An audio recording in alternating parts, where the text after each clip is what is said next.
The street next to Sweicheng No. 1 High School always had the highest pedestrian traffic every Friday afternoon.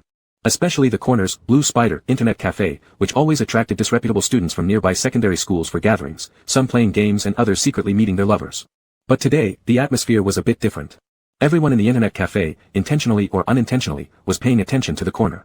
A group of 7 or 8 delinquents were either sitting or standing there, occupying that area. The one who was trapped inside the group seemed to have been leaning against the wall for quite a while. "Bro Roy, is he really going to be alright?" a skinny boy asked, his foot pressed against the wall. Bro Roy, engrossed in his mobile game, glanced at him irritably, saying, "Just a single punch, what could possibly happen? There's no brick in my backpack, and this guy looks frail like he might be sick." Another person said, "Shall we call it quits today? After all, he is Yang Shul's biological brother. So what if he's the biological son?" "The Yangs don't lack sons," the man replied as if he'd heard a joke. He put away his phone and said, "This guy insists on comparing himself with Yang Shul in everything because he's Yang's biological son, even dressing similarly. His Mandarin is atrocious, but he's oblivious, arrogant, and aloof. I heard he was the top student in his previous high school despite being raised in the countryside. How inspiring. You guys should learn from him." Some agreed. Learn what? To not fit in. To imitate someone else so precisely. Or to flaunt ignorance as personality. Ha ha ha. The boys laughed uncontrollably once more. When Chen Mo woke up, his head throbbed with dull pain. All sorts of noises filled his ears, as if through a thick layer of fog, barely distinguishable. He faintly caught some words like Yang Shul, wrongly adopted, and school. He thought he must have died thoroughly and most likely would go to hell, otherwise why did his memories from high school resurface? Many years ago, Yang Shul's biological mother Li Yunru urgently gave birth in the city while working. Due to her poor health, combined with a gambling-addicted husband and long-term domestic violence, she decided to give her newborn child to another family for foster care. But instead of giving her child away, she chose to swap. She brought Chen Mo secretly to Yuhuai village, 300 kilometers east of Sweicheng. Because Chen Mo looked nothing like her husband Chen Jinli, Chen suspected she cheated. The brutal beatings and vicious insults followed suit. Chen Mo's childhood memories were mostly spent in pitch-black stables. He remembered feeding countless animals, having an empty stomach forever, the intense pain of cigarette burns on his feet, the weight of fists and kicks on various parts of his body, and the rare warmth of Li Yunru occasionally shielding him with her body. Later, he began to resist. From passively enduring to occasionally making the other party suffer losses, until the year when he could truly fight back with Chen Jinli, Chen Mo was still unfinished freshman year. Chen Jinli cursed him as crazy and began to fear him, while Li Yunru frequently took long-distance buses to the city and returned after 3 or 5 days. Whenever Chen Mo asked, she dodged the answers. The truth didn't take too long to emerge. It was less than 2 months before Chen Mo turned 17. That day saw a heavy downpour. Li Yunru knelt on the muddy road, grabbing Chen Mo's sleeve and begged him, "It's me, all because of me, and it has nothing to do with that child. Chen Mo, please don't blame him. I beg you." Chen Mo was shrouded in great confusion, hearing himself ask, "Then what about me? What am I?" The Yang family filed a lawsuit against Li Yunru. Chen Mo's future, according to the villagers, rose overnight. This overnight success meant that the Yang family was a well-known wealthy merchant family in Sweicheng. This wasn't entirely wrong. Chen Mo began wearing brand-name clothes and shoes that he had never recognized, driven to and fro in cars, and all aspects of his daily life meticulously taken care of by servants. However, no one taught him how to reconcile with such a huge class difference. Nor did anyone tell him that emotional pain could be far worse than physical agony, the difficulty in adapting in high school, the deliberate comparison of his living standards to Yang Shul under the pretense of equality but in reality mocking and embarrassing him, and repeatedly showing favoritism from the blood relatives he once expected much from. His desolate world was overrun with weeds. He would sometimes ask, why? Why was it that everyone cared so much about the other person when he had been the one abandoned for 17 years? So he really used all his strength to compete and snatch. During this process, every real occurrence and every voice ringing in his ears felt like a blazing fire. Can't you just get along with Shul, Chen Mo? Shul will inevitably be talked about at school. Outside, make sure you don't say anything wrong. It was a mix-up of babies, not theft. Classmate Yang Shul has always excelled academically, winning various competition awards. He didn't even accuse you of cheating, and instead smoothed things over. What about you? How many years has it been, Chen Mo? Why can't you stand him yet? Start at the grassroots level in the company for 3 years first. With your aggressive, no-holds-barred approach, do you actually think the Yang family would let you have power? In my understanding, I only have one younger brother, and that person will never be you. How could our Yang family have a son like you? Get out. Chen Mo. Those days and nights spent tirelessly studying, giving everything he had to appear as though it took no effort, were utterly turned into a joke. Years later, Yang Shul stood firmly within the Yang family, becoming the newly appointed president of the Yang Corporation who unconditionally transferred half of his shares. He wasn't biologically born but treated far better than any blood-related sibling. Chen Mo was different. Having failed the college entrance exams, he worked in enterprises for many years, rising from the bottom to the top, engaging in an all-out battle with his older brother. Eventually, he fell from grace, estranged from his parents, betrayed by all, until he was cruelly killed by the enemies of the Yang Corporation at the bottom of a derelict building on the outskirts. The last sight before his eyes was nothing more than a gray cement ceiling blocking out the sky, just like the base color of his entire life. Regretful? Not at all. The sole regret was realizing too late, while dying, that he'd lived his whole life exerting his utmost effort. Approval from his parents, others' opinions, the meaning of the world around him. All of it. The only person he truly wronged was himself. Hey, he's awake. When his shoulder was kicked again, all 5 senses gradually came back. Chen Mo heard someone overhead saying, "Get up, stop faking being dead. Who are you trying to scare?" The surrounding murmurs were diverse and inconsistent. In the distance, it seemed there was also someone curiously asking what happened. An answer came disdainfully, "He's probably going to be toyed with badly by Leroy's gang. Isn't his family quite rich? So what if they're rich? The richer the family, the more complex and the more important it is to please everyone. I've heard that several times they called him, and he ignored them all. His personality's weird, and compared to the one who was swapped, there's a massive difference. No wonder he's become their target. Come on, since when does the one initiating trouble get any sympathy?" Chen Mo began coughing. At first slow and then accelerating, it was as if he wanted to cough his lungs out of his chest.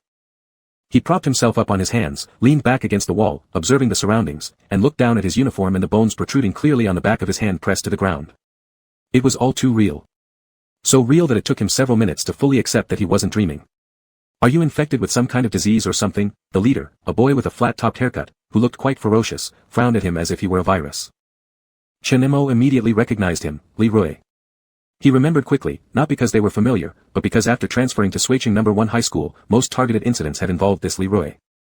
A school tyrant, the only son of the Li family from Huizhuan real estate. Back then, sand being poured into his water bottle and finding dead cockroaches in his clothes were trivial matters. Chen Mo had been locked overnight in a locker room multiple times, and resisting the 10-to-1 attacks left him hospitalized, while his family thought he caused trouble at school. Chen Mo held grudges easily. Later, he sought revenge without cost. The year Huizhuan real estate went bankrupt, the once arrogant boy begged him humbly under the guise of an old classmate. By then, he had already reached the position of vice president of Yang Corporation. Engaging in intense battles with his elder brother Yang Ji for corporate equity. Dressed in the most expensive suits, using fluent English to negotiate billion-dollar deals with clients, traversing negotiation tables and social gatherings, but at midnight when reflecting on dreams past, he knew he had rotted through. Power and money were the only 2 things he tightly clutched in his hands. Back then, everyone knew that the long-lost son the Yang family had found was a rabid dog. Now, he had suddenly returned to the age of 17. The group of people he found hard to deal with at that time seemed like nothing more than fleas and ants now. "What are you not answering?" Leroy stepped forward and prepared to kick again. Before his foot reached halfway, Chen Mo blocked it. The person who was coughing so painfully just moments ago slowly stood up, his palm pressing on the ground. Chen Mo's hair covered his eyebrows. His face that had turned red due to severe coughing gradually regained its color, but an unnatural paleness remained. He brushed the dust off the cuffs of his school uniform, looked up, and said slowly, "No. My immunity got messed up from eating low-quality milk powder as a kid. There's something wrong with my respiratory system and spleen stomach. Did I explain clearly enough?" The internet cafe, which should have been extremely noisy, was strangely quiet at this moment. Only the slightly hoarse voice of the young man rang out clearly for everyone present to hear. In such an environment, Leroy's expression noticeably darkened. He took 2 steps forward, grabbing the collar of Chen Mo's shirt and pushed him against the nearest computer desk, gritting his teeth. "How dare you be so cocky at a time like this? Do you know why I'm bothering you today?" "I do." Chen Mo stared directly into his eyes. "Isn't it because you like Yang Shul?" Chen Mo spoke casually, as if able to see the collapsing skyline reflected in Leroy's eyes, and continued, "You like him but don't have the guts to pursue him, so you target me instead, hoping to get some attention and favor. Leroy, classmate, you're really pitiful for engaging in unspoken crushes. You motherfucking bastard." Everyone watched helplessly as the 2 of them, after exchanging words no one else understood, suddenly started fighting. Leroy was tall and muscular. Everyone could see his punch almost hitting Chen Mo, but the latter, who appeared quite slim, grabbed a mechanical keyboard sitting on the side table and hit it hard against his opponent's head with a resounding thud. The sound was so loud, the action so decisive. Before Leroy's gang could surround them, Chinemo already had his hands around Leroy's neck, ignoring the black-red blood flowing from the gash in his scalp, whispering in his ear, "Don't you know that mentioning the word homosexuality makes you lose face in school? Why don't I let all your friends know how your father tricked his way into marriage, and keeps multiple male lovers on the side? You hate homosexuals, but you're just another coward who can't admit to liking men too, right?" Leroy's face turned red from being choked. The overlord of the school suddenly became like a turkey whose throat had been gripped, even trembling imperceptibly, asking back, "How did you know? The Young family is influential. What's new about your dad's scandals? And what do you want?" With the tables so quickly turned, Chinemo didn't bother lingering, releasing Leroy and glancing calmly around, saying, "Take your goons and get lost." Taking advantage of foreknowledge offered no sense of achievement at all. Chinemo bent down to pick up the bag lying on the floor, ignoring Leroy and others still stunned in place, and headed toward the counter. He wasn't leaving, but rather knocked lightly on the counter with one hand and said, "Rent a machine, 3 hours. "Oh, okay." The girl at the front desk sneaked a peek at the customer. She could only think one thing: rumors aren't always reliable. Though thin and frail-looking, this boy wasn't short. The blue and white school uniform jacket hanging loosely from his shoulders, despite getting a little disheveled during their scuffle, avoided any semblance of stiffness usually associated with uniforms. His attractive features, combined with the effortless grace revealed through every move he made, were enough to overshadow any clumsiness or distress, except for the pale streak on his face that stirred some concern in others.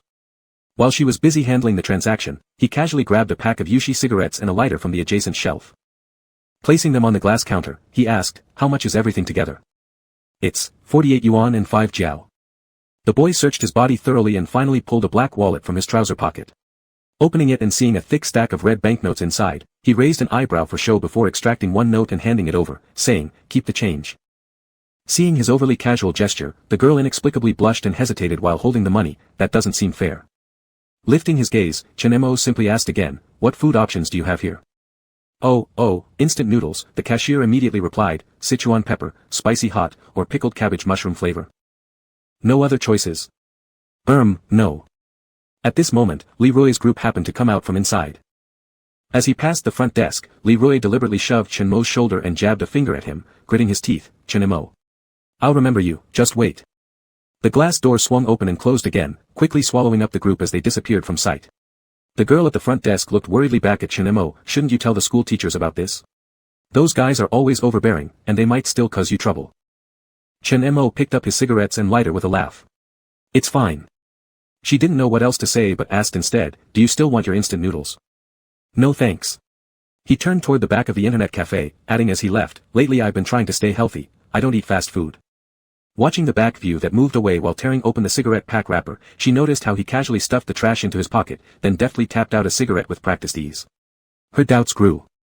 Is this person really serious about staying healthy? Chapter 2. Chinemo took off his coat and slumped into the large chair in the corner. In silence, he lit a cigarette. As the cigarette smoke passed through his lungs, it awakened some dull thoughts, and he immersed himself for a long while before truly grasping the fact that he had returned to high school. All he could hear were the coarse voices of teenage boys, mingled with the sense of summer sweat, cheap cigarettes, snacks, and instant noodles, creating an oppressive atmosphere throughout the space. A message came through on his phone. The person marked "Big Brother" asked, "Where are you?" Chinemo ignored it. After another 2 minutes. "Big Brother, Uncle Lee, the driver, said no one was picked up after school. It's not because your parents withdrew the lawsuit out of dissatisfaction. If you want to chase Shu Lu away from the Young family, it's impossible, and I advise you not to cause trouble." Another 2 minutes passed. "Big Brother, respond to the message. Are you incapable of using a phone?" Patience was clearly running thin. Young Ji, at 25, was already the recognized heir of the Young family. Years ago, Father Yang Qian managed to take over the Young company among 4 siblings by marrying Zhou Yaoqiong, the second daughter of the Zhou family, who matched him in status. For many years, their marriage was only maintained by superficial appearances and interests. Chinemo and Yang Shulo were born during a time when their parents' relationship was on the brink of collapse. Thus, both sets of elders doted on Yang Shulo as if he were their life. Yang Ji, the older brother who is 8 years older than him, was brought up with seriousness and rigidity but genuinely cared about and protected Yang Shulo for years. Chinemo was different. He appeared later in the story, with no emotional bond with the Yang family. There was nothing more than a bit of guilt and some debt. They sent him to the best high school and the most excellent class. They gave him an endless supply of pocket money. So they couldn't understand, nor did they know why he still felt dissatisfied. Yang Ji mentioned something in his message which Chinemo also remembered. It started when the Yang family inadvertently leaked the news about finding their son, affecting the fluctuation of the group's stock price. Alongside Yang Shulo being sick for over half a month, the couple decided to withdraw the lawsuit against Lee Yunru and publicly clarified, it was originally a mistake made by the hospital nurse, not any swap of children. Even in the clarification report, the Yang family portrayed Chen Mo as an inspiring model from the countryside. Ambitious, understanding, although poor, his family was harmonious. His parents worked hard to provide him with an education, hoping he would rise to prominence. He was also very grateful, treating the matter of his origins as simply gaining another family. In his previous life, Chen Mo caused a big disturbance at the Yangs over this. He proposed that if the Yang family wanted to withdraw the lawsuit, Yang Shulo must leave the Yang family. That was his naive revenge on Lee Yunru. Because since the day he was found by the Yang family, Chen Mo finally realized that Lee Yunru didn't love him. That cheap, remaining motherly love, he didn't even deserve to have. However, somehow, the news that he wanted to expel Yang Shulo spread around school. Li Rui and his group cornered him inside an internet cafe. His parents thought it was jealousy and resentment. Even Yang Ji sent a warning message. Ironical, wasn't it? Even after 2 lifetimes, Chen Mo still found it ironic when he thought about it. And he was already running a fever before being cornered in the net cafe, eventually passing out and being taken to the hospital for intravenous fluids by the cafe owner. Throughout the entire night, no one from the Yang family asked where he had gone. But when he returned the next day, he encountered Yang Shulo, who also had a fever, preparing to leave the Yang family with her suitcase. The Yang parents stopped her, deeply distressed. Where do you plan to go when you're so sick? You can't go. Big brother Yang Ji took her suitcase and looked at Chen Mo, implying something. Shulo, here is your home. No one has the right to make you move out. The drivers and servants gathered around, whispering and pointing fingers. Why should Xiaolu be forced to leave? He's always been my favorite. That's true. Being biological makes no difference, she's so intimidating upon returning. To top it all, trying to lock her adoptive mother in prison, what a white-eye wolf. Being raised in the countryside, naturally, she's somewhat stingy. Yang Shulo, treated like a moon surrounded by stars, was actually a victim unliked by Chen Mo. She said, I will move out, Chen Mo. Could you please stop making our parents angry in the future and don't create more conflict with Big Brother? At that moment, all the suppressed emotions within Chen Mo burst out instantly. Move out. Good. Chen Mo sneered, then you better remember to stay close with your real parents too. Did she end up moving out? Of course not. On the contrary, it was from that day forward that Chen Mo completely understood his own situation. If he couldn't keep up with the learning pace at the urban high school, he'd study tirelessly. For those things he desired, originally belonging to him, he'd fight for them desperately. The fiery anger in his chest, having found no outlet, transformed into an obsession with achieving greatness. This obsession grew stronger over the years and eventually became an all-consuming blaze, burning away every part of himself until he was unrecognizable. By the time Chen Mo reached 28, many people hated him but also feared him. He had amassed enough capital and status to secure his place, yet at a tremendous cost to his health. His body was riddled with ailments. His stomach was nearly cancerous. He often suffered from respiratory infections, and it seemed like he caught fevers on a regular basis. As a child, he'd been forced to kneel in the snow by Qin Jianli for an entire night, which left him with chronic knee problems that persisted even after surgery, flaring up painfully during rainy weather. A doctor he'd known for years, frustrated beyond measure while flipping through his medical file, once scolded him, if you don't quit smoking and drinking, you'll be waiting for someone to collect your corpse. Chen Mo replied while attending to business affairs, there's no need, I'll find a place where there's no need to collect my corpse. You're insane. Is this the first day you know? In fact, not long after that meeting, Chen Mo encountered retaliation. An embittered middle-aged boss who'd opposed the Yang family for years brought a group of men, their eyes shadowed with malice. Even if your methods are ruthless, and together with Yang Ji you managed to bring me down, this is the end you deserve, you Yangs deserve it. Leaning against the edge of an unfinished 4-story building, Chen Mo's expression remained eerily calm despite the inevitable fate awaiting him. I won't deny working with Yang Ji, who doesn't love money. But there's one thing you're wrong about. My surname is Chen. To use me as a way to take revenge on the Yangs will disappoint you. Chen Mo didn't know whether anyone would eventually claim his body. He thought there probably would be. Within 10 days or so, someone might discover his corpse and call the police. For the sake of appearances, the Yang family wouldn't hesitate to cover the burial expenses. Yang Ji hadn't sent another message but instead called directly. Letting the phone ring endlessly, Chen Mo idly shook off some ash from the cigarette dangling between his fingers on the armrest. The symptoms of a high fever were evident. Weakness in his limbs, dizziness, and mental confusion plagued him. Several boys who came later and started playing games nearby cursed under their breath as they passionately discussed tactics. Flank. Flank. Shit. I died again. Restart. During the wait, one of them said, did you see the group chat? The place where Li Rui and his gang planned to ambush someone today seems to be this very internet cafe. Who were they ambushing? The Chen Mo from the experimental class. Ah, he's in your class too, old Go. Isn't he a top student? Go Yang happened to be sitting beside Chen Mo and muttered a curse, screw you. Come on, tell us what he's like. All the rumors these days revolve around him and your classmate Yang Shulo, I'm super curious. I don't know him well, so don't ask. If you're so eager to gossip, why don't you just buy some melons outside the door? $3 per 2 pounds, you'll never die from eating them. After a burst of laughter. Another chimed in, I heard it's because his family bribed the school. But who knows, it's common practice in those backward county education systems. Good students are all the same, nothing more than bookworms adept at rote memorization. Chen Mo, feeling bored by their idle chatter, asked nonchalantly, what does a bookworm look like? Hearing someone speak up next to him startled Go Yang. Upon turning around, his immediate reaction was, who is this guy? Acting overly familiar. After a couple of seconds, he felt increasingly awkward. Was there anything worse than being caught talking behind someone's back? And then some idiot still went ahead and asked loudly, old Go, who is that? Coughing twice, Go Yang leaned back slightly, allowing others to see clearly as he introduced the stranger, Chen Mo, a classmate. Everyone. Isn't this person, sitting next to us with crossed legs, deep fatigue lingering in his eyes as he leisurely puffs out smoke clouds, supposed to be the rumored Chen Mo? Go Yang's lips twitched nervously as well. It was true he didn't know Chen Mo well. This center of attention had transferred to the experimental class over a month ago. Go Yang's impression of him was limited to that brief self-introduction on the first day. That man standing at the podium didn't appear shy or arrogantly proud. His eyes, however, when focused on others, always carried a coldness, making clear that he wasn't easy to approach.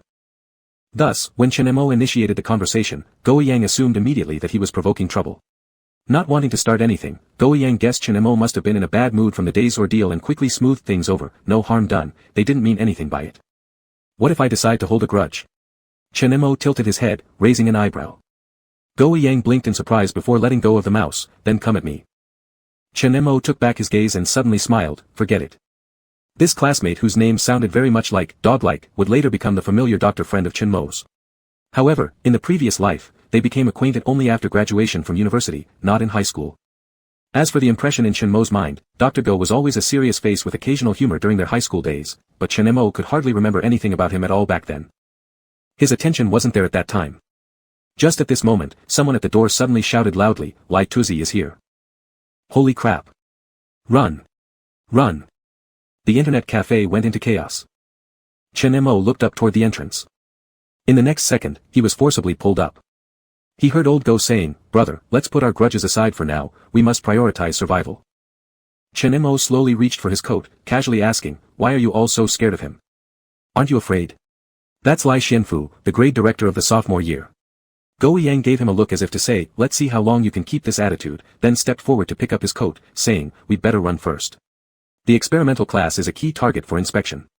If he catches us both here in the internet cafe, neither of us will see tomorrow's sun. Chen Mo was thus inexplicably dragged out and ran away with a group of people from the back door of the internet cafe.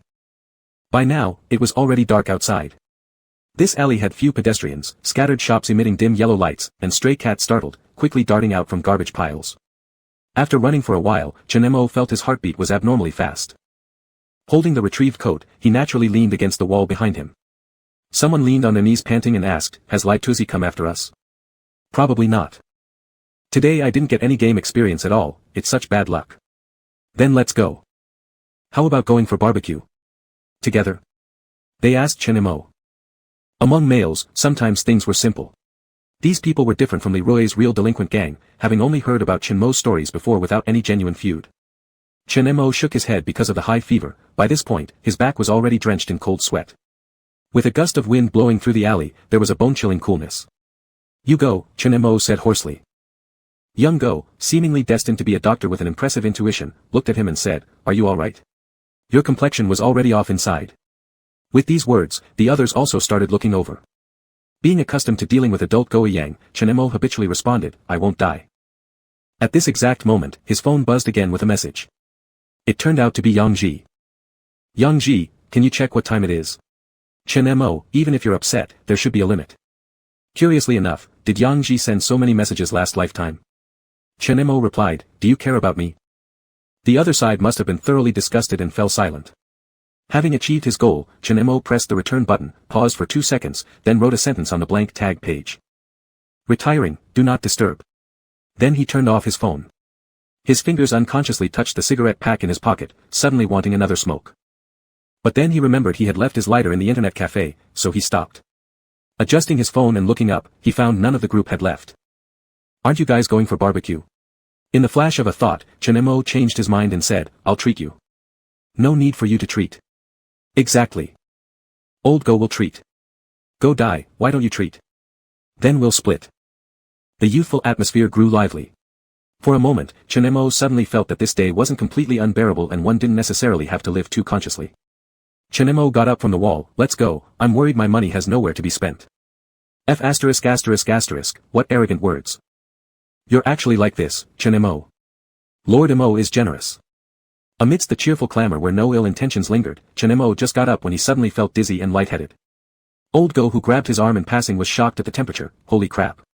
You didn't even feel this heat." Chinemo stabilized himself with some assistance, looking at Old Go's still youthful face full of collagen. "With your dramatic reactions, you'd scare patients to death even if they weren't sick. Let me see you die." "Sorry, I'm not dying yet." "Crazy bastard." Chinemo laughed until his shoulders trembled. The young Go lost all his pride. "Shut up. What's so funny about that? It's hard to hail a taxi here. And the grade director is blocking the front entrance again." Classmate Go had no choice but to show a rare bit of camaraderie by having someone else support Chinemo while he called for reinforcements to come pick them up. 10 minutes later. A car quietly slid into the alley entrance, the back door opened, and a long leg stepped out first. The group started shouting. "Bro Yen, over here. Class president, you came pretty fast. Damn, sitting in your Maybach like that, do you really want everyone to know about us so that Brother Lai can easily catch us?" The new arrival was wearing a baseball cap, his dark eyes scanning over the people present. His deep, pleasant voice asked, "Where's the one from our class who's too sick to walk?" Chinemo, standing in the shadows at the back, cursed when he recognized the tall figure. Old Go was unreliable, he got him into trouble the moment he returned. He'd summoned the class president of the experimental class, the top student of their grade, and also Yang Shul's longtime childhood sweetheart, the very person she had harbored feelings for years. Chapter 3. Shi Xian was the only child in the third generation of the Shi family. His father had a high reputation in the political circle, and the entire Shi family achieved great success in both business and politics. Chinemo didn't have much interaction with him. The first time they met in the previous life was in Yuhui village. The Shi and Yang families had been close for many years, and it was through the connections of the Shi family that Chinmo's identity was determined so quickly at that time. So on the day the Yang family came to find him, he was there to accompany Yang Shul. On the muddy road battered by heavy rain, he sat on the rear seat of an open car, wearing a white shirt, never stepping out from start to finish. Even the young girls in the village would blush secretly when looking at him. The second time. In the school restroom, he happened upon a boy confessing his love to him. He easily admitted that he indeed liked men but then cruelly rejected the confession. After sending the boy away, he washed his hands while speaking up, "Have you had enough? If you've had enough, then get out." Chinemo stepped out from the cubicle where he had been smoking, giving him a cold stare as their eyes locked. There were many more such scenes later. On the playground, in the classroom, at the Yang residence, or even during gatherings between the two families celebrating the new year. They always crossed paths, yet never got close. Chinemo had a fixed impression of this person, someone described by others as akin to a crown prince of the Shi family, born into nobility, unashamedly expressing his likes and dislikes. There was always a large group of people surrounding him, among whom Yang Shul stood out most distinctly and uniquely. As a result of their lifelong friendship, this naturally made Shi Xian dislike him without any need for further reasons. Later, all the information about this person came from Yang Shul. When mentioning the Shi surname, the young man's expression would light up remarkably. "Mom, I'm going to the Shi's. It's Yan's birthday today, and my gift is still in the store waiting for me.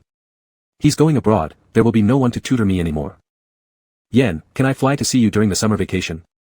When are you coming back? Brother. He's not leaving this time, right? Drive with me to pick him up from the airport, please.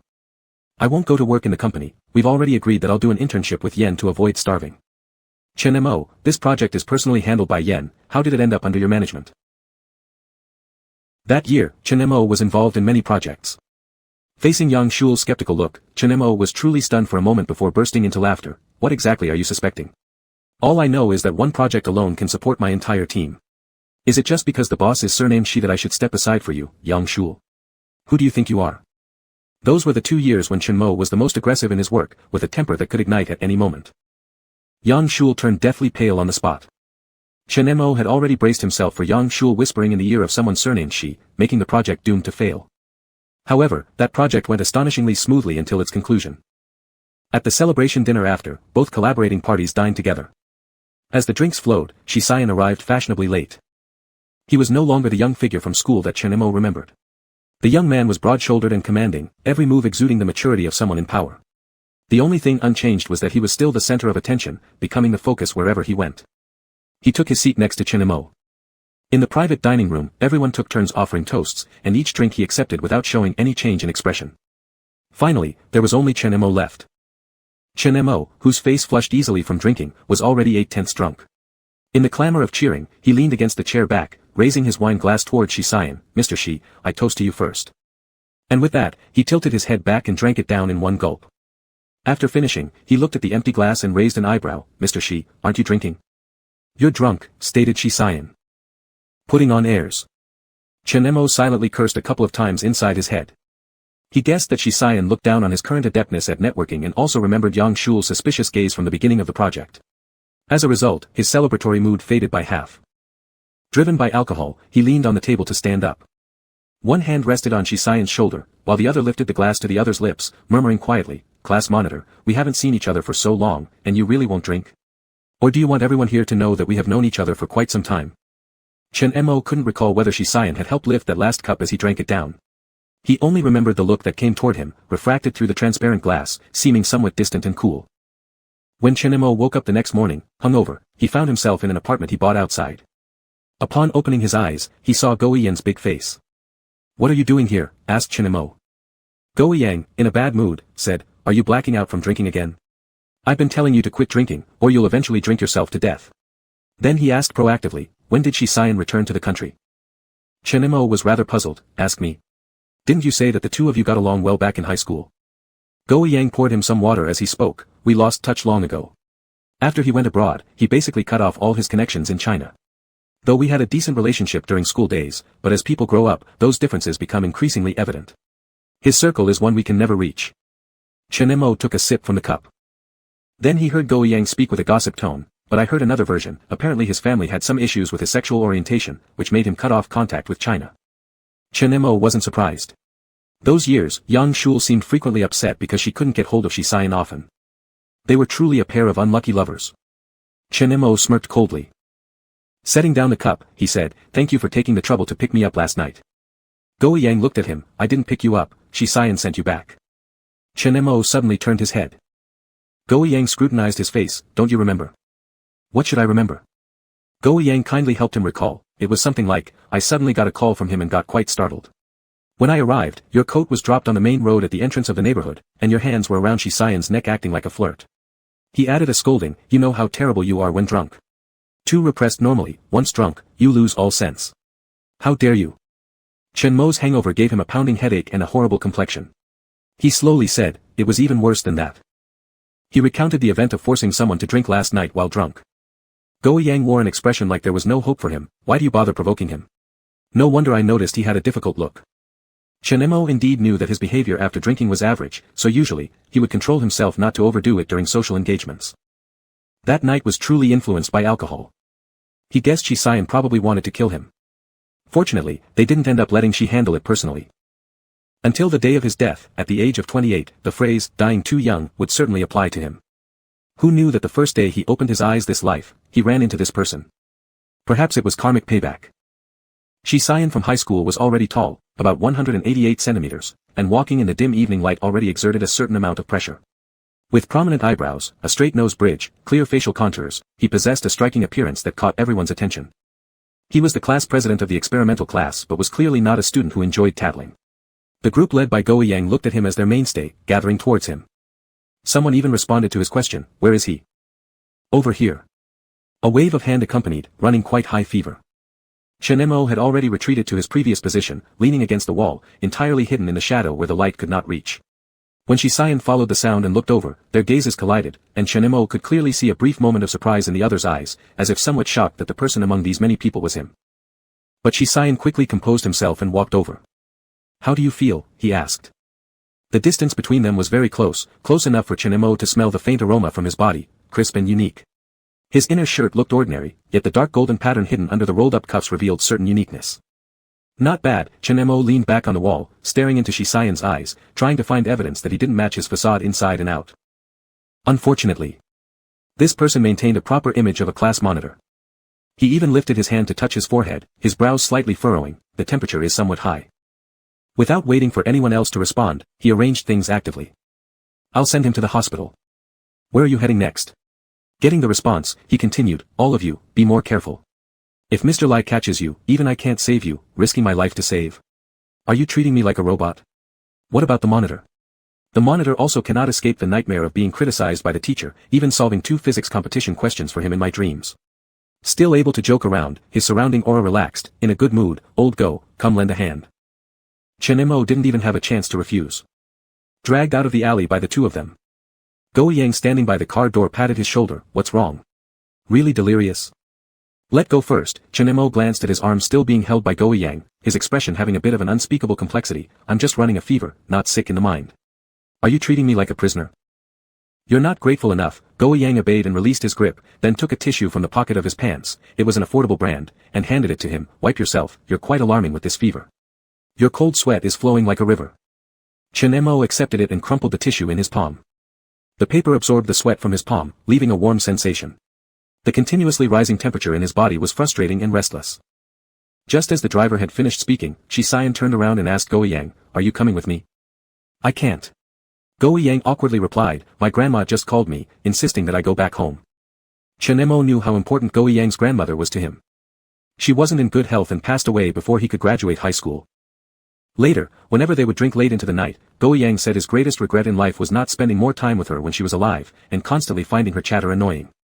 Chen Mo immediately said, there's no need for you to come. Even though it sounded strange, he insisted, spend more time with your family during holidays, people get older and may become chatty. He hesitated for a moment and added another sentence, don't be so impatient. After saying this, Chen Mo could feel 2 gazes fall upon him. Chen Mo remained calm-faced. Go Yang was stunned for a moment before saying, understood. Thank you, buddy. After that, he turned around and patted Shi Xian's arm, class president, the responsibility of taking care of classmates rests on your shoulders now. If there's anything, call me. Alright. 10 minutes later. A low-key Mercedes Maybach car weaved through the bustling streets at dusk under glittering streetlights. The car windows were tightly shut, creating a secluded space inside, exceptionally quiet. Chen Mo sat in the back seat, leaning his head back, with his arm raised over his eyes, while the other person sitting beside him stayed completely silent, as if not even there. Soon, Chen Mo opened his mouth and said, stop somewhere along the road and let me out. A gaze looked over at him, solid as reality. Chen Mo heard him ask, then what? Then I'll hail a cab, anything will do. The other party seemed puzzled, is all this really necessary? Is it? Chen Mo lowered his arm to look at the other person. The pressure on his eyelid made the weariness more intense, but his words were blunt enough, there's no one else here. Only someone with nerves of steel like Go Yang would have called you. Upon seeing the person who needed help was me, class president, are you still willing to lend a hand? Shi Xian chuckled with obvious irritation. It was evident. When he laughed, there was no softness, only an oppressive aura. Do you think I was just putting on a show earlier? Chen Mo arched an eyebrow, wasn't that the case? Chen Mo, Shi Xian addressed him by name, his tone getting colder, I truly don't enjoy meddling in others' affairs, but if I choose to intervene, I won't tolerate being accused right in my face. Especially using the excuse of your brother Yang Shu's rivalry, you're free to compete if you're dissatisfied with something. Chen Mo smiled. And who am I competing against? Your childhood sweetheart. As he watched the veins on Shi Xian's temple throb, Chen Mo leaned closer, slowly enunciating every word, does he even deserve it? Before the other could react, Chen Mo leaned back again. He smirked slightly, or should I compete with others from the Yang family? I'm not idle enough. Ultimately, Shi Xian did not throw him out of the car. The vehicle drove all the way to the hospital entrance. Standing by the roadside, Chen Mo watched as the car disappeared at the street corner before turning toward the hospital and walking in. On the other side, inside the car that had just rounded the corner. Driver Old Lin glanced at the rearview mirror, weighing his words carefully before speaking up, Xian, are you really letting him go? It seemed that the kid was pretty sick. Shi Xian said, so sarcastic, should I help him? I don't think he was targeting you, Uncle Lin tried to mediate. In essence, the couple from the Yang family has done too much, let alone fairness, they certainly shouldn't treat him so unequally. So sick, yet they ignore him. Old Lin, who had worked for the Shi family for years, naturally recognized Yang Shu, though he refrained from uttering his name. After all, it wasn't his place to criticize. Old Lin continued, no matter who, facing this situation, wouldn't feel comfortable. Although being swapped at birth isn't entirely Yang Shu's fault. The two of you grew up together, standing by him makes sense, but I always felt it shouldn't lean too far one way. Regarding the rumor of being swapped at birth, Shisayan neither confirmed nor denied it. He simply said, Uncle Lin, since when have you started believing gossip? Isn't it true? Uncle Lin laughed loudly, you, always helping your kin instead of sticking to principles, have you ever lectured anyone about fairness? There was silence inside the car for a while. Ask someone to inform the hospital. Don't die from this sickness. Chapter 4. Chen Mo successfully got a number at the emergency department. The doctor receiving him was overly serious, asking all questions in meticulous detail.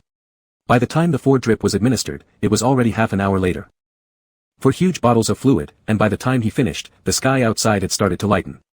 Chen Mo was woken up briefly by the nurse after a short sleep, and for a moment when he saw the calendar on the wall, his heart skipped a beat. The fever in his body had receded like an ebbing tide, and the soreness in his limbs had somewhat alleviated. As the illness dissipated, he could feel the vibrant vitality of youth gradually returning. It was mid-September, and the early morning breeze was slightly cool. Sunlight reflected off the rooftops of urban high-rise buildings, and the clouds began to disperse. At the entrance of the hospital, there were sanitation workers sweeping fallen leaves from the roadside. The rustling sound was drowned out by the blaring horns of city traffic. Everything remained the same, yet entirely different from yesterday. After eating breakfast, Chen Mo hailed a taxi. The driver asked, where to? Mingjing Bay. Wow, that's more than 10 kilometers away, said the driver as he started the meter, glancing back at him with a smile and striking up a conversation. You're just leaving the hospital this early, are you sick? Chen Mo, just a cold. The temperature difference between day and night has been large recently, so it's easy to catch a chill, said the warm-hearted driver uncle. He asked again, you're still in school at your age, right? When you're sick, don't your family accompany you? Chen Mo smiled, at my age, I'm long past needing to find my parents when I'm sick. That's not right, the driver showed him a family portrait stuck on the car, his tone bittersweet but filled with pride as he said, my daughter is about your age, her grades aren't bad, she's going to take the college entrance exam next year. Her mother resigned to specially care for her, and even then, she still complains. But no way around it, I have to hustle around daily for a living, isn't that how it is? I can't do much. Chen Mo glanced at the photo and said, then your daughter is very lucky. Lucky? The driver looked at him through the rearview mirror again and said, average household conditions, she'll have to make her own way in the future. He added, looking back at him again, young man, being able to live in a place like Mingjing Bay, your parents must be quite busy. Otherwise, who wouldn't worry about their kids? Chen Mo surprisingly heard a sense of comfort in his words and chuckled, maybe. But he truly didn't need it. The car drove steadily all the way to the villa area. Chen Mo got out of the car and was stopped at the gate. The security guard at the gate scanned him up and down, seemingly assessing the worth of his attire, then said, there's no record of your information in our residential files. Please register. Chen Mo wasn't surprised at all. Mingjing Bay was vast, and since the day he moved in, he'd always been in vehicles whenever he came and went. Mr. and Mrs. Yang were extremely busy. Between managing work and dealing with Yang Shul, who couldn't even eat properly upon discovering Chen Mo's true identity, it was unusual they even thought about Chen Mo, let alone remembering such trivialities. After registering, he entered the gates. Walking to the 3-story villa of the Yang family took another 10 minutes or so. There was a lively scene at the door. The exact same scene from his previous life. The key figure was about 1.75 meters tall. He had naturally blonde curls, big eyes, and a few freckles on his face, making him appear young even when angry. Give it to me. He stood there, his neck turning red from anger. Manager Su, in his 50s, immediately moved the suitcase further back, seeming rather helpless. Little Lu, stop causing trouble. You're still sick. A middle-aged man standing about 2 meters away appeared equally angry, let him go. Let's see how long he can keep this up. Young Qian, are you crazy? A well-preserved woman wearing a pearl necklace beside him looked worried. The doctor himself said he has hypoglycemia, he hasn't washed a bowl since he was little. How will he survive on his own if you let him leave? Yang Shul, stung by his father's sarcastic remark, felt tears welling up. I'm not your real child anyway. I don't have the face to stay here. The scene fell silent for a moment. Zhou Yaoqing burst into tears on the spot. When you were a child, your health wasn't good, and you were constantly taking medicine. We've managed to raise you to this age, and this is how you hurt our hearts. Mom, Yang Shul also cried, I've already heard everything. Chen Mo used me as a condition to refuse dropping the charges unless otherwise. Dad works overtime every day for the company, I don't want things to continue this way. They say it's all because I took everything originally meant for your son, shouldn't I give it back? Enough, enough, Yang Qian, as a father, placed a hand on his son's shoulder, just ignore those words. But Chen Mo is your biological son. He can't stand me, and you'll keep arguing because of this. Yang Shul continued. Yang Qian, that was in the heat of the moment. We'll naturally explain it to him. Zhou Yaoqing, that's right, Lele. In our hearts, you're both the same, you're both our children. Not the same. Yang Shul shook his head and kept backing up. I know, it's different now. In the middle of his retreat, Yang Ji stepped forward from behind and supported him. Already established in society, Yang Ji stood taller than even Yang Qian. He frowned as he looked at a tear-streaked Yang Shul and chided, look at yourself. What does this make you look like? What do you know? Yang Shul swung a punch at Yang Ji's arm and burst into tears again. It didn't happen to you, so of course it's easy for you to say. What a touching family drama. The authoritative father, the gentle mother, the quiet and reliable elder brother, and the youngest son who seems unruly but truly thinks of everyone else's feelings in every situation. Perhaps anyone witnessing such a scene would think that if only there were no Chinemo, how harmonious and happy a family this would be. But alas, in this world, what is most lacking are gifts. At that exact moment, someone suddenly said, Chinemo has come back. All eyes turned toward the back. Chinemo finally took a step forward. Standing up front, Yang Ji instinctively pulled Yang Shul slightly behind him without realizing that the act betrayed a sense of guardedness. Yang Ji had already made his judgment, the younger brother he knew was spoiled and would stand no chance against someone difficult like Chinemo. However, as expected, Chinemo walked straight past, completely ignoring everyone. Wait. Yang Ji called out, frowning. Don't you see Mom and Dad are here? Don't you even know to greet them? And last night when I sent you messages, you didn't reply, nor answered the phone. What's your intention? Chinemo paused, raising an eyebrow. He glanced at Yang Ji, then nodded at Yang Qian and Zhou Yaoqing, Dad, Mom. Mr. and Mrs. Yang were somewhat taken aback. This was the first time Chinemo had addressed them as parents since returning. There was no joyous celebration for the long-lost reunion, nor any emotion-filled recognition of kinship. Only awkwardness, silence, and discomfort. The servants muttered among themselves on the side. At least he knows to call Dad and Mom now. Is he just here to kick us when we're down? I wonder if little Lo will really leave, I see his luggage is packed. The Mr. and Mrs. won't let him go. Then there's always the eldest son, who usually spoils his younger brother the most and wouldn't let him get bullied. It seemed as though they thought Chinemo was here to bully others. He turned back to Yang Ji, now that I've greeted them, is there anything else? Little Mo, Zhou Yaoqing suddenly stepped forward 2 paces and pulled him aside. She came from wealth and had never endured hardship. When she first learned the truth, she suffered deeply. Their first meeting in the countryside happened to coincide with Chinemo getting into a fight with his adoptive father, his gaze fierce enough to kill. His speech carried a regional accent. When bringing water with the porcelain bucket, his hands were all dry and cracked. Could this be her son? She asked herself this question countless times. But along with the truth came the crisis for the company and their decades-long marriage reaching another impasse. By contrast, the tenderly raised younger son grew more and more affectionate. He could argue with his parents one moment, then turn around and beg for whatever he wanted the next, indulged and innocent, making handmade gifts for Mother's Day to please her, bullying his older brother but immediately seeking his help when trouble arose. No matter what, allowing Shul to live independently away from home was simply impossible. Zhou Yaoqing said to Chinemo, your father and I understand you're angry. The temporary withdrawal of charges was only due to unforeseen risks for the company. You're still young, perhaps these matters aren't things you can fully comprehend. I understand, Chinemo interrupted, managing a company isn't easy. You find yourself stuck in a dilemma. If withdrawing the lawsuit makes sense because Li Yunru raised me for 17 years, I remember it. Do you really think this way? Naturally. Seeing the other party exhale in relief, Chinemo maintained his sincerity. Zhou Yaoqing, thinking of something, carefully asked next, then, about your younger brother, can he still live with us in the future? Sure, Chinemo nodded, as long as you're happy, that's fine. It was as though the person who had been resolute just a few days ago wasn't him at all. Could it be sarcasm? Everyone mentally wondered, just as they heard him ask, anything else you'd like to ask? Mom. That one word, Mom, caused Zhou Yaoqing to momentarily falter. She realized how different this child was today. It wasn't just the impression he gave, but also the propriety of his words without a single mistake. However, for some unknown reason, she felt as if a piece of her heart was missing. Nothing more, Zhou Yaoqing said. But before Chinemo turned around completely, Yang Shul, who had been standing behind Yang Ji, suddenly stepped forward again. Chinemo, I'll move out. I don't need your charity. The servants were on high alert, prepared to deal with this Chinemo who, according to rumor, used to fight all the time in county high school. They watched him pause and seemed to rub his forehead. Then he turned back and walked over. Chinemo, Yang Ji tried to stop him with an extended arm. Chinemo glanced at the arm blocking his chest, not pushing it away forcefully, but rather beckoned Yang Shul with a curl of his fingers, come out. Zhou Yaoqing became anxious, Xiao Mo. Yang Qian chimed in, stop playing around. Let's talk things through properly. Yang Shul looked at him for a moment, emboldened by the surrounding sounds, and pushed his brother's arm aside, stepping forward. I've never thought I owe you anything, Yang Shul said. Today, if you want to. His remaining words caught in his throat. Because all Chen Mo did was adjust his collar. Chen Mo, taller by half a head, appeared quite relaxed as his forearms rested on Yang Shul's shoulders. He slightly lowered his head. How could it be charity? Yang Shul's pupils widened and frowned. What are you doing?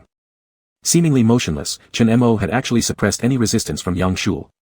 His tone was offhand. Let's say it was me being unclear-headed back then. We're all family, there's no point dividing you and me, right? You can live here if you want to. You were born after me, so you really are my younger brother. This older brother has been too narrow-minded, don't mind it. Yang Shul seemed shocked and pushed him away. Chen Mo shrugged and looked around, asking, is this apology insincere? The others were left speechless. Chen Mo continued unperturbed, looks like everyone's fairly satisfied. Now, could you all stop calling me? I just want to go back and catch some sleep.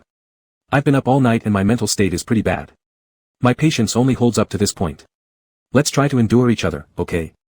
Chen Mo finally slipped away amidst an eerie atmosphere. He opened the door, climbed upstairs, took a shower, and went straight to bed. He fell into a deep sleep. The bed was soft, the air conditioning temperature was perfect, and the mild sound of the humidifier helped lull him into slumber. Guilty-free, he slept until late morning. When the knocking sound came from outside the door, he had just woken up, gazing blankly at the ceiling. Master Mo, it's time to eat, the servant called out. As Chen Mo opened the door, still fastening the belt of his robe, he said while walking out, don't call me that, it sounds weird. The female servant responded quietly.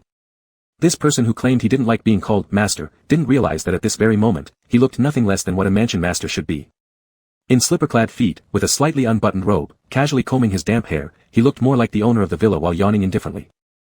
Descending the spiral staircase, he casually sat down at the dining table. Changing clothes in broad daylight. Chen Mo looked up briefly at the speaker and snorted, you must think you're my father. Yang Ji was dressed in formal attire, seemingly finished eating and preparing to leave. He sat down opposite Chen Mo, glancing at him and attempting to pierce through his sudden transformation. He said, you don't want Dad to personally discipline you, do you?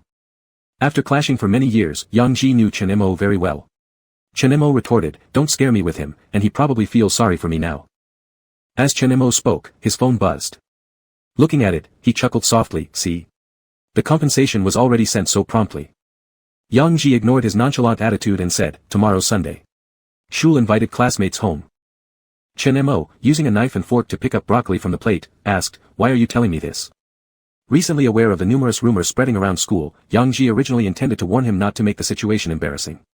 But something made his gaze drop, whereupon he noticed a small bruise on Chen Mo's hand from a needle mark. Yang Ji froze momentarily. He asked, what exactly did you do last night? Last night? Chen Mo smirked lightly, I went to cultivate my body and soul, or else do you think why this table can still accommodate 2 people? The nearby servant serving the dishes dared not breathe a word. Still, there was a vague feeling that perhaps the household was about to undergo some changes.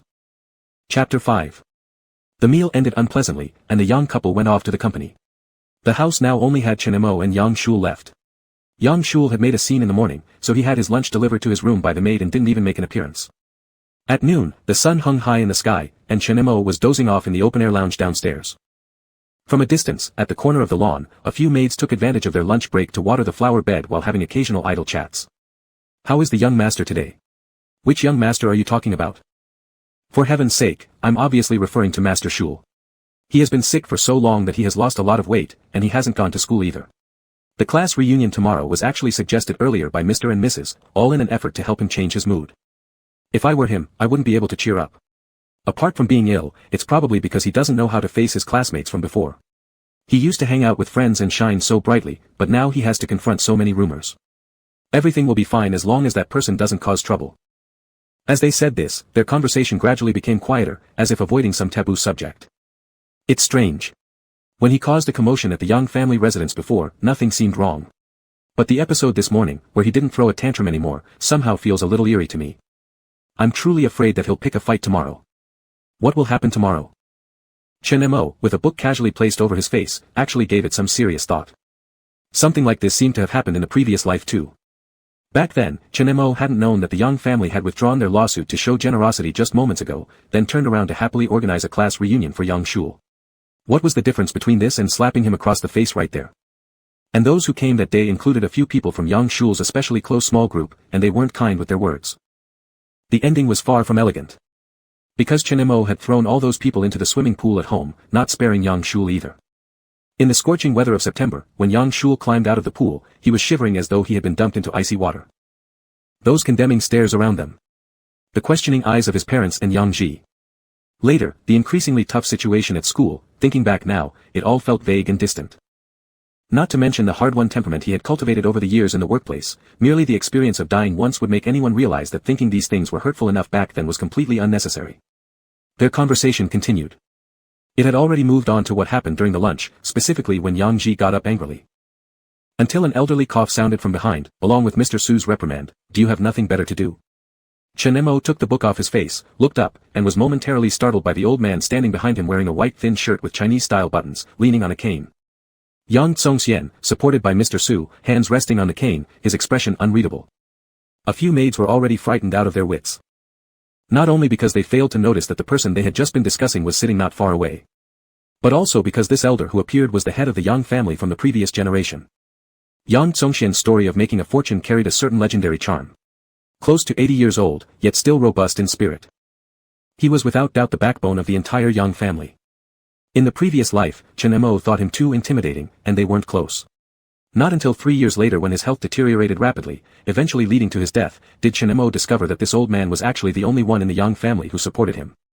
Supporting those actions seen as overly competitive in others' eyes. Understanding his desire for revenge, forgiving every indiscriminate attack against the Yang family. He was the first person to tell Chen Mo, "You haven't done anything wrong." Chen Mo rose from the reclining chair.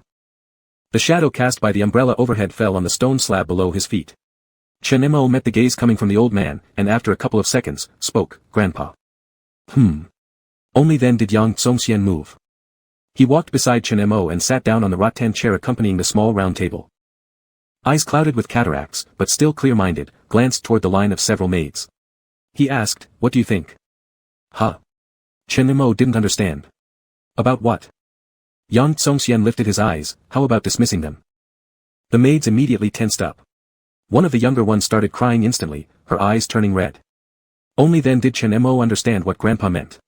He chuckled, "Why go through so much trouble, Grandpa? They were just chatting idly. Loving to gossip is part of human nature, after all. Your father is a person who cherishes face." Yang Tsongxian glanced around the surroundings. "He pretends to be so dignified every day, but our household is filled with people unsuited for their positions. Gossiping about their employer, such people would have been dismissed long ago if they were in the main residence." Unfortunately, this wasn't the main residence, Chen Mo thought. The two who had been most enthusiastic in their discussion earlier and spoke the harshest words were actually the ones usually taking care of Yang Shul. They spent their days cajoling and coaxing the young master, who sweetly called them sister, making it impossible for them to be easily dismissed. Yang Tsongxian noticed his distraction and tapped his cane. "You also belong to this family, so you have the authority to decide whether these people stay or go." As if fearing he might hesitate to speak up, he continued, "Today I'll make the decision for you, and your parents won't dare say anything." Chen Mo stood before the elder. "Thank you. But there's no need." The elder was puzzled, "Aren't you angry?" Chen Mo smiled. "Anger is bad for the liver." In the afternoon, Chen Mo accompanied the old man around the villa. The old man had passed away from heart failure, which made him most averse to emotional fluctuations. With intentions to suit the elder's mind, Chen Mo brought up some trivial topics for casual conversation. All the servants in the villa that day could hear the occasional laughter from the old man. This drew much surprise. After all, even though Yang Tsongxian had 4 children and numerous grandchildren, the old man was very serious. Although he handed over the company to Yang Qian, each time they met, the son's behavior irritated him. Among the grandchildren, there was none that he particularly favored, even Yang Shul, whom many liked before Chen Mo returned, couldn't win his affection. Yang Shul, upstairs, probably learned from the servants that the old man had arrived and finally came out of his room to greet him. At that moment, Chen Mo was talking with the old man about planting rice in the countryside.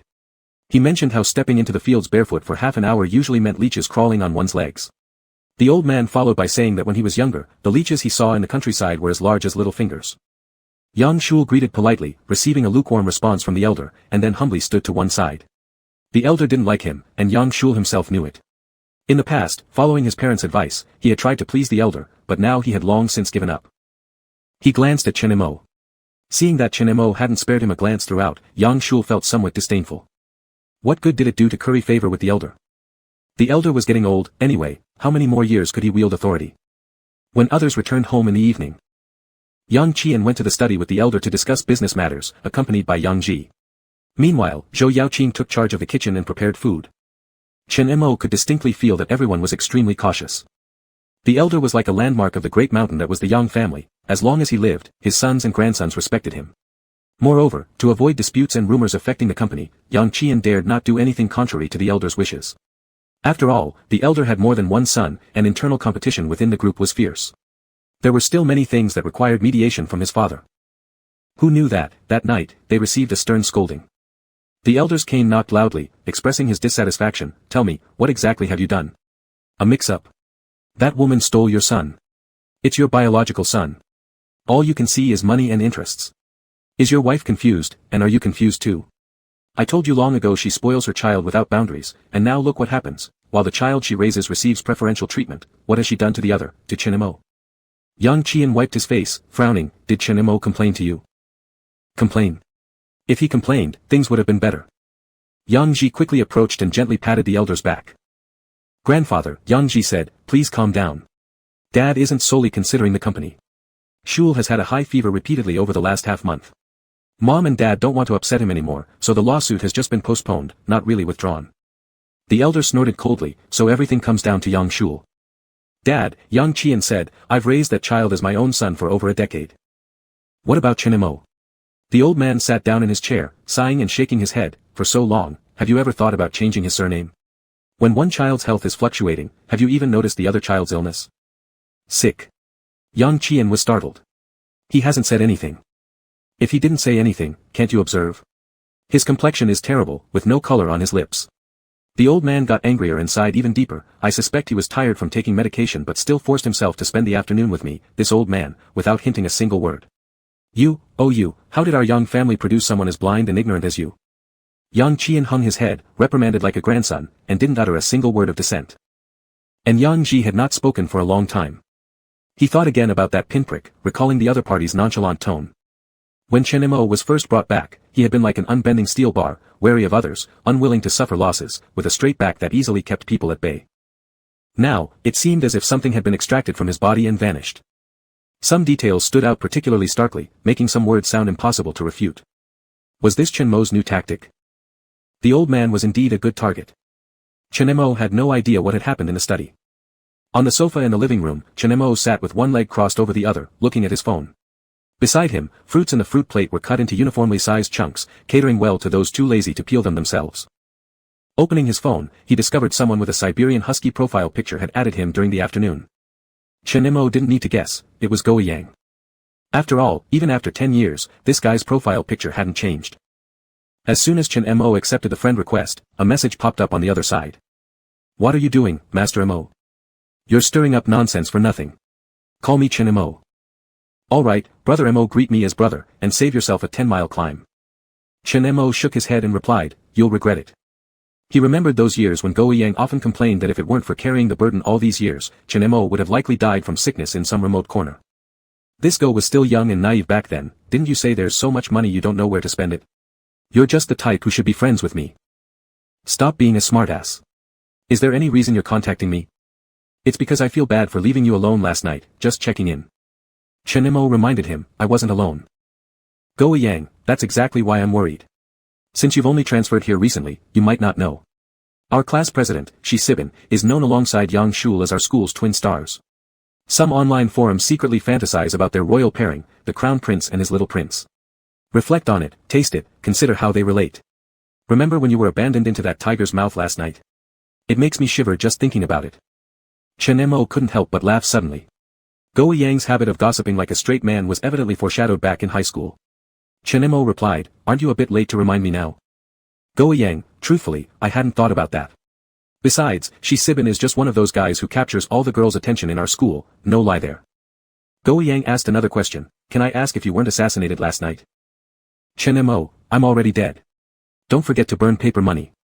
Go Yang, then I'll definitely attend your class reunion tomorrow. I'll pay respects to see your face once more. Chen Mo raised an eyebrow, are you coming? Go Yang responded instantly. I swear to the heavens, I'm just an onlooker. Chapter 6. The next morning, before Chen Mo even got up, he heard a commotion outside. For this small alumni gathering, the Yang family went all out. However, perhaps due to the visit of the old man yesterday, Mr. and Mrs. Yang left home early today and did not stay at home like before for appearance's sake. Close to 9 o'clock, there were already quite a few cars parked outside the villa. People who could befriend Yang Shul all came from families with decent backgrounds. But thanks to his good personality, some of the invited classmates were also ordinary students who couldn't help but marvel as they entered. The luxurious juices and desserts. The enormous crystal chandelier in the living room. The waiting butlers, and the busy maids coming and going. "Shul, are you feeling better?" 6 young men surrounded Yang Shul, warmly asking him as they walked, "Don't worry, we've all divided the work of organizing 2 copies of class notes for you during this time, and we've brought them here today. Yeah, you wouldn't believe how boring it was without you around. Once you're back, we'll watch movies together again. There's this new escape room just opened in South City. You're so smart, you'll have to help us pass it." Today's Yang Shul specially wore the formal attire his mother prepared for him. Suit and tie, after having his hair styled carefully just like every birthday he celebrated since childhood. Hearing these words, he finally eased from his tension, smiling. Before today, he was afraid no one would come, afraid they might look down on him, and even more afraid others would point fingers at him. But the truth is, he isn't the biological son of the Chen family from the village of Yuhuai. The many interest classes and study groups he attended throughout his life weren't a waste. Even if some wealthy children befriended him before and regarded him as their leader because of his background, the love from his parents was genuine. He still bears the surname Yang and lives in this house, and that's the fact. He was upset when he said he wanted to leave and didn't need any handouts from Chinemo, which was only due to his fear of losing his parents' affection and everything else. He didn't bother to hide his hostility towards Chinemo. What could someone like Chinemo achieve by barging into a house like the Yang's? If he tried to compete or grab, under such circumstances, he would inevitably become the target of criticism. Yang Shul glanced around and didn't see him anywhere, so he pulled his gaze away and nodded, responding to his classmates, "I'm pretty much fine, I'll be returning to school soon." "That's great." Chi Li, who has a doll-like face and comes from a catering family, cannot compare with the Yang family in terms of scale, but usually seems to be the closest to Yang Shul. He looked around at the door and couldn't help but envy as he said, "Shul, your parents truly spoil you. Hey, should we go greet your uncle and aunt?" When hearing this, Yang Shul's expression stiffened slightly. He couldn't admit to people that the parents who had originally promised to host the gathering at home weren't there today. There was not an ounce of evidence on Yang Shul's face. He casually replied, "My parents said they won't participate in the kids' gathering. Otherwise, everyone might feel uncomfortable. They have business to attend to and aren't home today." Oh, that's fine." Chi Li changed the subject and asked again, "What about your older brother?" Yang Shul inwardly looked down on Chi Li for this. He had visited the Yang residence several times, each time stealthily trying to inquire about the elder brother. His marriage was entirely out of his control and currently involved a fixed contact with a female counterpart. How could there be any connection with a male high school student? But his expression remained unchanged as he said, "My older brother isn't here either." "Not here?" Chi Li's disappointment flickered momentarily across his face before quickly turning back to a smile, saying, "Well, maybe he can join our next gathering. In our previous parties, he treated guests several times, especially instructing us to take care of you. Finding a brother like that is hard to come by." Others joined in agreeing. Upon hearing this, Yang Shul felt proud inside, but he didn't reject it verbally. More people arrived continuously. However, Yang Shul stood outside stubbornly, looking toward the entrance from time to time, as if waiting for something. A couple of people accompanying him chuckled knowingly. Chi Li was even more straightforward, waiting for the class president. "Don't talk nonsense," Yang Shul said, "the Shi family and ours only have some business dealings. My childhood encounters with Yen were mere meetings. Last year, during the New Year celebrations, our families discovered we were classmates. You know I get seasonal allergies easily, so my parents asked him to take extra care of me at school." "Oh, Yen, huh?" Someone teased, deliberately asking others, "Has anyone heard other students call him Yen?" Yang Shul pretended to be about to hit someone. "His family members all call him that, not just me." "Yes, only family members call him like that. Yen, it's Shisayan. He's so tall that every time he passes by me, I hardly dare to breathe." Not that exaggerated, right? The students in the experimental class often ask him for help with problems, and in basketball or track and field events too. Both male and female students say his character is good and that he's a nice person. He can be alright, but you haven't seen his cold face, like Lord Yama of the underworld. During self-study classes, when he sits on the podium, it feels like we're in a cemetery, dead silent. Shul isn't afraid of him, right? Yang Shul thought there was still some pressure. Even though Shisayan had never given him a cold look, their relationship wasn't as close as described by other classmates, and it certainly wasn't special. Yang Shul worked hard for every exam, even disallowing himself to rank outside the top 3 of the grade, all in order to have his name appear on the honor board alongside Shisayan's. Every time Yang Shul asked him questions, including the 2 times he hitched a ride in the Shi family car under the pretense of the driver being unavailable, and the simple replies received during holidays after sending long blessings, made his heart race for quite some time. If it weren't for the unexpected event over a month ago, he would have had many more chances to see him. Someone asked, "Will he come today?" "Yes." At this point, Yang Shul's smile seemed sincere. When I sent him the invitation message, he said the homeroom teacher wanted him to give me a competition application form to fill out, so he will be here. "Right, your physics scores are good, so surely your name is among those nominated for this year's competition. And then you and the class president won't have to separately go to training, huh?" There was lively chatter at the entrance. Teenage boys and girls gathered together in separate groups, talking endlessly. The girls discussed trendy nail designs and outfits, popular songs, and idol dramas, while the boys discussed various esports matches, sports games, and who washed smelly socks last week in the boys' dormitory and got punished to clean the toilet by the dorm supervisor. Each person here should be harboring some curiosity. After all, something significant happened in the Yang household, which has kept attracting attention. But because someone crucial didn't show up, everyone tacitly avoided the topic, and no one would be so tactless as to bring it up in front of the host of this gathering. "Why don't you go down?" Leaning on the railing on the balcony of the second floor, Chen Mo asked the person beside him. Go Yang, holding the same drink, glanced downstairs and said, "You, the center of attention, don't want to go either, so what excitement would there be for me going down?" Chen Mo lightly tapped his chin against the others and said, "You're truly, straightforward to the point where I can't dislike you." "Same here." Go Yang replied, "Before seeing you at the internet cafe, I wouldn't have thought you were so interesting." "Interesting? Isn't it interesting?" Go Yang raised an eyebrow. "Some people have nearly painted you as a rural tyrant who returned determined to turn the Yang household upside down. But looking at you, you seem too lazy to even show any fighting spirit, friend." Chen Mo chuckled. "I've been industrious before," he said. It just turned out that the efforts weren't aimed correctly. The power of the Yang family during his teenage years felt like an unshakable behemoth to him. So, he demanded so much of himself back then, and later on, growing up, decided that those people needed to look up to him, hence striving hard to rise higher. Reality proved that being at the top doesn't necessarily mean much satisfaction. Chen Mo slightly turned around, leaning on the wooden railing, watching the bustling scene below, saying slowly, "I still prefer my life now, lying around while having endless money to spend, no need for hard work, and assured not to starve in the future. If I get bored, well, I can observe others' fervent youth." As his words faded, a few more people arrived at the door downstairs. Shi Xian walked in, wearing a simple black and white sportswear set paired with sneakers. Clean, striking, it looked like he casually passed by. However, several male friends already surrounded him as soon as he entered the house, and the characteristic vitality peculiar to teenage boys emanated from the setting. The entire hall, boys and girls alike, paused their activities, attracted by him. Chen Mo noticed the figure closely following behind Shi Xian, saw him gently pull on the other's clothing hem, causing Shi Xian to stop. Recognizing who it was, she lowered himself to accommodate a brief conversation. Chen Mo, finding the situation rather uninteresting, turned around and asked Go Yang, "I need to wake up a bit, I was woken up too early this morning. Want to join?" 5 minutes later, Go Yang stood by the large pool side, looking a bit pale. "Wouldn't it be better if we played games to wake up? Did you ask a non-swimmer like me before suggesting swimming? Playing games hurts your eyes." Chen Mo grabbed a little yellow duck inflatable ring nearby and threw it to the other side. "If you don't exercise now, by the time you're 30, you'll definitely have a meaty swim circle." "Go to hell, I will still be a handsome young man at 30. Chen Mo chuckled mockingly, not wanting to deflate him.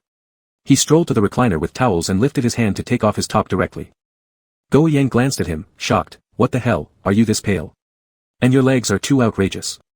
It's not obvious when you're dressed, but undressed, this proportion makes me want to spew blood." "You keep acting." Chen Mo remained indifferent. Go Yang had once sprayed nose blood due to staying up late for surgery that got heated, and then seeing an overly curvaceous woman in the bar the next day, so he particularly asked for her phone number intending to pursue her, being purely sentimental. As it turned out, the girl had a boyfriend, causing a misunderstanding. Go Yang was just a purebred straight guy who didn't act like one, his mouth just lacked control. The teenage Chen Mo, though thin, hadn't had an easy life those previous years. There was a layer of lean muscle on him, making him look very balanced and good-looking. However, as Go Yang came closer, he noticed deep and shallow scars all over his back, legs, and feet. Some were long striped wounds as if broken by something, others were burns or cuts about the size of a thumbnail tip, varying in depth. Some had already faded, leaving only light marks, yet they were enough to attract attention. Go Yang opened his mouth, looking at him but unable to speak. It was Chen Mo who, instead, casually scanned the visible scars before casually saying, "What's strange?" The male from the Chen family was a gambling addict. Drinking made him violent, especially beating his son, which he thought was justified. "But he hasn't dared touch me ever since I broke one of his hands." "Do your biological parents know?" Go Yang asked. Chen Mo tossed the clothes in his hand onto the chair and started stretching his wrists and ankles. I heard a bit from the police. Damn, beast. It wasn't clear whether he cursed the Yang family member or the Chen family member. Chen Mo did not tell Go Yang that scars would eventually heal, but without witnessing the bloody opening of flesh or experiencing the pain and itching as the wound gradually scabs over, people could easily forget. To go through ears and not through heart might mean either lack of care or self-deception and unwillingness to confront. No matter which reason, the current Chen Mo no longer cared. Get into the water. I specifically told the servants not to let anyone else in. If no one is allowed in, naturally no one will dare disrupt him. It was indeed quiet. Chen Mo dived sharply into the water, swimming towards the opposite side at an extremely fast speed. His perfectly standard swimming posture gracefully undulated underwater, capturing the interest of Go Yang on the shore. Unfortunately, the non-swimmer was just that, a non-swimmer wearing an embarrassing swim ring, far from dignified. After swimming less than 2 laps, Chen Mo felt an implicit pain coming from his knee. At this point, the problem with his knee wasn't significant, he guessed it was because the cold water touched him suddenly. For safety's sake, he decided not to continue and headed toward the bank. Just then, there came noise at the pool entrance. Why can't we get in? Shul, does your family's pool not work anymore? With such hot weather, it would have been perfect to play in the water. Next was Yang Shul's peculiarly questioning voice to the servant. The servant was extremely embarrassed. Everyone knew that these days Chen Mo was not the same as before, and the Yang family's elder had just visited, almost costing them their jobs. If Chen Mo said no entry, the servant genuinely did not dare to let anyone in. Mr. Shul, Mr. Mo is inside, the servant whispered. Yang Shul's face turned unpleasant instantly, especially with the disturbance attracting many people gathering around. Yang Shul, open the door. The servant didn't move. Yang Shul believed that Chen Mo was deliberately making him look bad. He seldom lost his temper with the servants at home, yet now his face turned red with anger. I said, open it. The servant trembled with hesitation for quite some time but finally pushed the door open. The gates slowly opened before everyone's eyes. All they saw was a shadow splashing out of the water, accompanied by drops falling from the pool. The person standing on the shore raised his head, revealing utterly weary black eyes, and slowly spoke, today, whoever dares step through this gate, try it. Chapter 7. Everyone standing outside felt a chill. They didn't know why, but even though they were about the same age, whether they had met him in person or only heard stories, the Chen Mo in their imagination should not be the one who with just one sentence had scared everyone else into submission. Chen Mo, what exactly do you want to do? Yang Shul's fingers gripping the doorframe had turned pale from the force. His tone couldn't conceal the trembling. It was partly rage and partly embarrassment. The glaring stares were like countless slaps on his face. Just then. What's all this racket? A voice suddenly came from behind. It was Yang Ji. When this older brother, who wasn't usually home, appeared, people naturally parted to the sides. Everyone realized he seemed to have been back for a while already. However, he was standing beside Shi Xian, talking casually, and their conversation was interrupted by this commotion. These two people, despite being several years apart, didn't look out of place standing together. One had a furrowed brow, while the other looked completely disinterested. Brother. Yang Shul called softly. His eyes scanned over the person next to Yang Ji, suppressing that flash of resentment as he explained, a classmate of mine wants to swim in the pool, but the house servants won't let them in. Not a single word mentioned Chen Mo's name, but anyone with eyes could see that it was referring to him. Seeing Yang Shul restraining himself so hard, even with red rims around his eyes, Yang Ji cast a displeased glance toward Chen Mo.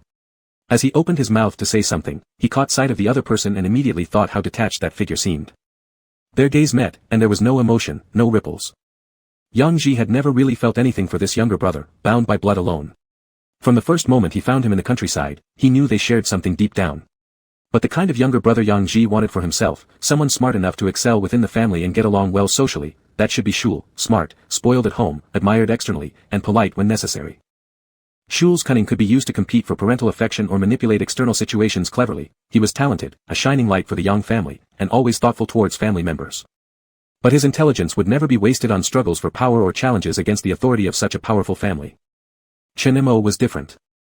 Amidst the storm of that transformative day for everyone, Yang Ji distinctly saw the shock, confusion, anger, and reluctance flicker across this younger brother's eyes. So, it was inevitable that Chen Mo wouldn't receive treatment equal to Shul. Yet, somehow things had subtly changed after that night last Friday when Chen Mo went missing all night. Some invisible thread began to unravel, some connections weakening, fading away. Initially, today was meant to be busy at work, with many tasks awaiting this future successor of the Yang family. Nevertheless, he still took time to return during lunch break. When his assistant inquired, he simply said that little Shu had a gathering with classmates today, implying he might need help. As he spoke those words, he genuinely believed they were true. Still, for some unknown reason, upon entering the door, his eyes unconsciously sought another presence inside the house. At the sound of commotion, he ignored the faint trace of relief hidden beneath his dissatisfaction, almost feeling relieved. He thought, yes, this younger brother is indeed such a person. It's typical for him to cause trouble at occasions like these. But once their eyes connected, it didn't quite align with his preconceived notions. Yang Ji maintained his air of authority as the eldest son of the Yang family, his brows clearly knit with displeasure. Unfortunately, before his reprimand could come, Qi Li from beside Yang Shul jumped up first. Positioning himself where Yang Ji could clearly see, a mocking expression crossed his face. Chen Mo, you are too domineering. Today Shul specially invited so many classmates home, and you acted so unreasonably. Picking on Shul in everyday life is bad enough, because his personality isn't as strong as yours, earning more than you, having better relationships with classmates than you do, you just bully him. With so many classmates watching and Big Brother here as well, you'd better not try to push things further. During Qi Li's fervent condemnation, everyone witnessed this person inside performing several actions without saying a word. He shook off the bathrobe draped on the chair, placing it casually on his shoulders. Then he shook his hair, wiping it casually with a towel. Afterward, he turned around, reached into the swimming pool, and pulled up someone familiar who had been staring open-mouthed. He didn't utter a single word. The sense of mockery had reached its peak. The boy named Qi Li, who had been so smug at first, gradually lowered his voice as two red patches of fluctuating emotion spread across his cheeks, until finally, he felt embarrassed. Let's go.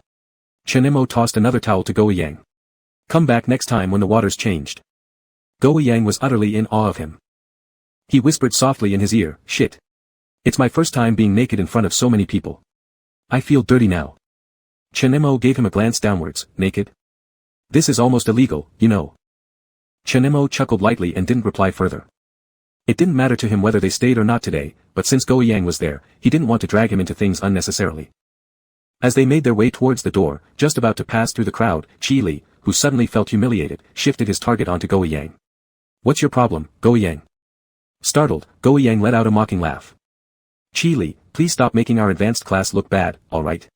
You've said that there were so many classmates today, but anyone who doesn't know might think all our classmates are like you. Qi Li fumed with rage and yelled sharply, what kind of person am I?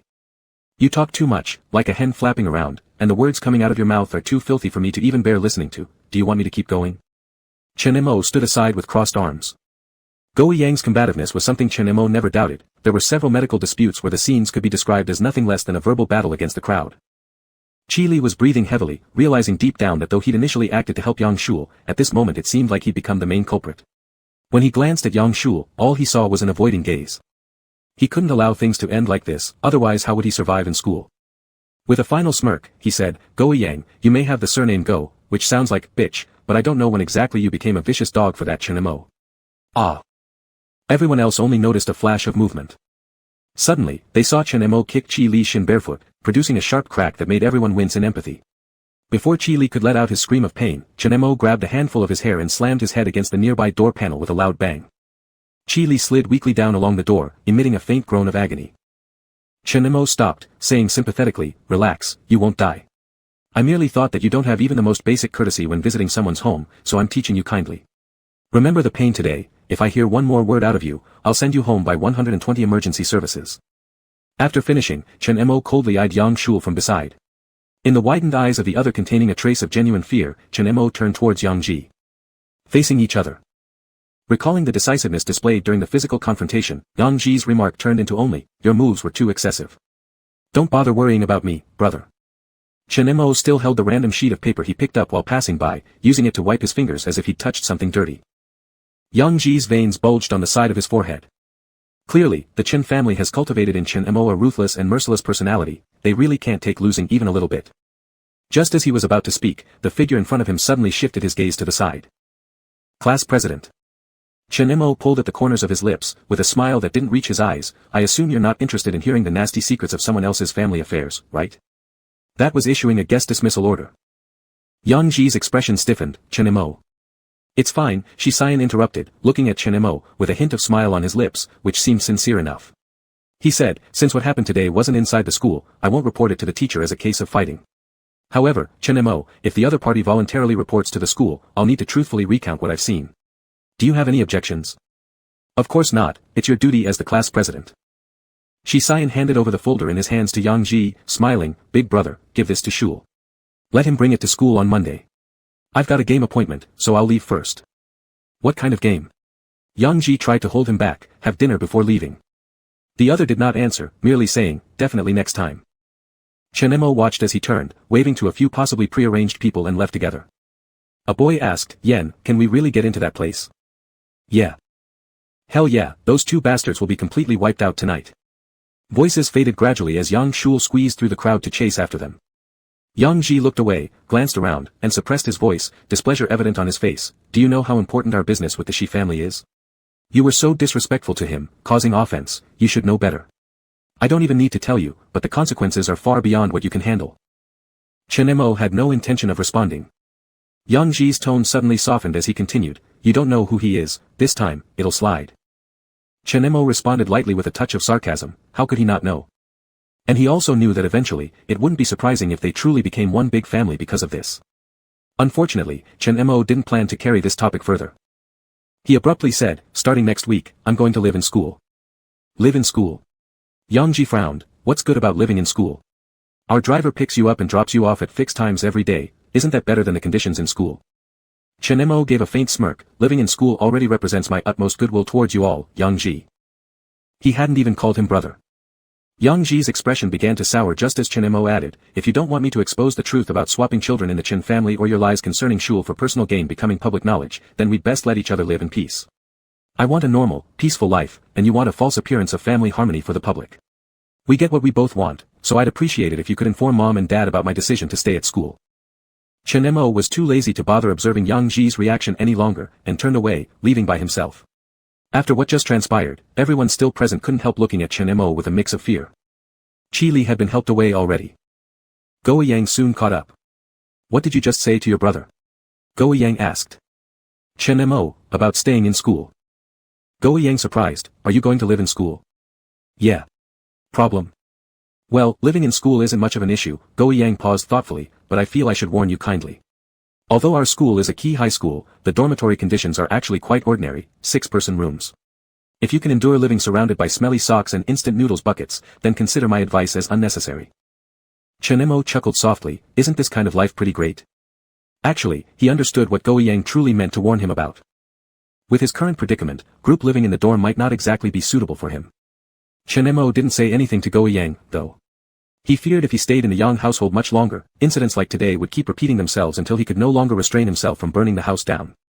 In which case, his retired life might indeed have to continue inside a prison. When Chen Mo had placed one foot on the staircase, he paused momentarily. Help me.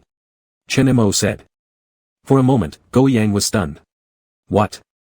Chen Mo rested his left hand on the railing and reiterated, give me a hand.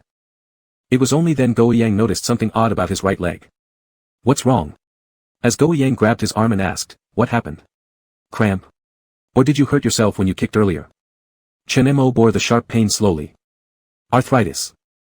Old Go sighed internally, if you really think it's embarrassing to admit that you injured yourself by kicking someone, there's no need to come up with excuses. Chapter 8. Chen Mo's decision to board at school met with unanimous opposition from the Yang family. The couple sounded very formal and righteous, no matter what, eating, wearing, and using things at home is always better than at school. Your older brother only started living on campus when he went to university. We're not comfortable with you moving to school alone. Yang Shul looked arrogant, as if insulted, if you are dissatisfied with commuting in the same car as me every day, I can take the bus every day. Whom do you show off to by living on campus? It seems like I am driving you out instead. Yang Ji was the only one who didn't express an opinion. Perhaps because Chen Mo had first informed him of the decision. On Monday morning, all members of the Yang family were rarely gathered around the dining table in the living room. Yang Ji was scrolling through news updates there, and against the overly quiet atmosphere at the table, he had no strong emotions, just saying, let him live on campus if he wants. Sooner or later, he would be unable to bear it and beg to move back. Big brother. Yang Shul threw down his spoon, making a clinking sound in the bowl. His face showed dissatisfaction, clearly, it was him who wanted to drive me away, but now he is the one going to live on campus. How will classmates talk about me? Zhou Yaoying consoled, Lele, between classmates, this kind of thing will be ignored and quickly forgotten. The most important thing right now is to focus on your studies. As she was speaking, Chen Mo carrying his suitcase descended from upstairs. When he reached the last step, he handed the suitcase over to the driver casually and then sat at his place by the dining table as if curious, asking quite cheerfully, what are you guys talking about? Talking about you two going to school, Zhou Yaoying considerately ladled a bowl of soup for Chen Mo too, gently saying, you two are the same age and in the same class, so working hard in your studies will help your big brother more in the future, he is already having a tough time. Yang Shul immediately said, I absolutely won't join the family company in the future. I plan to achieve success relying on my own abilities. Zhou Yaoying smiled with satisfaction and turned to ask Chen Mo, how about you, Xiao Mo? Me? Chen Mo lightly laughed, didn't Grandpa say before, once the younger generation turns 18, they get year-end dividends from the group. By then, just put my name under the company and transfer my share to me regularly. Zhou Yaoying paused in her smile, hesitating for 2 seconds before replying, it's not bad either. Your big brother certainly wouldn't let you down. Yang Ji, who had been silent beside them, suddenly gave Chen Mo a glance, seemingly surprised yet unable to resist mocking, you truly have ambition. Chen Mo ignored him. Instead, it was the head of the household, Yang Qian, who brought the conversation back on track. Are you really determined to live on campus? Chen Mo went along willingly, it's more conducive to focusing on studies. Chen Mo thought, since he'd established the persona of a model student, they naturally wouldn't have any reason to refuse this excuse. Yang Qian remained silent for a few seconds before saying, live if you want. Let us know if you're short of money. Seeing that her husband had softened, Zhou Yaoying looked at Chen Mo, a delayed feeling of guilt welling up inside her. Chen Mo had lived in the house for little more than a month in total. He was already not the same as when he had just returned. Those fearsome airs which had once made her feel terrified seemed to have vanished without a trace. Designer clothes fit him perfectly, and sitting by the long dining table, the way he drank his soup was slow and deliberate, even somewhat pleasing to the eye. She couldn't help but think, what would this son look like if he had been raised by her from a young age? Thinking about this, she called out, Aunt John. Yes, madam. The maid named Aunt John wiped her apron and came out from the kitchen. You give Xiaomo another bowl of the soup stewing in the kitchen, instructed Zhou Yaoying, then turned to tell Chen Mo, drink more, the food at school definitely isn't as good as at home. Today's soup is mild. If you like it, I'll cook more for you again when you come home this weekend. Chen Mo put down his spoon, leaned back against the chair, and flashed a perfect smile of filial piety, thank you, Mom. Yang Shul watching this scene nearby, unknowingly tightened her grip on the soup spoon. Madam, at this moment, Aunt Zhang suddenly spoke up. She glanced at Yang Shul who had her head down, only seeing a dark swirl of hair. Instinctively feeling sympathy, her tone became less polite, this soup needs to stew for 2 hours, and there isn't much left anyway. Weren't you specifically stewing it for little Lu to improve his blood qi? Chen Mo was almost amused. Zhou Yaoying's face flushed with embarrassment and quickly turned sour, it's not like there is only one bowl left. How much can little Lu drink by himself? No problem, Aunt Zhang. Yang Shul looked up and smiled at Aunt Zhang, I've been taking medicine recently and I'm almost fully recovered. I still need to go to school today. Aunt Zhang opened her mouth but closed it. Bang! It was Yang Ji who threw the spoon, and his tone was unpleasant. Aunt Zhang, you've been in our house for more than 10 years now, when did it ever come to us fighting over a bowl of soup? Aunt Zhang's face turned pale. She said nothing, then turned and walked toward the kitchen. Soon, the clay pot that had been used to slowly simmer the soup was brought out wrapped in a cloth. Chen Mo, who had initially been sitting with one leg crossed over the other, stood up to make way for her, casually extending his hand, let me do it. But less than a second later, there came another sudden bang. Chen Mo looked at the shattered clay pot on the floor, its ingredients, wolfberries, red dates, black chicken, all still steaming as they spilled out. Amidst the deafening silence, Chen Mo sounded genuinely regretful, sorry about that, it was too hot and I didn't hold it steady. Aunt Zhang's chest heaved. It was clear that he had done it deliberately, yet this seemingly half-hearted apology left her speechless with frustration. Chen Mo had expected at least a bit of scolding. However, Yang Ji frowned instead, still standing there. Can't you see how hot it is? Zhou Yaoying chimed in, if it spills, then so be it. Yang Qian added, Aunt Zhang, please have someone clean it up. Chen Mo casually slung the backpack from the chair onto his shoulder and said, looks like I don't deserve to enjoy this soup after all, I'll be off then. As he passed Aunt Zhang, he cast another glance at Yang Shul whose eyelashes were lowered once more, obscuring her expression. Lele, don't take it to heart, Chen Mo said before taking a step back and looking directly at Aunt Zhang, though making this soup does take a lot of time, you'll just have to trouble yourself to stew another pot for my younger brother. Oh, Aunt Zhang, let me also remind you, during holidays, I cannot avoid coming back here under the guise of being the true son of the Yang family and helping meet people. I hope then you'll prepare extra portions for such occasions. I don't really care, but losing face for the entire Yang family would surely jeopardize your employment here no matter how many years you've worked here. If that happens, I would feel quite apologetic. Aunt Zhang became visibly nervous and began eyeing him with increasing fear. From a distance, 3 or 4 other maids who had been surreptitiously watching them, especially those who had previously tried to sabotage Chen Mo, wished they could disappear right then and there, praying he wouldn't bring any trouble their way. Regardless of the expressions on everyone's faces or what thoughts they might have harbored. The moment Chen Mo stepped through the door. The outside breeze was gentle, and the sunlight warm. The driver delivered Chen Mo straight to the school, assisting him with his luggage in a markedly respectful manner when he got out. If you're missing anything, send me a message and I'll buy it for you and deliver it. Chen Mo pulled out the handle of his suitcase, replying, no worries, go ahead and take care of your business. Ah. Then I'll wait for you at the gate after school on Friday, the driver responded. Don't bother waiting for me, Chen Mo said, leaving the stunned driver momentarily lost for words. Weekends are short. I'll only return on long breaks, I'll give you a call by then. Ignoring the troubled look on the driver's face, Chen Mo dragged his suitcase towards the entrance. It was lively at the front gate of No. 1 middle school in Suicheng City early Monday morning. Parents sending off their children kept giving last-minute instructions, the sounds of car horns mixed with the cries of street vendors selling breakfast and a teacher reprimanding students for not carrying their student ID cards, forming a chaotic cacophony. Students dressed uniformly in school uniforms queued up to enter. It wasn't the start of the term, yet the sound of Chen Mo's suitcase rolling over the stone pavement drew plenty of curious gazes. Chen Mo joined the queue. In front of him were two girls who turned around upon hearing some noise, gave him a brief look, and quickly went back to their discussion. Last weekend, there was a race at Mount Nan. It's rumored that someone from our school won first place. Are you crazy? People have died there racing. Who'd be reckless enough to do that? I don't know either. It's pretty hush-husher, only heard it from a well-off distant relative. The ones seeking thrills there are mostly rich kids, including some pretty rotten ones. Speaking of wealth, I actually heard about something exciting concerning the Yangs from grade 2, the mix-up baby situation. Someone posted it on the forum, you should check it out. The two girls leaned closer, murmuring into their phones. Seeing something, they suddenly grew animated. Chen Mo faintly caught Shisher Yan's name, and one girl got excited, he was there, too.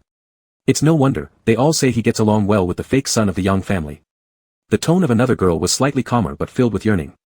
I heard that when he was promoted from the junior high department, the teacher suggested he skip a grade. I don't know why he didn't in the end. And every year he wins first place in competitions, scaring the top students from other schools just hearing his name. The key is that his athletic ability isn't bad either, high IQ, good-looking, rich, this kind of person, even if we look up, we might not even see him. The dreams of young girls are always naively beautiful. Through scattered information, they can attribute numerous halos to the person in their hearts, as if he were the knight in shining armor of their dreams. Chen Mo didn't want to crush their illusions. The person they discussed also belonged to the group of good-for-nothings from Nan Mountain that they themselves had mentioned. Shi Xian's love for racing was something Chen Mo learned about unintentionally. He also knew that during the 2 years Shi Xian spent abroad, he obtained an international professional racing license and participated in many large competitions.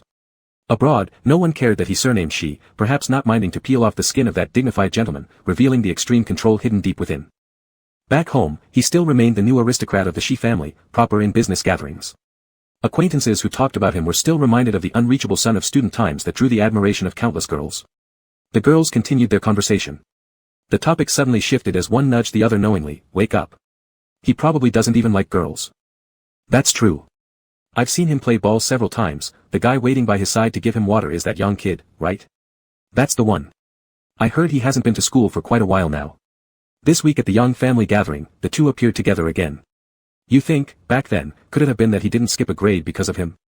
It's really a shame you didn't post an analysis thread on the forum. Chen Mo was just getting interested in the conversation when it was already his turn in line. Coincidentally, the person guarding the entrance today was none other than the head of the sophomore grade, Lai Xianfu, the same man who scared the group led by Go Yang like rats being chased by dogs last Friday. Lai actually wasn't much older than 40, though his hairline was receding. He recognized Chen Mo. To someone who'd read his old files and the news portraying him as an exemplary student, Lai forced a warm smile onto his serious face and said, I've already received your application to live on campus, classmate Chen Mo. Your determination to study seriously is commendable. Regardless of how tough conditions used to be, once here, you should continue to work hard and strive for knowledge. You must do justice to yourself and, in the future, bring honor to our alma mater. What a passionate speech this was. Though moved, Chen Mo was somewhat shocked. His high school life at this place and his past life had been oppressive and tense. Principal Lai had truly worried whether he could adapt, and had told him not to worry about what others in the school said. In the following years after graduation, Chen Mo invited him for dinner multiple times whenever he returned to the school.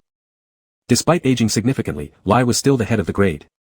Seeing him, his expression filled with relief. When the results of the college entrance exam weren't ideal, I thought you'd lost heart. Fortunately. During their last meal, however, Lai looked worried. He said, Chen Mo, you look unwell. Have these years been difficult? Chen Mo refilled his glass with wine. I'm fine. Thank you for your concern all these years. Returning to the present. Chen Mo, relaxed in posture, smiled and said, thank you, Principal Lai. Next time, I'll send you something to repay your teachings. Principal Lai frowned and waved his hand, Comrade Chen Mo, you shouldn't get into the habit of. It's not costly. It's just a black sesame paste I recently discovered. Purely natural without additives. At this point, the students around them had all stopped to watch, as he added with a straight face, beneficial for nourishing the liver and kidneys, protecting blood vessels, plus, preventing baldness. There was first a chuckle around them, which quickly turned uncontrollable, erupting into bursts of laughter. A familiar teacher nearby joked too, Principal Lai, the students now know how to bribe. There should be a 300-word self-criticism read during the flag-raising ceremony next week. Principal Lai glanced at the student before him, seeing his relaxed grin. All his worries seemed to vanish. Shaking his head, laughing and scolding, "Go on, get inside." Chapter 9. Chen Mo first went to the teacher's office of the second-year high school. The head teacher of the experimental class is surnamed Xiang Xinglong, who teaches physics to more than a third of the classes in the whole grade. In his 30s, wearing glasses, he looks rather gentle. Our dormitory spots were filled at the start of the semester. He sat behind the desk, looking inquisitive, and said, "There are only spaces left in the mixed dormitories. Can you accept that?" Chen Mo took 2 forms, looked down through them, and said, "I'm fine with either." Chen Mo, the head teacher called his name, and when Chen Mo looked up, the teacher hesitated before saying, "Mixed dormitories might be a bit chaotic and have a different learning atmosphere from our class's dorms. You've just come, so are you sure you want to live on campus?" Chen Mo understood this indirect dissuasion. With a smile, he said, "Yes, I really do." "Alright," Xiang Xinglong gave in. "If you don't mind, fill out these application forms and commitment letters and give them to the class leader. He'll then submit them to the dormitory management office for an official seal." Chen Mo nodded and was about to leave when he heard someone at the door say, "Report." Seeing the person, Xiang Xinglong immediately told Chen Mo, "Fill it out here." Turning around, he gestured to the person, "You're here at the right time." His tone was casual and familiar, "Teach Chen Mo how to fill out the form, and then make a trip today to ensure the management office completes the process." "Isn't this your job?" the person said as they walked in, placing 2 piles of test papers on Xiang Xinglong's desk.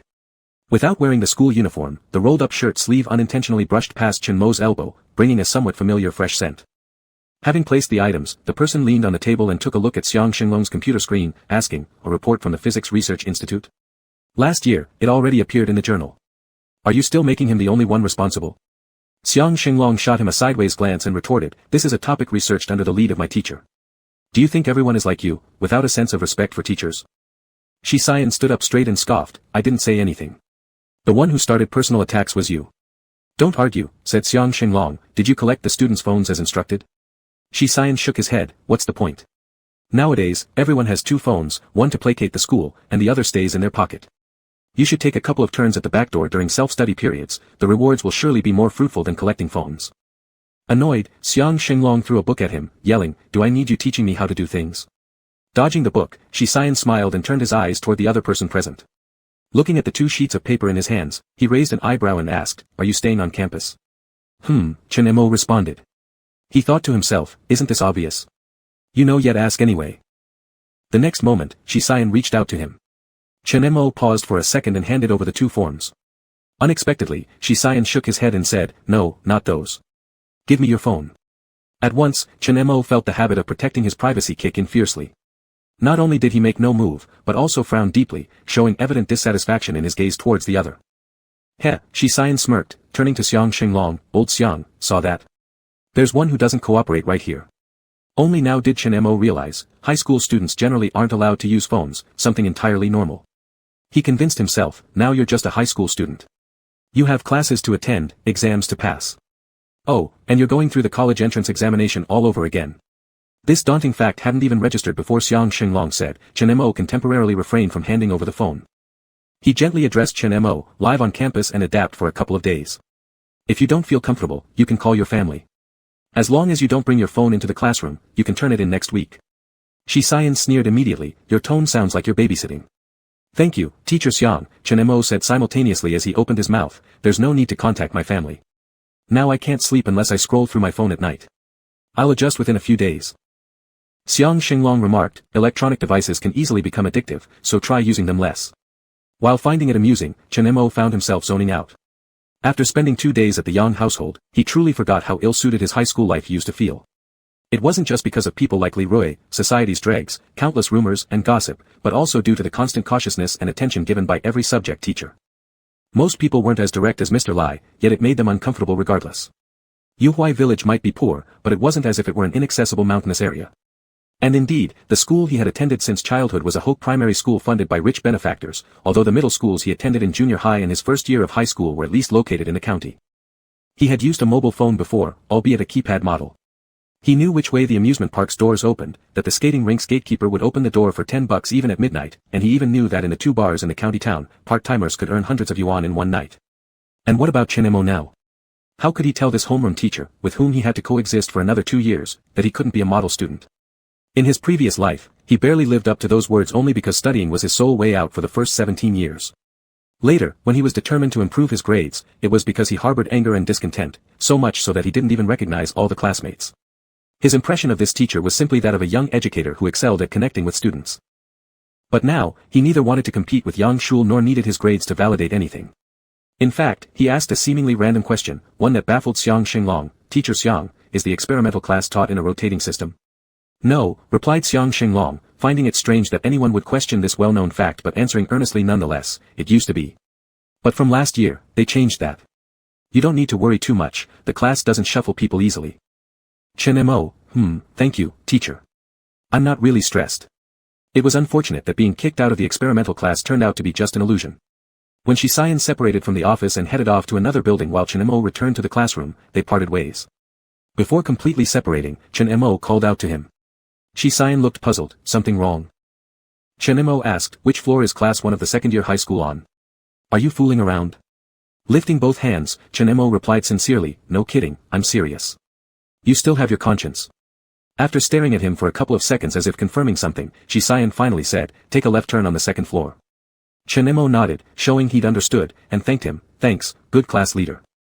Without turning around, Shisayan shot back, if you want to say thanks, you could do it with a more forced smile next time. The bell signaling the end of morning self-study rang just as Chen Mo found the classroom of Class 1, Grade 2. It was a lively scene inside, some fetching water, others playing around, but since it was the top class group, most students were still focused on their books and solving problems. The moment Chen Mo entered, the class grew suddenly quiet. Xiao Li's desk mate eyed the purple bruise on his forehead with a touch of fear. Why haven't you talked to Yang Shul today? The desk mate was genuinely confused. Yang Shul's seat, situated neatly among the third row, a standard position for exemplary students, had been vacant for half a month. Even though word of the events from last weekend had spread, upon returning to school, her seat was still swarmed by students asking after her welfare. However, Xiao Li, Yang Shul's closest friend usually, didn't show any intention of heading there today. Hearing this, Xiao Li pulled out a book and coldly replied, I just don't feel like it. Why should I bother? The desk mate muttered under their breath, I was just asking, why get mad? And how does it concern you? Taken aback by his sudden attack, the desk mate shouted loudly enough for everyone to look over, including Yang Shul. Shul, what's wrong with Chi Li today? Yeah, acting very weirdly. Someone directed their eyes toward the person who had just walked through the door, replying, what could possibly be going on? If he's not feeling bad about getting beaten by that Chen Mo, that'd be strange. Yang Shul remained seated where she was. She saw Chen Mo come into the classroom, glance around the room like he was searching for something. Following a hint from a classmate sitting in the front row, he made his way to her own solitary position beside the lectern. Though others might not know, Yang Shul was aware that this position was seen by the teachers as a special favor, yet paradoxically made her one of the easiest targets to notice. Having flaunted her presence enough these past few days at home, how carefree could she be once sitting back in that spot? Unfortunately, Chen Mo did not sit down calmly or appear uneasy either. He moved the desk instead. Even knowing plenty of people must have been watching him, he paid them no heed. Remembering the last 2 months of his former life when every step felt like needles pricking his back, was he crazy enough to continue sitting there? He relocated the desk all the way to the last row near the window, setting it down with a loud thud. Instantaneously, whispers began swirling around. What's he doing? Did Teacher Xiang ask him to move? Who knows, he's making himself seem special. After beating someone, he acts as if nothing happened. It wouldn't be hard for him to buy his way into our class, so changing seats means nothing to him. Regardless of that, I heard his scores aren't actually terrible. No matter whether his scores are bad or not, the monthly exam is coming soon.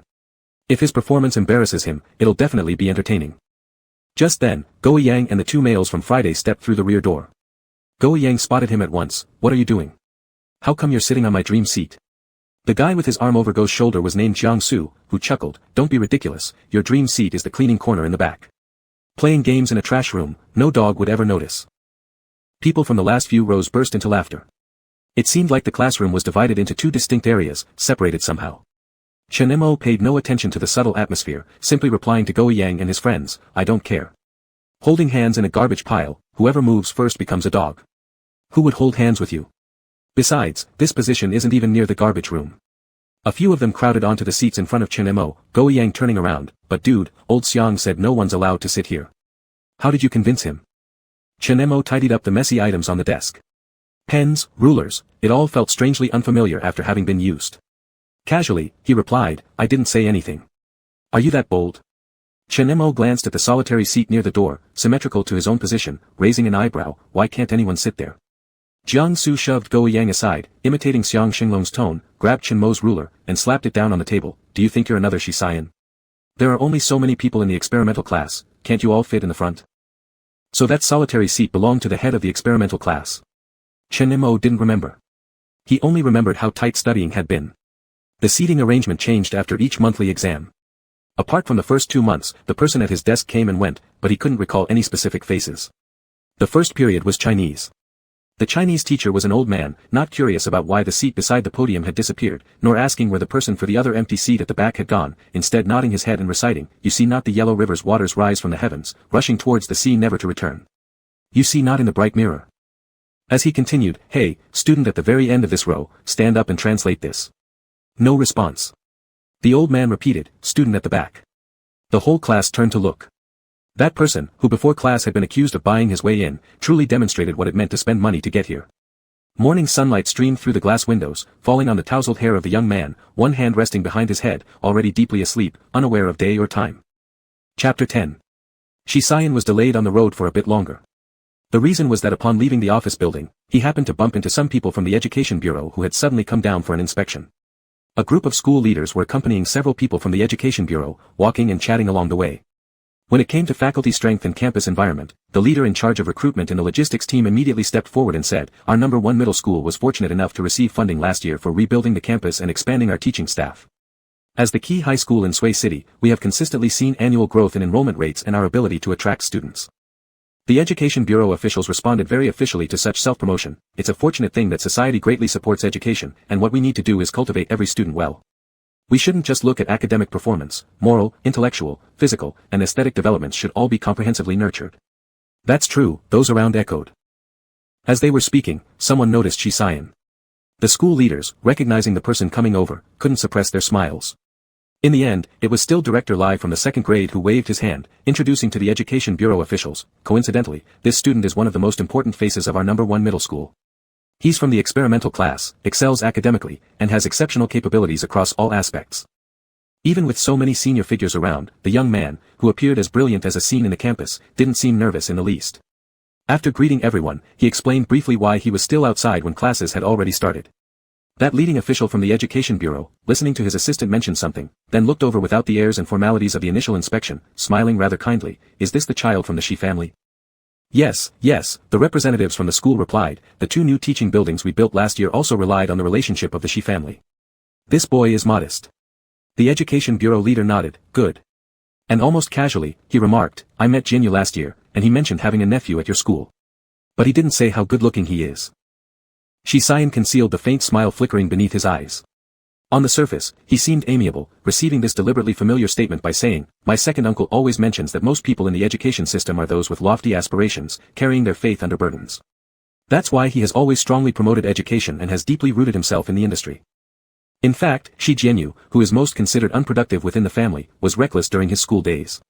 He managed to graduate from a prestigious university solely relying on his sharp mind. Not interested in politics nor commerce, he ended up in the education field by chance. When he donated the buildings to the school under the family name, he sat on the sofa at home and opened his mouth saying, the bunch of old fogies in the Education Bureau are the most stubborn and sycophantic.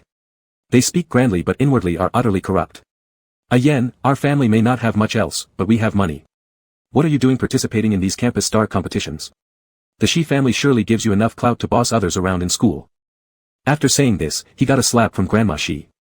Grandma Shi adored her grandson most. Speaking angrily to the prodigal son, teaching him nothing good and only those disreputable behaviors. Yan is such a good kid, polite and sensible since he was young, the most considerate one. Shi Jianyu flopped down on the spot, rolling his eyes widely, old lady, even if you're getting forgetful, there should be limits. Polite and sensible. He's black-hearted.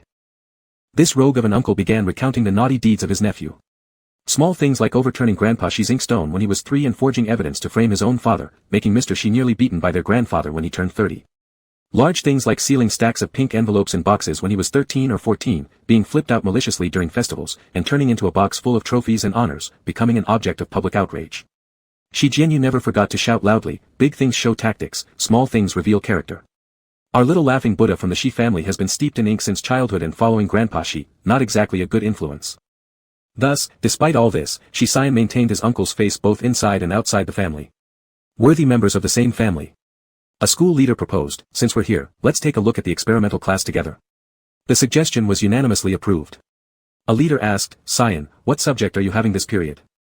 Chinese, Shi Xian led the way, introducing as he went, Mr. Jiang is a veteran teacher, well-versed and knowledgeable, with an engaging and humorous teaching style. The students all like him. The school leader agreed, yes, I've heard Mr. Jiang's class, and the students all cooperate very well. And especially our experimental class, consisting of self-motivated top students, has an excellent learning atmosphere. You see. Standing at the back door of the classroom, the school leader's words abruptly stopped after saying, you see. For no other reason.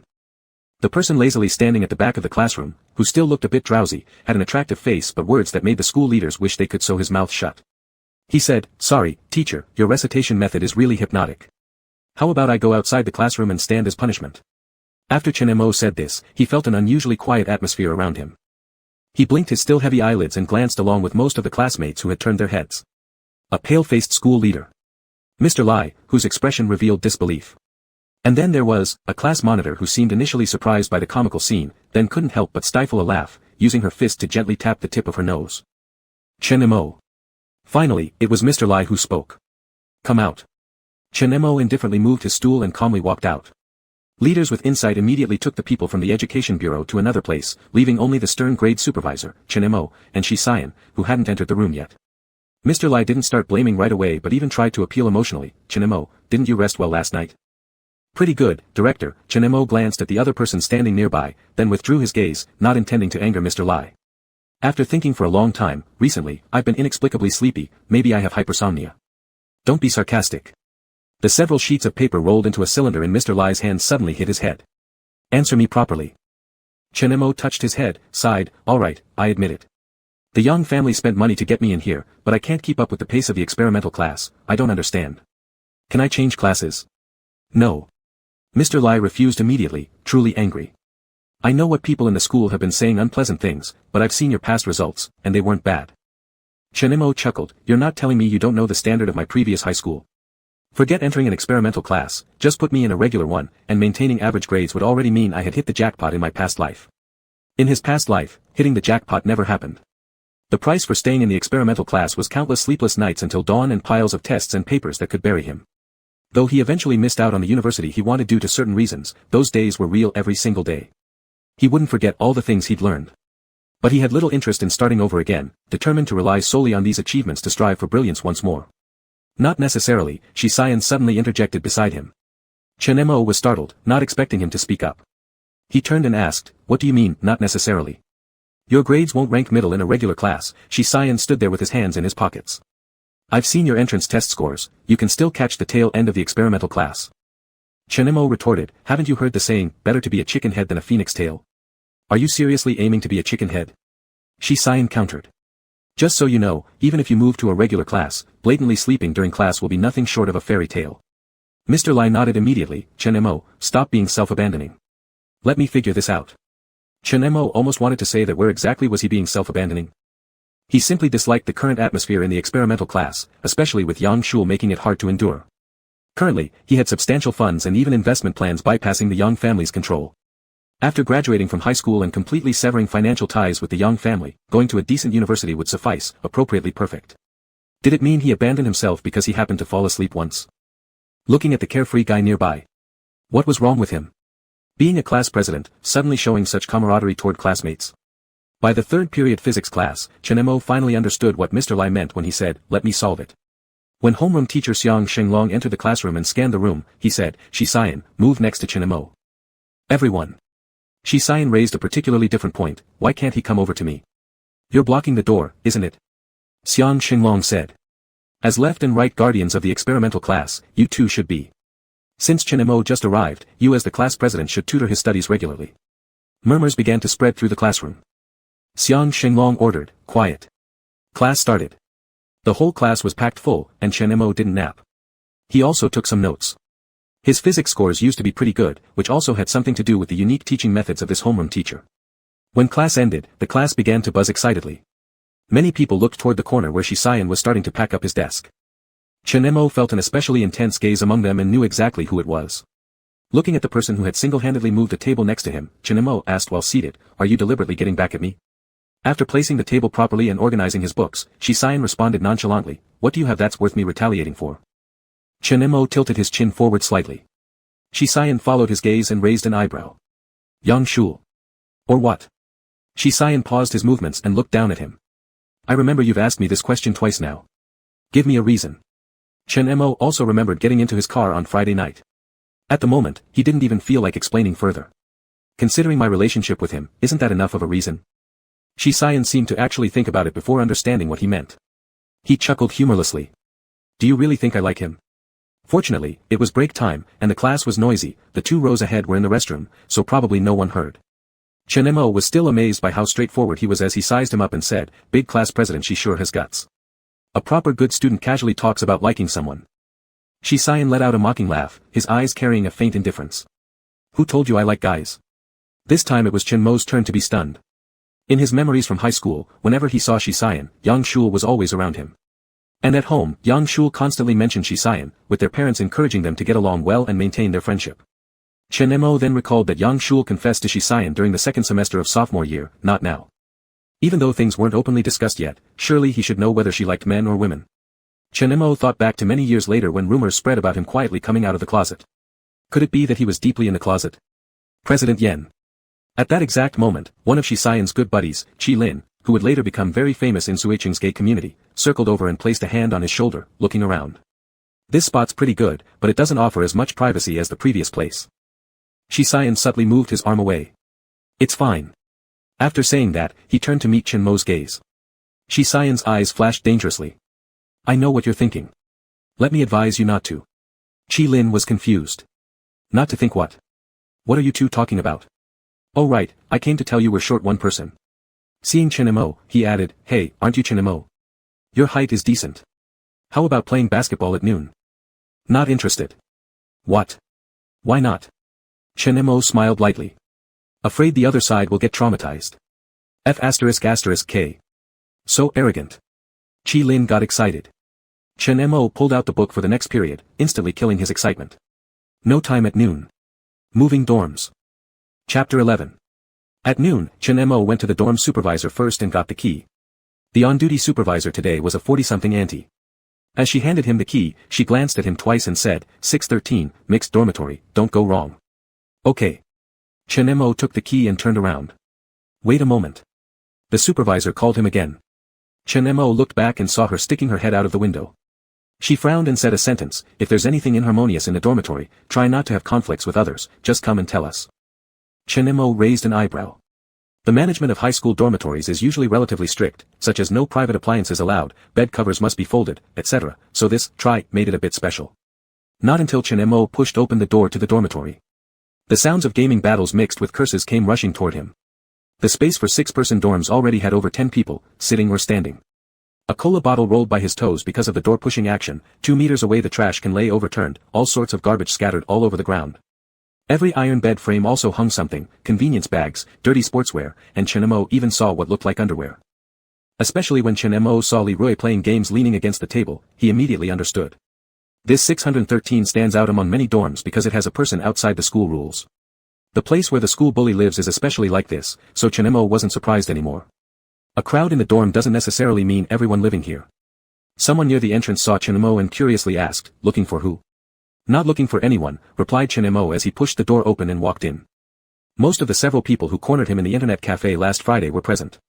Upon recognizing that it was him walking in, they tensed up immediately. The atmosphere became explosive. Everyone thought he had come for revenge. Until he entered and found an empty bed near the balcony, opening his suitcase. He put his stuff on the bed without any regard for others. Clothes, bedding sets, toiletries, and even some stomach-nourishing black tea. Soon, a foot stepped onto the edge of the open box, the sound of plastic breaking touching each person's nerves. Leroy's eyes were full of aggression. "I haven't even come after you yet, and you dare to show up first. Who gave you permission to stay here?" Last Friday, he lost his head easily and was threatened by a few words from Chinemo. In reality, regardless of his family issues, or Chinemo guessing his sexual orientation, if he casually dated a girl, no one would believe it. Moreover, it was a fact known well among influential families in Suicheng that Chinemo wasn't favored in the Yang family. Would the Yang family support him? Take your foot off. Chinemo looked down at the foot. Li Rui sneered, stepping down harder, either kneel down and apologize, or get out. I'll pretend nothing happened last week. Chinemo lifted his eyes. I said, take your foot off. Take your mother's damn foot. Li Rui's kick completely wrecked the box. At the same time, the suitcase Chinemo had picked up slammed shut. On the other side, there was a book-like item, and as the cover fell, Li Rui winced in pain before exploding, you bastard. Alright, I'll bring you another bed, Chinemo said as his knee suddenly surged upwards, meeting the inevitable conflict in a crazy, unconscious state. Meanwhile, on the basketball court, it was half-time. Students surrounded the area in 3 layers, boys discussing the fierce confrontation of the first half, girls recovering from excitement, quietly discussing who looked cool just now. The study committee member of the experimental class, Sun Xiaoya, with her ponytail, was handing water to the group of boys coming off the field. Some boys from other classes wiped their sweat and joked, Xiaoya sister, this isn't a formal game, why do you personally have to show up for this kind of thing? Sun Xiaoya slightly nodded toward someone drinking water with their head tilted back and said, no choice, you've seen it too, if I don't sacrifice myself, someone might just get devoured alive by the girls at our school. What can I say about having such a childhood friend? The boys playing together laughed along. This is exactly why we always call Yen brother to play. Hearing girls scream makes each of us feel like we're tragically handsome beyond belief, running faster on the court than dogs. Go to hell, only you are a dog. Yes, and I won't admit it either. Clearly you envy his skill, but still talk nonsense. Shi Sijin sat on the stone steps and did not join in the joke. His white basketball jersey highlighted his flawless skin tone. Even though his hair and neck were drenched with sweat, it didn't make him look disheveled, instead, it added a touch of rugged wildness. Another boy laughed and asked, isn't Yang Shul also from your experimental class and someone you grew up with? I heard he's back at school. Usually he never misses an event, why isn't he here today? Sun Xiaoya glanced at Shi Xian before answering, not everyone can be called a childhood friend, right? Anyway, I'm not close to him. She's at it again, Qi Lin plopped down beside Shi Xian, shaking his collar, saying, she really can't stand Yang Shul. Every time he's mentioned, her face gets all annoyed. Actually, if we were to strictly count.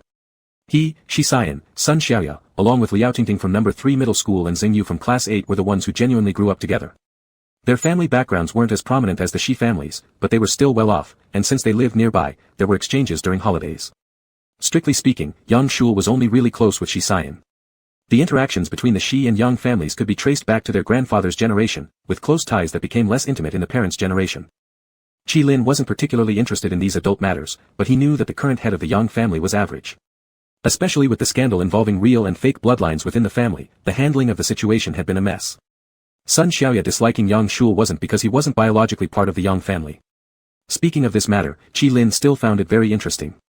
He draped his arm over Shi Xian's shoulder and laughed, asking, didn't Liao Tingting confess to you after the high school entrance exam? You don't like her, do you?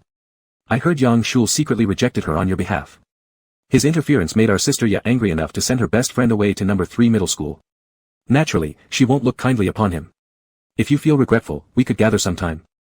Shi Xian screwed the bottle cap shut and cast a sidelong glance, are you that idle? Not idle at all, busy actually. Then shut up. Shi Xian placed the water bottle on the step behind him. Just as the whistle blew signaling the start of the second half.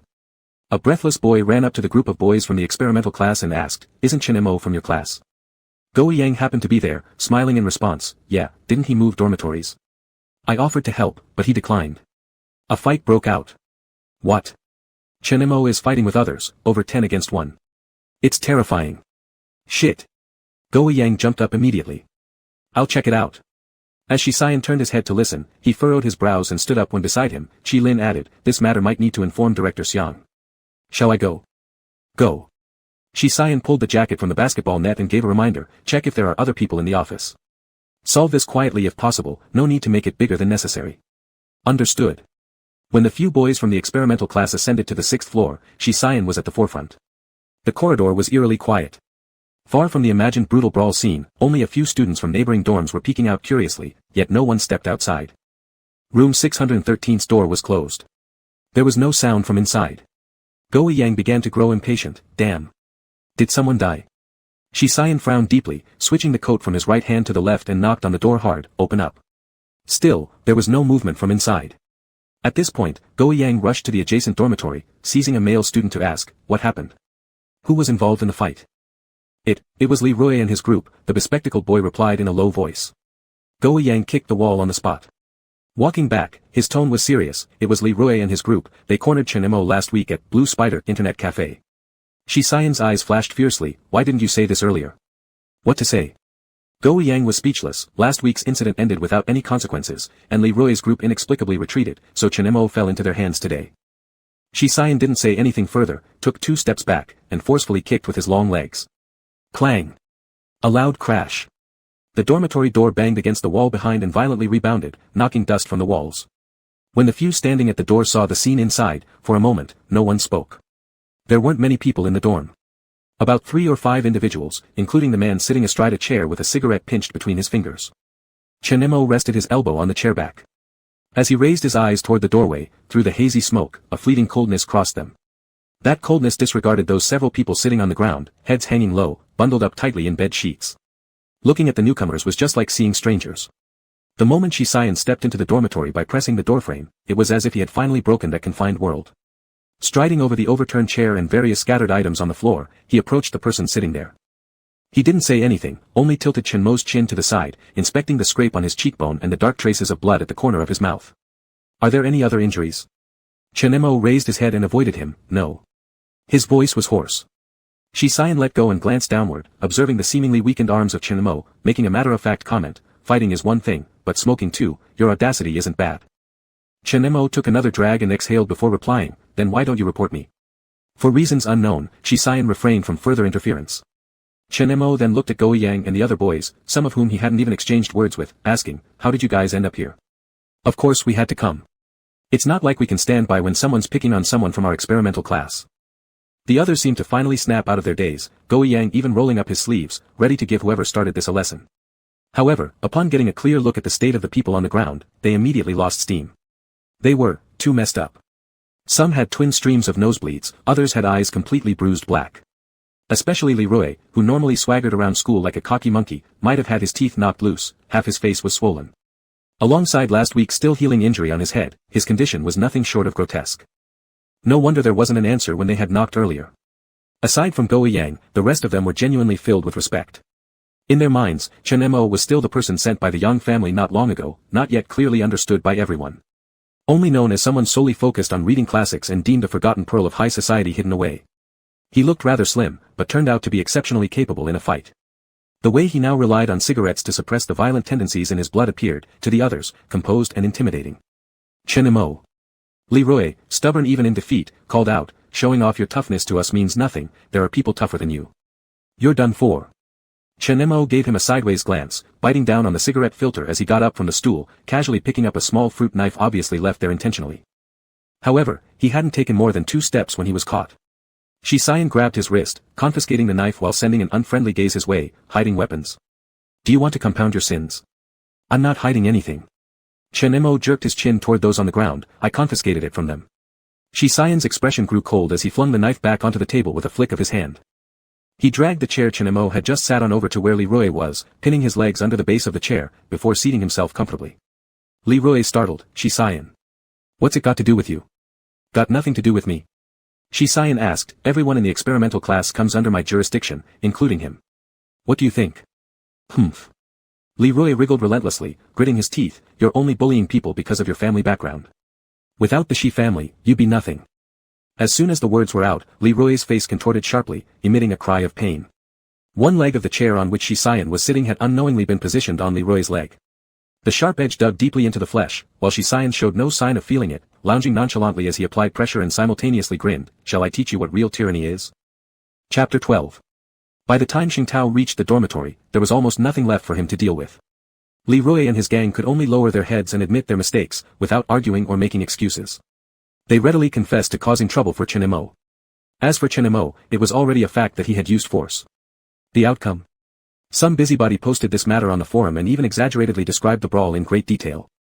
The title read, School Bully Cowers Like a Dead Dog, Let's Uncover Who This New Power Player Is. The name Chen Mo had appeared quite frequently during this time on the campus forum. Mostly alongside another figure surnamed Yang. From their supposed, mistaken identity relationship, family background, personalities, to even their daily fashion styles, all were pulled out for various speculations and comparisons.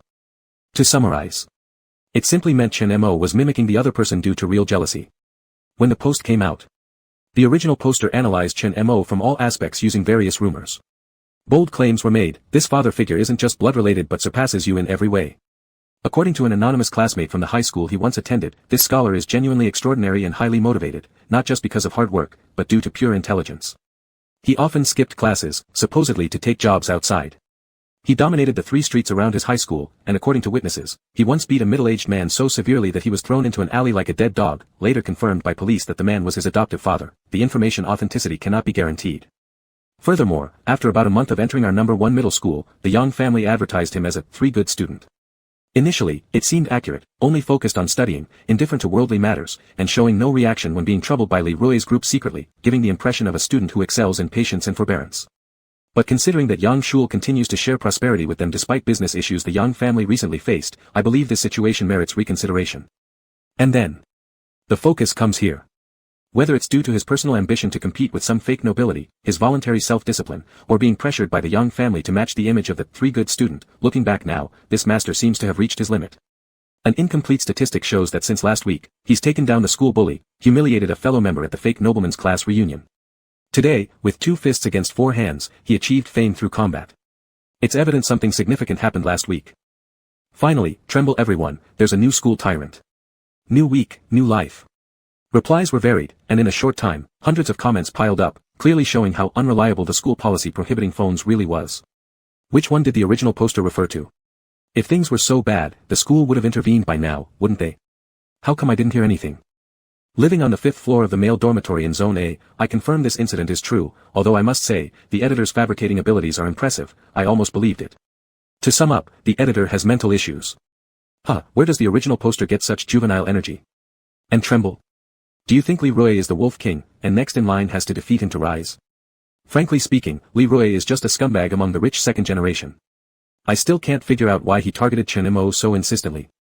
That Li Rui once flirted with Yang Shul. Oh my god, now I'm going full conspiracy theorist. Li Rui and Yang Shul. I can't imagine what these 2 people might have in common. Does the commenter upstairs not know? Yang Shul's good relationships aren't just bragging, his friendly demeanor extends from the wealthy heirs in school to the poor students from slum areas alike. His attitude towards everyone is equally kind, which sometimes makes me question if he's genuine. Looking back now, wow, he's definitely fake goods. Who would have thought? The study committee member of the sophomore experimental class would enthusiastically pull out her phone during breaks. Qi Lin circled around her and asked, "What are you watching?" "None of your business." Sun Xiaoya flared, paused for a second, then added, "Watching a drama unfold." Qi Lin, sprayed with her fire, eyes wide with innocence, still asked, "Watching a drama?" "Alright, I was just asking. Are Lao Yen and the others still in Director Lao Xiang's office?" "They're still there." Sun Xiaoya glanced back at those empty seats, then looked toward Yang Shul, who might also have seen or heard something and was lost in thought, involuntarily bringing some delight in misfortune into her tone. "This thing has been posted on the forum, and it can't be suppressed anymore." Qi Lin speechlessly said, "You're actually pretty happy about this." "Some people aren't happy, so naturally, I am." Sun Xiaoya lowered her head again and looked at her phone. At this moment, the post had nearly climbed to 300 floors. People's attention was shifting back to the event itself. It's incredible that this matter didn't leak out at all. What's the point of us talking about it here? We haven't even figured out what's true and what's not. It must be true, everyone is in the administration building right now. Li Rui's family has considerable influence, right? They've gotten away with a lot of trouble before. Influence? There's someone surnamed Shi in the administration office. Please don't tell me he's also the top student in grade. Summary. Li Rui is finished. They should have his ashes scattered. I agree, the Shi family is low-key, but not dead yet. Someone who read up to this point felt it was unbelievable and directly commented, "Some people should stop making jokes, are we acting in TV dramas now?" The person who fought is Chen Mo, okay? Besides, if Shi Xian really cared so much about everything and involved the Shi family in it, would such a mind still be first place? Wake up, everyone, don't think everyone attending the same school is the same kind of person. Given the family background of the Shi family, no matter how low profile they are, they can never become ordinary people. The commenter upstairs is exaggerating too much. Exactly, Yang Shul told many people that he knew Shi Xian because of their family's connections. Since their relationship is good, and since Chen Mo is Yang's biological son, it isn't strange for him to get help. The person who posted on the same floor replied quickly, speaking honestly, that Yang Shul who always claims to be his childhood sweetheart probably hasn't even caught his eye. Got it, the commenter upstairs resents rich people. Rather, they have a grudge against Chen Mo, being jealous of him now being acknowledged by a wealthy family and hoping he gets expelled. The previous person immediately got defensive. Stop imagining things. I'm not resenting rich people. My family has decent assets. I just can't stand some of you hypocritically advocating world peace while unable to hide your admiration for strength and materialism. Chen Mo is merely an unpopular son of the Yang family. People with real backgrounds wouldn't bother looking at him. The current Yang family isn't even worth mentioning in front of the Shi family, let alone Chen Mo. Who do you think you are, jealousy my ass? Once these words came out, they infuriated the crowd. Not because of Chen Mo, but because of the arrogance and sense of superiority oozing from every word, attacking indiscriminately. With this person appearing, many onlookers did hope this matter could quietly fade away. Preferably Leroy going home packed up, and nothing happening to Chen Mo. In fact, half an hour later, the campus broadcast suddenly came on. Now notifying one piece of information. This noon, a serious violent fight broke out among the second-year high school students, with extremely negative impact. Hereby notifying the handling results as follows. Second-year Class 1, Chen Mo, considering the minor disciplinary violations and not being the main instigator, will receive a public reprimand across the school, delivering a 500-word verbal and written confession during the flag-raising ceremony next Monday. Second-year Class 9, Leroy, due to multiple violations of school rules, the situation being serious, will receive a major offense record and suspended from classes for 1 week to return home with parents for education. Second-year Class 6 Wang Sheng, Class 7 Ma Xiong, will each receive a warning, submitting a 1,000-word written apology. The school is not a place where laws can be broken. For any disciplinary actions, there is no tolerance or leniency. All students should take this as a lesson, focus on studies, and the announcement concludes here. All the conjectures in the forum that relied on connections or status were instantly brought back to reality. As if the announcement said, what are you all thinking about? Time to call the parents. Soon after the announcement ended, someone noticed the forum post had been deleted. Administration Office. Xiang Xingtao asked the student standing in front of him, are you satisfied with this outcome? Chen Mo nodded. It's great, quite fair. I'll coordinate with the school regarding Leroy's dormitory. You can rest assured and stay there. Sure. Next time you encounter something like this, don't just act rashly. Do you think you're unbeatable? Sure. What's most important about the experimental class? It's focusing on study, it's. Sure. What are you looking at? Chen Mo leaned lazily against the corridor, the afternoon sun making him relaxed. At that very moment, the person downstairs putting his hands in his pockets also happened to look up. Xiang Xingtao looked down as well, thinking of something, the eyes behind his glasses slightly narrowed as he asked, before I came, did the person's surname Shi do anything at all? Chen Mo looked back. What did he do? Hopefully, nothing. Xiang Xingtao closed the topic with a vague sentence, that kid Leroy almost got stretchered. Am I blind? Chen Mo pretended not to hear. When going downstairs, Xiang Xingtao shouted loudly behind, don't fight again, hear me? Chen Mo turned at the stairwell, his eyes revealing helplessness, I actually don't like using my hands, really. Unfortunately, he couldn't learn the skill to subtly silence people from Shisayan. Walking down the stairs, Chen Mo moved toward a few people from the experimental class. Are you alright? Did old Xiang scold you? You should have beat up Leroy more. Go Yang put an arm around his shoulders, initiating conversation topics. After this incident, it seemed as if Chen Mo had become closer to this class. Each of their faces began to seem specific and clear, full of passion and sincerity. Chen Mo exchanged a few words with them and glanced at someone who was slightly trailing behind. Thanks, Chen Mo called out, class president. Shisayan's gaze passed through a few people, landing in his eyes, speaking calmly, save your thanks for Principal Lai, it was him who insisted against public opinion to protect you.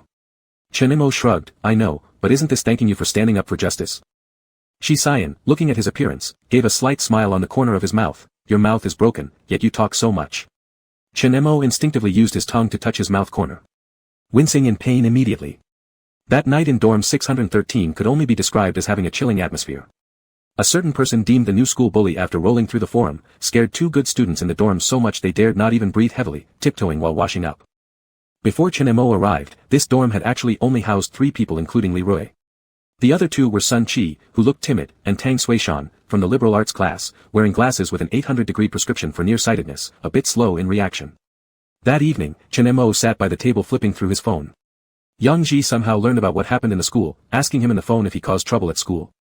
Chen Mo didn't reply, tossing away the phone which made a sound loud enough to make Sun Chi, originally sitting on the bed across, suddenly stand up. Bro Mo, the latter trembled as he asked, should I fetch water for your foot bath? Chen Mo was truly stunned for several seconds. Did Li Rui make you do that for him before? Sun Qi nodded, softly replying, yes. Tell him to get lost then. Ah. In the future, whoever makes you fetch water for foot baths, just tell them to get lost. 10 minutes later, Sun Qi looked at the yellowish-black foot bathing water under Chen Mo's feet. Then he saw the person leaning against the table, eyes closed, flushed face from being affected by the smell. Summoning his courage, Bro Mo, what are you soaking in? That someone lazily looked over, his eyes carrying a bit of drowsiness as if he had just been half asleep, then reacted and said, oh, Chinese herbal medicine. Sun Qi quietly withdrew his gaze. This school bully doesn't seem quite like the one in the rumors. Chapter 13. Recently, Chen Mo's popularity has been on the rise. This is mainly evidenced by people stealing glances at him as he walks by, and most students in his class addressing him as Brother Mo when they bump into him outside of the classroom. As for those who sneak over to the experimental class just to catch a glimpse of the new school bully, they usually only get to see the back of his head. This school bully isn't very intimidating. Not only does he appear lethargic, but during breaks, all he ever does is sleep. And it's real sleep too. Sometimes I wonder if he didn't sleep at all in his previous life. Qi Lin, sitting at one of the last rows, looked at Shi Xian's face which had long become accustomed to this sight, and pointed towards Chen Mo while whispering, since morning study, he's been asleep for at least half an hour, right? Shi Xian glanced sideways. All that could be seen was the messy hair of the boy, along with his ears red from being pressed against his elbows. Shi Xian looked back at Qi Lin and asked, why do you care? It's not just me who cares. Qi Lin grinned wickedly. Speaking of which, girls used to peek at the door of our classroom just to look at you, now at least a third of them are here for Chen Mo. Seriously, how come no one noticed before that Chen Mo actually looks quite decent? He's already threatening your position as the top beauty of Suiqing No. 1 high school, don't you feel any sense of crisis? Shi Xian looked at him without any expression. Qi Lin fell silent automatically. Plain speaking is not worth it, these days, the corner of the classroom is like having two great Buddhas seated there, no one dares to approach easily. Just then, two big dumbass stumbled into the classroom and the back door slammed against the wall, waking up the sleeping god next to them. Qi Lin watched as the person who woke up after rubbing his arm finally raised his head and wanted to directly say, yep, that's the vibe, that look of resentment due to being woken up, super energetic, and exactly what young girls adore. Shi Xian suddenly spoke, are there rats in the dormitory? Huh? Chen Mo was puzzled for 2 seconds before realizing that the question was directed at him. Chen Mo, what kind of rat? If there weren't any rats, why wouldn't you sleep at night and keep sleeping during the day? Qi Lin teased Chen Mo, sleepy god, I'm pretty curious about how you manage to sleep wherever you find a table, can you teach me your technique or take me as your disciple? Chen Mo yawned, trying to cover the drowsiness in his eyes, and said, stop fighting. What? What did you say? Qi Lin claimed he didn't hear clearly. Chen Mo gave an example to Qi Lin, looking at someone holding their arms nearby, for instance, Brother Yan, who tirelessly works hard to be number 1 in the grade, shoulders various teachers' tasks and expectations, is the future of his family, the pillar of the country. All of these, just give up. A light scoff came from the side. Qi Lin maintained his awareness despite almost getting brainwashed. Old Yan is not human, all the things you mentioned, his sleep quality is still freakishly good, always going to bed at 8 o'clock every weekend and getting up at 6 in the morning, plus an hour-long run. So cool. Chen Mo unenthusiastically clapped his hands and lay back down saying, I can't do that, if I don't sleep well my brain will crash. Qi Lin began to envy his state of mind, almost reaching out to pull him up. He asked humbly, the competition within the experimental class is pretty intense, aren't you anxious at all? Nope, a certain person, resting his chin on his forearm, closed his eyes again. What about the college entrance exam? Doesn't hearing about it make your scalp tingle? At the thought of graduating in another 2 years, that's when my scalp starts tingling more. Alright. Qi Lin played his trump card, do you have no intention of competing with Yang Shul? I've noticed recently he's putting in a lot of effort for the upcoming monthly exams, even ignoring Brother Yan. Don't you want to redeem yourself? Make your family members look at you differently. And let those who think you got in through favoritism eat their words. First, Chen Mo opened one eye and took a look at Qi Lin. Then he tilted his head toward the side and said, your buddy disrespected me, can you handle him? Shi Xian raised an eyebrow, am I his father? He can be your son. Thank you. Shi Xian said, I don't have such a son. Chen Mo turned back to Qi Lin and mocked him, hear that, oh disobedient one. Listen to the questions you just asked, is it humiliating me? Now, stand up, and either walk back or crawl back, your choice. Qi Lin was completely blown away by the back-and-forth dialogue. It wasn't surprising that Shi Xian isn't human, but him humiliating Chen Mo. He was just asking whether he'd try to motivate himself. Who was humiliating whom here? Qi Lin left in disgrace, then quickly returned. Mountain biking in Nanshan this weekend, coming, little Mo. Chen Mo was startled, you're inviting me? Yeah. Just as Chen Mo recalled the previous rumors about someone dying in a mountain bike race at Nanshan, he heard Qilin boldly speaking into the microphone. Compared to car racing, I remember that cycling, this popular sport for the retired, might suit you better. Let's see who's faster this weekend and let Grandpa teach you what real humiliation is. Chen Mo began to look suspicious. Was this really the Qilin from Suicheng's gay community rumored to have slept with countless partners? The overwhelming masculine vibe oozed out of him. Chen Mo thought it was his EQ that had helped him so far, but judging by what he saw now, was it possible due to size? Chen Mo unconsciously glanced down, when he heard Shi Xian speaking again. If you don't want to attend the club's activities, then just skip it. Car racing club. Chen Mo turned his head. Shi Xian glanced at him. Actually, it's a cycling club partnering with our school. Most members are students. Chen Mo hesitated, then nodded. Then, why not? Going? Shi Xian questioned. I thought you prefer sleeping on weekends. Qilin chimed in beside them, enlightened all of a sudden. Oh right, I almost forgot the morning 6 assembly. Can you wake up on time? Chen Mo grabbed a tuft of hair and looked up. Sleeping can be optional. After all, my weekends are more inclined toward teaching people like you some manners. Fucking hell. Qilin lunged forward, seemingly preparing to choke Chen Mo's neck. Shi Xian kicked the desk, which moved forward just in time to block Qilin's legs, stopping the unknown squabble between two familiar figures. Class starts. Shi Xian tossed the book needed for the next class onto the desk and asked Qilin, still standing here? Waiting for me to give you a send-off? Qilin cursed while leaving. Chen Mo let out a soft laugh. Before he could finish laughing, he noticed Shi Xian still looking at him. Chen Mo looked back. Shi Xian, interesting. He sure knows how to provoke. So tall and muscular, yet breaks down easily under provocation. Chen Mo wasn't losing the upper hand. To him, going to Nanshan meant beautiful scenery, fresh air, and if there's no trouble, it'd be great for riding bikes, perfectly fitting his ideal weekend. Shi Xian seemed well aware of his real intentions and kindly offered a piece of advice. People who can't handle provocations and fail to achieve their goals will never give up easily. After all, Qilin on the basketball court was infamous for being impulsive and combative. Looking at the person beside him, unscrewing the thermal cup on the desk, a faint aroma of chrysanthemum tea lingered. Shi Xian subtly pressed his temples. He couldn't recall clearly what Chen Mo looked like the first time they met. Perhaps it was behind the layers of people tightly surrounding him, through the heavy rain, those wild beast-like eyes being held down by the police officers. The surroundings were an outdated village with livestock pens. The stench of rainwater mixed with indescribable odors filled the air. The tears of the young couple weren't entirely fake.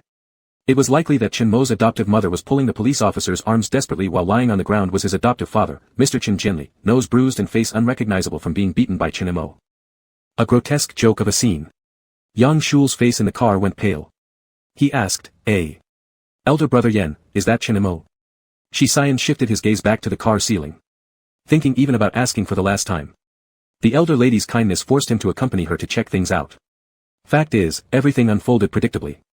Whether or not Chen Mo was properly raised remained unclear, but one thing was obvious, the abyss in his eyes. If the Yang family wished to maintain superficial peace, perhaps a brief semblance of harmony within the household could be achieved. However, should they fail to sustain it, this reclaimed son obviously wouldn't comply willingly. The outcome was unpredictable. Yang Shu's voice trembled nervously, as if muttering to himself or asking him, why? Why does it have to be me? I don't have biological parents like that, I will never acknowledge them. Shi Xian's tone remained steady and calm. As if mocking, those who want to know why aren't limited to you alone. That was his maximum response to this matter. The ties between the Shi and Yang families had reached its end in finding a child on behalf of others, anything extra didn't concern him. Less than a month later, the Yangs indeed stirred up some trouble. Withdrawing the lawsuit certainly matched the decision of the couple. Yang Ji may be more suited to take over the Yang family, but for families like theirs, spoiling a seemingly obedient younger brother was evidently more appropriate. One day, somewhere, at some event or gathering, this farce might reach its finale. Unforeseen was the feverish Chen Mo found in a back alley of an internet cafe. His words, sharp and rude. Shi Xian tried to recall when he had offended him. Then it hit him, anyone who seemed related to the Yang family, in Chen Mo's eyes, probably warranted no forgiveness. And then, things started to deviate from expectations. The Chen Mo he saw afterward was, well, still the same, but quite different too. You might say he didn't fight for anything, yet he never allowed himself to be taken advantage of. If you said his ambitions remained unchanged, there was absolutely no trace of it left on him anymore. This change was subtle, yet impossible not to notice. Take now, for instance. Today's ground temperature reached a maximum of 35 degrees Celsius. That person who'd woken up early and couldn't sleep, seizing Qilin to trade some attacks with, was now holding his plain blue-gray thermos cup, bending down as he blew on it gently. He attempted a small sip. It was hot, shit, he whispered. He took another sip. Frowning, he muttered, so bitter, must be something wrong with the instructions. Shi Xian had been holding back for a long time before finally asking, must you drink this hot water? The person looked over. Like how all of you drench your heads in sweat and chug an ice-cold bottle. Shisayan's lips curved slightly. Maybe there's something called room temperature water in this world. Won't work to steep chrysanthemum flowers for clearing heat, want a pack. Don't need it. Chinemo and Shisayan had been desk partners for nearly a week. Excluding any potential future connections between him and a certain Mr. Yang, as desk mates, Chinemo held no objections toward Shisayan. Quiet, no trouble, and could help copy homework. After all, high school homework was really excessive. Even though Chinemo could do it, he found it utterly unnecessary to strain his brain. But what happened today? Was drinking hot water bothering him? Holding the cup, Chinemo stared full of suspicion. Jealous I'm living healthy? Shisayan reacted as if he'd heard a ridiculous joke. He laughed out loud with irritation. Jealous about cigarettes paired with tea? Applying ice packs for facial injuries? Drinking hot water while pulling all-nighters? Chinemo, shut up. 2 seconds later, the math teacher stepped onto the platform wearing those regular black mid-heel shoes, her step stern. She hugged a stack of classroom test papers and placed them on the podium, producing a dull sound. This exam. The overall results are satisfactory. This woman in her 30s had her hair tied up perfectly neat. Her light gray professional suit made her look like she was confined within a fixed shell, stiff, serious, and brought no joy. But some people I have to criticize today. At these words, murmurs rose among the students. As if having foreseen this, Chinemo met the piercing gaze of the female teacher and heard her say, Chinemo, 125 points, this score can only be considered barely acceptable in our experimental class, but tell me, how did you solve the last big question? Is there anything wrong with my solution? Teacher bye, Chinemo replied slowly as he stood up. Seemingly casual, his eyes betrayed a shadow of gloom. Bai Susu was also Chinmo's math teacher from his previous life. Chinemo remembered that sentence. Yang Shul always excelled in his studies, winning numerous competition trophies. He didn't accuse you of cheating, even covering for you. And you? That wasn't a pop quiz, it was the first monthly exam after Chinemo transferred to number 1 high school. In his past life, he didn't board at school either. As the math representative, Yang Shul took the math paper home accidentally the day before and explained to Bai Susu, Teacher Bai, it was my mistake. In the teacher's office, Bai Susu accused matter-of-factly, Chinemo, the difficulty level at our number 1 high school isn't like your previous school. A score identical to the representative, both getting 149 points, and making mistakes on the same question, is that a coincidence? If you apologize today, I'll pretend nothing happened. Apologizing was out of the question. That time called Zhou Yaoqiong in. This elegantly dressed woman, full of regret, apologized, sorry, Teacher Bai, I didn't teach the kids well. Bai Susu softened her tone, I know about Shul, this has nothing to do with him. It's good that Chinemo wants to improve, but he should go about it the right way. Yes, yes. On the way home in the car. Zhou Yaoqiong acted as if she were concerned about harming his dignity and said, Xiao Mo, I haven't told your dad or your brother. They'd be very angry if they knew. Chinemo sneered, you can certainly tell them. Because of this sentence, Zhou Yaoqiong thought he was guilty and disrespectful. Afterward, Chinmo's grades in all subjects steadily improved, except for mathematics. He simply could not focus on any of her lessons. The difference in his college entrance exam scores ultimately stemmed from this failure. Today. It was as if history were repeating itself. Yet there was a difference. Chinemo remembered the last big question clearly. For him, someone who'd studied advanced math in university, the extra credit question wasn't difficult. When he saw it, he didn't overthink and immediately wrote down the solution steps. Chinemo expected to be accused of cheating. But it seemed that past events always cast shadows. Bai Susu then said, the test papers are placed by yourselves. At that time, the class representative's paper was on the podium, and someone saw you write on the podium with your pen. Moreover, your solution steps and reasoning were completely identical, its content fundamentally beyond high school. She might as well have called him a plagiarist directly. Who saw that? Chinemo asked. The classroom was deathly silent. Chinemo looked around once. I'm asking, who saw me copy from someone else on the podium? This was the first time Chinemo revealed such vivid emotion in front of the class. Everyone had almost forgotten these past few days that the new transfer student, who slept all day, just sent several people to the school hospital a few days ago. Bai Susu snapped, Chinemo, are you threatening anyone? If you didn't copy answers, what were you writing on the podium? Chinemo sneered, the questions were too easy, I deliberately changed some mistakes so I wouldn't scare the teacher. Is there an issue with that? You're completely unreasonable. A hand suddenly pressed onto the tense shoulder of Chinemo. The palm was wide, the fingers long and well-shaped. The forefinger lightly pressed twice on his shoulder, giving Chinemo a slight sense of calm. Soon, the person beside him stood up. I watched him finish the last question, Teacher Bai. Shisayan's tone carried a touch of nonchalance. The answer is 1/2, which was corrected once, and during the remaining half hour, he drew a turtle next to the extra credit question. Unbeknownst to everyone, someone in the class couldn't hold back and burst into laughter. Bai Susu really picked up the top test paper and flipped through it. Her face turned pale. Chen Mo looked at Shisayan, wondering if this person had 5.0 vision.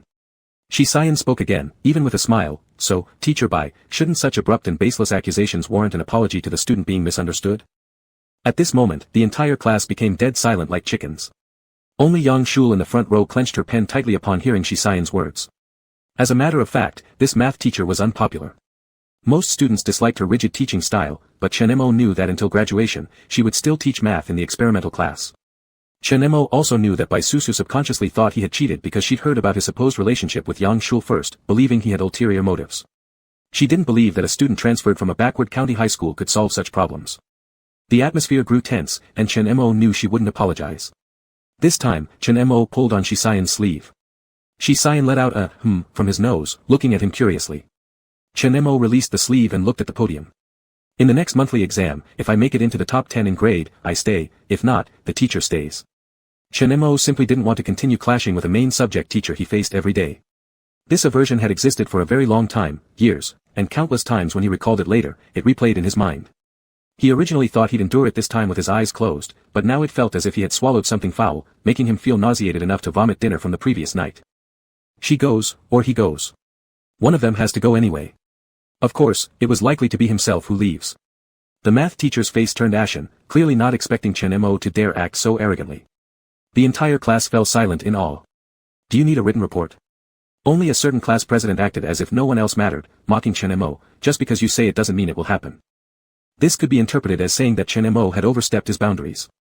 However, classmates who had been acquainted with Shisayan for a year or two were well aware, this matter indicated that their class president intended to stand firmly on Chen Mo's side until the end. Chapter 14. The news about Chen Mo from the experimental class and his math teacher spread throughout the entire grade in a very short time. Even the teacher's office of the second-year high school students was discussing it at noon. How could a student make such a bet with a teacher? If the teacher loses their authority, how can they manage the students afterward? That was the opposition who were not optimistic. Teacher Bai did make a mistake, but it's not to the point where he can't teach the experimental class. That was the neutral conservative faction. I think this bet could be worth a try. There should be mutual supervision between students and teachers, and we shouldn't only look at one side. It encourages students to strive positively and prevents teachers from suppressing students due to prejudice. This was said by Fu Ling, another math teacher for the second-year high school students. She was only in her 20s, young both in age and mindset, straightforward in her speech. When she first joined the school, Bai Sushio had mentored her for some time. However, their teaching methods and philosophies were vastly different, so their relationship remained lukewarm. It was a fact that Fu Ling got along better with others than Bai Sushio. Other subject teachers inquired, "Teacher Fu, you've seen the math test of that student named Chen Mo. Teacher Bai still insists that it is not at a level that he could achieve. What do you think?" That math test was right on Fu Ling's desk. She had gone over it many times, noticing something peculiar. All the multiple choice and fill-in-the-blank questions that Chen Mo answered incorrectly had been corrected, yet the first answer which he crossed out, was generally the correct one. This indeed seemed like the behavior of someone being insincere, likely copied then altered out of fear of being discovered, which was one reason why Bai Sushio upheld her viewpoint. Fu Ling didn't see it this way. The solutions for every large question at the back were clear and concise, even subconsciously omitting certain steps, giving off an ease of effortless mastery. Furthermore, his statement in class that, "The problem is too simple, I'm afraid it will scare the teacher," struck many as arrogant nonsense. However, Fu Ling thought there was at least 80% truth in it. So when answering other teachers' questions, she smiled and said, "There might not be many geniuses in the world, but there are definitely smart students." Teacher Bai was too hasty in this case. That response was proof enough of her stance.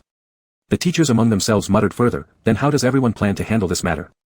Don't mention it to Director Lai, he probably already has quite the headache." Director Lai, feeling exasperated, believed that even his sparse hair was now thinning dangerously. In the director's office, Director Lai pointed toward the student before him. Always causing trouble. The student, whose uniform zipper was only halfway up, looked somewhat distracted until the sound of angry scolding snapped him back. He said, "Don't get angry, aging fast won't help. Why don't you just accept my proposal?" "Accept it?" "Accept what?" Director Lai stood up from behind the table, fuming. "I thought you were coming here sincerely to study. On your first day, you fought. And not long after, have you even finished reading your reflection letter? Your memory must have been eaten by a dog. Rank 10 in a grade. Ha, you're bold enough to say it." The middle-aged man was like a machine gun firing accusations, spittle practically flying onto the student's face. Chen Mo turned aside, shielding his face. "Director, I never promised I'd make it into the top 10 of the grade. The sharp little eyes of Director Lai narrowed conspicuously, and he smirked coldly while holding his back, saying, "Seems like you planned this from the start, huh? Is there something wrong with the chairs in the experimental class that they don't suit you?" The final the tone clearly ascended, almost breaking. Chen-mo was also puzzled. Why must I stay in the experimental class? Aren't the parallel classes good enough for studying? Chen-mo. Director Lai suddenly became serious. He fixedly stared into Chen-mo's eyes, saying, "I've been in this field for nearly 30 years. Be serious." Director Lai spoke with a tone implying frustration. "Every year, I send off thousands upon thousands of graduating students. Do you really think you're here because your parents paid to get you in?" Chen-mo retracted his carefree expression and frowned. "What do you mean? Your parents did give the school a sum of money, but the school agreeing to let you enter the experimental class wasn't entirely because of the money." Director Lai's voice carried sarcasm and arrogance. "Do you really think anyone can join the experimental class? The Shi family donated 2 buildings to the school. Do you think he looks like a fool?" Chen-mo chuckled sarcastically at the analogy and received a kick from Director Lai. Director Lai continued, with great righteousness, then putting aside Shi Xian, "What about Sun Xiaoya, Go Yang, Zhang Ju? These students are the good seeds that the school hopes will enter prestigious universities and become elite talents in all industries. Your grades and potential have been assessed by the school. If your academic performance was truly terrible, even if your parents donated all their assets to the school, do you think I would let you in here?" Chen-mo replied, "Don't daydream, the Yang family won't donate their fortune to the school. Is that the point?" Chen-mo's ears started ringing from being shouted at. He felt tired and didn't want to talk anymore. What did it mean now? In his previous life, he studied hard, but the math teacher insisted he plagiarized. The school didn't mention that they had admitted him due to his potential. And the Yang family simply wanted him to be a model student. Now it was fine. He no longer wanted to study that hard. Did they still force him to learn? Chen-mo pressed the corner of his eye and looked at Director Lai, saying, "Don't morally coerce me. It's like I should feel guilty for betraying your well-intentioned efforts and consider committing suicide. So can you rank in the top 10 or not?" "No. You." The knocking sound at this moment saved Director Lai, who was almost exploding on the spot. Shi Xian scanned around the office, then his gaze finally landed on Chen-mo's face. "Something?" Chen-mo frowned and asked silently. Shi Xian said nothing, just moved aside, revealing Yang Ji standing behind him. Chen-mo. Damn it. When this expression reached Shi Xian's face, the person who got implicated directly ignored it and said to Director Lai, "Chen-mo's parent has arrived." Yang Ji stepped inside. He was dressed in formal attire, as if he had just come down from a meeting. The school decided to notify the parents anyway, but it was unclear why it wasn't Zhou Yaoyong but rather Yang Ji who considered himself overburdened. Yang Ji glanced at Chen-mo, extending his hand towards Director Lai. "Hello Director Lai, I am Chen-mo's older brother." "Hello, hello." Director Lai perked up again with a smile and exchanged pleasantries with the person. At this moment, Chen-mo looked at the person who had walked next to him. "Did you call them?" Chen-mo furrowed his brow. Shi Xian glanced at him and said, "The school requires notification. But since we need to tell anyway, at least we should find someone who understands the full story." He added another sentence, "Everyone in the class heard that I'm writing a report about you. I don't want my efforts to be criticized by irrelevant people later. That would make me very irritated." Chen-mo thought he swore too much. But there was no evidence. And the more Chen-mo interacted with him, the more he doubted whether the Shi Xian he knew in his previous life was fake. Coldness was real, there was no noble demeanor whatsoever. Within less than a minute, seeing Bai Suxiu and Yang Shul entering through the door, Chen-mo's heart felt calm like stagnant water. There was even a sense of inevitability. He just wanted to ask Shi Xian. Yang Ji probably came because the matter involved Yang Shul. On what grounds did he believe that Yang Ji would listen to reason? This was his precious younger brother. Brother?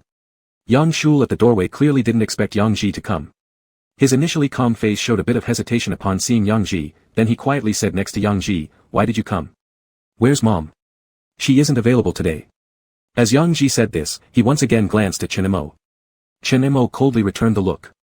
At this time, Director Lai said, "Since everyone is here, let's discuss the issue thoroughly face-to-face and think of a specific solution." No need to ask. This time it was Yang Shul speaking. He first glanced at Shi Xian beside Chen-mo, then turned to Chen-mo, his tone carrying a hint of stiffness and coldness, saying, "The person who told Ms. Bai that you altered the question on stage was me." This statement made it clear that he did not intend to hide it. Chen-mo smirked slightly. Whether he expected it or not, he just wasn't happy to see this side of him. He mocked, "How come you didn't say when I asked in class? Were you dumbfounded? Coward." Yang Shul clenched his fists tightly, glaring at him. Yang Ji frowned. "Chen-mo, can you talk properly?" "It depends on whom I'm talking to." Chen-mo lifted his eyelids and looked at him. "If you old man don't like it, the door is right there. Turn left when you leave." "Director, look at his attitude. Bai Sushio interjected appropriately and immediately said, Yang Shul was the one I asked first, after all, the papers were quite similar. He only mentioned seeing it, but didn't directly accuse him of copying. However, when I questioned Chen Mo in class, he wouldn't budge and insisted on going against the flow, and now he still looks so aggressive. Chen Mo couldn't help but laugh genuinely. Do you even call that asking? Why don't I ask as well, is your prejudice directed at me, or do you look down on so-called underachievers from the bottom of your heart? Ms. Bai's face turned sour. Chen Mo, stop being unreasonable. Teacher Bai. Yang Ji suddenly interrupted. As an adult man, it seemed he had an equal chance to converse with Ms. Bai. Frowning, he asked, I roughly know what happened. Do you still insist that Chen Mo plagiarized even now? Ms. Bai paused momentarily, seemingly thinking about something, and smoothed her hair by her temple. She then spoke, since student Chen insists he didn't copy, I'm not forcing him to admit it. Here's a suggestion, I'll take out another set of test papers. If he can score 130, we'll end this matter. All eyes were on Chen Mo, awaiting his response. Yang Ji almost said, it's enough, just agree. Yang Shul appeared to be coldly observing, but there was an undertone of disdain in his eyes, like he believed there was no way Chen Mo could get 130. Ms. Bai hugged her arms, apparently believing her suggestion was nothing short of sheer kindness.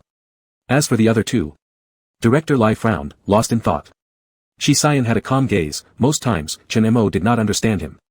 Take for instance his unexpected interference this time, which didn't seem favorable toward Yang Shul. During this suffocating period of waiting, Chen Mo observed everything. Then smiled and slowly opened his lips. What's the justification? Without waiting for others' reactions, he continued, do I need to prove anything to you all? That I can ace exams? Or am I proving my thievery? By exposing me, it turns out I still have to prove my innocence. So you've made me nauseous once, not satisfied, you want to make me nauseous again, and I should feel grateful perhaps. Seeing he remained perfectly calm, even speaking with a tinge of laziness, Director Lai didn't know how to respond. Oddly, Shi Xian commented instead. You could have chosen a better metaphor. He glanced downward. Who would dare expose you? Silence. Chen Mo was genuinely impressed, shooting him a sidelong glance. To avoid getting humiliated, you're putting effort today, aren't you? In the end, it was Director Lai who decisively rejected Ms. Bai's proposal. The next month, when exam results came out, Chen Mo didn't make it into the top 10 of his grade and moved to a parallel class. Half an hour later, Chen Mo ran into Yang Ji bringing Yang Shul out at the staircase corner. Yang Shul was explaining to Yang Ji, complaining with his tone, when Teacher Bai questioned me, I answered directly, didn't lie. I never expected it to blow up this much. But, brother, do you blame me for this matter in your heart? What's there to blame? Yang Ji's tone showed no surprise. Yang Shul mumbled, if you want to yell at me, just do it. Yang Ji looked at him, Lele, you never used to compete over trifles like these. At this moment, they saw Chen Mo. Yang Ji stopped mid-step. I'm going back to the classroom first, Yang Shul said before turning around and leaving. Yang Ji looked at the person leaning against the wall. What are you doing here? Heat, getting some air. The driver says you won't go home this weekend. Yeah. Chen Mo, Yang Ji finally knitted his brows after a deep breath, unsure of why he felt compelled to explain, Shul has a childlike temper, don't take it personally. Chen Mo looked at Yang Ji in front of him, almost laughing and crying at the same time. What kind of new strategy was this? Which eye of yours saw me taking it personally? Chen Mo asked, isn't the one being bullied actually me? Of course, if you think I envy him copying off his tests, there's no need to act humble and servile, I'm scared. The words of someone claiming fear clearly weren't true in his eyes. Yang Ji wanted to leave angrily. But since receiving no reply from Chen Mo's phone messages anymore, hearing no normal word, big brother, from his mouth, he inexplicably remembered this during every phone opening. Did you turn in your phone? Nope. If not, why don't you reply to my messages? Chen Mo looked puzzled, is there something? The atmosphere solidified. Since there's nothing, big brother, go back already. Chen Mo pointed to the stairwell, take your time, worked hard today. Don't need me to see you off, right? Yang Ji gritted his teeth, twitching in annoyance, not necessary. Watching Yang Ji's furious back disappear, Chen Mo muttered, crazy bastard. Swearing at whom? A lethargic voice sounded above. Chen Mo tilted his head up and through the railing saw Shi Xian on the upper floor. Chen Mo, didn't curse you, satisfied? Shi Xian beckoned him with a finger, indicating he come upstairs. Chen Mo went upstairs and saw that Director Lai's office was already empty. He left the door and looked back at the person behind him, where is he? He went to a meeting. Then why did he let me wait here? Shi Xian seemed to have thought for a moment, then replied, maybe he was afraid he couldn't help but slap you, so he decided to change someone. Then he said, Director Lai asked me to accelerate your learning, next month, you must guarantee entering the top 10. Chen Mo suddenly raised his eyes, did you agree? The class monitor smiled coldly, do you think I want to? If so, just give it up. Chen Mo's tone was calm, I won't make it.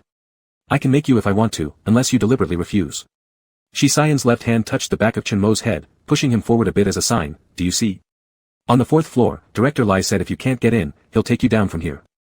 Chenmo turned around, catching again the faint smell emanating from the other's body near his nose. He seriously said, Shisayan. Didn't Director Lai say take you along? In fact, Director Lai's original words were, aren't you guys encouraging people to write reports?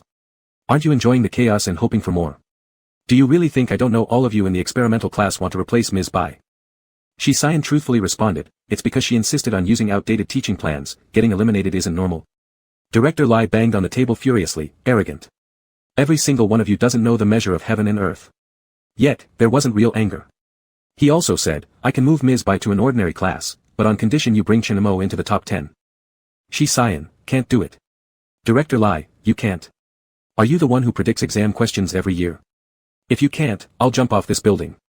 At this point, Shisayan felt a slightly prickly sensation in his palm. The pair of eyes glancing back opened wider at the corners, losing their usual lazy downward droop, emotions reaching straight to the surface. I didn't say I'd take you, Shisayan's voice was calm. Chenmo, that's good, right? Let's leave each other alone. The next second, Shisayan spoke in the most normal tone, it's too late. If you don't enter the top 10, I'll send you down myself. Chapter 15. This Friday afternoon, school was on holiday, and there was no evening study session. The other two people in the dormitory had gone home early. Chenmo picked up a package from the security room and hadn't had time to open it when an anonymous friend who had just been added on QQ sent a message. Did you send the money? Chenmo glanced at the phone screen and replied after 2 seconds, a daily good deed. Guessing that the person on the other side wouldn't believe him, he added, I just saw your post for help on the community forum. The other side soon replied, too much money. Chenmo, aren't you a college student, specializing in programming? Maybe in the future, you'll be a big name in the industry. Consider it as my investment, I don't need any returns within 5 or 10 years. After half a minute, the other side replied, thank you. Chenmo, you're welcome. Looking at the phone screen, which was no longer lighting up, Chenmo smiled. He didn't plan to tell the other party his real name, after all, who would believe that someone who could come up with this amount of money is only a sophomore in high school. At 28, Chenmo wasn't simply busy fighting with Yang Ji like a red-eye. He also owned a small tech company under his own name, which was just starting out. The legal representative wasn't himself, so not many people knew about it. His business partner was a technological prodigy specializing in artificial intelligence. That was the currently poor university student in the phone, whose mother suffered from high cervical paralysis and couldn't raise sufficient medical expenses. In the future, he will be known externally as Old K, with a serious and taciturn personality like sending messages. On the day of the accident, Chenmo said he regretted it not too much, but he felt somewhat sorry for Old K. Just as the company was getting off the ground, the investor died without looking back, shortly after the event where he joined hands with Yang Ji, and indeed, the funds he could mobilize were limited. It was unknown later whether Old K found suitable investors. Chenmo could not compensate for it, and what he could do was just that much. Chenmo unlocked his phone and looked at the money he used for investment and financial management during this period. By today, the return on investment had already shown initial results. Although there was a suspicion of speculation, at least he used the theories he learned, which were the result of years of accumulated experience. He didn't talk about buying a lottery ticket worth hundreds of millions because he couldn't remember it, but it was stupid to let money go unearned. Chenmo exited the earnings interface without any psychological burden. Another message popped up in the phone. This time, it was a familiar Samoyed head avatar, shaking incessantly like Chenmo remembered. Goeyang, what are you doing? Goeyang, I heard you didn't go home. Goeyang, shall we eat out? It's still early. Goeyang. Are you asleep? Chenmo, who else is coming? Goeyang, not sleeping, just good. Goeyang, just those people you met at the internet cafe last time. They're still counting on your unfinished promise to treat them. But don't worry, we're just gathering, we don't really intend to take advantage of you. Chenmo remembered that day, they had planned to have barbecue but ended up going to the hospital. Chenmo hesitated for 2 seconds, sure, give me the address, let you guys trick me. Goeyang sent him a huge thumbs-up emoji that almost filled the screen. Half an hour later, Chenmo reunited with Goeyang and a group of others at a street stall 2 streets away from the previous internet cafe. There were quite a few people, probably about 10 or so. Besides some familiar faces, there were also girls. Over here. Boss Missouri. Someone far away waved at him. Chenmo walked over to where there were more people, sat next to the newly added seat near Goeyang, and scanned around. Is everyone here? We're waiting for you. Goeyang placed a bottle of beer in front of him. Chenmo moved it aside and said, I don't drink alcohol. Order whatever you want, I'm treating. There was a brief wave of cheering. The wind blowing through the night in this season carried a hint of heat. The sizzling sounds of the barbecue stall and the clinking sound of beer glasses was the unique taste of this season, full of life. Chen Mo didn't talk much. He ate a few bites with bamboo skewers while listening to this group chat idly. From the gossip of their own school to outside schools, Chen Mo listened for a while and realized the few girls present were from another school. One of the girls who didn't know Chen Mo had noticed him ever since he arrived. By now, she couldn't help herself and quietly asked her neighbor who he was. After all, among the group of boys drunk on booze spewing curse words, Chen Mo appeared low-key but was actually the most noticeable. He wore a simple white t-shirt plus jeans. Under the dim yellow light, his skin was visibly pale to the naked eye, even his hair strands exuded compliance tonight. Whether it was the protruding wrist bones resting on his knees or the faint outline of the collarbone beneath his t-shirt, everything about him appeared perfectly slim as he sat quietly. When someone asked him a question, he would respond with a couple of words, but most of the time, he was idly chatting with Goji Yang beside him. Upon hearing a girl inquire about him, the boys couldn't help but sigh and laugh, saying, "Don't dream too much, folks. Our Mr. Mo isn't just anyone. You should visit our school forum, it's full of legends about him." "What kind of legend?" The girl became interested and even asked, "Is he as famous as Shisayan from your school?" The girl's cheeks flushed slightly at the mention of that name.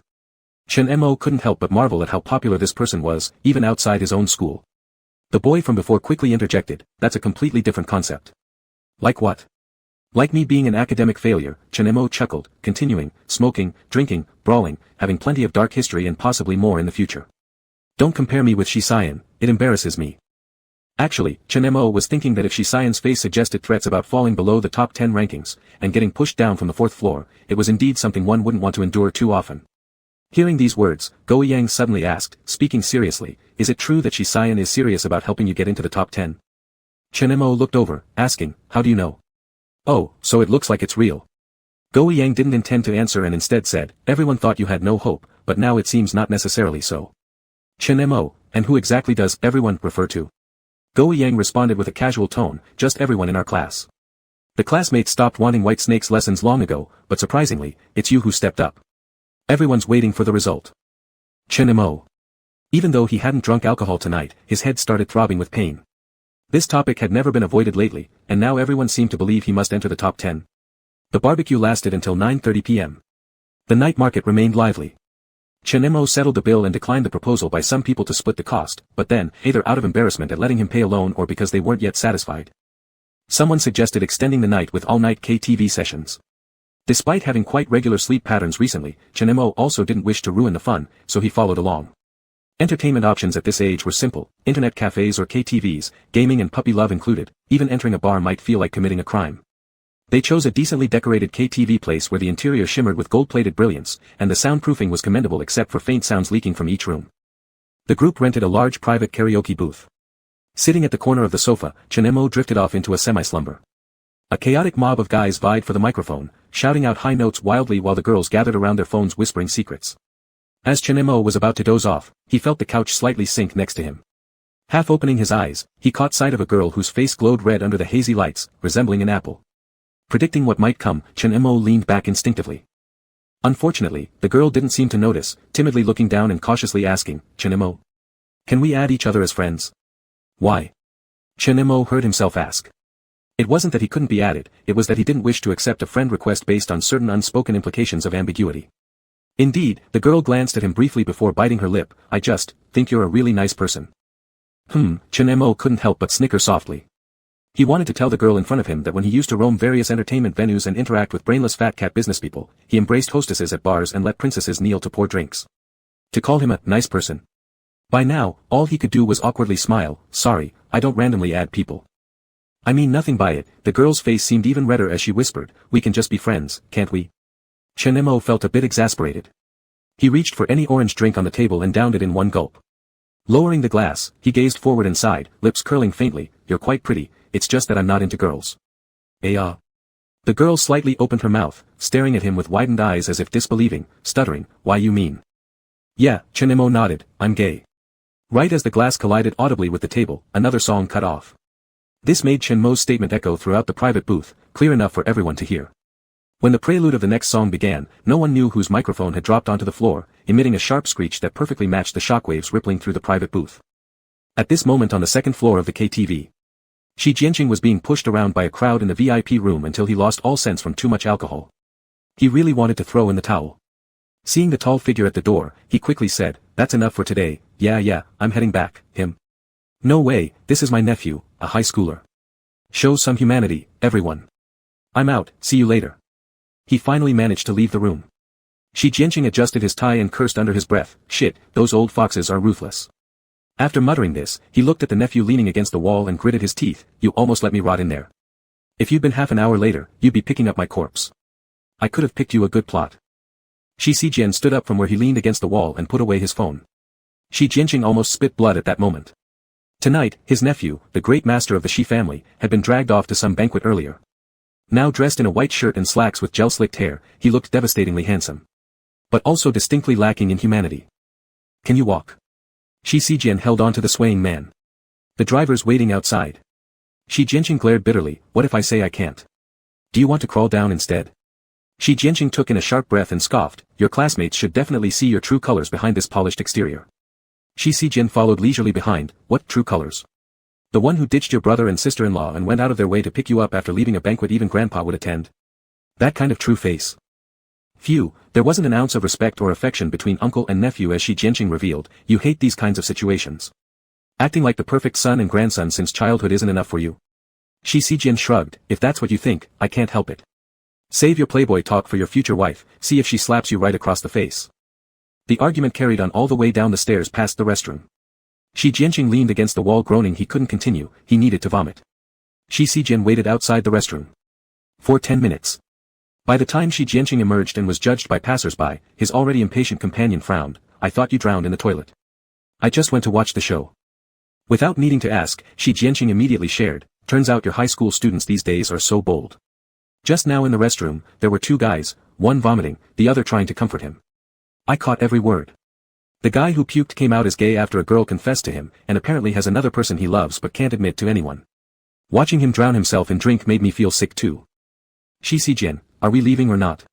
Let's go, can't you have some patience? And the guy looks like he goes to the same school as you. Just as they were about to leave, Shi Jianqing spotted the very high school student standing outside the restroom cubicle earnestly advising someone, pale-faced as he dashed out of the restroom. No sooner had he moved aside when he saw his nephew suddenly reach out and grab someone. Go Yang. Huh. Go Yang was still in a daze, raising his head and nearly crying seeing his class monitor. Shi Zijian furrowed his brows at Go Yang's pitiful state, what were you doing? Remembering the urgency of the matter, Go Yang shook his finger towards the restroom, it's Chenemo doesn't look good at all, I need to get help. Chenemo was holding onto the sink with one hand while pressing on his stomach with the other. His vision started going dark. When he gulped down that drink, he didn't notice anything unusual, maybe because tonight's heavy barbecue spices had overlapped poorly. Within 3 minutes, the familiar pain swept over him. Severe nausea emptied his stomach. He tried to calm Go Yang, but poor old Go was just a frightened high school kid despite his dreams of someday wielding a scalpel. On seeing Chenmo's deathly pale face and beads of cold sweat trickling down, Go likely believed Chenmo was dying. It'll pass soon. As the pain slightly subsided on his way home, he should remember to pick up some medication from the pharmacy. While thinking this, Chenmo turned around and leaned against the sink, trying to squat down for relief. Before he could fully squat, he found himself lifted waist-high. Chenmo's nose bumped into a rock-hard shoulder, and his hand grabbed onto the shirt sleeve rolled up to the other person's elbow, the fabric was of exceptional quality. Chenmo only had time to glance at a jawline before he recognized the familiar voice above him. Second time.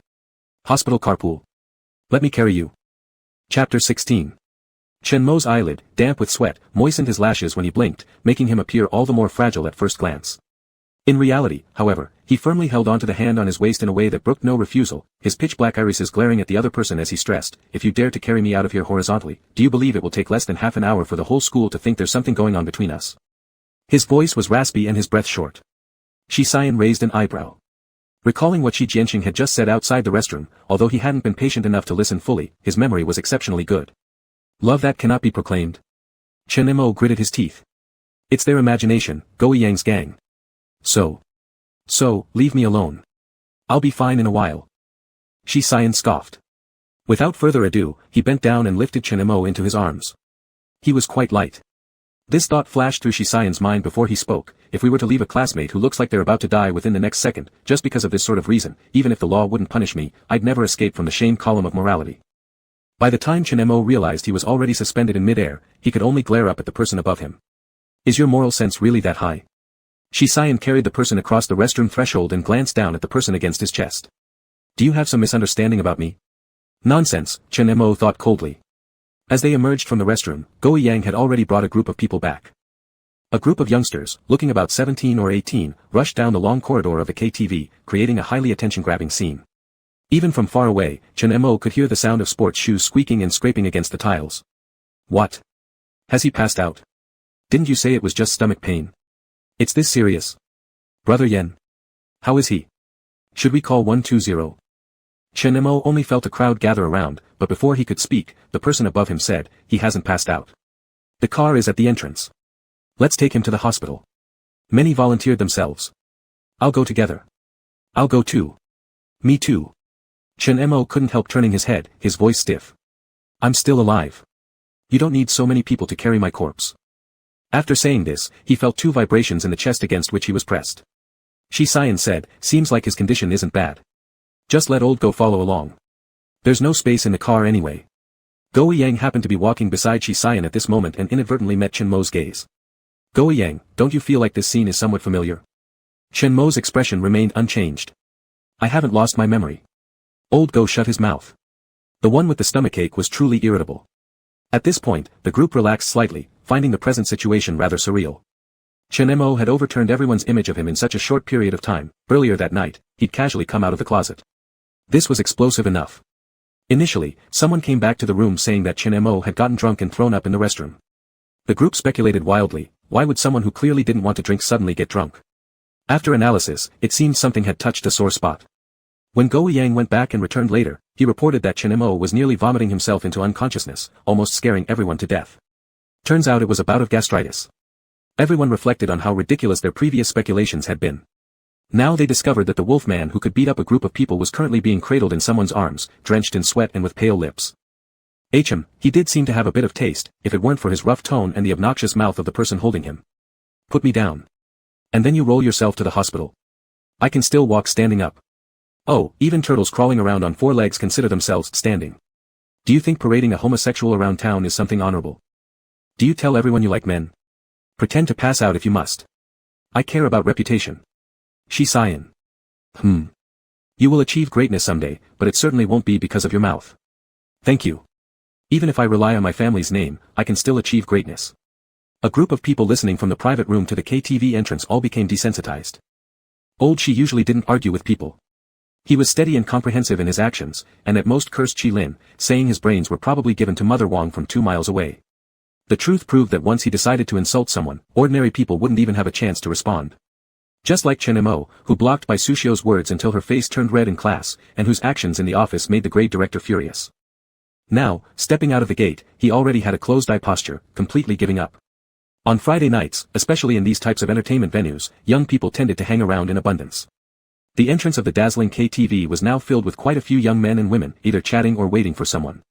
It was a very normal night, until a tall, distinguished-looking young man walked out of the revolving door while carrying a boy in a white t-shirt, causing subtle ripples among the crowd. Especially when the person holding him strode straight to the most understated luxury car by the roadside, those ripples reached their peak. After setting the person down and closing the door, the luxury car quickly merged into the night stream of vehicles. The other group of boys were left at the entrance, exchanging puzzled glances, as they absorbed the curious gazes from all around. Perhaps it was the first time they had so directly experienced the allure of wealth.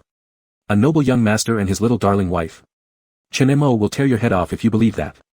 Shi Xian might not bother to do that, but at worst he could lock you up in his 300 square meter basement and let the police discover a pile of bones there after 100 years, checking the database only to find no record of you. Damn, you guys are scary. The boys jostled and playfully teased each other. On the other side, as Chen Mo sneezed in the car, the pain gradually eased somewhat. He leaned back against the seat, eyes closed, not giving any further thought to the big storm he had created that night. The air conditioning in the car was on full blast. Go Yang sat beside him like a meek quail, while Shi Xian on the other side kept staring down at his phone. Uncle Lin, please turn up the temperature, came the voice without raising his head. Uncle Lin glanced at the pale-faced boy in the back seat before adjusting the temperature. Is it that your last cold hasn't fully gone yet? Sometimes a cold can also cause stomach discomfort. Go Yang immediately chimed in with an obedient explanation. No, he drank alcohol. A light chuckle suddenly emerged from the front passenger seat. Last time. So Uncle Lin has met some of Ah Yan's classmates? Uncle Lin chuckled back, just once. When realizing Shi Jianqing was already in the car, it was too late. At least he was an elder, which explained why Go Yang was present, but the atmosphere inside the car remained so quiet. This second son of the Shi family, despite being higher in rank, wasn't much older than Yang Ji. At this moment, he turned halfway around, and his phoenix-shaped eyes radiated a sense of unrestrained debonairness, smiling at Chinemo as he said, "Ah Yen didn't introduce me at first, but I never expected to meet under these circumstances. You probably don't know who I am." Chinemo looked over. "I recognize you. I've seen pictures of second uncle and, my brother." Shi Jianqing's smile didn't waver. "Your older brother, he is indeed an ambitious individual." Beside them, Shi Xian raised his head and looked forward. "Still drunk?" "I'm completely sober. Just saying hi to a kid." Shi Jianqing again turned his face towards Chinemo with a beaming smile and said, "It must be tough dealing with someone like Ah Yen. Our families know each other well. If you have any complaints about him in the future, feel free to tell me." Chinemo replied with a smile, "Sure, thank you, second uncle." Chinemo naturally wouldn't take those words seriously. What simple people existed within the Shi family? Shi Jianqing was born with an intricate mind. He was the only person entirely independent from any of the Shi family's businesses, yet paradoxically he represented the last resort for the Shi family.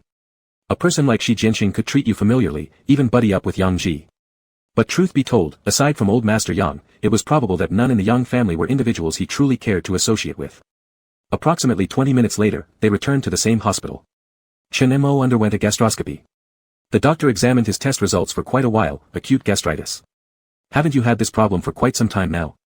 Sitting on the chair, Chinemo replied, "Before, it was chronic gastritis plus peptic ulcer, recurring roughly for 3 years. The doctor paused. Go Yang standing behind Chinemo took a sharp breath. Not because the illness sounded terrifying, but anyone who knows their health conditions thoroughly is clearly someone who's been dealing with it for a long time. Yeah, a seasoned patient before the age of 18. 3 years ago, how old was Chinemo then? Not even 15. If anyone saw this report, would they dare to believe the lie that, although his family was poor, his adoptive parents loved each other and adored him immensely? Especially since Go Yang had seen the scars all over his body. It felt almost surreal, like the world hadn't exploded yet. At the office door of the doctor. By the time Shi Jianqing had sobered up more than halfway, withdrawing his gaze from inside the office, he muttered to the emotionless nephew standing beside him, "Got nothing to say." Shi Xian looked over. Cold-blooded and indifferent, grumbled Shi Jianqing. He took another look inside and remarked, "To tell the truth, Yang's son, well, quite unexpectedly. If I were in his shoes, I would have retaliated on society a long time ago. But you see him, still politely addressing me as second uncle in the car, not uttering a sound even in such pain, and remaining stable throughout the examination." Shi Xian glanced at his watch.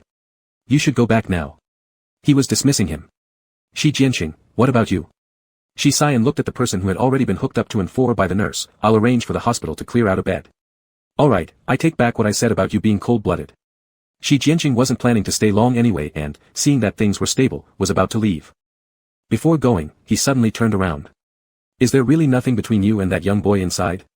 The term made Shi Xian frown deeply, reminding him, "He's 17, at least 178 tall, still tipsy, I can escort you to rinse your face under the bathroom tap." Feeling embarrassed? "Do I look like it?" Shi Jianqing nodded, then switched topics. "Well, the Yang family now is like a cat covered in blood. If they had a daughter, they'd probably try shoving her into your bed. Oh, forgot to remind you, North River's project is something young Qian has been looking forward to. Without a daughter, a son whom you've taken a liking to would be acceptable too." "Indeed." Shi Jianqing went on, "That one inside, the Yang family doesn't have high hopes for."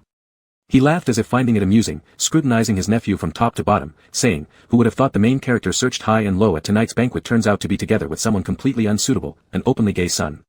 Isn't it fascinating how things turn out sometimes?" After speaking, he left grinning despite the icy glare from his nephew, like a satisfied jester who just finished his performance. Chapter 17. That night, Chinemo originally planned to find a random internet cafe to spend the evening after receiving his 4 drip, as there was a curfew at school. But not only did Go Yang stay, shortly after Chinemo began his 4, Shi Xian, who Chinemo thought had left, reappeared in the hallway and told him to go to a ward because there was an available bed. Chinemo didn't hesitate and followed. It was nearly midnight. A nurse hung his 4 bag on the bedside rail, gave some instructions, and glanced at the boy lying in the hospital bed before looking at the 2 people standing on either side of the bed. "Classmate?" the nurse asked Chinemo. Half reclining against the pillow, Chinemo nodded briefly in response. The nurse smiled. "You all have good classmate relationships. You're keeping each other company deep into the night in the hospital. But after midnight, only one person can stay to keep watch. There's that foldable bed, it's a bit hard, but young men like you should be able to make do." Chinemo responded, "No problem, they're leaving soon." The nurse said no more, nodded, and left. As soon as the nurse walked away, Go Yang dragged the foldable bed out and said, "I'm not going back. I'll stay with you tonight." Looking up at the other side, he continued, "Big brother Yen, you should go back. Judging by your outfit, you've got something tonight." "Nothing important," Shi Xian replied, retracting his gaze from Chinmo's 4 tube. At that moment, the phone in his pocket rang. As soon as he answered, the voice on the other end could be faintly heard even in the dead quiet of the night, familiar. It was the study committee representative Sun Xiaoya. Sun Xiaoya loudly asked, "Where are you? Tell me." "What for?" Shi Xian replied coolly. The sound on the other side suggested a very lively venue, complete with fireworks bursting and the noise of young men and women reveling. It seemed someone had crowded around Sun Xiaoya's phone, voices jumbling together. "Old Shi, where have you been all night? Hurry over. Xiaoya, get him to hurry. We specially arranged this beach meeting for him, and someone has been waiting anxiously all night. No eyesight at all. Why is Liao Tingting's face red? Go die." Finally, another youthful female voice came through, a mix of playfulness and irritation. Sun Xiaoya seemed concerned about whether the recipient would hear clearly, so she stepped to a quieter place. "Sun Xiaoya, how dare you ask what for? Haven't I said? Tingting's birthday party. When will you arrive? Not coming." Shi Xian switched the phone to the other hand. "I'm in the hospital." "What the hell? So you're so desperate to avoid her that you checked yourself into the hospital?" Shock crept into Sun Xiaoya's voice, quickly followed by anger. "Regardless, you must come tonight. The word is already out. Yang Shul is here too, so many people watching. If you let me down, Yang Shul will be laughing in her sleep tonight." "Shi Xian, are you crazy, Sun Xiaoya?" Startled by Shi Xian's curse, Goji Yang shrank back his neck and shot Chen Mo a fearful glance. Leaning on the pillow, Chen Mo watched Shi Xian casually pull a stool over and sit down. His long legs, encased in the tailored slacks, seemed restless, extending forward and bending back.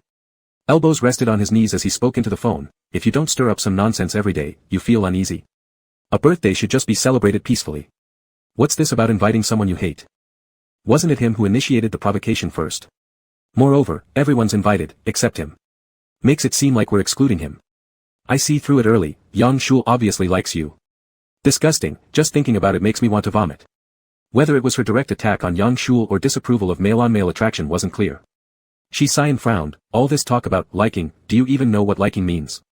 All these equations floating in your brain, do you have any idea what liking truly feels like? What are you blaming me for? Don't tell me you actually like him. If you keep spouting nonsense, I'm hanging up. So, are you coming or not?" "Not. How am I supposed to believe you're really in the hospital unless you have a more convincing excuse than a broken leg?" "Wait." Shi Xian hung up after uttering those two words. This phone call seemed to irritate him, his frown deepening. He raised his phone toward the direction of the hospital bed and snapped a photo, entering a social app, searching for a name, then sending the picture. After finishing the operation, Goji Yang finally commented, "Didn't expect the study committee rep to be so aggressive. Class president, you and the study rep seem closer than expected." Shi Xian glanced up at him briefly. "Since she was 3 and wore split pants, she would come smashing our door to cry for me to save her Qilin brother. Oh, Qilin once stole cherries from the neighboring house, almost got choked and nearly had his trachea cut in the hospital." Goji Yang nearly burst out laughing. Even Chen Mo curled the corner of his lips. The curve hadn't even returned to normal when Shi Xian looked over. "Does your stomach still hurt?" "Chen Mo, much better." I just took a photo of you. Do you mind?" "How could I retrieve it if I minded?" Shi Xian looked at his phone, hesitating before nodding. "Still, okay." The slight upward intonation at the end made Chen Mo refrain from commenting on this, "still okay," yet it genuinely left Sun Xiaoya on the other side of the phone momentarily stunned. The beach buzzed with liveliness under the night sky. Many rich young heirs of Suichen gathered here for a beach party, celebrating the 18th birthday of a beautiful girl in a white dress standing at the center. Amidst the seemingly bustling crowd, more than one person was probably absent-minded at the moment. Especially someone who saw Sun Xiaoya holding her phone, shouting loudly, "Xiaoya, are you done with the call or not? When will Brother Yan finally arrive?" Due to that shout, Sun Xiaoya received many fervent gazes. With anticipation, curiosity, and subtly excitement. Tonight, Sun Xiaoya wore a knee-length black dress, walking over to link arms with Miss Liao Princess and whispered an apology, "Tingting, sorry. Shi Xian might not come." Hope slowly faded from the long-haired girl's eyes as she quietly said, "Not coming. All right." Sun Xiaoya felt heartbroken for her and hastily added, "He has something going on. It's not that he intentionally won't come." "Yes." Someone nearby chimed in, "Didn't the Shi family have an important dinner tonight? He might be too busy, right Shul? Didn't you go with your parents? You should have seen him." The person suddenly named, who was standing together with a few boys he was closer with at the moment. A 17-year-old boy initially froze, then flashed a smile amidst all those stares and nodded saying, "Yes, he should be pretty occupied tonight. Uncle Shi and Aunt Shi specially warned him not to wander off." As these words came out, there weren't various echoes of agreement but instead a scoff from Sun Xiaoya. It seemed like she'd finally found her opportunity, full of disdain on her face. "How do you know he's so busy? That man didn't even participate in the dinner tonight." He's at the hospital. Yang Shul froze. Someone beside suddenly said, "You guys quickly look at the campus group of number 1 middle school." Some present were not students from number 1 middle school, but their ages being close, they crowded over to see others' phones since they couldn't on theirs. These were not official groups, merely gossip clusters where many privately chatted. However, this group had been relatively quiet for quite some time because it was rumored that a teacher had secretly spied inside. But today, around nearly 11 o'clock at night, someone in the group sent a video about 7 or 8 seconds long. It precisely captured Shi Xian carrying someone out of a KTV. Due to the angle, Chen Mo's face wasn't visible. So far, the speed of messages being sent in the group was still rapidly rolling like a barrage. An hour is almost up, what's the situation? Has anyone figured it out yet? Truly the son favored by the creator, Shi Xian really looks good, even better while holding a male. Only I noticed that the waist of the one being carried is quite slim. I'll give you 10 minutes, I need all the information about that mysterious guy. Can some people licking the screen please pay attention to the situation? Judging by the scene, something must have happened. Indeed, the one being held should also be from our school. The sounds at the beach gradually disappeared. In groups of 3 or 5, everyone was discussing this matter.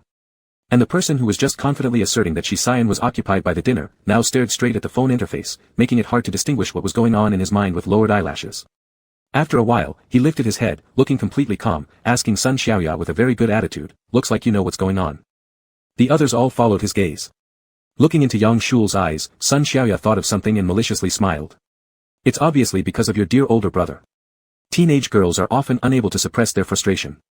Whoever annoys her, she'll find a way to annoy them back more directly." She took out her phone and nearly shoved it in the other's face. "Sun Xiaoya, it's obvious he's sick. Shi Xian couldn't even make it to Tingting's birthday tonight, proving that things are bad over there. He was finally tracked down by your family, Yang, but didn't want to bother your parents. After all, you're still living with the Yangs while he is in boarding school, and has no one nearby. Since you always claim that Shi Xian treats you well just out of respect for the Yang family, wouldn't you be okay if he helped take care of things? He should originally have been surnamed Yang anyway." This statement plunged the scene into an endless silence. All these pampered children, their circles had at least heard some bits about the Yang family, but due to their statuses and breeding, they never said anything openly. They would still invite Yang Shul along to parties or gatherings. But Sun Xiaoya's words tore the thin veil off completely. Yang Shul's complexion could no longer hold steady. He stared at Sun Xiaoya and said, "I know you dislike me because of what happened before, but I've already explained, I had no idea Liao Tingting was going to confess her feelings to a yen that day." Liao Tingting, who had been dragged into this, looked as pale as a sheet, fully embarrassed at being publicly exposed like this. Infuriated, Sun Xiaoya cursed, "Yang Shul, are you not sane? You're acting like a maniac. And calling him Payen, do you even think you deserve to call him that? You're nothing but a thief who took someone else's identity and struts around flaunting it everywhere. If you had any backbone, why don't you leave the Yang family?" Everyone watched as Yang Shul glared intensely at Sun Xiaoya for a few seconds, then shot back, "Why are you defending him, Chinemo? Was he forced to live on campus? Suddenly becoming famous and now falling ill so dramatically, only fools like you would believe it." The barely controlled emotions on Yang Shul's face genuinely shocked some people. After all, this youngest son of the Yangs was known for often following after Shi Xian, and the impression most had of him was of someone modest, respectful, and sincerely kind-hearted. But Yang Shul couldn't suppress his irritation. When he saw the video in the group chat, he had already started losing control. Recent events had left him uneasy. Their older brother, who never used to visit his school, had made an exception last time for something related to Chinemo. Their parents were asking why Chinemo didn't come home during weekends. And more importantly, there was Shi Xian. They became seatmates. In math class, Shi Xian stood up for him, determined to bring him into the top 10 in grade rankings. Tonight at the banquet, he flattered Shi's elders all evening long, only for Chinemo and Shi Xian to later show up together at the hospital. How had everything slowly turned into the current state? He progressed from feeling bewildered to a growing sense of fear. The outside world seemed to have flipped upside down. In an ordinary hospital ward where the lights had already been turned off, Chen Mo, who had just finished his 4 and felt no discomfort anymore, lay on the single bed, half asleep. Just as he was about to drift off, he heard a slight sound coming from the fold-up bed. His eyes were closed, but the eyeballs underneath twitched slightly. As though awake, yet not entirely so, he mumbled groggily, "Is it because your family's mattress isn't soft enough, or are those dozen servants not doing their job properly? Are you putting yourself through all this trouble just to avoid a girl infatuated with you? Is this fold-up bed really comfortable?" Upon finishing, he heard a shifting noise as the person on the fold-up bed turned over. There came a soft snicker. "Feels pretty good, fresh experience. Troublemaker, stop turning, you're keeping me awake." Tisk. The person on the fold-up bed sounded discontent but held back whatever he wanted to say because of the steady breathing nearby. The ward fell silent again. Only the faint glow of the phone screen flickered intermittently, and with it, a faintly laughing comment. It's clearly only you who can fall asleep. Nothing disturbed the night, the world showed no interest. Chapter 18. The next day, Saturday, was a good day. When Chinemo opened his eyes, all he could see was the morning light spilling through the window. The crisp chirping of birds accompanied by the faint murmur of voices from the building's base reminded him of where he was after staring at the ceiling for quite some time. There was no one left on the foldable bed. On the bedside table to Chinmo's left was a bowl of rice porridge still emitting a faint wisp of steam. He got up and picked up his phone. Once opened, it became evident that after a whole night, his phone was practically exploding with messages. Several people in the school group he'd already blocked had mentioned him. He casually flipped through them and learned that the video from last night had been released online. Many classmates guessed, grew excited, and finally were shocked when the identity was revealed. Additionally, many strangers sent friend requests. Chinemo roughly skimmed through them and didn't approve any. His finger paused on the latest 2 WeChat additions. The top avatar was a sunflower under a blue sky, its WeChat name, Wandering Thoughts. The lower avatar was a travel photo of a tree painted orange by the setting sun standing alone between heaven and earth. It looked like an impromptu shot but held considerable artistic depth. Its WeChat name was equally casual, XSY. Seeing these 2 avatars arranged one above the other, Chinemo gave a somewhat incomprehensible tug of the corner of his mouth. Yang Shul's hidden intention seemed so genuine against the backdrop of high school, so filled with youthful pain. Although Chinemo didn't know why Yang Shul had added him, and he had no interest in knowing, he skipped over the person above and clicked agree on the addition below. Because the ad reason was, I have something urgent, remember to eat breakfast. Rejecting would make him look ungrateful. After adding the friend, Chinemo sent him a message, thanks for your porridge. The reply came fairly quickly despite not knowing what the other side was doing. Awake? Or do you expect me to thank you with my mind power? Arguing first thing in the morning, that bowl of porridge at least cost 2 yuan. Didn't it only cost 1? At this moment, in Shi family's old residence. The combined Chinese-Western courtyard was flowing peacefully, remnants of last night's feast showing the level of importance in the bustling tail-end cleaning done by servants. In the vast parlor, the elder sat at the head seat, white-haired and mustached, using the teacup lid to remove the foam as he gently blew and said, What are you laughing at? The person being asked was Shisayan, who had come back in the morning in changed clothes. Unlike his formal attire at the banquet or the more relaxed outfit he wore outside, the white shirt tailored perfectly fit his body, with golden embroidery on the shoulders subtly hinting at its value. He sat on a pear blossom wood chair further down, raising his eyes upon hearing, You're mistaken. I'm not yet blind. The elder took a sip of tea, slowly saying, What did you do last night? Your uncle came back to sleep, but you've apparently mastered staying out all night. If someone else from the Shi family were here now, they would probably already be trembling and admitting their faults. But Shisayan did not. He simply put down his phone and raised an eyebrow, I'm almost an adult, please don't try those outdated rules of yours on me. They wouldn't work anyway. Humph. The elder placed the teacup on the side table, expressing his discontent, Do you think you can hide anything from me? Wasn't the person just now from the Yang family? Shisayan looked back, surprised, I thought you weren't interested in these things. My relationship with the elder master of the Yang family, Yang Tsongxian, goes back years. The elder face showed memories and sighs. Unfortunately, the current head of the Yang family's marital relationship early on deteriorated badly and made a big fuss. Now in middle age, rumors about his son not being biologically his spread. In comparison, your parents' love has endured decades and is the most comforting thing to me and your grandmother. Shisayan listened listlessly. Sure, his parents loved each other, but because of that very love, he'd grown up in this mansion. And due to the perfection of the eldest son, his uncle's unruly behavior barely caught the elder's eye. Though the collateral branches of the Shi family were many, there were only 2 sons in the main line. Below that, Shisayan as an only child had carried the hopes of generations since childhood. But occasionally, he didn't seem so excellent or proper.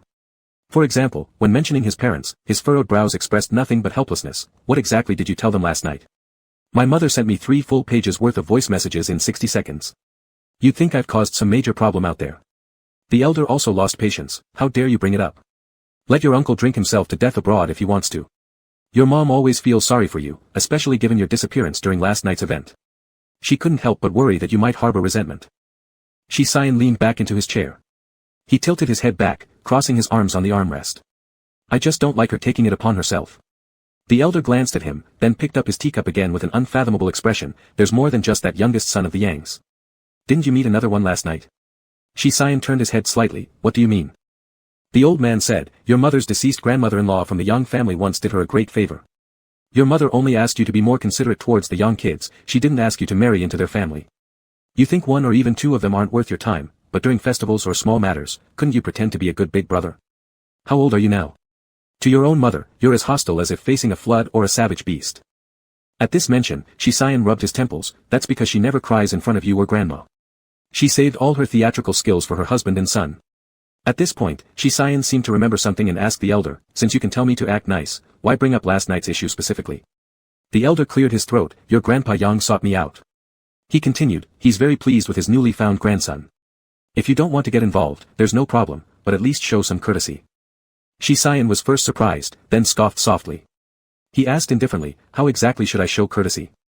Before the elder could express an opinion, he suddenly added, helping someone after a fight, moving tables to become their seatmate, teaching them, even acting as their free chauffeur. How does this kind of attitude sound adequate enough?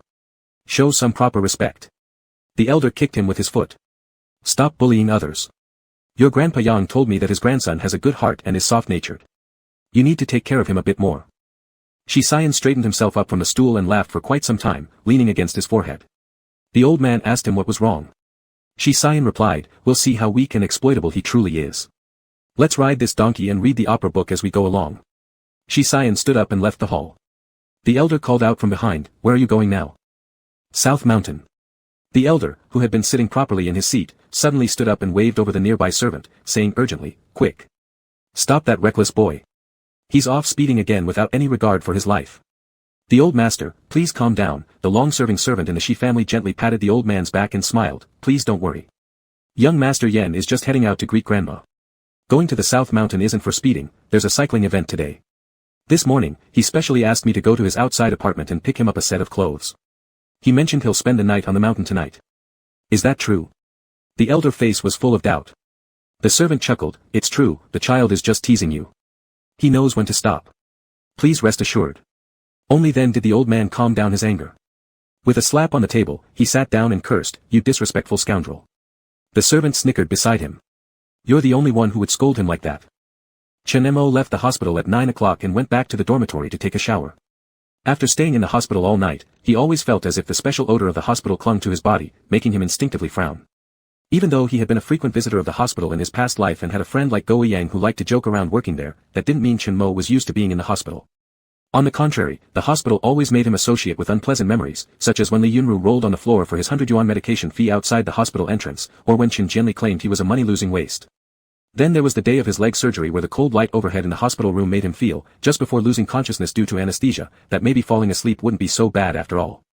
All these things made him deeply repel the hospital.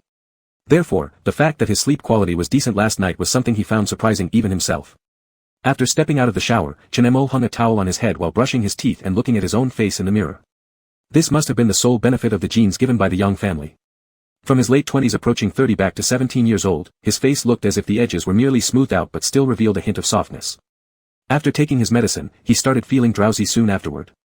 Thinking it was weekend and he had nothing to do, he climbed back into bed and allowed himself to sink deeply into sleep. When Goji Yang's phone call came, he wasn't fully awake yet. Covered by the blanket, Chenemo muttered, you'd better have a reason. It's already 1 in the afternoon, my lord. Goji Yang sounded incredulous, then concerned. Didn't the doctor say your condition seemed serious but basically fine after an overnight drug trip? Why does your voice sound so weak? Did your stomach ache again? Chenemo was becoming increasingly irritated by the noise. Then he realized Goji Yang had started calling him ancestor again, just like the 30-year-old Dr. Go who would eventually become his personal doctor in his past life, always asking offhandedly if his ancestor Chenemo was still alive. Touched by this thought, Chenemo decided to be a little nicer to young Go, who harbored such a tender heart inside that childish exterior. He pulled the phone away briefly to check the time before placing it back to his ear. Nothing's wrong, I was just sleeping. Also, what's so special about 1 in the afternoon? Didn't you forget? We were supposed to go cycling at South Mountain today. Remember? Chenemo rolled over in bed. After several seconds, he replied, I remember now. But I'm sick, I'm not going. Goji Yang double-checked with him, are you sure you won't come? Not everyone will cycle, some of the girls from our club take the bus directly to the top of the mountain anyway. It's more like a team-building activity. If you don't show up, I'll let the registration staff know. Chenemo didn't have much else to say and ended the call after chatting casually with old Go for a moment. Chenemo originally planned to sleep some more, but then his phone rang again. Still eyes closed, he muttered, what now? It's me, Xiao. The female voice on the other end made Chenemo open his eyes immediately. Sitting up in bed, he scratched his head and cut straight to the chase without caring for her cautious quietness, what do you need? From the other side of the line, Zhou Yaoying's breathing quickened slightly, yet her tone remained gentle as ever, Xiao, are you coming home today? Auntie has prepared your favorite red date black chicken soup. Chenemo curled the corner of his lips into a faint smile, recalling how he knocked over that very pot when moving out for boarding school, and said, I don't like black chicken soup. There was a brief pause, is that so? What would you like then? I can ask Auntie to make it for you. Chen Mo wasn't in the mood to engage further. He bluntly asked, do you need something? No, it's just that we haven't seen you for a long time, she added quickly, seemingly sensing his reluctance. Your mother heard you were sick last night, wasn't it Shisayan who took you to the hospital? Here we go again. Chen Mo remained expressionless as he thought silently. Who said that? Yang Shul. Zhou Yaoying stammered, he just happened to mention it. Chen Mo hung up without patience to hear further. Not until 3 o'clock in the afternoon did the scene unfold. 500 meters from the entrance of High School Number 1, there was a square where a bus waited quietly by the roadside. More than a dozen people, men and women, were scattered in clusters, yet the atmosphere felt rather strange. The crowd roughly divided into 3 factions. One faction was led by Sun Xiaoya, another by Yang Shul, both standing against each other. The rest were merely bystanders. From afar, Go Yang noticed Chen Mo and was surprised, aren't you skipping this? I was bored in the dormitory, so I came.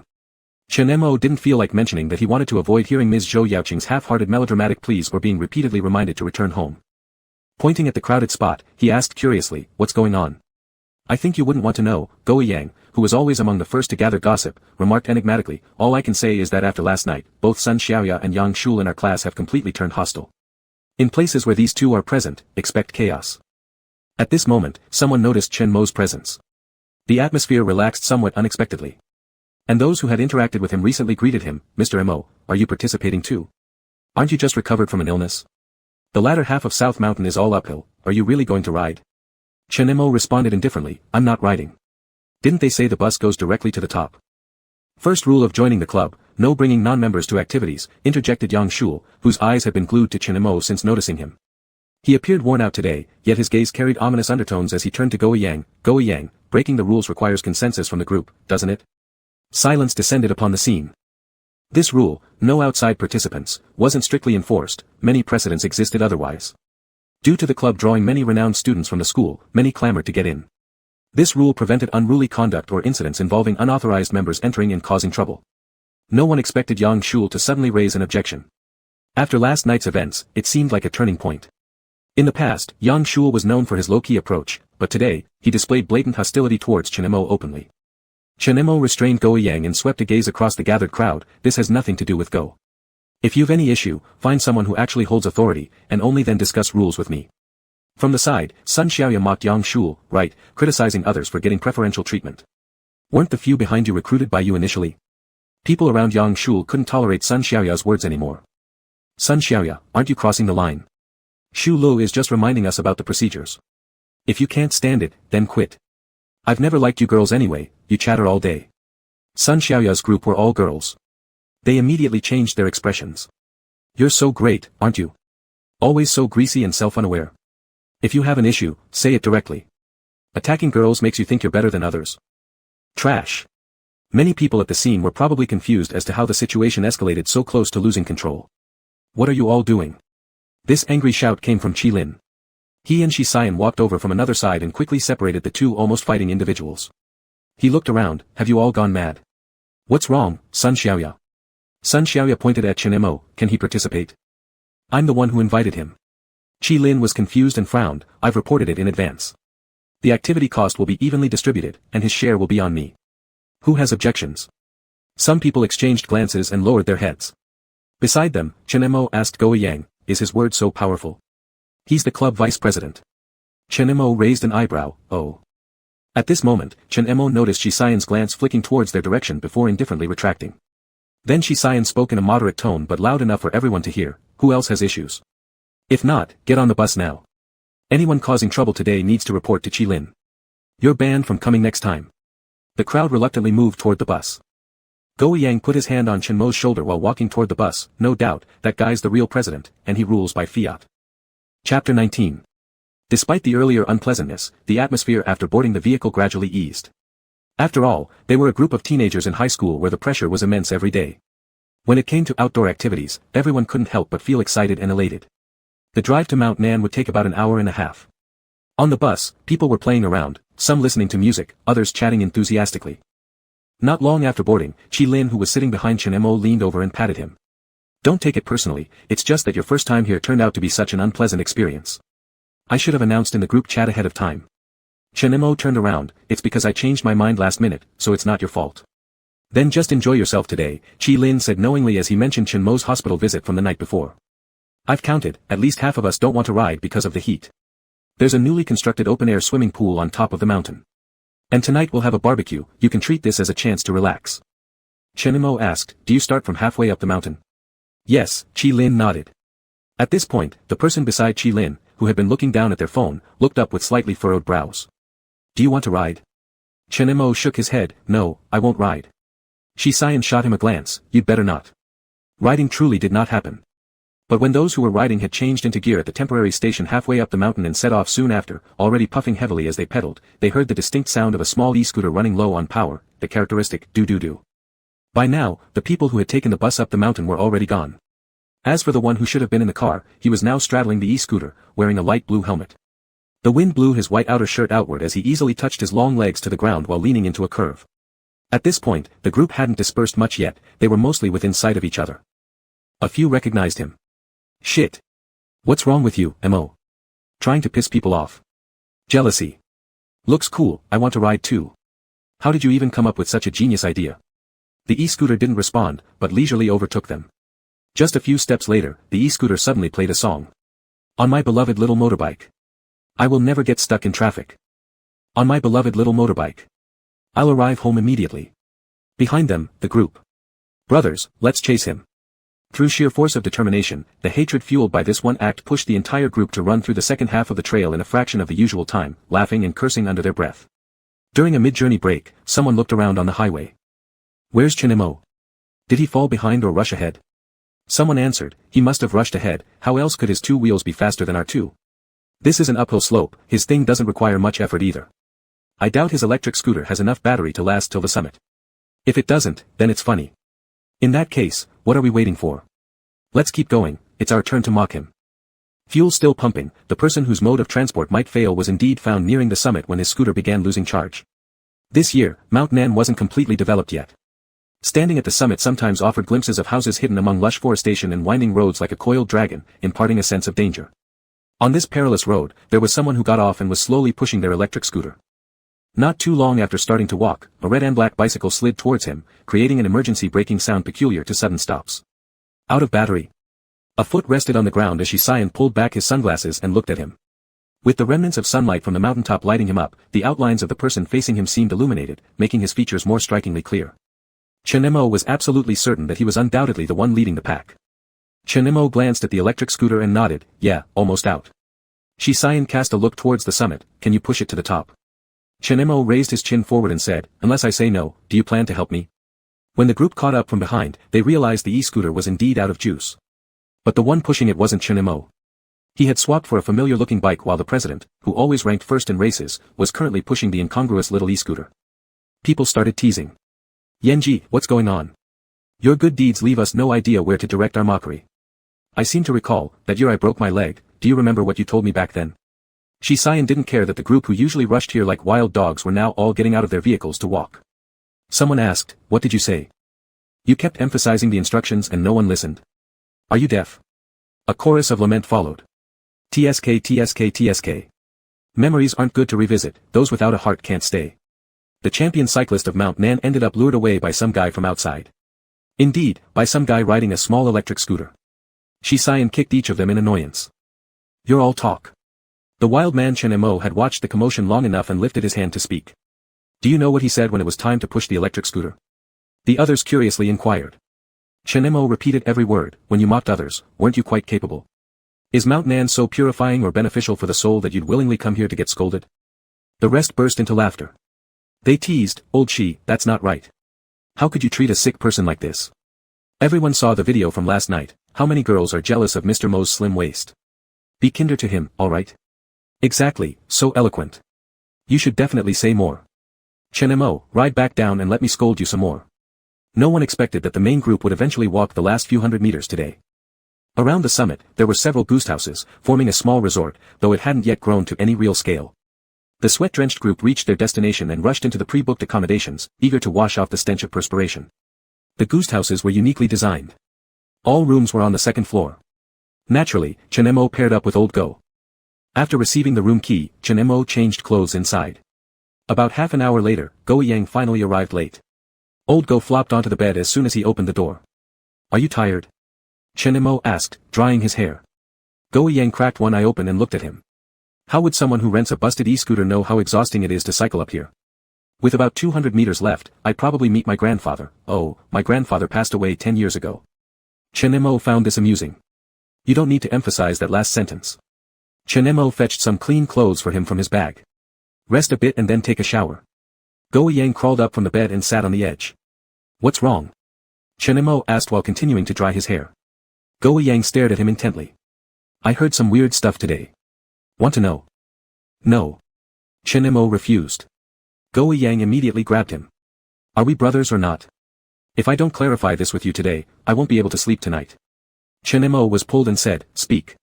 Are you into Shisayan? Chen Mo paused mid-motion, giving him a look that said, what the hell are you talking about? Did your tiny brain shrink? Crap. I knew it wasn't possible. Go Yang slammed his fist onto the bed. The people who lagged behind us today, their mouths were so filthy, it was almost said that the enmity between you and Yang Shul didn't just come from your relationship issues, but also because you two were rivals in love, both liking the same person, which scared me. Chen Mo casually draped the towel over a chair in the room. Do you really believe such nonsense? Old Go touched his short cropped hair and muttered, who knows when you came out as gay. Though that night everyone present was a friend and wouldn't spread it around, you should realize that this news is impossible to hide, right? Chen Mo glanced at him. I'm a homosexual, true, but does that mean I have to fall for another guy? How do you know unless you try? Chen Mo, I don't react to the opposite sex, reason enough. Go Yang turned to stone right then and there. After stammering a bunch of U.S., his face turned bright red. Although they were 17 or 18, the prime age of hormonal fluctuations, all they had done was hide some adult comics under their desks or watch mildly obscene videos together among boys. None of them would casually talk about these topics like they were normal. Speaking as if he himself were frigid. Go Yang was still pondering this matter after coming out of the bathroom. When he emerged, Chen Mo was lying on the bed, and Go Yang's eyes instinctively drifted toward his lower body. That person who lay there semi-reclined with crossed legs and holding a phone seemed to have eyes on top of his head, saying, if you keep staring, I'll gouge out your eyeballs. Crap, Go Yang said, I can no longer look at you calmly. The one saying he couldn't look directly actually continued, staring too much will blind you. When several girls came knocking on the door to ask if they wanted to go to the cloud-top terrace to watch the sunset, Go Yang instinctively stood in the doorway to block their view. He hadn't forgotten that the other person on the bed was wearing nothing but a pair of shorts. At least, he thought, let's preserve some dignity for my buddy in front of girls. Do you want to come? One girl tiptoed to peer inside. Go Yang leaned on his bulk to block her completely, turning back to the newly awoken man. What do you think, Mo, are you going? The next second, a pillow smacked him on the head. Ask nicely if you want me to go. Go Yang cursed under his breath. The two girls covering their mouths erupted into giggles. Mount Nan had a dedicated sunset viewing platform, and when they went up, there were already some people there. Sun Xiaoya was handing her phone to Shisayan, asking him to take photos for her. Shisayan, leaning against the railing, didn't refuse. After tinkering with it for a while to adjust the angle, he took a few shots and handed the phone back. The girls clustered together excitedly. I told you he takes great pictures, basically no flops. As they flipped through the photos, one suddenly gasped. Xiaoya, isn't there a photo of Chen Mo on your phone? That's when Sun Xiaoya remembered. Previously, Shisayan had sent her one that she had carelessly saved. Looking at it now, the boy lying on the hospital bed in the dead of night appeared lost in thought. His face looked pale and vulnerable from illness. Even the four stand beside him complimented the scene perfectly, tightening everyone's heartstrings as they looked. It gave the feeling, though he's sick, damn, he looks handsome. And also strangely easy to bully. The girls couldn't help emitting different kinds of surprised exclamations. And seeing the person in the photo now actually standing on the viewing terrace. Only this time, all traces of illness were gone, replaced by lazy eyes watching the sunset. Leaning against the railing, chatting casually with those around him, he seemed like a cat about to hibernate. As long as nobody disturbed him. You disgusting queer. So nauseating. The moment this voice rang out, Go Yang could guarantee that everyone around had heard it. In Go Yang's mind, disaster struck. The situation he feared most had eventually happened. Nowadays, society might be pretty inclusive toward homosexuality, but there will always be some extreme people who hate it and label homosexuals with all sorts of stereotypes. Such as effeminate. Neither male nor female. Though anyone with eyes could hardly relate these words to Chen Mo, after all, why did he publicly admit it? Ironically, the one who started cursing now was one of the people Yang Shul brought into the club. This boy was rather thin, buck-toothed, and habitually avoided looking directly at others. A person who should look self-conscious and silent turned out to loudly say such things upon learning that Chen Mo openly claimed himself as gay. Someone whispered nearby, isn't this person from class 6? Back when he faced financial hardship, the school donated funds for him. It's just Yang Shul who was willing to bring him along and allowed him to join activities with the club. No one would have guessed he'd go crazy like this. But who exactly is this queer referring to? Various murmurs arose around them. The buck-toothed boy lifted his gaze again, pointing straight at Chenemo, afraid to admit it now. Chenemo chuckled lightly. The wind atop the mountain gently blew his hair. Still leaning there, unmoving, is there anything I shouldn't admit? A wave of astonishment spread. This wasn't like last time when he said it in an enclosed space, with other distractions drawing the attention of the majority of others. This time, he was speaking where not only were the participants of their activity present, but scattered tourists as well. Once admitted, this news would undoubtedly spread like wildfire through every corner of number 1 high school. It's good that you admitted. The boy's voice began somewhat trembling but gradually grew more agitated, being a homosexual and still being shameless, spreading it everywhere. You kind of person, you kind of person. What about this kind of person? Keep talking. Under various gazes, Chenemo remained unfazed, fully ready to let him continue saying whatever he wished. Whether or not the boy was intimidated, the next sentence didn't come for half a day. Chenemo finally stood up from the railing. You're right. I am a homosexual. Step by step, Chenemo walked forward. His expression was half smile, half sneer. Others who had seen him use violence before started to feel fear. All right, let it go, Mo. This guy must have taken the wrong medicine today. Normally, even a stick wouldn't get a fart out of him. His brain must be messed up. Don't take it personally. These words were carried by the wind to Chenmo's ears as he had already walked in front of the boy. Everyone was on guard, ready to pull him back if he tried to strike. In fact, when Chenmo stood before the boy, his face had already turned completely white. Do you hate homosexuals? Since you hate them so much, why not just keep your distance? Afraid I'll keep staring at you with disgusting eyes? Have you ever seen what real homosexuals look like? They might embrace someone with the same gender and organs, maybe kiss, then make love, and even. Chenmo's voice was very low. The wind on the viewing platform was strong. No one could hear clearly what he said. All they knew was that after every sentence he spoke, he took a step forward, forcing the boy in front of him to retreat. Until he cornered the boy against the railing. As the other became increasingly panicked, he whispered menacingly, now spit it out. You're crazy. Everyone only heard the boy's anguished shout before pushing past others and running down from the viewing platform. But the person who admitted his sexual orientation without hesitation, now held on to the railing with one hand, laughing carefree and delighted. The others, they were just, really curious about what he actually said. Only Go Yang, who'd already been shocked earlier, guessed there was nothing good coming out of his mouth. Someone moved closer to ask. Instead, they noticed Shisayan, who had been closest to the two earlier, finally stirring now. He didn't do much either. Walking next to the man who was still laughing, feeling better. I've been feeling fine. Just some people are eager to amuse me. Chenemo turned his head and saw it was him. What's up? Did you hear? Looks like you're pretty happy. I didn't want to disturb. Unless it was too vulgar and polluted your ears. It seems you have a clue. Shisayan's gaze towards him wasn't clear, ultimately letting out a light snort, speaking without restraint. This should have been quite a dramatic scene. Such as the school bully at number 1 high school turns out to be gay, unrevealed sexual orientation of the rich kid, or perhaps sexual mystery of the new generation. Where is society's hope? It ended up being something else entirely. How the school bully drove someone insane with just his mouth. This curiosity continued all the way to nightfall. On the grassy area atop the mountain, the boys expertly brought out barbecue grills while the girls borrowed various unprepared ingredients from the lodge. Tasks divided, everyone was busy and the atmosphere lively. Of course, this excluded a small group of people. Because the boy who fled from the viewing platform wouldn't disclose under any circumstances what Chenemo exactly said. Yang Shul and a few others sat with the boy far away on the grass. Uncertain whether it was consoling or persuading. Did he scare you? Go Yang squatted beside Chenemo with a short folding stool in hand. And the uncouth person lay sprawled on a folding chair, fanning himself lazily with a primary school math workbook found somewhere in the lodge. Upon hearing this, he gave an unconcerned glance towards a distant place. If a few words scared him, I worry less about him being from a poor family than being a caveman. Go Yang mocked, your mouth is truly venomous. So don't eat. Chenemo made a move as if to take away the barbecue plate in front of him. No. Go Yang jumped in, you can't even eat yourself, what would you do with it? Chenemo wouldn't let go, leaning backward to dodge. Hey! In Go Yang's exclamation, it seemed Chenmo's stool was unsteady and about to fall backward. Chi Lin passing by supported it with one knee and placed a soup bowl in front of Chenemo. Here, your patient meal. No need to thank me. Chenemo turned back, where did you get this? It's not from me. Chi Lin gestured to the left side. Old Chi asked the innkeeper to prepare this for you, red date, longan, and yam soup. He reminded me not to let you eat the barbecue, respecting your fragile stomach. Chenemo looked over there. Shisayan probably always dressed in sportswear. Right now, he stood in front of the barbecue grill cooking, looking rather proficient. Just then, someone shouted at him, "Bro Ban. Your skills are amazing. If you set up a barbecue stall, you won't starve." Shisayan was sprinkling seasonings and laughed scolding, "That's how you praise people." Chinemo picked up the soup, walking slowly toward that direction. Stopping in front of the barbecue stand. Shisayan looked up during his work gap, "Hungry?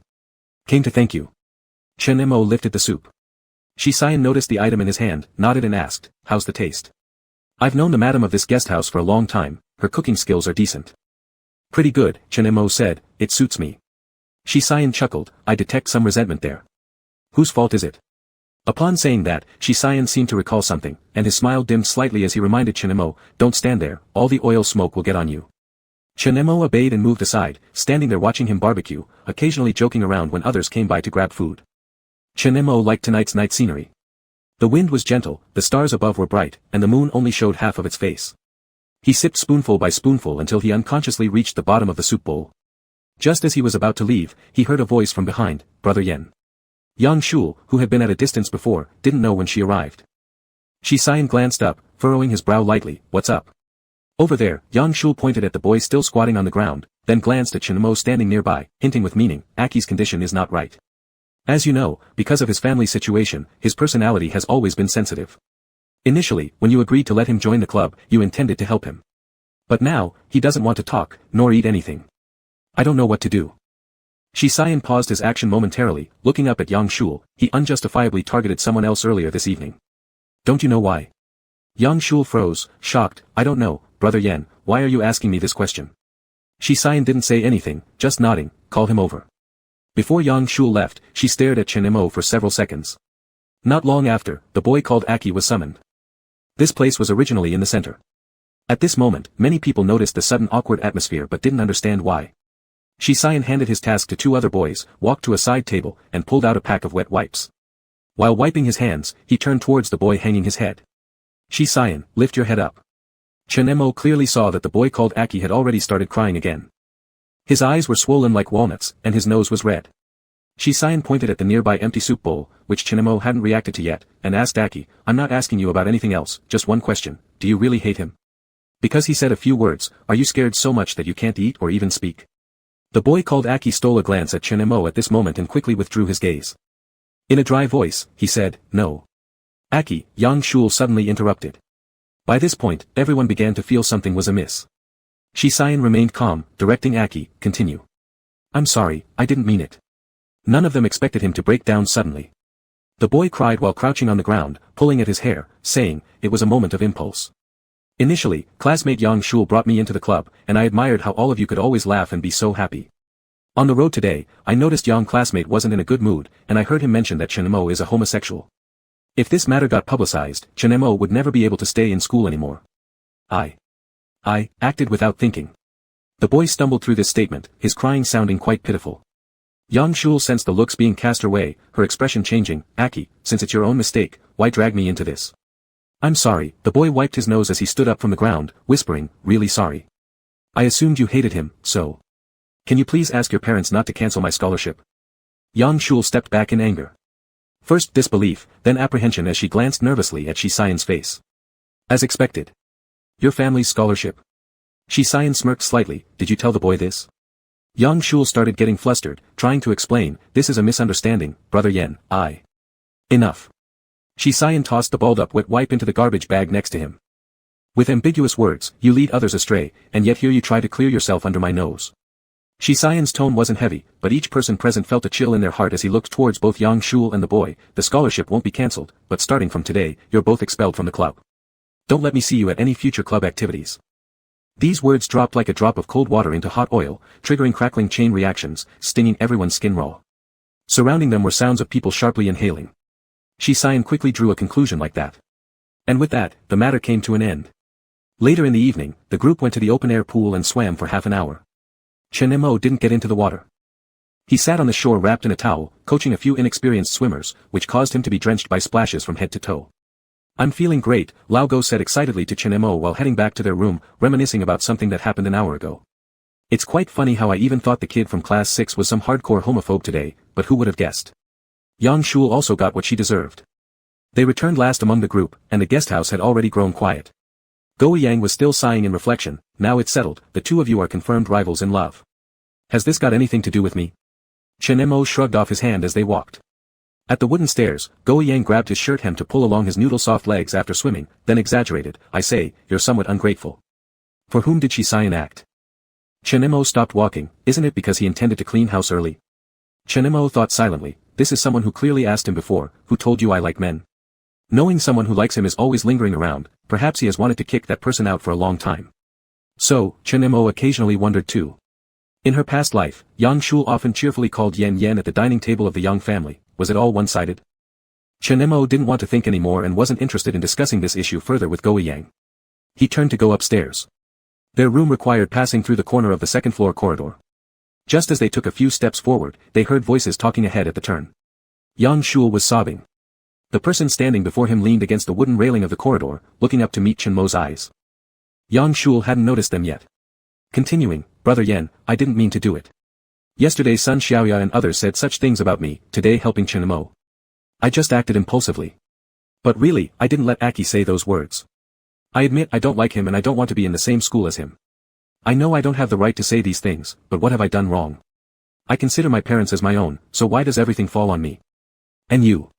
Yang Shul stubbornly lifted his head, asking the person in front, recently he's been stealing the limelight, and you've been helping him everywhere.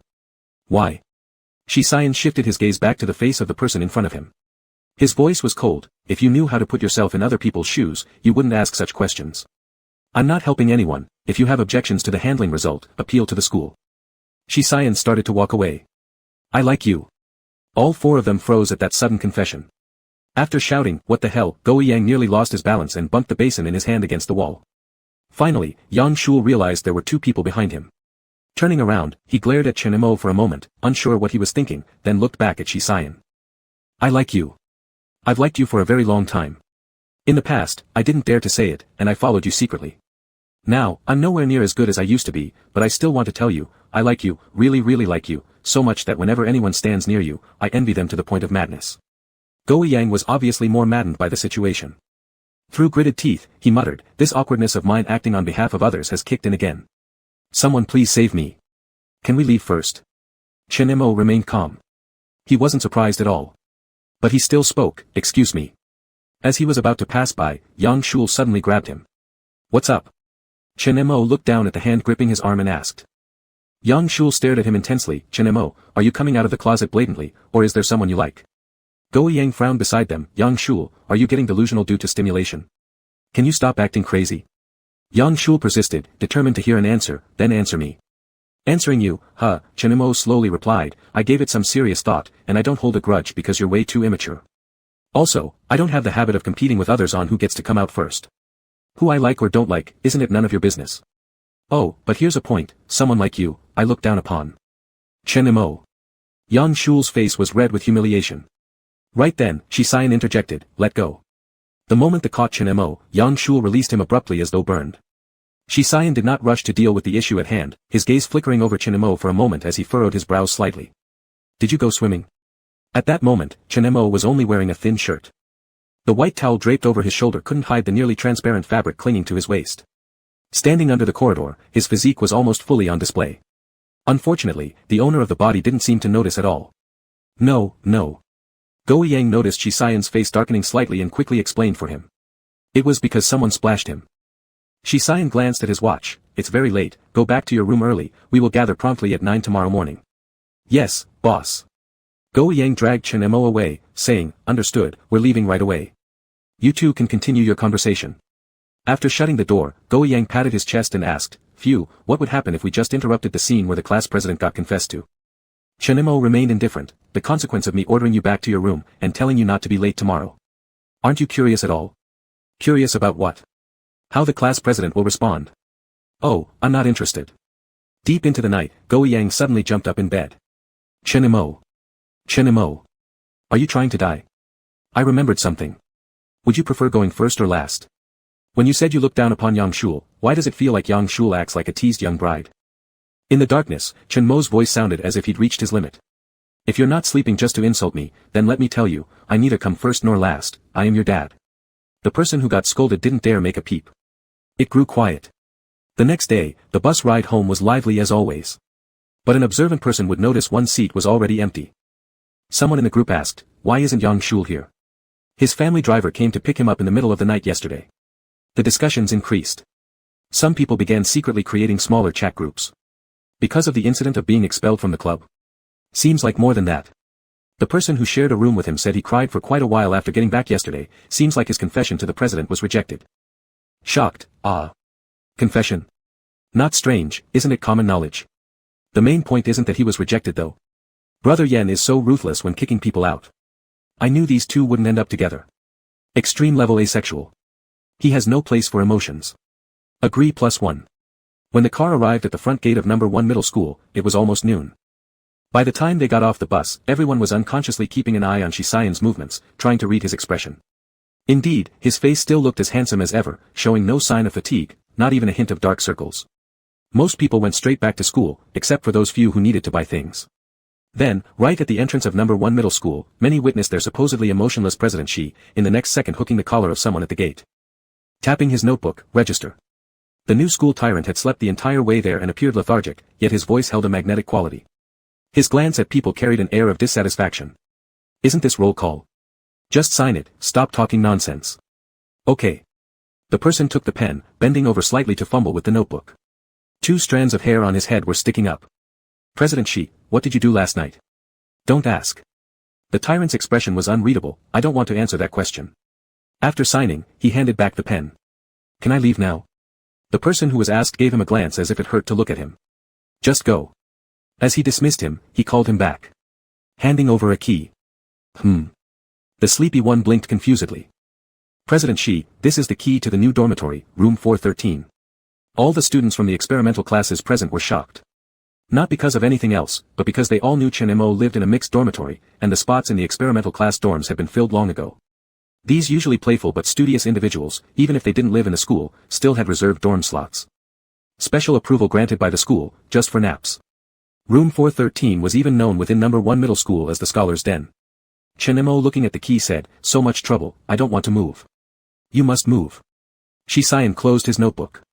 I specifically applied for it for you. For the top 10 rankings, this is your only option. The classmates behind almost cried in gratitude. Who says President Shi has no feelings? He obviously loves deeply. Of course, if the anger in the school tyrant's eyes wasn't so obvious, then they must be a perfect match. Chapter 20. When Chen Mo returned to the dormitory, Sun Chi and Tang Suishan, who had gone home over the weekend, were already back, tidying up their belongings. Brother Mo, Sun Chi greeted him as he entered. He pulled out a transparent plastic jar from his backpack and handed it to him with a smile. These are walnuts grown in my hometown. I heard in the group chat that you were hospitalized for a stomach ailment. Walnut kernels stir-fried with brown sugar can help soothe the stomach. My mom specially told me to bring some for you, don't mind it. Chen Mo hesitated for a moment before reaching out to take the large jar. Thank you, and also thank your mom for me. Don't mention it. Sun Chi waved it off with a smile. I owe you big time, thanks to you, I don't have to share a dorm with Leroy anymore. You're a good guy, it's all good luck. Chen Mo really didn't know what to say. He hadn't stayed long in this mixed dormitory anyway, but ever since Leroy moved out, the room was kept quite clean, and because there weren't many people, it seemed spacious. Sun Chi was that kind of pretty honest guy. He had been bullied severely by Leroy before. When someone did him even a small favor, he wanted to repay them countless times over. Chen Mo placed the jar on his desk and turned around to speak, should probably move out. Not just Sun Chi, but even Tang Suishan, who rarely spoke, looked over. Sun Chi asked confusedly, why? Tang Suishan thought more deeply, is it because you publicly declared yourself to be gay? Sun Chi became even more bewildered, gay. Chen Mo couldn't help but cover his forehead. He now believed what old Go said, this thing would eventually spread throughout the school without any doubt.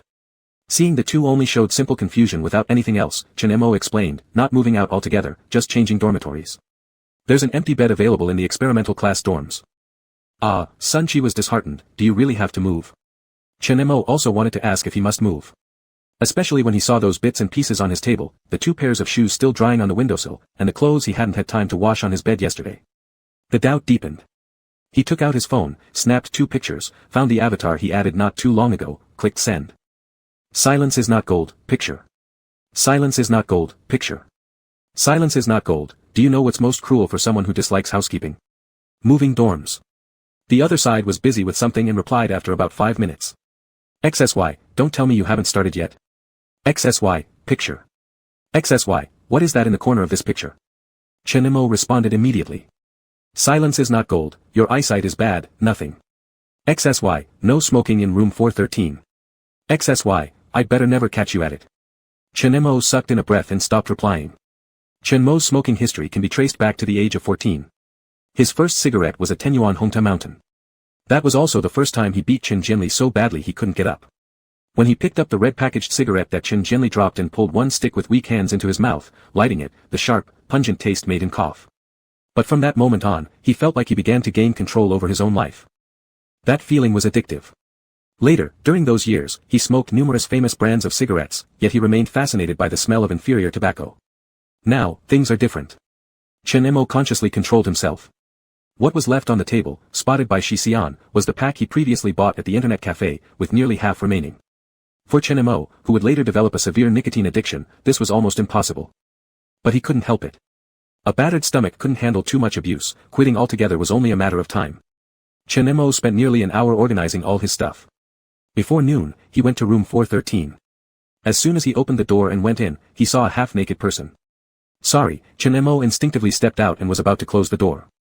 Not necessary, come in, Qi Lin, wearing short pants covering just above the hips, rudely rubbed his hair while saying, Old Qi said early this morning that you'd be moving down. Bring your things in. Chenemo recognized him then and walked inside, just you here? Yes, they're not around. Chenemo looked around the dormitory and found that the overall environment was much better than he had imagined. There were 6 beds, but currently only 4 of them had belongings on them. The boys' daily necessities were relatively simple, leaving a lot of free space. Chenemo looked at the 2 adjacent beds and asked, which one do I sleep in? Either is fine, Qi Lin said indifferently, the spots for these 2 beds originally belonged to Old Qi and Yang Shul. But neither of them ever stayed here. Occasionally, Old Qi would come back just to take a shower after playing basketball. As for Yang Shul. Here, Qi Lin paused and continued, anyway, he won't be moving back in. You can choose either bed. Oh, by the way, Old Qi might come a bit later, he still needs to go home to pick up some things. Chenemo chose the one closer to the balcony. Originally, everyone thought Shi Xian wouldn't stay here tonight, but after hearing Qi Lin's last words, Chenemo stopped mid-action while placing his suitcase down, he's also staying. What, didn't you know? Qi Lin laughed, do you really think living in so-called genius dorm will automatically make your grades skyrocket? Since Old Qi promised Director Lai, you'd better prepare yourself. For what? His teaching method might be, well, insane. Chenemo didn't take it seriously. Insane or not, he was the one who needed to study, and as for how far he could get with it, Chenemo couldn't guarantee anything. Chenemo spent a bit more time organizing his things. When he finished, it was already past 12 o'clock. He made an appointment with Qi Lin to head to the cafeteria for lunch. On the way out, they met 2 other tall guys returning, Jiang Su and Bai Cheng, who they'd met before, from the group that often played basketball with Shi Xian. They exchanged brief greetings before Qi Lin and Chenemo left first.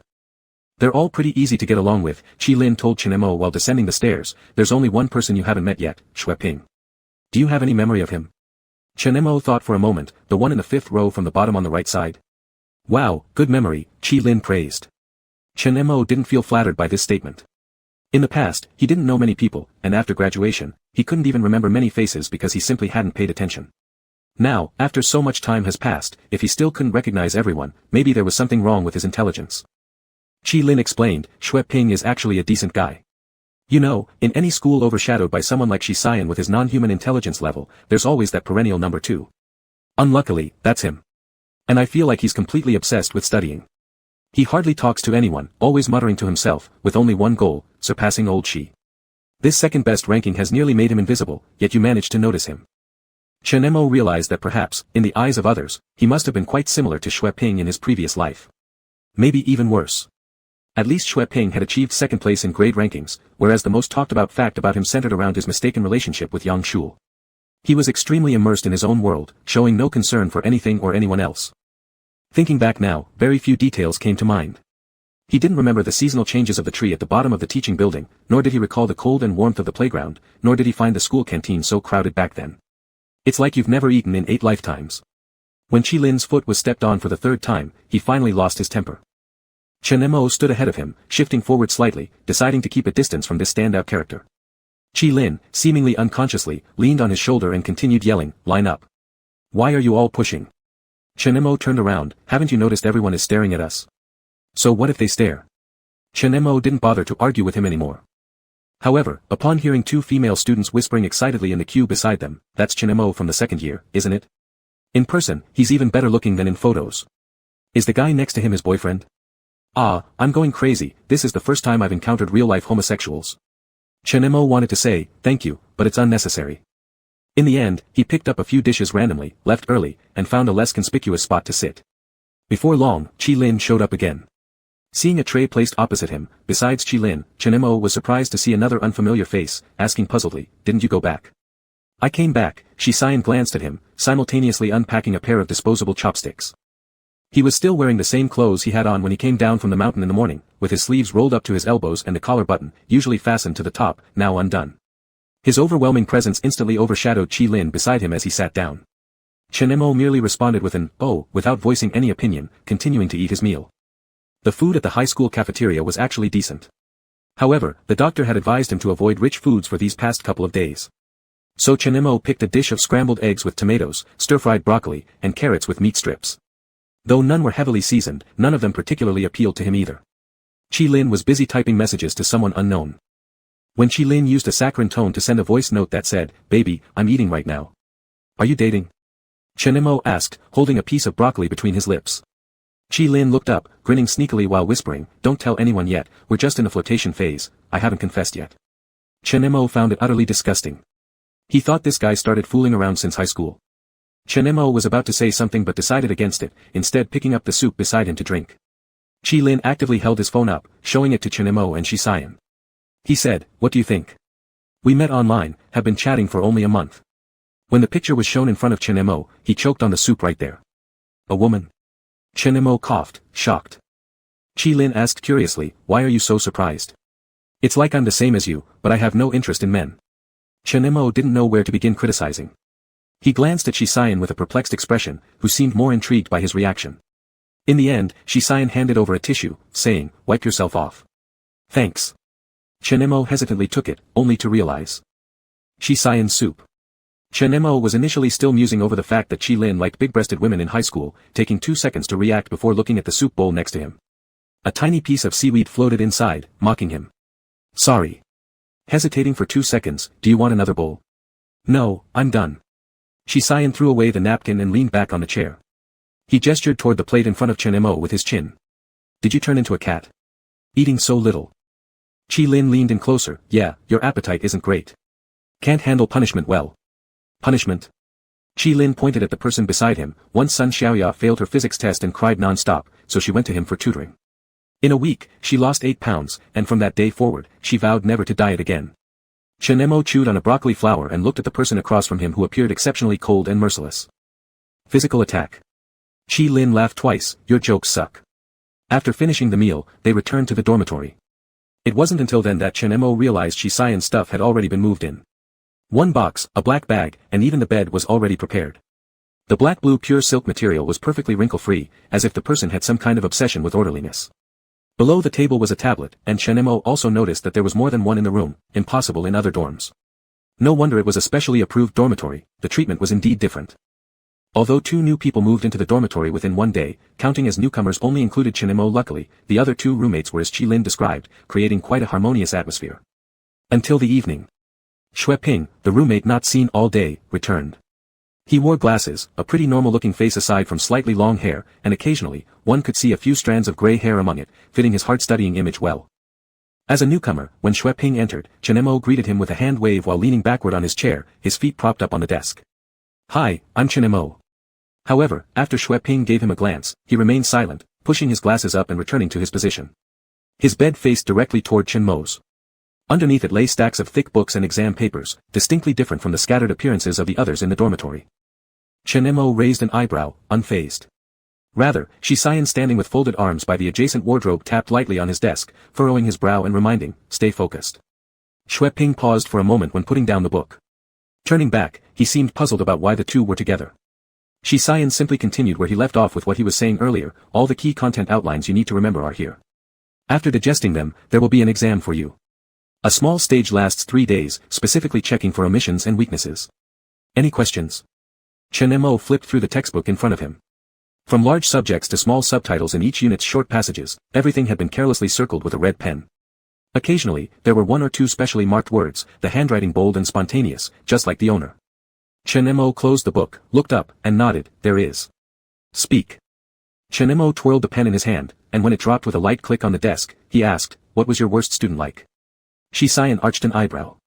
Chenemo earnestly said, I'm afraid the gap will be too much for you to handle. For instance. Compared to our current standards, it would be like, sorry, your specs are too low to activate this function. The dormitory erupted in continuous laughter. The other few people who had listened to their conversation all evening. Don't concede before you've even started, Chenemo.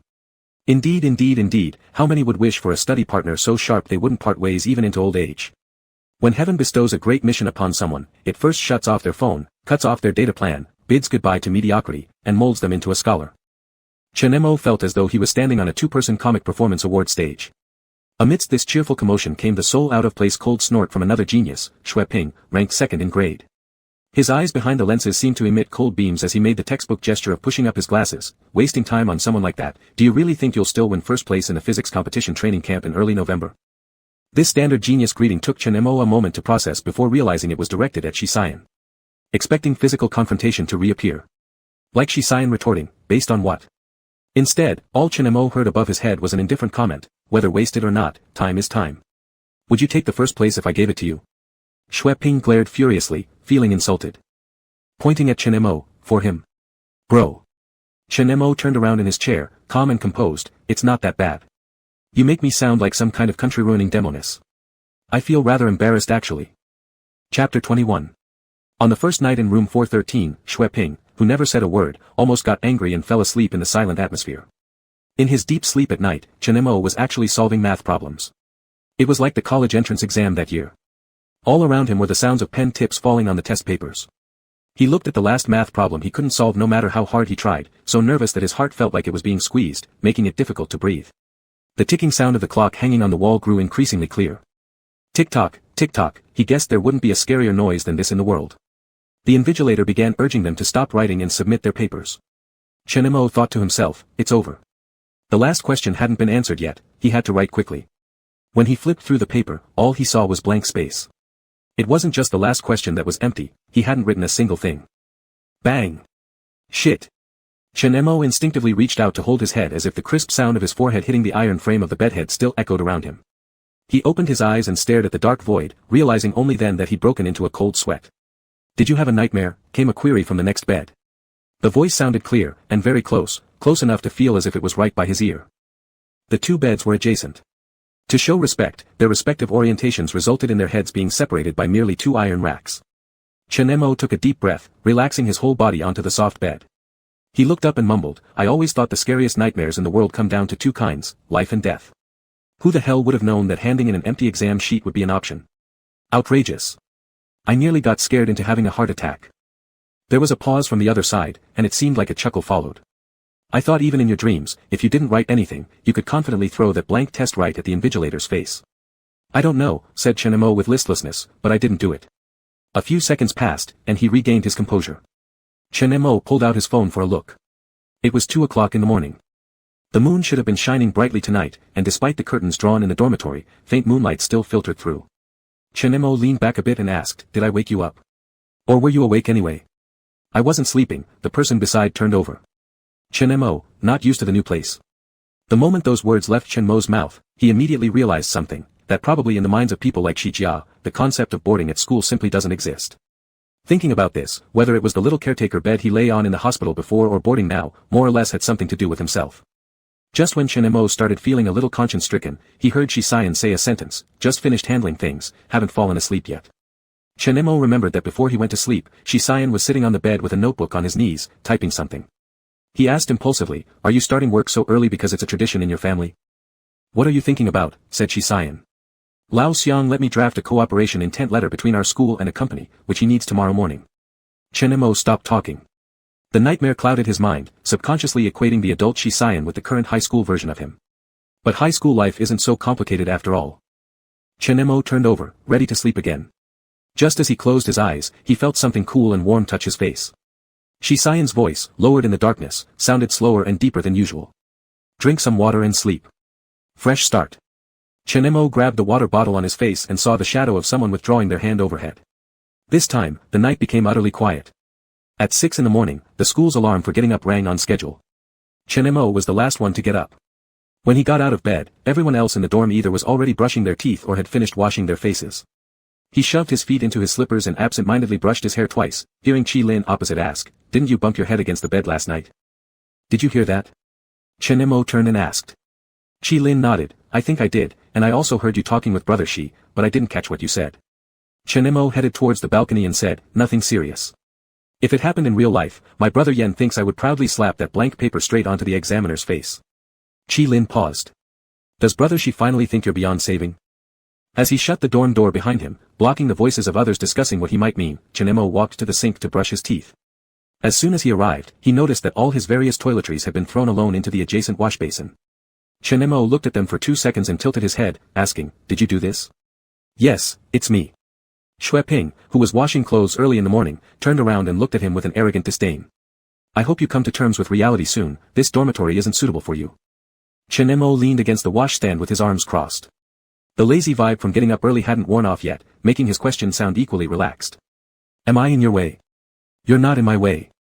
Shui-ping was still worked up, splashing water onto Chen-mo as he waved his wet hands. Chen-mo dodged, then heard him continue, "Ever since you came, the academic atmosphere in the experimental class has started to crumble.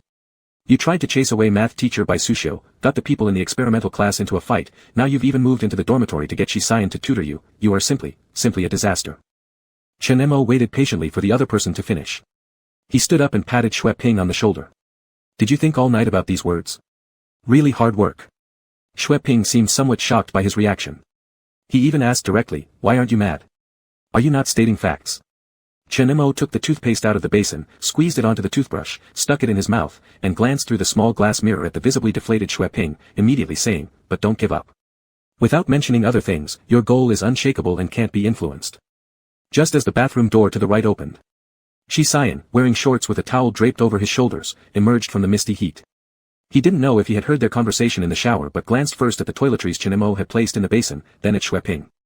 Seeing him, Chen-mo could only marvel that this guy really had an excellent figure. Shisayan wasn't overly muscular, but he had good skin, broad shoulders, and long legs with a perfect proportion. The abs were slightly prominent without any movement or exercise. Especially when droplets of water slid down from his hair, past his shoulders and abs, finally disappearing at the edge of his black briefs, it made for quite an enjoyable view. "What are you staring at?" A deeper voice broke through as Chen-mo still held the toothbrush in his mouth. Looking up, Chen-mo met Shisayan's eyes behind his glasses that carried an oppressive feel. He replied easily, naturally, "You.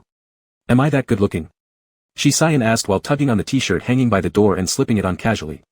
Chen-mo watched him dress and nodded, "I have to admit, from yesterday until now, I've seen everyone in the dorm except Shui-ping half-naked. In comparison, you stand out exceptionally well.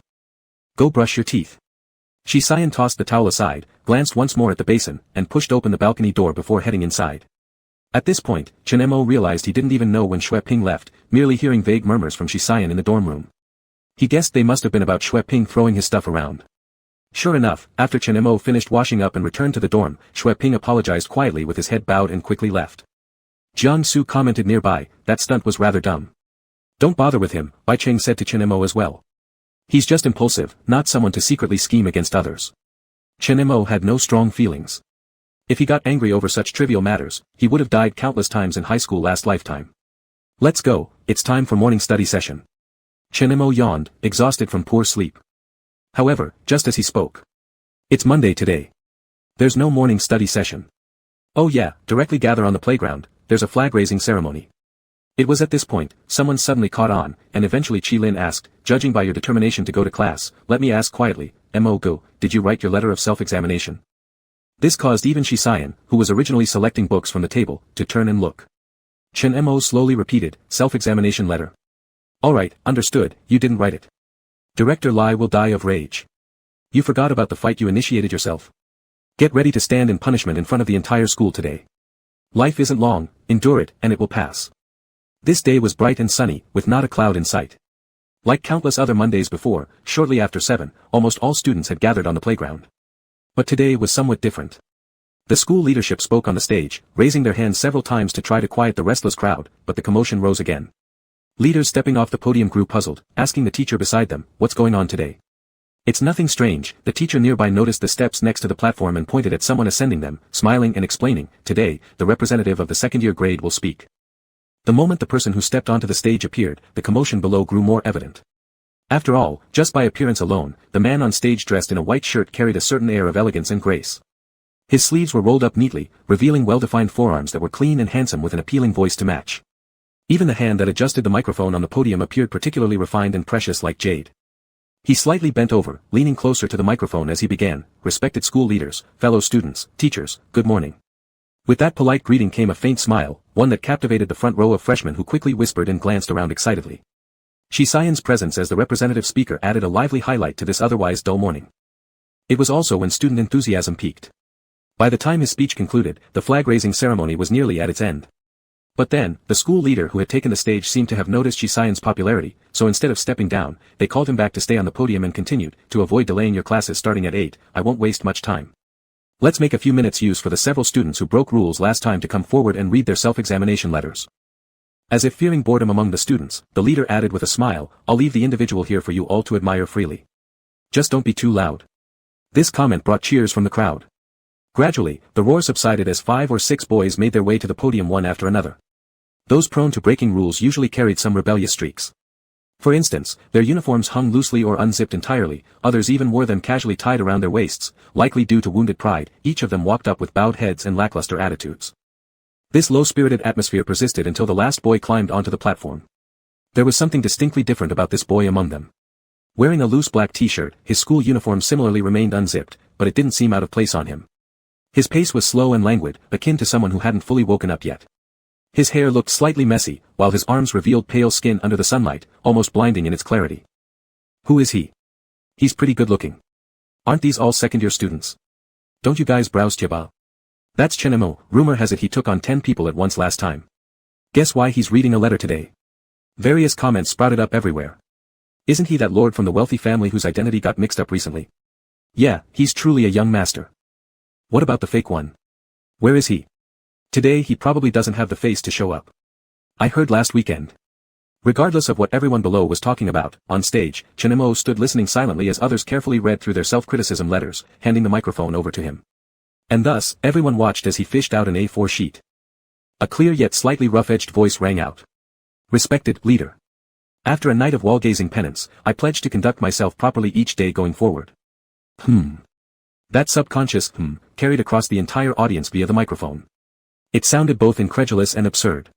Then again, everyone watched as he placed the paper back into his pocket, faced the crowd directly, and declared, "I regret resorting to violence. I deeply understand my error. Through. Repentant individual, first class of sophomore year, Chenemo." At first glance, nobody thought there was anything unusual, it sounded perfectly normal. But many soon realized that Chenmo's unplanned confession was actually patched together from fragments of previous speeches earlier in the session. It left a sensation of absurdity, a sense that it was somehow impossible, yet oddly flawless. Finally, the phase of reflection ended. The school leader delivered concluding remarks. The few who'd just given statements retreated naturally, lining up beside the sophomore representative. The official continued passionately, "Dear students, time flies, but we still have great hopes ahead." Amongst all those gathered on the playground, 2 striking individuals caught everyone's eyes. It seemed they exchanged words that clearly showed disagreement from their expressions. Chenemo frowned coldly. "Chi Lin, how reliable. That wasn't even a confession, that was straight up a love letter." Shisayan shot him a glare. "Did you follow the instruction to print it yourself? I need to eat breakfast. You'd be done eating already if you stopped lying in bed those 10 minutes this morning. Just cut me some slack early in the morning, will you? Starting tomorrow, wake up 20 minutes earlier to review yesterday's tutoring notes. Are you human?" The principal finally called out, "All dismissed." At one corner of the stage, which had drawn countless eyes, many saw the overlord about to leave when he nearly got bumped intentionally and fell. Fortunately, the person walking behind him grabbed his collar just in time. The elegant image of the student representative collapsed instantly as he glared at the offender with a gaze cold as ice. Many students passed by there. The school tyrant seemed ready to retaliate, raising an eyebrow and saying, "So cynical. Is it because of that lousy self-criticism from the same Baidu entry?" "Shut up." Shisayan, who had timely caught hold of his collar, cast a warning glance at the group, dragging the person down the steps and muttering a curse. "You didn't even bother to search on Baidu, did you? How lazy can you be? People around? What exactly is the relationship between these two, good or bad?" Chapter 22. After a not-so-short period of time, Chenemo finally came to a realization. His plan for a laid-back high school career began to crumble once Shisayan forced him into tutoring sessions. Chi Lin was right, this person, once he made up his mind about something, executed it in a superhuman way. Even though Chen Mo wasn't doing it voluntarily. You'd never know which direction your alarm clock would ring from above your head in the morning, akin to a midnight horror call.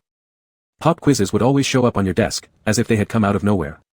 Sometimes it was a test paper during self-study class, and other times just a question that popped into Shisayan's mind randomly. Chen Mo's spare time was almost entirely taken over. The scariest nightmare at night was no longer handing in blank papers for the college entrance exam but someone standing next to you with deep-like eyes glaring at you, asking with furrowed brows, still can't remember. In fact, Chen Mo could completely refuse, be uncooperative, ignore him. But no one knew that this was his second chance at life.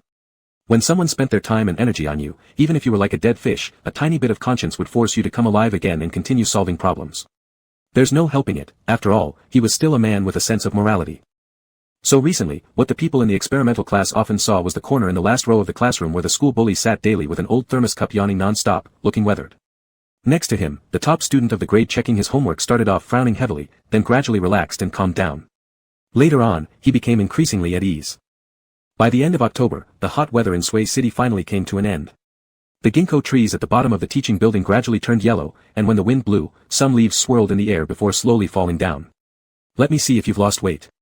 At noon, Go Yang sat half of his butt on Chen Mo's table, picked up his face with both hands, shook his head, and exclaimed, "Look at this little face is so worn out, you've lost weight."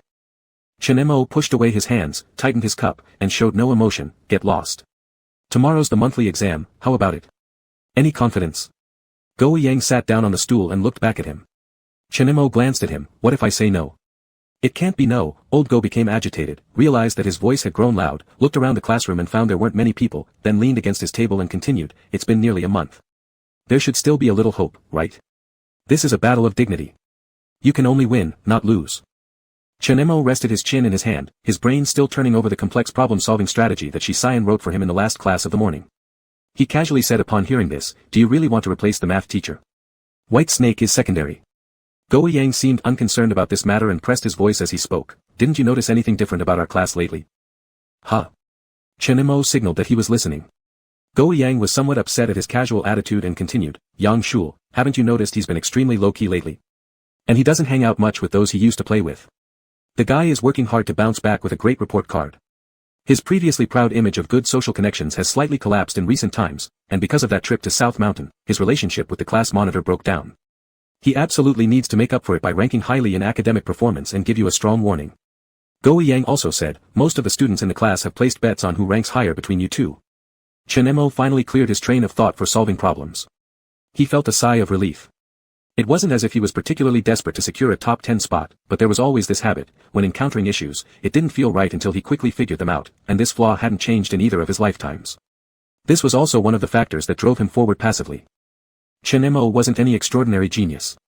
Even though he took the college entrance exam in his previous life and even went to university, if anyone asked him to rewrite the answers to the exam questions, he could guarantee he wouldn't remember more than 5 questions unless his memory was exceptionally outstanding. There was no shortcut. However, Chen Mo had to admit that Shisayan's proposed methods and thoughts did indeed bring significant results.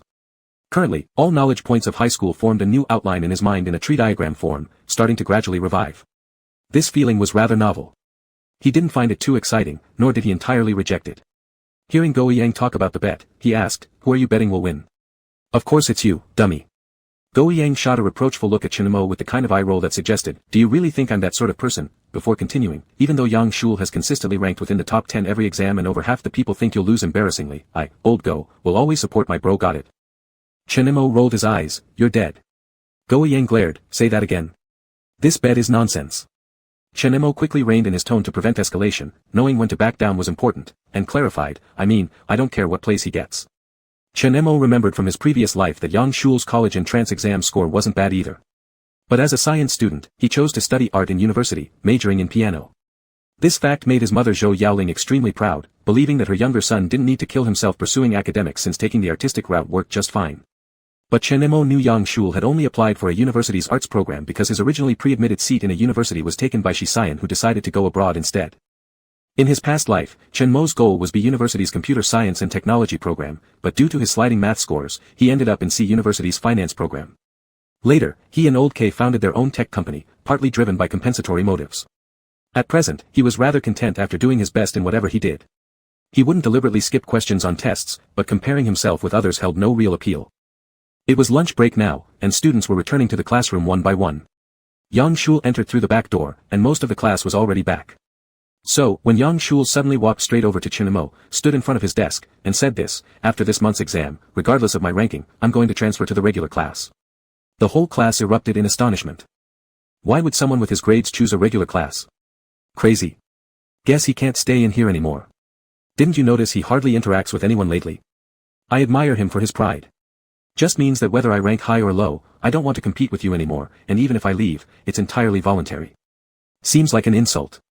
Think about it, Yang Shul thinks transferring to the regular class won't affect his performance. And you Chinemo, despite having the tutoring from Shisayan who ranks first in grade, getting good scores wouldn't be your true ability anyway, while failing proves how inadequate you've always been. Damn, sounds more interesting now. Will these two fight? More than half the class stared toward the corner. As dozens of students watched Chinemo sitting there silently, still stunned since Yang Shul spoke initially. What are you telling me this for? Go ahead then. Chinemo paused several seconds before replying, completely bewildered, his expression unmistakably genuine. Unsure who couldn't suppress their laughter first, yet giggles rippled across the room clearly.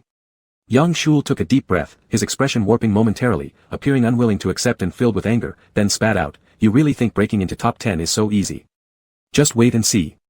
He left, and Chinemo turned to Go Yang, asking, was he here just to provoke me? You're finally realizing this? Go Yang looked exasperatedly around the room, searching. Where's Ban Boss? Still hasn't come out of old Xiang's office.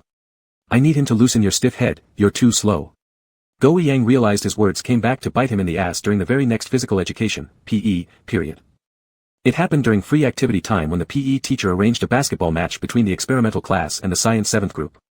Shisayan missed the first half because of an issue old Xiang needed his help with, and another technically skilled guy from the experimental class couldn't participate due to diarrhea, thus leaving Chinemo temporarily pulled in as a substitute. The others weren't putting much pressure on him.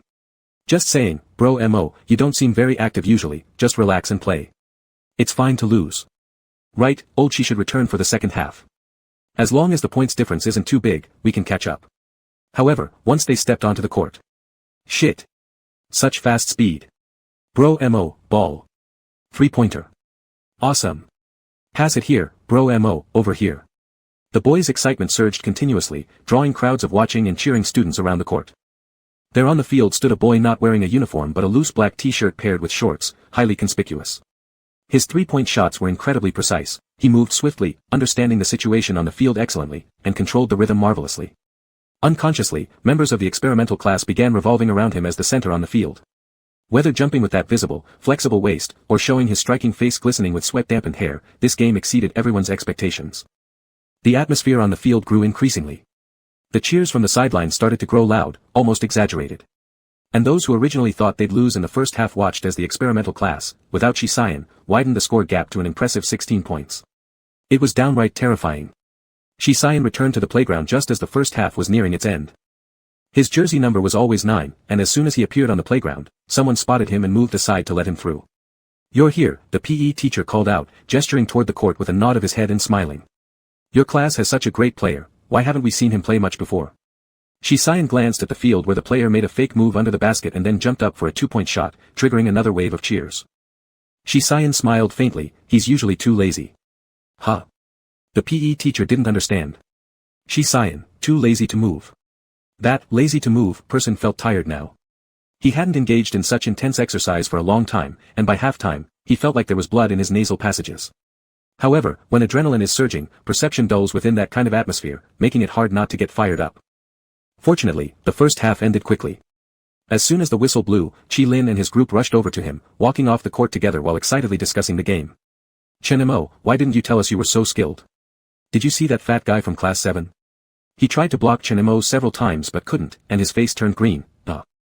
In the second half, we should change our positions. After chatting, they headed back to the area designated for the experimental class. Brother Shi, when did you come back? Did you watch the previous match? It was incredibly exciting. Chenemo heard this question and looked up, seeing Shisayan standing next to the PE teacher. Shisayan also turned to look at him. Chenemo paused briefly, snapping back to reality as sweat dripped down his chin. He said, you can take over in the second half. Tired? Shisayan bent down and pulled a bottle of water from the cooler and handed it over.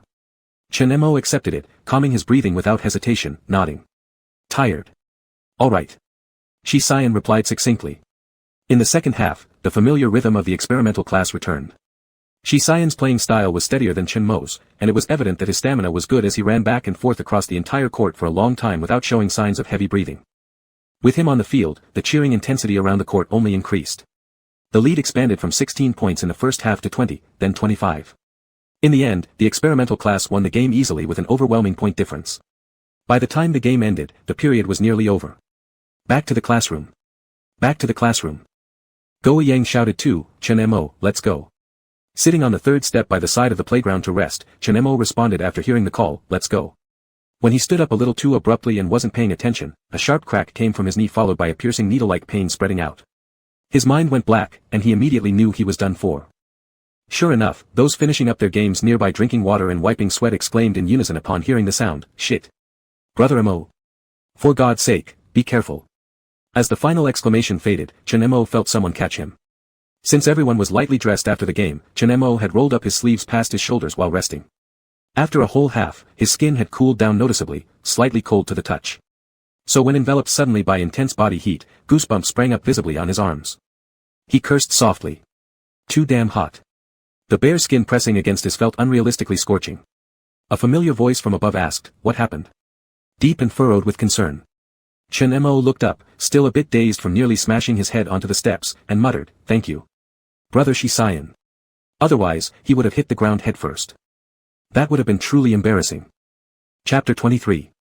At 4 in the afternoon, 2 kilometers away from the gate of number 1 middle school, inside an herbal medicine clinic called Shenketang. Chen Mo was semi-reclining on a one-person massage bed that was barely wide enough for him. His knees were already significantly red and swollen. The elderly Chinese doctor in a white coat with glasses was bending over and inserting needles into acupoints around his knees. The palm-length fine needles penetrated his flesh, their tips still gleaming coldly as they swayed. It made the other young men present grind their teeth. Does it hurt? Go Yang couldn't help but ask the seated person. Cold sweat had begun to bead on Chen Mo's forehead, but he seemed adept at enduring pain, showing no extra expressions on his face. After hearing this, he even lifted his head and slightly pulled the corners of his mouth, or would you like to try? No no no. Go Yang immediately shook his hands, still somewhat incredulous. Earlier at the Yang family staircase when I helped you, you said it was rheumatism. I thought you were joking. It turns out you're being serious. There were 4 or 5 male students who had come together. On the playground earlier, everyone had seen that he could not walk, assuming he had broken a bone and urgently prepared to send him to the hospital. Although it turned out his leg wasn't broken, reality didn't seem much better. Qi Lin and others were even more puzzled. The state of your legs doesn't look good. What happened exactly? That's right, you were running so fast on the field, and then after half an hour, you couldn't walk at all. Chen Mo replied briefly, I got frozen. Frozen? The others became even more confused. How cold does it need to be to freeze feet like that? At this point, the elderly Chinese doctor looked up after just finishing the needle insertion. Satisfied by looking at the youth in front of him who hadn't uttered a sound from start to finish, he nodded. Many middle-aged and older men coming here for treatment would scream and cry when pricked. While tidying up things nearby, the elder said, your leg isn't simply because of freezing. It's clear there was an external injury first, then it got worse with cold exposure, leading to such a severe situation. Chen Mo nodded, yeah, injured. The old man looked at him again, continued, today, you have some acute inflammation. Come here continuously for 5 days for acupuncture, and take medication as auxiliary treatment. You'll recover quickly. Go Yang became cheerful, so will it be completely cured? Daydreaming? The old man turned back and glared at him, then continued, a case like his can never fully heal. It's like a shattered bowl that has been glued together, the cracks are always there. Reduce intense physical activity, pay attention to keeping warm during colder weather, especially winter. As long as the condition doesn't worsen and proper precautions are taken to prevent recurrence, we can consider it healed. All the other people listening stayed silent. Chen Mo, however, remained unervingly calm, opening his mouth to say, understood. I'll be cautious. Youngsters, the elder flat out didn't believe him, you respond well with words, but turn around and forget what the doctor says as easily as wind through your ears. Even though you're young, you must be very careful, otherwise in a few years, you'll regret it. Chen Mo smiled faintly, I truly understand. How could he not understand? In his past life, he had no concept of maintenance. During busy periods, he mainly relied on painkillers. The worst moment came when his knee accumulated fluid, causing a high fever that wouldn't subside. He had to undergo surgery, but the recovery process was worse than expected. For those couple of years, whenever the weather changed, the underlying pain resurfaced repeatedly. Just for this leg, his medication regimen never ceased. Having suffered once, he wasn't a natural masochist, and as long as there was room for improvement, of course he would pay attention. Just as they were speaking, Shi Xijin entered by lifting the curtain. He held several prescription slips. "How is he doing?" he asked the elderly Chinese doctor with familiarity. The old man took the slips from his hand, glanced at them, and then said irritably, "I've already told you the situation. If it weren't for the panicked way all of you came in today, thinking something major happened, do you really think your influential family would allow cutting in line? Do you understand?" Shi Xijin responded politely, "Because we know of your abilities, we specially came to bother you." The elder humphed, glanced at Chen Imo, and turned back to Shi Xijin saying, "Watch over him. The needles have to stay for an hour, don't move them." The elderly Chinese doctor left. Someone asked Shi Xijin, "Brother Yan, how do you even know a Chinese doctor?" "That's Mr. Pang, a renowned master of traditional Chinese medicine. My grandfathers mostly depended on him for all kinds of ailments these years." Shi Xijin, while explaining, walked to the cabinet beside Chen Imo, picked up the phone charging on top of it, and told the other guys, "You go back to school to continue your classes, I'll take him home after the needles are done." "It's alright, we'll wait with you." "That's right, we've already come anyway." Shi Xijin forwarded a message he received on his phone to the group. "Xiang just sent a message asking if we want to avoid punishment. If we don't get back soon, there will be consequences. There's also an exam tomorrow, and it's not like we can skip classes forever." The group hesitated but eventually decided they had to leave after bidding farewell to Chen Imo. Go Yang, who was about to leave, turned around and suggested to Shi Xijin, "Boss Yan, why don't you go back? I'll stay here and keep an eye on him." "Me?" Shi Xijin looked up from his phone screen with no particular emotion in his eyes. He has to come here for 5 consecutive days. Even if the needles are done, he might still miss evening study sessions. "Aren't you going home?" "It's more convenient for me since I share a dorm with him." "Go on." Go Yang glanced at Chen Imo. Chen Imo nodded, "Do as he says. I'm fine here." "Alright, then call me if anything happens." With that, Go Yang left too. Shi Xijin dragged over a stool and sat down beside Chen Imo on his left. He continued scrolling on his phone, probably explaining the situation to Xiang Xinglong. Chen Imo felt rather bored. The parts where the acupuncture needles were inserted tingled with soreness, numbness, and mild pain, tolerable but persistent. In the modest therapy room, all he could do to pass the time was peer through the small window beside him at the various succulent plants potted under the corridor. His phone buzzed. He picked it up and saw it was a message from Go Yang, who'd just left moments ago. "Go Yang, if being alone with the class monitor for the next few days is unbearable, I can find a way to accompany you." Chen Imo, ? Go Yang, although he didn't say much, I sensed some tension from him. "It's hard to describe.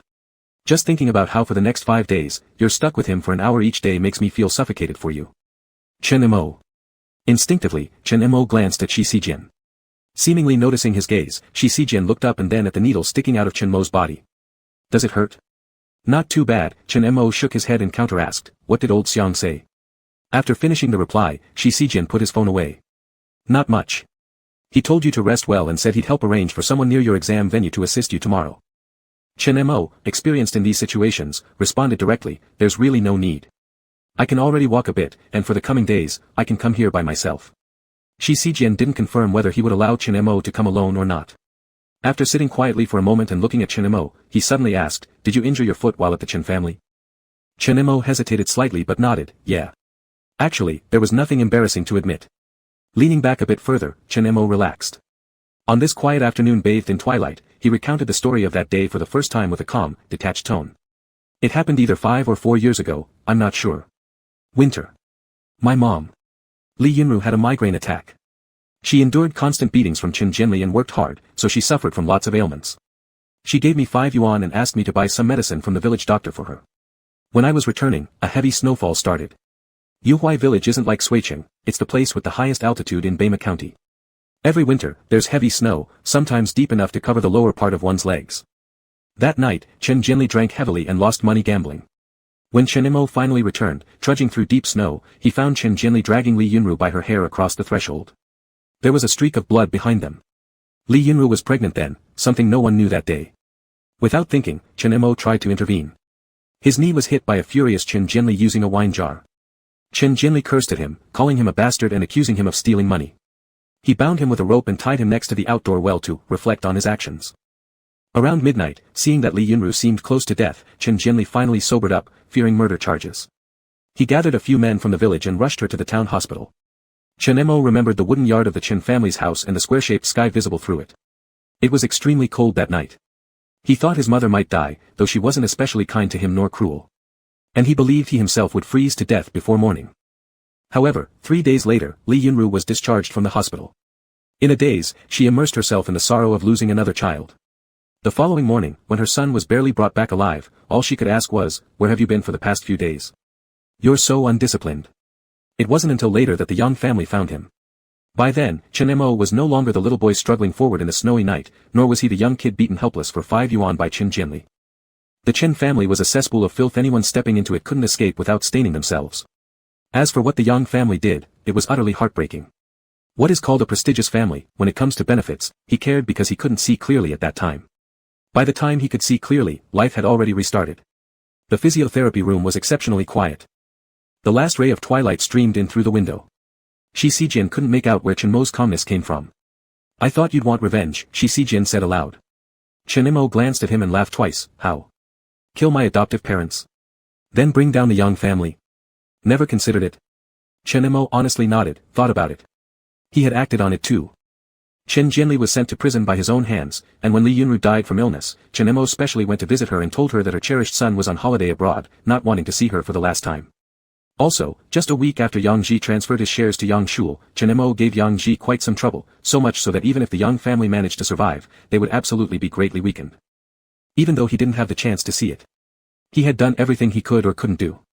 That's why later, Chen Mo was regarded as a lunatic by so many people. But this time around, Chen Mo, relaxing comfortably in the small physiotherapy room, looked at the person in front of him who originally should be the least likely one to become close with him, lazily said, "Thinking and practicing are two different things. With all my ailments, I'm almost making the Chinese Western Medicine Hospital my home. Besides, I might not even be able to make it into the top 10 in grade. After graduating from a third-rate university, how could I possibly bring down the Yang family? The worst thing a person can do is go against themselves. Isn't it better for everyone to be happy?" Shi Xijian put down his right foot that rested on his knee, nodded, "Indeed." A simple few words dissipated the gloomy atmosphere that had lingered in the space just now. Shi Xijian looked at the face before him that seemed ready to fall asleep again, silent for 2 seconds, his gaze unreadable. "If you really think that way, it's best." "Aha." Chen Mo replied dismissively, "Urge doctor go a bit. I'm starting to feel some pain." Shi Xijian stood up, looking down from above, finally unable to hold on. "Yeah, I've reached my limit, hurry up." Chen Mo entering the traditional Chinese medicine clinic also became a popular topic of conversation among the second-year high school students. He gained fame recently, and along the way back to school, he received greetings from others. His reply was always, "I'm fine, not limping." Everyone looked at him and found he indeed seemed normal. Little did they know, the next day there was a heavy rain during the monthly exam. In late October weather, once the weather changes, the wind blows so fiercely that one wants nothing more than to dig out their cotton clothes and wrap themselves up. Chen Mo had taken part in one monthly exam without fully regaining strength, which was his first test after entering the number 1 high school, with average results. Hence, his assigned testing room was on the 3rd floor. Early in the morning, after eating breakfast, students arrived at the bottom of the teaching building in succession, umbrellas shaking off droplets in wide splashes. When there were the most people around, a shout suddenly came from the 3rd floor. "Lao Go, where are my knee braces?" Passers-by, those waiting, and those closing their umbrellas all tilted their heads to look up. There, perched on the railing, was the school tyrant, appearing to have just arrived as his forehead still had beads of rainwater. Seeing someone below who just ascended the stone steps, he continued, "I remember putting them in your bag when we ate breakfast." Down below, Lao Go, now under intense public scrutiny, covered his face in exasperation. "Why'd you put them in my bag?" Didn't feel cold in the morning, the tyrant shook his wet hair like a drowned animal, not at all affected by any loss of dignity in his role as the king of the school. "Now I do, hand them over." 5 minutes later, many people in the examination room had already sat orderly, waiting for the papers to start. Exam supervisors carrying the tests walked into the classroom successively. Report. At this point, a buzz of excitement swept through a particular 3rd-floor exam room. The teacher on duty, seeing the person at the door, maintained a mild attitude, looking for someone. "Sure, come in, there's still time." The top student descended upon this otherwise unremarkable exam room, carrying a pair of brown and black furry knee pads. Walking straight to the middle seat. "How did you get here?" The school tyrant lifted his head and looked around in a buzzing environment, mocking, "You're such an eyesore, it's like a state leader visiting the slums." Shi Xijian gave him a sidelong glance. "You sure look like someone from the slums. Everybody's talking about how the mighty school tyrant is freezing in the early morning and asking someone to bring long underwear. Give them here." The tyrant held out his hand aloofly. The people in the exam room noticed the tyrant wasn't taking what belonged to him. Instead, the top-ranked male slightly lowered his gaze, furrowed his eyebrows, and asked quietly, "Is it painful again?" It was soft, almost like a whisper. Chapter 24. Chen Mo leaned back in his seat, looking at the person in front of him with suspicion. I do feel a bit uneasy, but it's not serious. However, you personally delivering this and using such a tone makes me feel quite wary. You'd appear more genuine if you actually had some expressions of fear on your face. Shi Xian squatted down after saying that. What's wrong? Do you want me to put them on for you? Chen Mo nearly fell back. My foot hurts, my hands are fine. In fact, Shi Xian was just pretending. He bent over, placing the knee guards on Chen Mo's legs, reminding him, study well. Chen Mo hesitated. Do you ever doubt your teaching abilities? I doubt yours. Shi Xian's gaze swept over his leg before looking back. There will be a draft coming in from the door. Remember to wear them. Don't let me hear about poor exam results due to cold weather causing leg pain. So study well. Chen Mo found it amusing that even academic gods could have doubts about teaching outcomes. What if I ruin your reputation? Without waiting for Shi Xian's reply, Chen Mo said, then I'll definitely disappear from the experimental class immediately, so as not to tarnish your top grade honor. Just then, the preparatory bell rang. Shi Xian tapped him lightly as a warning, nodded to the invigilator teacher, and left. The exams lasted 2 days. After each subject's exam ended, returning to the classroom would always trigger a frenzy of discussions. Chen Mo neither participated in checking answers nor showed any signs of anxiety or joy on his face. Especially when someone compared their answers with Yang Shul and learned that he might score an impressive 147 in math, they specially came to ask how he did on the math exam. Chen Mo only replied, I haven't calculated yet. Some people on the surface commented that he was confident enough. Deep down, many thought he feared losing face if he calculated his scores since he was bound to lose. After the 2-day exams were over, the grades were gradually being released, filling the class with an atmosphere of tension and excitement. On the second day after the exams, there were signs of warmth returning to the nationwide cold spell. The weather cleared up, revealing a bright sky. When the first period of the morning was over, while the class was still buzzing, someone suddenly rushed in shouting. Breaking news, Bai Shi has voluntarily resigned. What? Really? The grade rankings have come out so quickly. Can't be. Isn't her bet with Brother Mo not due yet? Chen Mo, how spectacularly did you perform in the exam to make Bai Su Xiu quit voluntarily? Chen Mo was somewhat confused by the crowd surrounding him. Pang Lao's medical skills were indeed remarkable. After just 3 days, the feeling around his knees was almost non-existent as long as he didn't apply too much force. Still, Pang Lao insisted that he endure the last 2 days of acupuncture treatment and changed his medication, recommending that he continue taking it for a week. Surrounded by everyone, Chen Mo happened to be taking his medicine right then. Chinese herbal medicine. Those small packets, each containing hundreds of little black pills, once opened, released an intense medicinal smell straight to the brain. He'd been eating them for about 5 minutes already and couldn't finish half of them. Taking 3 to 5 at a time, washing them down with large gulps of warm water, even then he felt like vomiting. Beside him, Shi Xian, who had watched him for several minutes, gave a cold reminder, you should just divide it into 2 doses and swallow directly. Your method of eating is making my stomach ache as well. Chen Mo, whose stomach was already bloated, after hearing this really started to retch. His eyes quickly turned red. The group surrounding him were frightened away. Brother Mo, why does your medicine taste so strong? Someone thumbed up, it's amazing that you can take it. Back when I had premature graying issues, my mom prescribed similar medicine. From that day on, I swore that I'd rather become completely gray overnight than ever touch this stuff. TSK, don't cry, Brother Mo. Your eyes are so red. Chen Mo, holding the medicine, recovered and said, shut up, I'm not crying. Right after saying that, a hand reached over and took the medicine from his hand. Shi Xian's eyes scanned his red ones and frowned, if you really can't eat anymore, stop. When we pass by the clinic later, get them to change to another form you can swallow. Chen Mo was moved, I finally realized something now. Ban Gu, you truly have a kind heart. As soon as those words left his lips, a chorus of vomiting sounds rose from the surrounding area. It's the first time I've heard someone say old Shi is kind-hearted. The motorcycle racers crushed at Nan Mountain a few years ago probably prefer to kill themselves. Doesn't Xue Ping, perennial number 2, regret spitting blood?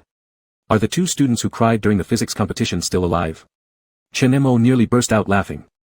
Shi Xian was clearly in no mood, what are all of you here for? Go back to your seats. After being reminded of this, they finally remembered the main issue. They stopped asking Chen Mo and turned around to ask Shi Xian instead, old Shi, I remember that yesterday Director Lai called all the class presidents from grade 2 for a meeting. It wasn't about Bai Shi, was it? Shi Xian didn't hide anything, they conducted an analysis survey on willingness. What did you say then? Shi Xian glanced up, whatever you guys were thinking, I said it. Such audacity. No wonder she quit voluntarily. She's gone, so the words Mayor Brother and her shared before would be void now, right? Exactly, Chen Mo, you won't leave just because you performed poorly in exams now, right? Relax, the experimental class welcomes you. At this moment, a rather abrupt voice cut in. What do you think you're being proud of? It was Yang Shul who stood on the podium wiping the blackboard. His gaze swept over the faces of both Chen Mo and Shi Xian before vaguely landing on this group of people in the corner as he said, just because of high scores, forcing a teacher out recklessly, is that something to be proud of? Chen Mo had absolutely no interest in responding. But obviously others couldn't help themselves. What do you mean by this, Yang Shul? Just because you're the math representative and Ms. Bai gave you special attention, you can ignore the fact that she really isn't suitable for the experimental class. Also, what exactly are we so proud about?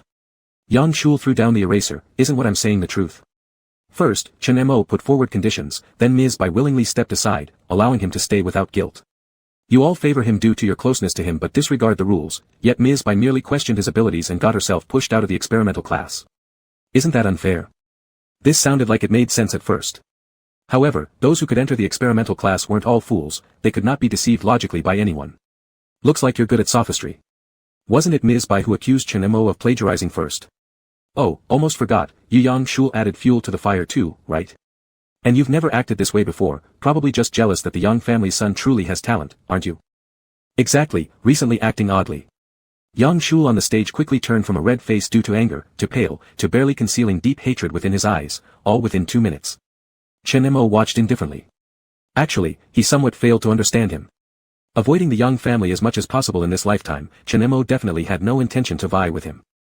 But somehow things went wrong somewhere along the line, turning Yang Shul, who could maintain a superior stance and easily become a winner in life, into someone who kept coming after him for attention. Yet, the result was clear. Chen Mo sat under the podium while that person, once adored as if surrounded by stars, suddenly became the target of everyone's criticism. As if fate had taken its course. Other than making different choices himself, Chen Mo looked at this only variable beside him. Don't you feel the need to advise him against doing this? Chen Mo asked. Shi Xian gave him a glance, advise what? Do you sympathize with him? That would be completely misunderstanding me. Chen Mo leaned against the chair, pointing towards a group standing in the aisle, for this matter to cause another commotion, are you planning to go retrieve them one by one from the homeroom teacher's office? Shi Xian looked at a bunch of people still angrily protesting in the aisle. Tapping the table lightly, he commanded, stop shouting. Are you proud of your midterm exam results? One sentence immediately caused everyone to lose their vigor, obviously showing he knew how to strike at the pain points of highly competitive individuals. At this point, the preparatory bell rang. A female teacher dressed in a long skirt came in wearing heels. Fu Ling instantly saw that something was off in the atmosphere of the experimental class, but she pretended not to see it, smiling as she said, everyone, quiet down. Due to professional adjustments, starting today, I will be teaching you mathematics instead of your Ms. Bai. My name is Fu Ling. Some of you should already know me, as I teach sophomore mathematics, though I haven't taught this class before. You can call me Sister Ling. The next statement came even more straightforwardly, I'll start distributing the midterm exam papers right now. Upon hearing this, the whole classroom had no time to marvel at how quickly a new teacher was appointed, they immediately fell into an anxious anticipation over the revealing of their scores. Voices started murmuring, is it that direct already? Sister Ling, couldn't you give us some preparation? Damn it, my heart is pounding. Fu Ling's gaze scanned around the class. Then she smiled, never mind, no need to scare you all. I won't announce the scores, where's the math representative? Come take these test papers and distribute them. Still standing on the platform, Yang Shul mechanically walked over, receiving the pile of test papers. When he looked down and saw the first sheet in the stack of papers, it was Chen Mo's exam paper, with a glaring red 149 that almost hurt his eyes. Just then, Fu Ling said, who is Chen Mo? Stand up so I can meet you. Hearing his name called, Chen Mo was slightly stunned before reacting, pushing his chair aside to stand. Fu Ling smiled and said, you're quite handsome. I know what happened between you and Teacher Bai, but since the matter is over, we won't mention it again. However, I must criticize you. You skipped the most important step on the second to last problem, so I took 1 point off. 149, keep going. Excited table slapping immediately erupted throughout the class. Surprised, Fu Ling asked, why are you all so agitated? A 149 isn't rare in your class, right? The student next to Chen Mo gets full marks every time, and none of you get this excited about him. Ling's sister, you don't understand. Who would be insane enough to compare themselves with the class president? Exactly.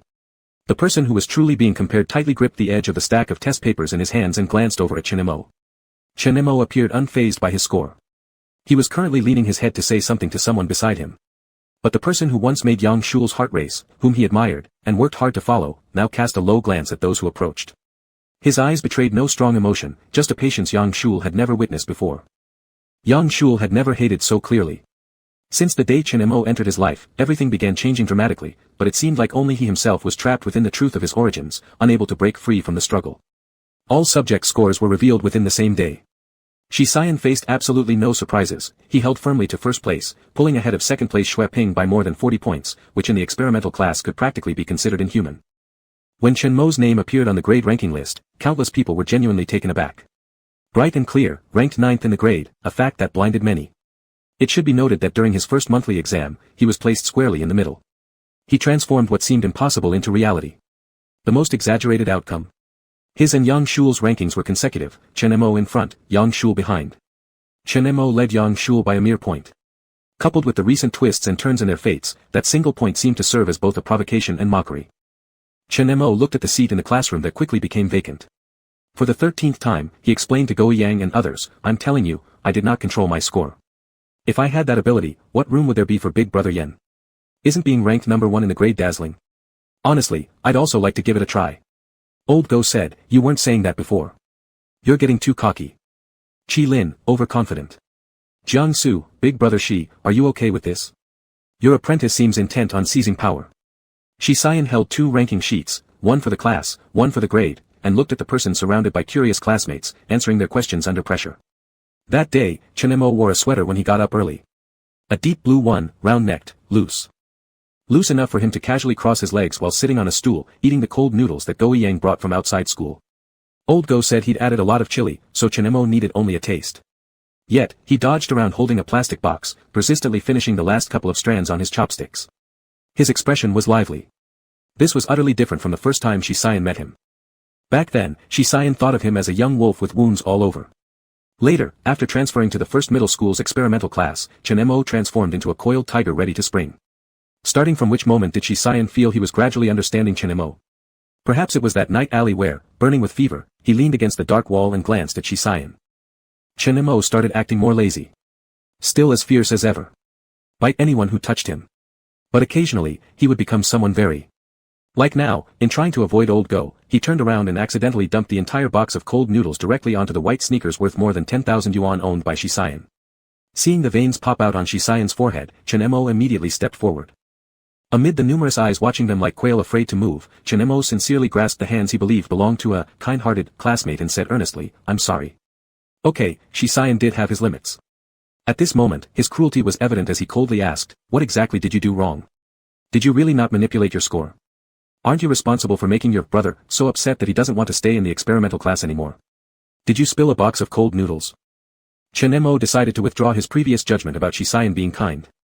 Closing his eyes, he braced himself for the storm. "I'll clean it tonight in the dormitory." Without a word, Shisayan turned around and left. "Are you angry?" Chen Mo asked the others.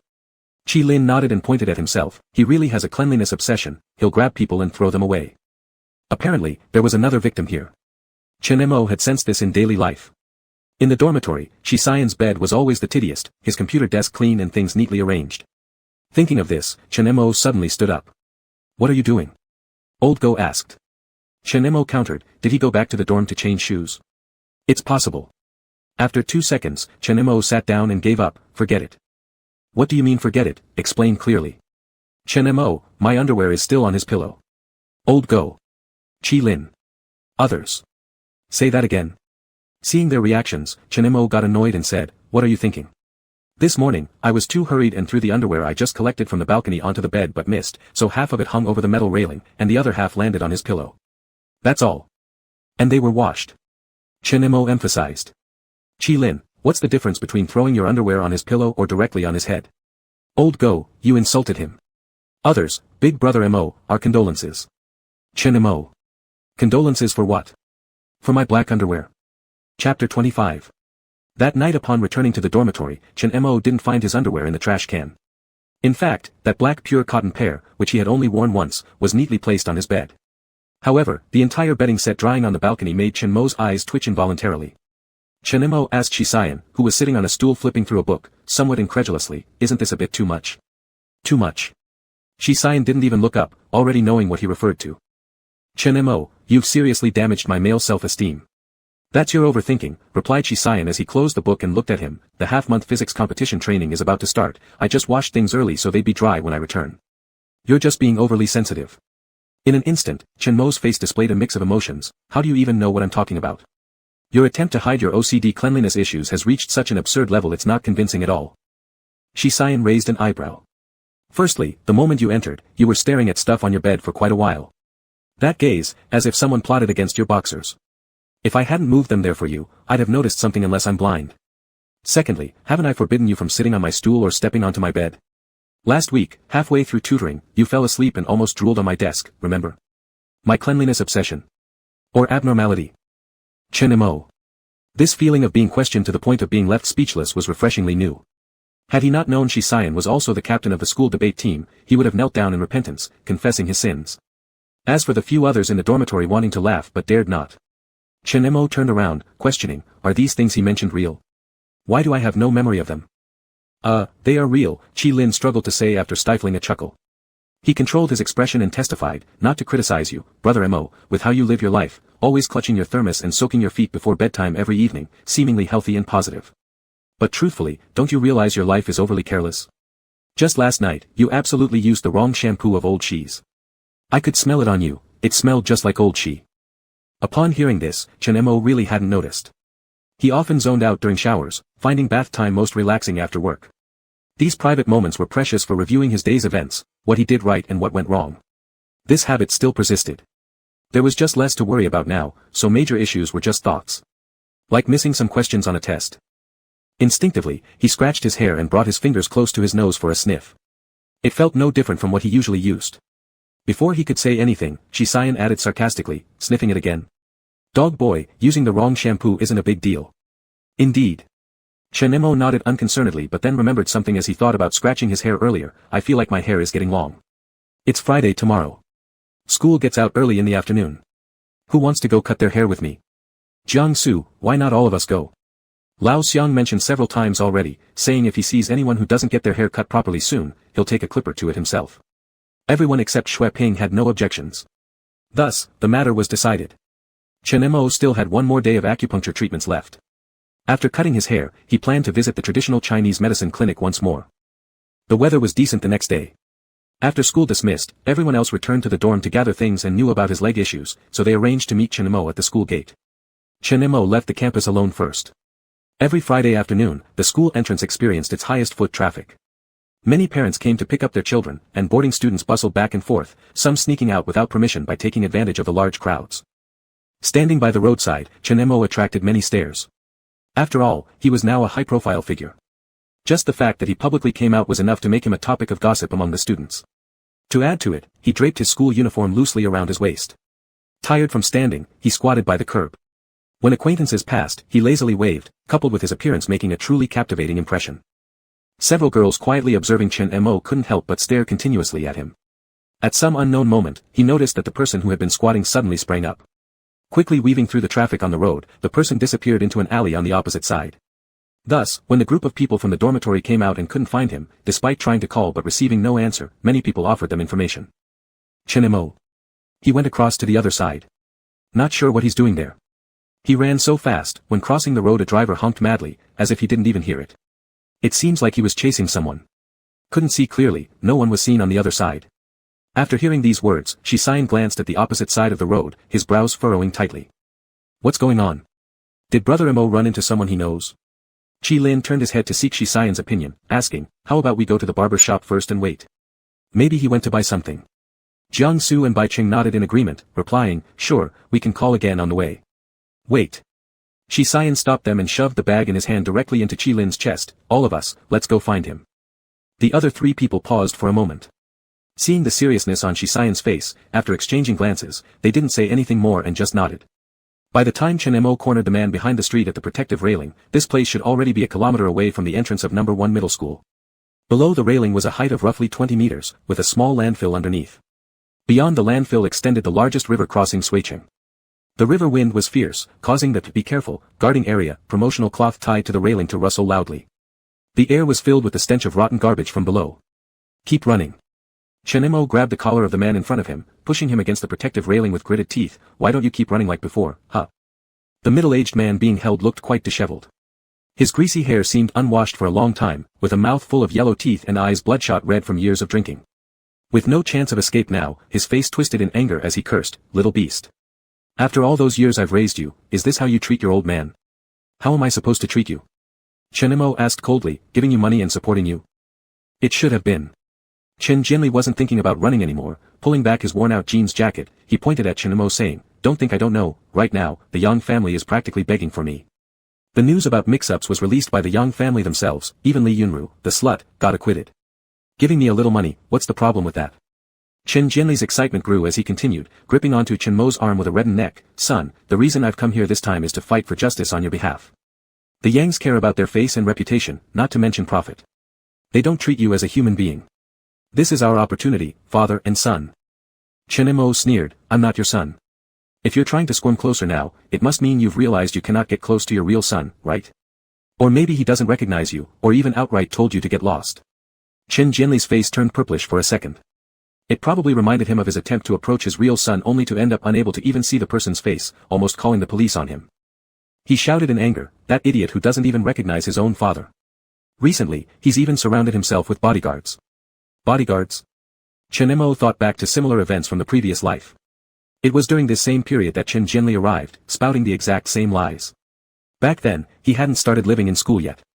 He used to ride the same car to school with Yang Shul every day, which was also when he learned that the Yang family had already known about Chen Jinli's arrival in Suicheng. The bodyguard was hired by Zhou Yaoyong, whose rationale sounded beautiful. "We hired bodyguards for your safety, Mom will be relieved too. That man is a pathological gambler, who knows what he might do." However, when Chen Jinli really showed up, the bodyguard protected Yang Shul, driving off with her while leaving him behind. That was when Chen Imo overheard Chen Jinli's rant. What exactly did he do back then? Oh, the moment he met Chen Jinli, they got into a fight. He returned to the Yang family with a bruised face. When the Yang family dealt with this situation, they each expressed different attitudes and opinions. Zhou Yaoyong had a sorrowful look on her face. "How did you get hurt like this?" "It's all my fault, little Imo. I only thought that Chen Jinli would definitely cause trouble for Shul, since she's biologically his daughter, never imagining that the bodyguard would misunderstand and leave you behind." Yang Qizong said, "Son, considering the needs of the family, I'm very moved. However, the situation of the company is still unstable. We absolutely cannot allow him to make a big fuss about this matter, so don't force things. Pretend to agree with him temporarily, by some time. I'll find a way to handle the situation as soon as possible." Yang Ji gave a cold look. "With your impulsive nature, what can you accomplish?" Chen Imo back then wasn't acting for the Yang family. He simply wanted to take action against Chen Jinli. It was just that later on, he did comply with the Yang family's request by not escalating the matter. He allowed Chen Jinli to extort him for quite a while.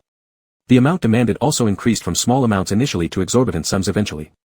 This point became the final straw when Chen Jinli later fled after severely injuring someone during a home invasion robbery, resulting in a sentence far exceeding his original imprisonment period due to extortion involving substantial sums. But this time around, Chen Imo took the initiative to say, "There's no need to bother the Yangs, I'll give you money." "You giving me money?" Chen Jinli spat, clearly disbelieving. "You're not even 18 yet. How much pocket money could the Yangs possibly give you?" Chen Imo mentioned a number. When Chen Jinli's eyes lit up, he said, "The money isn't free either. There are 2 requirements.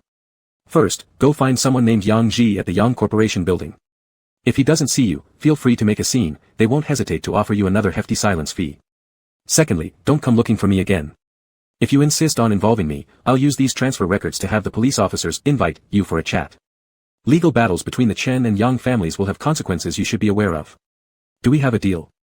Chen Jinli still had doubts. "Are you sure you're not siding with the Yang family? Giving me money to extort them? Don't put it so harshly." Chen Imo shrugged as the wind fluttered the strands of hair on his forehead, revealing a completely innocent-looking face.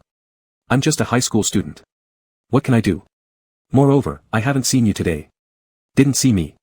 Chen Jinli got the answer he was satisfied with, laughing loudly. Yes, didn't see me." Amidst the greedy laughter, Chen Imo looked up toward the large river in the distance. At this moment, the river surface appeared calm. When Chen Imo emerged from the alley, he suddenly froze. Instantly, several people surged around him. F*******. "Where were you, Chen Imo? It's been so long." "Yeah, we thought you'd been kidnapped." "Old Shi. We found him. Here." Chen Imo glanced around at the faces of the roommates surrounding him, then raised his head to look at the person slowly approaching 10 meters away. Shaking off the water from his hands, Chen Imo said indifferently, "Nothing, I just went to the restroom." "You crazy bastard, running so far just for a bathroom break. We were frantic searching for you, and you didn't answer your phone." Chen Imo paused for a moment. "Sorry, my phone's battery died."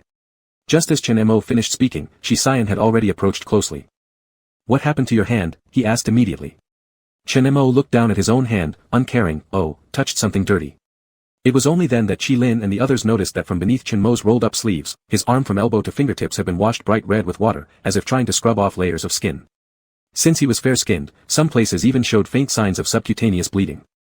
Qi Lin, if there's more dirt like that, I'm starting to wonder who has OCD, you or old Qi. Shi Xian remained silent. He merely lifted his gaze slightly to glance behind Chen Mo at an unknown direction. Then his sight and said, let's go. Alright, let's go, Chen Mo called out to the others, head to the barber shop first. However, the moment he stepped out of the alley and turned right, someone grabbed him and spun him around 180 degrees. Shi Xian calmly said, go get the acupuncture done first. I want to get my hair cut first. Chen Mo looked at the hand gripping his wrist bone, suspiciously asking, Dr. Pang said the last acupuncture session would hurt unprecedentedly. Are you using this as an excuse to take revenge on me? Shi Xian followed his gaze, lowering it briefly before naturally releasing his grip. Revenge for what? Revenge because you wasted time yourself. Shi Xian was ruthless and indifferent. Dr. Pang has a family gathering today and will leave the clinic at 7. You must go regardless of how scared you are. Stop making excuses. After his intentions were exposed, Chen Mo gave up. Alright, I'll go myself since it's the last time anyway. Chen Mo truly didn't want anyone following him anymore. Though the clinic's technique was excellent, Dr. Pang's needlework became increasingly painful each time. Though he managed to endure the last session despite being soaked with cold sweat on his back afterward, the old doctor himself had already said that the pain this time would be twice that of the previous one. Chen Mo certainly didn't want to lose face in front of everyone. Yet, Shi Xian glanced at him, saying, cry all you want, no one's watching. Who the F*** wants to cry? Chen Mo angrily blurted out. The others walking alongside heard bits and pieces. Bro Mo, did you cry? Ah. Why would he cry? Old Qi, did you make someone cry? You're overreacting, aren't you? It's just a trip to the restroom. Chen Mo paused. He turned and pointed to a barber shop on the opposite side of the road, giving a cold smile. Why don't you guys go there first and let the barber fix your brains as well? A few people. Sorry about that. We'll take our leave. Chapter 26. On that day at the Sacred Herb Hall, many people had gathered to secure a place in Elder Pang's treatment schedule. Amidst the chorus of various patients moaning, ouch, ouch, lighter, please, and, that's enough, stop already, do more to psychological reasons than actual pain, the youngest apprentice following the old Chinese doctor noticed an unusual case. The patient was only 17 or 18 years old and looked like a student. He had severe traumatic rheumatic bone pain in his knees. Elder Pang said, after medicated surface cauterization and needle acupuncture for meridian stimulation, this young man should be the one with the strongest reactions among today's patients. However, from start to finish, the most visible reaction from him was merely the slight bulging veins on his knuckles gripping the armrests. A thin layer of cold sweat on his forehead down to his clavicle area accidentally brushed against someone standing behind him during a fleeting moment of discomfort. When he turned back, his expression had long since returned to normal. The little apprentice curiously asked his master, isn't that Grandpa Xi's grandson? What is he doing here? Someone came with a classmate. The little apprentice thought to himself, naturally, I did see it. What puzzled him was their apparent closeness, which made the apprentice feel rather surprised. After all, during the few times he had accompanied his master to the old residence of the Shi family, when they met this new generation of the Shi clan, the young man was always seen standing behind the elder, dressed in gold-patterned shirts, exuding very little resemblance to a regular high school student. Even less so did he appear as someone who would tolerate others leaving cold sweat stains on his clothes. Yet, the reality was different. The person leaving the sweat seemed utterly oblivious. And the person whose clothes were being smeared acted as though he didn't care. Later. Are we going to find Qi Lin and the others? Chen Mo shook his sweat-drenched hair, stood up, and sniffed the collar of his shirt. You can't shower after acupuncture, but I definitely need to buy a new set of clothes to change into. Shi Xian walked behind him, collecting his belongings. Flipping through his messages, they're already done and went to eat. Let's go. Where? Aren't you buying clothes? All right. And while we're at it, let me get you a set too. Given your level of cleanliness, I fear you won't even be able to have dinner tonight. A perfectly normal exchange, carried further away from the entrance of the medical hall. The little apprentice thought, well, mistaken earlier, it seems the guy smearing sweat noticed. Indeed, the other one really does have OCD about cleanliness, to a degree where it's nearly unbearable. Thus, neither of them realized that by the road bathed in early evening lights outside, the supposedly can't endure it individual quietly glanced down at himself and calmly replied, no need. Chen Mo just thought the guy was being unnecessarily courteous. Now he seemed to act gentlemanly, contrary to before when Chen Mo touched his clothes. When Chen Mo's hand brushed against his clothing earlier, he hesitated slightly, yet Shi Xian didn't flinch. The throbbing pain became apparent, so Chen Mo let it be. Regardless, the clothes Chen Mo offered to purchase were bought anyway. Nearby the clinic, there was a large mall. A black and white down coat priced at 3,500 yuan caught Chen Mo's attention after trying it on. He immediately favored it and felt the saleslady's comments were quite apt. He wore it better than the model displayed on the storefront mannequin. The coat reached mid-thigh, sleek and slim-fitting. Paired with his face, it drew glances from several younger customers in the store. Chen Mo evaluated, not bad. Anyway, you're going to attend a competition training session. I've heard conditions there are poor, no air conditioning in the dormitory. It's getting colder slowly, this will fit the occasion. Shisayan removed the coat and placed it on his forearm, giving his evaluation. It's too expensive. Too expensive. Chen Mo internally scoffed, any random piece from your suitcase probably wouldn't cost less than this. Soon after, Chen Mo's actions proved to Shisayan that he truly didn't mind the price. Chen Mo's method of selecting clothes was incredibly straightforward, somewhat reminiscent of the flamboyant billionaires in TV dramas. Only this time, there wasn't some voluptuous young secretary accompanying him, nor was there an overweight figure with flashy jewelry. Instead, what the shop employees saw was a tall and slim young man, good-looking like a scion of a wealthy household, not one inclined towards extravagant displays of wealth but earnest in choosing his items. Moving between racks upon racks of garments, by the end, he had over 10 pieces in hand. Prices ranged from hundreds to thousands of yuan, even tens of thousands. Styles varied from casual sportswear to street hip-hop. Thickness spanned from spring to winter collections, covering all needs comprehensively.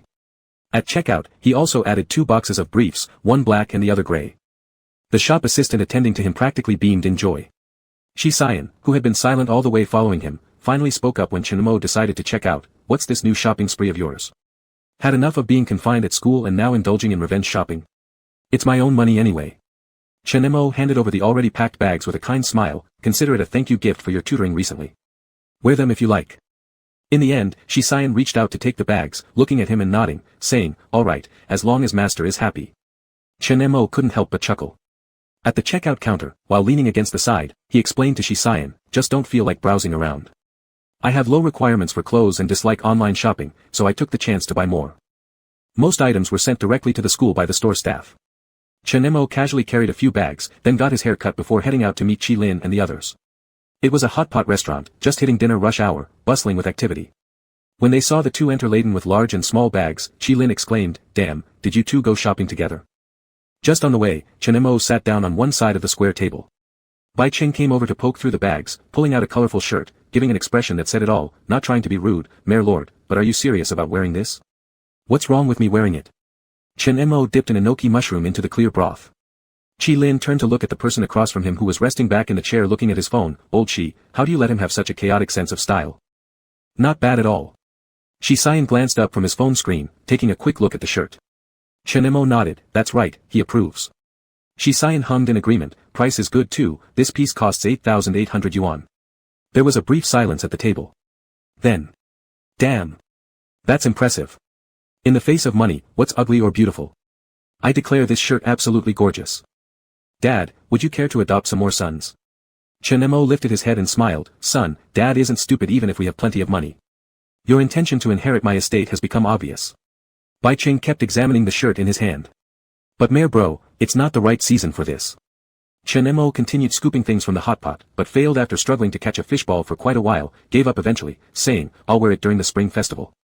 Spring Festival.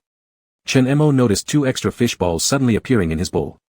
As Qi Lin loudly cried out, Old Qi, can I have one too?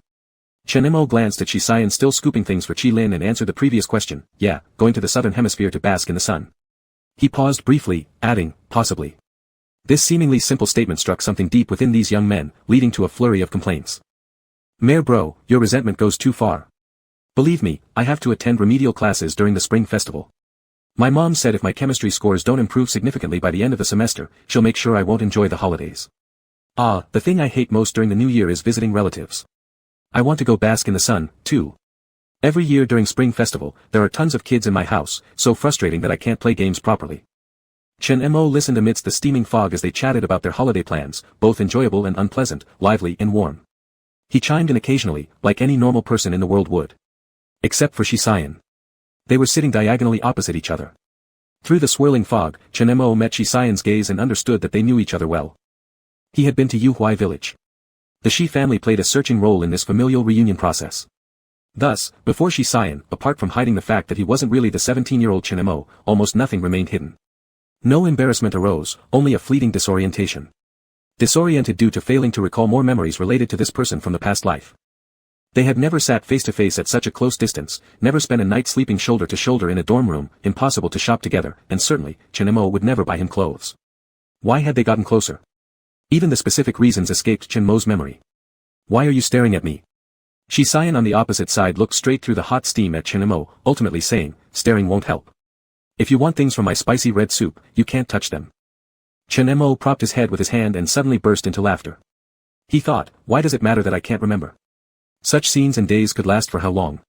Youth is fleeting, meeting a group of people you don't dislike is already rare. After having dinner and leaving the store. It was already 10 o'clock at night. Shi Xian was on the phone by the roadside while Qi Lin and others were discussing whether they should go back to the dorm or stay out for the evening.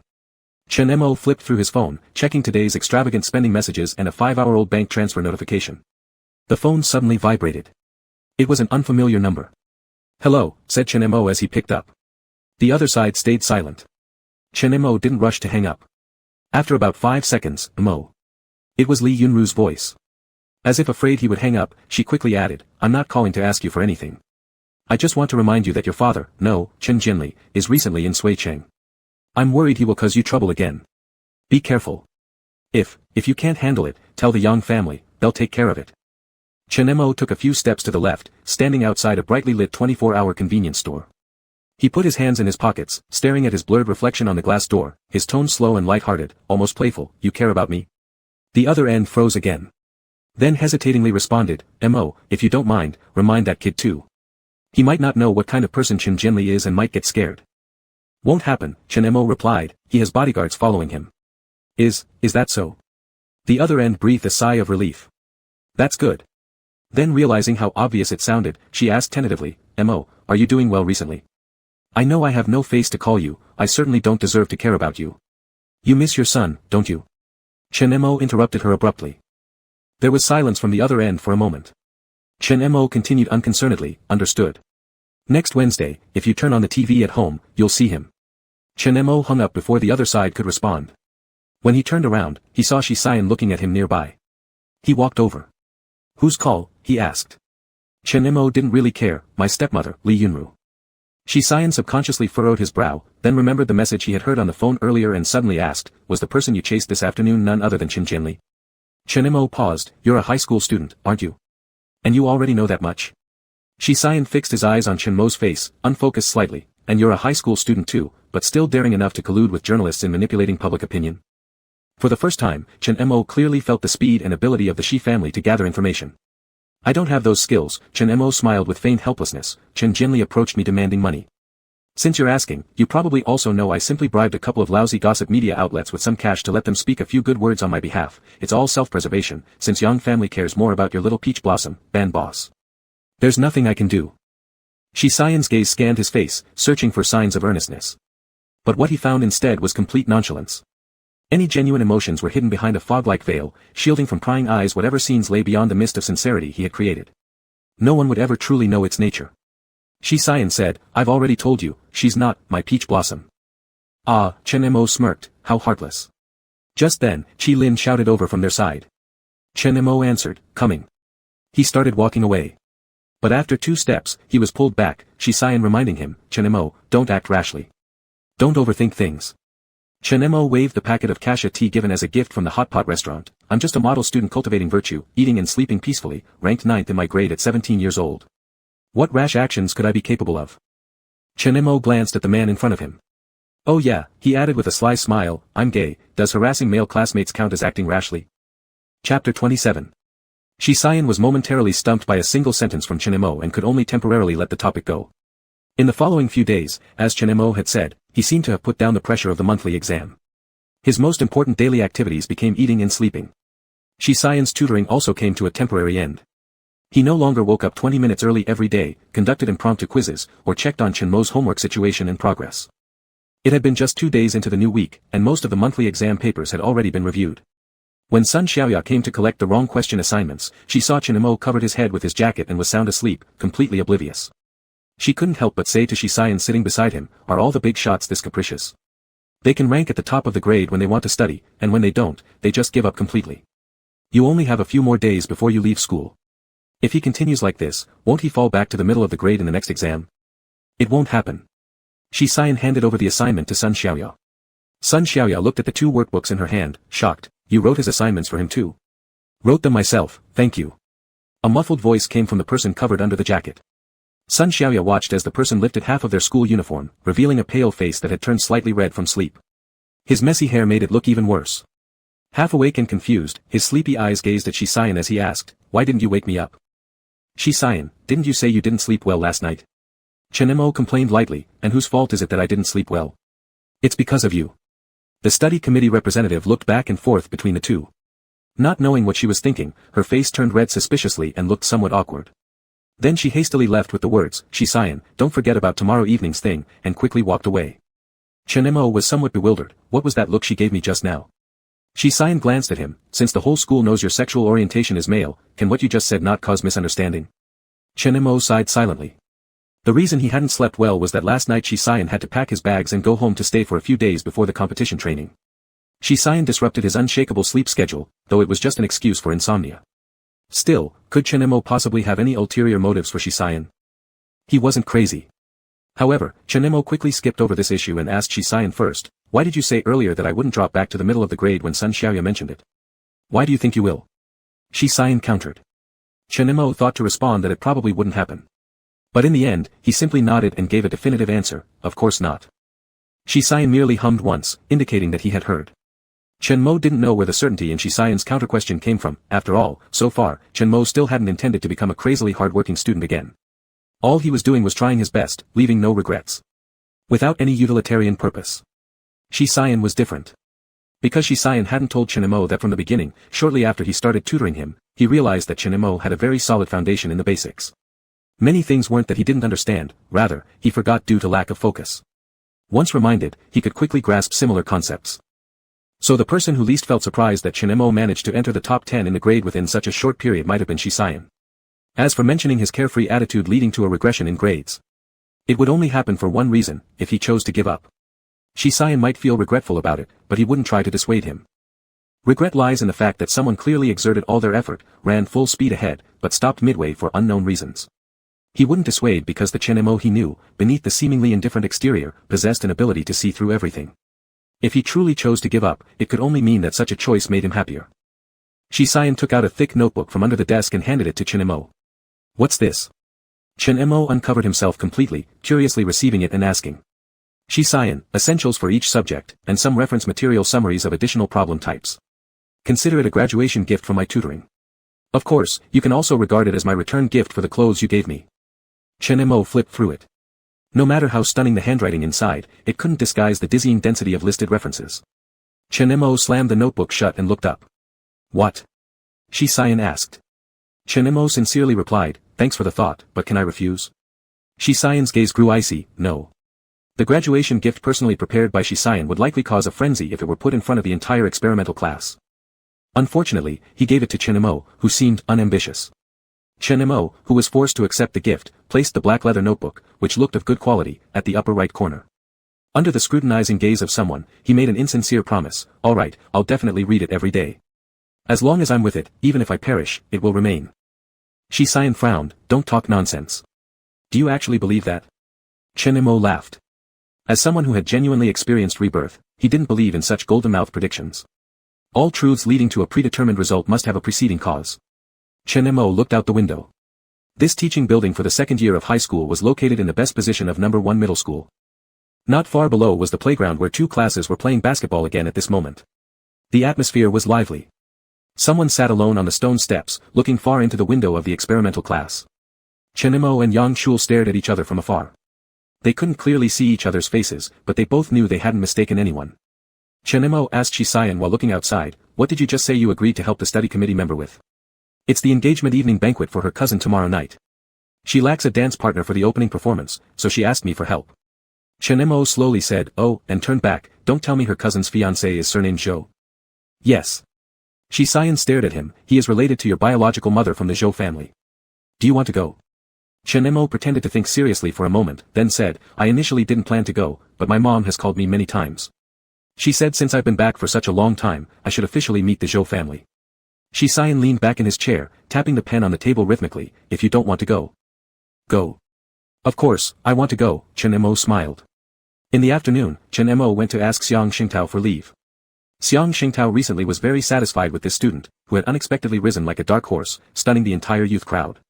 Even though he knew that the discussions about this student never ceased in the grade level. Background, personality, even sexual orientation. Everywhere was absurdity, each item taken separately wasn't something that could be easily ignored. But Director Xiang was young himself. After learning that this student had recently gotten along well with both Shi Xian and their whole dormitory, he didn't think the student could do anything too outrageous. He even asked if the student wanted to sign up for next quarter's physics competition. It was just a pity that Chen Mo showed little interest.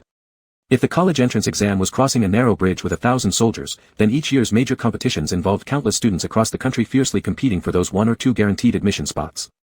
Chen Mo said, this method either suits study maniacs like Xue Ping, or geniuses like Shi Xian. I'm just a normal person, diligently working hard, old Xiang, let me off. Director Xiang got angry and kicked him, saying that was all he amounted to while telling him, hurry up and get lost. Chen Mo quickly disappeared. That night, Shi Xian wasn't in the dormitory anymore. Meanwhile, because of his drop in ranks due to the monthly exams, Lao Go was under significant pressure at home and didn't want to go back, insisting on sleeping with Chen Mo in the same bed. I feel like boarding now, Lao Go said when he first entered room 413. Qi Lin and the others put their arms around him, you can stay, but there's no hope for our dorm. You haven't forgotten how Chen Mo got that bunk bed, have you? Unless you also kick Xue Ping out of the experimental class. Lao Go looked at Chen Mo, do you think I have a chance against Xue Ping? Yes, Chen Mo nodded and said, when you slink away from the experimental class, I'll pray for you. This infuriated Lao Go, making him say Chen Mo wasn't a real friend. That night, Go Yang took over Chen Mo's foot-soaking basin, used disposable cups for his health tea, and before 10 o'clock, fell sound asleep on Chen Mo's bed as if it was natural. Chen Mo's insomnia dated back a long time ago. Now, it had improved greatly, but occasionally he still couldn't sleep. On that narrow bed shared by 2 tall guys, they could only barely lie sideways. Beside him, Lao Go snored for quite some time while Chen Mo lay awake until midnight. Unable to fall asleep, he simply took out the phone he had retrieved from Director Xiang after taking leave. Looking through WeChat, he noticed just 3 hours ago, Go Yang had posted a message on his timeline. A familiar light blue foot-soaking basin, captioned, this little life is truly not going wrong. There were lots of comments underneath. While I'm still racing through the test papers, I'm coming down the road with an 8-meter-long broadsword.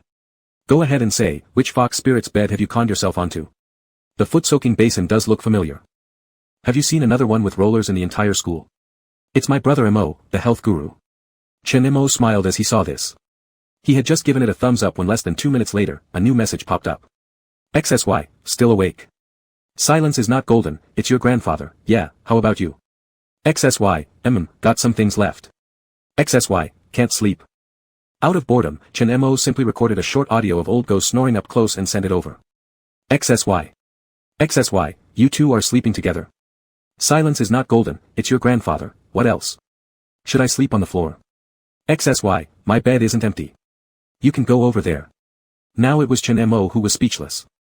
Silence is not golden, it's your grandfather, I won't forget that time you washed the entire bedding set just for a clean pair of underwear. When you come back, I'm sure you'll disassemble and reassemble the entire bed frame. XSY, how many times do I have to say, it wasn't because of the underwear? XSY, go sleep already. What time is it now?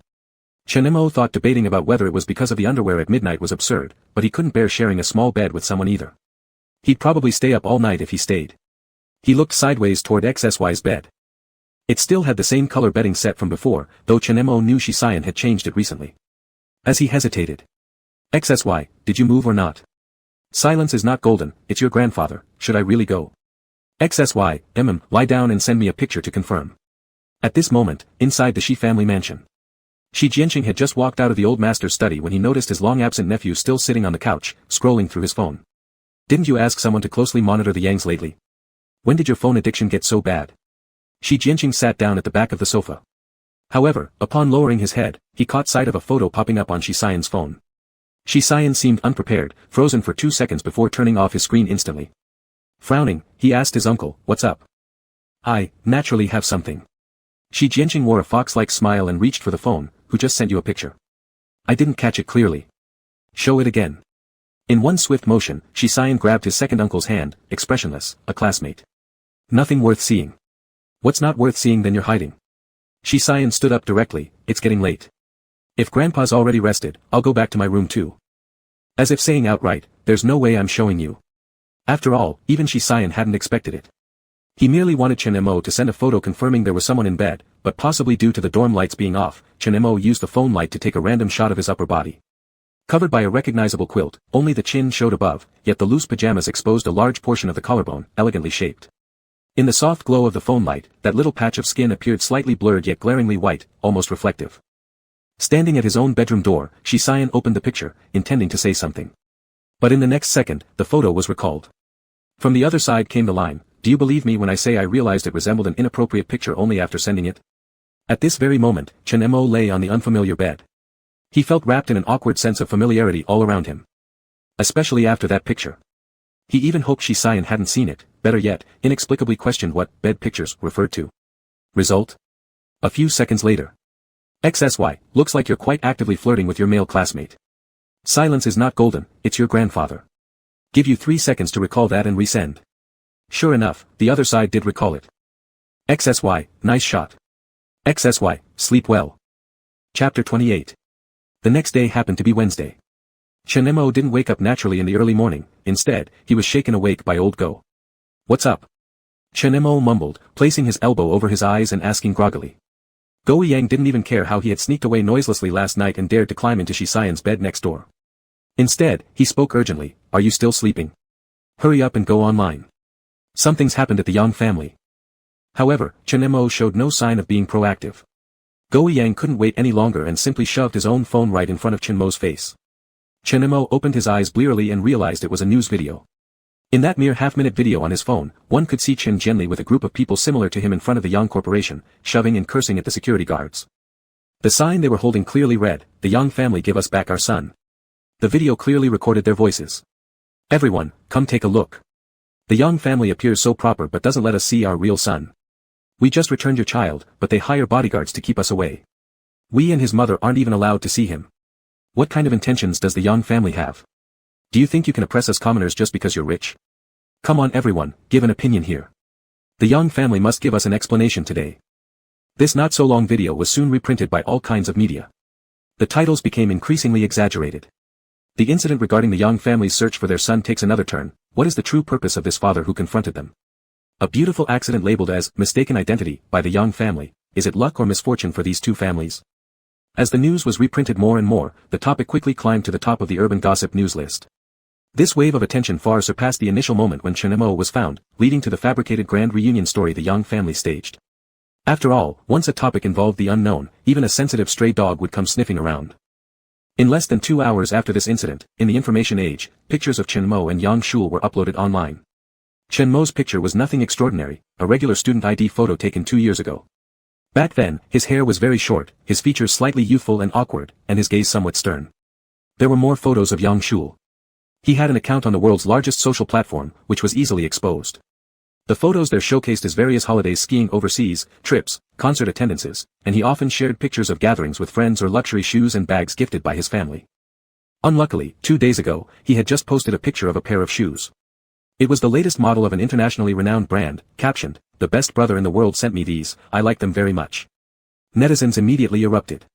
The guy going crazy at the company is obviously trying to extort money. Why is his son living such a good life? Exactly. If I were his son, I wouldn't want to go back and live a hard life either, right? The Yang family seems okay, they took care of their original son well even after finding theirs. Unless I'm mistaken, from the timeline perspective, since the exposure of this fake aristocrat's true identity, his frequency of posting photos has noticeably increased, almost deliberately showcasing how good his family treats him. Now that someone mentioned it, I do notice it too. But it's not strange, only thinking about it from the perspective of the Yang family's real son, I might feel quite annoyed. The discussion gradually shifted bit by bit toward Chen Mo. Unfortunately, despite the efforts of netizens, little more was uncovered about this real young master. He did not use public social media platforms, and after the Yang family brought him back, they never introduced him again in public settings. The most recent news about him was related to his reputation as an inspirational role model. Further investigation revealed that this inspirational role model had ranked 9th in grade level. That was Suicheng's best high school, which sends countless talents to universities across the country each year. What a self-reliant young man. Isn't it incredible that the Yang family's lost son came back and made them proud so quickly? Don't let their pride get out of hand. He was a good student before returning to the Yang family too. They admitted it themselves. The Chen family really lacks vision. This fake son should have been given to me, I'm about ready to kill my own rebellious son.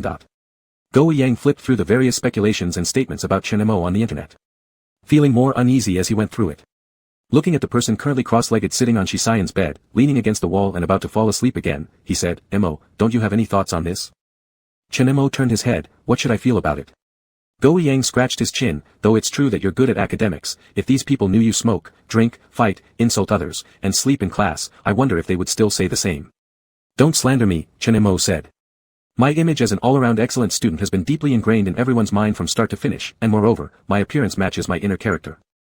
Old Go gave him a look of, "Is this human talk you're spouting?" Chen Mo retorted with, "Is there any problem? The Yang family wants a son just like this, and Chen Mo doesn't mind fulfilling their expectations. But there is one point." Even Go was saying, "It's strange though, actually, with just a little inquiry, it would be known that you got warned by the school for fighting and even confronted teachers, reading your public apology letter in front of the entire school. Yet not a single word regarding this has surfaced online. On the contrary, it's Yang Shul who's being kicked out of the experimental class has been explained away as academic decline and lack of mental resilience." This indeed surprised Chen Mo somewhat. After all, he had never really tried to control public opinion. Yet once the discourse started, Yang Shul ended up fully exposed, intensifying the spread of this public discussion even further. At this moment, on the top floor of the Yang Group building, Yang Qian and his father who had just come out of the meeting room stood with equally serious faces. Yang Qian asked his eldest son, "How's the situation downstairs?" "The bodyguards have already controlled the situation," Yang Ji said while heading to the office. "All media are currently being pacified."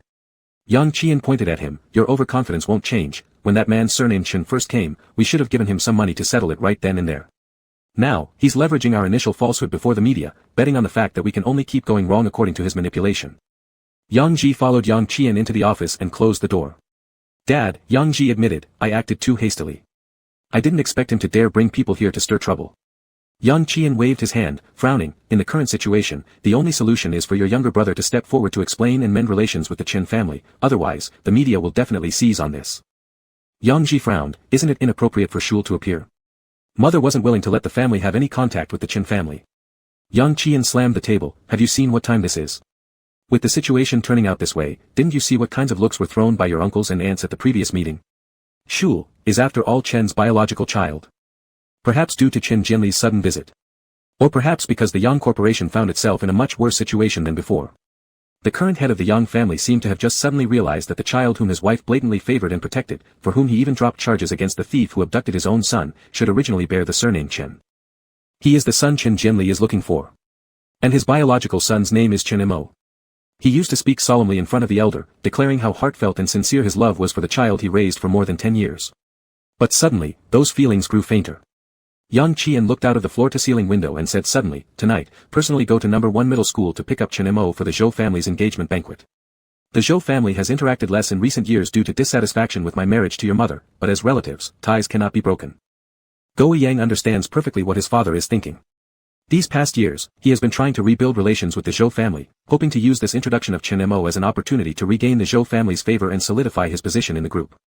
As a son, Yang Ji shares many similarities with his father: the cold detachment inherent in large families, rationality when weighing benefits, and the habit of viewing others through the lens of superiority. However, Yang Ji also differs from Yang Qian since he knows that his father might misjudge things. Not only due to his years-long marriage in name only, but also because the mother has consistently treated Shul as her lifeline in maintaining the marriage. She wouldn't sincerely introduce Chen Mo to the Zhou family. More importantly, it's because of Chen Mo himself. If he truly considered himself part of the Yang family, he wouldn't have stayed away from home for such a long time, returning only to go to school. This younger brother is slipping out of the Yang family's control. Yang Ji should be the one within the Yang family who sees most clearly. When he returned to his own office, his assistant followed in. "Anything wrong?" Yang Ji asked. The assistant slightly bent down and said, "Mr. Yang, previously you asked me to prepare monthly exam gifts for the 2 young masters of the Yang family, but only 1 set was delivered. However, today that pair of shoes caused quite a stir online, so I wanted to ask, should we switch the other gift?" Yang Ji pondered for a long time. "Forget it. Not changing it. No need to send. He might not even wear it if sent. And likely wouldn't genuinely appreciate it either. Shul's tricks of posting pictures online can at most make his mother happy. Chen Mo couldn't do them, and probably wouldn't anyway." Regarding this younger brother, Yang Ji admitted, he increasingly could not figure him out. When he had instructed the assistant to prepare gifts, he instinctively ordered 2 sets, which seemed somewhat unreasonable. When Yang Shul arrived at the company, Yang Ji had just finished eating lunch. "Brother." The young man tilted his head as he entered, revealing a big smile. Yang Ji set aside his serious demeanor from the morning's headache and smiled, "Have you come for lunch?" "I've already eaten," Yang Shul said and walked in confidently, sitting on the sofa. "Are you looking for me for something?" Often, Yang Ji quite liked this younger brother's innocence. But this innocence was too false at times, inevitably making people feel strange and distant. "Lele." Yang Ji sat down beside him. Pushing the dessert that he had asked the assistant to prepare ahead of time toward him, he opened up, "You must have seen today's matter online. How do you feel about it yourself?" Yang Shul's lowered eyelashes quivered slightly, but his voice remained calm. "It's all my fault." After saying this, he looked up and smiled, "Brother, you guys were already pretty unfair to another son of the Yang family because of me back then. Now things have caught up with us personally, you know how hard it is. I've been too impulsive in the past. Last time when we transferred classes was also due to my momentary impulse, causing father to help pull strings.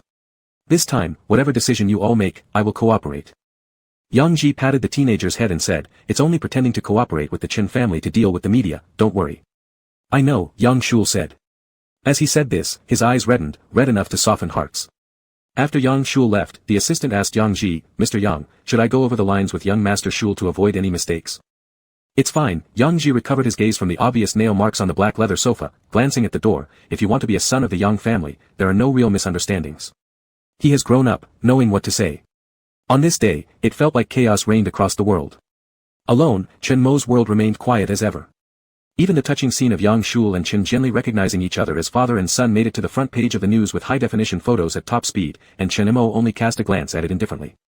Chen Mo simply recalled the second day after waking up, bumping into Yang Shul moving out of the Yang residence at the Yang family's doorway while others tried to stop him in an emotional manner. Compared with the photo published now, it was particularly ironic. The familial affection within the Yang family appeared acceptable in the previous life, but it was merely so much nonsense in reality. At 6 p.m. The Yang family car waited right outside the school gate on time. Chen Mo came out of the campus in his school uniform, carrying a single shoulder bag, and directly got in the car.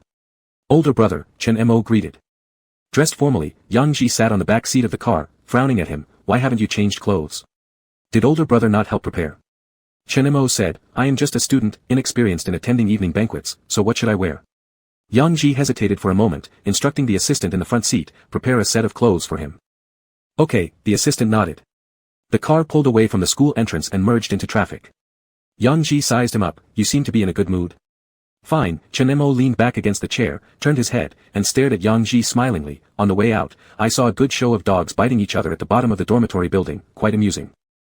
A deep mark of tension showed in Yang Ji's jawline, gritting his teeth. "Chen Mo.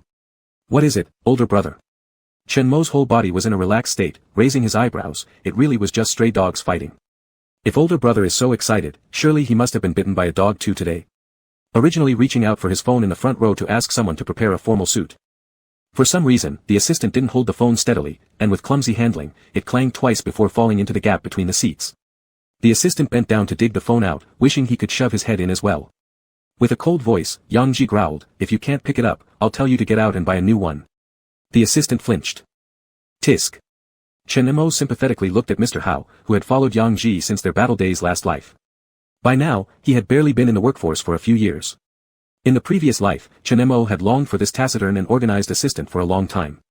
Unfortunately, trying to poach him failed multiple times. Chen Mo leaned forward slightly, quite earnestly. "How assistant, the pressure of working under such a boss is too great. You should quit. When I enter the company in the future, you can come with me.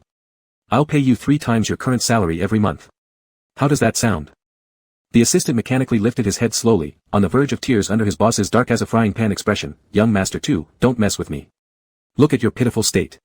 Chen Mo laughed and reclined back into his seat. Yang Ji suddenly said from beside him, "Talk about stealing my people when you're actually stable in the company. All right then." In the refracted light of the car window, Chen Mo's eyes had a glass-like sheen to them. He stretched his neck up slightly, took a long breath, and said casually, "You wait and see." At that moment, Yang Ji suddenly had a premonition. Whether it was about wanting dividends by attaching himself to the company earlier at the dining table, or now wanting to join the company and steal employees, none of it was true. From start to finish, he'd never thought about entering the Yang family business. This made Yang Ji feel somewhat absurd. He even wanted to confront him. "Why aren't you coming? Come and fight me. Isn't this what you truly want by coming back to the Yang family?" But in reality, the person next to him had calmly crossed his arms after nearly scaring the assistant to tears, then reclined on the seat to rest and sleep. Eyes closed, yet still not forgetting to kick the front seat. "Adjust it, I can't stretch my legs." That casual tone left no doubt in the minds of both the driver and the assistant that this young master too genuinely treated the person beside him as thin air. Chapter 29. When Yang Ji arrived at the destination with Chen Mo, there were a constant stream of guests at the entrance. The main characters getting engaged were Sun Xiaoya's cousin and the eldest grandson of the Zhou family. The handsome man and beautiful woman stood by the door in their formal wear to receive guests, presenting quite an eye-catching scene. Yang Ji was holding the invitation as he walked forward, glancing at Chen Mo walking beside him. The clothes picked out by his assistant fit him rather well. After taking off that school uniform and putting on formal attire, it was impossible to see any discomfort or incongruity in him. He even appeared more composed than usual. Considering he had slept through most of the journey, Yang Ji thought that Chen Mo probably didn't care much about the purpose of today's schedule. He then said, "The Zhou family has never really looked up to our Yang family. Although mother is the second daughter of the Zhou family, she has rarely returned to her maternal home these years. Our relationship is lukewarm. No matter what father asks you to say or do today, don't take it too seriously. Isn't that inappropriate?" Chen Mo responded with a half-smile. To be honest, he didn't understand what Yang Ji was thinking right now. Logically speaking, the Yang family wanted him to be the breakthrough point for mending the relationship between the Zhou and Yang families. In such a case, Yang Ji should have been adding fuel to the fire instead of telling him not to worry too much. Just like in the previous life, Yang Qian had also considered this idea. It was during this engagement banquet too. What Yang Ji said to him meant something completely different. He said, when mother insisted on marrying father back in the day, she faced the collective opposition from the Zhou family, including the fact that she nearly lost her life just to give birth to you. Because of this, she became estranged from the Zhou family for many years. Now that you're back, you are the most important link between mother and the Zhou family. Whether or not the relationship between the two families can be repaired depends on you. His words were ambiguous, moving emotionally and appealing rationally. But Chen Mo wasn't stupid. At that time, though he didn't know much about the situation among the various prominent families in Sui City, he did know that the Zhou family held high social status in Sui City, and they were known for their cold and arrogant personalities. That's why their daughter, who used to be capricious and willful when she was young and still unable to handle situations properly after becoming a mother, Zhou Yaoqiu, was always the thing the Zhou family least liked to mention. For many years, Yang Shul was the one playing the role Yang Ji referred to as the important bond. Since he hadn't succeeded either, it only showed that the Zhou family didn't care that much about this daughter. On one hand, the Yang family was using him to appease Chen Jianxi, who kept coming around. On the other hand, they were trying to use him as well. How could Chen Mo possibly comply with their wishes? That's why, in the previous life, the engagement banquet ended abruptly. It was mainly because the Zhou family's second daughter, married and with 3 children, came to congratulate them. Unfortunately, during the dinner party, the long-lost youngest son and adopted son got into a fight, almost ruining their banquet hall and sending Grandma Zhou to the hospital. Chen Mo remembered how what was so-called fighting furiously back then was nothing more than Yang Shul pushing him into the large congratulatory cake tower in the center of the hall. As he struggled in the mess, he took pleasure in seeing the grimacing faces of everyone from the Yang family. The methods were clumsy, impulsive, and didn't mind being seen through. Neither did he care what people would say about him not being able to get along with Yang Shul, nor regret being called a rude country-raised troublemaker. That was who he was in the previous life. Looking around, Chen Mo asked Yang Ji, "Where are mom and dad and my younger brother?" He asked it so casually that it made Yang Ji look at him strangely. It took him a couple of seconds to answer, "They've already gone inside." Oh, Chen Mo dragged out the tone slightly. Yang Ji asked, "Why are you looking for them?" "No reason," Chen Mo replied, "Aren't things better when the whole family is together?" It was the first time Yang Ji felt speechless. The evening banquet hall was very large, with adults dressed in fine clothing, wine glasses clinking against each other. Since those getting engaged were young people, there were also many young people similar in age to Chen Mo in the hall. Not all of them were as solemn as at commercial banquets. The young ate, drank, and enjoyed themselves, creating a lively and relaxed atmosphere. When Chen Mo appeared, he drew quite a bit of attention. There had been quite a stir when he was brought back, and to say nothing of the news about the Yang family covering the front page earlier today. With the familiar Yang Shul having followed the Yang couple everywhere, who this person now following the Yang family's eldest son represented was clear enough. Chen Mo ignored the countless curious glances surrounding him and picked up a glass of champagne from a server's tray. Before he could drink it, Yang Ji nearby snatched it away from him. He swapped it for a glass of orange juice on a nearby table, frowning, "Why is a minor drinking alcohol?" Chen Mo looked at the cup in his hand, raised his eyebrows slightly, then gave a light laugh. "What's funny? I find it amusing." This small interaction quickly drew a group of their peers who knew Yang Ji from the business circle. They all appeared quite enthusiastic and outgoing. "Yang Ji, is this our younger brother? Introduce us." "Younger brother, I heard you're still in high school. High school is pretty tough, right?" Chen Mo looked at these people who had spoken ill of him behind his back due to Yang Ji's attitude in the previous life, responding flawlessly with impeccable politeness. He held up a glass of orange juice and toasted with them, addressing everyone as brother, appearing as the perfect well-mannered child. Yang Ji stood nearby watching yet another person drape an arm around Chen Mo leaning over naturally. That person said to Yang Ji, absolutely. From today on, you're my real brother. Don't worry, if anything happens, I'll definitely reach out to you. This caused Yang Ji to feel an inexplicable discomfort in his breathing. On closer inspection, it wasn't because this younger brother was forming alliances with the people around him. Instead, it was the realization that Chen Mo's attitude towards Yang Ji himself didn't even come close to the friendliness shown toward any random stranger approaching him. Chen Mo paid no attention to the gloomy expression that had clouded Yang Ji's face all evening. When even Yang Qian couldn't resist coming over to talk, it was then that Chen Mo truly met members of the Zhou family for the first time that night. It was in the lounge on the second floor of the banquet hall. There were plenty of people there, lively and busy discussing tonight's banquet. Someone muttered, "Madam, Miss Zhou has brought her family here to congratulate you."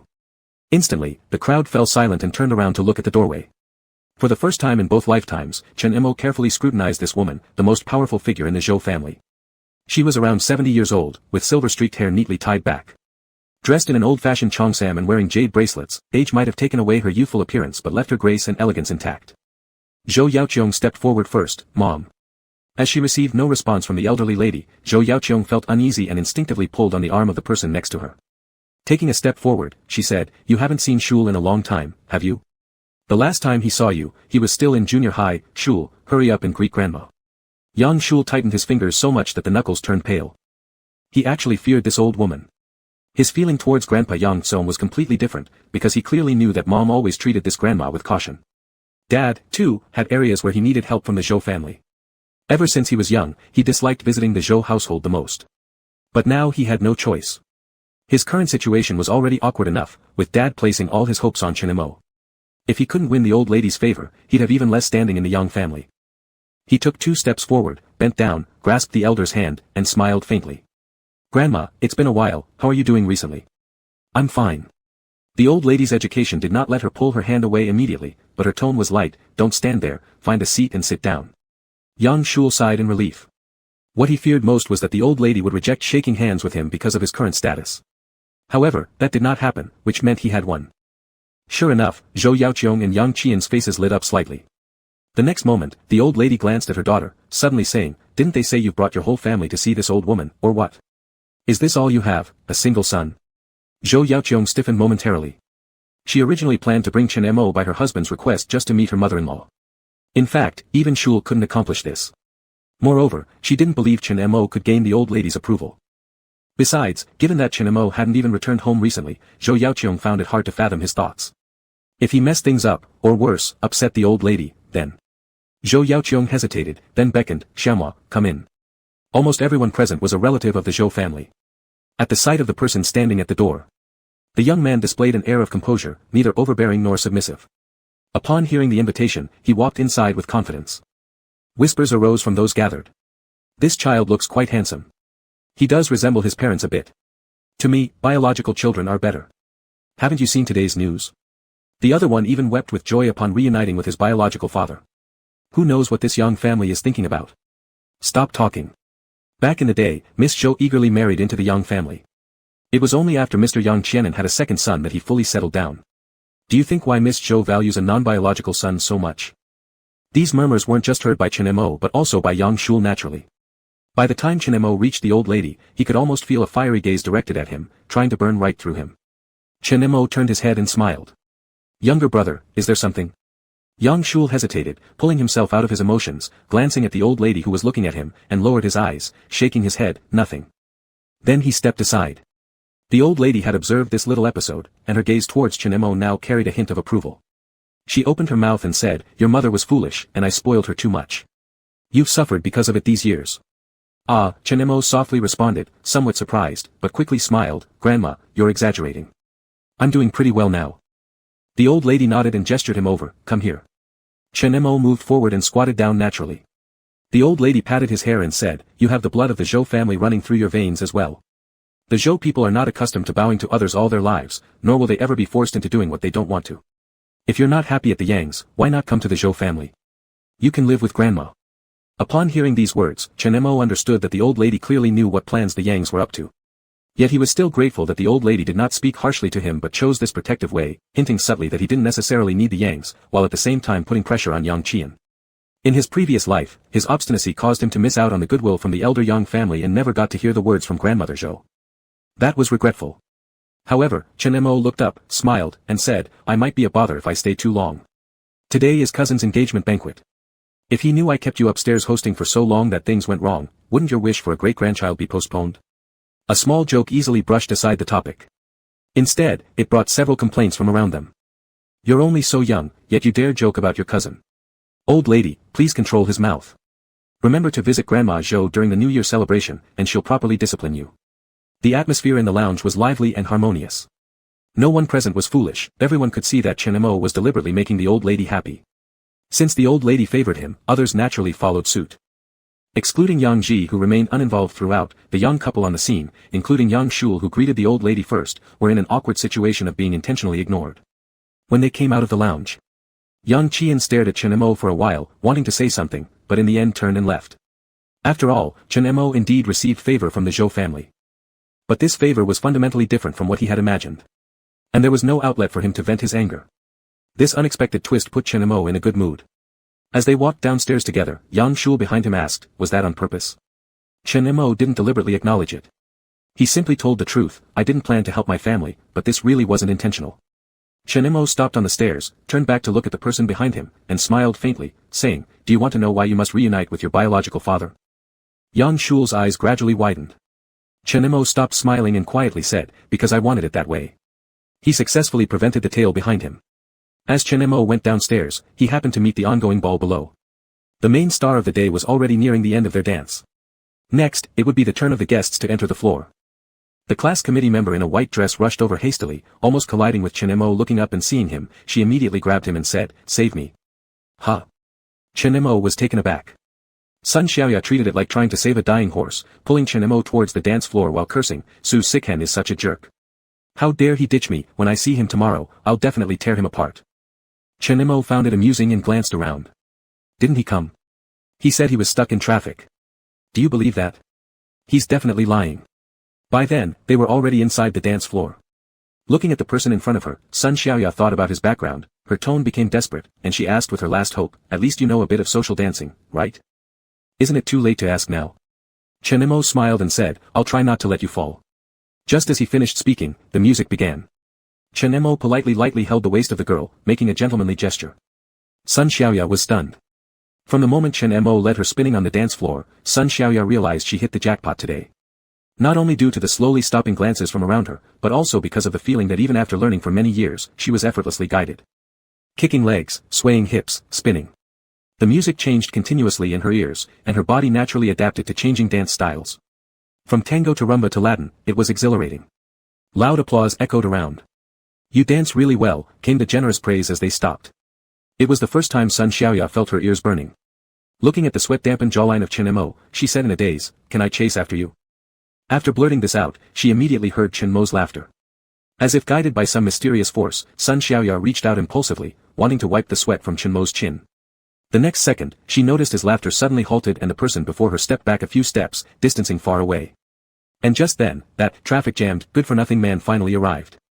With one hand gripping onto Chen Mo's arm, he glanced at her and said, talking nonsense all day long. There are so many men in the world, and now you're even pursuing homosexuals too. Sun Xiaoya abruptly remembered something, feeling flustered and awkward. But quickly recalling who was truly responsible for everything today, her face turned sullen, what's it got to do with you, you straight jerk? Chen Mo could feel the grip on his arm tighten suddenly. He patted gently, hey banquet elder brother, I saved your life tonight, don't you think you're being too harsh? Ignore her, Shisayan furrowed his brow, turning his head down toward the person in his arms, is your leg okay after dancing for so long?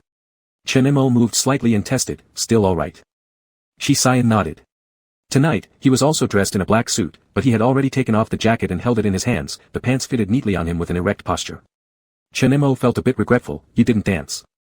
If I didn't want to, I won't. I never liked dancing anyway. That's such a pity, leaning back slightly, Chen Mo commented appreciatively, your butt looks pretty perky. The visual effect would have been great while dancing. The person who truly attracted the most attention tonight had no awareness of how others' eyes shone with fascination as he twisted his hips and swayed his waist. Shisayan turned his head and realigned Chen Mo's gaze. His tone tinged with exasperation, let's get out of here first, don't stay here. Chapter 30. Chen Mo was drenched in sweat, and amidst the various admiring or astonished gazes, he prepared to leave the dance floor with Shisayan. Right at that moment, a soft piano tune began to play gently throughout the hall. People turned their heads in curiosity. Dressed in a white suit, young Shul sat behind a piano, playing, For Elise, dedicated to today's newlyweds. The lighting focused on him, elegant and dreamlike. The crowd gradually gathered around the stage. Beside him, Sun Xiaoya's face darkened like the bottom of a pot, grinding her teeth. He has to pick this time to go up and play, like people don't already know he's good at it, deliberately showing off, so nauseating. Her voice suddenly grew louder, and he actually dares to look over here. Clearly provoking on purpose. Chen Mo looked over and met Yang Shul's gaze. In an instant, Chen Mo understood more clearly than anyone else. Yang Shul was retaliating for the earlier word, deliberately, said by Chen Mo on the staircase. Chen Mo didn't bother shifting his eyes away. Instead, he smiled faintly at Sun Xiaoya. Why should you care if it's a provocation? On an occasion like today, are you really going to ruin your cousin's engagement party? Of course not. Sun Xiaoya's expression didn't loosen a bit as she angrily replied, if I could, I'd definitely rip his face apart right now.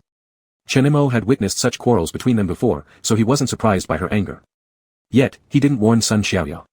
Yang Shul had obviously targeted Chen Mo tonight. Chen Mo had long known that there would be such a day. Yang Shul finally reached the point where he couldn't maintain his high and mighty attitude anymore, unwilling to squabble. Whether at school or within the Yang family, his position wasn't as stable as before. Their relationship had never been about mutual tolerance. In the previous life, it was Chen Mo who couldn't endure first. There were too many people he couldn't stand, not just Yang Shul. So he allowed Yang Shul to stay in his lofty mansion, preserving his graceful and passionate image of a young gentleman, allowing himself to be pitted against others, easily reaping the benefits without effort. Even across 2 lifetimes, the person who truly didn't bother to compete over trivial matters had always been Chen Mo. What he sought wasn't just advantage but recognition, preference, and proof of his legitimate birth. But reality taught him that these luxuries were no more than illusory reflections in a mirage of flowers and water within the Yang family. Whenever touched upon, ripples arose, revealing none of it was real. Between husband and wife, father and son, mother and son, or among brothers, those seemingly beautiful connections were merely masks covering selfishness, exploitation, and cost. Everyone was skilled in acting out roles. And thus Chen Mo felt estranged from all of them. Later, when he and Yang Ji each took half of the Yang Empire, the attitudes of Yang Qian and Zhou Yaoqiong shifted from initial indifference to sincere carefulness. Yang Ji often smashed things in his office, terrifying every subordinate, only to calm down later when facing Chen Mo again, controlling his emotions, and responding sharply to being called by name with, "Have you ever considered me your brother?" It seemed like he had lost his mind. So, when Chen Mo broke ties with the Yang family over share issues, everyone breathed a sigh of relief. It was liberating for all involved. Reborn anew, Chen Mo sincerely didn't want to fight anymore, which made his act even better. However, it was different for Yang Shul. Chen Mo chose the path Yang Shul once thought was beneath him. Yang Shul evidently believed he had no way out, forcing him to stand up. As the melody ended, applause erupted, and he rose from his seat. Leaning towards the microphone, he smiled, "Second brother." The venue buzzed. "Second brother. It seems the Yang family has ranked its sons, looks like the real and adopted sons get along well. But where is the other one who was found?" Yang Shul's voice slowly faded after drawing the attention of all eyes in the room toward where Chen Mo stood. Then he continued smiling, "Mom and Dad especially arranged for us to send our blessings through performances. Second brother, it's your turn. Just because there was a dance session doesn't count." With a poised weight, the smile did not reach his eyes. He was eagerly watching to see Chen Mo humiliate himself right after shining brightly. Chen Mo, standing beside Sun Xiaoya, sighed speechlessly. What is he doing? Causing trouble? Truly thinking he's the star of the day and we have to let him choose who to involve. Sun Xiaoya's complaints didn't represent how the rest of the audience reacted. After all, it was customary for engagement banquets to include blessing acts. Yang Shul set the example, naming someone specific to follow, naturally directing public expectation. Many still harbored doubts though. Chen Mo is the one who danced with the Sun family's daughter just now, and he doesn't look at all like someone brought back from the countryside. The Yangs must have specially trained him. Isn't it said that today he was specially brought here for grandmother Zhou to see? If you practice social dancing seriously, it can be seen, but piano takes more than a day's effort. Just going up there and saying some blessing words would do the same. Won't this make the gap between the two sons appear too large? Young people care about appearances, who would want to embarrass themselves? Chen Mo caught snippets of these words. But his face didn't show any extra emotion. Among the sounds of Sun Xiaoya telling Shi Xian to quickly think of a solution, he stepped forward. Step by step, crossing through the upper-class engagement banquet venue adorned with colorful formal wear, then ascended the stage. Unlike in another lifetime, when after Yang Shul finished his piece, Chen Mo was goaded onto the stage by those endlessly praising Yang Shul, leading to an awkward silence. Now, not many people harbored ill will below. Most were curious. From afar, Yang Ji paused mid-drink and furrowed his brow looking over. Yang family's couple holding hands mumbled a bit. When did we arrange for our children to perform? Shul is just causing trouble. Then their protest died down under a sentence from Zhou Yaoqiong, it's just young people messing around. Only Grandma Zhou descending from the second floor. Looking from afar at the two on the stage, turned her head and said to the person beside her, let's go back. Not going down, the person next to her asked. Grandma, young people's affairs, let them handle it themselves. It's inappropriate for an old woman like me to meddle. What if the child gets hurt? It won't happen. The elder chuckled confidently. In fact, upon taking the microphone from Yang Shul, Chen Mo stood casually with one hand in his pocket and said, I'm not as learned as my younger brother. I really don't know how to play the piano, but singing is okay. The crowd cheered, we need to hear it. Alright, Chen Mo smiled, pulling out his phone in the next second, though I don't remember the lyrics very well, cousins, you should not mind if I sing while looking at my phone, right? Even though I prepared hastily, my heart of blessing is absolutely sincere. So genuine it made people laugh. Both main characters shouted in unison, no objections. The atmosphere at the scene was casual and relaxed, entirely different from what Yang Shul had envisioned. Everyone expected something like a comedic version of songs such as, Today You're Going to Marry Me, or Love Until Death. Quickly. A pure voice with a slightly raspy quality came clearly through the microphone. Deep and pleasant, and a cappella. What would I do without your smart mouth? A not unfamiliar song, all of me, when the person on stage sang the first line with eyes lowered, the venue abruptly quieted. The 17-year-old youth, needing no feigned solemnity, conveyed mysterious depth. Starting from the second line, everyone suddenly realized accompaniment was added. That mysterious young man of the Shi family questioned and sought all night but never appeared before, showed up behind the piano. His playing was spontaneous and laid back, never once glancing at the person holding the phone and singing. One sitting, one standing, one bright, one shadowy, their coordination resembled rehearsed precision. After the song ended, thunderous applause broke out. Someone sprayed champagne, others offered hearty congratulations. Originally, the cake-cutting segment had arrived. Taller than a person cake tower, paired with various chocolates and fruits, cream flowers, it looked stunningly beautiful. Participating in this part were mostly excitable young people. They played games, making the protagonists kiss each other, and then allowed them to cut the first slice of the cake together. As the crowd buzzed with excitement, Chen Mo descended from the stage and didn't join the gathering at front, leaning against the podium holding a piece of cake handed to him enthusiastically by someone unknown. Many called out, Chen Mo, come over, let's enjoy together. Chen Mo smiled, shaking his head, you eat. At that moment, another voice reached his ears. Shul, why don't you call him? Aren't you calling him second brother? Videos of him singing have been uploaded, several of my classmates are asking for his contact information. That's true, Shul, go ahead. Yang Shul's voice sounded embarrassed, don't tease me anymore. My second brother, he likes men. Aha. Men. Homosexual. Not at all obvious. Shul, does your family not know about this yet? The one who just played the piano for him was Shisayan, right? Is it your second brother who likes him, or are they? A few people around the cake were whispering secretly, their tone filled with hidden meanings. As they kept talking, there was a sudden silence. Because they had just noticed that the person being discussed was standing behind them. Keep going. Chen Mo turned his head slightly, with a smirk on his face. What about the two of us? Second brother, Yang Shul stepped forward, you. His voice cut off abruptly. Because Chen Mo took immediate action without hesitation and pushed someone's head directly into the cake. In the next second, he pulled Yang Shul up by the hair at the back of his neck. In the dead silence surrounding him, where everyone was stunned, he looked regretfully at the cake and said slowly, this perfectly good cake, even if it's been eaten halfway through, is still very precious. Chen Mo stared at the face covered in cream from eyes to nose, unable now to tell what expression it wore, and continued saying, I've tolerated you all night. Aren't you done yet? The widely accepted idea that the adopted son and the real son of the Yang family got along well has now been completely debunked. What? What are you doing? At this point, quite a number of elders, who were informed of the situation, finally arrived. Among them were also the young couple. Everyone chimed in with various comments. Yang Shul insulted Chen Mo first. No, it was clearly Chen Mo who started hitting. Clearly, it was because you guys mentioned that Chen Mo is homosexual and you also said. What else did you say?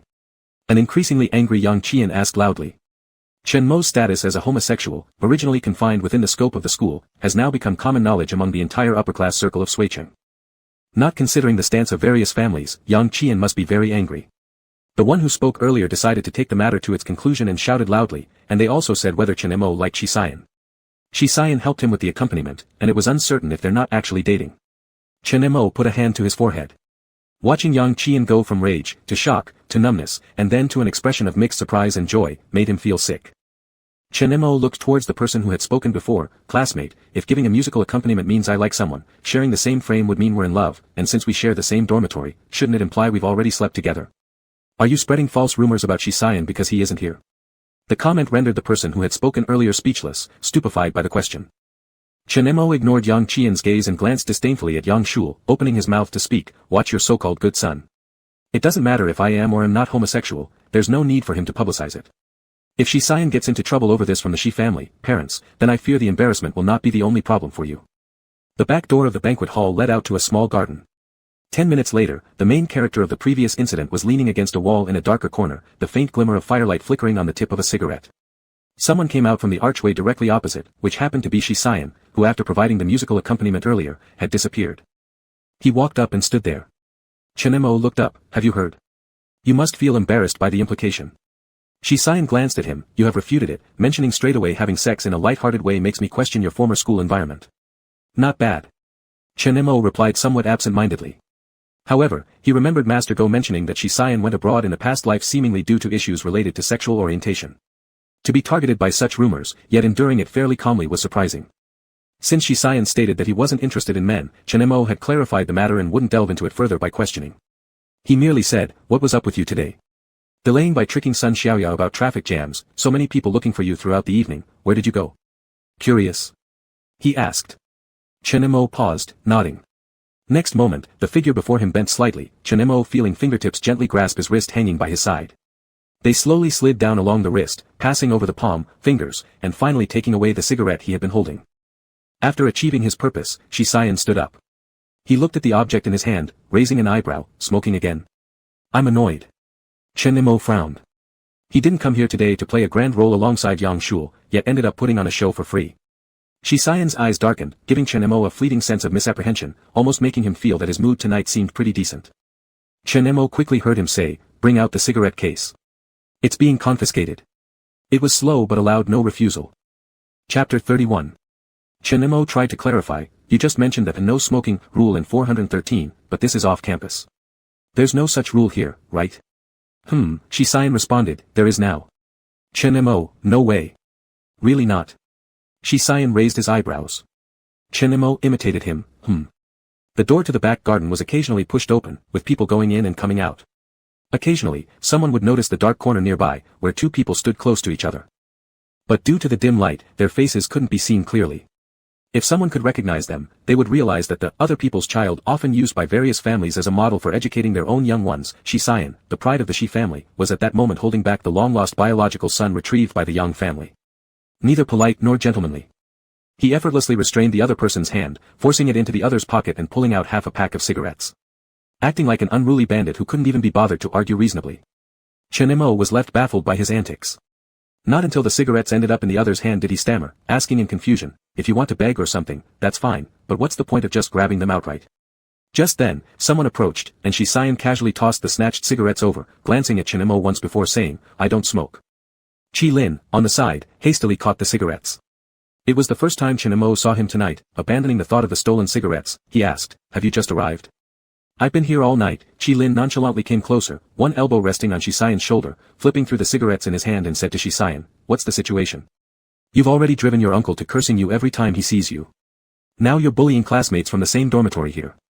Not to mention when rumors were made about you, Chen Mo was still clearing things up for you. Chen Mo scowled, what kind of scandalous rumor is that? However, the main point wasn't that. Last time, when Chen Mo had a stomachache in the KTV, he met Shisayan's uncle, who also went to the hospital together with them. So Chen Mo asked Shisayan, what's wrong between you and your uncle? Shisayan replied, nothing to do with my uncle, don't listen to his nonsense. What do you mean? Qi Lin dissented beside him, saying, how am I making it up? Dare you say that the City Education Bureau's high school life full record activity came suddenly? You didn't participate anyway, why interfere? Your uncle was probably completely bewildered when they found him, otherwise why curse you? When Chen Mo heard the words, full record, he paused slightly. Indeed, there was such an event. In another life, both Chen Mo and Yang Shul were candidates. This so-called recording activity involved filming students' daily lives at school and interactions with their parents at home, all for promotional and educational purposes. Therefore, the chosen individuals must possess noteworthy qualities, such as good academic performance, compelling stories, or the curiosity of the masses, all of which Chen Mo possessed. If one agreed, it meant complete exposure in front of the camera. Chen Mo didn't want to do it, and neither would the Yang family approve. Therefore, in the end, the documentary featured Yang Shul and 3 other students from the school. In the previous life, this matter was announced by the school, and Chen Mo refused from the start, not paying much attention afterward. However, later, he suddenly noticed that during that period, Yang Shul gained high popularity and was surrounded wherever she went, that's all. Learning about it ahead of time, this time from a different source, made this feeling somewhat strange. Chen Mo looked at Shi Xian. Does this event have anything to do with you? Just know a little bit in advance. When Shi Xian looked over, his expression wasn't entirely a denial either, quite normal, saying, still, I suggest you participate. Chen Mo, reason. That day when you gave me the clothes, I apologized for trying to manipulate public opinion for myself. It turns out, you handled it well. Qi Lin was confused beside them. What are you guys talking about? Shi Xian looked at Chen Mo, continuing his statement. This activity is just an opportunity, whether you use it or not, the Education Bureau will proceed anyway. But according to my principle of dealing with things, if you do it, it's best to do it thoroughly. Only when opportunities are held firmly in your hands can you make the choice. In that instant, Chen Mo seemed to see the Shi Xian he encountered in the business world later on. Doing things without leaving room for mercy. Is this person helping himself now? And if he appeared as a candidate last life, wouldn't it also be because of his influence? What does he gain from it? Chen Mo, why remind me? You didn't speak up for me tonight too. Shi Xian replied. Qi Lin was thoroughly baffled by these two and said he didn't understand, though he sounded somewhat excited as he encouraged Chen Mo, why not participate? Record-keeping activities like this happen in many universities across the country. It could even make you a city star. Chen Mo remained silent. Unlike Qi Lin, Chen Mo understood Shi Xian's intention much more clearly. It was obvious to him that Shi Xian knew about the recent situation where Yang Shul and the Chen family had become intertwined. The recording activity encompassed daily life. Either he intended to reveal everything about the swapped children incident completely, or let the Yang family control the narrative entirely. This outcome would leave things for Chen Mo repeating the past mistakes. Even if he wasn't focused on revenge this lifetime, some matters had to be settled once and for all. Just as if he hadn't dealt with it back then, Chen Jianli would have continued to create trouble, endlessly targeting him alone. By today, there truly was no turning back. And Shi Xian's suggestion gave Chen Mo an odd feeling, almost like if he had participated in his previous life, things might have turned out differently.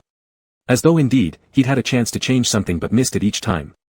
Like the matter of Shi Xian himself, due to the year at Yuhuai village and his preconceived notions about Yang Shul, Chen Mo had never considered truly getting to know him. He couldn't have imagined a day when Shi Xian would warn him saying, finish what you start. When Chen Mo's mind wandered off, Qi Lin and Shi Xian's conversation came through clearly. Qi Lin, what about this cigarette? I don't smoke either. Throw it away, Shi Xian replied. Qi Lin, that's where you're wrong, old Shi. Chen Mo is neither your student nor your son. You may have jurisdiction over everyone at school, but outside campus, trying to manage who smokes isn't your job. Shi Xian, are you going to throw it or not? Throwing. Qi Lin pleaded while addressing Chen Mo, Brother Mo, I'm throwing it for you because your stomach isn't good. Smoking really should be cut down. Chen Mo nodded nonchalantly, fine, throw it away. Shi Xian glanced at him sharply, you're not resisting anymore. Chen Mo looked back, wasn't it you who snatched them first? Qi Lin ignored their banter, excitedly telling Chen Mo, but Brother Mo, tonight you actually did something big. You revealed your sexuality right in front of your parents. That took guts. Chen Mo didn't respond. Had it not been for Yang Shul, he wouldn't have cared about letting Mr. and Mrs. Yang use this incident as leverage against him. The dinner ended late into the night.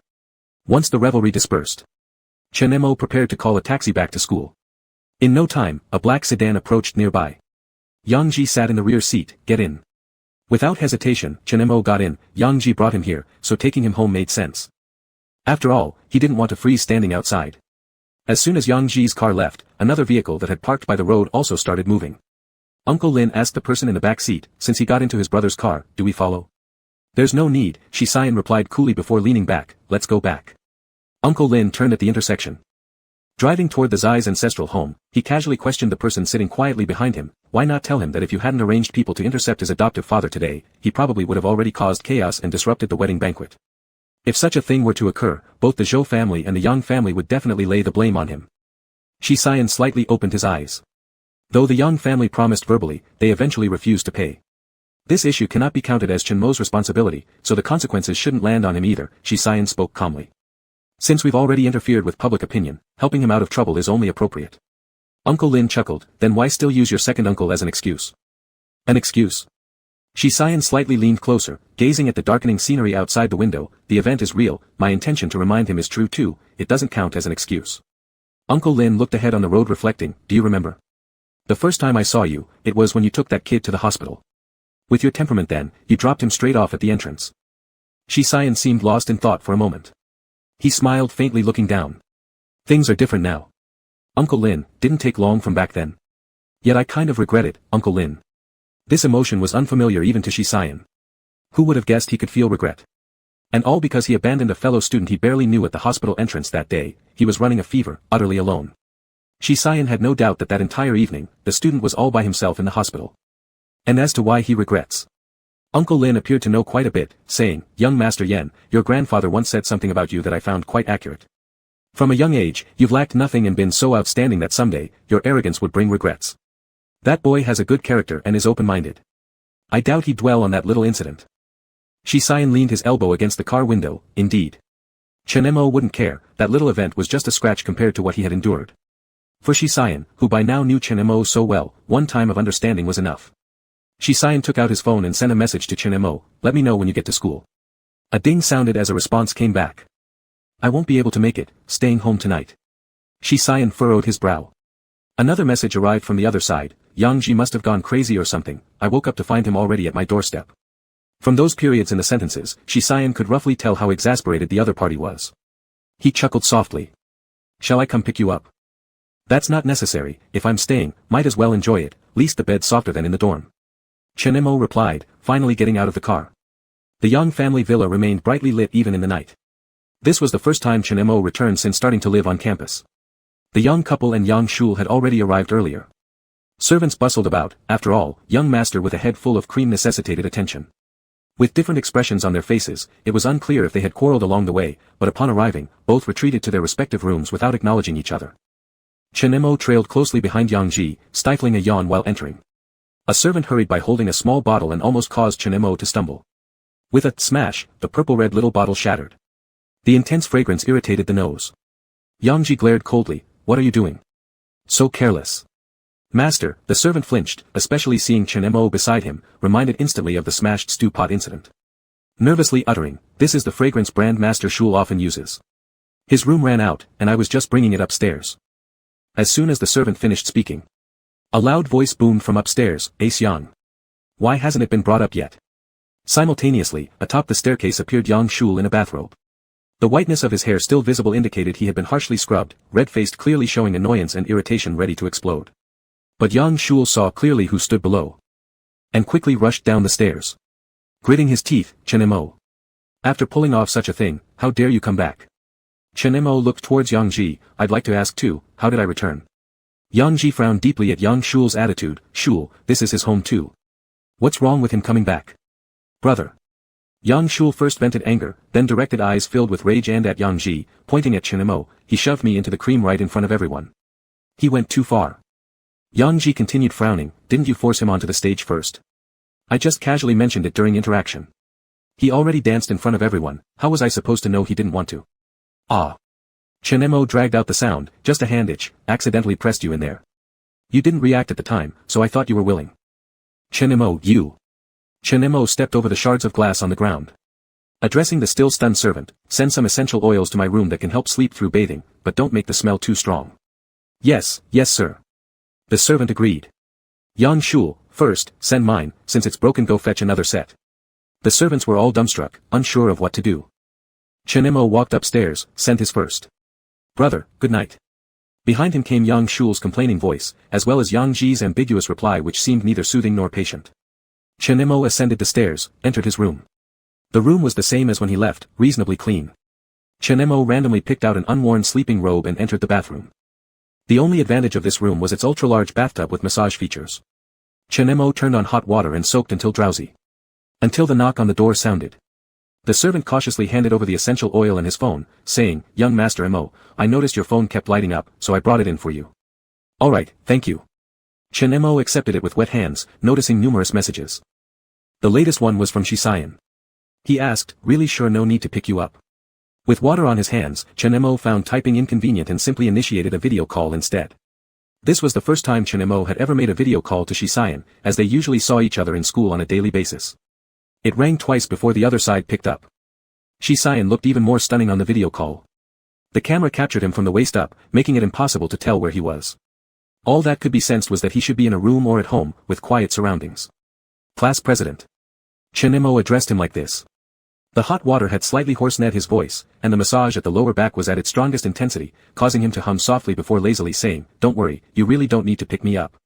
He added, "Thank you, for caring about your classmate even in the dead of night."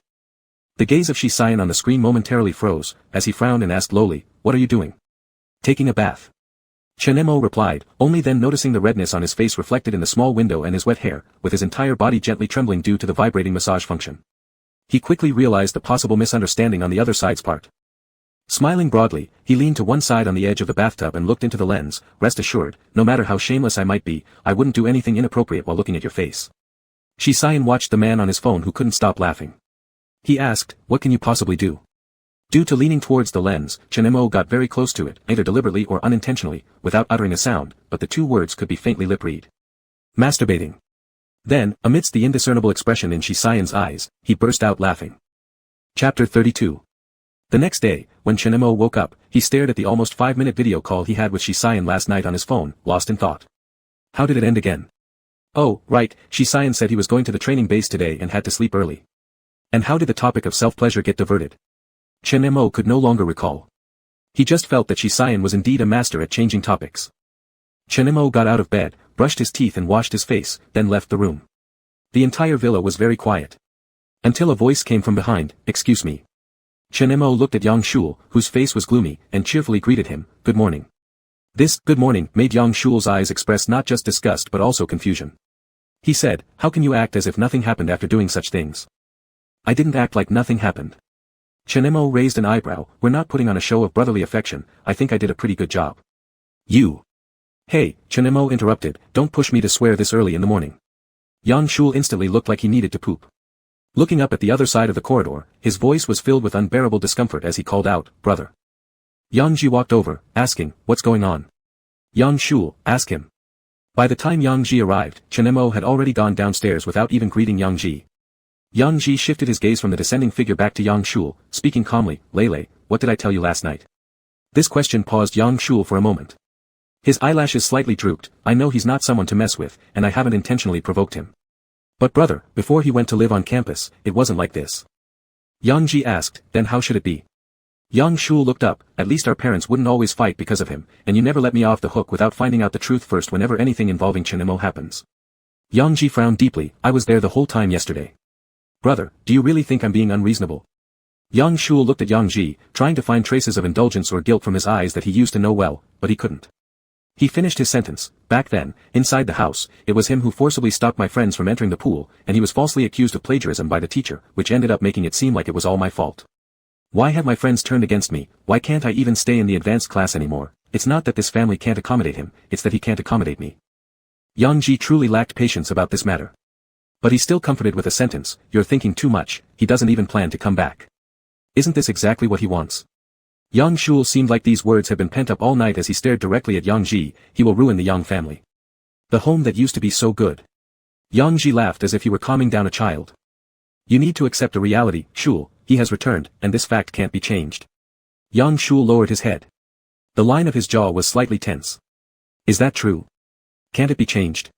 Since he was 5 years old, he'd begun to develop some awareness. Mom was just using him to keep Dad tied to her, unwilling to accept the failure of her marriage. Every time Dad had a scandal outside or refused to return from social engagements, she would make him call Dad. And Dad, due to this second child, had restored his relationship with the Zhou family, so he always agreed to come back. They appeared to love him, yet they didn't. For over a decade, he had carefully maintained the integrity of this family, using flattery and all sorts of pleasing behaviors. He once believed himself to be an excellent son, entirely dependent on him to sustain the Yang family until today. As for Yang Ji, this big brother, how could Yang Shul not know his coldness? What difference did it make if he was cold? He liked him, willing to play the role of a good older brother in a seemingly perfect family, and that was enough. But now, all of this was destroyed. Chenemo received the favor of the Zhou family, and even something as major as coming out, because of his connection with the Shi family, didn't earn him even a single word of rebuke from his father. This was the place Yang Shul couldn't bear most, surpassing even the fact that big brother Yang Ji, under his inherently cold nature, had begun to take notice of Chenmo's presence and even deliberately brought him back home. Shisayan. What did Chenemo really have to rely on? Chenemo had absolutely no idea about the scene happening behind him after he went downstairs. When breakfast was served, Yang Qian and Zhou Yaoqiong finally came down. A night had passed, and it seemed that neither member of the couple was planning to reconcile. They kept their faces cold towards each other, leading to a very stiff and awkward atmosphere at the dining table. Chenemo wasn't bothered by this at all. After learning from his previous experience, the house servant seemed a bit afraid of him now. This morning's breakfast was served near him. A bowl of milk-white fish soup was served at a moderate temperature, and before he finished drinking it, someone came forward to replace it willingly. Chenemo sat alone on one side of the table, eating slowly. The only sound on the entire dining table was the faint clinking noise made as his spoon struck the rim of his bowl. Perhaps because Chenemo ate so completely engrossed in his own world, Yang Ji was the second person to pick up his spoon.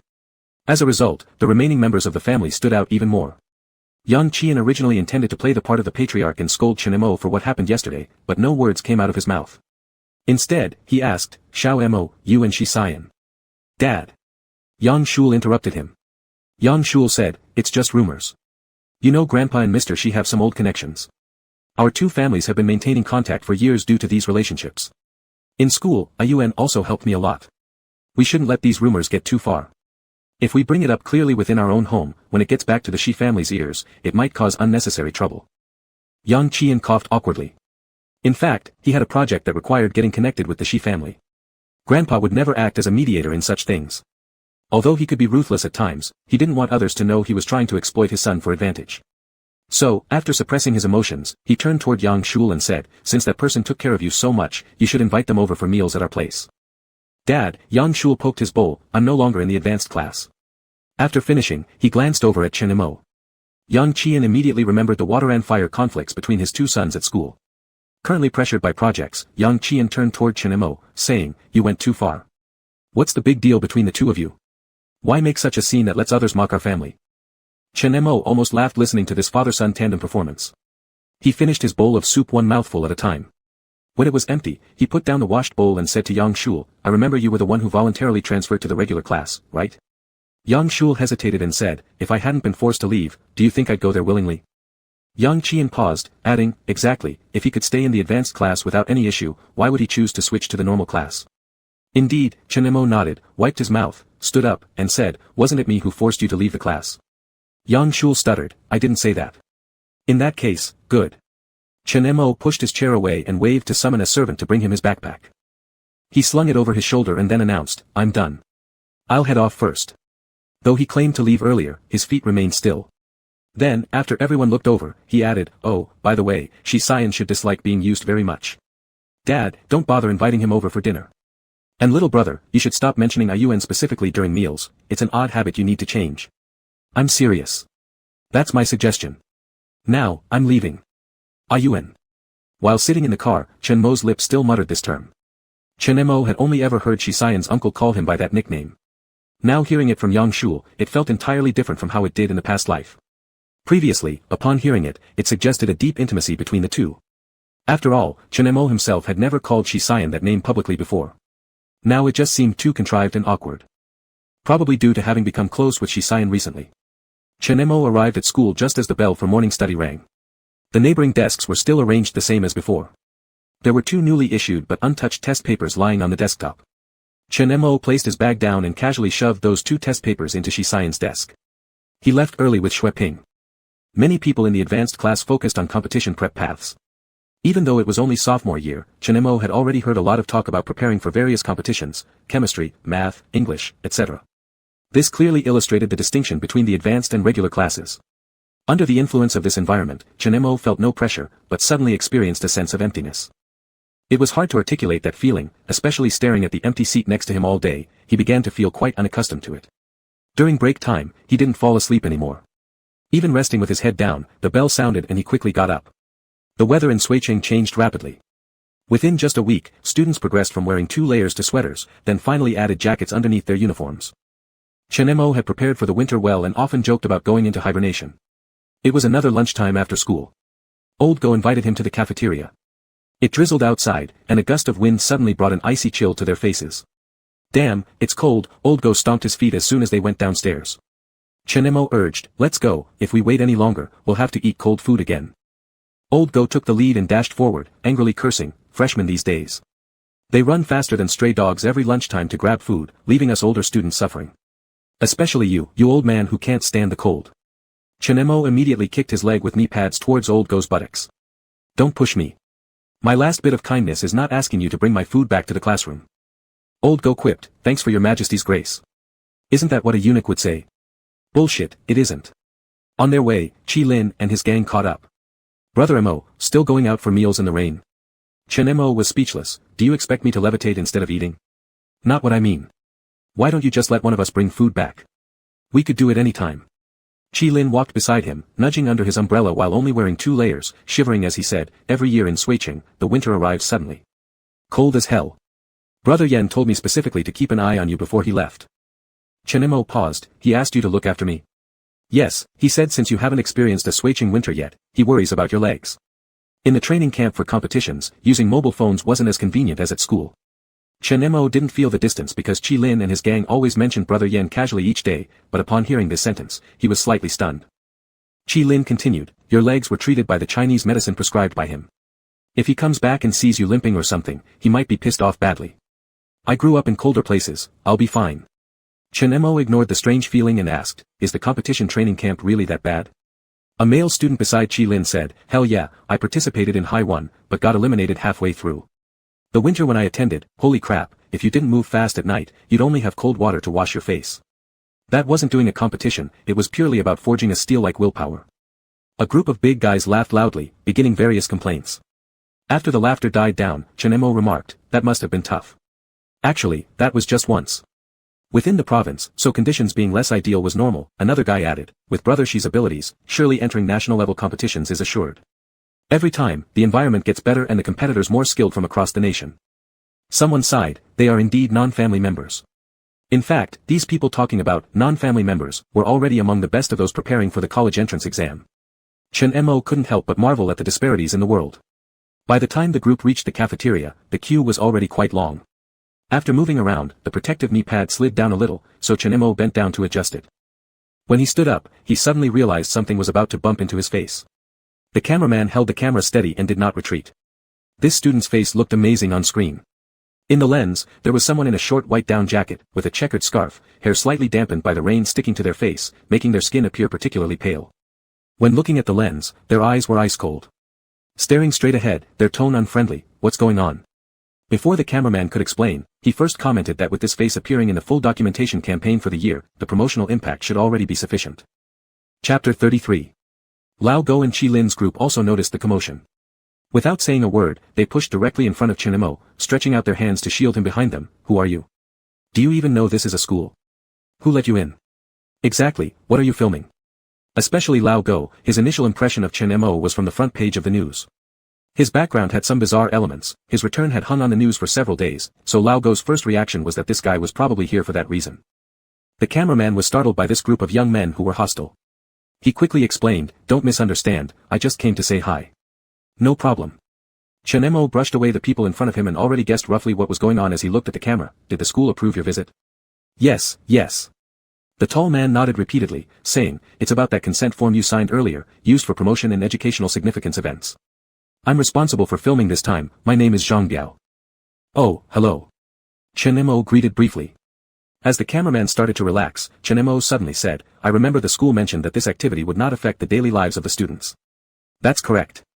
Zhang Biao didn't deny it, we will simply capture your daily life casually, like your class conditions or extracurricular schedules. Normally, you wouldn't notice me, this greeting was just to let you know we've started. There might be interviews later, but that depends on your agreement and availability. This event lasts half a month, and we need some material. Indeed, after explaining the situation, the cameraman disappeared quickly. But the students knew that the Education Bureau was shooting a short-term high school documentary in the school. The selected few students were all outstanding ones, such as the Senior 3 aiming for Peking University and Tsinghua University, fresh new students with high hopes entering Senior 1, and 2 main characters from Senior 2, Chen Mo and Yang Shul. They were chosen because their identities were special, and so-called fate hadn't made them bow down to life, a motivating angle. Adding to this, Chen Mo had an identity of a dark horse. Besides these primary individuals, the promotional documentary generally also included panoramic scenes like classrooms and playgrounds. So from this day on, everyone around Chen Mo began acting unnaturally. For example, Lao Go washed his hair every day. The students in front never slouched during classes from beginning to end. Girls would secretly touch up their lipstick during breaks. Chen Mo sometimes found it amusing. In fact, over the past few days, he hadn't really felt much, occasionally experiencing discomfort when the lens focused on him, but this Zhang Biao rarely appeared, almost invisible. So Chen Mo treated him as if he didn't exist. Until about a week later. Chen Mo always felt someone watching him, even on weekends outside the school gate, without exception. He initially thought it was just an illusion. What kind of illusion? Lao Go hesitantly looked at him while holding his phone. You probably blew up. When Chen Mo took the phone, he realized that this documentary wasn't something casual, it was combined with the Education Channel's public account platform which regularly released those inspiring short videos. The recent few episodes were all about Senior High School 1, specifically in a new section called, Sway City No. 1 Middle School, a University of Dreammakers. Pretty formal title. The first episode showed a senior student frantically pulling his hair while studying intensely. The comments were equally chaotic. Sway City No. 1 Middle School. It's indeed great, with terrifying admission rates every year. This dude must be thinking, let the world explode now. How baldness is formed. Joking aside, to be honest, High 3 remains my nightmare till now. In any case, keep fighting, all the pain is worth it. And then there was a beautiful afternoon when a first-year girl carried her books through the shaded path. The comments were weird too. A youth gone forever. I'd look like this, then I wouldn't still be single years after graduation. Enjoy your youth before the suffering of High 3 begins. As for why an educational channel's account had such an unserious style, Lao Go explained to him, actually, their channel once produced a very popular documentary before, specifically recording a special training class in senior high. Do you know how many students from that class got into Tsinghua and Peking University? 15 people, crazy, right? But that documentary was extremely painful and oppressive to watch. Nowadays, they keep up with the times and have blazed new trails. Look at this page view, it surpassed countless well-known accounts already. Lao Go said there was a reason why he had become so famous. Because the latest episode included him. The latest episode also acted as a little compilation within this unit, where everyone made an appearance. The video lasted a minute and a half in total, and Chen Mo appeared for less than 10 seconds. After all, the other main characters were either deeply buried in studying or radiating boundless youth. Chen Mo's life clearly did not conform to the theme of this unit, so he hadn't been individually edited into a separate episode early on. Even in this final video, his segment was extraordinarily brief. The first footage that appeared was the close-up shot of his face when Zhang Biao had filmed him for the first time, cold and fierce-looking. Then the subsequent clips showed an extreme reversal. Whenever he appeared, it was either his face hidden while leaning on the desk or scenes of him holding a thermos, sipping water and lost in thought. Yet, the comments exploded. Did anyone notice there is a guy in this video who stands out uniquely?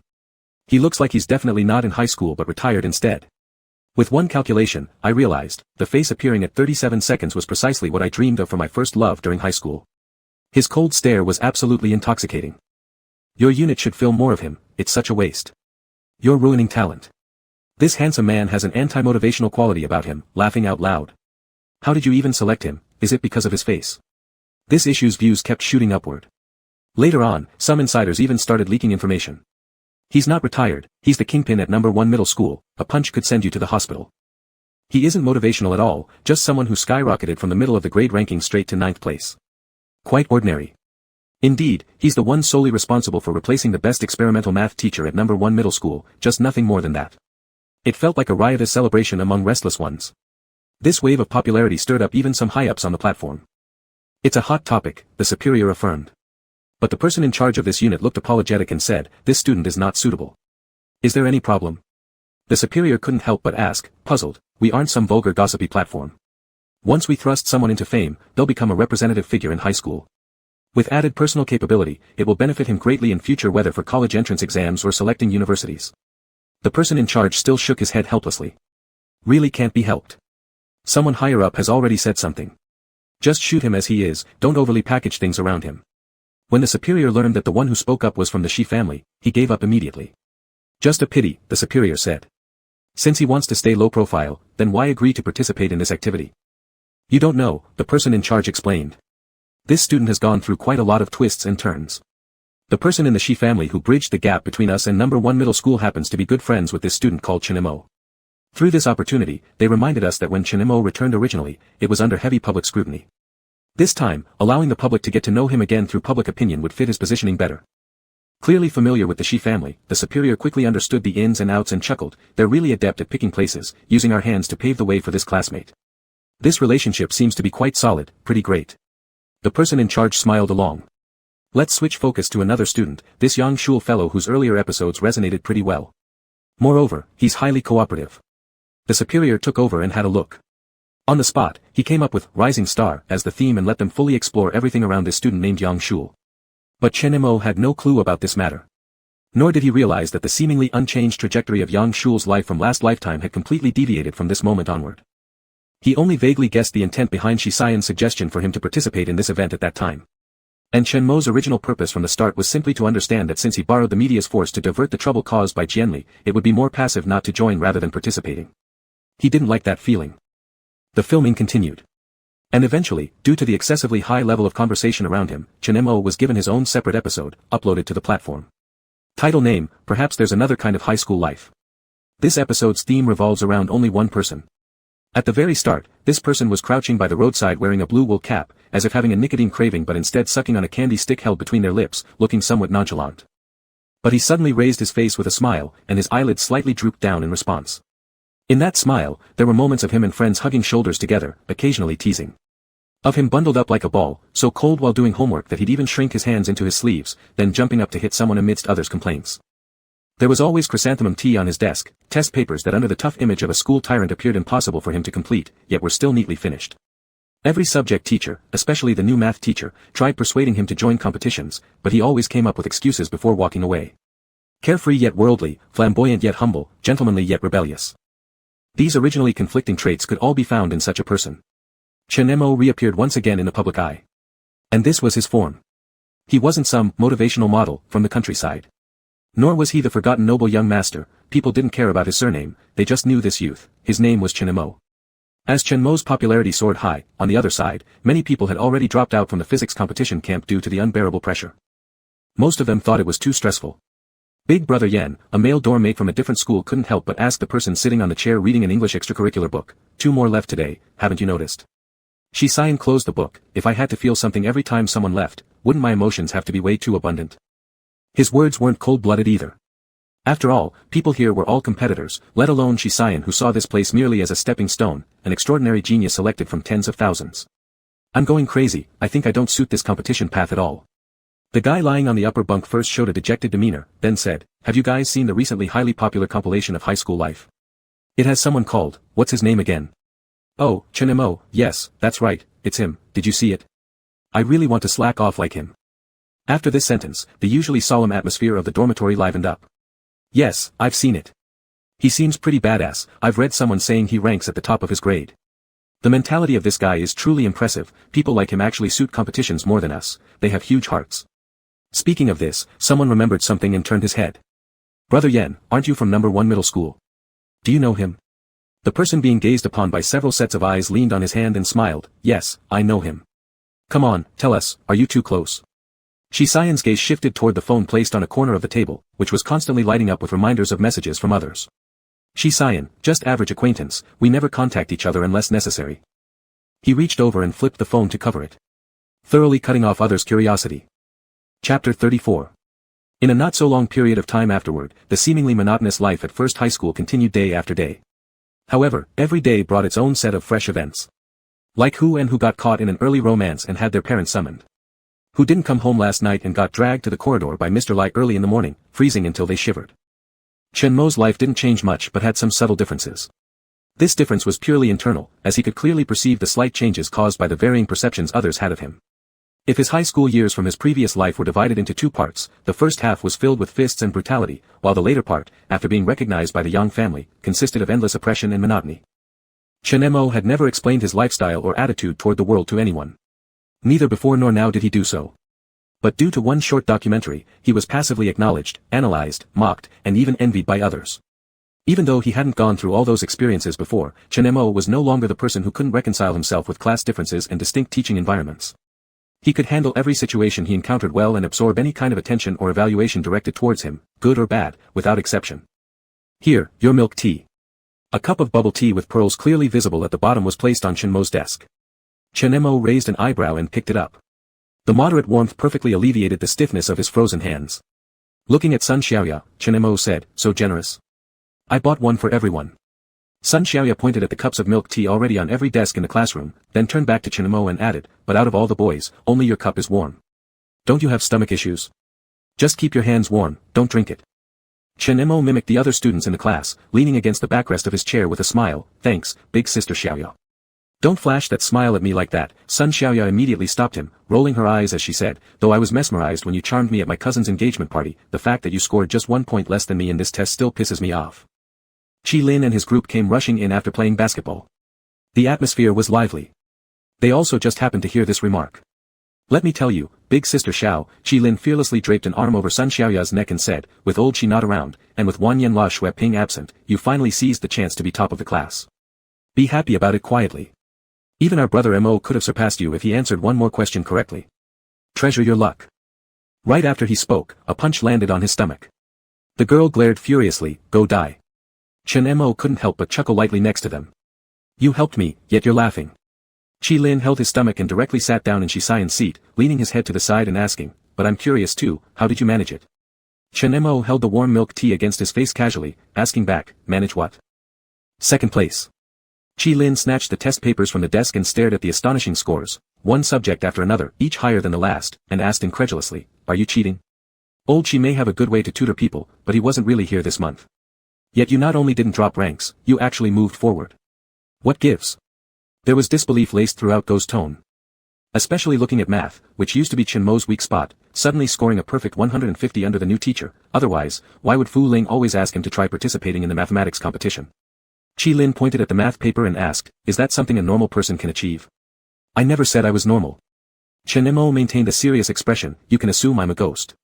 In my past life, I studied finance, and advanced mathematics was my forte. Do you think I can't handle high school math? Shit.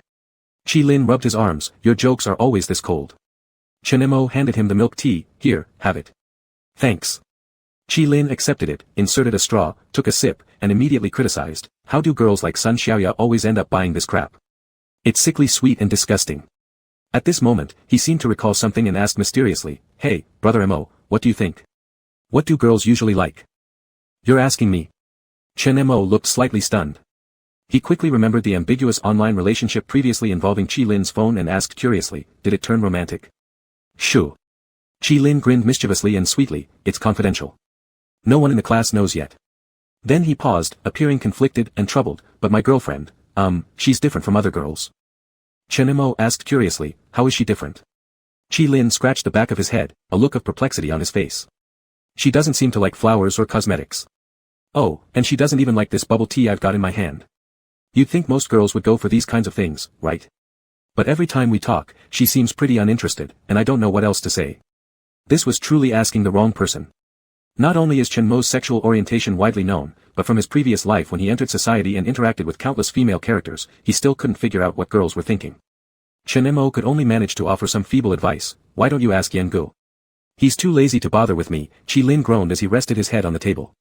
Their training camp exams are over, and now they're preparing for the semifinals.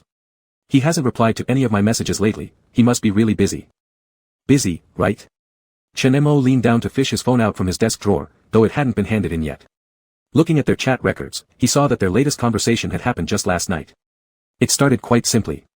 With this month's monthly exam, Chen Mo occasionally came across difficult problems during his revision. On impulse, he sent them to him. The replies came swiftly, accompanied by photos of the solutions written neatly on paper. Flipping back further, there were chat records almost every day for the past week. It usually went like this, Chen Mo would ask questions, and the other side would answer. Once the problem was resolved, Chen Mo would politely inquire about recent business, are you busy? Is the competition tough? Aren't you going to sleep yet? The responses were always concise, not busy. It's fine. Yeah. Very short, but all answered. Chen Mo guessed he should be extremely busy, often ending conversations quickly. Now, he didn't want to discourage Qi Lin. Perhaps Shisayan was fed up with Qi Lin's constant chatter, that was why he wasn't replying. He could only give advice, saying, why don't you meet her in person? Hobbies can be hard to describe over the net. Plus, high school, you shouldn't invest too much. If meeting turns out unsuitable, you can call it off sooner. Don't jinx me. Qi Lin moaned, swearing. It's perfect. My girlfriend isn't one of those unreliable types either. She even said not to meet right now and reminded me to focus on studying. Chen Mo felt something strange about this. He remembered Qi Lin saying his girlfriend was local, but he wasn't clear whether she had already graduated from high school. However, looking at Qi Lin's entranced expression filled with love, he didn't pursue the matter further.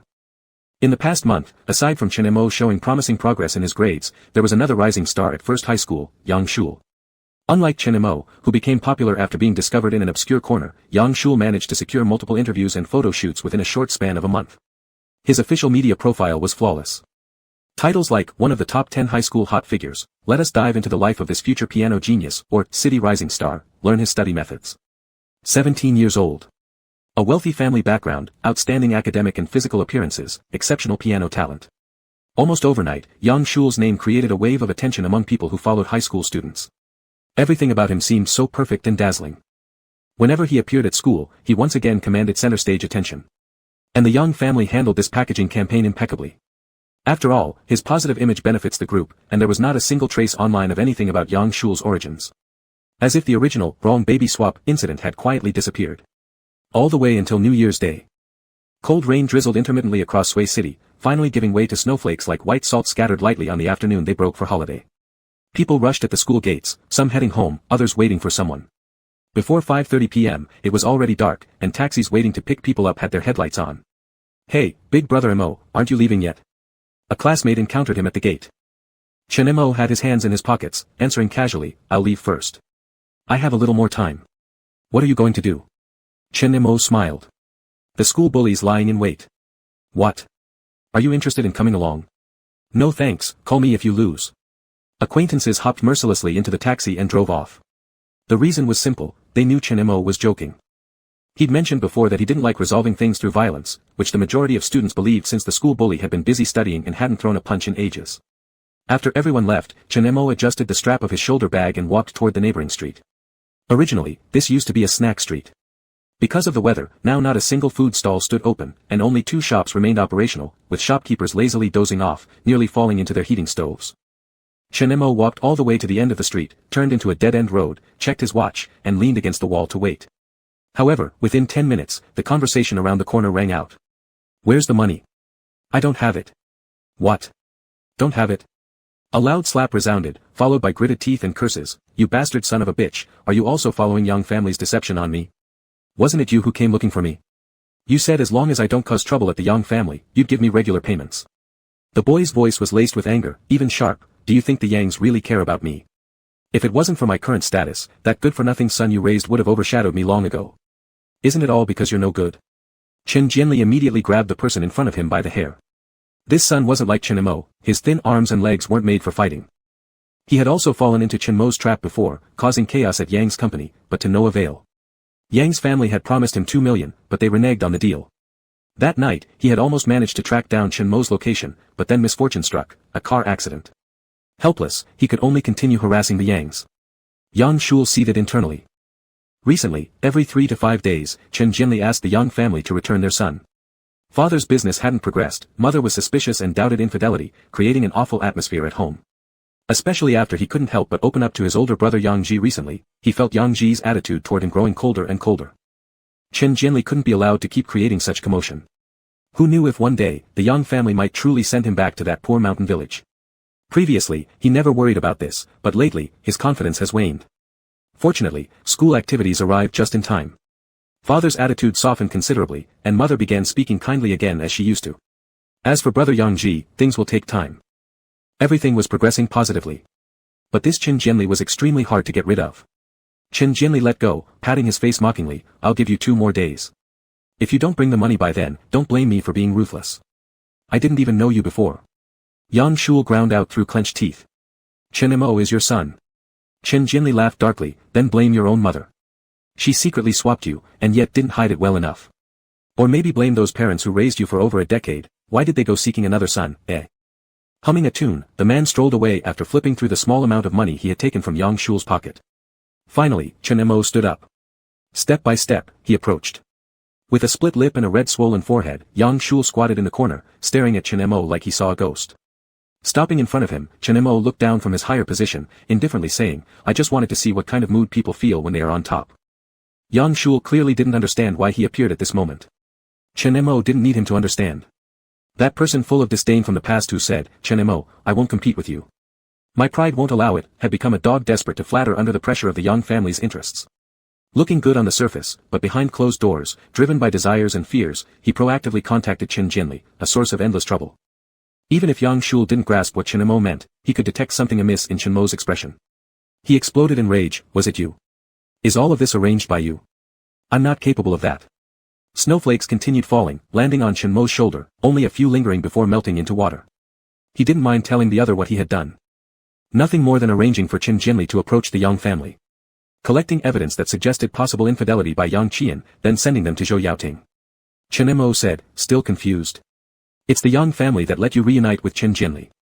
And the reason Chen Jinli keeps clinging on to you now is because you can no longer trust the Yang family as your backing support. I didn't do anything, I simply enjoy seeing how ugly truths are once facades fall. And indeed, I'm not disappointed. Their situations were now reversed. Seeing this situation unfold from the sidelines made Chen Mo feel everything was exactly as expected. As for the validation he sought in the previous life, watching someone else stumble into a similar quagmire without realizing it, made him realize how things in this world become clearer only when one truly steps back and looks. Moreover, it was too cold. No matter how compelling the drama, he didn't have the energy to watch anymore. As Chen Mo was about to leave, Yang Shul shouted from behind, stop. Is there still something? Chen Mo turned back. Yang Shul, I won't lose, Chen Mo. You better try harder, then. Chen Mo emerged from the street alley and returned to the main road. At this moment, his phone in his pocket rang. Hello, Chen Mo spoke. The other side, where are you? Chen Mo, as if having a premonition, looked around, eventually focusing on the other side of the road. The person wearing the down jacket he bought, holding a black umbrella, leaned against a car amidst the bustling traffic, looked up, and said, I've already seen you. Chapter 35. Shi Xian crossed the road, step by step approaching Chen Mo, when Chen Mo could hear the fine snowflakes tapping against his umbrella in the cacophony of honking car horns. Soon, half of that black umbrella covered his head. Shi Xian's gaze swept over his slightly damp hair and shoulders as he asked, why didn't you bring an umbrella? Did you come back today? Chen Mo asked at the same time. After asking, Chen Mo answered first. I forgot. He added another sentence, the rain stopped when school was over, so I didn't think it would snow, Shi Xian seemed to be amused by the word he emphasized specially, since Chen Mo had said before, the place where he grew up had snow every winter that could reach up to one's calves. Shi Xian tilted the umbrella in his hand a little more toward him. He glanced back at the road from which Chen Mo had just emerged and informed him, some years, Suiqing also has heavy snow, but since it's just after New Year's Day, if there is any, it won't fall at this time. As he finished speaking, he had already turned his eyes away and said, let's go. Chen Mo looked at him curiously. Where to? Shi Xian looked at him and said, for the 3 days of New Year's, do you plan to stay at school the whole time? That was my plan, Chen Mo replied as they walked together back to the crosswalk. He continued, Lao Go and the others originally invited me to a place called Binyuan Town down below to celebrate the festival. They said there are many New Year's Eve events and a ski resort, but I was too lazy to join in the fun, so I declined. Just then, the light turned green. Shi Xian stepped off the curb ahead of him with the umbrella held high, turning around and waiting. I happened to be going, and they asked me to take you along. Chen Mo was a bit surprised. You've just come back, haven't you? Binyuan Town isn't far, Shi Xian laughed. The main reason is because my semi-final results were pretty good, so they're letting me pay for it. Chen Mo commented, that's ruthless.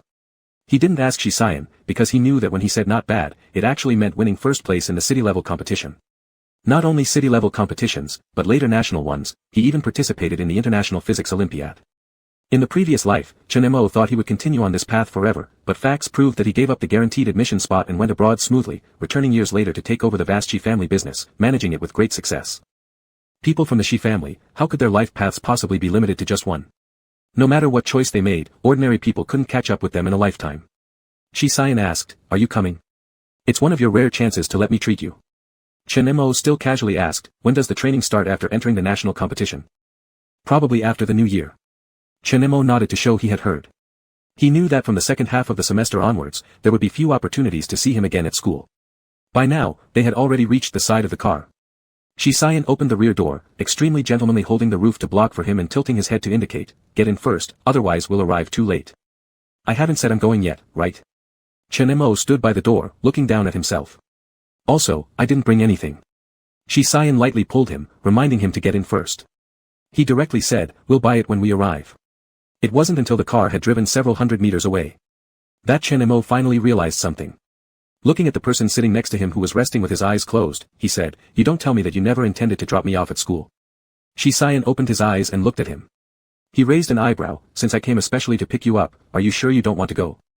The lighting inside the car was somewhat dim. Chen Mo looked into Shi Xian's eyes and sensed 2 parts genuine drowsiness. He asked, didn't rest well, huh? Shi Xian raised his head and pinched his brow, laughing helplessly. To conduct an experiment, I've been nearly awake for almost 2 days continuously, so, Brother Mo, can you barely feel moved? Let me sleep for a while. Chen Mo was momentarily speechless. Going or not going made little difference to him, but at this moment, there was no way he could say to turn back. A message arrived on his phone from Lao Go. Lao Go, where are you now? Chen Mo. How did you know I would come? Lao Go, the class president asked in the group chat where you were. I said you weren't here, and he said to bring you along. Chen Mo, it wasn't them who made him take me, right? Lao Go, does it matter? Chen Mo. Lao Go, anyway, when Brother Yen shows up, even if you burrow underground to hibernate, he'd probably dig you out from 3 feet under the ground. Chen Mo, thank you very much. Chen Mo wasn't particularly afraid of the cold, but he disliked all the troubles and physical discomfort that winter brought. For example, the soreness in his knees, or the cold hands and feet. No amount of medicinal soaking seemed to make a difference. At this moment, the car was warm enough. Leaning against the backrest, Chen Mo felt slightly drowsy, let alone the person beside him who had stayed awake for 48 hours straight. Uncle Lin drove very smoothly. Chen Mo didn't even realize when he had fallen asleep. He only woke up due to some bumps, his shoulder and neck so numb they hurt. When he sat up, he discovered that he and Shisayan had been sleeping head-to-head the whole time. Most of his head had rested on the other's shoulder, while Shisayan had his arms crossed, his long legs stretched out awkwardly. It looked like his posture had been even more uncomfortable than Chen Mo's. But Shisayan hadn't woken up yet, so Chen Mo glanced at his clothes and subconsciously patted the creases on his shoulders. The next second, his wrist was caught. Shisayan opened his eyes, his voice still hoarse from sleep. What are you doing? Are you always so on guard? Chen Mo gestured for him to let go. I just want to take care of the clothes I paid for, and also ask how your upper body feels. Shisayan leaned back, moving his shoulders. He probably felt much the same as Chen Mo did, frowning faintly. After hearing what Chen Mo said, he looked at him. Do you want me to take it off and let you try it? Chen Mo, not necessarily that literal. By now, it was already dark outside. Bingyuan town was at least 100 kilometers away from Suiqing, and the weather was colder. It was almost 8 p.m., and snow could already be seen accumulating by the roadside, unlike in Suiqing where it melted upon landing. It seemed they were nearly there. The traffic ahead began to grow denser. Chen Mo asked Uncle Lin, the driver, have you been here before? Often. Uncle Lin smiled, turning around to look at Shisayan. Then Chen Mo, didn't Sayan tell you? The Shi family owns a resort here. It gets busier every year during the winter, bustling with tourists. There's the Ice and Fire Festival, ice sculpture hot pot, amusement parks, New Year's bonfire parties, and plenty of things to do. Chen Mo turned to look at Shisayan's unresponsive face. So we've arrived on your own family estate without the others knowing, huh? If they did, they wouldn't keep yelling about you footing the bill. They don't know, Shisayan replied casually while patting his pockets. Chen Mo, what are you looking for? Shisayan soon took out a medal and threw it to Chen Mo, his action as casual as pulling out a pack of tissues. In a hurry, haven't returned home yet, just have this thing. Chen Mo held it up to the light and gave an uncertain hum. Give it to me. Let you hold it for fun. You're bribing me. Can it be considered a bribe? Chen Mo looked over the medal a few times before putting it into his pocket. He chuckled. Then I'll see how good Ban Yega's service attitude is on his own property. Sure enough, the group from school who had invited him to celebrate had reserved rooms at the Shi family's resort. This resort had evidently been expanded within the past 2 years, situated halfway up the mountain. It wasn't inferior to the luxurious hotels in first-tier cities. At night, the lights illuminated the landscape beautifully, with a fountain pool in front of the large dam overlooking the entire town scenery. Chen Mo picked up the medal that Shisayan had tossed him randomly, not thinking too much of it. And the Shi family's wall of honor at home was likely already full, they wouldn't pay attention to such small trinkets anyway. But this man really treated him like a regular tourist. They entered the resort, checked in, and booked their rooms. While leaning on the front desk asking for his ID card, Lao Go and Qi Lin appeared wearing disposable slippers, emerging from the elevator. Class President. Finally, you're back. Mr. Mo. Why didn't you call us after arriving? No warning at all. Lao Go immediately threw his arm around Chen Mo's neck. I knew you'd show up. You should come out and move more often, right, Mr. Yen? Lao Go turned to Shisayan for approval. Shisayan handed over Chen Mo's ID card with a smile and replied, right. Hey, no need, no need. Lao Go noticed Shisayan's actions and rushed forward, grabbing the ID back. Since we knew you'd come, the rooms are already booked. But it's double occupancy, you couldn't imagine the cost. Even though I read online about how great the service and environment are, the prices are absurd, especially during holidays. Typical capitalists gouging people. Chen Mo stared at someone who'd grown up in a capitalist family, noticing his raised eyebrows as he casually chimed in, yes, pretty extortionate. Chen Mo restrained himself from laughing too obviously. Qi Lin and the others went downstairs to eat. The two of them had just arrived and hadn't joined yet. Chen Mo followed Shisayan upstairs and, after seeing the elevator stop at the 5th floor, he suddenly remembered he forgot to get his room card from Lao Go. He called him. After exiting the elevator, the corridor was lined with carpet, so they walked silently. Chen Mo stepped in line with Shisayan's footsteps, talking to Lao Go on the phone as they walked. Which room are you staying in? Room 502, right. No, you didn't give me my keycard. I'll have to pick it up at the front desk. There are 2 people in room 502. Why didn't you tell me? Before Chen Mo could finish his sentence, he didn't expect the person ahead to suddenly stop. He immediately crashed into him. After entering the villa, Shisayan had already taken off his coat and held it in his hand. He wore a white cotton undershirt now, and when Chen Mo collided into him, he felt the warm body temperature against his own. Stunned for a moment, Chen Mo looked up. What is it? Shisayan stared at his somewhat confused expression and paused for 2 seconds. In Chen Mo's phone, Lao Go's voice continued, yeah, I'm sharing with Jiang Su now. He insisted on pulling me all night for some games. Mo brother, you'll have to share with the class president then. The suites all have twin beds anyway, and the class president doesn't like guys. Just think of him as me, tonight, even if you 2 end up hugging, I believe it will be pure. Chen Mo sighed inwardly. Before he could figure out where to start scolding, he noticed someone in front of him reaching out to grab his phone. Shisayan hung up the call for him. With his other hand, he unlocked the door on the right, pushed it open, and leaned against the doorframe. Shisayan asked about the earlier phone conversation, so the 2 of you have hugged before. Chen Mo rolled his eyes, he's just yapping nonsense. Chapter 36. Chen Mo walked in very naturally. He threw the single shoulder bag on his back onto the bed by the window and took a look around. No wonder Lao Gu complained about how expensive it was here, the facilities were all present and clean, the entire space exuded a faint fragrance, and the view position was perfect. Are you hungry? Shisayan asked as he entered from behind.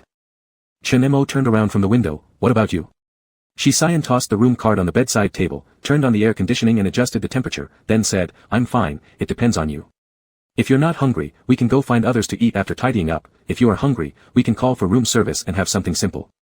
It was already quite late. Chen Mo didn't feel like going out, so he said, let's just call for room service. I'll order. What do you want to eat? Just whatever suits your taste. So Chen Mo didn't hesitate and went to the phone by the bed and casually ordered a few dishes. During this time, Shisayan went to take a shower. Chen Mo tidied up his bag. Besides a few books and exam papers inside, there was nothing else. When some vibrations came from the bed across, Chen Mo glanced at the tightly shut bathroom door and ignored it.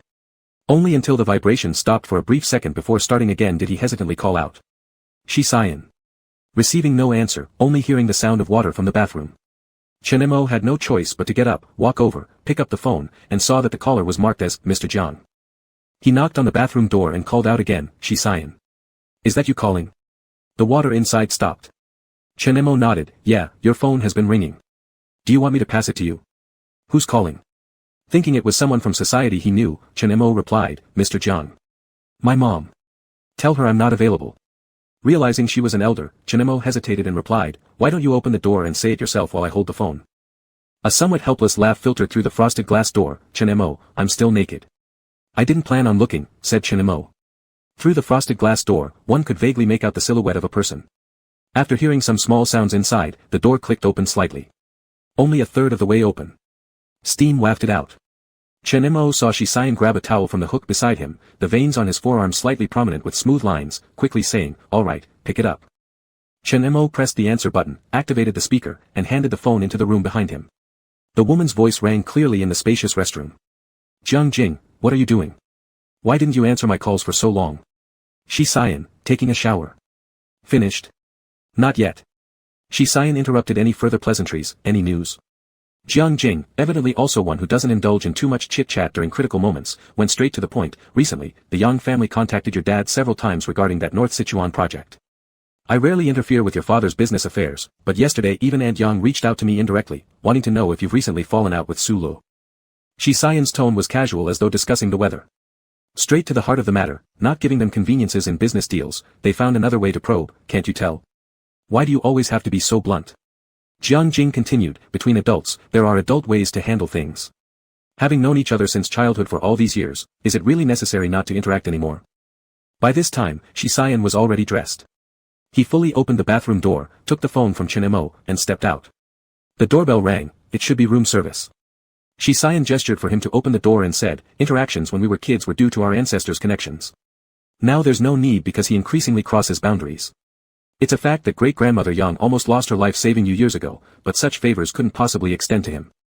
Rarely does Jiang Jing hear her son say so much, and was somewhat surprised, there's more to your words than meets the ear. Just then, Chen Mo was confirming the menu with the server. Because there was a free dessert included, the staff requested that Chen Mo help sample and provide feedback. Jiang Jing keenly asked, what's that sound? A classmate, Shisayan looked toward the entrance. Seeing Chen Mo bent down filling out an evaluation form, completely oblivious to what he had heard earlier in the bathroom, he found it amusing and said while looking toward the entrance, "Next time someone tries to inquire about such matters, you tell them I'm getting along just fine with Yang's son." "Jiang Jing, that's nonsense.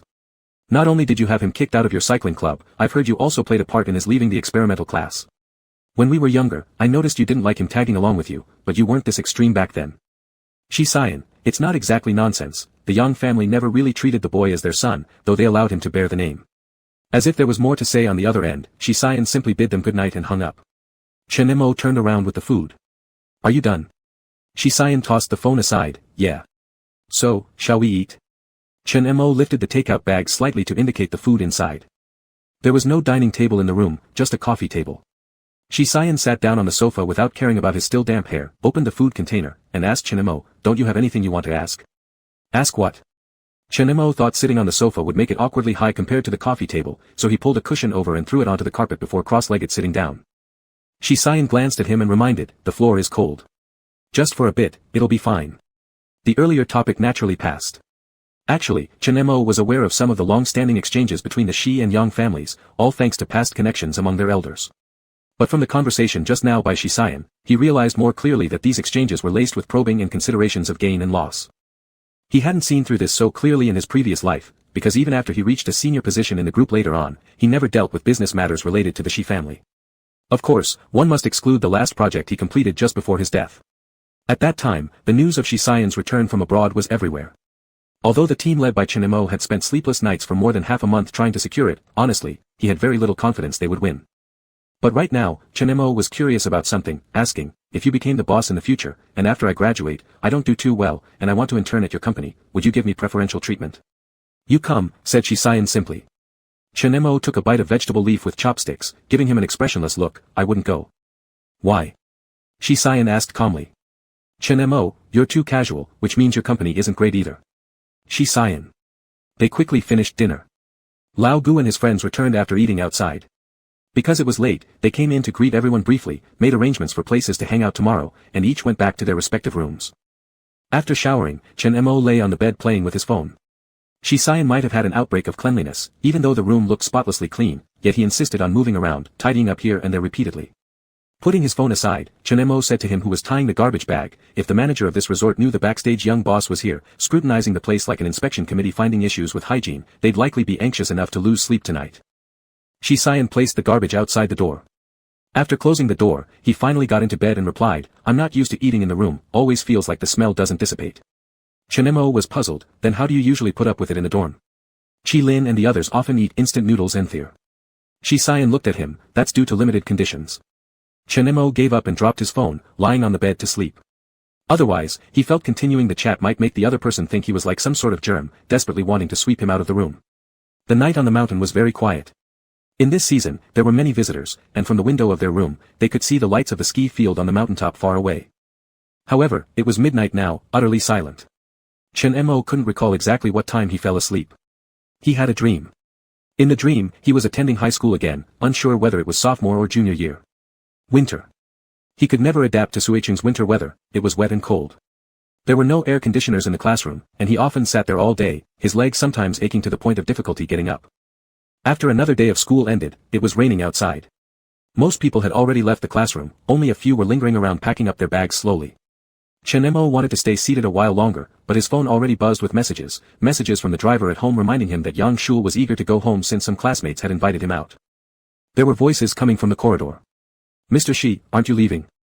A response came, "Go ahead first. I need to visit Mr. Xiang's office." "Great, then we'll go first. Bye. See you tomorrow." Chen Mo was quite annoyed. He turned off his phone and ignored the messages. He didn't move from where he was sitting. Not until a shadow appeared beside the table did Chen Mo hear someone ask, "Not leaving?" Chen Mo turned his head with a blank expression. The person seemed to ignore his attitude entirely, glancing down slightly and asking, "Does your leg hurt?" "No," said Chen Mo as he stood up with his school bag, his knee giving a sharp twinge of pain. But he just paused for a moment before walking away as if nothing had happened. Walking out, he thought again. Who was that person earlier? Oh, it was Shi Xian, Yang Shul's childhood sweetheart. In his dream, Chen Mo felt odd. A voice in his heart said, "Aren't we pretty familiar? What's this about?" He decided to turn back, but when he did, he found the classroom empty, with no one familiar there. Just at this moment, Chen Mo woke up. Opening his eyes, he remained dazed for a few seconds, realizing where he was. Coming to his senses, he realized something wasn't right. There was a dim bedside lamp lit in the room, and there was someone sitting on his bed. "You're awake?" Shi Xian asked. Supporting himself with an elbow, Chen Mo suddenly noticed that his knees were resting on Shi Xian's lap.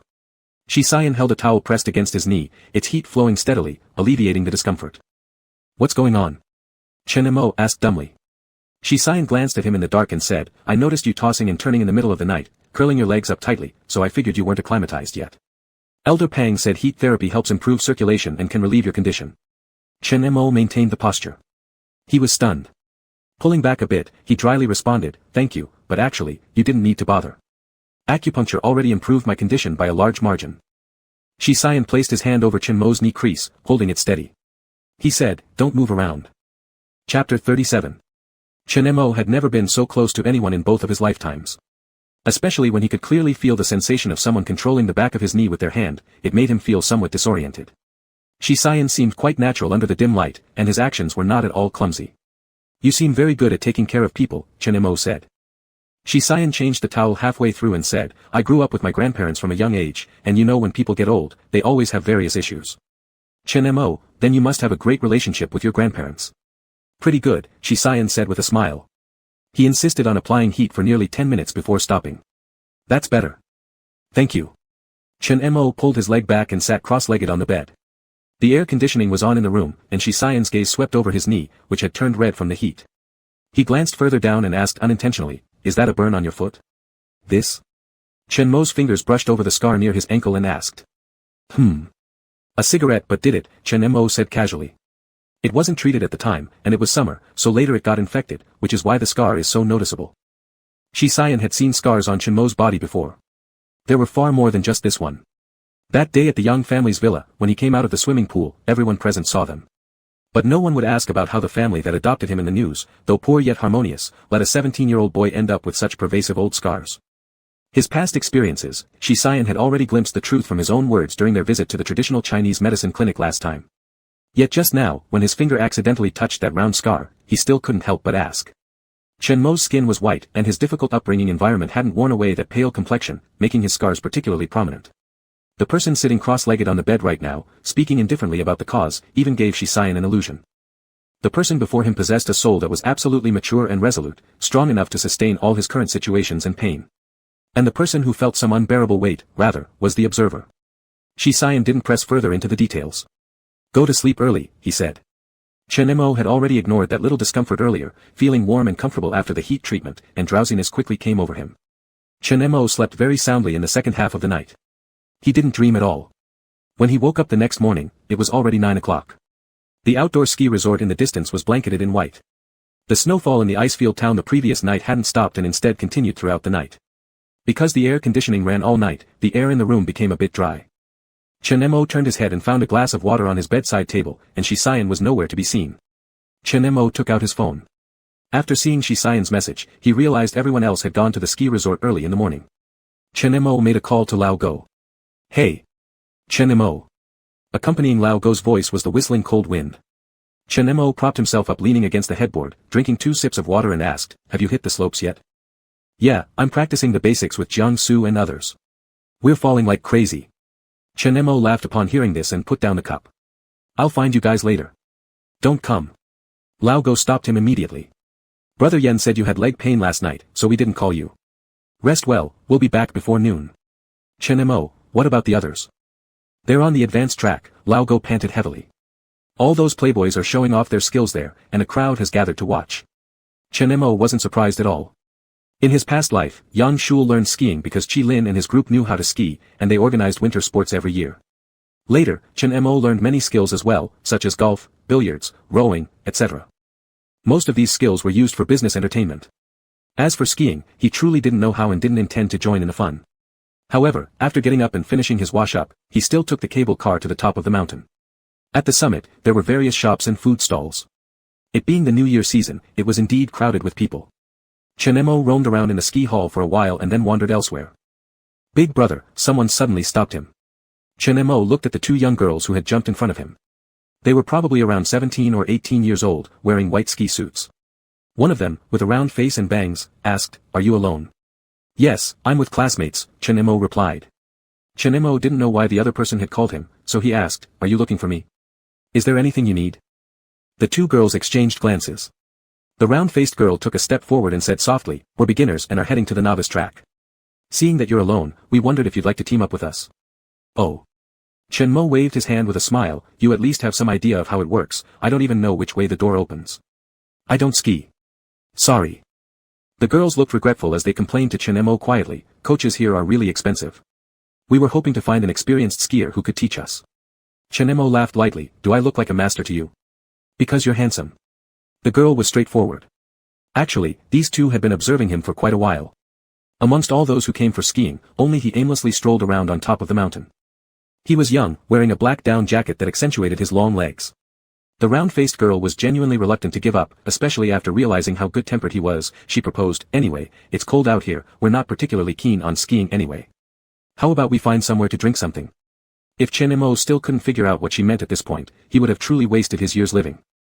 But he found their spur-of-the-moment attempt amusing, so he politely refused with a laugh, "I'm not thirsty, so no thanks." "What do you want to drink?" "Let me buy it for you."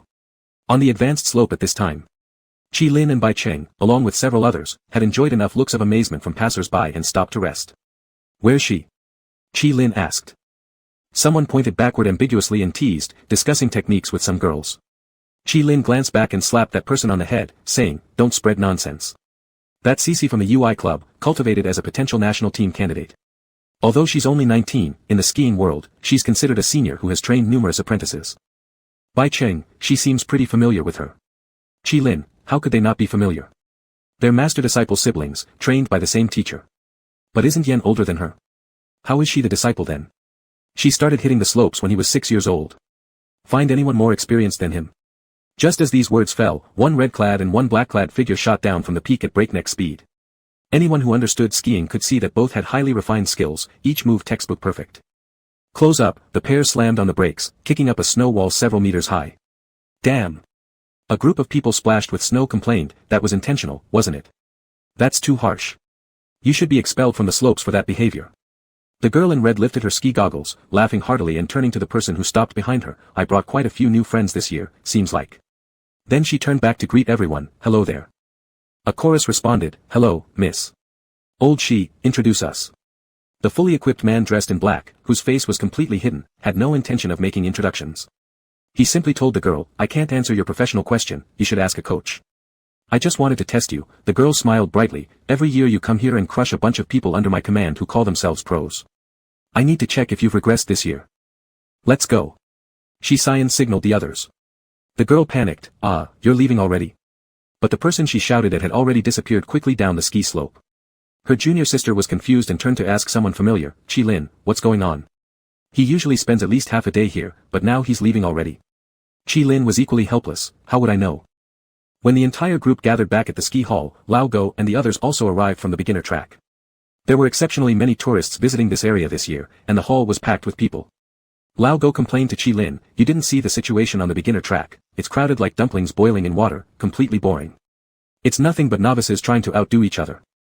"Where are we heading next?" Qi Lin asked. Lao Go replied, "Let's go back first. Chen-mo is still at the inn."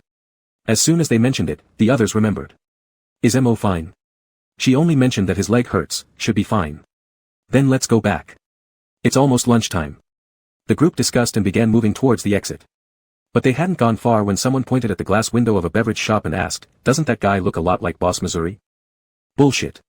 Lao Go instinctively rebutted, "He just called me around 9, fuck." At this moment, the scene witnessed by everyone was that of Chen-mo leaning against a chair, laughing as he listened to someone talk. Opposite him sat two girls, chatting animatedly and enthusiastically. Chen-mo didn't know that he was already being watched by acquaintances. He had originally planned to pay and leave, but the girls kept asking questions without end.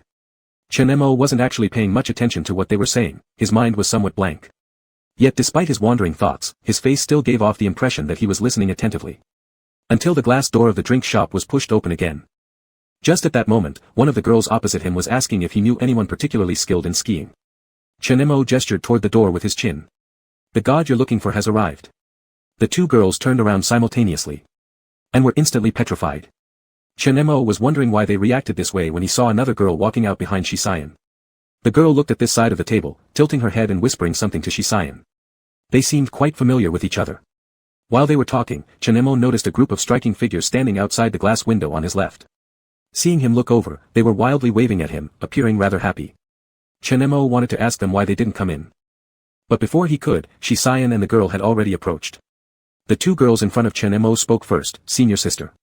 Then they turned to another person, timid like quails and soft-voiced like mosquitoes, senior brother. Chen-mo. Raising an eyebrow, he looked at Shisayan. Do you know them?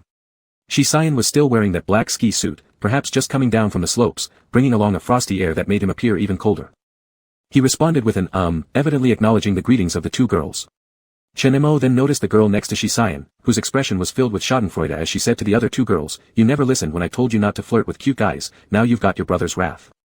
The round-faced girl blushed crimson. "We just had a drink together." Chen-mo felt the atmosphere getting bizarre. Perplexed, he asked the person beside him, "Where did you get all these little juniors? Haven't you gone yet?" Shisayan had already grabbed the bag he'd hung on the chair. Chen-mo didn't say anything, getting up casually. When they reached the door, Chen-mo turned back and heard the discussion behind him. "Senior sister, how did senior brother come? He doesn't bring beginners, does he? Classmate? How did classmates become forbidden people? The senior brother is too domineering." Chapter 38. When Chen-mo and Shisayan walked out of the drinks shop together, he still felt surprised at the complaints from behind. After all, it was hard for him to imagine what kind of person Shisayan was as a senior. It wasn't long before someone gave Chen-mo an answer. A group of people outside the window rushed over, and Chen-mo asked, "Why didn't you come in just now?" "Who would dare?" Chi-lin spoke first, raising his chin toward Shisayan and said, "Don't look at old Shi like a star surrounded by people in school, but in this place, he's like a god of death. Those little girls see him and want to stay 800 miles away, so we won't go in and bother him." "Is it that exaggerated?" Chen-mo said. Chi-lin shrugged, "There's no way, who let him be naturally unaware of the concept of cherishing beauty. Back then, there were so many girls with the banner of newcomers rushing to ask for his guidance, and not one of them didn't shed tears of regret on the ski slope." Chen-mo was amused by Chi-lin's vivid description. Shisayan had tutored him in learning, strict, which was something Chen-mo had a bit of experience with. At this point, after dealing with several people, Shisayan came over. He asked Chen-mo, "How did you end up with them?" "They said they're newbies and wanted someone to take them under their wing."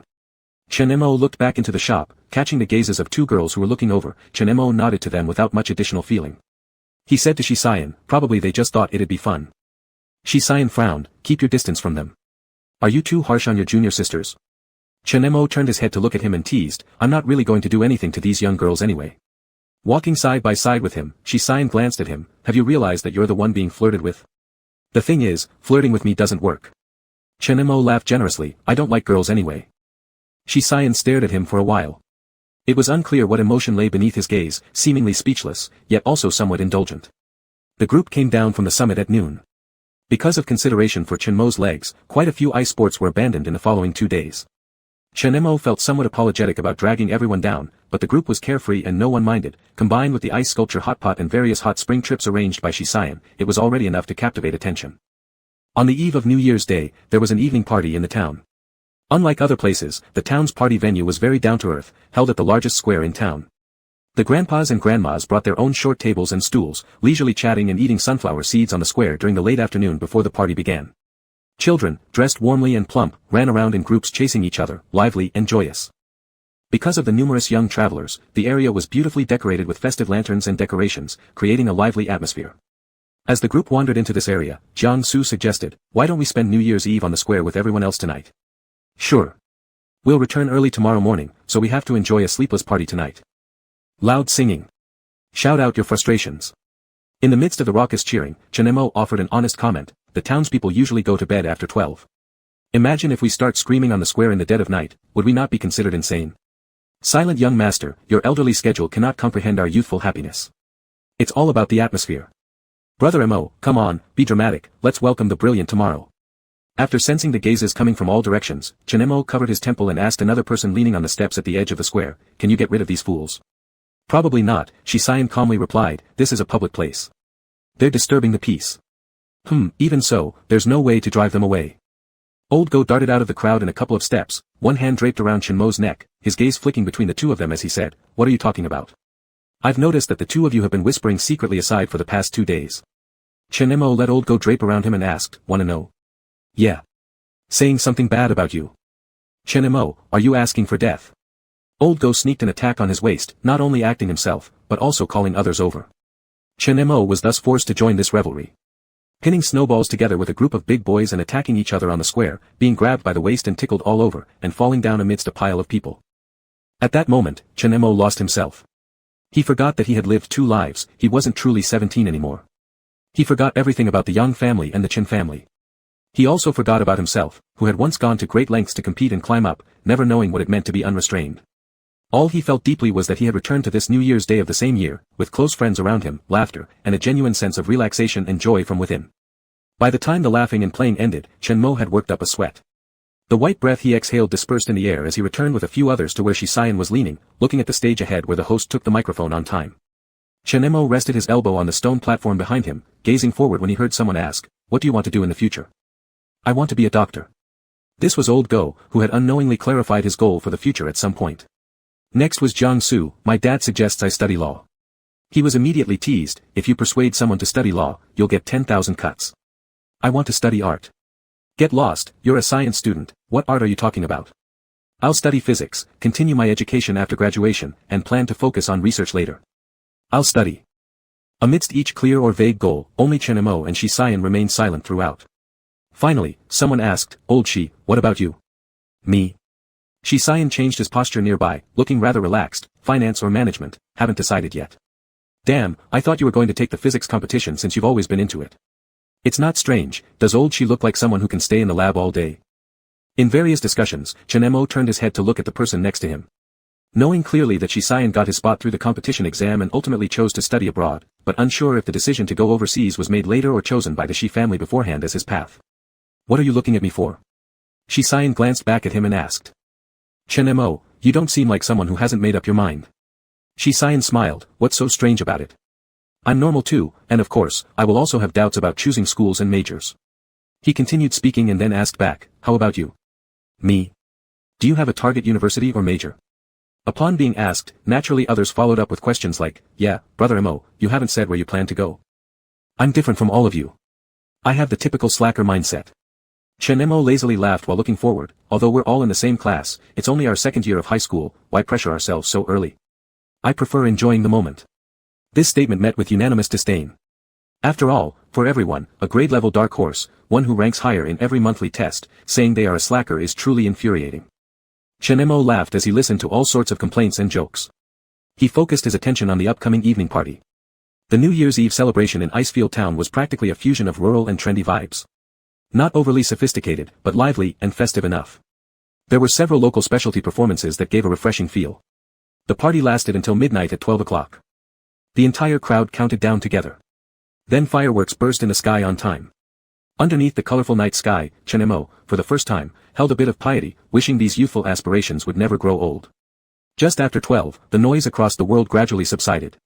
A group of people who were planning to revel all night long, began yawning one after another, quietly implying they should go back to sleep. And received general agreement. When they returned to the villa, they found no soft beds awaiting them, but another crazy New Year's Eve celebration instead. Shanshan, whom they had met on the skiing day, learned they were leaving for Suiqing the next day and organized a gathering with a group of men and women from the club to see them off. It was already 3 o'clock in the morning. Chenemo and Shisayan's room was still packed full of young men and women. The floor was scattered with beverage and beer bottles. Some people were sitting on the sofa playing video games, some were gathered on their beds playing cards, and still others were drinking and guessing riddles, the whole room in chaos. Professional ski racers didn't drink alcohol, but there weren't many real competitors present anyway, and since they were away from the school environment, even old Go had let himself loose completely. The air conditioner was running in the room. Chenemo wore a thin sweater newly bought in town and sat in the corner of the sofa. He was caught in the middle by several girls, forced to play dice under the pretense of a lackey game, where the loser had to complete a task assigned by others. "Can I opt out?" Chenemo helplessly laughed, surrendering with raised hands. One of the girls who met Chenemo that day quickly said, "No, you must play." On the balcony of the room at this moment. Shisi, who still looked like a teenage girl, glanced at the person leaning beside her and said, "Hey, Shisayan, I've noticed your classmate seems to be particularly popular with the young ladies." Shisayan followed her gaze inside. Right then, Chenemo won around, but he was clearly going easy on them. He simply pointed at a cup of water and made the loser drink it, which was met with groans of dissatisfaction. Chenemo just chuckled good-naturedly, urging them to continue. Shisayan shifted his focus back and spoke indifferently, what's so surprising about liking him? He looks good, and his personality isn't bad either. Shishi looked at Shisayan in surprise and said, it's rare to see you compliment someone, but are you sure you haven't misjudged him? From my observation, he completely treats those girls like kids, it's like an adult humorously playing with a child. To be honest, I've only ever seen traits like his in my brother, who's totally a control freak and psychological weirdo. Shisayan shot her a glare. Shishi quickly apologized, I didn't mean that, what I meant is, your friend's temperament is probably much deeper than what he shows. Shisayan didn't deny that point. After all, that person who had once faced off against a group of people in the dormitory, leapt dramatically on the court, and endured extreme pain, possessed many other qualities. Like ruthlessness, passion, resilience. Even with these many sides, Shisayan sometimes thought he was simple beyond his 17 years. For example, how he tolerated all the noise and chaos around him, or how deep down he treated girls with inherent gentlemanliness and breeding. And just a few hours earlier, when he tilted his head up to watch the fireworks, there was a near-reverent look in his eyes. Are you really not going professional? Shishi brought the conversation back to its original topic. Shisayan nodded casually, yeah. Shishi rolled her eyes, typical rich kid, wasting natural talent. She paused and then asked curiously, how about your classmate, how well does he ski? Shisayan glanced over, don't bother him. He has a leg injury. Ah. So young and already injured. Was it broken? Shisayan didn't answer her question. The sliding door of the balcony was soon opened. The person they were just talking about stepped out wearing a down jacket. When he saw the man and woman on the balcony, he clearly hesitated. Chen Mo slowly adjusted the hem of his coat and asked, isn't old Go here? Looking for him? Shisayan countered. Chen Mo scanned the room again before his attention returned to the people on the balcony. Finally, under the intense stares of several pairs of eyes from inside, he walked up to Shisayan and stood still. Shisayan raised an eyebrow. Beside him, Shishi's eyes widened instantly as she watched the person with the alleged leg injury step forward, put one arm around Shisayan's neck, and huffed air into his ear. From her vantage point, the two males seemed to embrace neck to neck, their pose rather ambiguous. This wasn't even the end. The one who had just teased a sensitive spot pulled back, touched his stomach seriously, and blurted out, I'm pregnant with your baby. Pfft. Chen Mo, what did you? Slap. Old Go, who had just come out of the bathroom, nearly got his face slammed by the sliding door while Shishi sprayed the iced oolong tea she was drinking. There was a dead silence both inside and outside the room. Only Shisayan remained composed, standing still. He maintained his previous posture and glanced at Chen Mo's stomach. Are you sure? He asked. Chen Mo himself felt extremely awkward, muttering lowly under his breath, damn. Just at that moment, a few of the culprits responsible for suggesting this idea clung onto the balcony door, peering out with anticipation. But they immediately received a death glare from their senior and a sentence, whoever loses next should come practice on the slopes with me. That single sentence scared everyone's heads back inside. Finally freed from the game, Chen Mo pressed his temples and sighed deeply. As he prepared to tell Old Go that there was nothing serious, he just wanted him to cooperate for a game punishment. Before he could say anything, Shisayan tugged on his sleeve. Facing each other, Shisayan adjusted Chen Mo's coat for him and said gently, there's cold wind outside, wear it properly if you're going to. Oh, Chen Mo accepted the gesture and apologized, sorry about earlier, putting that on you. Shisayan locked eyes with him, do you mean pretending to make me pregnant? TSK, the thing is, I can't get pregnant. You regret it that much? Not really, though I'm curious why you didn't flinch when I blew in your ear. Don't people say ears are more sensitive? The other two present remained silent. Old Go even wanted to scream for help. He thought, does Chen Mo even realize how much like flirting with the class president he sounds? Shisayan spoke up, Chen Mo. Have you ever been in love? Chen Mo, taken aback, responded, I don't think I should be engaging in early romance. Old Go's heart sank. He thought, my buddy here isn't the type for manipulative seduction at all. He's genuinely just confused. Is a straight-up gay person scary? Old Go didn't find it scary. Instead, it was the class president, half hidden in the shadows, who now seemed a bit unsettling. Even though Chen Mo had clearly stated that the class president wasn't into men, Old Go still inexplicably wanted to pray for his friend. He had a premonition that Chen Mo would eventually fall because of his own certainty. Chapter 39. A week after returning from Ice Plains town to Sway City, Shisayan moved back to the dormitory, and everything went back to normal. The first half of the second year of high school entered the final review month. In such a place as the experimental class, one could distinctly feel the increasingly intense studying atmosphere. Chen Mo had now become an object of close attention for several subject teachers. They were afraid that he might become too carefree, leading to a huge drop in his scores during the final exam, landing him outside the top few hundred again. As a result, he became someone who was constantly singled out for individual tutoring by teachers, and he could often be seen in the teacher's office. As the end of the semester approached. Brother Mo, here again. A few students from the neighboring class who were frequently summoned to the office for scolding couldn't help but tease him. Leaning against the desk of his homeroom teacher, Xiang Xinglong, Chen Mo nodded, yeah, quite faded. This is the third time this week we've run into each other. Shit. A boy from the neighboring class took advantage of the moment when no one was in the office to complain with a smile, this time, it's not our fault. It's those bastards from the neighboring school who started it. Unfortunately, Chen Mo wasn't particularly interested in the grudges between schools, giving a rather perfunctory response, then it's not your fault. But perhaps due to his notorious reputation, the other few individuals showed great interest in explaining the situation to him. It was Li Rui who started it this time. He didn't learn his lesson even after being disciplined last time when you beat him up. This time, it's allegedly because of our school's Yang Shul, resulting in us getting undeservedly involved. Why else? Yang Shul has become way too popular recently, some people at the neighboring school can't stand it. That Li Rui, what a weirdo. Standing up for Yang Shul. Unfortunately, Yang Shul doesn't even give a damn about someone like Li Rui. Based on his current path, admission to university is just a matter of time. Chen Mo hadn't heard any news about Yang Shul for a long time. Having left the Yang family environment and now no longer in the same class, if he didn't pay deliberate attention, Chen Mo had almost forgotten such a person. As for Li Rui, he probably had lingering fear from the previous incident, and after writing the reflection statement, Chen Mo hardly saw him anymore. It was unexpected that these two would still come together, mentioned by others' mouths. Chen Mo had little interest in hearing more details. However, in the days leading up to the final exams, more and more information about these two circulated among many people's mouths. That day, the math exam in the morning had just ended. A group of Chen Mo's friends were eating in the canteen. Not far off, diagonally across, some people noticed that the so-called rising star of the first high school, who was currently receiving massive publicity, and the disgraced former school bully who had recently stepped down, were actually dining together. This discovery caused a real stir. Many people were stealthily glancing over there. Upon observation, they would find that being called a future star indeed meant something special. Occasionally exchanging a few words with Li Rui, the expression on his face remained unchanged. Actually, Yang Shul was trying hard to suppress his discomfort. He knew that Li Rui had feelings for him. Back then, when Li Rui targeted Chen Mo, he was very happy to see it unfold. Who would have thought that the guy was so useless and let Chen Mo turn things around so easily? Nowadays, not only does Chen Mo always have a group of people around him, but his reputation among many teachers has also improved significantly. This made Yang Shul increasingly anxious. Therefore, he fully cooperated with all promotions, shaping the image of a young genius.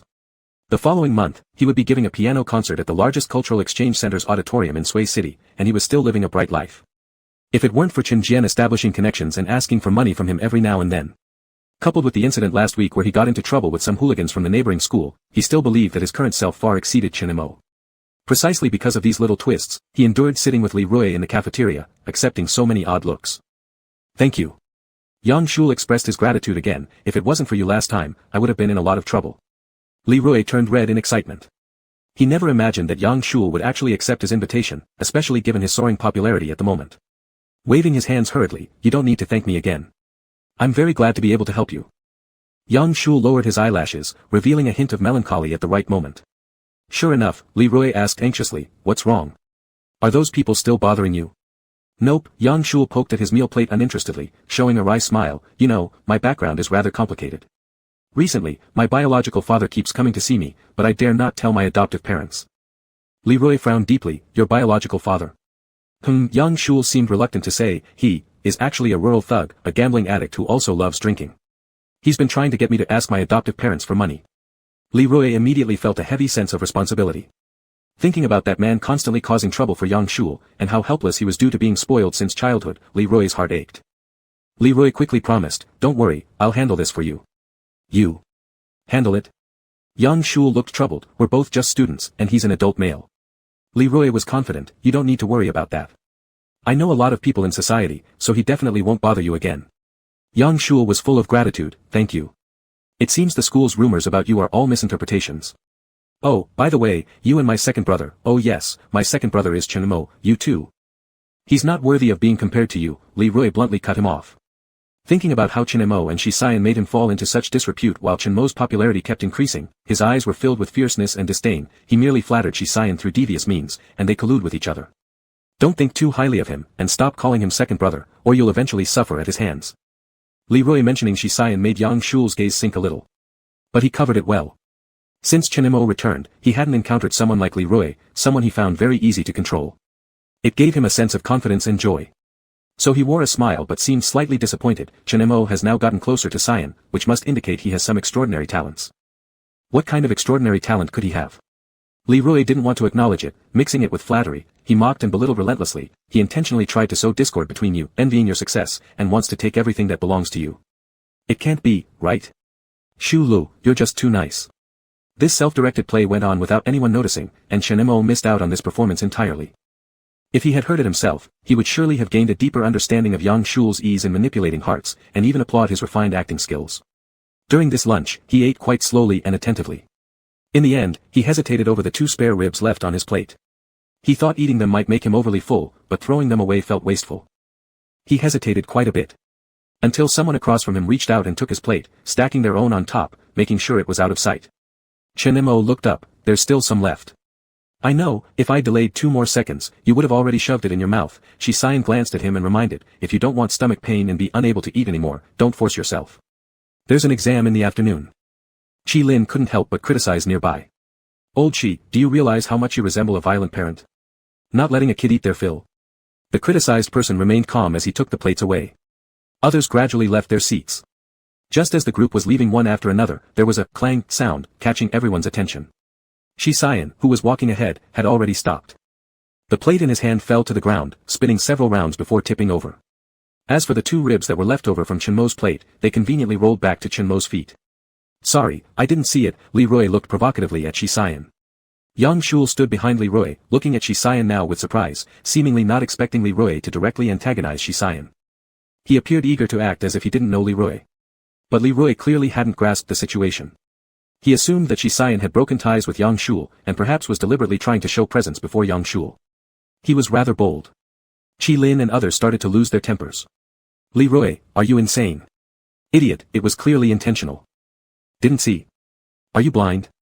Leroy acted like a scared rich second-generation trash, fully displaying his disgusting nature, raising his voice. What's so great about being top of the grade?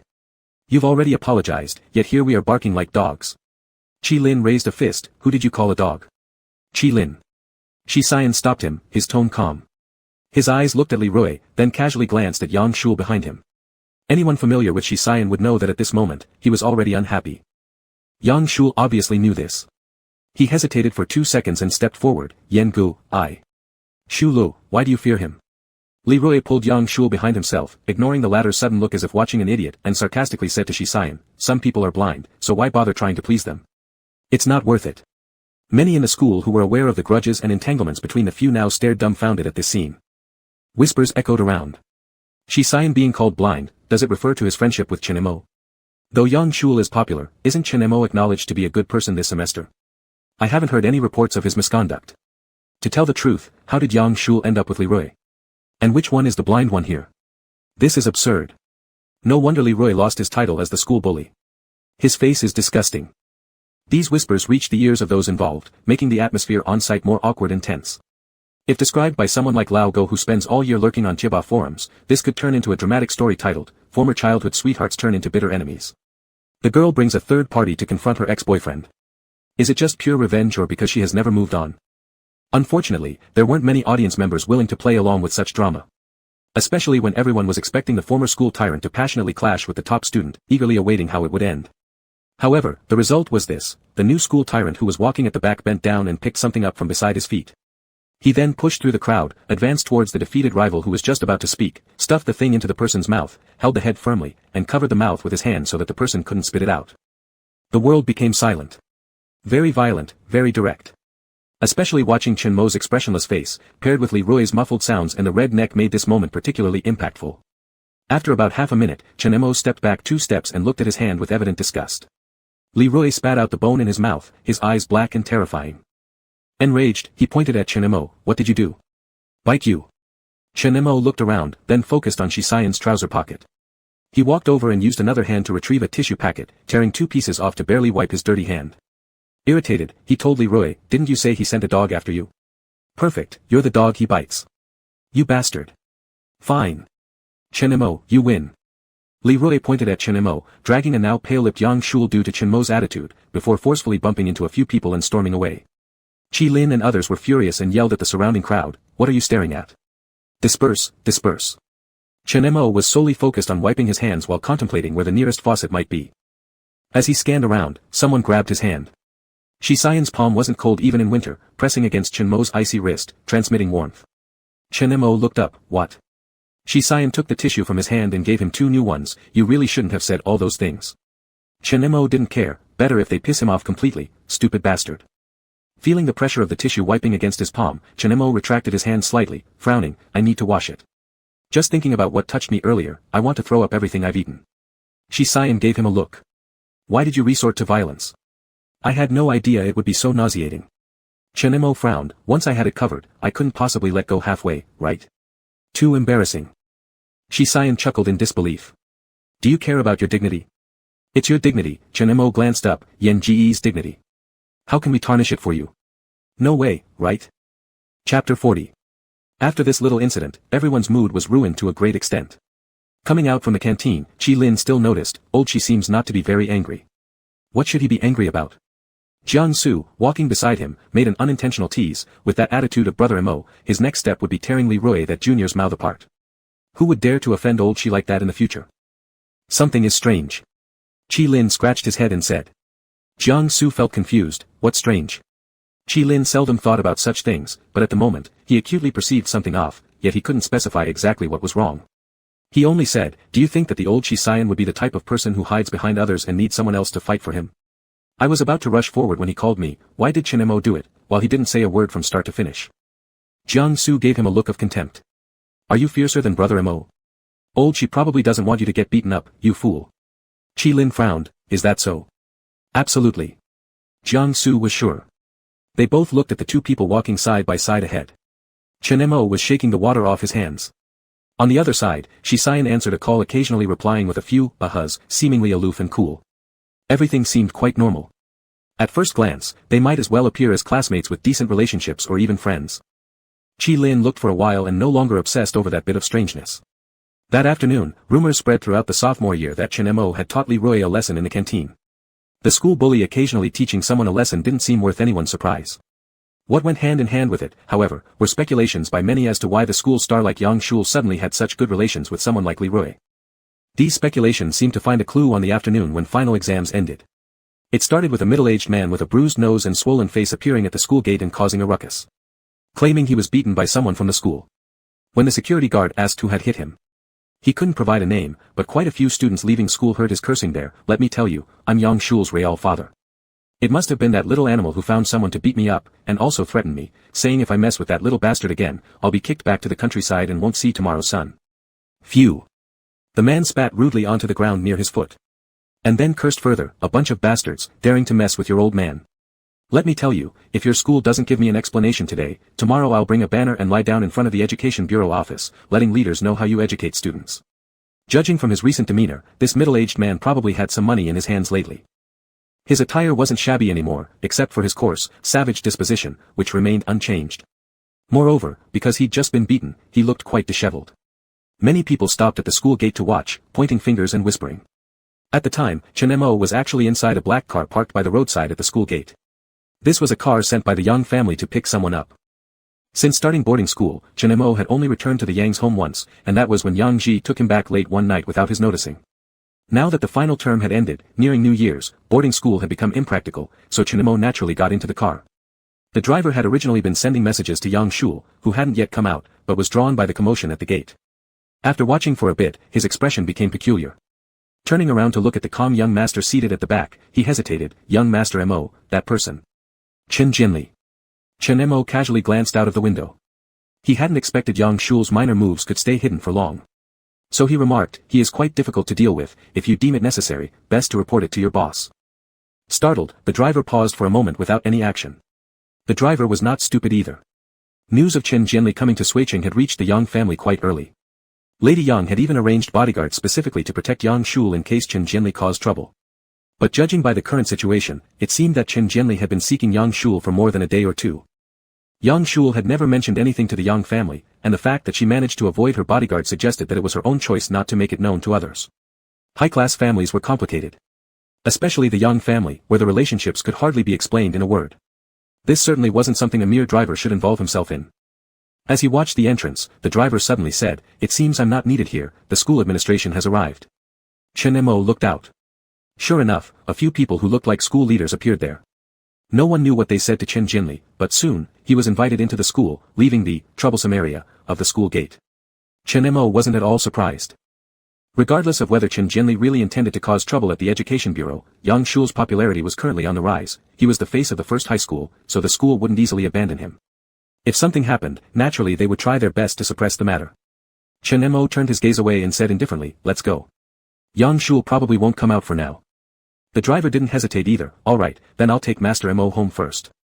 Halfway through the drive, the driver remembered how Yang's family heir had recently been showing quite an ambivalent attitude toward this true young master. Thinking about the other young master troubled by being constantly hounded by his biological father, he sharply felt that the person sitting in the back seat at this moment was no longer the same Chen Mo who could be manipulated as spoken of by the Yang household servants. He was too calm, giving off an impression of having everything under control. Yet he seemed completely nonchalant, as if unaffected by any outside gazes or rumors. Even though he hadn't been around the Yang household much for several months. Just by sitting quietly in the car, it was impossible not to notice him. The driver tried making some conversation. "How did Master Mo do on the final exams?" "Fine. Huh, Mr. and Mrs. Yang will surely be very happy." Chen Mo made eye contact with the driver through the rearview mirror, with a faint smirk. "Will they?" The driver immediately realized to keep quiet. Who didn't know that Chen Mo received far less attention in the Yang household than Yang Shul? Moreover, it was rumored that Yang Shul had been performing particularly well lately, not only receiving focused cultivation from the school but also bringing honor to the Yangs through various interest competitions and performances. Recently, whenever Mrs. Yang attended gatherings, she couldn't stop praising her youngest son. As the driver looked at him cautiously, almost sympathetically, Chen Mo arched an eyebrow slightly. He knew why the driver held such an attitude. However, he was more interested in knowing how Yang Shul's face would look once he realized that his alliance with someone like Chen Jianli might bring disastrous consequences instead. By the time they returned to the Yang household, it was nearly 7 o'clock. Seeing Chen Mo return alone, the expressions of the villa's maidservants varied. But no one dared to ask. Chen Mo enjoyed the tranquility and went upstairs to shower, changing into a set of loungewear pajamas. When he came downstairs again, he found Yang Shul had already returned. He was sitting on the sofa, smiling brightly. His hand rested on Zhou Yaoying's arm, his head resting on his mother's shoulder as he teased, "Mom, it's just a title of excellent representative." Then seeing Chen Mo, he subconsciously added, "But next semester, the school has chosen me to represent the first high school at the National Youth Commendation Conference, so I am actually a bit nervous." Zhou Yaoying smiled in approval and reassured him, "That's good, why should you be nervous? When your father and brother come back, I'll have them reward you." Mentioning Yang Qian and Yang Ji, Yang Shul suddenly stiffened slightly, revealing signs of uneasiness and tension in his eyes. Chen Mo clearly noticed. It appeared that Yang Shul was worried about today's events at the school reaching the ears of these two. After all, immersed in the business world, their network of information was nothing like that of wealthy socialite mothers like Zhou Yaoying. At this point, Zhou Yaoying also took notice of Chen Mo. Perhaps because she was in such a good mood, she smiled and waved, "Xiao Mo, come over here." "Mom." Chen Mo addressed her and sat down on the couch at the diagonal corner. His obvious distance and lack of affection caused Zhou Yaoying's expression to dim slightly. But soon she still smiled and said, "It's almost New Year's. This is your first year celebrating with us since returning. I think we need a proper celebration. So, I've invited all our relatives from both sides of your father and me, as well as some partners who are closely associated with your dad, to join us. Tailors will come up to make clothes for all of us. Everyone will have 2 new sets custom-made." Yang Shul immediately protested, "How can we be the only ones getting new outfits? What about big brother?" "You," Zhou Yaoying responded seemingly helplessly but affectionately, "never forget about your older brother. He's grown up now, beyond my control, plus he's already dating steadily. That doesn't concern me anymore." Yang Shul laughed mischievously, "Big sister-in-law. In that case, we must ensure she's welcomed well." Chen Mo lazily stared at the tips of his fingers, wrinkled from soaking in the bathtub earlier. His mind, however, wandered far off. In the previous life during this new year, Zhou Yaoying also mentioned celebrating his return for the first major reunion on Lunar New Year's Eve. However, it almost became a covert mockery and criticism session against him. No one from the Zhou side showed up. And the members of the different branches within the Yang family, eager to see the downfall of this branch of the house, weren't shy about it. In the previous life, around this time, Chen Mo's situation was already bleak. To make things worse, various cousins he didn't even know would tell everyone how solitary and wolf-like his behavior was at school. They loved to compare him with Yang Shul, not to mention all the vicious rumors behind his back. That year, Chen Mo had a tough new year, and so did everyone else. Because Chen Mo overturned the table, the scene turned incredibly awkward. Besides that, the only person who left a somewhat positive impression on him was Yang Ji's girlfriend. Yang Ji's girlfriend was surnamed Su, her name being Su Qianran. She was selected by the Yang family long ago as a suitable match for Yang Ji in terms of a marriage alliance. This girl was particularly nonchalant about it. She seemingly didn't see anything wrong with using marriage as leverage, nor did she expect any sparks of love with Yang Ji. Their dates, meals together, even their engagement, she treated all as mere tasks.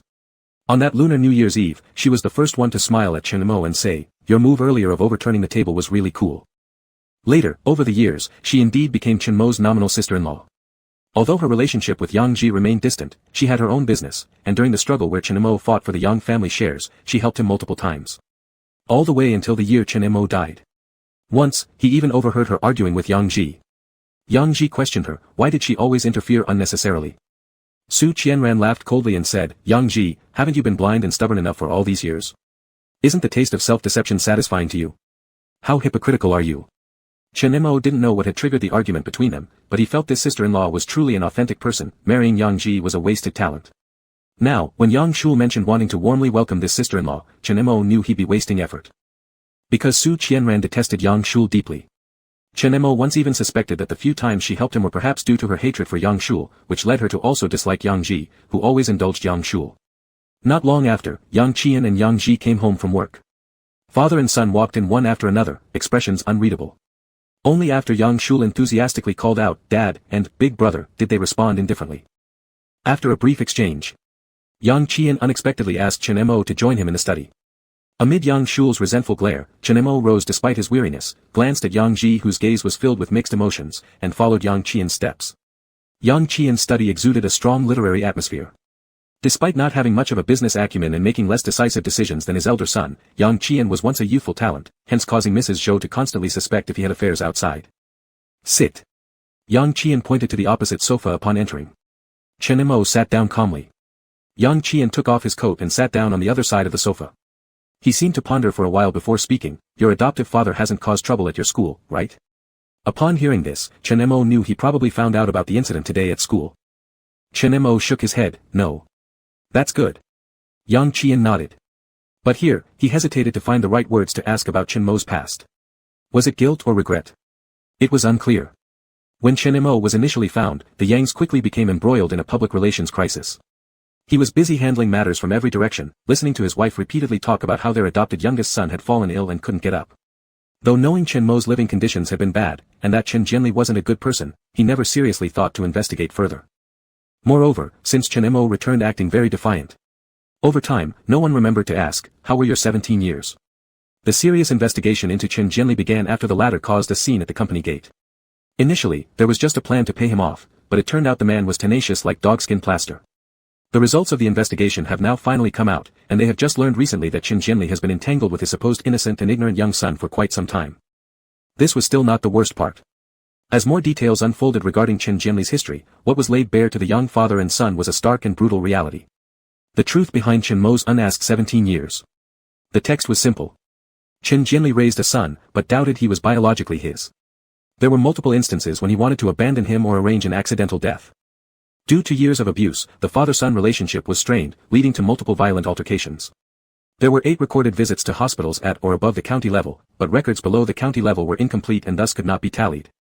Had these details been discovered when Chen Mo was first brought back, Yang Qian might have entirely overlooked them amidst the chaos in his company. However, it came at this moment. The son before him now was no longer the stubborn, cold-eyed youth he remembered. He now slumped bonelessly on the sofa. Someone on his phone kept sending him messages, he paid them attention and occasionally responded with a few words. When did he become like this? Prideful and regal, as if he grew up surrounded by wealth, without any shadow of suffering visible. Thus, some questions, once missed, truly never find their way back to being asked. Yang Qian waited half an endless moment, realizing that Chen Mo really didn't care why he had summoned him, so Yang finally took the initiative to ask, "Who are you messaging? A classmate?" Chen Mo didn't even look up. "Yeah." At this point, he tapped a few keys on his phone screen. He was responding to a group called Unnamed Underground Organization. The group, consisting of 10 or so people from the advanced experimental class, often used coded names to communicate. The topic in the group revolved around the afternoon's incident. "Go Yang, breaking news, your esteemed rich uncle went wild and raked in a big payout from the school." "Jiang Su, is this a new route to getting rich?" "Bai Cheng, isn't the key issue that the man is Yang Shul's father? What does it matter to our silent prince?" XX, exactly, what does it have to do with Merit Prince? XX, Yang Shul lives up to his reputation as a celestial star chosen by fate, the school was willing to pay for peace, unheard of indeed. Go Yang, silent prince, say something. Jiang Su, isn't he crying silently somewhere? Go Yang, roll. Our bro silent bleeds but doesn't weep. As the chat continued scrolling, a new message popped up. XSY, at Silence is Gold Grandpa, sleeping yet? Silence is Gold Grandpa, nope. The group fell silent for 3 seconds. Then the chat filled with ellipses. Chapter 41. In the Shi family deep into the night, because Shi Xian had finally returned home for winter break after much anticipation, his mother Jiang Jing was bustling about in the kitchen orchestrating a grand meal that would please her son. The food was already on the table, but there was no sign of the main guest. You go call him. Jiang Jing patted her husband beside her. Shi father adjusted his glasses perched on the bridge of his nose and continued to look at the newspaper in his hands dismissively. He's a grown man now, he'll come out to eat if he's hungry.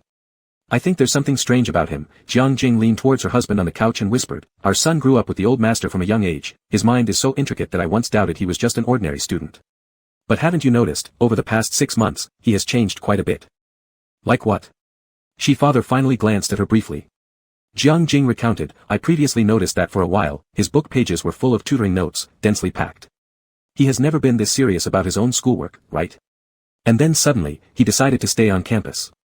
When only half of the competition was done, during New Year's holidays, instead of coming home, he went to Ice Origin Town to celebrate the new year. The key point is that Jianqing privately told me that he hired someone to constantly keep tabs on the Yang family's movements. What exactly does he intend to do? Shi father finally took it seriously, Yang family? Yeah, that Yang family which has sought your help countless times over the years, said Jiang Jing, wrinkling her brows. For many years, both families had maintained a not-so-deep relationship. There weren't many youths in the Shi household, and their son was completely different from those restless teenagers, so she didn't mind when the younger generation interacted socially. But since that scandal involving the genuine and fake master in the Yang family surfaced, she increasingly felt that the Yangs were becoming too reckless. So when she learned that her son had kept his distance from Yang Shul, though she did give verbal persuasion, in reality, she was rather pleased with the development. And now, her son seemed to be showing concern toward the Yang family again. Could it really be because of the Yang family's newly found son? Shi father paused thoughtfully for 2 seconds, then returned to his usual carefree demeanor, somewhat implying, let him be, as he consoled his wife, that guy has grandpa's network connections, and will eventually inherit the Shi family business anyway. If even matters like these he can't weigh and consider carefully himself, what major achievements do you expect him to accomplish in the future? But I'm afraid of him accomplishing anything big. Jiang Jing retorted irritably to her husband, do you remember that he is still a student? And a high schooler. With such determination, don't you fear that one day he'll get into some massive trouble? What kind of trouble counts as massive? Having seen countless storms in his lifetime, Shi father stated, as long as he doesn't kill anyone or commit any crimes, in my eyes, none of it qualifies as a big issue. Jiang Jing exhaled twice deeply, rolling her eyes, then you just leave it be, anyway, you've never really cared about our son. Shi father chuckled a couple of times. Just then, a noise came from upstairs, and their son who'd been nagged about repeatedly by his mother descended the staircase. Shi father beckoned with his hand, Yen, come sit. Dad. Holding his phone, Shi Xian naturally sat opposite his parents. Even before his elders, even his closest blood-related parents, Shi Xian always carried himself as a refined gentleman, extremely well-mannered. Because they didn't spend much time together, saying that they fully understood each other would be a stretch. However, this man Shi father always had a natural trust in his son, appearing every bit the affectionate father as he smiled and asked, what have you been busy with in your room ever since you got back? Shi Xian twirled the phone in his hand and chuckled lightly, not much, just chatting casually with classmates. Is that so? In terms of making friends, we parents have never doubted that someone with your integrity would encounter problems. After properly praising him, Shi father suddenly asked, what's your take on the child that the Yang family has found? Upon hearing this, Shi Xian's hand movement slightly faltered. His gaze shifted toward his father, then his mother. Leaning back into the sofa behind him, his smile undiminished, the Yang family's matter was such a big deal that you two are still asking me? Shi father said, are your parents the kind to impose judgments without listening? You're the one who has genuinely interacted with the person, so obviously your opinion is closer to the truth. Shi Xian raised his eyebrows and, after a pause of a couple of seconds, responded, he's decent enough. Just decent. If you insist on an answer, after reflecting for a couple of seconds, Shi Xian then said, being born into the Yang family is his misfortune. Shi father froze momentarily, and both spouses exchanged glances. Jiang Jing hesitated, son, you too. Shi Xian looked over. Jiang Jing immediately shook her head, her smile somewhat forced. For a moment, she felt that her son wasn't talking about a classmate or friend when he mentioned this Chinemo. But how could that be possible? Jiang Jing said, since you think so highly of him, does he have a girlfriend? Your aunt's daughter studying abroad in high school is coming back for the holidays, young people should get to know each other. Shi Xian chuckled, as if not finding it strange that his parents were supportive of early romance. He doesn't like girls. When both parents looked at him with a skeptical gaze, Shi Xian stood up calmly and said, don't look at me like that, there's nothing going on, and we haven't talked about it. The couple had yet to relax. Shi Xian added, however, whether I will marry in the future or whether I like men or women, I cannot guarantee anything, nor do I hope to be overly interfered with. After calmly finishing, Shi Xian said, let's eat, then headed towards the dining hall first. Behind him, Jiang Jing glanced at her husband. Isn't this like getting vaccinated against something? Shi father deeply looked at his son's figure and murmured, at least he's still thinking ahead. Back in your days to marry me, you even. Shut up. Jiang Jing shot a glare at her husband. 3 days into the winter break, the final grades for the first semester of sophomore year were out. Even though Shi Xian and Xue Ping were away for a long time due to the competition, they still claimed first and second place in their grade, which was enough to make Sun Xiaoya, who barely managed to win first in the last monthly exam, very frustrated. More exaggeratedly, the third place this time went to Chen Mo. He finally surpassed Sun Xiaoya. Chen Mo didn't have any particular feeling about his grades. After all, a foundation is a foundation. He could keep improving without working as hard as those not in the experimental class because he had studied things far beyond what an average high school student would. It was like taking a shortcut in some ways. So, on the morning of New Year's Eve, Chen Mo's 2 uncles and 1 aunt arrived with their families, surrounding young Shul to lavish praise, saying how outstanding he had become. Not only did the school value him, but his grades must certainly rank at the top. This made not just Yang's father and mother feel awkward but also several cousins of Chen Mo's age. After all, Yang Shul seemed to shift his focus elsewhere, and the fact that he dropped nearly 100 places in the rankings might not be clear to some elders. Among them, Chen Mo's aunt was the most dramatic. She had fallen in love freely once, but married unwisely, leading to years of marital failure and constant crying poor to the Yang family patriarch. Her deadbeat husband was even arranged to serve as a middle manager at the Yang group. This made the aunt rather sharp-tongued. She completely missed her children exchanging meaningful glances, knowing Zhou Yaoqiong liked Yang Shul. She first praised Yang Shul lavishly, then turned to Chen Mo and asked, Little Mo, don't you agree with your aunt? You shouldn't feel bad. The teaching quality where you used to be wasn't good. Falling behind Shul is normal. Just keep trying. Chen Mo was holding a glass of milk prepared by the kitchen. After taking a sip, he nodded repeatedly, auntie makes sense. Right? The aunt became quite smug and then turned to the young couple, saying, actually, Chen Mo is still polite. Zhou Yaoqiong's smile had already become somewhat stiff. She never liked some relatives from the Yang family, but she never expected Shul to perform so poorly this time. There was no choice but to invite them inside. At noon, only relatives from the Yang side came over. With this aunt around, the table was never short of conversation. The scenes reminded Chen Mo somewhat of what he'd gone through in his previous life, yet they were different in some aspects too. After all, Chen Mo didn't flip the table. After the meal, he exchanged his drink for goji berries and red dates and listened as some uninformed relatives brought up the topic again, praising Yang Shul once more. Lying on the couch, he chimed in, yes, you really have good eyesight. Satisfied with her vanity, the aunt couldn't resist belittling Chen Mo again. She said, Chen Mo, look at yourself sitting there improperly, not acting like a young master from a wealthy family at all. And what is in your cup? Auntie has brought you brain-nourishing supplements. You should change some of your old habits and follow Shul more. Don't think it's unpleasant to hear these words from your elders. Chen Mo listened drowsily, what you say is true, and I don't mind. You can shout it on the street if you want. People posing as elders thought he was impossible to reason with. On the other hand, a few cousins who couldn't bear it anymore tugged on their parents' sleeves respectively, their faces filled with embarrassment as if they desperately wanted to find a crack in the ground to hide. They spoke up, can you stop already? Cousin ranked 3rd in the grade, his scores are exceptionally good. Exactly, and Shu Lo ranked over 100th place. Mo Go, how did your grades improve so quickly? Can you teach me? The younger children began to develop an inexplicable admiration for Chen Mo. After all, they were also the usual targets of their parents nagging until their ears almost grew calluses. However, only Chen Mo managed to achieve the feat of letting those words go in one ear and out the other. Occasionally replying with a couple of sentences was enough to render the adult speechless, red-faced, and flustered. Upon learning the truth, the elders reluctantly fell silent. Chen Mo finally found peace. To avoid being troubled by a group of little brats following him around, he retreated to his room to watch a movie, and halfway through, fell sound asleep.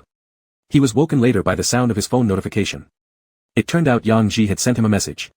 Yang said relatives from the Zhou family had come, along with some of his father's business associates making house calls. He asked Chen Mo to come downstairs and greet them. If not for the fact that there was a grandmother from the Zhou side present, Chen Mo really wanted to completely ignore the message. Checking the time, it was 4 p.m. Because it was winter, the sky outside was already getting dark, and the cold wind blew fallen branches off the ground, giving everything a desolate feel. Resigning himself to his fate, Chen Mo got up from the carpet. After changing clothes, he opened the door to put on his shoes. Just then, he heard Yang Shu Li's voice. He was likely on the phone with Yang Ji. Yang Shu Lu, I can't find him. By the way, could you ask Chen Mo? His tone suddenly became somewhat complaining, given his temper, how dare I call him if he's sleeping? Besides, Dad just asked me to look for. At this moment, Chen Mo stood up, intending to signal that he had already seen the message. But before he could even fully lift his head, a pair of shoes appeared right in front of him. Chen Mo assumed they belonged to Yang Shulu. The next second, a push came down on his shoulder, and with one bare foot, he was shoved back into the room as the door clicked shut again. You motherf. Chen Mo's swear was cut off as he looked up and realized who was standing in front of him. With the curtains only partially closed, the room was dimly lit, but it didn't obstruct his view of Shi Si Yen leaning casually against the door, one hand draped around Chen Mo's waist to steady him. For a while, Chen Mo stared dumbfounded at Shi Si Yen, then glanced between the person in front of him and the door. What's going on? He asked, utterly confused. He didn't remember anyone from the Shi family visiting on the last Chinese New Year's Eve. Shi Si Yan's gaze flickered down to the bare foot Chen Mo left dangling on the floor. He tightened his grip slightly, ensuring Chen Mo's foot landed securely on his shoe. Shi Si Yen said, "Don't step on the floor, it's cold." Chapter 42. Chen Mo's feet were forced off the ground, their upper bodies instantly drawn closer together. He didn't understand what was happening, and his first reaction was quite shocked. I weigh over 100 jin, at least. It makes me look like a complete weakling if you can lift me so easily. Is that the point? Shi Si Yen tilted his head down and asked softly. With their proximity, the breath of his words was almost tangible. Chen Mo finally noticed some discomfort, shifted slightly. Let go of me first. Where are your shoes? Shi Si Yen didn't loosen his grip but looked around for them. Chen Mo rolled his eyes. They're outside the door. If you hadn't pushed me just now, would I have kicked my shoes out? Sorry, Shi Si Yen's chest vibrated slightly as if he were holding back laughter. I ran into someone I didn't want to deal with, so I came here to hide. Chen Mo remembered the person Yang Shul mentioned in her phone call earlier, and he roughly guessed who the person Shi Si Yen didn't want to deal with might be. However, since Shi Si Yen did not wish to meet, his appearance at the Yang residence seemed contradictory. Chen Mo asked, how did you get here? Am I not allowed to come? Shi Si Yen countered, then added, your family sent an invitation to my parents. They had to attend to family matters during the new year and couldn't make it, so they sent me instead. It sounded reasonable enough. Had it not been for the fact that no one from the Shi family came last lifetime, Chen Mo would have truly believed he came on behalf of the family's relationship and to honor his parents' obligation. Nevertheless, Chen Mo didn't delve deeper. He braced his hand against Shi Si Yen's shoulder, preparing to hop away on one foot to change into another pair of shoes. He managed to place his hand there, though he didn't jump yet. Suddenly, the sound of knocking at the door echoed from outside. Chen Mo, are you in? The voice was cold and rigid, betraying reluctance. Chen Mo froze mid-action and replied, I'm here. Big brother told you to hurry up and go downstairs. Yang Shul spoke briefly and was about to leave. Due to the final exam, today he had lost all face in front of a horde of relatives and wasn't in the mood to speak even a word to Chen Mo. However, as he turned away, he suddenly noticed the shoe lying beside his own feet. There was only one, toppled over. For some reason, in that instant, he felt a sudden sense of foreboding. He stood outside the door for 2 seconds. Then he spoke again, Chen Mo. Anything? The voice from inside confirmed to him that Chen Mo was indeed right behind the door. What kind of situation would lead him to leave a shoe outside while being just one board away, showing no intention of opening the door at all? Yang Shul directly asked, did you see elder brother Yen? When this question reached from outside, Chen Mo glanced at the person before him. By that time, Shi Si Yen had already let go of the hand around his waist and leaned against the door, seemingly waiting for his response. Chen Mo remained silent for half a moment. Shi Si Yen mouthed a hint to him, say I'm not here. Why should I? Chen Mo gave him a look filled with exasperation. Shi Si Yen looked at him twice, then suddenly forced him to turn his head and whispered softly in his ear, if I step out now, within half an hour, your own parents will surely tell all your relatives and business partners that Shi Si Yen and Yang Shul are very close friends. Chen Mo tilted his head back to evade this inexplicable move that left him feeling somewhat overwhelmed, asking skeptically, you've already come here. Shouldn't you have prepared yourself mentally by now? I have. Shi Si Yen nodded, but shouldn't the object of close friendship be you? This statement completely threw Chen Mo off. He felt that today's Shi Si Yen was a little different. Moreover, they were simply too close. When Chen Mo heard those words, he actually found himself distracted for a second or two. Fortunately, he quickly regained his senses. Lifting his head, he responded coldly, then beg me. I beg you. The persona of Shi Si Yen shattered completely. Chen Mo found it hard to believe, how can you be so shameless? Am I? He remained calm, everyone encounters difficulties. Isn't seeking help during difficult times a natural instinct? What a laughable instinct. At one moment, Chen Mo suspected whether the person before him was possessed by something. Though maintaining such seriousness while being surprisingly unexpected, this was indeed very much like Shi Si Yen. Unbeknownst to them, perhaps the person outside had heard some sounds inside, the rhythm of the knocks on the door suddenly quickened, sounding more urgent. Chen Mo, why aren't you answering? Did you see Shi Si Yen? He should not be in your room, right? The next second, the door clicked open slightly. Chen Mo poked his face out, expressionless. I haven't seen him. He's not here. Anything else? Are you sure? Yang Shul stretched his neck, trying to peek behind him. Chen Mo grabbed the doorframe with one hand, tilted his head and gave a fake smile. Hey, what are you doing? Isn't your suspicion taking a little too far? Yang Shul was at a loss for words. You're too outspoken. Thank you. Chen Mo said, I like to talk nonsense. Shi Xian is right behind me at this moment. He specially came to find me. We even hugged just now. Do you believe it? Do you want to come in and take a look? Yang Shul stared at him blankly for 2 seconds. Thoroughly believing that Shi Xian wasn't there, Yang Shul stormed off angrily. Chen Mo squatted down, picked up his other shoe, and hopped back. He didn't even glance at Shi Xian, hopping all the way back to the bed where he plopped down, lifting his knee as he put on his shoes, and said, the person's gone. The main reason you came today was to visit my grandpa, right? He should be entertaining guests on the 3rd floor. If you don't want to be disturbed by others, I suggest you wait half an hour before going up. Just after he finished speaking, he noticed that Shi Xian had already stood right in front of him. And he was smiling. He said, didn't you just say that I specifically came to find you? Don't flatter yourself. Chen Mo tied his shoelaces, stood up, and patted Shi Xian's shoulder. Joking around alone is one thing, but joking together goes too far. If we were really to destroy your good name, would I go to your home and kill myself as an apology? Shi Xian raised an eyebrow. Good name? Yes, didn't you say you dislike men? Chen Mo clearly remembered this statement from Shi Xian.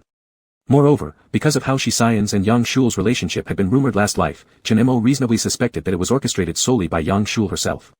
But as a result of her actions, the rumors spread that after coming out, Shi Xian had been forced to leave for abroad. Chen Mo asked again, are you planning to study abroad after high school graduation? Shi Xian looked surprised. Who said that? See. It must be for that very reason. Chen Mo sighed, giving advice, if you don't plan to study abroad, you really should stay away from Yang Shul. You can borrow my room, stay here for half an hour before going out. After finishing his sentence, Chen Mo opened the door and walked out first. So, he missed the look of self-mockery in Shi Xian's eyes as his index finger flicked his eyebrows, seemingly regretting what he'd just done. However, these emotions disappeared quickly on Shi Xian's face. He received a call. It was from someone he'd originally instructed to monitor the Yang family's movements. The person said, Young Master Yen, regarding whether Chen Mo transferred money to Qin Jianli, according to my investigation, except for the initial investment luring Qin Jianli into a scheme, there hasn't been any further transfer of money to him. So, there's no issue of being threatened or extorted. Shi Xian stood by the window in Chen Mo's room, pulling the curtain open for him with a slight hum. The light outside grew dimmer. But the daylight was still enough to see Chen Mo's room at the Yang residence. It was spacious, quite luxurious. But the first impression it gave was that it felt too empty, almost devoid of personal items, like a place he occasionally borrowed to stay. There were no signs of personal traces or sentiment. The person on the phone continued, however, there was a somewhat unexpected discovery, so I think I should tell you about it. What? Shi Xian redirected his gaze back to the window. Opposite side, Chen Mo has quite a bit of funds in his personal account. Besides the regular living expenses and tuition provided by the Yang family, his own investments and financial management have been exceptionally well performed, yielding significant benefits. About 2 months ago, he gave a large sum of money to a university student. Shi Xian frowned. Who's the recipient? It's not a strange person, seems to be a student from a struggling family. They have no prior connection, so it might be purely a charitable act. Whether it was charity was debatable. Since Chen Mo hadn't been extorted by Qin Jianli, Shi Xian directly ordered to stop, saying, don't dig too deep into his privacy. That's enough for now. Okay, the opposite side responded. Still, it was the old master's man. Unable to resist asking more, why do you care so much about this Chen Mo? Shi Xian gazed outside, looking at the cold wind blowing hard on New Year's Eve. After a long pause, he said, you could understand it as guilt. This kind of guilt that couldn't be easily explained had existed for a long time. Lately, he began recalling non-stop, the first time he saw Chen Mo in a distant village long ago. Chen Mo never got out of the car throughout that encounter. Where did this coldness stem from? Strangers, unfamiliarity, arrogance, prejudice, or seeing too many of those cliché drama of wealth plays. He thought Chen Mo wouldn't be any different. Whether it's fighting for power or merely surviving in the midst of a wealthy household, what does it have to do with him? Facts prove. He had overestimated himself and underestimated Chen Mo. As he continued to inquire about the Chen Mo from before to the one standing in front of him now, what had he experienced in between? How much internal conflict had he gone through? Could he truly be so complacent as to willingly abandon everything just to compromise with reality? He couldn't help but pay attention, show favoritism, give warnings, and even interfere. He had already realized that his initial feelings had transformed into something else. The subtle pain was a prolonged torment, requiring continuous introspection to understand what it truly meant. Later, during their tutoring sessions, at the traditional Chinese medicine clinic, in Boreal Town, and in each instance where Chen Mo's straightforward and open gaze met his own, he came to the realization, this feeling was called heartache. Ironically enough. In all his life, Shi Xian had only felt such heartache once, when he was 5 years old for a stray cat by the roadside which hadn't even made it home before being run over by a car. Shi Xian had seen the eyes of that cat. Eyes like glass beads, trembling with both a desire to approach people yet an inherent fear. And they were entirely different from Chen Mo's. So Shi Xian's heartache for Chen Mo was also different. When he was 5, all he wanted was to bring the cat home and hide it away. At 17, he had learned how to stand by quietly without making a sound. He understood that only by treading cautiously could a battered stray cat ever tentatively stick out its head and lower its guard around someone manipulative and scheming. Shi Xian didn't end up staying in Chen Mo's room for the full half hour. Indeed, he received a reminder that it was time to go upstairs and meet with old Master Yang, so after 10 minutes, he opened the door and ascended to the 3rd floor. No one knew what the old man and he discussed. Only that before the banquet started in the evening, he escorted the elderly man down from the upstairs, appearing to have had a very pleasant conversation. Meanwhile, the scene downstairs was quite spectacular. This year, many more people had come compared to what Chen Mo remembered from that particular year. There were relatives who acted like demons and ghosts, as exemplified by Chen Mo's aunt earlier that morning. There were polite visits from the Zhou family following proper etiquette.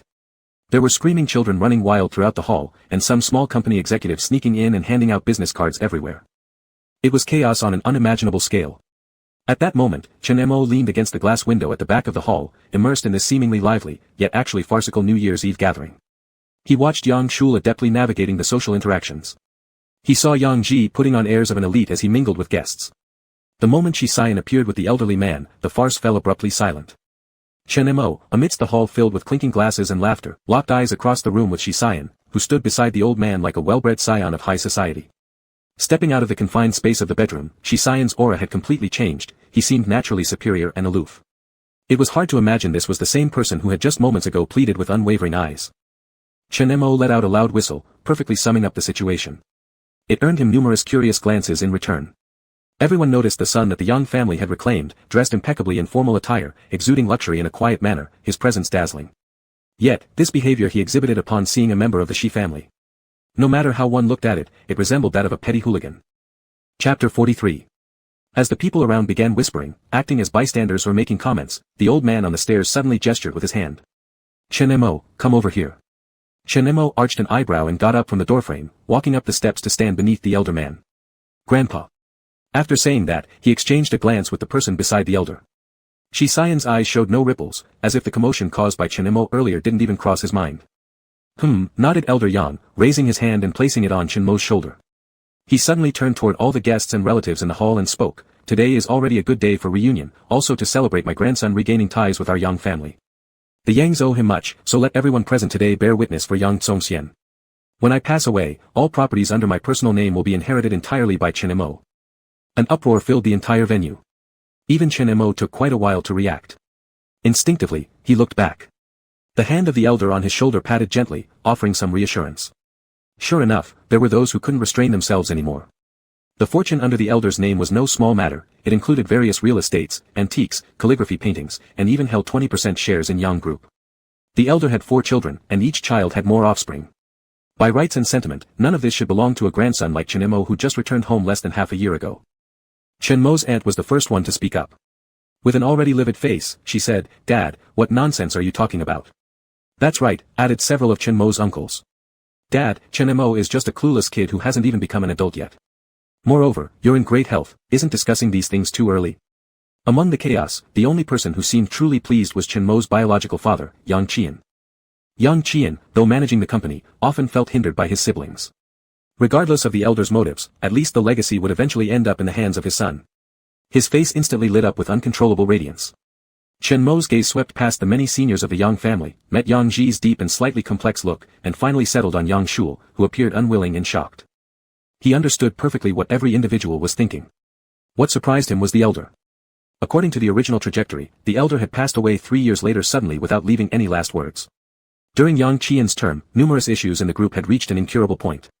Later when Yang Ji took control, after years of open and hidden conflicts with Chen Mo, the declining reality of the Yang Corporation became clear to both. His creation of a technology company with Old K wasn't just about making up for regrets but also about creating a fallback plan for his allies. In the end, everything came too late, but that was reality.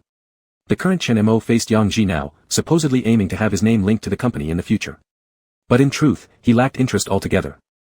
In such circumstances, the elder's words carried significant weight for Chen Mo. He did not understand why the elder made this decision all of a sudden. Could it be because of the occasional phone calls of greeting Chen Mo gave to the elder? Or perhaps the ordinary methods of maintaining the elder's health which Chen Mo frequently informed the caretakers about? Chen Mo didn't think so. Grandpa. Chen Mo opened his mouth to refuse. The elder hummed, signaling him not to speak and instead turning toward his children, saying, "You shouldn't rush either. The personal inheritance I'm speaking of does not include company stocks. It's my personal intent. Reflect honestly within yourselves, has the Yang family ever mistreated any of you? Chen Mo is different. For a group of adults to vie with a child over such matters, well, do you still have faces?" Some still wanted to protest. After all, even without equity, it was still a heritage beyond counting. But since the major part was missing, the elder's words were final. To continue would likely make the situation ugly. So, they fell silent. After this scene unfolded, when the living room resumed its liveliness, Chen Mo instantly became the focus of the crowd. Avoiding everyone, he found Shi Xian on the arched balcony of the small hall. There, Shi Xian was chatting with several peers, among them two being Chen Mo's cousins. Facing the small garden, they leaned casually against the railing, looking relaxed. At the moment Chen Mo appeared, the whole group turned their heads to look at him. The cousins were from the Zhou family side. Since Chen Mo met Grandma Zhou, the Zhou family always treated him warmly. Upon seeing him now, they greeted with a smile. "Chen Mo, whom are you looking for?" "I'm not looking for anyone," Chen Mo said with a smile as he approached, holding a drink in his hand. "It's too suffocating inside, so I came out to get some fresh air."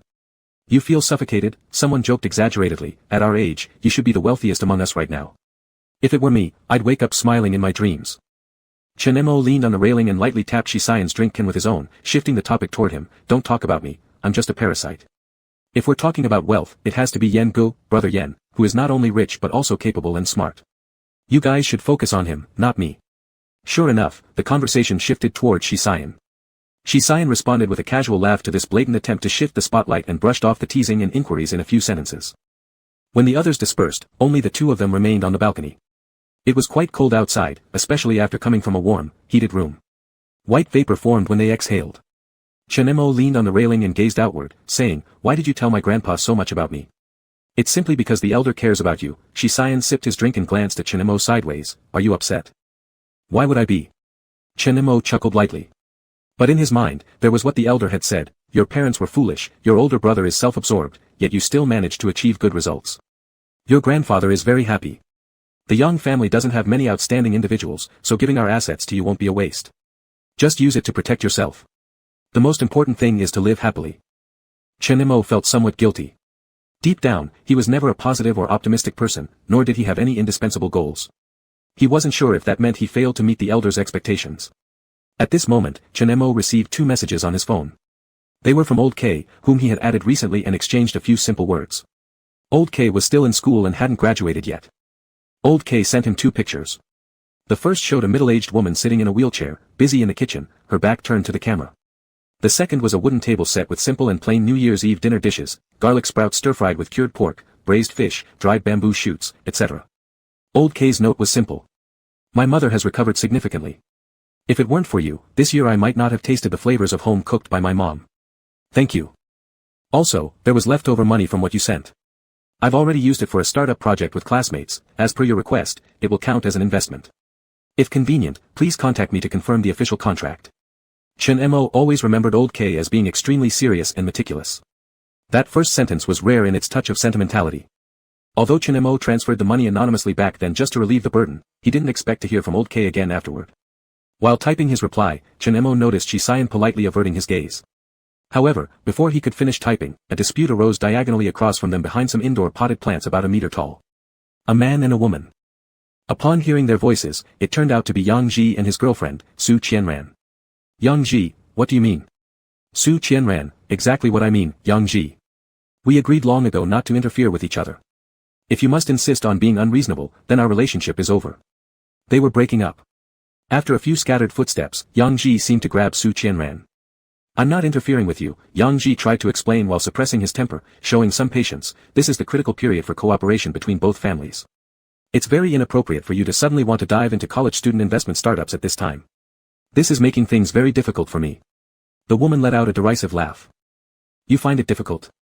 What exactly is difficult? That the result of our collaboration doesn't match your expected benefits? Or do I just have to sacrifice my own ideals and ambitions to accommodate you? Let me tell you, Yang Ji, you're dreaming. Yang Ji took a couple of deep breaths, clearly very agitated. He forced his angry voice down his throat. When have I ever stopped you from pursuing your ideals and ambitions? Can't you be reasonable for once? How dare you lecture me about reason? Su Qianran.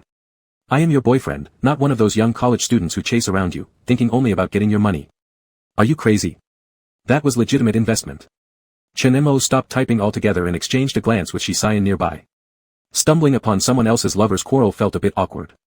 Though Chen Mo had always known that the relationship between Yang Ji and Su Qianran wasn't great, he couldn't say that there was no affection left between them, given how they stayed married for years without divorcing, which required extraordinary patience.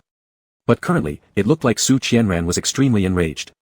The woman in her 20s had a clean and neat short haircut, paired with a light gray professional suit that added to the charm of her slightly gorgeous face, giving her an air of mature femininity. But right now, her face was red with anger. As she turned to leave, Yang Ji took 2 steps forward, seemingly ready to grab her. Chen Mo spoke up, Sister Qianran.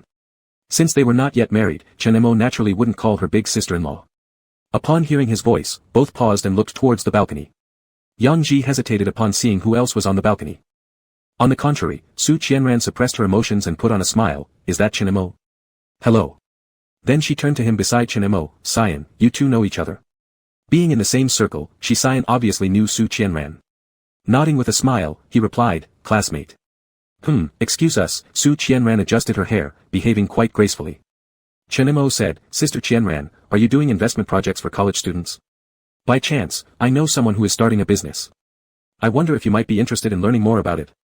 Chen Mo, Yang Ji interrupted on the side, frowning deeply, don't fool around. You're still in high school, what do you know about entrepreneurship or investment? Before Chen Mo could reply, Su Qianran mocked, do you look down on everyone? Do you think everyone's like your other younger brother, who seems completely ignorant but actually knows how to subtly fish for information about my family wealth? Since you're so fond of him, his progress over all these years is indeed surprising. This scolding left Yang Ji's face turning green with embarrassment. It also clearly showed that Su Qianran initially disliking Yang Shul wasn't without foundation. Yang Ji massaged his eyebrows, apologizing, I apologize for this matter. Saved, Su Qianran remained aloof, adding Chen Mo's contact information before leaving with dignity. This time, Yang Ji didn't chase after her anymore. Instead, he glanced at Chen Mo, then at Shi Xian beside him. Chen Mo thought he would inevitably receive a bad expression from his grandfather's decision tonight, but unexpectedly, he glanced at Chen Mo's legs and casually remarked, it's cold outside, you two should come inside soon. Ian, keep an eye on him. How puzzling. On the other hand, Shi Xian, quite cultivated, nodded politely, all right. As Yang Ji walked away, Chen Mo looked down at his own legs, questioning, was he sympathizing with me just now? Sympathy doesn't go that far, Shi Xian said, your elder brother sometimes lacks enough ruthlessness. Chen Mo thought if Shi Xian were like Yang Ji, the things he would do might be 1,000 times darker than what Yang Ji could accomplish. But Shi Xian was ultimately not like that, nor could he ever be. Shi Xian asked, what you mentioned earlier about the investment thing, was it for helping Su Qianran out of an awkward situation? Why does it have to be about rescuing anyone? Chen Mo smiled, it could also be for myself. Chen Mo once again turned his gaze outside. Looking up at the night sky, he said, Yen Gu, it's the new year. Do you have any New Year wishes? Freedom, perhaps. Not escaping from the mess of their current circumstances, but freedom for both body and mind. With the elder's decision, something new had been added onto Chen Mo's shoulders. He thought, perhaps, he could finally pursue what truly interested him, something that he never managed to fulfill in his past life. Like an ideal. Like a future. Chapter 44. Because of this lunar New Year's Eve, it wasn't until the 6th day of the new year that Chen Mo was always involved in various family gatherings. He seemed to suddenly become a hot potato, with uncles and siblings he barely knew in the past taking turns to appear as if they had never been estranged. Chen Mo never refused, accepted their compliments, and listened to their advice. However, when anyone asked what exactly Old Man Chen had given him, or used an excuse of personal matters to want to temporarily borrow items from Old Man Chen that were in his possession, Chen Mo pretended not to hear. The New Year celebrations hadn't even finished. This wave of enthusiasm around him suddenly disappeared. Whenever relatives mentioned him, they would only make a face like someone suffering from constipation and say he was good at guarding his wealth, almost directly calling him stingy. Whether Chen Mo was stingy or not, those who knew naturally understood. Giving money again. Not long after the second semester of sophomore year began, Old K sent a message saying, the investor you previously introduced, after evaluation, has decided to invest in us. Just for this point alone, we already thank you very much. The other side started by using respectful terms right away. This made Chen Mo, who was secretly using his phone during self-study class, feel quite uncomfortable. Chen Mo, just call me Chen Mo.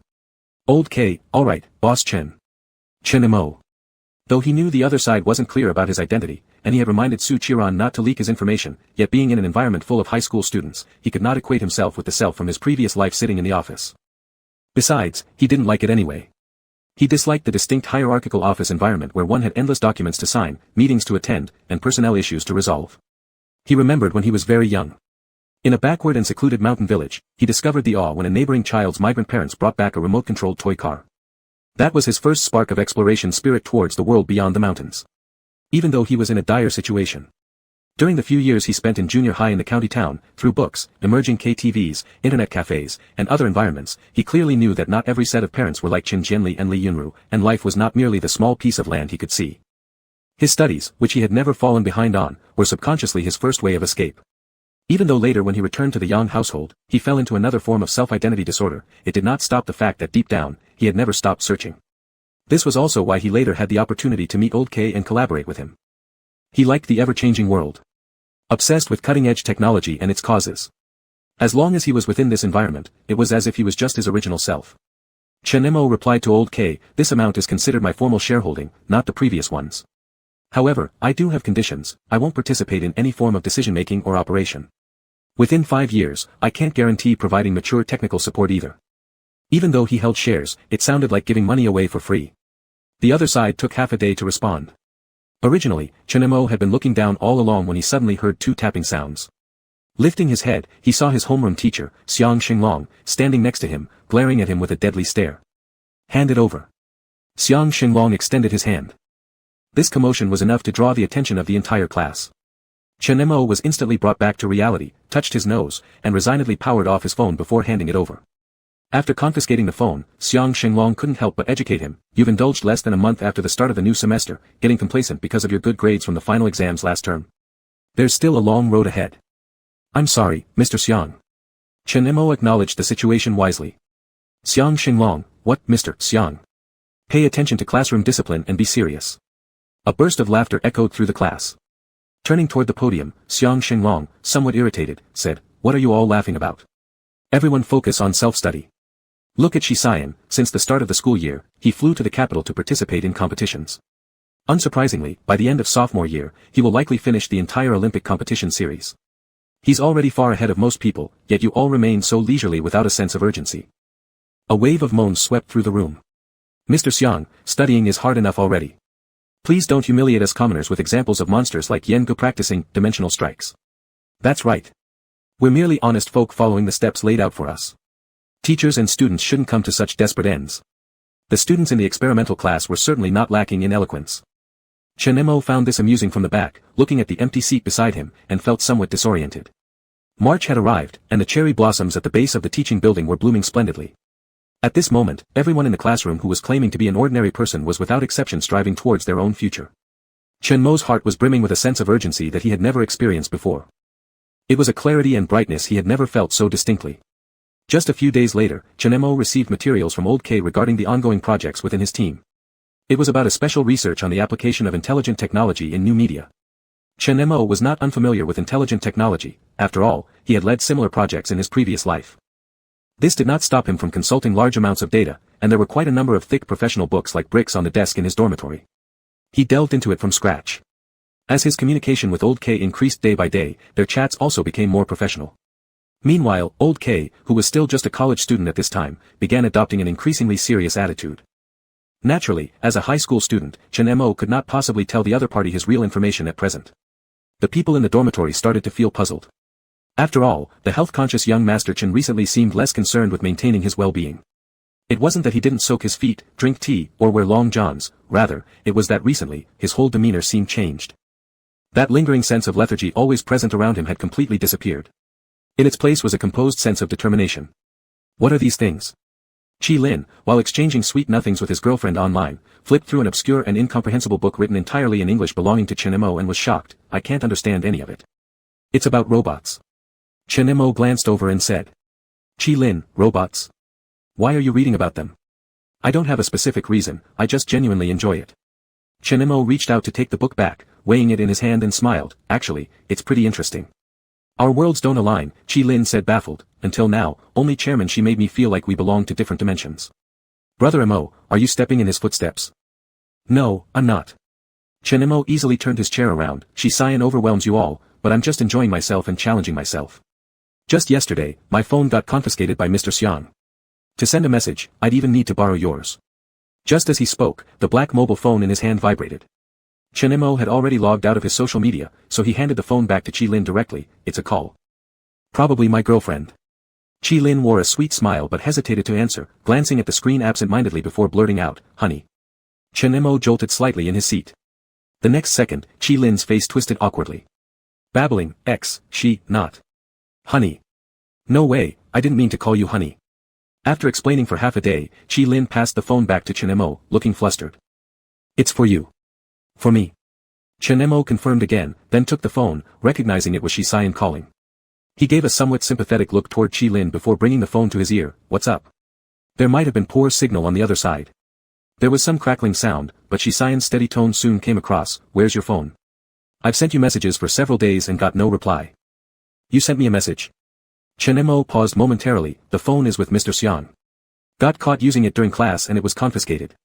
Chen Mo said it straightforwardly, and Shi-Cyan seemed to accept the reason, acknowledging with a Chen Mo currently only knew that Shi-Cyan was in the capital, unsure of the competition progress. Asking, where are you right now? What are you doing? I'm preparing to go abroad for a competition. Shi-Cyan said, just about to get in the car to head to the airport. Chen Mo, so soon? Shi-Cyan, At this point, Chen Mo heard someone calling his name on the other end. So hurry up, Chen Mo laughed. Good luck with the competition, may you have a bright future ahead. Shi-Cyan responded affirmatively, okay. Then added, contacting overseas can be troublesome, leave a message if anything comes up. Chen Mo agreed as well. After the events that happened during the Lunar New Year, it seemed Chen Mo had gotten used to the fact that Shi-Cyan was informed of everything happening to him, and he also got used to the feeling that should anything truly happen, if he reached out, Shi-Cyan would definitely help without hesitation. Though, he indeed had nothing going on. Yang Qian had been busy lately ingratiating himself, doubling his living expenses. As for Zhou Yaoqiong, whether it was due to being lectured by grandmother Zhou or not, after the new year, she suddenly adopted a fair policy. Apart from occasionally responding to the soup bowls brought by the driver as supplements, they hadn't caused him much trouble. As for Yang Ji, Su Qianran had been so busy with the project that he probably felt a sense of crisis and had no time to pay attention to anything else. After all, according to what Chen Mo knew, after the fact that Yang Shul used her biological father and then got exploited herself was exposed, she did not stop but continued the relationship. Pictures of them having dinner together at a restaurant were even leaked online, yet the Yang family didn't take any measures against it. The platform that had been constantly following Yang Shul didn't know the truth behind the identity of her father. This revelation rehashed old rumors about her background. The title of the article appeared surprisingly heartwarming. Star of Tomorrow and his humble, unassuming father. Yang Shul must have been occupied covering up the situation recently and thus hadn't the spare time to show up in front of him. It wasn't until the call with Shi-Cyan ended that Chen Mo realized he hadn't asked why Shi-Cyan had called him in the first place. On the other hand, at noon under the blazing sun, the shuttle bus waiting outside the airport had already waited for some time. This trip abroad would be participated in by a team. A few young students seated at the back of the bus, boys and girls alike, opened the windows and craned their necks to look outside excitedly. They noticed the person who had just put away their phone. Captain, who were you on the phone with? Male or female? At this age, these were the questions that interested young people most. Not a girlfriend? One girl asked teasingly in a seemingly jealous tone but quieter than usual. We just got out of prison, well, kind of like being released from detention, and you're already eager to make calls. Who is it, Captain? Tell us. The subject of their jokes wore an identity badge pinned on his chest denoting his nationality. His face revealed no embarrassment after the jesting. He strolled towards the vehicle's door, his long legs striding confidently as he reminded them, don't stick your head out so far when on the bus. It endangers traffic safety, you know. This drew several tuts of dissatisfaction. When he boarded the bus and took his seat near the window at the back, someone still refused to give up. Captain, you didn't answer our question. Was the person you called male or female? Male, Shi-Cyan replied without opening his eyes. One word extinguished most of the enthusiasm around him, prompting sighs that it was unexciting. A boy muttered, at such an important moment, making a call to another guy doesn't make much sense. Shi-Cyan opened his eyes and tilted his head, it's actually quite interesting. Huh. Deciding not to entertain those further, Shi-Cyan closed his eyes again and went to sleep. During the ride to the airport, he dozed off briefly, dreaming a dreamlike vision where everything seemed uncertain. It was the same route heading to the airport, only missing a congratulatory wish for a promising future, making the regret feel irreplaceable. Thus, when the plane soared 10,000 feet into the air, the world below seemed small, and the man scribbled down a line in his notes. Vast journey ahead, may you have smooth winds too. Chapter 45. The school had received news of Shisayan leading his group to win first place in the team category at the Olympic physics competition, and first place individually before the second half of the 11th grade was even over. He also received a direct admission offer from Tsinghua or Beida, along with invitations from prestigious foreign universities. It happened nearly half a year earlier than the previous life. Finally, the top rank in the grade had a new name. Chen Mo's name was firmly placed at the top. On the day Shisayan returned to school, the school went so far as to hang a banner at the school gate that read, "Warmly welcome our outstanding student, Shisayan, back with honors." The principal personally led a delegation of school leaders to greet him. "Have you memorized your lines yet?" Director Lai nudged the arm of the student next to him. Today's top student didn't have good posture, wearing his uniform loosely, which made Director Lai frown. He slapped him on the head and asked, "What did you do last night?" "Studying," Chen Mo casually replied, holding a bunch of sunflowers. "Do you think it's easy to be number one?" "I must work tirelessly day and night." "Nonsense." Director Lai didn't believe a word. Irritably he added, "I've already heard from your dorm mates. Aren't you still studying programming?" "Chen Mo, you need to understand that you're a student who needs to face the final year. If you wreck your body, everything else is nonsense." Chen Mo chuckled and looked at the balding middle-aged man beside him. He gathered his spirits and stopped teasing him, saying, "You're thinking too much. Last night someone dragged me into gaming until 2 in the morning. As Director Lai's face darkened instantly, he continued sarcastically, "Don't you know? A genius doesn't need to work very hard to be ahead of most people." Director Lai kicked him. If there weren't other school leaders present, Chen Mo would surely have been scolded. Chen Mo glanced at a group of people looking around by the crossroads further ahead, and continued saying, "In fact, this welcoming ceremony really isn't necessary. Not to mention if Shisayan likes such ceremonies or not, in this hot weather, performing this act at the school gate is suffocating." "You think you know everything?" Director Lai said to him, "I think you're jealous because Shisayan took the top spot." Chen Mo knew that good students were every teacher's treasure, especially someone like Shisayan. Teachers wouldn't tolerate even half a word of defamation against them. Chen Mo responded, "Really, he's a person who values etiquette. Such a simple welcoming ceremony would make everyone feel awkward." Director Lai doubted, "Are you familiar with each other?" "Well, kind of." Actually, they hadn't been in contact for a while. Because of their status and situations, contacting each other was inconvenient for one reason or another, but mainly there wasn't much special to say. If all you talk about daily are trivial things, like how Qilin was eating stinky tofu in the dorm again, how old Go fell off his bike over the weekend, or what happened with certain classmates, it would seem strange. Chen Mo never formed deep, tight bonds with anyone, he didn't have that habit. But then he saw the distinctive bus slowly approaching. The moment the person stepped down from the car, Chen Mo felt as though he had only just left yesterday. He still looked the same. Wearing casual clothes, a black baseball cap on his head, and carrying a single-strap bag, simple and relaxed. Instead, it was the school leaders who swarmed him, asking after his welfare, if the journey was smooth, if the competition was stressful. Finally, there was some sense of a hero's return. Chen Mo originally had a task to present flowers and deliver an official welcome speech. By the time it came, he realized he had no role to play. Shisayan had noticed him quite early. After all, the only person who could probably make Chen Mo come here so reluctantly and obediently was likely Director Lai. After simply dealing with the inquiries, Shisayan proactively walked over to Chen Mo. "Are these for me?" Shisayan asked. When they got closer, Chen Mo noticed that he actually lost some weight. His forearms, with rolled-up sleeves, seemed to have tanned a bit. Chen Mo handed over the flowers, completely forgetting the prepared words. Opening his mouth, he simply said, "Congratulations." "Thank you," Shisayan accepted it with a smile, glancing sideways at Director Lai who was glaring. After Director Lai was called away by others, Shisayan, noticing the faint dark circles under his eyes, softly asked, "Didn't sleep well?" Chen Mo glanced up and complained, "Last night, a guy from the neighboring room had an argument with his dorm mates and ran over to sleep with Jiangsu. Snored all night, like thunder." Chen Mo finally revealed the real reason. Then jokingly added, "The only thing keeping me standing here to welcome you now is our profound deskmate friendship. Aren't you moved, Ban Gu?" Touched, Shisayan responded fluidly, suddenly saying, "Don't move." Chen Mo let out a hum from his nose, showing his confusion. Then Shisayan leaned down close and looked at him for 2 seconds, reaching out to pick off a sesame-sized sequin from the bouquet wrapping paper that had stuck under his eye. Shisayan showed it to him, straightening up and laughing, saying, "I thought after not seeing you for 2 or 3 months, Brother Mo was so moved upon seeing me that he nearly cried." "Get lost," Chen Mo cursed. The school tyrant had now also become a top student. At least in others' eyes it was so.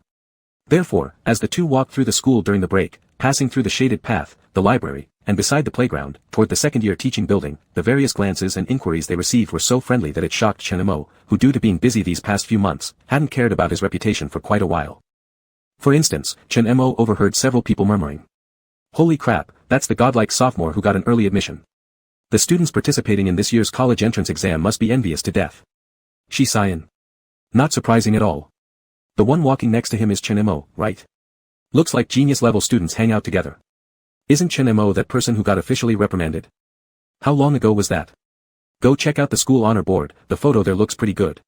The person looks decent too. I've heard his temper is especially good. Yeah, just too low-key. Chen Mo. He suspiciously asked the person beside him, "Are they talking about me?" Shi Xian chuckled, "Seems like Brother Mo has been doing pretty well recently. In the last 2 months, all the projects in K's hands have been busily going through bidding processes." Based on his past experience, Chen Mo gave him some advice. But unexpectedly, a week before the bidding, the bottom price was maliciously leaked, and the idea was plagiarized by a company called Zhicheng, which jumped ahead and put it into production. All their hard work went up in flames. Chen Mo suddenly had way too many things on his plate. Besides academics, there were methods to deal with such situations and emergency plans, mostly informed via Su Qianran since it wasn't convenient for him to directly show up. Su Qianran was indeed remarkable. She never questioned why Chen Mo knew so much, and she had a ruthless insight into the future of the market. She suggested that, as long as it didn't affect his studies, Chen Mo could try renting a place near the school. Chen Mo had actually considered it seriously. On the afternoon of the day Shi Xian returned, he'd even made arrangements to view a place. However, since everyone organized a celebration party for Shi Xian that evening, Chen Mo postponed the viewing. That evening, a bar in Sui City was reserved exclusively for them. It was opened by Sun Xiaoya's uncle. They merely borrowed the space, and Sun Xiaoya promised the people there wouldn't drink alcohol, hence the choice of venue. 8 p.m. Dozens of people came, whether acquaintances or strangers. There were at least 30 or 40 individuals present. The dazzling lights of the bar, coupled with deafening music and clusters of dancing minors, made it seem like a criminal act waiting to happen. In contrast to the elaborately dressed girls, the boys were far more casual. "Are you sure this kind of arrangement is okay?" Chen Mo unintentionally spotted a kissing couple in the corner of the sofa and asked Sun Xiaoya, who sat next to him with multiple small braids in her hair, "There are quite a few people here who aren't even from our school. What exactly did you tell your relatives?" Sun Xiaoya glanced at him in shock and laughed, "Chen Mo, I really didn't expect you to be the person with the highest moral standards among everyone here." Chen Mo looked over at the group including Shi Xian and Qi Lin. No one was wearing their school uniforms. Especially the main attraction dressed in a black dress shirt leaning against the sofa, under the dim lighting, looking perfectly suited to such a place, without a trace of the prideful image of a scholar he held in school. Chen Mo realized that these were true wealthy heirs, places like this probably felt like child's play to them. Someone asked Shi Xian, "Young Master Yan, getting early admission as a sophomore, do you plan to find a school and start early, or do you want to finish this last year first?" Everyone in the room was curious about this question. Shi Xian toyed with the transparent glass cup in his hand, not decided yet. "Haven't chosen a school either." No rush. People around exclaimed, "That's the privilege of having money. Isn't it the privilege of being intelligent? All of it. After all, if not studying, there's still a billion-dollar estate waiting to be inherited." Everyone burst into laughter. Chen Mo didn't join in the teasing. He actually didn't like some entertainment venues much, which was related to having witnessed too many nasty transactions and scenes in similar places in his previous life. He could maintain a decent facade and even put on airs, but once he returned to the apartment after such events, he would feel so sick that he might throw up uncontrollably. So when an out-of-school girl saw him alone and handed him a beer bottle, he subconsciously refused it. "It's just beer," said the heavily made-up girl while looking at him as though he were a rare species. She teased, "Nowadays, not many guys don't drink." "Oh, don't talk about being underage, who cares anyway?" Chen Mo leaned on his forehead and helplessly smiled. He had already prepared to take the beer when someone else intercepted it midway. "He has a stomach ailment." Shi Xian took the beer away for him and sat down beside him. The girl called him Yan Gu, older brother Yan, apologized, and then got up and left without saying anything further. Chen Mo turned his head and looked at the person next to him, "Will you drink it?" "Unavoidable." Shi Xian replied. Apart from the faint smell of alcohol on his body, Chen Mo indeed couldn't detect any signs of drunkenness on his face. Chen Mo leaned forward and passed the glass of untouched white water in front of him to him. Shi Xian took it, suddenly asking him, "What have you been busy with recently?" "What do I have to be busy with?" Chen Mo said. There was no emotion visible on Shi Xian's face. He just drank a sip of water and casually asked, "I heard you're planning to move out of the dormitory." Since Chen Mo was looking for a place to live, there was no way to conceal it, and others in the dormitory also knew. Only, he did not explain the specific reason but merely said, "I've recently found something I want to do, and I read late into the night." You know, next semester will be our senior year in high school, and everyone in the dormitory needs plenty of rest time. After thinking about it, I decided to move out. Shisayan didn't say anything. Chenemo counter-asked, what about you? When do you plan to leave school? Soon. Shisayan paused for 2 seconds before answering. Chenemo felt that his original answer wasn't this one, just a last-minute change of mouth. Chenemo didn't pursue the question further. It was too noisy around them. In this atmosphere, even if no one drank alcohol, it was hard for a person to stay absolutely sober. Chenmo's arm touched Shisayan's arm through the thin layer of their clothes, clearly perceiving the temperature of his body. Continuously people came to talk to Shisayan, congratulating, joking, teasing. Chenemo watched the coming and going of people, listened to him chatting casually with others, and noticed that he had drunk quite a bit. At that moment, he inwardly felt a trace of regret. He thought if he hadn't lived 2 lives but had seen things clearly in his past life early on, they might have become familiar earlier in this life. That kind of familiarity wouldn't be separated by other things like time and disposition, so perhaps Shisayan would have had the fortune to meet a pure and passionate young Chenemo. That's an image of himself that even Chenemo hasn't ever seen. Today's Chenemo, however angry, or however off the wall his jokes might be, can never change the essence of calm and maturity in his thoughts. So when old Go rushed over holding his phone and told Chenemo, shit. The Yang family blew up. The matter started with Yang Shul. The platform that filmed him captured several moments where he was together with the establishment figure Chen. The reporters probably believed that starting from the original family background could uncover deeper material. They didn't expect to dig deep and get shocked. The initially clarified news of wrongly swapped children re-emerged. The new titles were particularly sensational. Child-parent suffering abuse, concealment of wealthy family is unknown. Exposing 17 years in the mountains of youth. Though it said the Yang family blew up, the person truly standing on the brink was instead Chenemo. Because the Yang family's stock prices plummeted, although it far exceeded the situation before, every perspective of all the news reports was starting with a full-scale investigation into Chenemo. In the news coverage, there were neighbors from Yuhui village. Teachers and classmates from his past. Bosses from the restaurants where he worked. All roughly said the same thing, that kid works hard, can endure hardship, but is stubborn and doesn't give in easily. His childhood was pretty tough. A good gathering had its atmosphere completely ruined. More and more people picked up their phones to check the news, and the more they saw, the stranger the atmosphere became. Every person described in the interviews seemed difficult to overlap with the present Chenemo, but this did not prevent them from sympathizing with and feeling pity for him. Some girls even secretly teared up, straightly exclaiming disbelief. Chenemo had mentally prepared long ago. Therefore, he pressed on his forehead, only lamenting that such exposure would happen at this time, in this setting. He let old Go and Chi Lin continue entertaining everyone. Then he got up to find Shisayan, whose face had turned frighteningly black just now as he stepped out with his phone. This bar was tucked away in a discreet location, at the end of the entertainment street, and only became visible after descending a few steps to see its entrance. At this moment, Shisayan leaned against the wall near the door, revealing just a third of his figure. Chenemo moved forward a few paces and heard an unprecedented chill in his voice. Shisayan, what I need right now isn't explanation, but a solution. What about those media outlets we've dealt with before? What do you mean official media doesn't dare take them on directly? If I sue them for violating the privacy of a minor, do you think they'd still have the audacity to call themselves official? Nonsense, stop giving me excuses. I'll deal with this myself when I go to Grandpa. Chenemo stood at the back, listening for quite some time, without rushing to move closer. Until Shisayan turned around and saw him. Frowning, he asked, why did you come out? The looks everyone is giving me could almost make me feel like their parents, I can't bear it anymore. Chenemo walked up to where Shisayan was and asked, after I mentioned that things had gone unexpectedly smoothly in guiding the media after Chen Jianli approached me, it turns out you helped. Why didn't you say anything? Thank you. Shisayan put his phone away, but his expression remained tense, there's only so much I could do. Older brother Yan, Chenemo grinned, don't forget, you still have a few months until you turn 18. This comment didn't make Shisayan laugh. On the contrary, his face darkened even more. At this moment, Shisayan's heart was brimming with anger. It wasn't just the countless details recounted by those interviewees that made him angry, he hadn't even had time to look into them carefully yet. What angered him even more was realizing that when Chenemo was exposed in such a manner to the public, there was no way for him to avoid it beforehand, and handling the aftermath was proving to be fraught with obstacles and restrictions. He clearly felt the limits of his own capabilities. This was the most straightforward truth about 17-year-old Shisayan's helplessness, the bleak, undeniable reality. Even moments earlier, he had been receiving congratulations from countless people for winning the World Youth Competition. Yet the person who made him initially feel guilt turn into empathy, also got caught up tonight without any warning under the barrage of criticism from the media.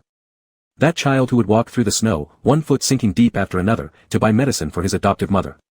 Young Chenemo who had once been chained by the wellside and frozen for an entire night. The youth who later worked in restaurants. All these stories came alive in the pen of the media as the tragic young master of a prominent family. The soreness and pain were piercing, straight to the lungs. They struck Shisayan so hard that when he looked at the present-day Chen Mo before him, he could clearly sense his emotions breaking through some critical threshold, dangerously unstable. Not far away, students from the same high school who hadn't noticed the two standing by the entrance whispered about the incident. Who would have thought Chen Mo went through all that hardship in the past? The Yang family must be insane. If it were me, I'd definitely sue the bastards till they sit in jail forever. And look, they haven't done anything, instead lying to the media. Why? I think it's for Yang Shul.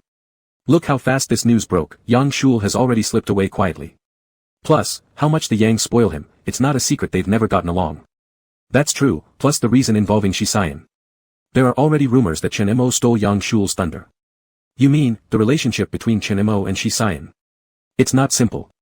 Chen Mo already said he likes guys, and didn't you notice, once the news came out, Shisayan looked colder than ever. I was scared just looking at him. Chen Mo, who overheard all this? He glanced at Shisayan, who was again leaning against the wall, looking toward him. How about I explain for you? Chen Mo tentatively suggested. Explain what? Chen Mo decisively replied, you, Shisayan, not only in this life, or next life, or the life after that, will have nothing to do with me, Chen Mo. A flicker of cold passed through Shisayan's eyes. He suddenly pulled him closer and pressed a kiss onto Chen Mo's lips. Though brief, Chen Mo was utterly shocked. Shisayan said indifferently, now we're related. Chen Mo's first reaction was to check if anyone had seen them. When he realized no one had, he turned back around. In that instant, everything seemed muddled and confusing. The surroundings grew dim, his nostrils filled with the faint smell of alcohol and the scent off Shisayan's body. He truly didn't know what to say. Amidst the confusion, he blurted, are you drunk? Despite the cold look still on Shisayan's face, his finger grazed slowly over Chen Mo's earlobe, comforting, easing his emotions amplified by both overwhelming feelings and alcohol. His hoarse voice answered, no. Chapter 46. Chen Mo finally couldn't bear the disturbance anymore, grabbing Shisayan's wrist and stepping closer. He scrutinized Shi's face under the dim surrounding lights and said firmly, you're drunk. Shisayan did not pull away, insisting, I'm not. Bullshit. Chen Mo swore, then unconsciously lowered his voice, almost gritting his teeth, didn't you say you don't like guys? Then why did you kiss me?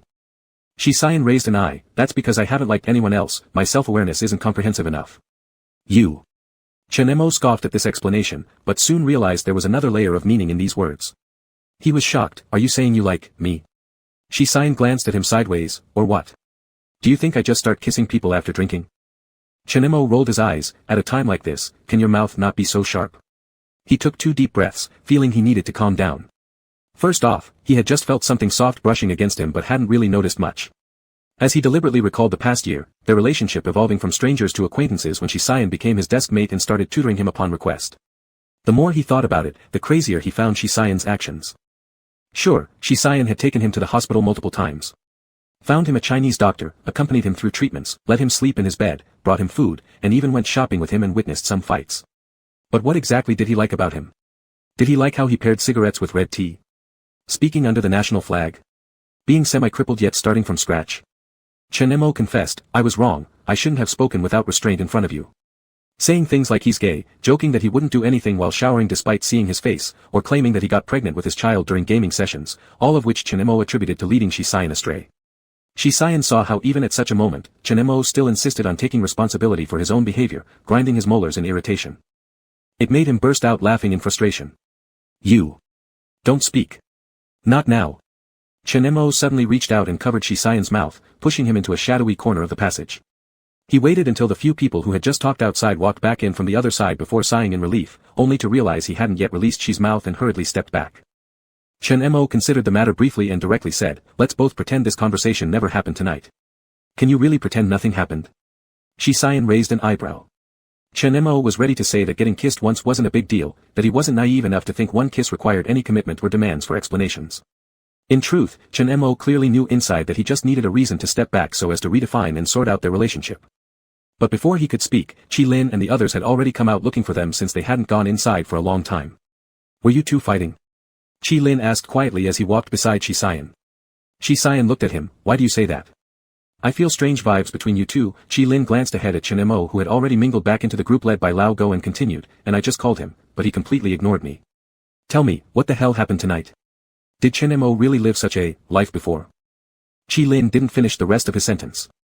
Shisayan had already returned to his usual calm demeanor, casually stuffing one hand in his pocket and making a sound that confirmed the news. Qi Lin exclaimed in disbelief. The party ended several hours earlier than expected that night. Chen Mo's phone was powered off during the third call from an unknown number. And he didn't return to school. Come in, Shi Xian pushed open the door to the luxury hotel's top-floor suite and turned to Chen Mo behind him. Come in. Chen Mo hesitated at the doorway. I can find my own place to stay. Where will you stay? Shi Xian didn't take Chen Mo's words seriously, leaning against the doorframe and speaking, you certainly won't go back to the Yang family temporarily. Ask for leave these next couple of days from school and don't show up. This room is reserved all year round by the Shi family in this hotel, accessible with ID. Just stay put here until the fuss dies down. Chen Mo hesitated for a second. Actually, if it weren't for that impulsive incident at the bar, he might have been more at ease accepting this offer. But he no longer felt as uninhibited as before and still had reservations. Shi Xian watched him for 2 seconds, afraid of me? What nonsense are you talking? Chen Mo rolled his eyes, I think I've led you down the wrong path. Shi Xian placed a hand on the back of his neck and forcibly pulled him into the room. He closed the door and said faintly, then you overestimate yourself. I don't like people who kneel before me, it won't affect my choices or thoughts. Chen Mo believed this point. He asked, can't you switch to liking someone else? I can't. Shi Xian looked at him and said, though we've clarified things, you don't need to worry about what I might do to you. So, stop saying things like that to me again. Chen Mo was confused, why didn't I realize how difficult you are to deal with earlier? Shi Xian remained unfazed and did not allow such complaints. After circling the suite to confirm there were no issues, Shi Xian took out the room card and said, you rest first, I'll go buy some food. Chen Mo stopped resisting staying here. After all, in the next few days, he wouldn't return to school. Staying in a regular hotel by himself could attract reporters. Since he didn't use the internet, watch TV, or read newspapers, Chen Mo wasn't affected by any of the exposure. When Shi Xian returned with dinner, Chen Mo had already taken a short nap on the couch. Awoken by someone gently covering him with a light blanket, Chen Mo mumbled half awake, Ada, help me close the door when you leave. Who is Ada? The deep male voice suddenly snapped Chen Mo back to reality. He thought he was still living in his past life, where Ada was his secretary and assistant, often entering and leaving his home freely. But when he opened his eyes and saw Shi Xian's magnified face, he hastily explained, Ada, it was a rural stray cat I once raised in a neighboring village. Shi Xian stepped back and snorted, your cat seems quite stylish, having an English name and even knowing how to close doors for you. Smart enough. However, Shi Xian didn't pursue further, only saying, now that you're awake, come eat something. Chen Mo then noticed that Shi Xian had turned off the large lights in the living room of the suite, leaving just a few small yellow night lights which dimly illuminated the entire space. Shi Xian didn't move far from him, instead sitting down directly in front of the sofa where Chen Mo had been sleeping. As Chen Mo watched him open the packaging bag, he asked, what did you buy? Xiaomi porridge and a few side dishes. It's too late, so we'll eat something simple. Chen Mo tilted to one side but didn't get up right away. With his head resting on his hand, he observed Shi Xian closely under the dim light without restraint. Actually, 17-year-old Shi Xian wasn't much different from 27-year-old Shi Xian. His contours were sharper than now, his demeanor slightly deeper. Perhaps there were other changes, but Chen Mo didn't know because they weren't particularly close in his previous life. So, as they sat together quietly in the depths of night, though they just touched intimately moments before, they didn't feel awkward, which Chen Mo found strange. Why? Chen Mo questioned himself. In the end, he realized it was due to the trust he held towards their class monitor, surpassing his own expectations. At least subconsciously, he felt this person was safe and reliable, safer than the Yang family, more willing to let him dock in times like these than Lao Go, who had been a friend for many years in his previous life. This was a dangerous signal. For Chen Mo, who had relied on intuition to make countless choices over the years, this was not a good sign. Depending on anything meant weakness. The past Chen Mo lacked the qualifications, and today's Chen Mo still harbored this belief deep within. Am I that good looking? Shi Xian asked. Even without turning around, he knew Chen Mo had been staring at him the whole time. Chen Mo was straightforward, yes. How good looking. This time Shi Xian turned his head. Chen Mo stayed in his side-lying position, his gaze tracing Shi Xian's eyes, straight nose bridge, and well-defined lips as he replied, so good-looking that it's a widely acknowledged fact. Shi Xian leaned closer, supported by his hand on the sofa, and stared into his eyes, his lowered voice almost hypnotic, if I'm so good-looking, why don't you want to keep looking at me? Class monitor. Chen Mo scanned his lips, you're about to graduate and yet haven't considered that your object of seduction is still a minor student. Shi Xian's gaze roamed over Chen Mo's exposed collarbone due to his side-laying position, then his thin waist revealed after uncovering the blanket, his long legs, before returning to his face. Who exactly is seducing whom? He asked. Chen Mo suddenly reached out, hooking his neck with his hand, using the leverage to sit up. After finding a comfortable position to lean on the sofa, Chen Mo imitated Shi Xian's previous action of teasing his earlobe, gently flicking the other person's earlobe and moving closer with a smile, Big Brother Yan, people tend to make mistakes easily in the dead of night. Moreover, you had alcohol tonight, so I won't take your earlier words seriously. However. Chen Mo deliberately paused here, wrapping his arms around Shisayan's shoulders and leaning close before saying, "Do you feel it? I wouldn't care about telling anyone that I'm homosexual, which naturally makes me not mind getting close to someone I feel attracted to, but I won't be dating anyone. It's not just about not having an early romance as mentioned before, I have no intention of being in a relationship with anyone at all." After speaking, Chen Mo quickly pulled back. It was as if the Chen Mo who had just revealed his most genuine thoughts deep down never existed. That moment's Chen Mo didn't resemble a teenager at all. He was cruel, clear-headed, and calm. Like those men in bars who always seek one-night stands for thrills, once they put on their pants the next day, they wouldn't admit to anything. Unfortunately, Chen Mo underestimated Shisayan. None of the questioning or retreating he expected happened. Shisayan only calmly handed him the spoon. "I didn't ask you to date me either." Chen Mo couldn't follow this line of thinking. "Then what do you mean?" Shisayan arched an eyebrow. "Must there be an outcome because I say I like you? We'll end up avoiding each other forever or being together?" Chen Mo asked, "So what does our situation now count as?" Shisayan said, "You define it yourself." Chen Mo, an ambiguous object that might develop into a future gun friend? Shisayan closed his eyes momentarily, clearly enduring. "Don't provoke me," he warned. "Chen Mo, what part of that counts as provoking you?" The top-down gaze from Shisayan nearly stripped Chen Mo of all his clothes as he said deeply, "The premise of being gun friends is sexual attraction. Can you handle it?" Chen Mo's absolute remarks hadn't achieved the goal of making Shisayan back off, but when it came to actual experience, Chen Mo had to admit he actually had no practical experience whatsoever.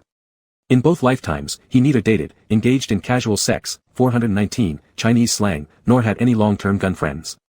And in this life, being pure-hearted and devoid of desire, there were no emotions or stress that needed release.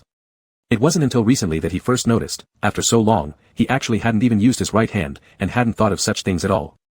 He subconsciously looked down at himself between his legs, skeptical whether there was something wrong with him. Shisayan saw his movement and spoke gravely, "What are you looking at?"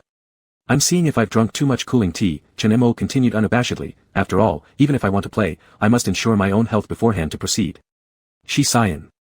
After finishing the meal, when Shisayan proposed to leave, the atmosphere in the room carried an indescribable strangeness. Chen Mo glanced at the time. It was almost midnight. So he opened his mouth and said, "Stay here tonight. The sofa is so big, surely it can accommodate sleep." After discussing a series of strange issues, this act of holding him back seemed somewhat pretentious. Yet Shisayan merely looked at him, agreeing directly, allowing Chen Mo to breathe a sigh of relief.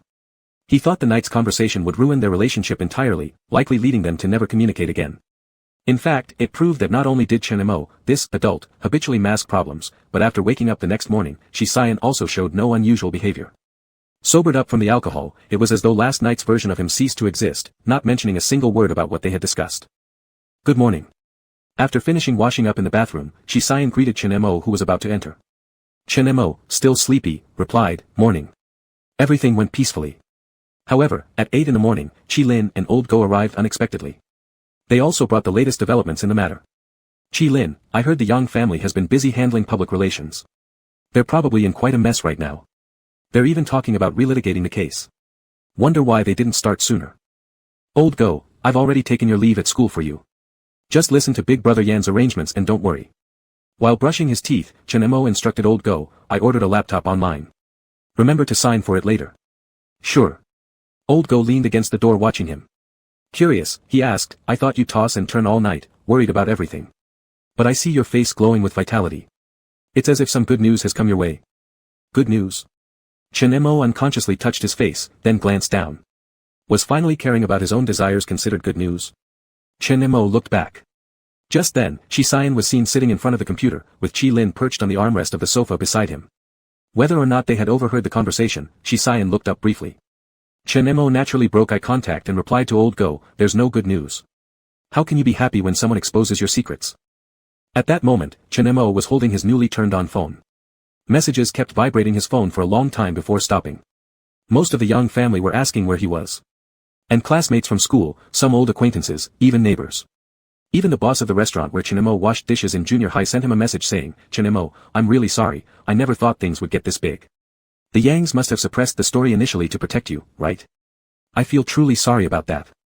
Chen Mo gave a mocking laugh. "Protection?" He replied, "Don't worry, it's fine." As he continued scrolling down, there was actually a message from Yang Shul. It was even a voice note. Chen Mo placed his phone on the wash basin counter, tapped it open, and watched himself brushing teeth in the mirror while listening. "Yang Shul, Chen Mo, where are you? Do you know Mom and Dad are going crazy looking for you? The next automatically playing voice note, I've always known you were dissatisfied with how our family dropped the lawsuit back then for my sake and for the company. Even if you're upset, you should have discussed it with us and worked out a solution rather than just suddenly making it public. Have you considered the trouble this could bring to our family? The third one, reply soon, everyone is waiting for you. Old Go got so angry that he moved forward to grab the phone and swear at someone. But Chen Mo picked it up first, tapping on the voice function. Before even 2 seconds passed, someone else took it away. It was Shi Xian who had approached without anyone noticing. He sent 2 messages. Evidence of your connection with the journalist has been forwarded to your adoptive parents and your older brother. If you send another message, don't blame me for being rude. Chapter 47. When Chen Mo took back the phone that Shi Xian had handed over, he was somewhat surprised. What do you mean by, he contacted the journalist. What's this about? Lao Go said, yeah, some of the sensational reports also didn't spare Yang Shul. They said he accepted the favoritism from the Yang family without guilt and even won the title of campus star. Isn't it self-defeating for him to do such things? At this moment, Qi Lin came over with a laptop. Take a look at this. Chen Mo and Lao Go looked over simultaneously. It was an urgent report issued by journalists early in the morning. In the shaky footage, it was none other than the entrance of the Yang residence. The scene looked somewhat chaotic with reporters, police cars, and all the members of the Yang family present except for Chen Mo huddled together. The middle-aged man who was being twisted down on his knees was clearly Chen Jinli, shouting desperately, it's perfectly reasonable for me to ask my own son for money. I'm telling you, it was Li Yunru who abducted the child. You Yang family go ahead and sue her. Why am I being arrested? As the camera panned, the view changed to show Yang Shul looking down. The journalist asked, classmate Yang Shul, you've been long-term blackmailed by your biological father, with the amount reaching as high as 50,000 yuan. This must have placed a great pressure on you as a student. Why haven't you sought help from your family or outside sources? Finally, Yang Shul looked up. He appeared extremely unwell, and even before he could speak, his eyes were already red. But still looking bewildered, he spoke with difficulty, I didn't want to bother my family. The parents of the Yang family have always treated me like their own child, because of which Chen Mo has suffered many grievances. I know all these things. And I didn't know what kind of person Chen Jinli was. Initially, he only told me how hard it was for him to work alone in Suicheng, so I thought of giving him a little bit of support. But who would have known that his appetite grew bigger and bigger, and then he threatened me not to tell anyone. By this point, he seemed as if he couldn't continue anymore. The journalist, out of kindness, consoled him for a couple of sentences. The comments underneath started to shift sides too. To me, this Yang Shul is also quite pitiful. We shouldn't blame him just because he was raised by the Yang family, right? Indeed, the Yang family themselves were biased. What could a teenager like him decide? Some people were against this sentiment. Your God's eye perspective sounds easy, but to me, this Yang Shul seems crafty. Wanting everything, he got all the benefits, and he gets to say all the right words too. Can people forget that the real victim in this matter is only one person? TSK, the real master lost 17 years of life, but I lost 5 10,000 yuan notes. I'd really like to see how the Yang family plans to deal with this. Qi Lin closed the laptop. He opened his mouth to say, this incident originally was uncovered actively by the journalist, but when Yang Shul saw the trend of exposure, he contacted the journalist early on. Very smart move, this way not only did he maintain his image in the public's eyes, but also used the media to force the Yang family into helping him get rid of the trouble caused by Chen Jinli. If it wasn't for Senior Shi obtaining the information last night, the Yang family probably wouldn't have realized they'd been stabbed in the back so severely until now. Lao Go was stunned. Do you rich families really have this much complexity? I feel like if I get stuck in there, I'll barely make it through 6 months. Chen Mo didn't express any opinion. Yang Shul's previous position looked glamorous, but in reality, he was deeply entangled in troubles. Having the brains to jump out of the predicament didn't surprise Chen Mo, but stepping out by trampling on himself was somewhat disgusting.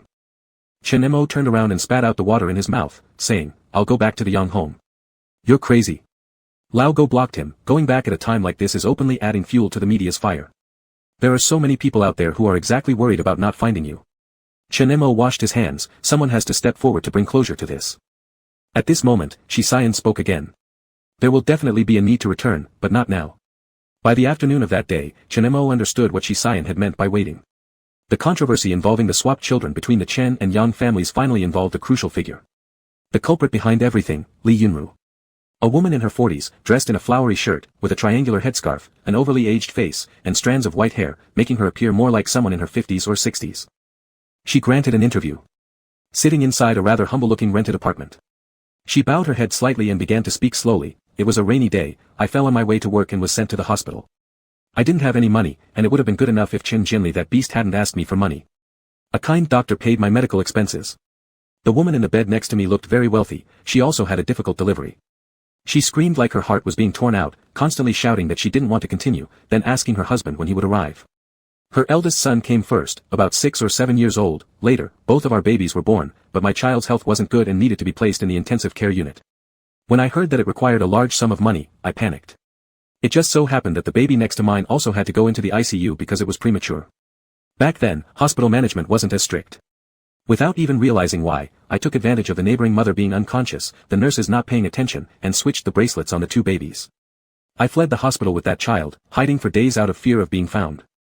The child's face remained purplish-blue for quite some time, and I thought he wouldn't survive. It's all my retribution. Everything is my retribution. That beast Chen Jianli insisted that the Yang family was rich, so he came to Suiqing, and I couldn't stop him. 2 months ago, he called me to boast that he was now wealthy. He said his son had acknowledged him and gave him money willingly.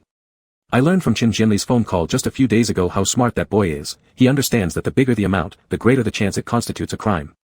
He planned to send Chen Jianli to jail, but unfortunately, the plan was discovered prematurely, leading directly to his confrontation at the Yang household gate. I never intended for him to recognize me. As a mother like me, what good could come out of such recognition? As for Chen Mo, there's nothing more to say about him. I accept whatever legal consequences come my way. The lips of the woman were devoid of much color. They were cracked, pale. Most of the time, she kept talking about Yang Shul, recounting her feelings every time she secretly watched him at the Yang residence, her joy when she knew he was living well, her satisfaction at having seen him so many times. She sounded like a loving mother who devoted herself solely for her child. Li Yunru was uneducated, with an extremely cowardly and selfish side to her character, which was why she said everything without holding back. If she realized how revealing her words were, allowing outsiders to see how skillful her biological son was at pretending, scheming, and stabbing the Yang family in the back, destroying his perfectly laid plans, perhaps those cruel curses she once threw at Chen Jianli would now be directed toward whoever sought her out specifically. Sure enough, once the interview was released, its effect was immediate. Amazing, not sure whether this couple is incredible, or their strong genes are incredible. 100% robber logic, acting like some sort of compassionate mother. Truly pathetic individuals always have despicable reasons. Yang Shul's act is really amusing. If his birth mother hadn't suddenly spoken up, I would have believed he was a desperate little victim being driven to a dead end by a gambling-addicted father. What an excellent actor. I must say, dramas in wealthy families truly don't lack excitement, there isn't a single fool among them. Everyone is evil here. Oh, except for Chen Mo, I haven't seen what he thinks, so I reserve judgment. Talking about Chen Mo, why is everyone searching for him while making such a big fuss? Everyone else from the Yang family is being tracked by journalists, yet they can't find Chen Mo. So bizarre. What do people want from Chen Mo anyway? I suggest you deal with Yang Shul first. His picture is still posted on the Education Bureau website, disgusting. Misleading young people, reported. A spotless young master, what a star of tomorrow. This has to be the funniest joke I've heard this year. Online, Yang Shul was under heavy criticism, plummeting from the heights. And no one knew exactly what hurricane the Yang family might currently be going through. In the hotel, Shi Xian reached out to turn off the interview interface for Chen Mo and said, "You don't need to feel any psychological burden." She deserved punishment since she committed such acts back then. By merely using her testimony to clarify facts before her imprisonment, we're already being generous towards her. Who says I feel any burden? Chen Mo smiled, I'm far from being someone bound by moral standards. Not to mention a mere interview. In the previous life, he stood by Li Yunru's deathbed in her final moments and didn't feel a shred of regret. Chen Mo considered himself fairly detached and apathetic when it came to emotions. However, Shi Xian did not echo his sentiments but shook his head and replied, "You adhere to principles in many things, even though you yourself haven't noticed." Like what? Think about it yourself. Chen Mo doubted, are you suffering from infatuation syndrome or something? Shi Xian calmly responded, I don't remember us being lovers. Of course not, Chen Mo said, I mean, you just said you like someone, and now you're looking at them through 18 layers of rose-tinted glasses. You seem like someone with love on their mind. Be careful not to get deceived, Yan Gu. Just worry about yourself. Shi Xian handed Chen Mo his phone. It was a call from the head teacher, Teacher Xiang Xinlong. Teacher Xiang rarely spoke so gently, and he started, Chen Mo, where are you? At the hotel, Chen Mo said. Teacher Xiang, alright, that's good. The thing is, all the teachers and students at school understand that you haven't been feeling well recently. Is there anyone with you? Are you safe? Should I have some classmates come over to keep you company? Teacher Xiang, Chen Mo said, Dean Lai is probably next to you, right? Tell him not to worry, everything's fine, I'm eating well and sleeping soundly, it won't affect next week's class. And I'm definitely not going to take my own life. Please don't call anymore, how many calls has it been already? Chen Mo hung up the phone and looked at Shi Xian standing beside him. He asked, why can't you say you're here? Do you want me to say it? Shi Xian raised an eyebrow. Chen Mo was puzzled, why can't you say it? Shisayan pinched the bridge of his nose and smiled, but in the end, he still didn't tell Chinemo. Last night, at the bar exit channel. A blurry picture, seemingly showing an embrace, spread like wildfire in various student groups across the school. By this afternoon, it had almost reached boiling point. The photo only caught Shisayan's side profile, and at that moment, Chinemo had just turned his head, leaving only a blurred silhouette behind which made it unclear whether it was male or female. However, the topic of the prodigy who graduated early from the first high school possibly being in a relationship shortly after getting a guaranteed spot at university was enough to cause quite a stir. Compared to the social news of the Chen and Yang families, among students, such gossip was much more exciting. Chinemo was originally puzzled by his strange reaction. But then his phone received a screenshot of a campus group sent by Lao Go, who had left at noon. First were several chat screenshots. Shit, my dream is shattered. That's Shisayan. Stop crying, the reason gods remain gods is because they are unattainable. Are you guys exaggerating too much? There's nothing in that photo. Are you blind? Dimlit passage, she God's focused eyes when he lowers his head, and they're standing so close. If you think there's nothing going on, I'll eat my own shit upside down. That's harsh, sis. So, can someone step forward and tell us who this mysterious person really is? Lao Go highlighted the shadow-like silhouette in the photo. And bluntly said, bro, even though you're going through something major in your life right now, I still have to ask, is this mysterious person also you this time? Chapter 48. Chinemo returned 6 points to Old Go. Old Go continued relentlessly, just tell me, is it you or not? Chinemo, it doesn't matter whether it's me or not, all these guesses are nonsense. Old Go immediately replied, alright, no need to explain anymore. I knew it was you. Without even giving Chinemo a chance to continue. Old Go started ranting first. As your brother, I'm so stressed out. You were too upset last night, and Ban brother was comforting you, right? Some people just have nothing better to do, taking random photos and spreading rumors. Old Go believed he had found the most reasonable reason. Chinemo didn't have the heart to say that last night, they kissed mouth to mouth. He feared that telling the truth would scare Old Go to death. Although Old Go always rushed to the front line for entertainment news, he was an utterly straightforward person. Chinemo once told him in his face that Shisayan did not like men, and he feared that Old Go believed it more than himself. Otherwise, back at Ice Origin Town, he wouldn't have squeezed Chinemo to live with Shisayan. Chinemo responded, it's a small matter, don't go spreading rumors in the group chat. And added, not even with anonymous accounts. I wouldn't do such a thing. Old Go gave him a roll of his eyes, if you and the class leader really had something going on, I could still leak some info quietly, enjoy the fun of others craving for gossip which you wouldn't understand. But there's nothing between you two, right? Am I supposed to announce to everyone, I recognize the person photographed last night? It's my brother O, and moreover, a damn guy. Funny, huh? Spreading rumors about the class leader being gay, I'm scared he'd kill me. Chinemo couldn't help but laugh through tears.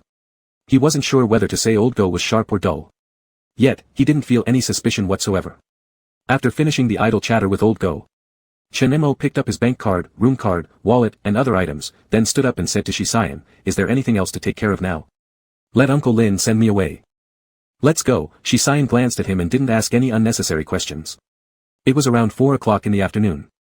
The sun shone brightly throughout the day, and the ground temperature reached over 40 degrees Celsius. At this point, the sun had significantly tilted westward, but the temperature had only dropped slightly, with hardly any pedestrians on the road. However, the air conditioning inside the car was quite sufficient, just the right temperature without making people feel cold.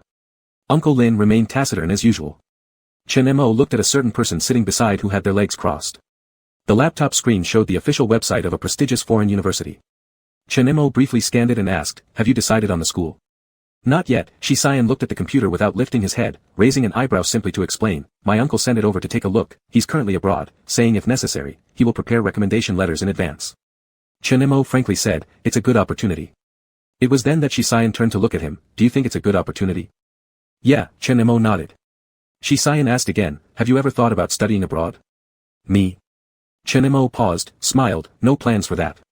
The driver Uncle Lin coughed from the front, interjecting, Master Mo, actually, studying abroad is quite good. Isn't it already popular domestically to plate gold? Even my own 2 kids, if their scores hadn't been terrible, they would have been sent abroad earlier due to old master's favor. It's a pity. Chinemo noticed Uncle Lin truly felt regretful. He laughed, Uncle Lin, please stop calling me that way. You don't need to call me like that in the future either. Uncle Lin hesitated for a moment, looking at Shisayan through the rearview mirror. Seeing that he had no reaction, he finally responded. Soon enough, the cars stopped in front of the Yang family's gate. From afar, many reporters carrying cameras could be seen standing outside the gate. Shisayan looked outside and said, Uncle Lin, arrange for someone to get rid of these people. Alright, Uncle Lin replied. Uncle Lin merely made a few phone calls, and within 10 minutes, all the reporters outside the Yang residence had cleared out. Do you have any issues yourself? Shi Xian asked him. Chen Mo glanced at the villa of the Yang family and said, yeah, I've been waiting for this day for a long time. In the previous life, this day was postponed for many years later. Back then, the long-term contradictions escalated to their peak, all emotions had been worn down completely. He and every member of the Yang family detested each other, speculating the worst intentions against one another. They even exceeded Qin Jinli and Li Yunru. On the day of the complete breakdown, the situation became extremely unpleasant. Stocks, money, power, who had a firm grip on the winning hand as if they held the other's fate in their hands, ugly enough to make Chen Mo feel whenever he recalled it, that he also looked incredibly despicable. This time, on a sunny afternoon, Chen Mo returned here with the most peaceful mindset. He was only 17 years old at this moment, having been back in the Yang family for just a year. But 1 year had been enough. He watched the water in the pool grow increasingly murky, and he felt as if he had made amends to his past self. He asked his former life self, did you see clearly this time? This is the truth and essence you have tirelessly pursued throughout your life. It's not worth it to spend years on this. Behind him. Uncle Lin asked the person in the back seat, is it fine to let him go inside by himself? The Yang family must be in chaos right now. Chaos has its benefits. Shi Xian turned away his gaze, the Yang family has been too peaceful for too long, forgetting their original intentions. Uncle Lin sighed. Pity Chen Mo, a great kid in every aspect, but with terrible luck. Uncle Lin said this, then turned back, again, do you plan to tell him about the elder's insistence that you study abroad?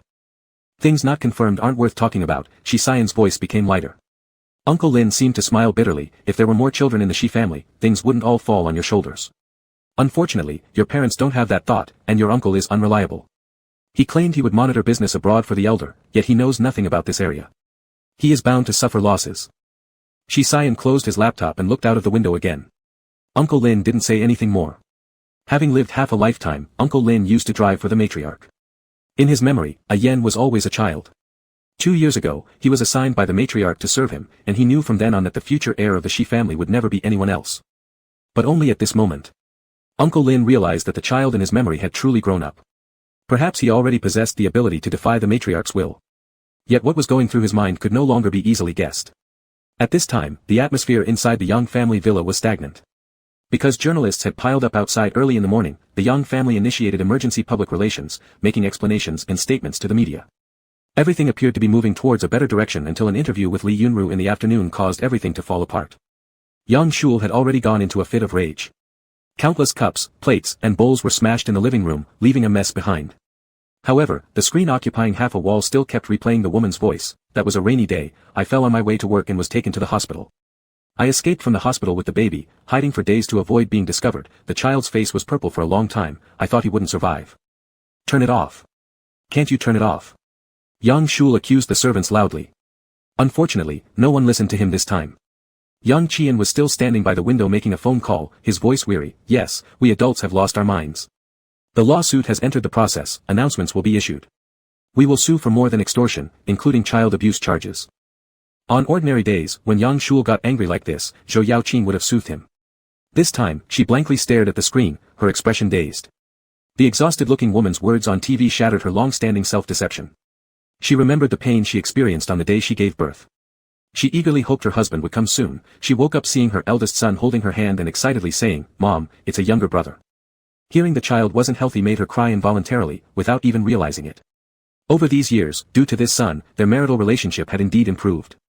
She did her best to raise him while feeling guilty for not giving him good health, pouring all the emotions missing from her husband into her child. So, learning that her son was not biologically hers, she subconsciously couldn't accept it.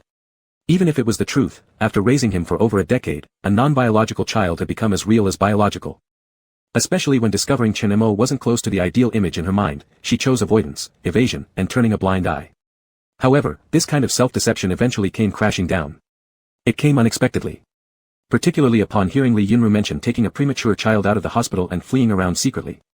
She suddenly remembered the fact that the child she had struggled hard to bring into the world had almost slipped away before she even had a chance to see him. She recalled Chen Mo's poor stomach condition, his injured leg, and the reason why he didn't come home after attending school for a long time. She looked up and asked her eldest son, where's Chen Mo? Haven't found him yet? Yang Ji's expression was also rather grim. Because even he was reminded by a report of when his mother was still pregnant. Back then, the relationship between his parents was strained, and deep down, he genuinely longed for a blood-related sibling to keep him company. He had once looked forward to this younger brother without any ulterior motives or mixed thoughts. Yang Ji shook his head, not yet. Isn't it too late to look for someone now? Su Qianran, who was stuck in a villa because she had come to negotiate cooperation with Yang Ji but got trapped due to the journalists, mocked from the other end of the sofa as she glanced over at Yang Ji. If I were Chen Mo, I would absolutely never come back. Yang Ji stiffened for a moment. He massaged his temples and said, don't add to the chaos. Su Qianran gave a cold snort. She thought to herself that she would never tell Yang Ji that his younger brother probably didn't even give this matter a second thought. She had witnessed his intelligence and abilities. Deep down, she knew that even without the Yang family, he could still live just fine. And at this moment, realizing the change in attitude of everyone in the house after their outburst, Yang Shul was utterly panicked. Mom, Dad, Big Brother, Yang Shul approached the sofa with red and swollen eyes. He instinctively grabbed onto his mother's sleeve, his voice trembling. I'm sorry, I know I've disappointed you this time. I will apologize to Chen Mo. I shouldn't have contacted Chen Jinli out of jealousy because he did better than me in school, thus involving the family. Su Qianran rolled her eyes beside him. Zhou Yaoying, however, showed no particular reaction. Yang Qian returned after finishing his call and sat on the couch, rubbing his temples. Dad, Yang Shul nervously called out. Yang Qian looked up at him with a cold gaze and said, you don't need to worry, the Yang family isn't going to kick anyone out, especially not during such a precarious moment. You are still the son of the Yang family, but there is one point I must clarify, you absolutely cannot compete with Chen Mo for anything in the future. The Yang family will do everything possible to compensate him. Also. Yang Qian stopped mid-sentence as the servant at the door suddenly called out twice. Master Mo. First came a soft murmur of shock. Then louder, Master Mo has returned. Everyone in the room stood up immediately. They watched the young man step carefully through the scattered shards on the ground, slowly walking into the room. He was dressed simply, just like the first time he entered this house, but also completely different. He looked around and calmly said, you're all here. Little Mo. Where have you been these past 2 days? Hurry, come sit. There's no need to sit. Chen Mo flashed a smile to Su Qianran who was winking at him and pulled a bank card out of his pocket, placing it on the coffee table. He spoke slowly and without hesitation, there's a total of 158,325 yuan on this card. 5,000 is my allowance for this year, and 10,000 accounts for all my expenses since I joined the Yang family, food, clothing, shelter, transportation. It was hard to calculate exactly, so I rounded it up. As for the additional 8,325 yuan, it's the money spent on the gifts you brought me the day you visited Yuhuai village. I checked the invoices, every single cent is here, nothing more and nothing less. More than a few people at the scene were stunned. Yang Ji frowned, as if sensing something already, and asked, Chen Mo, what does this mean? It's obvious, Chen Mo, am done with the Yang family. Yang Qian angrily shouted, you're our son, part of the Yang family. Dad, Chen Mo smiled faintly and then turned cold, I don't remember myself as being surnamed Yang. Chapter 49. Chen Mo's one sentence turned the faces of those present into a kaleidoscope of colors, making for a very dramatic scene. It was such a trivial matter, especially after old Master Yang had specifically mentioned it a year ago. Yet, it still hadn't been resolved. Naturally, it was because they didn't consider it important enough to truly take it to heart.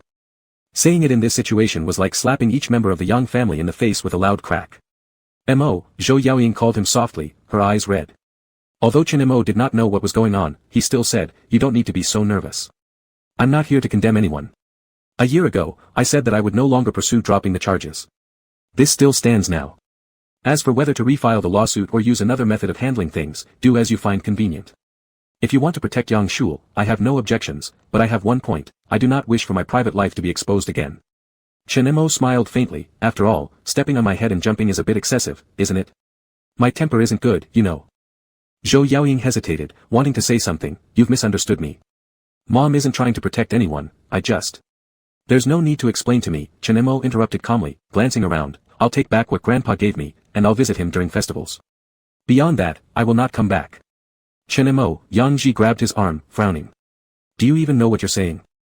Isn't what I said clear enough, brother? Chen Mo looked at Yang Ji's face from his arm. By saying, cutting ties, I mean that the Yang family should act as if I never existed as a son. Likewise, I will absolutely not fulfill any duties of a junior. I will not participate in any economic division of the Yang family, nor will I join the company in the future. Conversely, whether I thrive or perish later on, whether I live or die outside, I will take full responsibility myself. Yang Ji released his grip in stunned silence. At that moment, it seemed that he was laid bare under Chen Mo's straightforward gaze. The other party might only be in his teens, yet it felt as if he had seen right through everything about him, his long-standing disregard for familial bonds, his selfishness, and the inexplicable sense of guilt he felt at that moment. It wasn't until Yang Qian casually knocked over a glass on the coffee table. What kind of talk is this that you call your own? Not human talk. When everyone else was startled, only Chen Mo showed no reaction, responding nonchalantly in a way that nearly made others boil with anger. Yang Qian panted heavily twice. I won't agree. Today's words I'll dismiss due to your youth and ignorance, but without the Yang family, how will you support yourself? In a previous life, Chen Mo might really have believed that his father truly cared for his welfare. But the Chen Mo of today is no longer who he used to be. He replied, that's not something you need to worry about. Even without being part of the Yang family for many years, I've managed to survive. And you can rest assured, as long as none of us here speak up, no one outside will know about my departure from the Yang family. Yang Qian values face above all throughout his entire life. When the exchange of heirs first happened, an adopted son must always be raised by their side out of fear of losing the reputation of someone who prioritizes bloodlines. In such moments, allowing rumors of forcing one's own son out of the home would be utterly unacceptable. The Yang group could not endure another wave of public opinion. Chen Mo emphasized, this dignity, I'll leave to the Yang family. As long as grandfather is alive, I don't want to hurt his feelings too much either. Yang Qian stared at him for several seconds. Suddenly, he pointed at Yang Shul and said to Chen Mo, sending him away, would that work? Would you stop creating trouble if we sent him away? Dad. Yang Shul, suddenly pointed out, was shocked speechless. An expression of disbelief appeared on his face. Chen Mo also hesitated momentarily before laughing, first lightly, then uncontrollably, almost unable to stand steady. In the previous life, he had always thought, even though his family was full of pretense and falsity, at least Yang Shul got everything. The affection and favoritism of the Yang family towards him were firm and unshakable. Yet apparently, when faced with two bad options, choosing the lesser evil means abandoning Yang Shul wouldn't make much of a difference. Yang Shul obviously seemed dumbstruck by this sudden twist. He was completely dazed, unresponsive. Chen Mo's patience was already exhausted. He didn't want to get further entangled. Standing up, he said, what I wanted to say has already been said. Dad, if you agree, then even if we meet again in the future, I'll still call you Dad, which will maintain your dignity, and I can avoid a lot of unnecessary trouble. If you disagree, that's fine too. There's nothing I dread more than tearing down facades. I mean what I say, and I can actually follow through. Chen Mo stood up after finishing his statement. In a silence, he stepped out again amidst the shards of what had been broken. From entering to leaving, Chen Mo didn't indulge in any extra actions. Yet, he voluntarily severed his 17-year life history up to this point. The fact that Chen Jianli and Li Yunru were soon to face imprisonment was undeniable. The Yang family, whether in terms of their company or their household, was now riddled with obvious cracks and holes they tried desperately to cover up. Whether they chose to mend these fractures or let everything shatter into pieces, Chen Mo had no interest in staying around to see the spectacle. As for the car that had brought him here, Chen Mo caught sight of it as soon as he stepped outside. It was still parked where he'd left it. And the person who was supposed to be inside the car was now leaning against its body, one leg crossed over the other, watching time tick away on his wristwatch. How long was I inside? Chen Mo asked as he approached. Shi Xian stood up. 21 minutes and 37 seconds. So precise. Shi Xian looked at his face, as though analyzing some hidden meaning beneath the surface. He nodded. HM. Is everything settled? Chen Mo moved past Shi Xian to open the car door, pausing mid-bow before getting in. More or less. But to tell you the truth, the only person I've ever really needed to deal with has been myself. I have no control over others. At that moment, a voice nearby called out, wait. Chen Mo retracted the foot he had already placed inside the car, looking toward Yang Shul who had appeared in front of the vehicle. He arched an eyebrow at Shi Xian. See. Here comes someone else. Shi Xian glanced back briefly, furrowing his brows slightly, then closed the car door once more. Chen Mo, Yang Shul approached. Chen Mo looked at him. What's up? Yang Shul, why did you do it? Chen Mo looked at Yang Shul's weary expression, puzzled. What exactly are you talking about? Yang Shul, why would you claim you want nothing to do with the Yang family? Haven't you already moved out of the Yang household and started living in school? Why add fuel to the fire? His tone carried both confusion and frustration, almost like bitterness. Is it just to make mom and dad and big brother feel guilty? If so, you've won. Right now, I'm merely a parasite residing in the Yang home. Sure, being adopted sounds good on paper, but I know perfectly well that things can never go back to how they used to be. Everything is ruined. Chen Mo actually felt somewhat tired to even bother responding to him. Over the years, he'd come to understand Yang Shul all too well. Despite his cleverness, deep down he was full of inferiority and doubt. When faced with any issue, his first instinct was always to attribute blame to others. Leaning against the car roof with one hand, Chen Mo stared at him for a long while. Finally deciding to be clear, he said, Yang Shul, why don't you reflect seriously? Did all this happen because of me, or was it because of you? Was it me who made your friends cut ties with you? Was it me who made you drop out of the experimental class? Or was it me who forced you to interact with Chen Jianli? Or was it me who told you to find journalists? Yang Shul's lips twitched. With a sneer, he retorted, "You're sitting high up there now, of course you have the authority to criticize me." "Alright," Chen Mo smirked faintly. "Guess I should stop wasting words on you. You stand still." Yang Shul reached out to grab him. Finally stepping in, Shisayan stopped him. Opening the car door, he gestured to Chen Mo, "Get in first." Chen Mo looked at him, then at Yang Shul. Following his advice, he bent over and entered the car directly. This car had outstanding soundproofing. Chen Mo could hardly hear what was happening outside, only seeing Yang Shul's mouth opening and closing repeatedly as his eyes quickly reddened. "I knew it, you've liked him for a long time, haven't you?" Yang Shul glared resentfully at the tightly shut car door. Recalling the 2 warning voice messages he had received from Shisayan earlier, the trustless Yang Shul grew increasingly unstable. "Shisayan, this is the Yang family. No matter how you spin it, Chen Mo remains the legitimate son carrying the true bloodline of the Yang family. Now everyone in the Yang family seems eager to replace me with him, you care so much about him that you even personally escort him here." Shisayan gave him a cold glance. "Done venting?" "No." Yang Shul nearly lost his composure. "I liked you first." "So why?" Shisayan responded nonchalantly, "I don't owe you an explanation as to why. But if you don't owe me an explanation, why are you even standing here listening to me?" Taking a couple of steps closer, Shisayan bent down slightly within the wide-eyed stare of Yang Shul's suddenly enlarged pupils. Speaking slowly, he said, "Let me say this clearly, and I'll say it only once, stay far away from him." Yang Shul's dark emotions hadn't fully converged when he saw Shisayan straightening up, his expression calm as he continued, "Today might seem like your worst day yet, but Chen Mo is leaving the Yang family, and I hope he stays quiet until after the college entrance exams. You should know exactly what I mean. Days worse than this one are sure to come, but that's entirely up to you." Everywhere without saying a threat, it was threatening. Every sentence not mentioning favoritism, yet it favored. Yang Shul was shocked to see that even Shisayan had come to this day. In the eyes of the tall young man who first showed signs of maturity, the mountains and seas were now shadowed by someone else, creating a quiet yet breathtaking scene. Fear in Yang Shul's eyes was palpable, but he soon grinned neurotically. His words were extremely venomous. "Shisayan, then I curse your beloved to be lonely until death, homeless, with no one to lean on. Who knows what the future holds, let's wait and see." This sounded like Yang Shul's release as his situation came to an end. For some unknown reason, it made Shisayan's soul tremble, and his eyes froze instantly. At 7 in the evening. The Maybach stopped at the entrance of a residential complex less than a kilometer from the school. Chen Mo originally had an appointment to view a house, but due to the late hour, he could only take the keys from the gatekeeper and go up himself. "Want to come along?" Chen Mo asked before getting out of the car. When leaving the Yang residence, Chen Mo didn't know what he and Yang Shul had talked about, but it was evident that Shisayan's mood wasn't good. The last face Yang Shul left with was deathly pale, looking utterly terrified. When Chen Mo asked Shisayan, he merely replied there was nothing. If there was nothing, why did it seem like it scared him out of his wits? Shisayan glanced out the car window and got out first, "Let's go." "Do you really want to go upstairs?" Chen Mo followed him out of the car and walked over to his side, saying, "I chose this place just because it's close to the school, the neighborhood is pretty old, the environment probably isn't great. Look at this night, many of the streetlights in the community are broken, making it pitch dark." While talking to him, Chen Mo was searching for the building unit he wanted to see.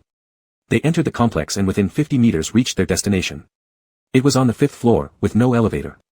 As they climbed up the narrow staircase, Chen Mo reminded Shisayan walking behind, "Be careful." Shisayan responded softly from behind. His voice carried some dissatisfaction with the place. Especially when they reached the 5th floor and suddenly a middle-aged man opened the door next door, revealing himself with his shirt off. His hair was greasy, and he held a beer bottle in his hand, easily reminding Chen Mo of Chen Jinli. He appeared tipsy, perhaps judging Chen Mo as young, so spoke disrespectfully, "Yo, kid, renting a place. Brother's suite still has a single room available. Interested?" Chen Mo felt embarrassed. The term kid was clearly offensive considering he was almost 180 centimeters tall and simply wore a hoodie today, which made him appear slightly thinner. Before Chen Mo could say anything, the person following him suddenly spoke, "Get lost." Chapter 50. The house was ultimately not rented. Shisayan didn't even allow the door to be opened. Chen Mo's impression of this environment was greatly diminished by the sudden appearance of the man, so he agreed to Shisayan's request and directly replied to the person who had been helping him find a house, saying that none of them were satisfactory. 2 days later, the house was decided on. It was found by Shisayan with someone's help. It was closer to the school, only 500 meters away. It was also an old neighborhood, a staircase apartment, but the greening in the neighborhood was good. Moreover, it was a well-known district near No. 1 High School where houses were hard to come by. The people living here were mostly students from No. 1 High School and their parents who accompanied them in their studies. "Where did you get this house? Weren't all the available rentals around here already booked for several years?" Chen Mo, while walking through the house at noon with Shisayan, asked. The direct sunlight evenly bathed the small two-bedroom, one-living-room space. It could be seen that the house was renovated within the past couple of years, its style warm and family-oriented, featuring solid wood furniture with all facilities complete. Shisayan, this house was prepared by an elderly couple for their grandson. 2 years ago, the entire family immigrated overseas. The elderly wanted to keep it in case they returned to live in it, fearing that renting it out would result in damage, hence it had remained vacant. So how did you convince them? Chenemo pushed open the bathroom door to take a look, then headed toward the bedroom. Shisayan followed behind him. The husband among the elderly couple passed away last week. His wife has decided to sell this house and stay abroad permanently in the future. Chenmo's hand paused momentarily as it rested on the bedroom door. He turned back, passed away. Shisayan stepped forward, raising his hand to push it open for him. The elder was over 80, quite a long life. This house hasn't even been moved into yet. You take a look, and let me know if there are any issues early on. As he suddenly came closer, Chenemo instinctively stepped back. However, he promptly restrained his movement, making it less noticeable.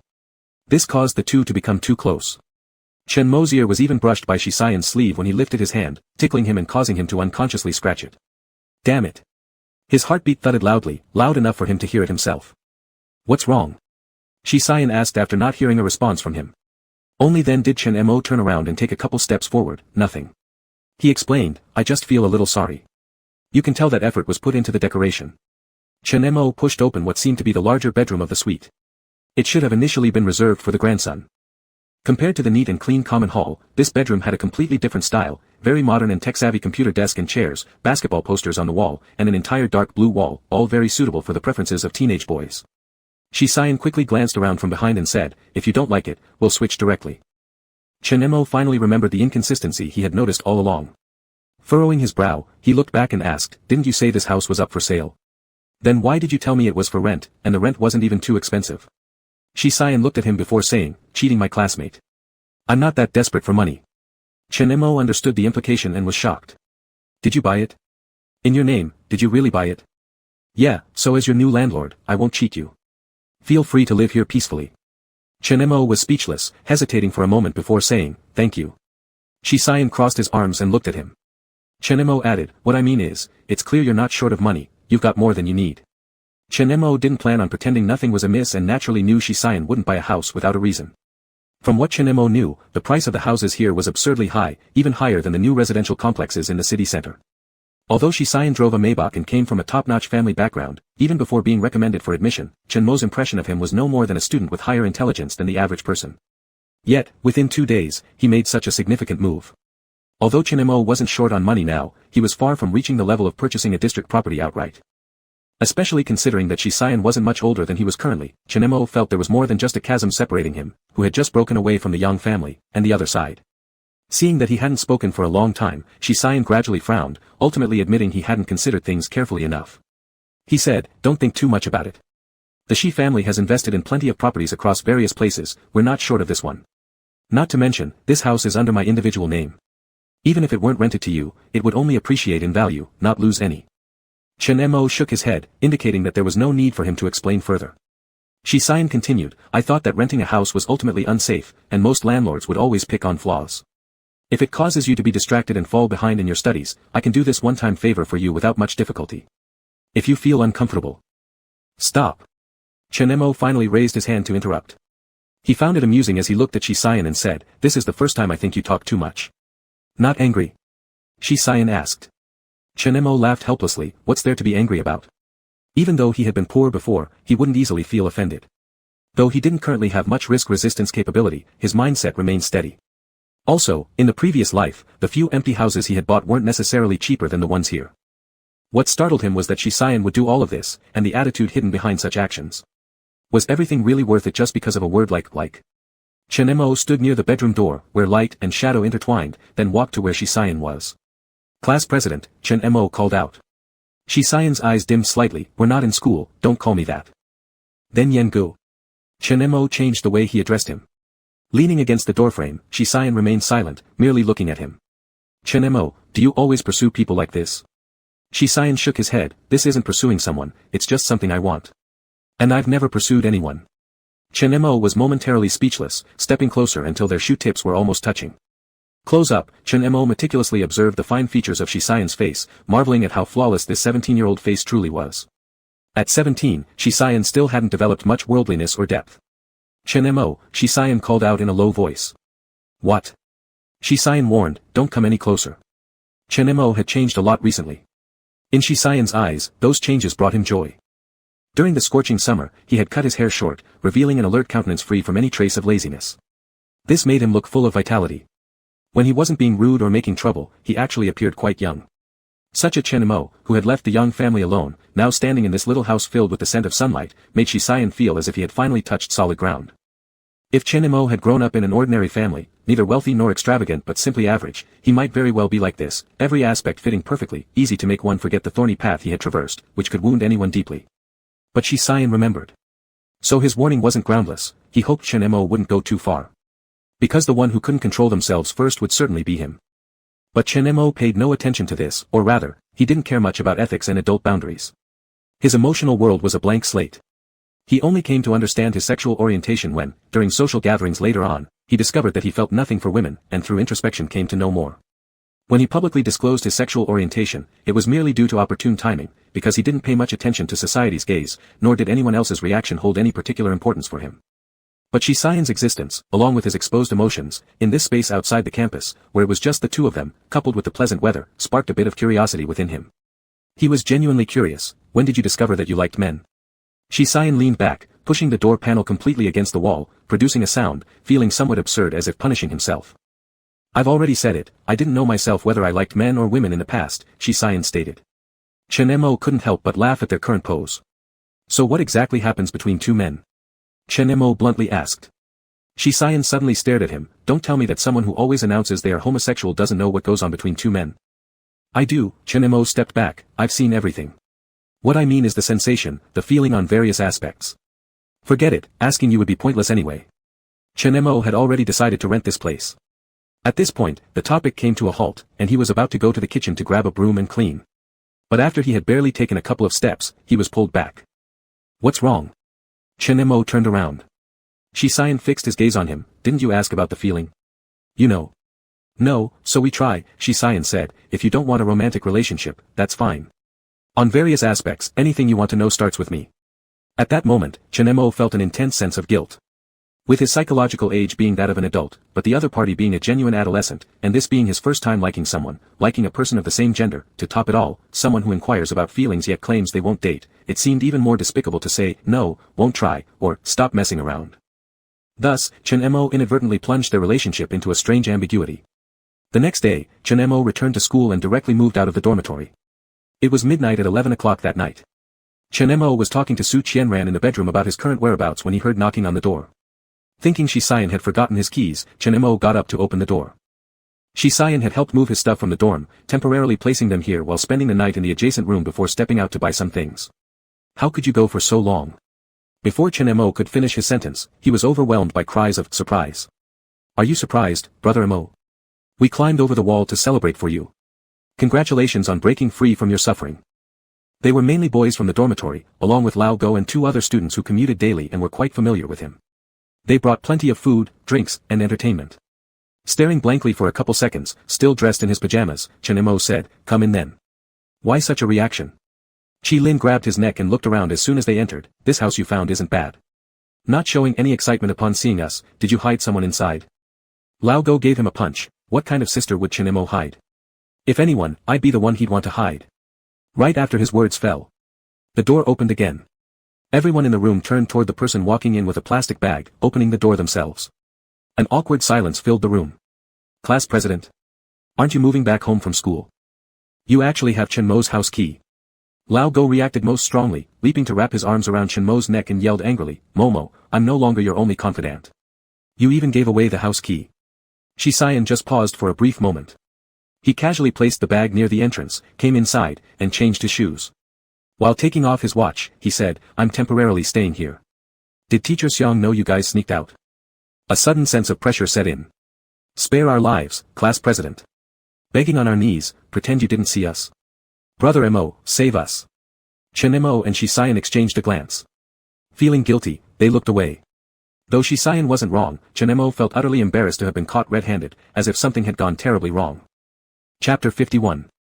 That night, a group of them gathered at Chenmo's rented place, which was actually Shisayan's house, to cook up a makeshift hot pot. Since Chenmo had just moved in and lacked equipment, they went down to the supermarket that hadn't closed its doors late at night to buy a pot. They especially bought a hot pot to take care of Chenmo's stomach.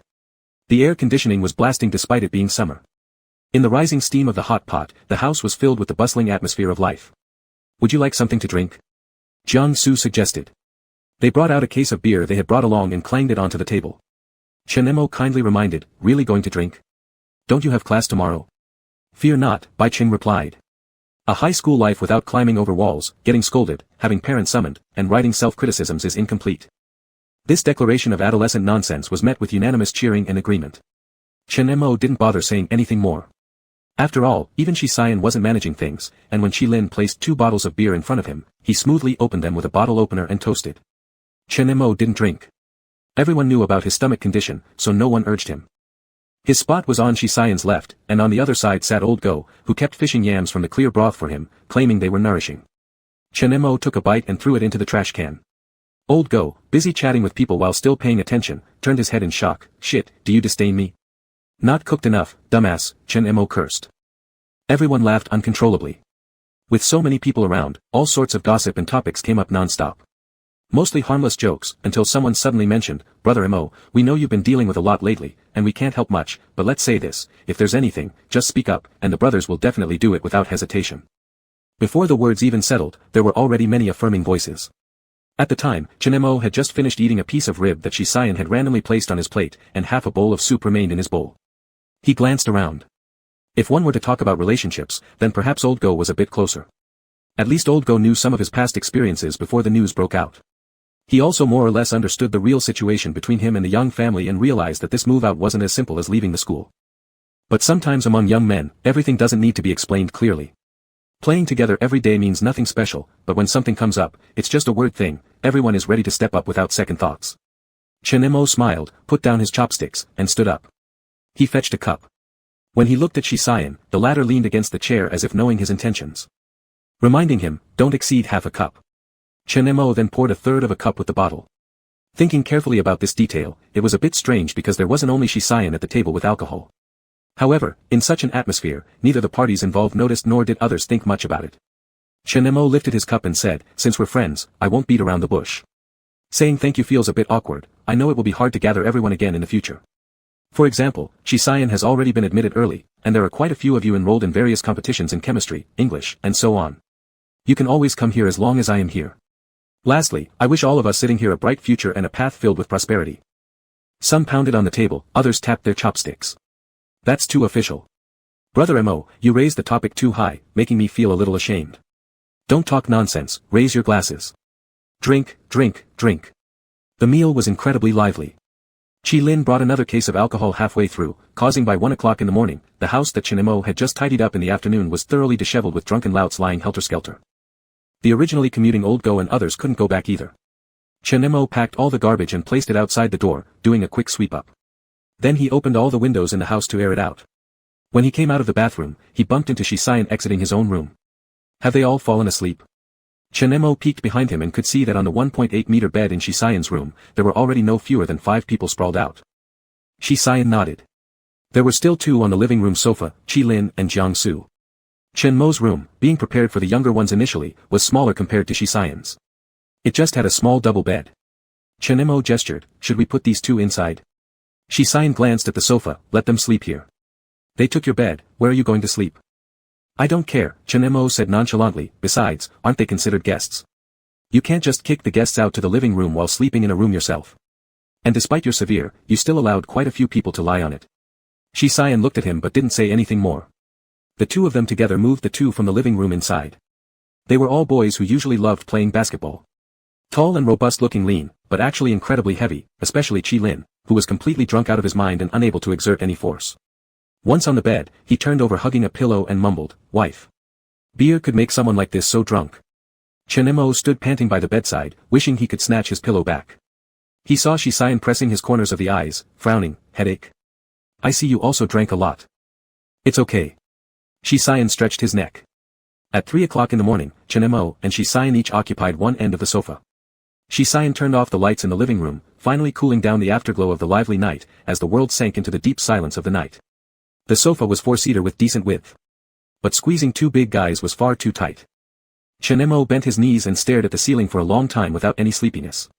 Under the moonlight through the window, he could see Shisayan's long legs crossed and resting entirely on the floor. "Isn't that position uncomfortable for you?"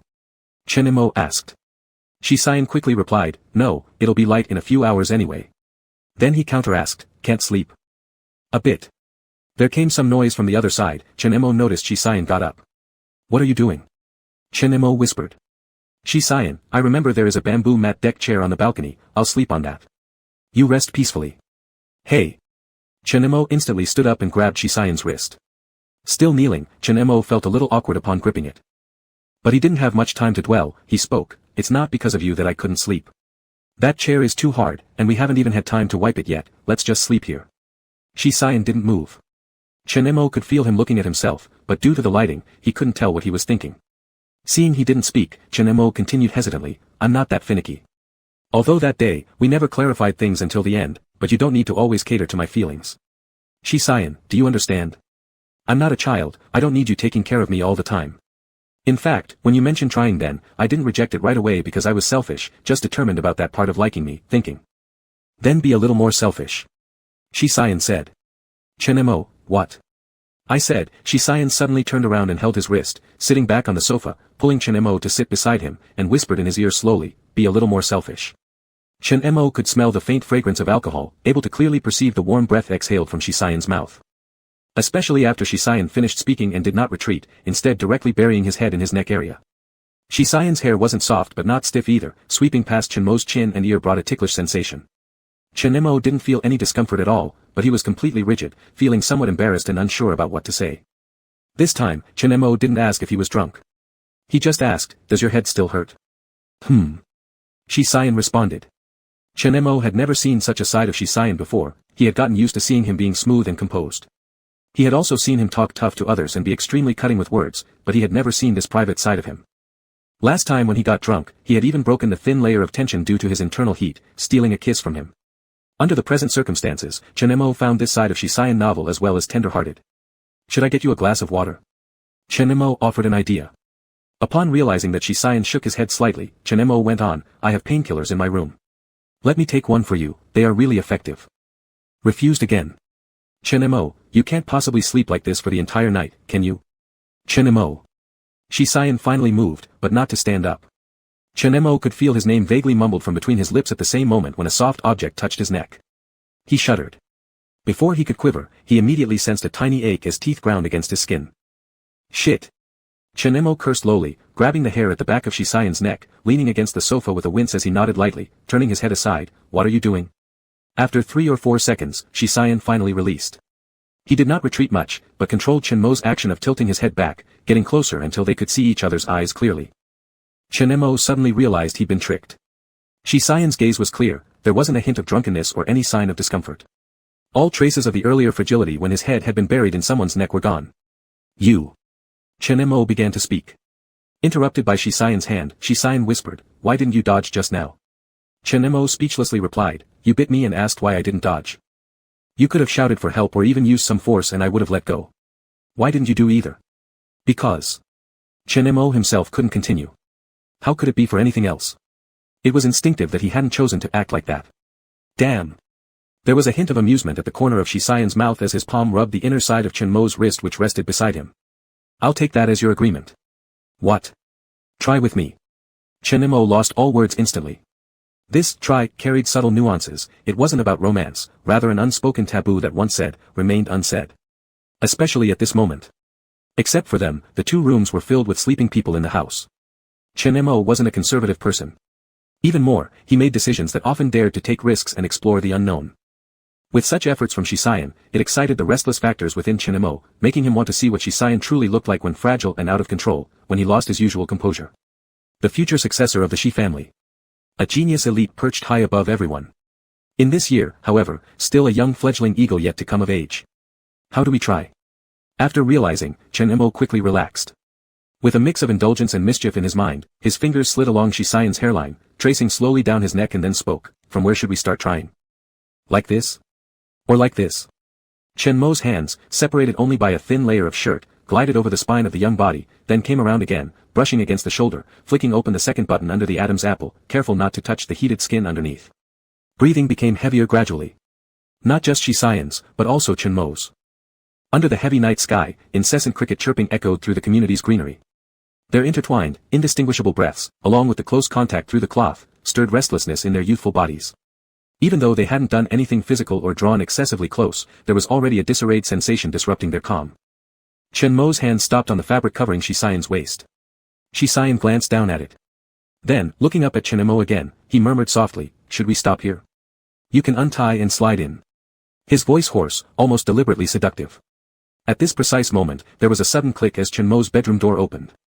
Chen Mo immediately stepped back a meter. It turned out Qi Lin appeared with tousled hair, squinting his eyes in search of the restroom. For half a minute, he fumbled around the wall looking for the switch. Shisayan instructed, "Go forward, turn right." Without hesitation or further probing, Qi Lin blindly followed, turning right after advancing straight ahead.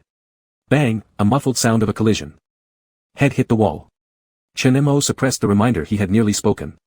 Seeing Qi Lin clutching his forehead, now fully awake and glaring at the person on the sofa who leaned casually back against the armrest, he angrily cursed, "Could you possibly be more dog-like, Mr. Shi? You're an animal." Chapter 52. Early the next morning, something very unusual happened at the entrance of the experimental class at No. 1 Middle School. These students who are usually regarded as top scholars were standing in a row at the door of the experimental class, creating quite a spectacular scene. Among them, there was even Shi Shen, the one who supposedly had already secured admission to leave school early, and a certain school bully mentioned frequently in the news these days. "Are you happy?" Chen Mo leaned against the wall and asked. "I started calling everyone at 5:30 in the morning, but no one got up. Now, we're being watched like monkeys here. Feels good, right? Don't curse anymore, brother Mo." "Yeah," Jiang Su also laughed sarcastically, "we're fine, but Qi Lin, how's that big lump on your forehead? Did you fall out of bed while sleepwalking after getting drunk?" "Shut up." Qi Lin kicked back. Speaking of this, Qi Lin also found it inexplicable. He could not figure out where he went wrong with someone's surname Shi to be treated so harshly. He looked at Shisayan and saw him just turn his head to say something to Chen Mo. They stood quite close. Logically, it made sense that Chen Mo and Shisayan have a good relationship this year. Nothing strange about that. However, in that moment, Qi Lin mysteriously recalled last night when he opened the door, vaguely seeing two figures sitting on the couch, too close to be normal. Imagine the dead of night, why were they so alert? Then consider Chen Mo's orientation. Qi Lin's expression cracked with disbelief. Instinctively, he thought that Chen Mo fancied old Shi because given Chen Mo's style in the past, whatever he decided to do, he did it immediately. Qi Lin scrutinized their faces back and forth. Old Shi's cold face revealed nothing, so was Chen Mo forcing things or not? The homeroom teacher Xiang Xingtang came up with a teaching casebook, shouting the first sentence, "Qi Lin. Why are you stretching your neck? You think you have no fault, do you?" Qi Lin felt deeply wronged but dared not utter any rebuttal under teacher Xiang's stern gaze. Teacher Xiang was quite furious this time. These seemingly decent promising students not only sneaked out over the school wall at midnight but also got drunk and were late, only to get caught red-handed by Principal Lai early in the morning at the school gate. It was utterly lawless. Teacher Xiang's teaching book slapped loudly in his hands. "You all talk about it, where did you go fooling around last night?" Chen Mo raised his hand, "At my place." "Your place." Teacher Xiang was ready to scold but, upon realizing Chen Mo was the one speaking, the swear words were forced back into his throat. After all, Chen Mo personally filed the report to move out of the dormitory. Previously, the uproar concerning Chen Mo was so widespread that not only the students but many teachers knew about the student in his class with a pair of illegal prison-bound adoptive parents and a rich but favoritistic pair towards Yang Shul from the parallel class. For a teenager, such a world-shaking situation brought unimaginable pressure. Each subject teacher secretly inquired, deeply fearing that this dark horse might mentally collapse, leading to failure and downfall. Seeing Chen Mo return to school as usual, teacher Xiang was so relieved that he wouldn't dare scold. But having set the tone, he gave a couple of symbolic criticisms. Phrases like, "This behavior is incorrect, how can you drink alcohol? What if something happens?" were so mild and gentle, almost akin to care-based educational criticism, causing others to twitch at the corners of their mouths. Later, teacher Xiang still criticized the others one by one. Such preferential treatment for Chen Mo would obviously not exist. Teacher Xiang was determined to make each deeply repent and feel genuinely guilty towards heaven, earth, and their parents. In the end, Shisayan was called to the office. The others worried despite feeling dejected. Finished. Old Shi will definitely get criticized. Isn't that obvious? Though Ban Bro is now a part-time member, the new homeroom teacher Mr. Xiang hasn't been appointed yet. He leads in violation without getting scolded. That would be strange. Shouldn't it affect old Shi's guaranteed admission? What? Is it that serious? 10 minutes later, after the first period of class ended, Chen Mo went to the teacher's office on the pretense of delivering math test papers. He wasn't particularly worried about Shi Xian's guaranteed admission issue. He just felt that the responsibility for last night's incident lay more with him, and he planned to explain clearly to teacher Xiang. However, when he reached the door, he did not rush to push it open immediately. Because the first thing he heard upon arrival was something said by teacher Xiang. It had nothing to do with last night's disciplinary issues, they were talking about Shi Xian's future direction. Xiang Xingtang suggested, "My advice is to study abroad. Given your current situation, I'm not at all worried about you finishing high school and performing well in the college entrance exam, but consider the time and energy invested in competitions over such a long period. Domestic universities are certainly good, but abroad, whether you want to pursue further studies later or have other options within your major, it is currently the most suitable choice for you." Inside the half-open office door, Shi Xian leaned against teacher Xiang's desk, standing face-to-face with him, with no sense of a student-teacher relationship between them. It was more like a friendly atmosphere. Shi Xian shook his head. "In the past, I probably would have chosen that way. So why not now?" Old Xiang asked calmly. Shi Xian smiled but said nothing. Old Xiang suddenly remembered the school forum without knowing why. He wasn't unaware that the student before him was a frequent visitor there, consistently ranking first. This year, there was another newcomer whose attention rivaled Shi Xian's. It was normal for good-looking boys with excellent grades to receive lots of attention at school. That was how youth should be. But Old Xiang was sharp. Even if he didn't talk about it daily, it didn't mean he didn't know that Chen Mo had publicly come out of the closet at school. He was also aware of the messy rumors from the past involving Shi Xian, the former student Yang Shul who'd been transferred, and Chen Mo. A qualified homeroom teacher could track every little change in the class and understand many things deeply. However, this clear understanding evidently did not include the rumors becoming reality. Xiang Xingtang's lips twitched rigidly, his face showing doubt as he blurted directly, "Don't tell me it's because of Chen Mo." Seeing Shi Xian's slightly surprised expression, Xiang Xingtang knew he'd guessed right immediately. His face turned black like the bottom of a pot. "Son of a gun." Xiang Xingtang grabbed the folder on the table and threw it at Shi Xian. He pointed at him and scolded angrily, "I thought you were mature. Do you even know what you're doing? Let me warn you, Shi Xian, whether you're domestic or abroad, you're my student for life. As long as I'm your homeroom teacher, I won't let you mess around."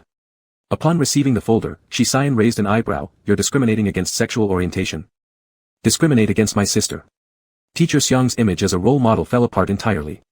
"What the hell does this have to do with sexual orientation? If I discriminated against homosexuals, I'd have chopped you into pieces first. Do you think Chen Mo is like you, with a good family background, acting lawlessly outside yet still having people to bail him out? How hard has it been for him to get where he is today? So many teachers at school keep an eye on him, fearing he can't handle the pressure. And you, messing things up just when it matters most. Let me tell you, if something goes wrong with Chen Mo before the college entrance exam, I'll hold you accountable." At this point, Shi Xian laughed a couple of times. Teacher Xiang was furious. "Do you even have a face left to laugh? When did this happen?" "I can't tell you about that," Shi Xian replied casually, making it hard to believe he was so calm after being exposed. Moreover, he obviously understood the crux of teacher Xiang's anger, hitting the nail on the head while strangely serious. "I know better than anyone how hard it's been for him. You all protect him so much that he'd spoil in your mouth. Would I ruin his chances? We haven't started dating." Old Xiang breathed a sigh of relief but still couldn't believe it. "You really haven't started dating?" "We really haven't." Shi Xian reassured teacher Xiang, and once the latter relaxed, he jokingly added, "Even if we had, do you think we'd tell you?" Shi Xian. It was at this moment that Chen Mo entered. He feared that teacher Xiang might die of anger. After knocking on the door twice, teacher Xiang composed himself before speaking, "Come in." Chen Mo naturally walked in. "I came to deliver the math test papers." "Chen Mo, she isn't here. Just put them on the table." Teacher Xiang noticed him, glanced between the two, then pointed to Fu Ling's desk. When Chen Mo passed by Shi Xian, their eyes met briefly. Shi Xian mouthed silently, "Did you hear?" Chen Mo nodded slightly. Shi Xian, "No problem." Chen Mo nodded again, signaling that he didn't take it to heart.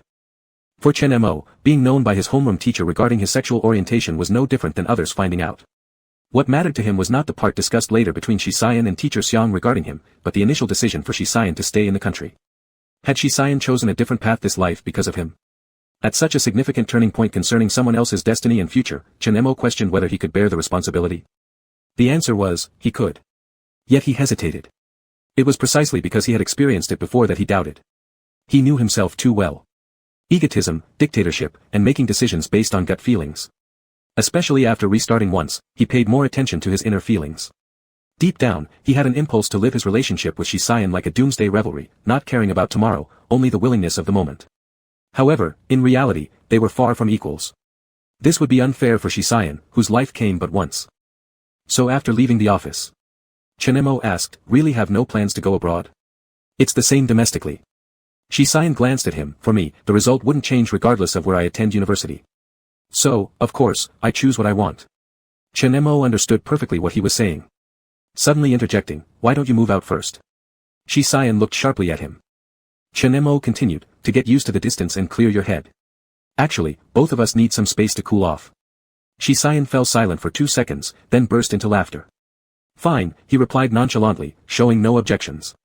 And Chen Mo, impulsively suggesting as though trying to kick someone out earlier, scratched his hair. Realizing there was no turning back now from the path of being a heartbreaker, Shi Xian returned home. Chen Mo's life continued its monotony without any changes. For a while after that, Shi Xian appeared less often at school, but he didn't completely stop coming. He still had various forms and documents to sign. On a Wednesday afternoon, during the second self-study period, someone in the experimental class spotted him in the office building. For these students obsessed with learning, it was an opportunity not to be missed, so Shi Xian ended up spending half a class teaching problems at the podium. What are you thinking about? Don't drift away. Shi Xian knocked on the desk just as Chen Mo was dragged onto the stage by Mr. Go to join the fun. Encircled by a group of students, Shi Xian called out his name. Chen Mo snapped back to reality, rolling his eyes, I know how to solve this one. So why don't you explain it? Shi Xian shot him a sidelong glance. The surrounding students sensed something unusual. One after another. Mr. Shi, can you teach me this problem, please? When will you come back next time? Mo Go, since Mr. Shi is busy, how about you explaining it to me? Chen Mo thought it was just an ordinary day except that Shi Xian had stayed at school for an hour and then left quickly afterward. But when he went to fill his water bottle after class, a few people were gathered around the water dispenser. Are Chen Mo and that guy having a conflict? I don't know what you're talking about, but I feel like the atmosphere is weird. They probably had some kind of disagreement. Could it be, they broke up? Chen Mo approached, calmly finishing filling his water bottle under the startled stares of the crowd. As he turned around, he said flatly, no, have you never seen two guys argue? Chapter 53. The event which Chen Mo summarized as a quarrel did not last long. It happened at the end of July when grade 11 final exams were over. The whole Suiqing city was like being trapped in a steamer, scorching hot under the sun, making people feel restless. Although Chen Mo said that he had cut off all ties with the Yang family, as soon as the summer vacation began, he continuously received things sent by the Yang family, perhaps with a bit of compensatory intention or a plea for reconciliation. On the morning when Chen Mo asked the local courier to return the items, Yang Ji unexpectedly gave him a call. At the time, Chen Mo was hesitating about whether to send a message to Shi Xian. After that day, they weren't completely out of sight of each other or without speaking, but Chen Mo always felt something was off. He typed on his phone. Your stuff is still here. Deleted. It sounded too harsh, almost as if kicking someone out and giving them a kick afterwards. Typed again. Have you decided on the school yet? Still deleted. Too direct. What are your plans for this holiday? Should I send it? Chen Mo was pondering this when Yang Ji's call just came in. After leaving the Yang family, Chen Mo did not change his number, since his decision to break away from the Yang family only stemmed from personal reasons. If he wanted the Yang family to have absolutely no clue about his whereabouts, he would need to live deep in the mountains. But he had deleted all relevant phone numbers, initially mistaking the call for one from the delivery service. Answering the call, he said, hello, has the delivery not arrived yet? There was silence on the other end for 2 seconds. Chen Mo, are you really determined? Yang Ji, Chen Mo responded coldly, even omitting the elder brother's title, directly stating, I think I made my position very clear that day. The accounts are also settled clearly. Is there something you want from me? Through the cell phone receiver came 2 deep breaths. Yang Ji's voice remained as calm as ever, but what he said seemed somewhat absurd to Chen Mo. He said, starting next week, I will officially take over as the general manager of the Yang group. Chen Mo, congratulations. Yang Ji, mom and dad have decided to send Shu Lu abroad after he graduates from high school. Chen Mo, oh, I don't care where he goes. Yang Ji, Qin Jianli has been sentenced to 3 years, and Li Yunru has been sentenced to 6 years and 8 months. Sitting on the sofa, Chen Mo did not say anything. It was 10 o'clock in the morning. The sun had not yet reached its zenith, the indoor temperature was 28 degrees, sunlight slanted through the glass windows into the living room, allowing Chen Mo to clearly see the tiny dust particles floating in the air. As if some kind of old dream, with the rumbling sound of memory cycles, sweeping in.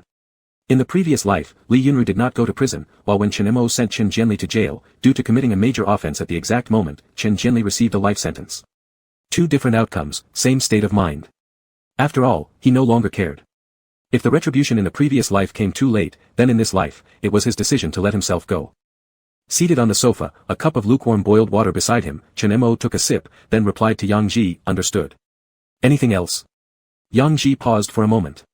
A few seconds later, how've you been recently? Not bad, added Chen Mo, if you want small talk, it's unnecessary. Yang Ji, Chen Mo, can you really not tolerate even a possibility of mistakes? Chen Mo instantly gripped his phone tightly. Instead, he laughed, lowered his voice, yes, I can't. Then hung up. He felt annoyed. Not because of anything else, but because he knew Yang Ji had always been arrogant, fundamentally an extremely selfish person. Hence why, in the previous life, Yang Ji gave Chen Mo the opportunity to be on par with him, and eventually Chen Mo met an accident outside. In line with Chen Mo's plan, Yang Ji's company probably couldn't have been saved either. Chen Mo was angry because, despite breaking free himself, he still had to endure this kind of mental manipulation from this second-generation rich kid. It disgusted him. Chen Mo gulped down all the water in the cup. Getting up from the sofa, he walked around the house. That pack of cigarettes stuck in the window frame, protruding a little, was left over from the late-night hot pot party that old Go and the others ran last time. He wasn't sure who smoked it. Chen Mo noticed it immediately, and suddenly had the urge to smoke. He hadn't touched cigarettes for quite a long time indeed, and generally avoided it. However, when he was in a bad mood, he had the habit of smoking to calm himself down. This addiction persisted from his previous life, difficult to get rid of. Without hesitation, he pulled out the cigarette box, looked around but couldn't find a lighter, so he went to the kitchen to ignite the gas stove. Taking the lit cigarette, he drew in a puff. After being away from it for too long, he felt a bit dizzy. He coughed once, right as his phone notified him of an incoming message. The interface after the call hang-up was still in the chat box with Shisayan. Their last exchange was actually just yesterday when Shisayan reminded Chen Mo to bring in the t-shirt left on the balcony, and Chen Mo replied with an okay but then stopped replying afterward. Now looking at it, this simple question and answer seemed unusually rigid. Chen Mo furrowed his brows, thinking that this so-called feeling was indeed something he shouldn't get involved with, as even such a minor thing made people uncomfortable and uneasy. This was before anything significant happened. If there was something more serious, who knows what would have occurred. Chen Mo really didn't know what to say, so he exited the conversation and replied to Su Qianran's message instead. Su Qianran had asked about Project K. Chen Mo briefly described the situation with a couple of sentences. It was getting close to finishing up. Then Chen Mo suddenly asked Su Qianran, why haven't you kicked Yang Ji out yet? Su Qianran. What has he done to you? Chen Mo took the cigarette from his mouth and tapped off the ash into the trash can before typing, he can't do anything to me, I'm just tired of him. Bundling interests together won't lead to happiness, don't jump into trouble. Su Qianran sent him a few laugh cry emojis. Then said, little brother, this romance of mine isn't something that can be easily dropped. But judging by how you're talking, seems like you have some insights. In love? Chen Mo paused mid-action. And typed back, no, ending the conversation. Chen Mo held the cigarette while walking out of the kitchen. He was just about to tidy up the bundle of waste paper intended for the delivery man earlier that morning. Suddenly, he heard the sound of keys turning in the lock on the main door. Chen Mo looked up. Face to face with Shisayan as he walked through the door. Chen Mo watched as Shisayan's expression darkened instantly. After all, Shisayan saw Chen Mo sitting there wearing slippers, shorts, and a white short-sleeve shirt. His hair was messy since he hadn't combed it upon waking up, and a cigarette dangled from his lips. There were piles of trash scattered across the dining table. This appearance wasn't exactly ruined, but rather, completely casual. Chen Mo had some self-awareness, especially contrasting with Shisayan's neatly dressed, fresh demeanor. His holiday relaxed vibes were especially noticeable compared to Shisayan. Feeling slightly embarrassed, Chen Mo blurted out, why are you here? Can't I come? Shisayan entered, took off his shoes. Stepping forward, he snatched the cigarette from Chen Mo's lips and stared at him, smoking again. With a very calm tone, Chen Mo inexplicably felt guilty. He reached out to take it back, but Shisayan raised his hand to dodge and used the other hand to grab Chen Mo's chin tightly between his thumb and index finger, pushing him back a little. Did you buy it yourself? Shisayan asked again. Chen Mo admitted, not really, leftover from someone at the last gathering. A few minutes later. In the group chat where Laugo invited more than 10 people last time, Shisayan suddenly popped a message, wherever Chen Mo is, anyone I see smoking will receive 10 packs of cigarettes to finish all at once. There was silence in the group chat. Chen Mo also sent a Laugo, what's going on with you two? Banquet brother, your smoking prohibition tactics remind me of old Xiang, the pervert. Jiangsu, Chen Mo, did you upset Senior Shi again? He's obsessive compulsive. You smoking directly in front of his face, and he refrains from smacking you, it's already a blessing. Bai Cheng, are you two making up? Shisayan, when did we argue? Seeing this sentence in the group chat, Chen Mo glanced at Shisayan who came out from the bathroom. Aren't we in a cold war? Chen Mo asked. Shisayan gave him a look, you probed me with a message 5 minutes ago, then not a word. This is how you conduct a cold war. Chen Mo froze, you saw that? Shisayan affirmed with a hum. Chen Mo scratched his hair, abandoning this topic. Then, he suddenly thought of something, looking at Shisayan and saying, "You suddenly showed up, not just because you saw my message, right? I'm here to move some stuff." Shisayan stood behind the sofa. "Some staff will be coming soon." Realizing he wasn't joking, Chinemo quickly stood up from the sofa, knelt down, grabbed onto Shisayan's sleeve, and spoke up, "All right, I apologize for the other day. I admit it, I acted rashly and spoke without thinking. Please don't move things, you know I didn't mean it that way." Shisayan arched an eyebrow. "So this is you begging me?" Yes, I am." Once Chinemo had opened his mouth, some things became easier to express. Analyzing himself further, he continued, "I'm a coward. I thought choosing schools is a big deal.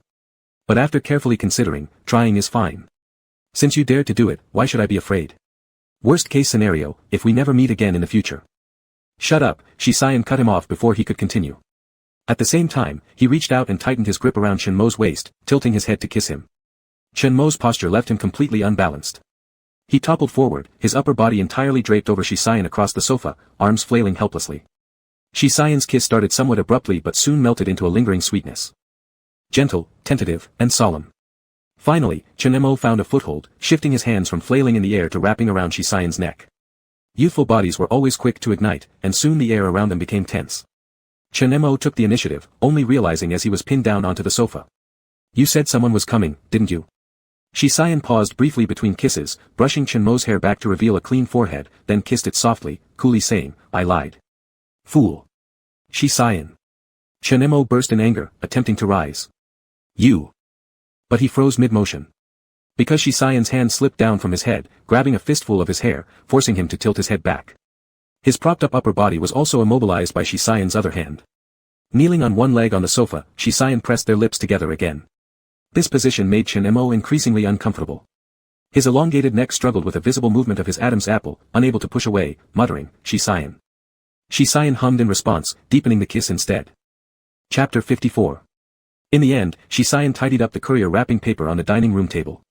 He even replaced the trash bags in all the garbage cans in the house and took them downstairs.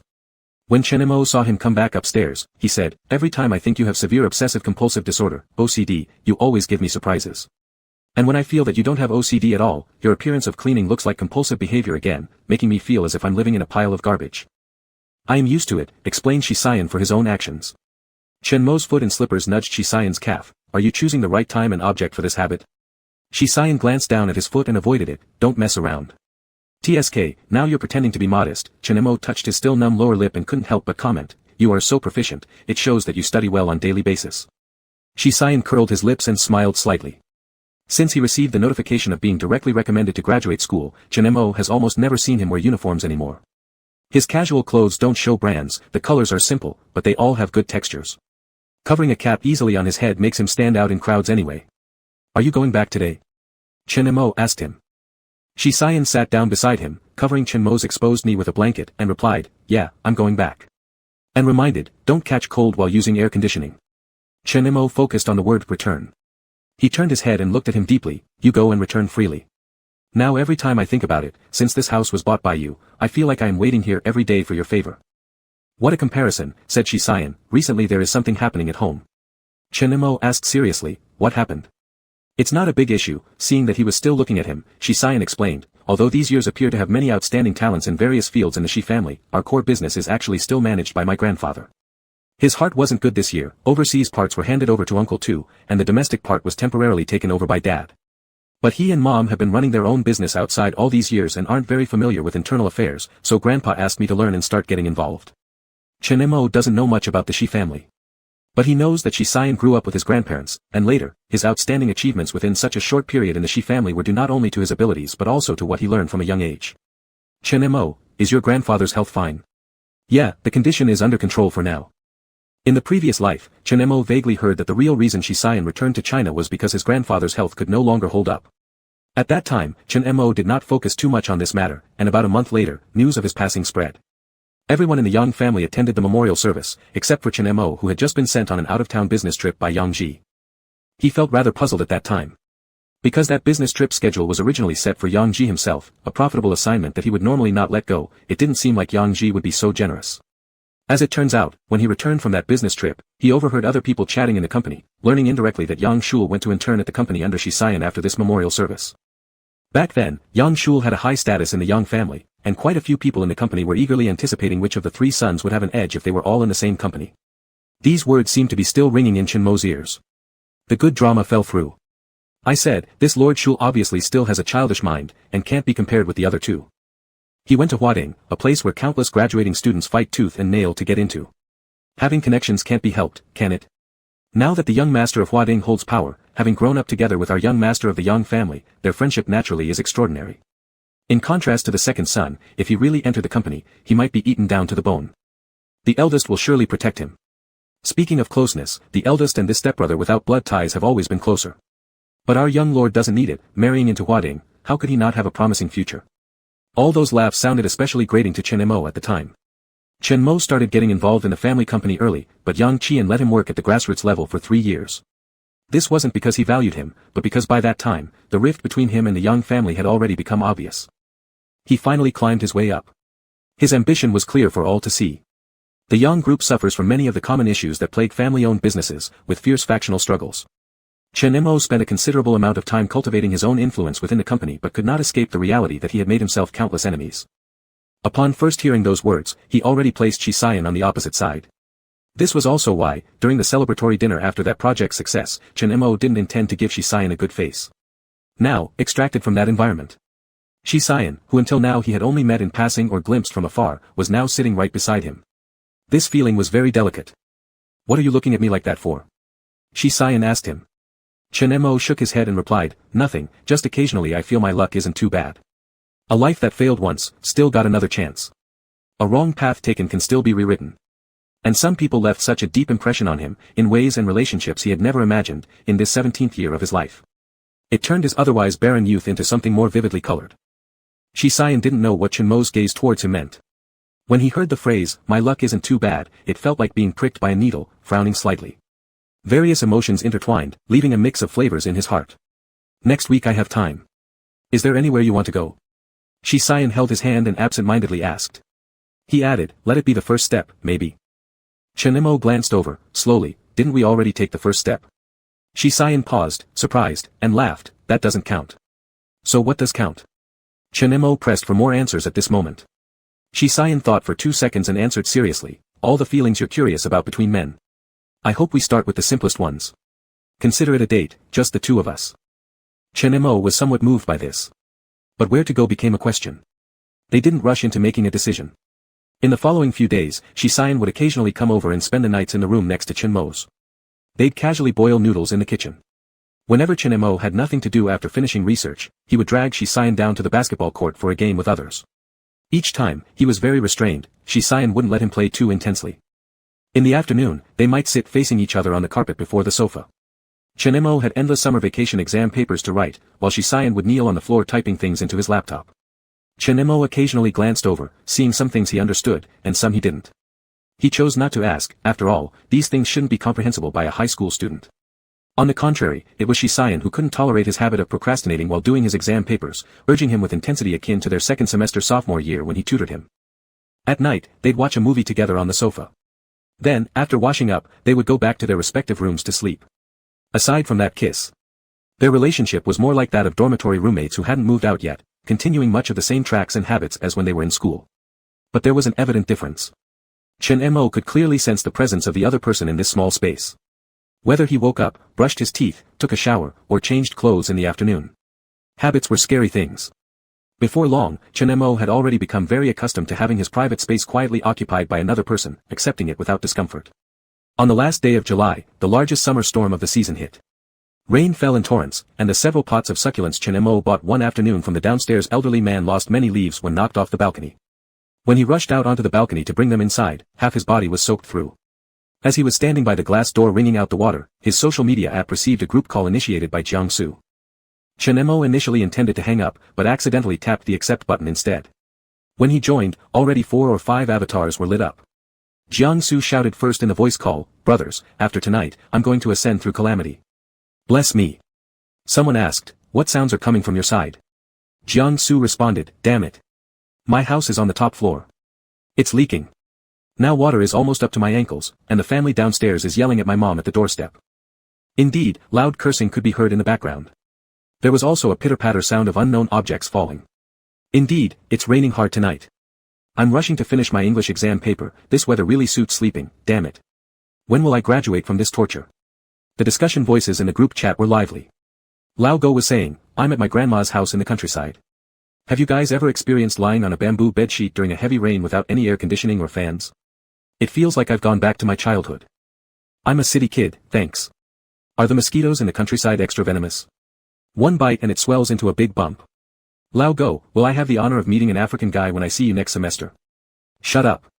As the chat group was buzzing with chatter, Chenemo felt a towel being draped over his head. He stopped shaking his clothes and abruptly turned around, done washing.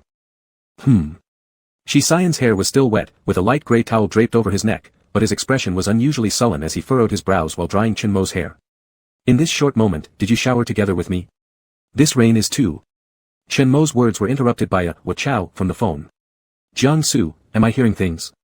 Chenemo, you showered together with our class monitor. Are you guys so open? Bai Cheng, I'll testify that you're not hearing things, I heard it too. There were many voices joining in the teasing. Lao Go, what's the big deal about it? Haven't all of us bathed in the same river as kids? And speaking of communal baths, aren't they all places where people undress freely? He concluded, you're making such a fuss about nothing.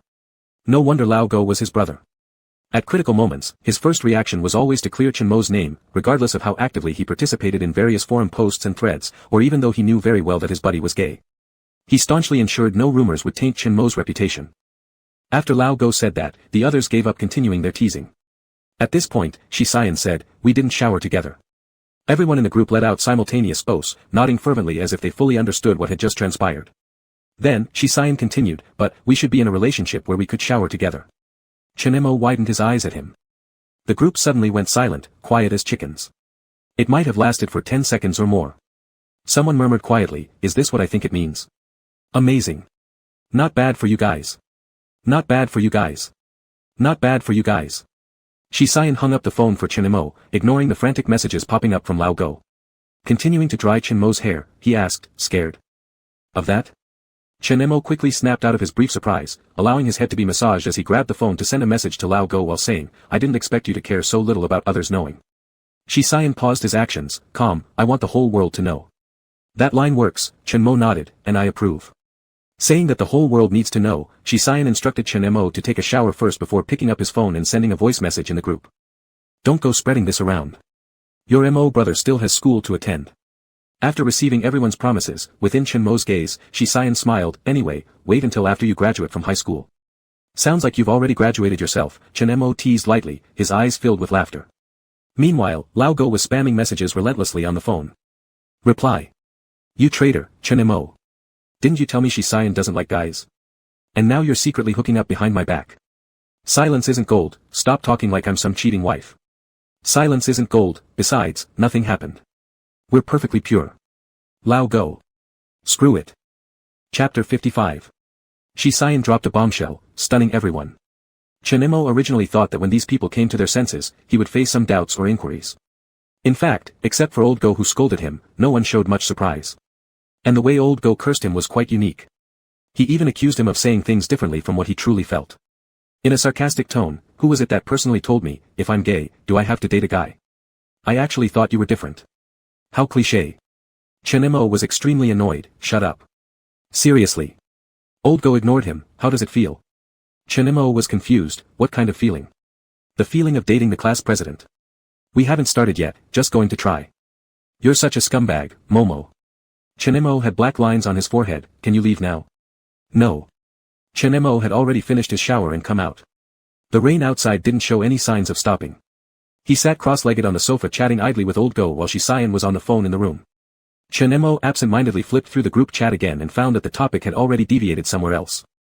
Chenemo was also a bit surprised and asked Old Go, didn't you guys feel anything special upon hearing this news? What feelings? Old Go unconsciously asked a question.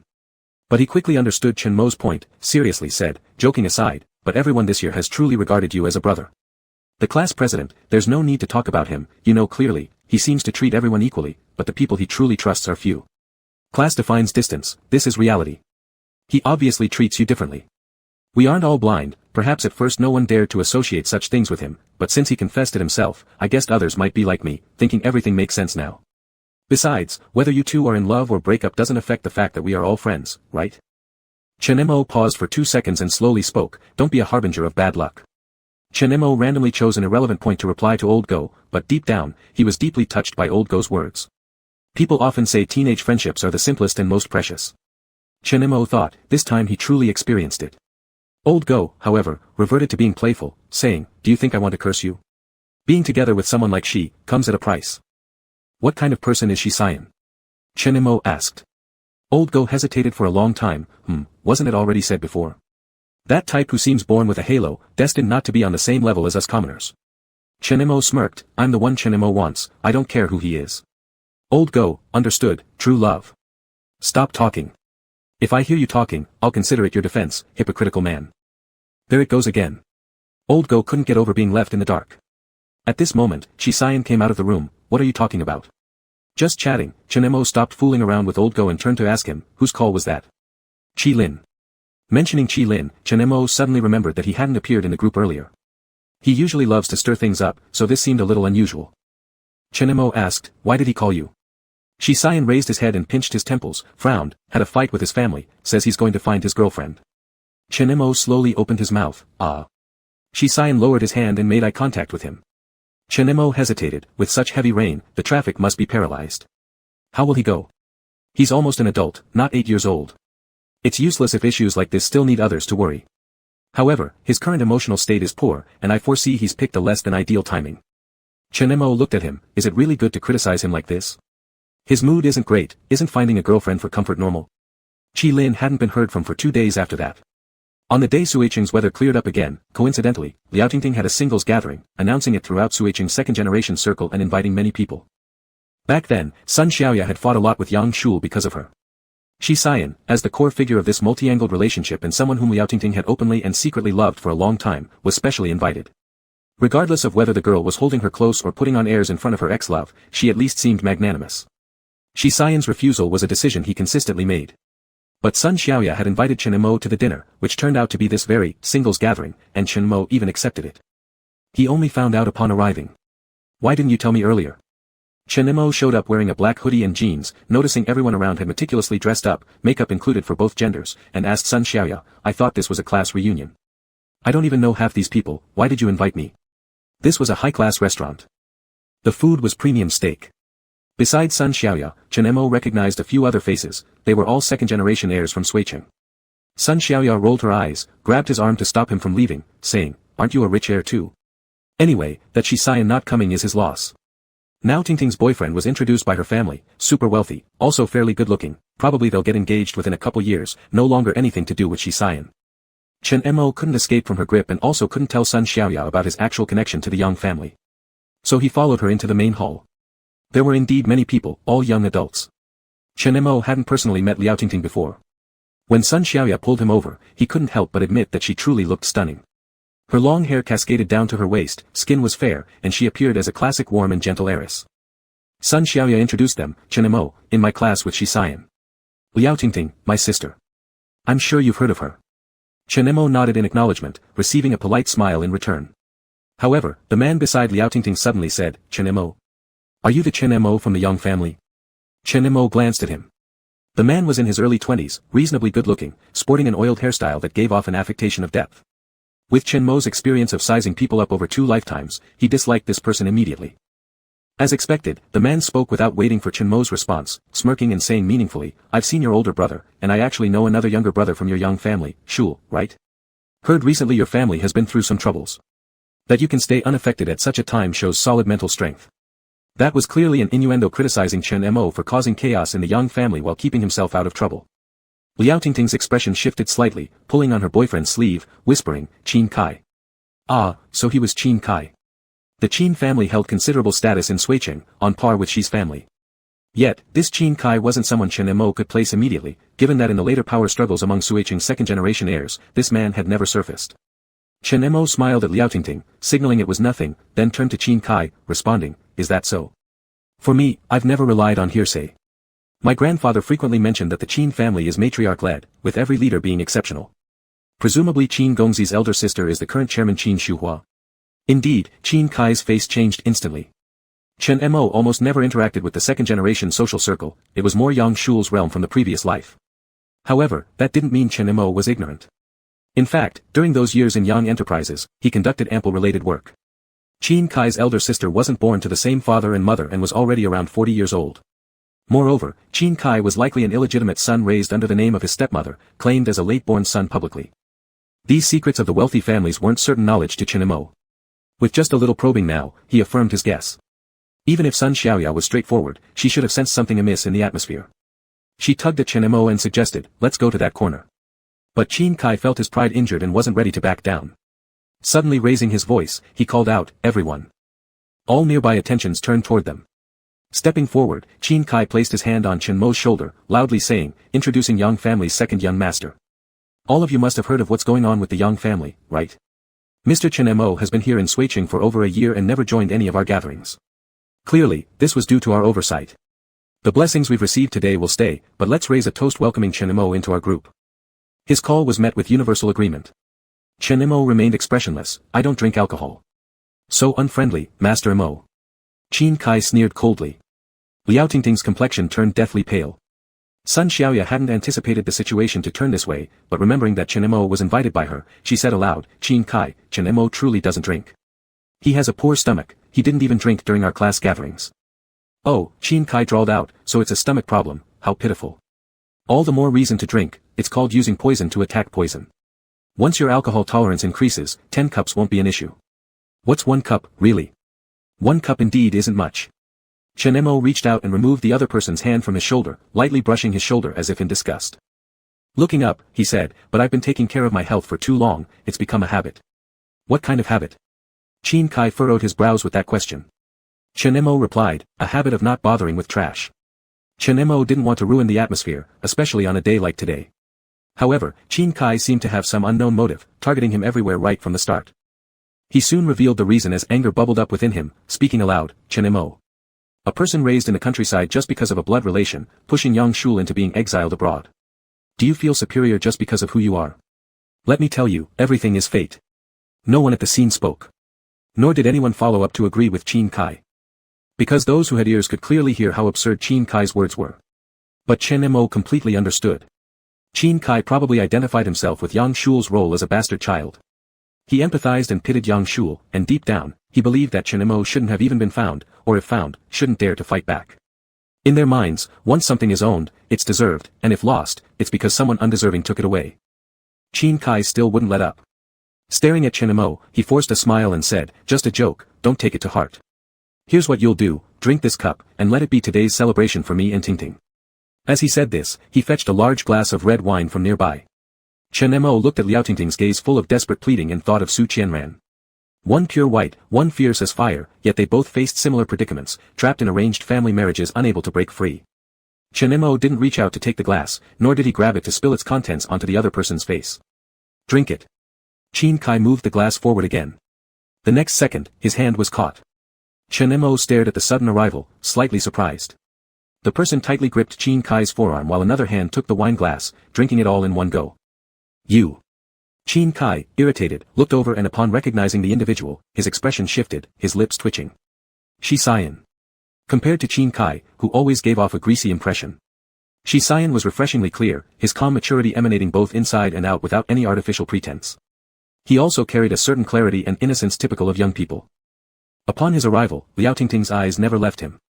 And when Shi Xian put down the glass, his congratulatory words were directed at the girl. Liao Tingting immediately teared up, and Qin Kai, whether or not aware of the inner workings, looked extremely displeased. Shi Xian wasn't unfamiliar in the circle of second-generation heirs either. Even though he rarely mixed around, that didn't mean he wasn't well known. Instead, his presence nearly caused the crowd surrounding Qin Kai to drift away quickly, gathering around Shi Xian instead. After responding with a few polite sentences, Shi Xian soon declared, I'm here to pick someone up, and will leave shortly. Pick someone up. Is it Sun Xiaoya? Someone guessed. After all, their relationship since childhood was good. But Shi Xian tilted his chin towards another direction. Everyone looked over, realizing he meant Chen Mo. This young man dressed casually in a black hoodie stood quite conspicuously in the setting of today, apparently debating which beverage before him was best to choose. Somebody remarked, today Qin Kai definitely got the wrong nerve pressed, obsessively picking on him. Chen Mo sure had bad luck, but he is pretty easy to push around. Besides making a few sarcastic comments, he barely answered back. Shi Xian chuckled softly. He's lucky. Shi Xian said. The others questioned, ah. This is considered lucky? Shi Xian coldly laughed, I meant Qin Kai is lucky. Those around grew even more confused. Shi Xian's gaze, as it rested on Chenemo, seemed to envelop him entirely, unintentionally softening. He just respects the other person's main stage, and understands and tolerates their predicament. Otherwise, he would have probably already started fighting. Shi Xian had seen him lash out multiple times. When he got angry, no one dared try again. Chenemo and Shi Xian left almost half an hour later. Their aligned backs walking away sparked various speculations. Someone asked Sun Xiaoya, Sisya, is Yen Gu very close to that Chenemo? Sun Xiaoya's mood was utterly terrible. She snapped back, how should I know? Do I live under their beds to be questioned like this? The one who dared to ask was immediately silenced. A few minutes later, Sun Xiaoya found her good friend Liao Tingting in the resting room. The girl had tears streaming down her face. Looking up, she said, I will never have a chance with him again.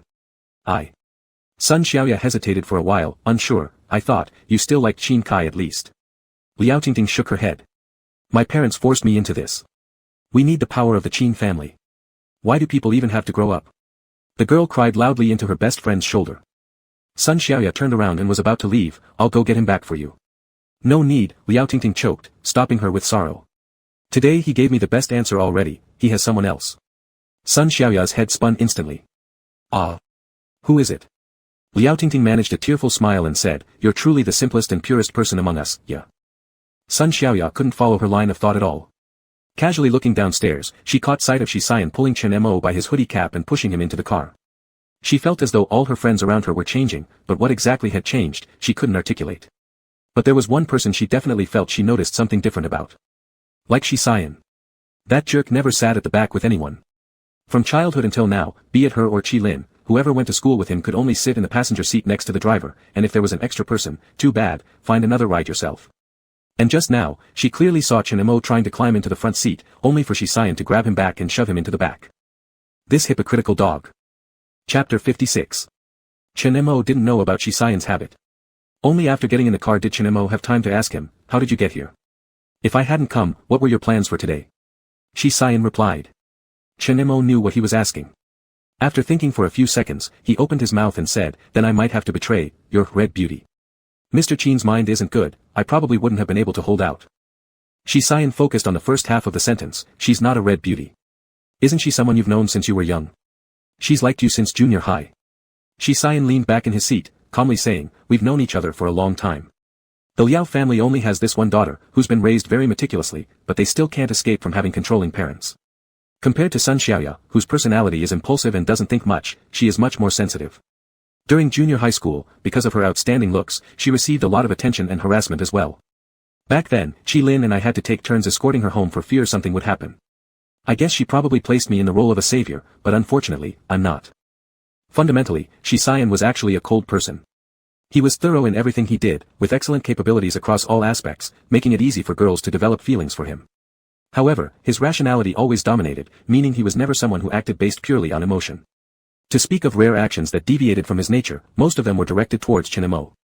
For example, when Chen Mo fought Li Rui during his initial boarding days, he even suggested using power to suppress others. For instance, knowing about his situation, he tapped into the network of contacts left by the old master. For example, hinting at coming out to his parents, giving their first kiss, etc. Examining many such details carefully, one could see that around Chen Mo, Shi Xian made several decisions that strayed from rationality. Now, looking at Chen Mo. He lazily leaned back, his long legs encased in jeans stretching forward as he tried to find a comfortable position. When this ease revealed itself, Shi Xian knew it was because Chen Mo let down his guard around him. Whether it was the seemingly desireless state Chen Mo initially showed or the decisive arrogance exposed when he faced everything without fear, Shi Xian could clearly perceive the caution and distance behind all these facades. Shi Xian speculated about the reasons, his upbringing, the abrupt revelation of his identity, which seemed plausible yet was full of inconsistencies. Regardless, when Chen Mo gradually started integrating into society and got closer to him, or even broke through to this stage, Shi Xian could clearly hear the pounding of his heartbeats, feeling an electrifying tremor every time they kissed. Falling for someone, the feeling cannot be faked. He understood himself, so he treaded cautiously. Have you thought about where we're going? Shi Xian brought up the topic again. Chen Mo looked out the car window. After being cleansed by the heavy rain, Suiqing had a renewed look. Chen Mo had lived in this city for many years, taking up about a third of his short 28 years. Unless something unexpected happened, he planned to live here forever in the future. Chen Mo murmured softly, I want to go back and take a look. What? Shisayan didn't quite catch it, leaning closer toward him. Since Shisayan was right behind Chenemo almost bumped into him when he turned around. But Chenemo wasn't hung up on that and simply said to Shisayan, Yuhuai village, I plan to go back and check it out. Shisayan didn't say anything. But Chenemo could guess from his expression that he disagreed. Chenemo smiled, letting their overly close posture linger, and spoke, why so serious? Actually, Yuhuai village isn't filled with just bad memories. Before, the media exaggerated those unpleasant parts, making people feel like there's nothing worth taking from the place aside from its feudal and backward nature. It's not true. Shisayan hummed slightly, indicating he was listening, while patting Chenmo's shoulder, motioning for him to lie down. Chenmo had stood for quite some time at the party, and stayed up late last night working on project plans with old K, so he didn't refuse. He lay down, resting his head on Shisayan's knees and sighed, finding a comfortable spot. He then gazed at the ceiling and continued, have you ever seen a countryside night? There are so many stars, brighter than any I've ever seen in Suicheng. At night, you could always hear dogs barking and insects chirping in the fields. Neighbors weren't as cold as they are in the city, where people might not even know if their next-door neighbor is male or female after living there for half a year. Next to the Chen family lived a child, let's call him Little Black because he tanned easily and became especially dark. He was skinny, and followed his parents to the city when he was 8. Do you know what his dream was? What was it? Shisayan gently combed through his hair with irregular strokes. Chenemo, to be a barber. Because he thought those people who left for work at the age of over 10 and came back for the new year with all sorts of dyed hair colors were extremely cool. As Chenemo spoke, he laughed, not out of disdain for how trivial this dream was, but rather with some ease. Shisayan looked down at him contemplatively, do you envy him? Yes, Chenemo admitted freely, laughing. Having a dream makes anyone great. That phrase was too extravagant for my past, so I want to look back, return to where it all began, perhaps to make the next path clearer. Chenemo wasn't a person with dreams. Before the age of 17, he only sought survival. In later years, ambition took over everything. A few days ago, when Old Go mentioned spending summer vacation in the countryside, Chenemo had vaguely conceived this idea. Now, as Shisayan brought up the travel plan again, Chenemo naturally expressed his thoughts. Shisayan pondered for 2 seconds, then said, all right, I'll accompany you. Chenemo smiled faintly with a curve on his lips. In his previous life, his ties with Yuhuai village ended when he was 17. Since then, he never returned there. He had contemplated going back, in situations such as being repeatedly framed in the company or severing ties with the Yang family, but in those scenarios, it would signify the end of his life. He grew up there, and eventually rested there, unknown to others, needing no discovery.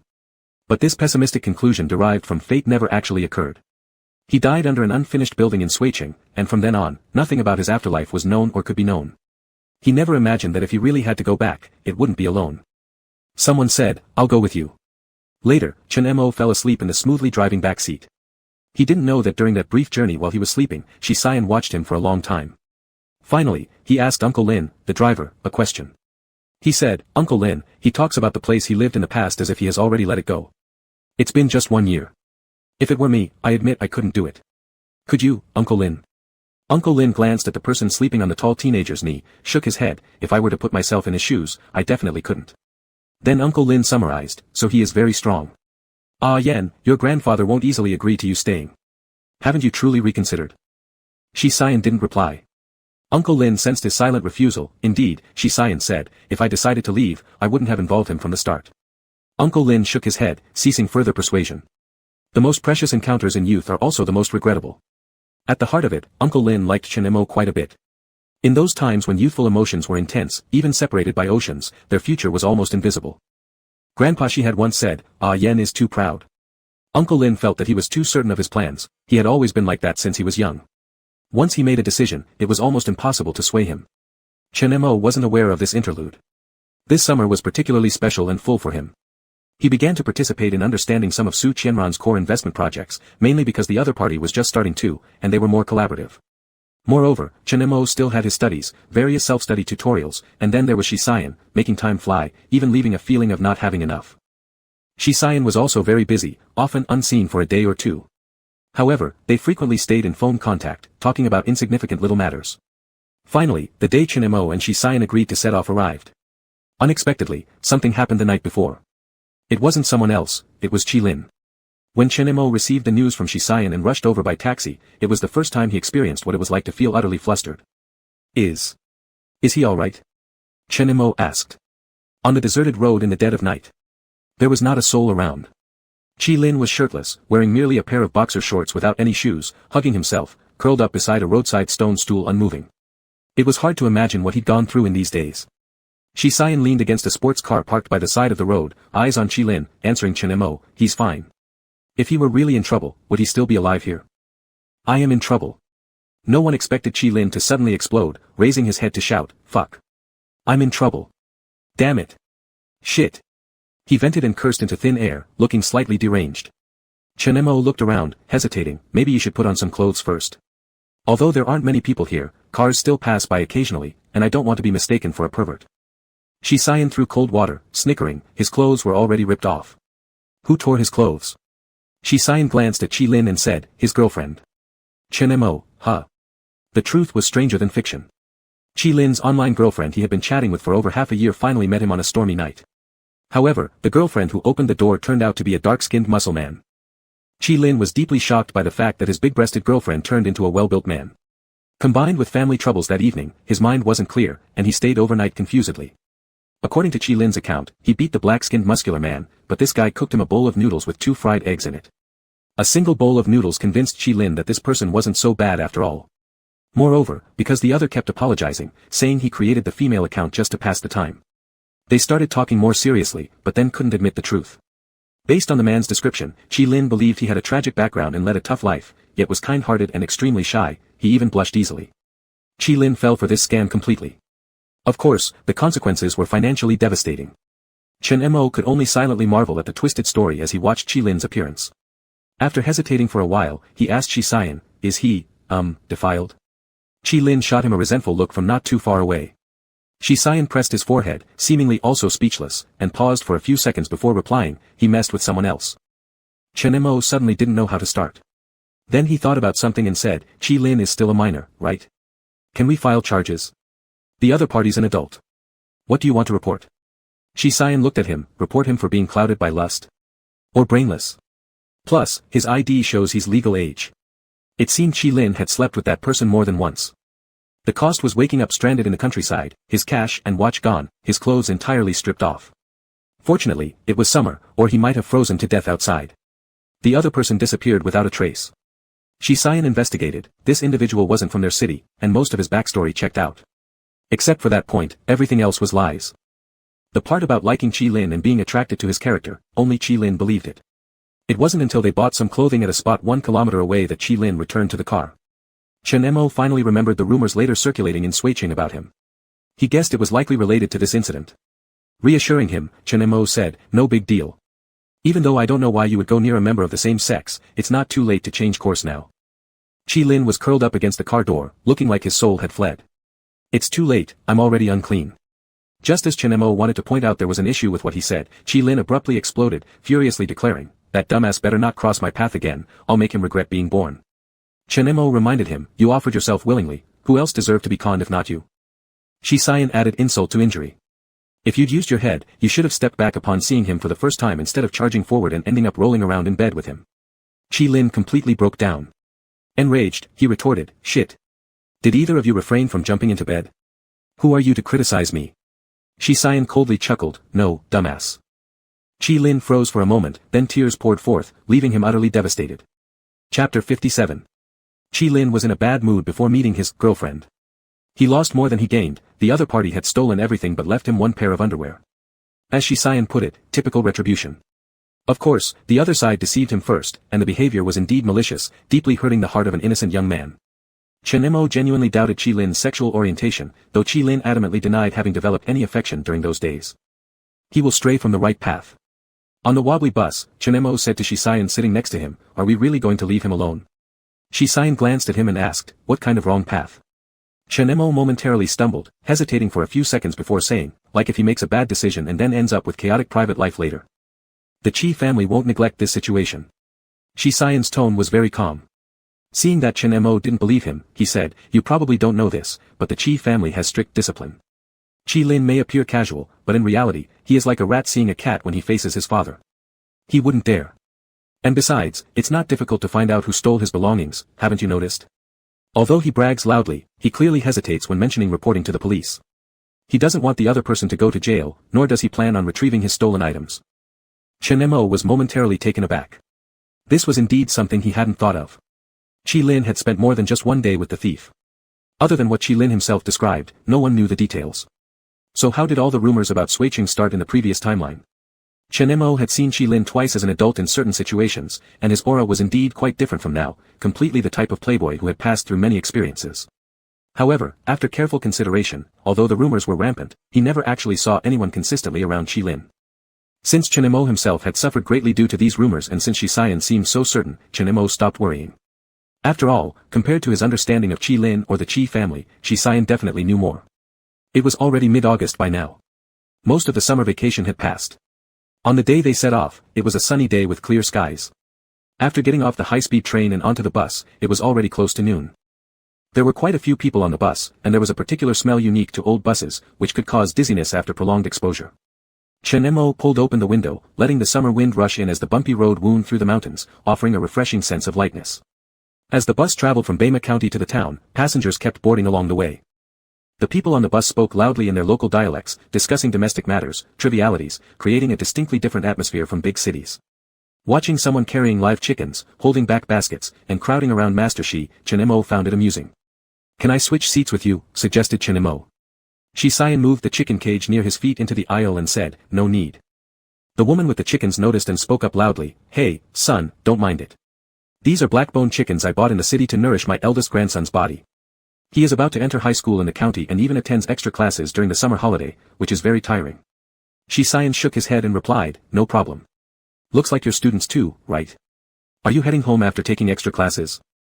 Seeing the growing difficulty Shisayan faced in dealing with such enthusiasm, Chen Mo leaned out and smiled, saying, "Yes, I'm a senior in high school, just finished some extra classes." Oh, the woman nodded, "That must have been exhausting." She also muttered quietly to herself, "He looks like someone from the city." Shisayan glanced at Chen Mo. "The senior high school just took the college entrance exam, where exactly did you take these extra classes?" "If I didn't say that, this madam would ask until she knew your entire family history." Chen Mo nudged his elbow against Shisayan's arm. "They tend to be pretty enthusiastic, and originally you should have been relaxing somewhere on a beach or in some five-star hotel. But I insisted on coming here. You'll just have to endure it." Shisayan raised an eyebrow. "Who says vacationing has to be at the beach or hotels? Don't think too much, the purpose of this trip is to be with you. The destination doesn't matter." The farther the vehicle went, the more familiar the scenery by the roadside became. During junior high and 1 year of high school, Chen Mo would travel this road every month. In others' eyes, he had only been away for a year. In reality, it had been over 10 years since he left this place. Chen Mo claimed he wanted to come back for a visit, but in truth, he had no specific destination in mind. After all, the old house belonging to the Chen family wasn't truly a home anymore, and after both parents were sent to prison, it likely stood empty. So upon arriving in town, the first thing Chen Mo did was drag Shisayan to the only decent hotel in the area to book a room. 10 kilometers away from this small town, there was a relatively famous tourist attraction in Bema County. With its pleasant climate, every summer quite a few people came here to escape the heat. Chen Mo had originally been worried about whether there would be remaining rooms. The front desk, however, said that they were lucky as someone had checked out just early that morning. A standard double room. The environment looked pretty clean. It was 2 o'clock in the afternoon at that moment. Chen Mo relied on his memory and took Shisayan to a noodle shop he remembered, solving their lunch problem. "I've been here before," Shisayan said as he sat on a short stool by the roadside, blending inconspicuously into the bustling scene. Chen Mo raised his head, hummed in confusion. Shisayan pointed at the breakfast shop not far from them and opened his mouth to say, "About more than a year ago, reporters and local leaders' convoy came early in the morning. It was still dark back then, raining, and the guide mentioned it would take another hour to reach Yuhuai village. At that time, only that breakfast shop was open. The leaders of your town had someone by breakfast, and I got 2 buns and a cup of soy milk." Chen Mo had an incredibly peculiar sense of dislocation in time and space. As he stepped back into this place after over 10 years, listening to Shisayan's recounting of the details from his short stay over a year ago. It seemed like he knew this place better than Chen Mo himself did. Just like, instead of being the only one who remembered, someone else had also taken part of that unspeakable complexity. This made Chen Mo couldn't help but recall the relevant situations from his memories. "How was the taste?" Chen Mo asked. Shisayan seemed to have thought for a moment. "I forgot. Didn't eat much, just remember the flavor of the soy milk was strong." Chen Mo chuckled. "Then it's a pity, their buns taste pretty good." Shisayan stared at his face for a while. "Yes, I think it's a pity too, I should have tasted them." After finishing lunch, they met a tricycle that happened to be going to Yuhuai village, so Chen Mo decided to take Shisayan to take a look. The road leading to Yuhuai village had just been built for a few years, and it was a dead-end road. Except for the farmers' own vehicles during the daily routines, almost no hitchhiking opportunities could be found on this road. The noise from the tricycle was loud. The uncle driving it was from the neighboring village and didn't know Chinemo. Along the way, they chatted for a few sentences. Chinemo just claimed he was visiting relatives. Shisayan sat opposite to him in the rear cargo bed. When encountering bumps or pebbles, the car shook violently. Chinemo hadn't ridden such a vehicle for many years, startling him enough to exclaim, "Shit," several times softly. When he glanced at Shisayan, whose hair was slightly disheveled by the wind and who merely showed slight stiffness in his face after 2 jolts, he thought that his adaptability was actually stronger than his own. The uncle dropped off the two at the entrance of the village and then left. Chinemo insisted on giving him some money, but the driver refused to accept it. So, Chinemo quietly placed the money in the corner of the truck bed. He just planned to wander around briefly and leave. But before taking even a step under the big tree at the entrance, he heard a voice, "Chinemo. Is that really you?" Chinemo turned around and saw a middle-aged woman carrying a vegetable basket a few steps away. After recognizing her for a few seconds, he tentatively opened his mouth, "Aunt. Oh my goodness, it's really you. Why didn't you say something when you returned?" The woman, upon hearing the call of "Aunt," excitedly moved forward, grabbing Chinmo's sleeve and looking up and down, saying, "You've changed, grown taller and whiter. Aunt almost didn't recognize you." Chinemo let the woman grab him, with a bit of a smile on his face, asking, "Are you doing well?" Good, nothing bad ever happens." After becoming emotional, the woman looked at the tall young man beside Chinemo and inquired, "Who is this?" "My classmate, Shisayan," Chinemo introduced and then turned to Shisayan, "This is the aunt who used to live next door, she's the mother of Xiaohei I told you about." "Hello," Shisayan greeted politely. The middle-aged woman awkwardly wiped her hands and smiled, saying, "Hello." At this point, 4 or 5 people, both men and women, appeared walking together on a nearby path, holding hose. Compared to Xiaohei's mother's sincerity, the attitudes of these people were genuinely agitated, but everything they said was pure courtesy, perhaps with a touch of probing and gossiping. "Is it really Chinemo? The changes are enormous. To think how impressive one's parents can make their child become a wealthy person in the city. Indeed, didn't the couple Chen Jianli also go to enjoy life in the city?" "Not really." They carried on chatting among themselves. "Can you trust what comes out of Chen Jianli's mouth?" "It's true. My brother-in-law's maternal uncle does renovations in Suicheng. For a period of time, Chen Jianli always dragged him drinking, claiming to be extremely rich, admitting it himself that it was given by the Yang family.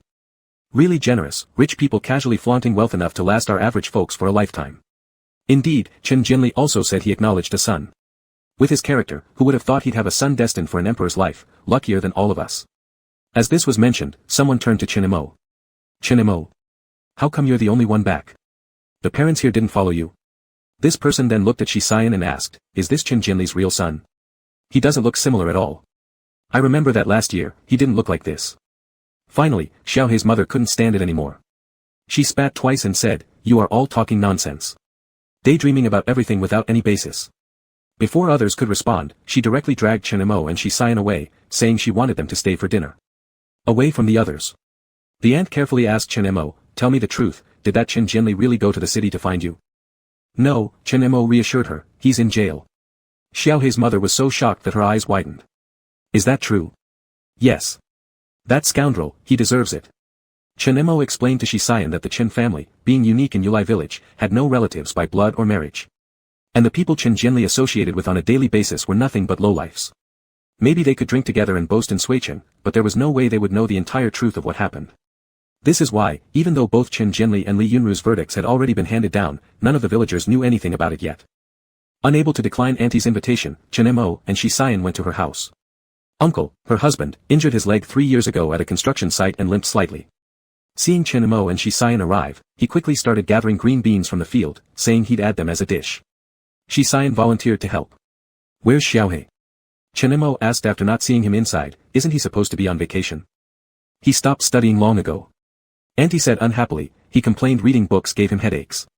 Half a year ago, his uncle pulled strings to get him an apprenticeship at a barber shop in the county. Now that he has learned the trade, he says he's busy and hasn't returned for several months. Chinemo paused briefly, saying, "Then he has achieved something. At least it's something he chose willingly. That shows his incompetence. He isn't like you who always excelled in school since junior high and earned your own tuition. That good-for-nothing kid, giving everyone trouble. If it weren't for you standing up for him in junior high, we don't know how bad he'd have been bullied." After this, Auntie immediately stood up. "I'll call him, knowing you're back, he will definitely be thrilled, maybe he'll take leave to come back once." "Aunt."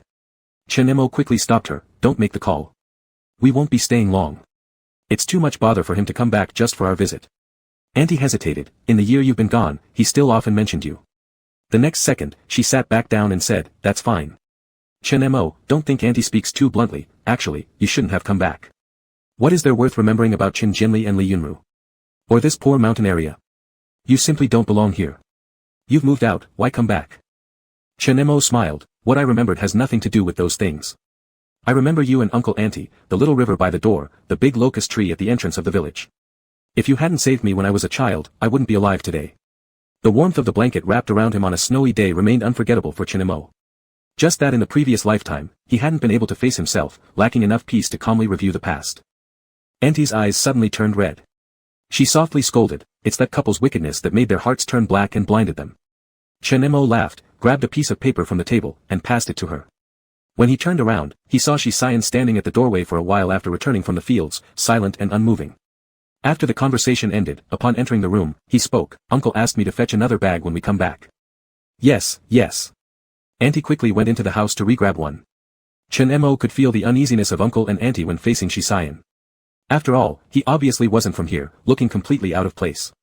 And they already failed to remember that Shi Xian had actually visited before, while his demeanor this time was very different from the fleeting impression he left last year, making it hard for anyone to associate them. After dinner, the sun had set. Because there was no transportation available here, Uncle and Auntie refused to let them leave.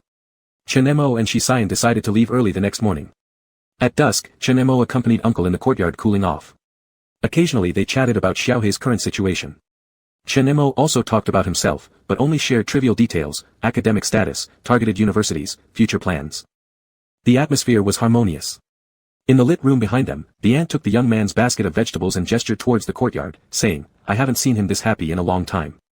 Shi Xian knew she was referring to her husband. Seeing how attentively Shi Xian listened, the aunt couldn't help but chatter on, he actually really likes Chen Mo. He always says that kid isn't ordinary. When he was little, well, mentioning these things makes me heartbroken. That Qin Jinli couple treated him like a stray kitten or puppy. He was so thin you could see his collarbone. My husband and I once thought about taking him in, but with no real ties here in the village, there wasn't much we could do except occasionally slip him some food or supplies. That boy's pretty self-reliant. He raises himself and fights for survival under Qin Jinli. By junior high, he was already beating up Qin Jinli who cursed him as an ungrateful bastard around the village, but he's far from being one. 3 years ago when your uncle injured his leg in the county town, Chen Mo gave us all the money he earned from working, several thousand yuan. On the stone steps of the yard, Chen Mo squatted there petting a yellow kitten. The lamplight inside cast a soft glow over his head, making it look fuzzy. Shi Xian stared at him for a long while. He didn't know why, but he felt like he'd stood in this very spot more than once, hearing those same words. Yet there was no figure chatting idly with the homeowner on the front steps. This illusion struck without reason, empty and unsettling. It made his heart inexplicably restless. Does this remind you of the one you used to raise? Chen Mo turned at the familiar voice behind him, instinctively answering, I never raised any cat. Realizing what he just said, he froze mid-sentence, thinking, crap. That time he had lied in a dream, telling Shi Xian he once owned a stray cat named Ada, and Shi Xian had teased him for being trendy by giving it an English name. Chen Mo awkwardly turned back, standing up nonchalantly. Oh, you mean that one? It ran away after a few days. That's why I didn't react when you brought it up. Shi Xian suddenly gestured, come here. What for? Chen Mo looked bewildered. But he stepped forward anyway. The next moment, he found himself pulled into Shi Xian's chest and held tightly. Chen Mo froze like a bird startled by arrows, whispering in shock, damn, are you crazy? As he struggled, he heard Shi Xian seem to let out a long sigh of relief. What's wrong? Chen Mo glanced back, noticing the uncle and aunt hadn't paid attention, relaxing slightly. He asked, I told you, you're pampered and don't know how to. His sentence trailed off. Because the uncle, who had been listening to the radio, turned around and asked, what's going on? Why are you hugging now? Chen Mo, does your classmate have any problems? Come on, tell uncle about it. Chen Mo opened his mouth but was rendered speechless by this unexpected concern. Instead, Shi Xian reacted calmly. He naturally released Chen Mo but kept his left hand lingering on his waist. Calm down, uncle, nothing's wrong. I was just scared I wouldn't be comfortable sleeping here, and Chen Mo refused to stay with me. Chen Mo, the uncle immediately assumed an authoritative tone, frowning and lecturing, that's not right of you. Your classmate traveled such a long way to accompany you, it's not easy. Later, ask your aunt to move the bed a bit. This countryside life might not be familiar, but it's fine to be hot. You should make some adjustments. Chen Mo shot a glare at Shi Xian. Not comfortable, huh? Exactly. Shi Xian nodded calmly, stating, sleep with me tonight. Chen Mo sneered. You're fooling ghosts. Chapter 58. The countryside is nothing like the city. After 8 or 9 o'clock, everything falls silent.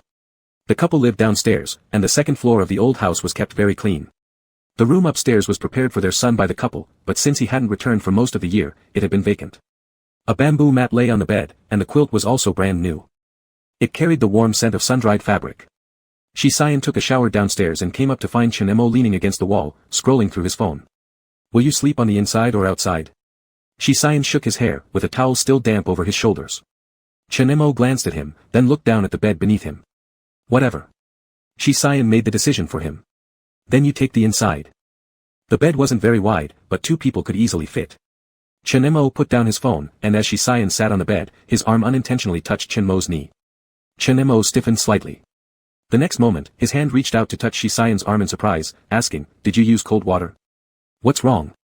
Shisayan turned back, saying, "I saw Uncle just using water directly." "You fool, there was hot water boiling on the stove."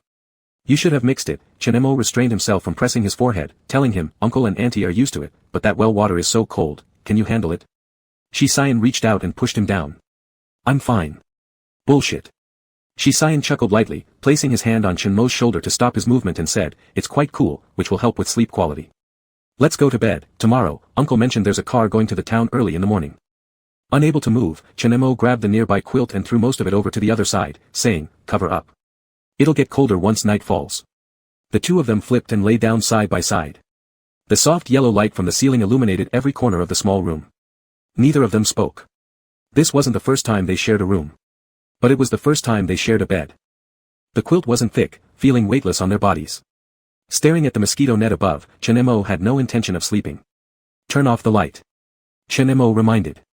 The next second, snap, the room plunged into complete darkness. 2 minutes passed.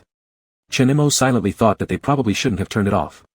He wondered if Shisayan could adapt, amplifying even the smallest noises in the dark, breathing, the slight creaks of the bed frame whenever one moved. Beyond merely sensing someone next to him, there was an almost awkward subtlety.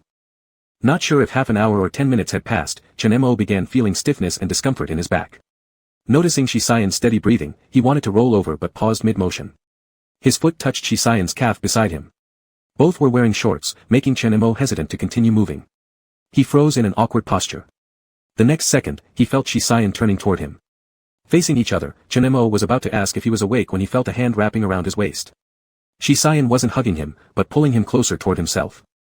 Lifting his left hand to place it under Chinmo's neck, his other hand gently stroked Chinmo's back while resting his chin on Chinmo's forehead. His voice sounded sleepy yet conscious. "Sleep, I'll hold you. It's hot." Chinemo hesitated for a few seconds before responding. "I'll cool you down." Shisayan showed no sign of letting go and pulled him closer, continuing, "Didn't you say my skin was cool?" Chinemo didn't know how to respond. Due to taking a cold shower, Shisayan's body temperature was indeed lower than his own. But Chinemo had never slept so close to someone before, not to mention their current position, where he was completely embraced by Shisayan. Yet, Chinemo did not push him away. Initially, Chinemo thought he would have to endure a long and uncomfortable night. Instead, he fell asleep soon after. And slept soundly without any dreams. The next morning, he was woken by the barking of dogs at the village entrance. People in the countryside rise early. The sky outside was only beginning to show the faintest hint of gray, and already, households were stirring. As Chinemo opened his eyes, the dim daylight through the window revealed Shisayan's magnified face, mere inches away. His arm was still underneath Chinmo's neck, likely numb and without sensation. Worrying that Shisayan might feel uncomfortable, Chinemo gripped his wrist to pull his hand out. As soon as his palm touched Shisayan's forehead, he immediately realized something was wrong. The temperature was abnormally high. "I told you," Chinemo said as he propped himself up and pushed Shisayan gently. Even in the peak of summer, most people can't handle the extreme chill of well water. "Shisayan." Chinemo called out his name. Shisayan raised a hand to rest on his own forehead, either from the fever or numbness, but Chinemo noticed his furrowed brows. Still half asleep, he hoarsely asked, "What's wrong?" "It's not me who's wrong." Chinemo leaned forward, pressing his own forehead against Shisayan's, realizing his temperature was even higher than expected. He urged, "You have a fever. Get up quickly, I'll take you to the hospital in town." Shisayan allowed the closeness and, when Chinemo pulled back slightly, tried his own hand on his forehead and replied, "No big deal. A couple of pills will fix it." Chinemo knew that getting from the village to the town took some time. After pondering for a moment, he didn't object, lifting the blanket and saying, "Fine, then sleep a bit more while I head over to the village clinic and get some medicine for you." Chinemo had originally been sleeping closer to the inside of the bed. Having finished speaking, he prepared to roll over and step across Shisayan. But halfway through his movement, Shisayan stopped him by grabbing his waist. Chen Mo thought he was still fooling around and slapped his hand. Let go, stop playing. I'll come with you, Shisayan tugged at him, sitting up halfways. Chen Mo instantly asked, what are you doing coming? It's not far. If I run, I'll be back before you know it. I'll still come with you, Shisayan changed his grip to clasp Chen Mo's hand tightly, and one foot already hung off the bed. At that moment, without any reason, Chen Mo suddenly understood why Shisayan insisted on coming along. He remembered bringing up casually, during a leg treatment at the traditional Chinese medicine shop, an event about himself. It turned out Shisayan had remembered. Kneeling on the bed, Chen Mo watched the figure before him, the heir of the powerful Shi family from Suiqing City, regarded as a prodigy among classmates, someone who once sat proudly in a car, unwilling to dirty himself by stepping out here, the same man who later became Mr. Shi, a stern presence in business gatherings. Yet, none of these impressions compared to the warmth and sincerity Chen Mo felt from this present moment with Shisayan. He accompanied him through every bumpy ride. He praised Auntie's cooking skills. He joined Uncle in taking cold showers, refusing to let Chen Mo fetch medicine alone while running a fever. But Chen Mo wanted to say, he was 17, almost 18 years old, no longer a little kid wobbling home in the snow. In that moment, his heart tightened so sharply. Chen Mo had never understood this person so clearly. And now, he realized that some feelings could stay shallow on the surface, while others struck straight into the soul. Shit, Chen Mo cursed silently, raising his arm to cover his eyes. The next instant, he grabbed Shisayan by the shoulder, flipping him back onto the bed and leaning over him. Caught off guard, Shisayan swiftly blocked him and asked, what are you doing? Can I kiss you? Chen Mo stated bluntly and exaggeratedly. Clearly taken aback, Shisayan paused for a few seconds as they lay there in the dim light. Then he chuckled softly, I don't know where this sudden passion is coming from, but no, it might spread. Chen Mo paid no heed to what was proper or improper, bending down again to attempt a kiss. Shisayan turned his head to dodge, laughing so much that his chest shook. He then used his hands to pin Chen Mo's chin firmly in place and reminded him, don't mess around, I've already heard Uncle and Aunt downstairs. You bastard. Chen Mo growled under his breath. Urged by impatience to go fetch the medication, he leaned down instead, sinking his teeth into the muscle near Shisayan's neck. It was quite fierce, and a muffled groan escaped Shisayan's lips, followed by an insult, little mad dog. By the time they reached the village doctor's office, it was nearly 8 o'clock. The former village doctor, an elderly man familiar to Chen Mo, had long been replaced. Now, a young doctor in his 40s, wearing glasses, greeted them both with surprise upon seeing two grown men walk in together. After measuring Shisayan's temperature, 39.2 degrees Celsius, a clear sign of a high fever, likely because of the younger age of the new doctor, he did not oppose Shisayan's refusal of 4 fluids or injections. The doctor prescribed some medicine, supervised Shisayan swallowing 1 dose, and gave some precautions. Worried about spreading the infection, Shisayan also requested a mask from the doctor, which he put on right away as they left. On their way back, they encountered several villagers. More people recognized Chen Mo, after all, in their eyes, he had just left a year ago, and it was in such an explosive way. On the other hand, many people were unfamiliar to Chen Mo, requiring him to recall for a long time before matching them with his memories. The greetings they exchanged were quite varied. For example, the village was saying you came back, I didn't believe it. Chen Mo, where are your parents? Chen Mo, they should be enjoying government benefits. Other person, ah. For another instance, Chen Mo, you've made something of yourself. Drop by Auntie's house for dinner when you have time. Chen Mo, sure thing. Another one, did you get into university? You're said to be the only young person from this mountainous area to leave. Study hard, hear me. Chen Mo, I'm in, and listening, Grandpa. Then he turned around and explained to Shisayan, old people sometimes get confused. Most of the people surrounding Chen Mo were curious about his current life, doubting whether the rumors circulating about him were true or false. Many also asked questions about Shisayan, after all, everyone who saw him thought he looked like an exceptionally superior youth. Especially under some comparisons. At that moment, they stopped on the roadside to talk with an uncle on the field ridge. Suddenly there was a loud roar down the road. 3 or 4 motorcycles covered with mud sped around the bend toward them. All the drivers were young men with odd hairstyles dyed in various colors, 2 of them even carried girls behind them. Seeing them, the uncle on the field ridge started breathing heavily in anger. He said to the 2 of them, young people in the village these days are getting more and more unruly, always fighting and drinking in town. Where is any trace of being students anymore? Shisayan cast a glance at the approaching motorcycle group and commented, they're barely over a dozen years old, it's natural they might act impulsively. Didn't expect you to be so lenient. Chen Mo glanced at him and said. It's not that I'm lenient, it's just not you doing it. Shisayan shot him a look and continued, besides, I'm not their father, why bother managing too much? Before they finished speaking, several motorcycles quickly approached. It seemed they were going to speed past them, but suddenly the first motorcycle braked sharply. The rider lifted his helmet mirror and exclaimed in shock, Big Brother Mo. Chen Mo stared at him for several seconds, then slowly called out the other's nickname, Little Mousy. Holy crap. It's me. The guy jumped off his bike excitedly. As soon as he got off, the other bikes all stopped. Who's this Mao brother? What happened, Mao brother? This once notorious little boss Mao immediately slung an arm around Chen Mo's shoulders and introduced, this is my big brother. Back in the day when Little Black and I were bullied outside, it was all settled by my brother. He's wicked at fighting, those guys like Second Tiger in the town used to fear him. Come on, everybody come meet him. A group of youths full of middle school bravado gathered around. Big brother Mo. Hello Big brother Mo. Big brother Mo, have a cigarette. Standing silently, without saying a word, Chen Mo deeply concealed his achievements and fame. In fact, Chen Mo only felt a faint embarrassment. After all, he helped Xiaohei fight because of his parents, but helping one was helping and helping two was still helping, it was just something he did along the way. Back then, he indeed had anger bottled up inside and couldn't find an outlet, so he was swinging punches everywhere, causing a bunch of people chasing him daily calling him brother. In reality, he hadn't even remembered half of their faces. At that moment, someone trying to offer cigarettes realized the smoke was taken away.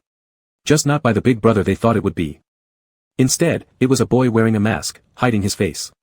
Let's call him a boy since he radiated a remarkable air of elegance, his exposed eyes deep and black, giving off a cool and fresh scent, standing tall with excellent skin.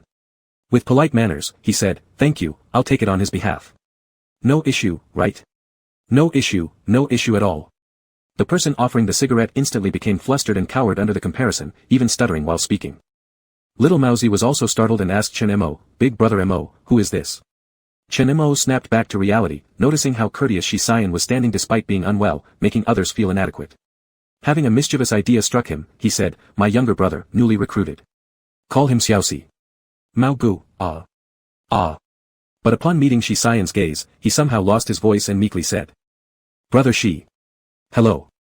Shi Xian nodded politely. Little Mousie immediately developed a sense of admiration. He thought in his heart, amazing, no wonder it's my brother Mo, his adopted younger brother carries this kind of aura of a big shot. Chapter 59. Because of Shi Xian's fever, they missed the car they had initially arranged for. Uncle and Auntie wouldn't let them leave. However, they just so happened to encounter Mousie and his gang, and in the end, the two of them rode motorcycles back to town. Before leaving, Chen Mo personally saw Shi Xian put a stack of cash under the pillow in the second-floor room. Chen Mo didn't stop him. He knew that Shi Xian gave this money not because they stayed here for one night or ate something. It was because of him, Shi Xian gave it on his behalf. They returned to town at around 11 in the morning. Chen Mo treated Mousie and his group to a meal. Since Shi Xian's health condition was pretty good, after taking medicine, he mostly recovered from his fever by the time they reached the town, so he also followed along. He was still coughing a bit though. Drink some of this tea, it will soothe your throat, Chen Mo said, seating himself with a group of people at a small restaurant. He picked up a pot of buckwheat tea from the round table and poured a cup, placing it in front of Shi Xian. Shi Xian pulled out a stool and sat down, taking off his mask in the process. At that very moment, Chen Mo could clearly sense an even more shocked expression coming from every single person sitting around the round table. Chen Mo leaned over closer to Shi Xian and whispered, you're quite the charm magnet wherever you go, Yan Gu. Brother. Shi Xian glanced over, aren't I your younger brother? Chen Mo cleared his throat awkwardly and returned to his seat without responding to that comment. Aside from Chen Mo and Shi Xian, everyone else sitting at the table were basically students still studying high school in the county. The conversation naturally revolved around those sorts of topics. The county's high school did not have as much pressure as Suiqing No. 1 middle school, and their annual college entrance rate wasn't high. There were plenty like Mousie who planned to go straight into work after graduation. Hey, brother Mo, Mousie propped himself against the table and asked, don't you plan on going back to take a look at the school? Our high school last year renovated the teaching building and playground, there have been quite significant changes. No, I don't want to go, Chen Mo replied. He only studied there for a year. If he were to talk about nostalgia or sentimentality, it would be inaccurate to do so. Mousie sighed, what a pity. Many old classmates from before still remember you. Remember me? Chen Mo wondered aloud, what do they remember about me? Do they remember how I'd sometimes vanish to work part-time jobs? Or do they remember how I was always either fighting or on my way to a fight? One of the boys next to Mousie responded, brother Mo, maybe you misunderstand yourself. I'm from grade 1, the class below yours. When I entered school, your name was frequently mentioned. Shi Xian sterilized the chopsticks with boiling water and handed them over to Chen Mo, asking on his behalf, what do they say about him? He's handsome. The boy's face was filled with admiration, they all say our school once had a senior student who was directly promoted from junior high to senior high. Not only were his grades excellent, but he was unbeatable in fights too. From the nearby Minen Middle School, many girls came to our school gate daily to wait, wagering among themselves who would eventually become Brother Mo's girlfriend. Shi Xian raised an eyebrow. Chen Mo, on the other hand, had turned red in embarrassment, questioning if such a thing really happened. It's true. Mousie nodded firmly, adding fuel to the fire amidst this inexplicably impassioned atmosphere, but back then, Brother Mo, you were quite intimidating, and no one dared to speak to you. But strangely, the girls loved that type, right? Mousie did not forget to seek agreement from the only two females present at the table. The two girls wore what seemed like fairly low-quality heavy makeup. One of them, appearing more outgoing, immediately smiled and said, "That's true. I'm from Minnan. Everyone thought you were so handsome. A friend of mine once liked you. She said you were nothing like those pretentious guys we often see. But you probably don't remember her. She told me she tried catching your attention multiple times where you worked. However, the only two things you ever said to her were, 'Thank you,' and 'Excuse me, could you move?' That almost made her furious, so she ended up liking someone else." When Chen Mo heard these words, he didn't turn to look at Shi Xian's face. It wasn't due to awkwardness. In fact, now when he listened to them, it felt like listening to someone else's life story. Although, having experienced the lives of adulthood for more than 10 years afterward, he could now understand clearly, some kinds of youthful affection are exactly like this. The days filled with suppressed emotions and confusion in his eyes had turned into something others saw as individualistic and unique in him, giving him a peculiar feeling, as if reminiscing now, added a different hue to his previously dark youth. Perhaps this was a sort of acceptance toward his real self at 16 or 17. Everyone needs to keep moving forward, look ahead. Brother Shi, Mousie, while chatting on this topic, couldn't help but inquire from Shi Xian, "Does our brother Mo have a lot of admirers at school now?" Shi Xian slowly put down his chopsticks and nodded, "Yes, it is. I told you, look." Mousie slapped his hand on the table. "Brother Mo, do you have a girlfriend now?" Chen Mo instinctively glanced at Shi Xian and swallowed the food in his mouth. He replied, "No." As for a boyfriend, he could say he kind of had one. However, Chen Mo had no intention of publicizing that he was gay here, nor did he plan to tell anyone about the true relationship with a certain little brother. A trace of hidden and concealed mischief grew within him. In the remote small town at noon, amid the bustling little restaurant, he nudged his neighbor's knee when Shi Xian gave him a warning look. He continued hooking the other person's ankle with his foot. But Chen Mo quickly forgot about this small interlude. By the time the meal was over, Shi Xian didn't say much. Chen Mo, remembering he was still sick, soon took the initiative to wrap up the meal. After seeing off Mousie and his group, when Shi Xian asked him where they should go next, Chen Mo touched his forehead and said, "Back to the hotel." "You're still sick." Shi Xian had no objections, extending his hand. Chen Mo looked down for a moment and didn't hesitate before taking it. In the afternoon, the two stayed cooped up in the hotel room and didn't go out. Before coming here, Chen Mo had already informed Su Qianran and Old K, so no one came looking for him. The WeChat group created by Lao Gu remained lively as everyone shared what they were doing this summer and where they had been. Chen Mo scrolled through their updates while talking to Shi Xian. He mentioned Shi Lin had finally showed up in the group, joking around with others as usual, not revealing any signs of previous troubles. When his grandfather called, Chen Mo noticed that Shi Xian had already leaned against the pillow for a light nap. "Grandpa?" Chen Mo pressed accept and lowered his voice. Yang Tsongxian rarely called him directly, except at one time when Chen Mo completely severed ties with the Yang family and received a call from him. After learning about Chen Mo's determination, surprisingly, there was no opposition. Even sending over funds through his financial manager, although Chen Mo declined to accept it. The old man's voice on the other end of the phone sounded normal as he asked, "I heard you've returned to the Chen side." "Yes," Chen Mo did not hide anything. "There's nothing to do during the holidays, so I just came back to take a look. Together with that child from the Shi family."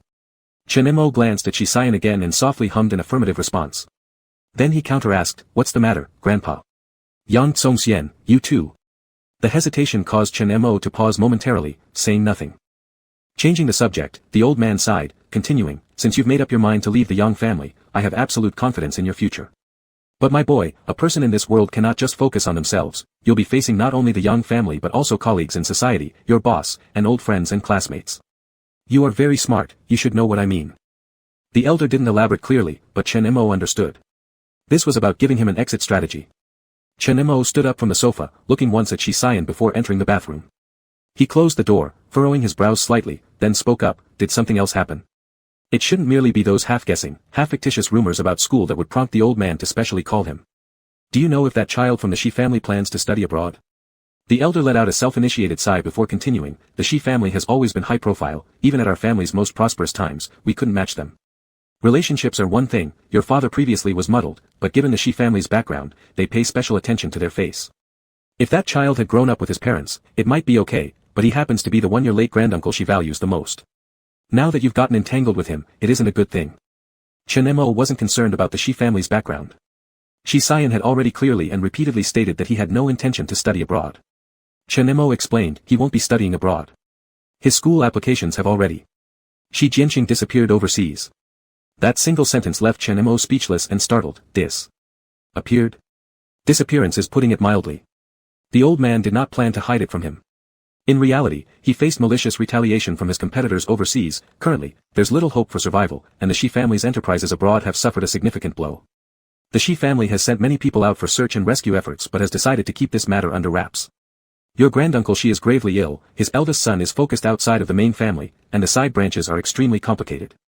The Shi family will need at least 3 to 5 years to recover from this heavy blow, and that child, neither he, nor you, have any control over this, understand? Chen Mo braced himself against the sink. His heart was somewhat chaotic. Shi Xian was sent abroad in his previous life, and the outside world said it was because his sexual orientation was discovered by the Shi family, so they sent him away. Was it because of this? The old man specially called, not to condemn him for crossing boundaries with Shi Xian, but just to remind him. And given the magnitude of the incident, Chen Mo had not heard Shi Xian's phone ring during their time together, which meant he hadn't received any notifications or messages. It was clear that the Shi family knew Shi Xian's movements well but refrained from direct interference out of respect for the older generation's friendship. This was the Shi family's stance, granting all the face while cutting off every possible retreat. Chen Mo felt an overwhelming sense of suffocation. He looked up at the person in the mirror, very young, but those eyes reminded Chen Mo of himself from his previous life. There was a maddening and obsessive desire to overturn all realities. But he was no longer the same person. When he came out of the bathroom, the calmness had long been restored in his eyes. The old man had said 3 days. This was the ultimate deadline set by the Shi family. And before that, Chen Mo selfishly decided to extend this holiday until the very last second. When he came out, Shi Xian was still asleep, the cold had made his sleep deeper than usual. Chen Mo took the thermometer to check his temperature. It showed a slight upward trend again, currently resting at 100.6 degrees Fahrenheit. Shi Xian, Chen Mo sat on the edge of the bed and tapped him with a glass of water. Take your medicine and then go back to sleep. The next moment, Shi Xian caught his wrist and opened his eyes, his voice rough. I thought I heard you talking on the phone just now.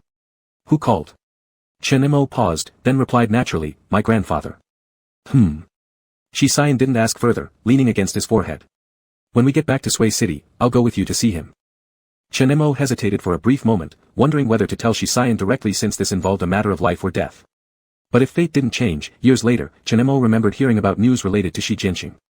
That at least proved that this time around, there would be no threat to his life. After some deliberation, Chen Mo opened his mouth but ultimately said nothing. What are you spacing out for? Shi Xian swallowed the medicine using his hand, then took the glass and placed it on the bedside table, asking him. Chen Mo snapped back to reality, nothing. Just thinking about where to go tomorrow. Shi Xian looked at him and unconsciously furrowed his brows. Do you have something you want to say? This guy had an alarming degree of perceptiveness. Chen Mo pulled the blanket over Shi Xian's chin, pressing it down and said, yes, I want to say that you're running a fever again. Stay under the covers and sweat it out, you look weak. But as soon as he finished speaking, Shi Xian threw off the blanket, pulling him onto the bed and wrapping him up tight. Weak? He asked. Chen Mo propped himself up against his jawline, blinking suspiciously. Not weak? Shi Xian's hand pinched at Chen Mo's waist as a threat.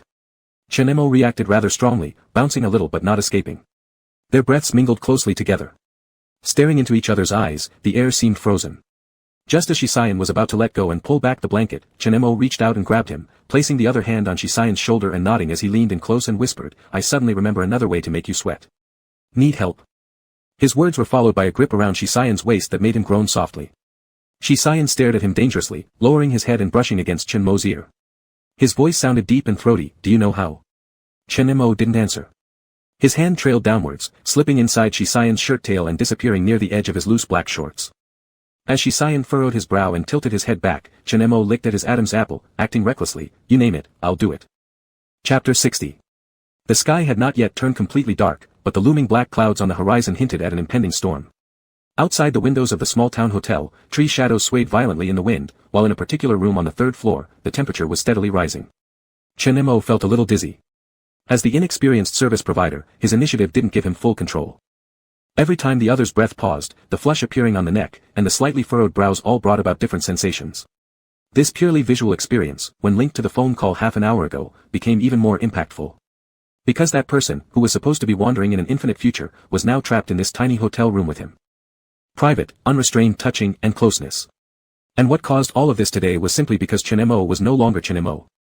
This time, they met at the same moment but ended up with a completely different result. From strangers to acquaintances, from familiar to close, every detail and picture flashing back now seemed like the end of the world revelry. Because Chen Mo realized. Some things could change, some couldn't. Because this wasn't about some painless choices during youth, nor was it a crossroads in school selection that still left room for maneuver. This was an inevitable path, just like how Chinemo relived certain moments again, some trade-offs were always bound to occur. Shisayan took a bit longer than usual. Of course, this was partly due to Chinmo's lack of skill. But the young body's blood boiled easily, one kiss, one exchange of breath, a touch of lips against skin, not only affected Shisayan, but also made Chinemo sweat along his back. When it was all over, Chinemo, without hesitation, lay his head on Shisayan's chest, letting their bodies cling together warmly. Shisayan lowered his arm covering his eyes and reached out to lift him. So tired, he said, sounding both amused and puzzled. Why so reckless all of a sudden? I told you not to mess around. Chinemo shifted his head to catch his breath, running his fingers over the sweat on Shisayan's chin, staying silent. Shisayan got up, glancing down at Chinmo's lower half, and asked, help you? No need. Chinemo finally crawled off his chest, got out of bed, and said, I don't torture patients. Chinemo went to take a shower in the bathroom. Afterward, he said he would go buy something to eat, which would help pad Shisayan's stomach, and directly grabbed his phone to go downstairs. A few people sat in the lobby playing mahjong. The boss saw him and warned, it's almost nightfall, and there will be heavy rain. You're still going out? I'll just buy something to eat across the street at the supermarket. Chinemo said. For a 50-meter distance, Chinemo didn't even bother to bring an umbrella. When he reached the front of the opposite supermarket, his phone buzzed once, it was an email alert. He pulled it out and glanced at the brief English message inside, translating roughly into one sentence. Leg injured, life indeed saved, information verified. This was a private intelligence mailbox Chinemo had contacted in his previous life, where if you paid enough, anything could be done. He had used it before to look up an account of Yang Ji's trusted aide abroad. Now it was truly useful again. Though the old man had mentioned grim chances, Chinemo guessed that since the Shi family had given 3 days, it mustn't be possible that they'd say such a thing at a time when Shi Jianqing's life was really in danger. Scaring a real high schooler might work, but Chinmo wasn't just any high schooler. It turned out his guess was right. This alleviated some of his guilt, because no matter how confident one might be, one shouldn't risk betting on odds of 10,000 to 1. Let alone the fact that he'd already seen Shi Jianqing. Chinemo casually picked up some bread and milk in the supermarket. While paying, the sound of raindrops suddenly splashed against the metal roof outside the supermarket door. From scattered dots to sheets, within moments it became a torrential downpour. He exited the supermarket with a bag, not immediately rushing into the rain but stopping to watch as the water curtains dripping from the eaves formed small puddles on the ground. He stared blankly for a moment. Lifting his head, he abruptly froze. The person across the street holding an umbrella looked as though they had been waiting for quite some time. There weren't many pedestrians on the streets of the small town at night, with only dim yellow lights glowing from the storefronts on the side of the road. Through the curtain of rain, they stared at each other for a long time until it was Shisayan who moved first, stepping forward. Shisayan approached beside Chinemo, folding his umbrella and shaking off the rain as he stood next to him silently without any urging. Chinemo turned his head and glanced at him. Understood, when did you figure it out? After you left. It wasn't hard to know, Shisayan replied calmly, there are always ways. Chinemo was genuinely confused, do I really hide things so poorly? It's not that you can't hide things, it's that I know you too well, Shisayan replied as he looked over, his eyes dark with unreadable emotions. I saw that you wanted to tell me something, but never guessed it would be this. Chinemo was stunned for 2 seconds before quickly smiling again. Shisayan, do you know what the first life principle I believed in since birth is? It's, if one doesn't act selfishly, they deserve punishment from heaven and earth. Whether or not your second uncle's situation is caused by me has nothing to do with whether your family agrees or disagrees. I like you, there's just us, and our relationship is just starting out. Being together feels so good that I intended to hide it from you forever. Shisayan's gaze froze. You know I don't care about that. From the moment you didn't tell me right away, did you already make a decision inside? Chinemo crushed the rainwater splashing near his feet with his toes and looked up, switching his address. Big brother Yen, we both know, this is all an accident. Shisayan pressed on his forehead, furrowing his eyebrows. I'm very sorry. Chinemo, what are you apologizing for? For letting you face the consequences of this matter directly, Shisayan said. It's my excessive confidence. I thought there would be enough time, and... Hey. Chinemo interrupted with a laugh. With a mix of laughter and bitterness, if others knew how good at self-reflection our mighty god she could be, they might as well stop living. Chinmo's eyes held seriousness as he turned around and stepped forward, facing Shisayan. You're extraordinary. You've shattered all the fixed impressions I had about you before. The way you treat friends shows loyalty and patience. You have clear life goals and unwavering efforts towards them. And toward me. At this point, Chinemo smiled softly again. This is actually what surprises me most. It's hard when I'm with you to notice your background because you've been considerate, tolerant, and understanding toward me. You empathize with my past and are willing to accompany me wherever I go, in any identity. I believe I will never encounter anyone like you again. He helped tutor him. Made decisions for him, controlled his smoking and drinking. Always standing behind him, every time he needed. So many memories revolved around this person. He was someone who dazzled countless youths, the kind of standout figure in school that people talked about years later. Even someone with special experiences and a different life trajectory like Chen Mo couldn't escape his influence. From start to finish, Shi Xian didn't say a word. He seemed to understand exactly what Chen Mo was about to say next. His eyebrows knitted deeply. Sure enough. Chen Mo said, but this is where it ends. Because the Shi family gave you only 3 days? Shi Xian asked as if holding back at the edge. Chen Mo laughed, shaking his head. Not because of anyone. I hate having expectations and clinging to anything or anyone. You might find this difficult to understand, but that's me. I won't tell you that I'll wait for you, I can't make such promises, nor am I willing to abandon my predetermined path to follow you. I'm truly just living for myself. Chen Mo spoke with such firmness. 80% true, 20% false. That 20% stemmed from underestimating his own feelings. Realizing how hard it was to make this decision, speaking it out was even harder. They say the stomach reflects emotions, and he had to direct his gaze to the night sky dripping with rain to suppress the urge to vomit. An old gastric problem, which hadn't recurred in a long time, quietly crept back. Shi Xian's path was already determined. And Chen Mo had just signed a contract with Su Qianran and Old K. He had plenty of other grandiose reasons, like how your family disagrees, like lacking confidence, like fear. But he eventually chose the closest to reality yet cruelest reason. From an adult's perspective, he simply notified the other party. It was merely that he no longer wished to continue. The hand that let go. They had booked a train early the next morning to return to Sui City. Not long ago, they were casually chatting in the rented apartment. A day ago, they were intimately together in the countryside. In such a short time, just one night and a high-speed rail trip back, the world had already flipped upside down. After getting off the train and walking out of the station. Outside, 2 black cars were already parked at the front and back. This wasn't Lin Uncle's car but a driver Chen Mo had never seen before. 2 bodyguards stood stiffly beside the car doors. The bodyguards respectfully opened the car door and waited. Shi Xian still held Chen Mo's suitcase and told him, "Let me send you back first." "That's unnecessary." Chen Mo took the suitcase over and glanced at the open car door. "I'll take a taxi shortly. Afterward. I won't see you off. You still haven't fully recovered from the cold, remember to take your medicine." Shi Xian did not let go of the suitcase he was holding. "Chen Mo." He scrutinized his face, frowning. "You look terrible." Chen Mo reflexively touched his face. "Really? Maybe I didn't sleep well last night." "You didn't sleep either." At this moment, a young man in the passenger seat stuck out his head. He couldn't be more than 30 years old. His eyes carried a mischievous gleam as he wore a pair of gold-rimmed glasses. He said, "Xian, your grandfather said since you've returned earlier than expected, you'll fly abroad tonight. Your ticket has been booked. As for you, my friend, don't worry, someone will make sure to send you back safely." Shi Xian cast him a cold glance. The man raised an eyebrow and sat back inside. Chen Mo didn't know who this person was and asked, "Who is that?" "Han Xian, someone supported by the Shi family," Shi Xian frowned. "He's always inappropriate, just ignore him." Chen Mo nodded. "So, have a safe trip." People came and went at the station. Shi Xian looked at Chen Mo before him, realizing that in this 1 year, he had already transformed completely. He climbed to the top of his grade, distanced himself from the Yang family, and skillfully dealt with all the trouble caused by Qin Jinli.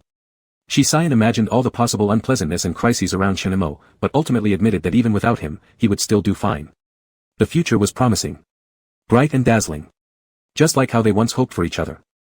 In the end, Chen Mo still refused Han Xian's offer to see him off. He watched the car carrying Shi Xian drive farther and farther away. Shi Xian said nothing in the end, no farewell, no blessings, no hugs. He just paused slightly when turning to get into the car, then sat inside, letting the bodyguard close the door. Inside the sedan that entered the traffic flow, Han Qian kept looking at the rearview mirror and said, "He's left too." Shi Xian leaned against the backrest with his eyes closed, and didn't bother to look back. Han Qian continued, "I thought I'd see some dramatic scene of life and death parting today. Are you two really together? Or did someone in your family make a mistake in investigating?" Shi Xian glanced at him. "Have you been too comfortable living abroad these past few years?" "Don't be so angry," Han Qian curled his lips. "Honestly, isn't it normal for love at your age to demand grand passion? But today, I can't decide whether to say you're heartless or that your little boyfriend is harsher." Shi Xian frowned, unwilling to engage with him, and simply asked, "How is Uncle Tu?" "He woke up, needs rest." Han Qian immediately became serious, and the action of pushing his glasses gave an impression of arrogance. When mentioning the injury of Shi Jianqing, there was considerable resentment on his face. "We've also figured out who made the move. That illegal company and the local mafia are closely connected. Your uncle too didn't know their full extent yet when he arrived. After saying that, Han Qian placed his hand on his forehead as if exasperated. He looks like just another education professional. Aren't there any people left in the Shi family? Shi Xian, do you know the situation within the Shi family? Grandpa is seriously ill, and even close relatives turn into bloodthirsty wolves. Many people have waited for this day for a long time. There's no one better suited than Uncle Tu. Rich families always have plenty of drama, Han Qian summarized briefly and then suddenly said, your behavior, it's because you finally realized the big trouble with the Shi family can't be solved anytime soon, isn't it? Shi Xian remained silent.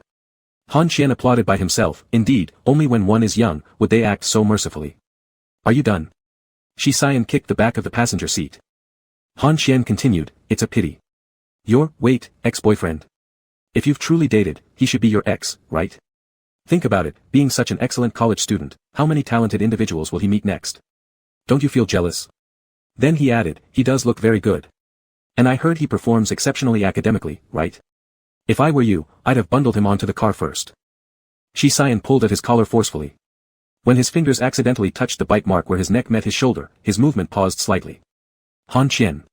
He called out suddenly. The person in the passenger seat turned around. What?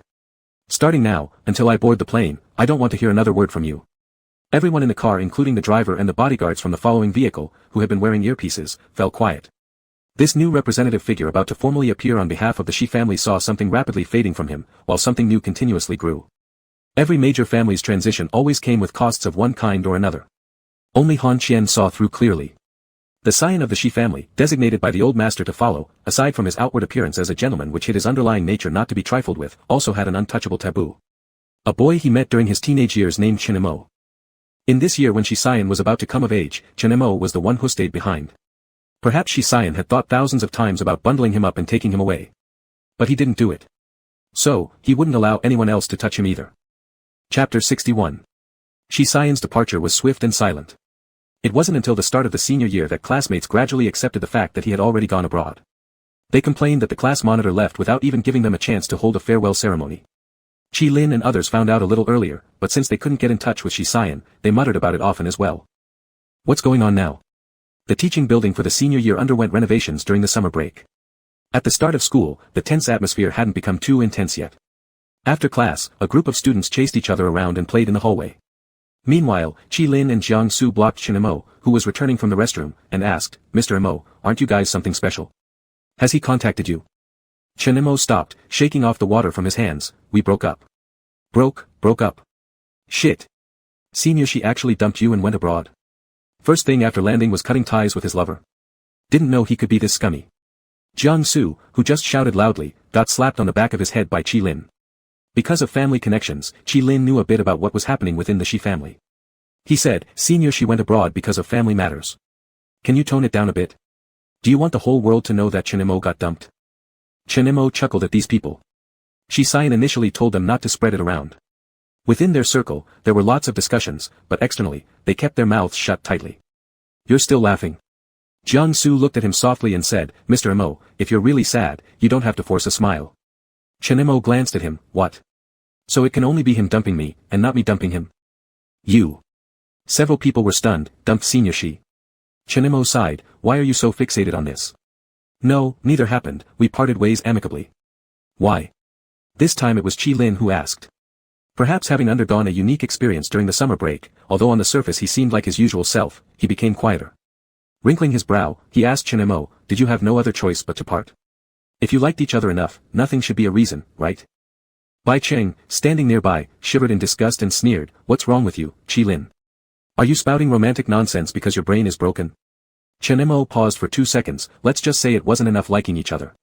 At the time when deciding whether to give it a try with Shi Xian, he felt unsure and somewhat manipulative himself. Now, though, he didn't care much what others thought. After all, he once detested expecting and clinging to anything or anyone, which wasn't feigned. In the previous life, he'd hoped for and stubbornly held on, and he didn't quite like the feeling of handing over his fate and emotions to someone else, not even Shi Xian was enough for him to do that. Chen Emo could almost imagine that, when separated by an ocean with completely inverted time zones and differing environments, overcoming all obstacles might make this relationship appear particularly difficult and precious. But it would be far too messy. Clearly, it wasn't the right time. Something unexpected happened to Shi Jianqing exactly this year, a time when they both could only withstand overwhelming pressures alone. Not only for himself but also for Shisayan, who was now at a crucial turning point. It felt like shackles around his body. So, perhaps it just wasn't enough liking each other. Chenemo thus informed everyone who knew about their relationship, accepting it calmly himself. Because it wasn't enough love, persistence wasn't pursued, because the feelings weren't deep, it ended easily. Qilin and the others exchanged puzzled looks. After that, no one asked Chenemo about it again. Chenemo continued walking his own path, the same as before, yet different in some ways. He was still the school bully, always carrying a thermos cup, the dark horse who topped the grade rankings. In the winter of the first half of senior year, he was fully equipped with knee pads, gloves, and masks. He still loved to bicker with old Go. When encountering people who annoyed him, he gave them cold eyes, refraining from lifting a hand and scaring them into apologizing. But he truly never touched cigarettes again. No matter how bad his mood or how immense the pressure of senior year was, without needing reminders, he quit smoking. In the classroom, the seat next to his was always left vacant. The class seating arrangements changed many times, but Chenemo was the only one who never moved. The class monitor became Xue Ping. Occasionally, Chenemo would tease his rigid style. At such times, others would reminisce about the days when Shisayan was still around, and Chenemo would agree with them. He continued to live in the off-campus house, and 1 month after Shisayan left for abroad, his things that were originally placed in the adjacent room were packed up and taken away by someone sent from the Shi family. Occasionally, when Qilin and others were driven mad by various test papers and exams, they would make an appointment to get thoroughly drunk at Chenmo's place. The adjacent room then became Old Go's regular residence, occasionally also being occupied by others. Did Shisayan and Chenemo decide to never see each other again until death? Old Go privately asked him once, showing extreme caution as if fearing to irritate him. Of course, the answer was no. Who would be that immature?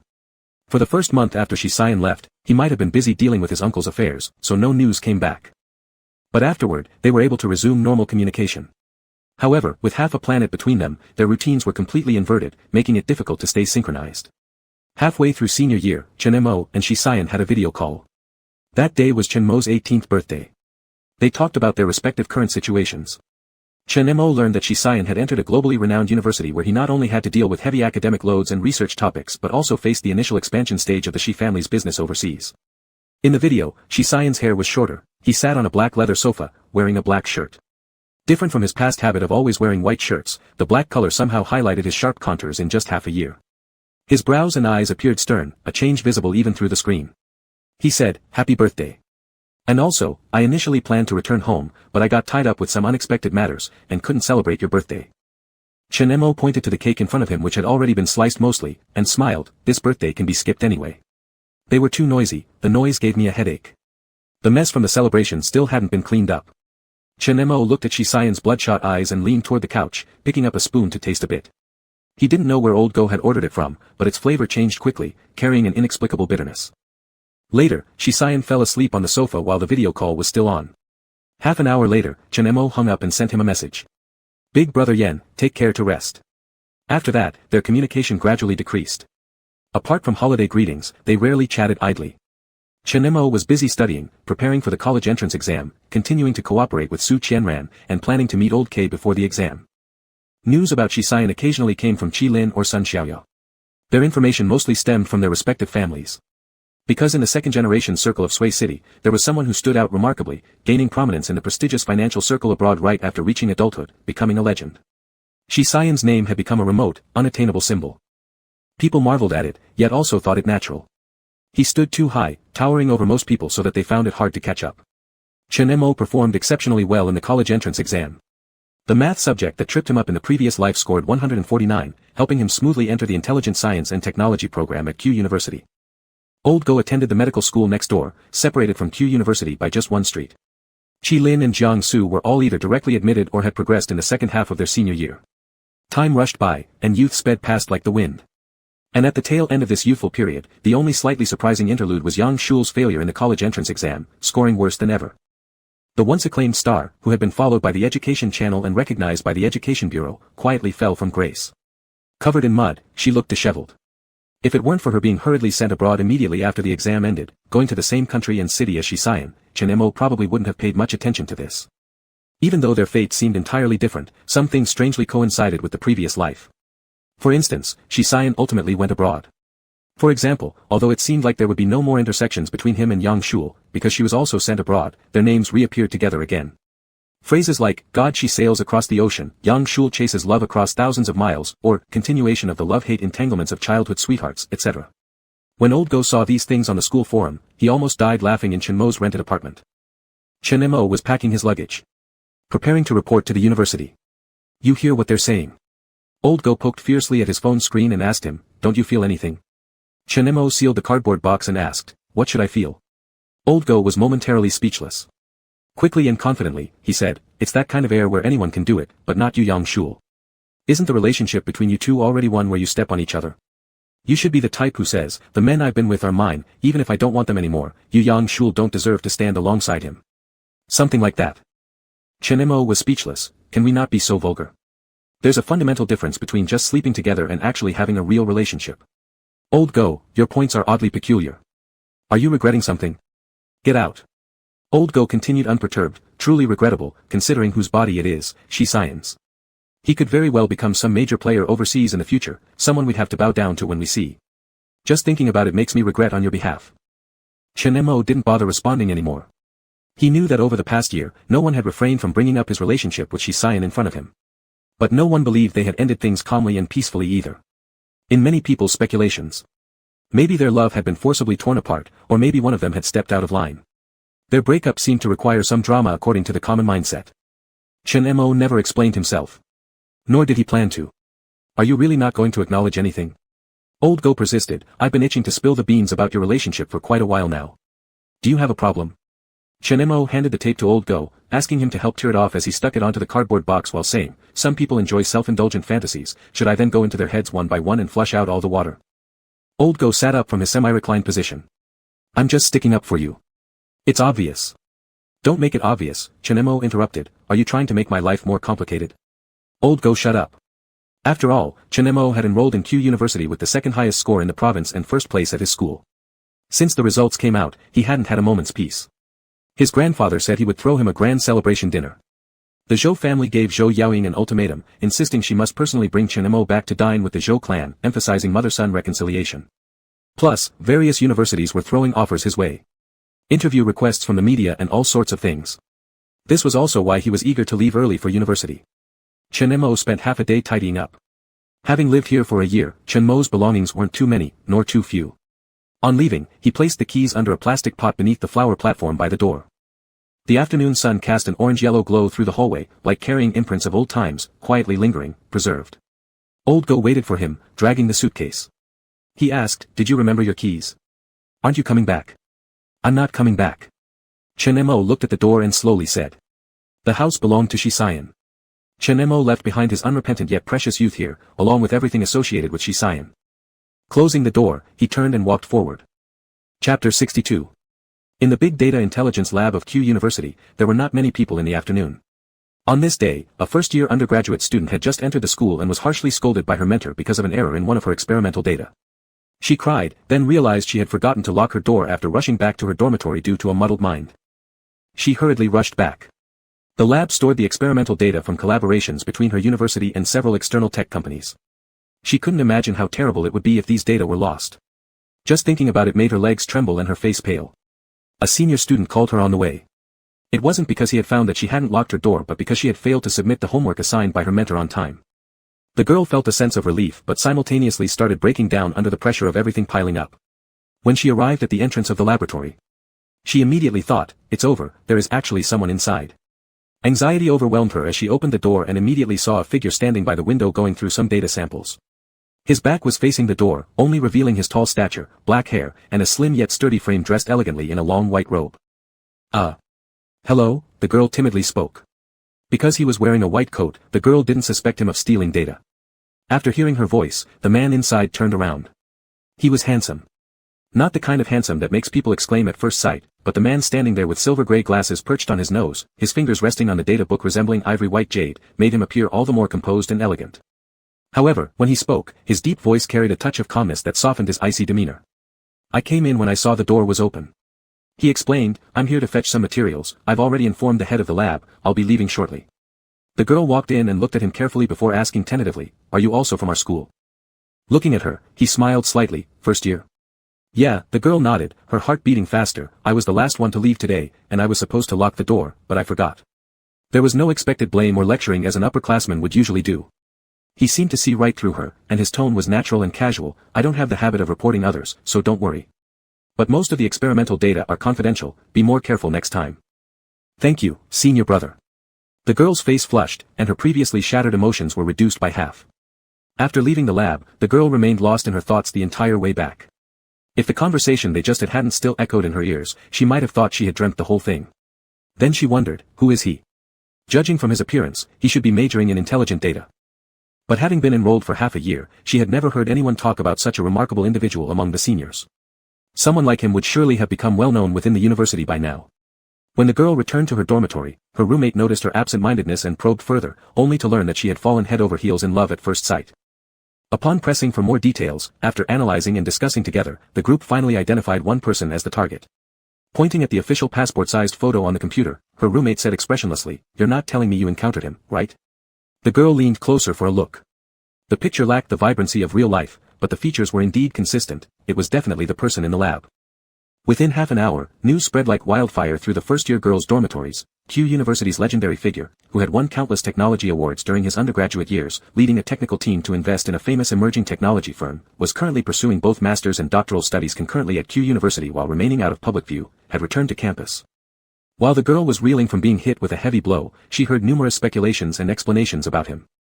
Who would believe he's only 23? At my age, I just thank heaven I can eat properly. There have been rumors that though officially he technically invested in a new company, he has been the initial investor since much earlier. Of course, he must come from a rich family. It's rumored that his family is wealthy but very low-key. You basically can't find any information about him now. Girlfriend? That I haven't heard anything about. I reasonably speculate that his girlfriend is a smart robot. Have you seen the newly launched R2D model by Nu?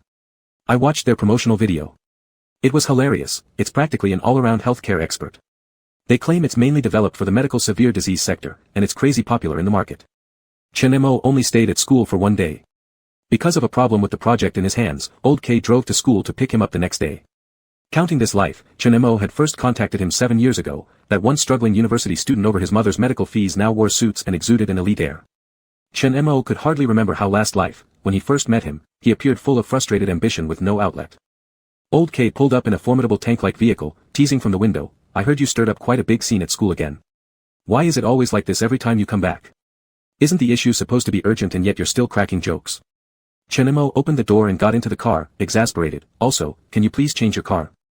Old K revved the engine, showing a mouthful of white teeth. "No way. The issue isn't exactly major. The investor backing out makes me suspect someone's targeting our product launch this time. It's not the first or second instance, just complicated. Besides, do you know every time I argue with those investors in this car, I drink 3 Liang less. To be honest, when you came to find me during your final year of high school, I really thought I was being scammed. But have I ever cheated you since then? I was completely fooled by your juvenile appearance back then." Chen Mo scoffed sitting in the passenger seat. "Wasn't it because you were short of money? Shit." Old K laughed and cursed, "Don't reveal people's flaws. If all those who take you as their target at Q University knew how sharp-tongued you can be." Chen Mo raised an eyebrow. "They usually describe me as kind and humble." "Bullshit." Old K was never polite with him, laughing and saying, "It's only the students within the school who are naive about society that would think so. Those industry rivals whom you've crushed over the past few years will surely jump up to curse you for being ruthless inside and different outside." Over the years, while Chen Mo concentrated on technology in his professional field, he also delved into the core management of Shinrue, No. His style carried forward many old habits.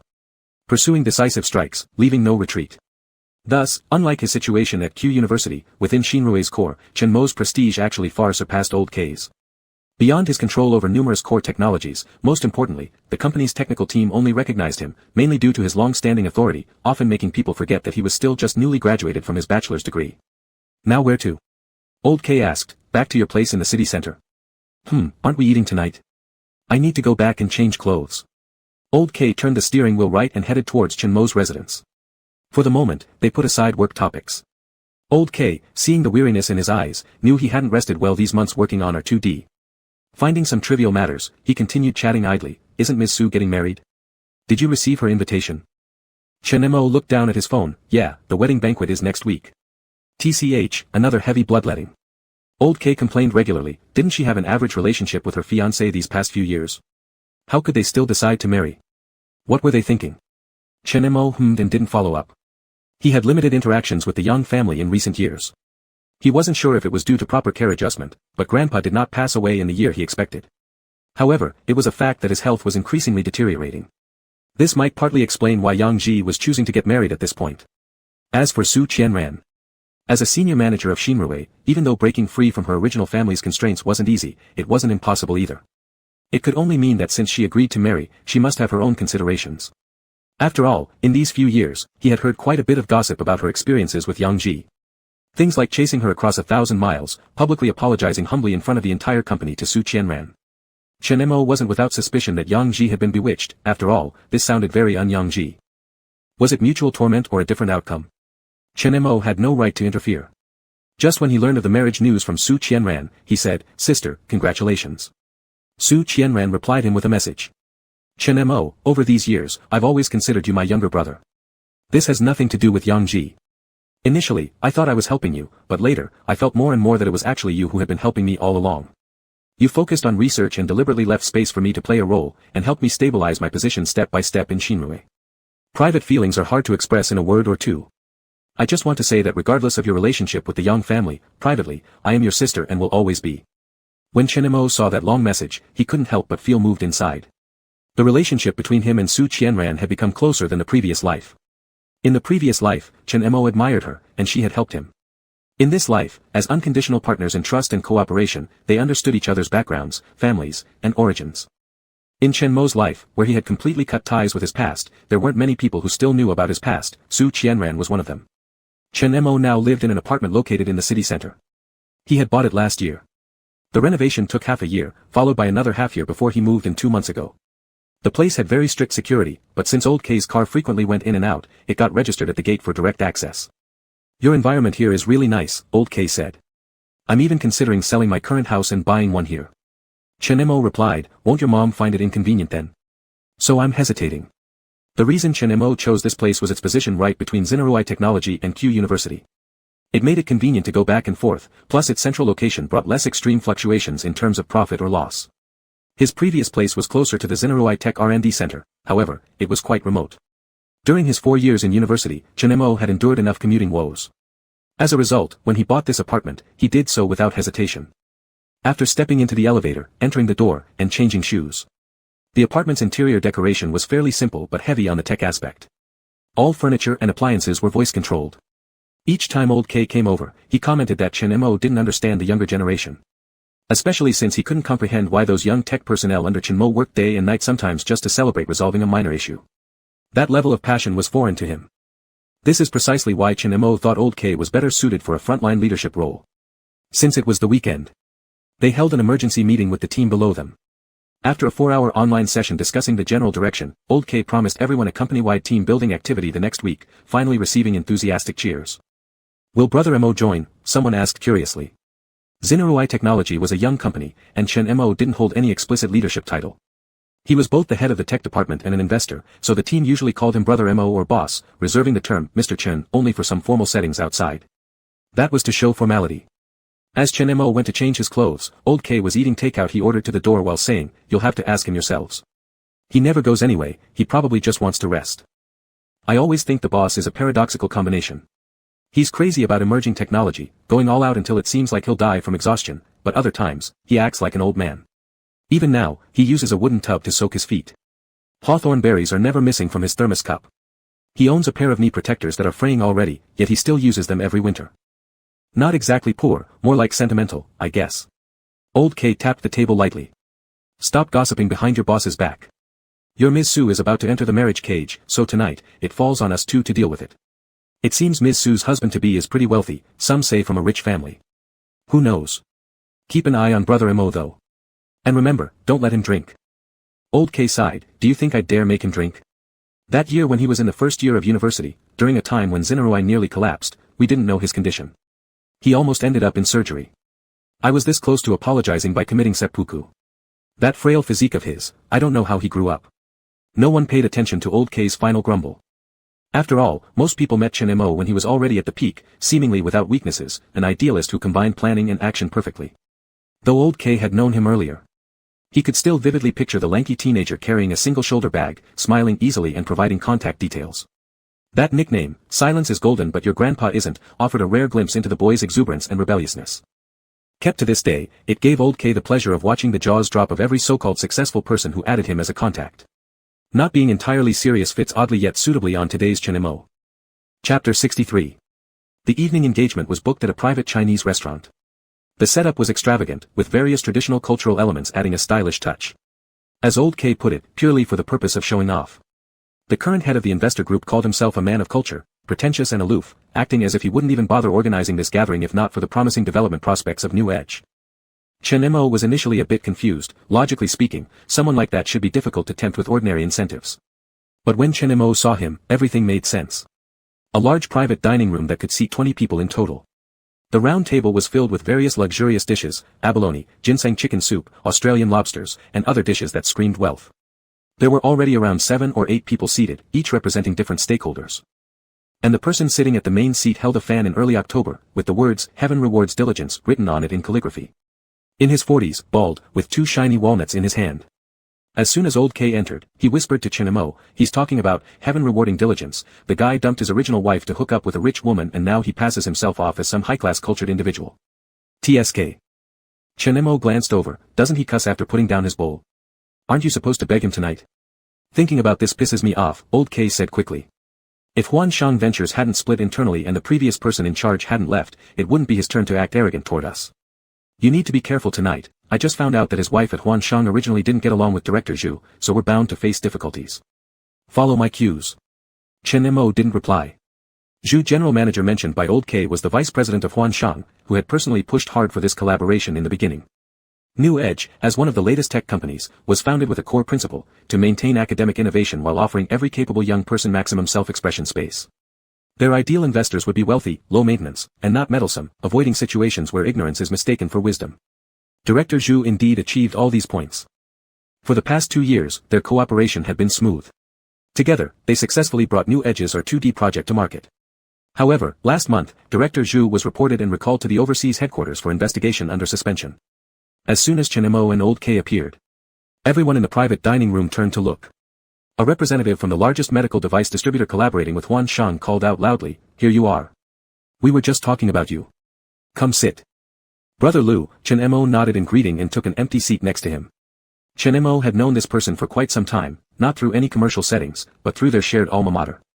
He was an older student of the same school, who'd been working in this field for many years. Even though Brother Lu wasn't yet 30, he was already showing signs of balding. Seeing Old K go straight to the main position upon entering and cheerfully toasting with the investor, Brother Lu shook his head helplessly, saying, "Old K really knows how to bend and stretch." With Huan Shang's situation unclear now, and considering that his wife Louis might very well be the one who reported Zhu general manager, many people are still on the fence. Chinemo tilted his head. "Is Director Zhu okay?" "Not sure," Old Lu shook his head. "They say he's suspected of embezzlement, but I think the possibility is slim. Didn't the initial concept of our 2D, which you proposed 2 years ago, get fully supported by Zhu general manager?" "That's right, it was him," Chinemo replied. "Old Lu, it's not easy to meet such an investor. I truly hope he'll be alright." Old Lu gently tapped the glass in front of Chinemo. It was merely a gesture. Chinemo wasn't made to drink alcohol throughout the dinner. After all, being an older schoolmate, Old Lu naturally knew what kind of person his junior was. Even if Chinemo was present here tonight accompanying a pretentious investor for this meal, stepping away from this table, with his accomplishments and experiences at such a young age, he'd still be considered a valuable talent wherever he went. At that moment, an unexpected voice from the main seat boomed, "I want him to drink." Because the voice was loud, all attendees turned toward the direction where the bald man pointed. The young man stood wearing a suit, but his attire wasn't as rigid as others. His buttons weren't fastened, revealing a relaxed posture as he leaned back on the stool. His demeanor exuded a casual air. His expression remained calm, and after hearing those words, he merely glanced briefly at the main seat. Then he got up and walked over. Old K quickly stepped in front of him and said, "Mr. Su, this is our lead of the technical department at New Edge. His work requires absolute concentration year-round, and he needs to review every single step. It's genuinely not possible for him." "Not a chance." The man surnamed Su shook his fan and sized up Chinemo from head to toe, scoffing as he spoke, "I can somewhat understand youthful arrogance. I've always heard that the core technology of New Edge is developed by top talents from Q University. QU graduates do have the capital to be arrogant, but let me remind you all, no investor's money grows on trees. It's true our 2D went public successfully, but I also hear your Phase 2 project has started production. If you don't want the remaining 50%, fine, but when seeking help, you'd better show some proper respect." You, Old K almost lost his temper. Chen Mo pulled him back and stepped forward himself. He picked up a glass of red wine from the table, examining the refracted blood-like hues through the light in the private room. Then, with Mr. Su wearing an amused expression waiting for his surrender, Chen Mo slowly set the glass down and said, "Sure, I could drink, but it depends on who asks." "You? Who are you exactly?" The smile froze instantly on the man's face, his lips twitched twice, and his cheeks turned crimson. All the other attendees in the room were dumbfounded. Old K tugged at his sleeve, signaling him not to overstep. Chen Mo remained completely unperturbed. From start to finish, he was the calmest one. He even strolled to the side of Mr. Su's seat and leaned casually against the empty edge of the large round table. His hands rested beside him, making his crossed leg appear disproportionately long. "What are you doing?" The bald middle-aged man lost his composure and shifted backward. Chen Mo lightly tapped the tabletop with his other hand. "Mr. Su so nervous?" "Don't worry, I don't hit people, I'm easy to talk to. Let's just chat." Suspicion flashed across the other man's face. "Chat about what?" "Let's chat about why you're suddenly blocking us now. Is it because of Chuanqing Tech or merely internal issues at Huanshan Group?" Chuanqing Tech was a newly rising tech company in recent years. Also New Edge's fiercest competitor. Their corporate structure, product research direction, and investment competition bore striking similarities and high rates of overlap. Backed by the overseas UA Group with substantial funding, Chuanqing had engaged in no shortage of competition with New Edge over the past 2 years. While healthy competition wasn't feared, malicious competition was another matter entirely, especially given Chuanqing's consistent use of improper means behind closed doors. Sure enough, upon hearing this from Chen Mo, the man surnamed Su hesitated, his eyes flickering uncertainly. With feigned bravado, he retorted, "I don't know what you're talking about. I'm acting reasonably to avoid risk. Instead, as the contracted party, your attitude is unacceptable. Truly ignorant of your place in the grand scheme." "You're right," Chen Mo nodded, standing up straight. "We may not fully grasp our worth, but Mr. Su knows clearly where we stand. From what I understand, Huanshan cannot secure additional funding anymore, which makes their smart tech sector a lifeline. Does the boss at Huanshan know about the kickbacks you've been accepting on the sly? Or will Vice President Louis cover for you?" The man surnamed Su's face cycled through shades of red and white, presenting quite a sight. He shot upright from his chair with a loud noise, his grip on the fan trembling slightly in his haste. Heeding little to the presence of others in the room, he threatened, "Are you not afraid of ruining New Edge's Phase 2 project?" "Mr. Su," Chen Mo replied calmly while patting the shoulder of Old K who had already resigned himself, "this entrepreneur comes from humble beginnings and truly believes in the principle of heaven rewarding diligence. We accept reasonable investments for New Edge's sound development, but we're not desperate, do you get it?" It was almost like outright saying, "I'm not actually short of money and can sustain this for a while. Your audacity won't fly here." The meal hardly proceeded further. Leaving hungry, Chen Mo and Old K squatted at a roadside snack stall ordering 2 bowls of noodles. "I was ready to die drunk tonight." Old K slurped a bowl of noodles, pointing toward Chen Mo who had taken only a couple bites before stopping. "I used to hang out with Su frequently, and I almost forgot how unaffected you are by threats." Chen Mo glanced at him. "It's obvious he's taking bribes," stupidity laid bare. "One test revealed everything." "That's not me though," Old K sighed. "You know how hard it's been for New Edge to reach this point today. With so many depending on us for meals, I don't dare take risks. Honestly speaking, if you hadn't invested all your money to save the company during your freshman year, I would have assumed you came from a wealthy family." Chen Mo wiped his fingers with a napkin. "I grew up in the countryside, there's nothing wrong with becoming wealthy in one generation. No one said there's anything wrong with that. I know you're ridiculously rich now, those 2 patents you got in your senior year alone were worth millions, right? And you have other investments too." Old K leaned eagerly on the table, eyes gleaming with excitement. "Spill something so I have an idea." Chen Mo tossed the paper towel at him. "Screw off. If it weren't for how disgusting that guy surnamed Su was, would I stoop to this? Not to this extent, not to this extent."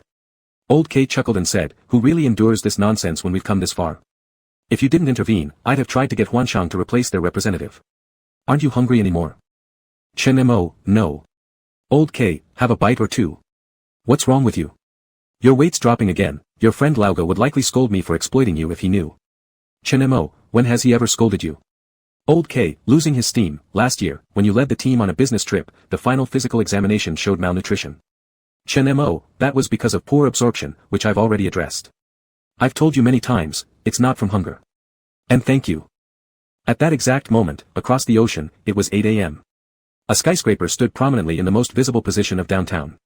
On the 32nd floor, an office was spacious and tranquil, offering a breathtaking view of the city through its floor-to-ceiling windows. The blonde modern lady in heels walked to the office door and knocked twice firmly. A voice inside responded, "Come in. These are documents requiring your signature." The blonde smiled as she handed over the papers. The man sitting behind the desk was young but towering at nearly 6 feet 4 inches, making him stand out everywhere. With broad shoulders, long legs, and deep black eyes, this boss graduated from a prestigious university just 2 years ago after completing all his degrees. Before that, anchored by the family's powerful industrial base, he set his sights on this financial center. In just 5 short years, his sphere of influence skyrocketed like the building he worked in, unshakable. Many people had come to recognize the Shi surname. And the youngest decision-maker of that clan, Shi Xian. Secretary Jamie was promoted by his assistant Han Xian. She was known for her scarlet lips and voluptuous figure. Countless rumors speculated that this was Han Xian's way of gaining favor, even suggesting she was chosen as a bed partner for their young superior. But Janie knew better than anyone, the reason she held her position was because she was a smart woman who understood boundaries, yet possessed considerable skills. Because Han Xian had once mentioned, Mr. Shi was gay. Though Janie thought otherwise, she was wise enough never to cross the line. The boss before her spoke flawless English, gentlemanly and refined. His habit of regular exercise made it evident beneath his suit as he uncapped his pen, a hint of muscle contours clear to anyone observing closely. His tone was deep. Janie, has Zhu Jingtao landed yet? Yes, Janie replied, he arrived promptly at 3 last night. The investigation team established by PY has already commenced an inquiry on him. Shi Xian capped the pen and returned the document. Find a way to protect him. Janie rarely hesitated, but now she was caught off guard. The parent company where Zhu Jingtao worked had clashed with the Shi family enterprise over profits. When the boss instructed her to keep an eye on things, she expected another plan or directive, not this order to shield him. Is it because he's Chinese? Janie ventured to ask. Of course not. The young boss got up from behind the desk, buttoning the buckle around his waist. Don't ask more. Just do it. Understood. A competent secretary doesn't inquire endlessly. As Janie stepped out first, she happened to hear the boss on the phone. She couldn't understand Mandarin, but she heard Han Qian's name. In her memory, the man who never wavered, whose decisions were always stable and decisive, was speaking in a low voice subconsciously referencing someone. Han Qian, still having nightmares lately? Shi Xian gazed out the window, although I'm reluctant to believe it. Zhu Jingtao's trouble this time may be a sign, Han Qian. I need to return to China immediately. Han Qian's voice carried a sense of frustration. Since that assault 3 years ago when you got hit on the head, how did you start believing in signs and dreams? You keep dreaming that Chen Mo is gone. Han Qian became more absurd the more he spoke. 3 years ago, because of this dream, you recommended Chen Mo's new edge technology to Zhu Jingtao. Zhu Jingtao also said Chen Mo focused entirely on research, achieving remarkable results, rarely stepping into the business circle. What could possibly happen? I think you can't accept the fact that you've split up. Shi Xian pinched the bridge of his nose. Book the tickets. Stop talking nonsense. You're the boss, so you decide. Han Qian didn't stop him completely but added, but haven't the two of you been out of touch for years? Then said, an ex-boyfriend suddenly shows up, saying I dreamed you'll die. How's that different from those who curse their exes to death after breaking up? Shi Xian's tone turned icy. Don't say that word. Han Qian was speechless. I'm dying too, from exhaustion. Can't you sympathize with me? Chapter 64. A week later, after Old K maneuvered between various parties, things finally made further progress. On Monday's regular meeting, all departments gathered in the conference room. Huan Shang conducted an internal self-inspection, and General Manager Su was dismissed for privately accepting bribes. Old K tapped the pen in his hand, with a calm expression, and then smiled in the next second, but the supplementary agreement was signed yesterday. The funds will be fully in place next month. A round of cheers immediately erupted in the conference room. Especially the people from the technical department were almost excited to jump up. Big brother, someone asked Chen Mo who was leaning on the stool with a faint smile, did you know about it long ago? You kept it from us. Chen Mo rested one hand on the conference table. If I had told you early, where would the surprise be? We could have been happy earlier. Someone who knew the inside information said suspiciously, but wasn't it said that General Manager Su had strong backing at Huan Shang? How did he fall so easily? It's not his downfall, but his wife Lu Yi's downfall. Old K informed everyone, it's just our luck. Right when Zhu was transferred back to headquarters, Huan Shang unexpectedly received overseas investment, and we just hitched a ride on the giant ship without being tipped over. Many people were surprised, which company invested so much? Old K replied, CM Group. At these words, some people in the meeting room either expressed amazement or gasped. The famous overseas investment case 2 years ago, the CM that defeated the UA Group to take the crown. It is rumored that behind CM is a well-known old noble family in China, the Shi family, right? It said their boss became famous in Wall Street for his sharp investment insight right after becoming an adult, and later founded CM. In just 5 short years, he almost merged all similar companies. His ambition and strength are not to be underestimated. This is the gap between people. Central meridian, no deformation on the central meridian, maintaining the original intention. Is this why CM expands its territory back domestically? Who knows? Old families care more about roots. The Shi family has been very low profile in recent years, probably preparing for this reason. I think it makes sense. The more capable ones are often less conspicuous. People around were either educating or commenting. No one noticed that their core technology leader of New Era seemed slightly distracted. When Chen Mo learned that CM was investing in Huanshan, he realized this was Shi Xian's handiwork. In the previous life, news about him abroad was only heard about 3 years later. This time, unlike the mindset of back then, Chen Mo always kept tabs on Shi Xian's moves abroad now.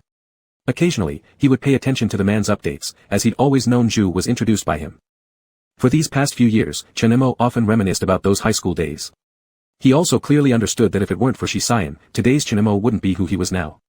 He had to admit, the habit of taking care of the team with a leader-like demeanor and approaching everyone and everything with a more peaceful and composed attitude, bore traces of Shi Xian's influence. Regardless of whether it was the figure causing screams and cheers on the basketball court, or the representative dressed in a white shirt speaking under the national flag, or even Shi class monitor sitting beside him, explaining questions while leaning sideways. Only now, amidst such an atmosphere, did Chen Mo realize how much time had passed. So much so that they had both grown into adults. Even when memories flooded back instantly, he managed to keep his surface calm. Let's arrange the team-building activity for tonight, someone suggested. Everyone readily agreed. Chen Mo naturally wouldn't ruin the mood at this moment, so he smiled and went along with the crowd. New Era never indulges in formalism. The dinner place booked for tonight was a famous buffet restaurant that required advance reservations. 2 long tables for more than 10 people were arranged in the hall. People from the technical department have always had a great rapport. Most were squeezed together.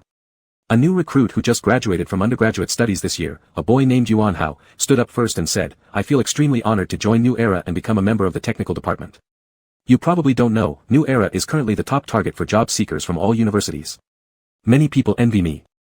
At this point, he was interrupted by other members of the technical department. "Yuan Hao. Although you're talkative on a daily basis, I admit you've got something." Others followed suit laughing, "Exactly, how come you're acting modest all of a sudden, not like you?" "I'm not being modest," Yuan Hao immediately said. "I am truly very grateful. After graduation, I was lucky to meet a team like this, everyone usually takes good care of me. I want to thank my mentor." The young man seriously stared at the person sitting cross-legged across from him and sincerely said, "Mo Go, thank you for wanting me during the recruitment process and giving me the opportunity. You've also helped me grow, and I've learned a lot. This glass of wine is for all of you. Do as you please." After saying that, he tilted his head back and drank it all in one go. All around were sounds of commotion. "Master, little Hao Hao, you really only listen to your master. Big brother, you're too biased. Don't favor him just because he's a fresh graduate.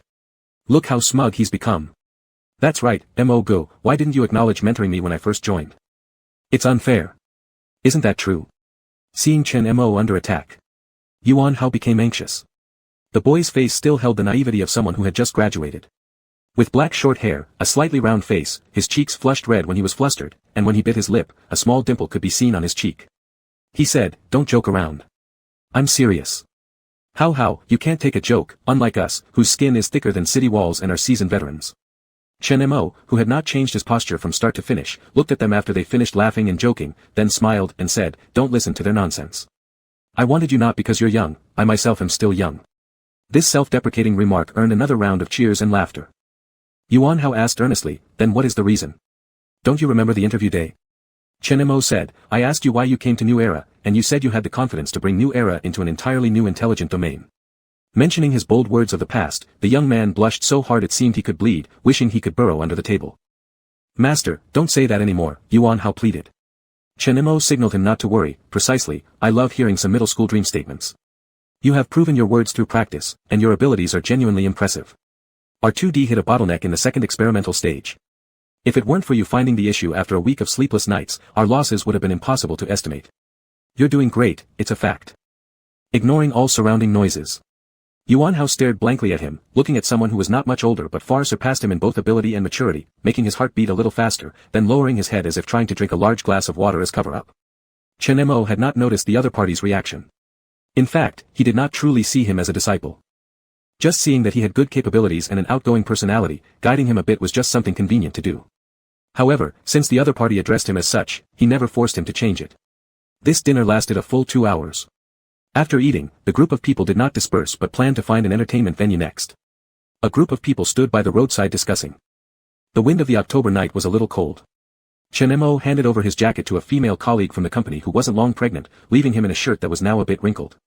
He rolled up his sleeves, revealing arms with prominent wrist bones. Yuan Hao had no idea when he arrived, carrying a black long coat, saying, "Master, it's a little cold. Put this on. Do you not need it yourself?" Chen Mo, noticing his short-sleeved top, refused, "Wear it yourself. If you catch a cold, I won't approve your leave." The young man appeared momentarily taken aback, his already red face from drinking turning even redder. Persistently holding it out, he said, "I'm young, I'm not afraid of the cold." After finishing, he felt even more embarrassed and quickly explained, "That's not what I meant. What I mean is..." Yuan Hao's sentence was cut off.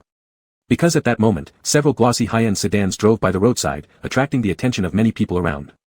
The place where they dined was located in the bustling center of the city. Next door was a famous private club. Chen Mo was pondering these mainstays of high society whose forms of entertainment were actually trite and devoid of any novelty. However, shortly after, a group of people got out of the car. Chen Mo instantly recognized the leading figure as the boss of Huanshan. The man, barely 40 years old, had a sharp appearance. Chen Mo had dealt with him once or twice and did not consider him an easygoing person. At this time, Old K also approached. Leaning close, he whispered, "What a coincidence, shall we go greet them together?" Basic social etiquette did not make Chen Mo object. However, before he and Old K could approach, they noticed that the Huanshan boss had not left immediately after getting out of the car but instead remained standing, waiting for someone. Sure enough, soon afterward, the rear door of the car behind was opened by the driver. A pair of long legs encased in a suit trouser stepped out first, and for some inexplicable reason, Chen Mo's heart skipped a beat. It reminded him of the moment he was reborn in this life, in a small alley behind an internet cafe, where he had seen someone get out of a car. The images overlapped as the glossy black pointed leather shoes touched the ground. The man who bent to exit the car had his dark hair neatly styled, wearing a perfectly tailored formal suit. The side profile, gradually revealed, was cast in shadow by the urban glow, accentuating a sharp nose and a familiar face that seemed proportionally matured and magnified. Only now it looked more serious. At first glance, it carried an imposing depth. Old K muttered in his ear, "Who's that? He carries such authoritative air." Compared to Old K, others' voices were more like gossipy remarks. "What a handsome guy. I'm starting to visualize those romance novels. The boss of Huanshan has a strong background, huh?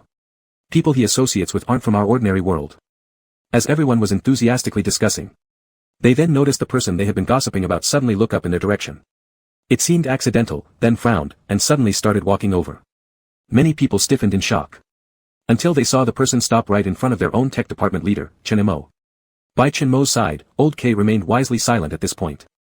Only Yuan Hao, who initially prepared to hand Chen Mo his coat, was so absorbed in his thoughts that he ignored the newcomer and continued to remind him, "Master, put it on. It's windy." After saying that, he felt someone lightly glance at him. It was subtle, yet enough to send a chill down his spine. Looking blankly ahead, he realized the other party didn't pay much attention to him but rather frowned and said to his master, "Why are you standing by the roadside?" "The dinner ended, we're off to the next place," the master replied calmly. Everyone watched as the newcomer called over someone who resembled an assistant, took another suit jacket from them, and without asking for Chen Mo's consent, draped it over his shoulders. Naturally, he adjusted it for him and said, "I've got things tonight and can't leave. When you have time, return it to me next time." Chen Mo did not object, holding on to the edge and nodding, "All right, thanks." Others dare not say a word. Not a single word. Chapter 65. Shi Xian's identity was inevitably impossible to hide. It wasn't difficult to uncover his identity as the young president of the CM Group. However, on this evening, when the newcomers had no looked at Chen Mo, there was a tinge of curiosity. Chen Mo merely mentioned an old classmate and had no interest in educating others about their relationship. In the second half of the night, he sat in a KTV private room wearing a strange suit that subdued the atmosphere, preventing anyone from daring to ask questions actively. Who would give their clothes to an old classmate upon meeting?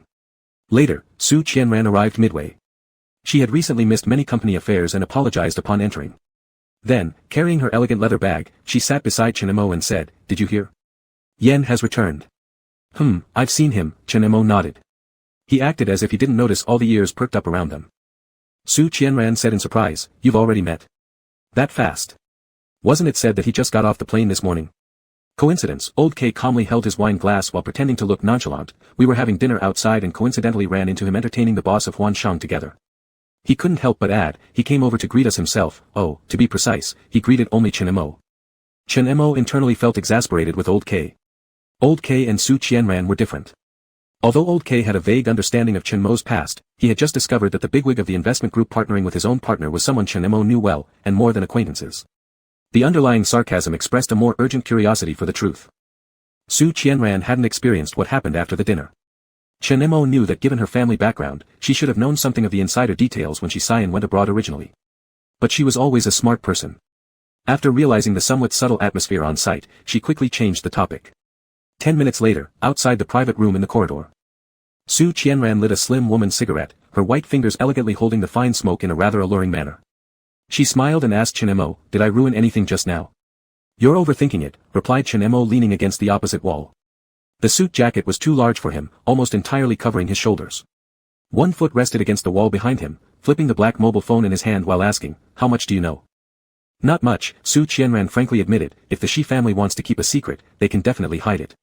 The only thing I know is that when he left the country back then, due to issues within the Shi family, the elder Mr. Shi gave a warning to the Yang family." Chen Mo frowned. "A warning to the Yang family?" "Should say your father." Su Qianran remained calm when mentioning this matter. "Your father intended to send Yang Shul away just days after Shi Xian left the country. He waited until graduation because when you were in the final year of high school, Yang Ji took over the Yang enterprise, and he didn't agree. As a result, your father had to relinquish control." Chen Mo had considered that the reason the Shi family warned the Yang family might have been because of himself. Being suddenly told the reason caused a momentary daze. Su Qianran said, "But I guess." She intentionally spoke halfway through, waiting until Chen Mo snapped out of his thoughts before laughing. "The Shi family seems so afraid that Yang Shul gets near Shi Xian, but isn't the one truly connected to him actually you?" "Evidence?" Chen Mo arched a brow. "Nope, it's my guess," Su Qianran admitted openly while taking a puff of smoke. "Chen Mo, you probably haven't even realized how you weren't doing well during your final year of high school. I'm not sure about other aspects, but whenever you interacted with me, you deliberately avoid topics related to Shi Xian. You were scared." Chen Mo paused mid-flip of his phone. Scared? Chen Mo had never thought carefully about those two words, let alone associated them with himself. Su Qianran said, "You're not scared of the Shi family, nor being discovered. You're scared of yourself. You're suppressing. Sure, you can claim the pressure of your final year was immense, but I've never seen a student who under such pressure exhibited signs of post-breakup stress reaction." Chen Mo denied, "I think I'm doing okay. I minored in psychology during my graduate studies." Su Qianran did not strongly argue but simply said quietly, "Insomnia, loss of appetite, abnormal heart rate. Don't tell me you haven't experienced these." Chen Mo let out a helpless laugh and pressed his nose ridge, saying, "Director Su, don't humiliate someone by attacking their dignity. At least we once had something real between us. It would be strange for me to show no reaction at all, right? I mean, I'm not made of stone." "Director Su." "Call me sister," Su Qianran said. "All right," Chen Mo nodded, "Sister Su." Su Qianran stood up and walked to Chen Mo, patting his shoulder. "Don't misunderstand me, I will definitely stand by your side. I'm just reminding you out of concern, one always needs to be a little selfish. Shi Xian is not what he used to be, it's unwise to get involved with him. Don't let yourself suffer losses." Chen Mo chuckled, "We're all adults now, we're not that naive anymore." "That's good." Su Qianran continued, pulling out an invitation from her small handbag and handing it to him. "You'll come, right?" Chen Mo flipped through the gilded red invitation. "Of course. But are you sure you won't regret it?" "Once I've made a decision, I never allow myself to regret it." Su Qianran was as decisive as Chen Mo remembered her to be, but at the mention of Yang Ji, there wasn't the same indifference Chen Mo had seen in their past life.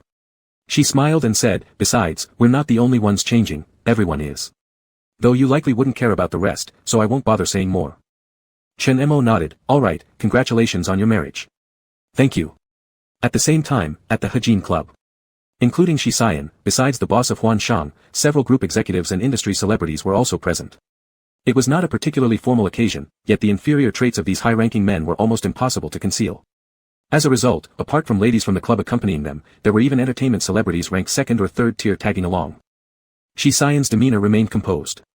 CM Group, being the topic focused tonight, made him look too indifferent and led to rejection of the servers trying to pour drinks for him at the start, which paradoxically made the entire scene appear orderly despite its ostentatious indulgence.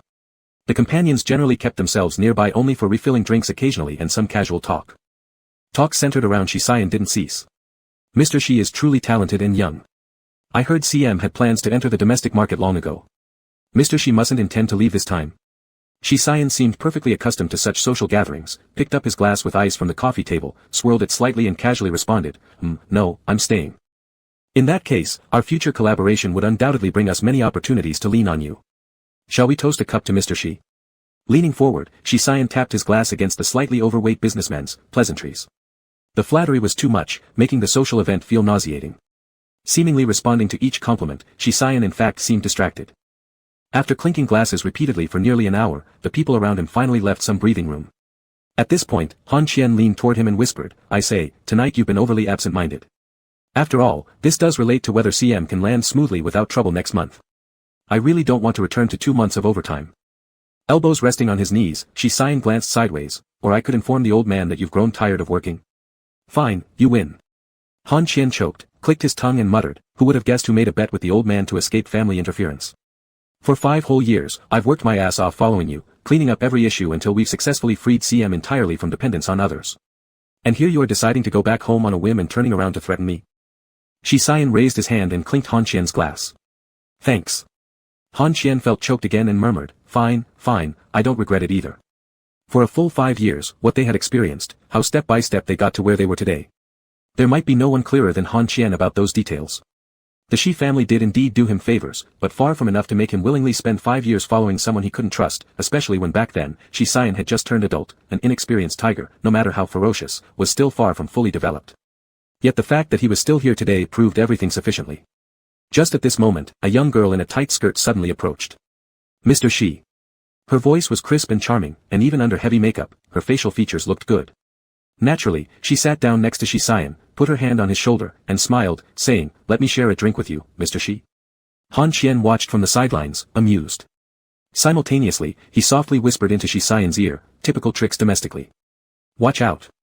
Although this girl is merely a leading actress in a low-cost web drama, if I'm not mistaken, her backer is Ren Xiansen. Back then, Ren was like a drowning dog abroad, but after returning home and entering Chuanqing technology, we couldn't shake him for a while. Don't reject her outright just yet, figure out what exactly this woman is aiming for. Right as Han Qian finished speaking, Shi Xian pushed the girl's hand away. Sorry. Han Qian promptly interjected, apologies, miss, but Mr. Shi has severe cleanliness issues, it's best you don't touch him directly.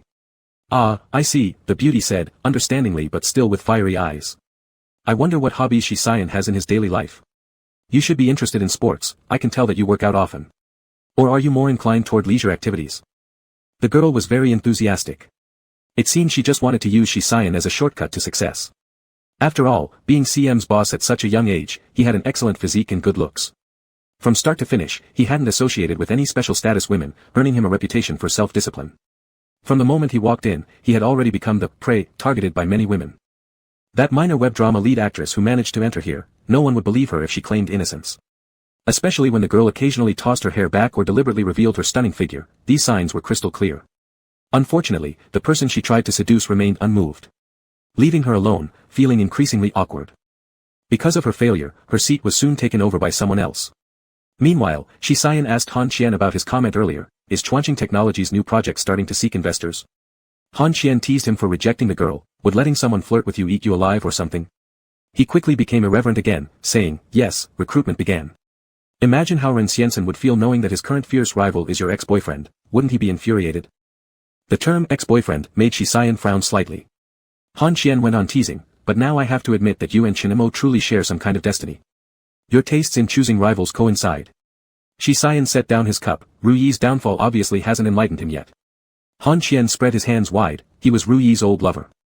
Now that you've returned to the country and hit him hard, Ren Xiansen would only assume you're using this to warn him, he wouldn't guess the fundamental reason relates to Chuanqing Technology. While no one noticed it. The girl who'd been squeezed out earlier showed a flash of annoyance in her eyes. She soon relaxed though, as she spotted the phone placed in front of her, seemingly the same one that Shi Xian had just held. Glancing sideways at the busy man constantly approached by others. She boldly dared to quietly pick up the phone. As soon as she did, the screen lit up. Startled, she saw it displayed a sleeping profile. The person in the photo looked like a boy wearing a school uniform, his head resting on the desk, hair untidy and covering his forehead. Before she could examine the picture closely, another call came in. The note was simple, just a single A, but exactly because of this A, the number appeared first in the contact list. Panicked, she pressed the hang-up button. Soon after, the screen lit up again. Above the photo, there was an unread message. Are you busy? Give me an address, and I'll send the clothes over. The girl pulled out her own phone and aimed at the picture, her heart was pounding. Before she could take a photo, a long-fingered hand suddenly reached out in front of her, retrieving the phone. And followed with a sentence, Han Qian, please escort this lady out. Be polite, don't scare her. This seemingly ordinary statement actually startled everyone present. Tonight, the always composed and courteous Mr. Shi didn't let anyone know why he suddenly made trouble. The pale-faced girl aside, everyone around them was somewhat shaken. The girl was still sitting on the sofa, dazed. In extreme guilt and panic, she had to find something to stop this from happening. Quickly, she decided the reason was convincing enough and shouted loudly, is Chairman Shi so scared of people finding out that he's a homosexual? How wealthy and influential could one be? Yet due to being found out about his sexual orientation, he grew angry and embarrassed. Since he kept a high school boy's photo on his phone, he feared others might think it abnormal. The desperation and clumsiness in the girl's eyes revealed her recklessness. Upon hearing this, Shisayan paused slightly before glancing back at her. If Ren Xiansen wants to be Yue's lackey, his tactics remain too unoriginal. Tell him if he's so eager to catch my flaws, he'd better first investigate what he cannot touch. Her face turned completely pale. The atmosphere froze across the room. Han Qian sympathetically glanced at the other side. With an odd smile, Ren Xiansen didn't tell you about the outcome 3 years ago of those attackers he hired for Yue against Shisayan, right? Why provoke him when you're fine? By this time, Shisayan had already started walking towards the door with his phone. Upon hearing him speak into his phone, there was no trace of the earlier apparent calm or suppressed anger. He softly asked, "Are you back?" I was just busy." Chapter 66. Chen Mo was woken up the next morning by the incessant beeping of his phone. Buried under the dark thin blanket, the slightly furrowed brow indicated irritation at being disturbed from a peaceful sleep. When he finally struggled to open his eyes and get up, his first instinct was to sit on the bed, lost in thought, a habit he had from long ago. Emptying his mind could give his overworked brain the best possible rest. But today, it was hard for him to calm down. Because he quickly remembered the incident of encountering Shisayan last night, and the suit that he said he would send him was hanging well on the floor stand by the window in his bedroom. The phone kept beeping. Chen Mo leaned back and took the charging phone from the bedside table. It was Lao Go, with whom he hadn't been in touch for some time. After several years had passed, Lao Go was still struggling in the abyss of a combined medical bachelor's and master's program. 3 months ago, he started interning at the city's first affiliated hospital. Every day, he was so busy that he didn't have time to bother Chen Mo. His first voice message was, "Director Chen. Haven't you heard? Shisayan is back in the country." Then he sent Chen Mo a lot of screenshots. All were group chat messages from their high school alumni group. It all started because one alumnus happened to be on the same flight returning home with him. At the time, there were quite a few people around him. The person who took the photo was shaky, showing only a blurry side profile. They questioned whether it was him in the group chat. Then several high school graduates studying abroad responded. "It should be him, your luck is amazing. I'm in the same university as him, I haven't seen him many times. There are rumors that CM is entering the domestic market, and soon there will be large-scale official news and reports. Is CM short of people? Can I go sweep the toilets? Where did they land? I've always heard legends about this guy, when can we meet the real person?"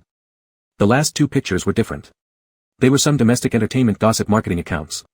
They talked about a female star who had recently shown signs of success in the entertainment circle. It mentioned how she offended a powerful figure and was going to be blacklisted. Chen Mo sent Lao Go a question mark. Lao Go replied immediately, another string of voice messages. He said, "You must be wondering why I send you these tasteless media messages without any nutritional value. But based on the latest information I got, the marketer account is talking about Shisayan." Chen Mo felt speechless. He just arrived yesterday, are you sure? 100%.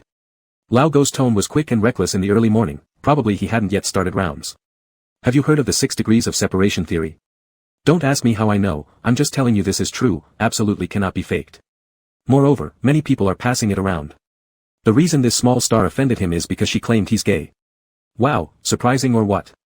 Chen Mo covered his forehead, still somewhat drowsy, uninterestedly saying, "Did you wake me up in the early morning just for this? Are you not angry?"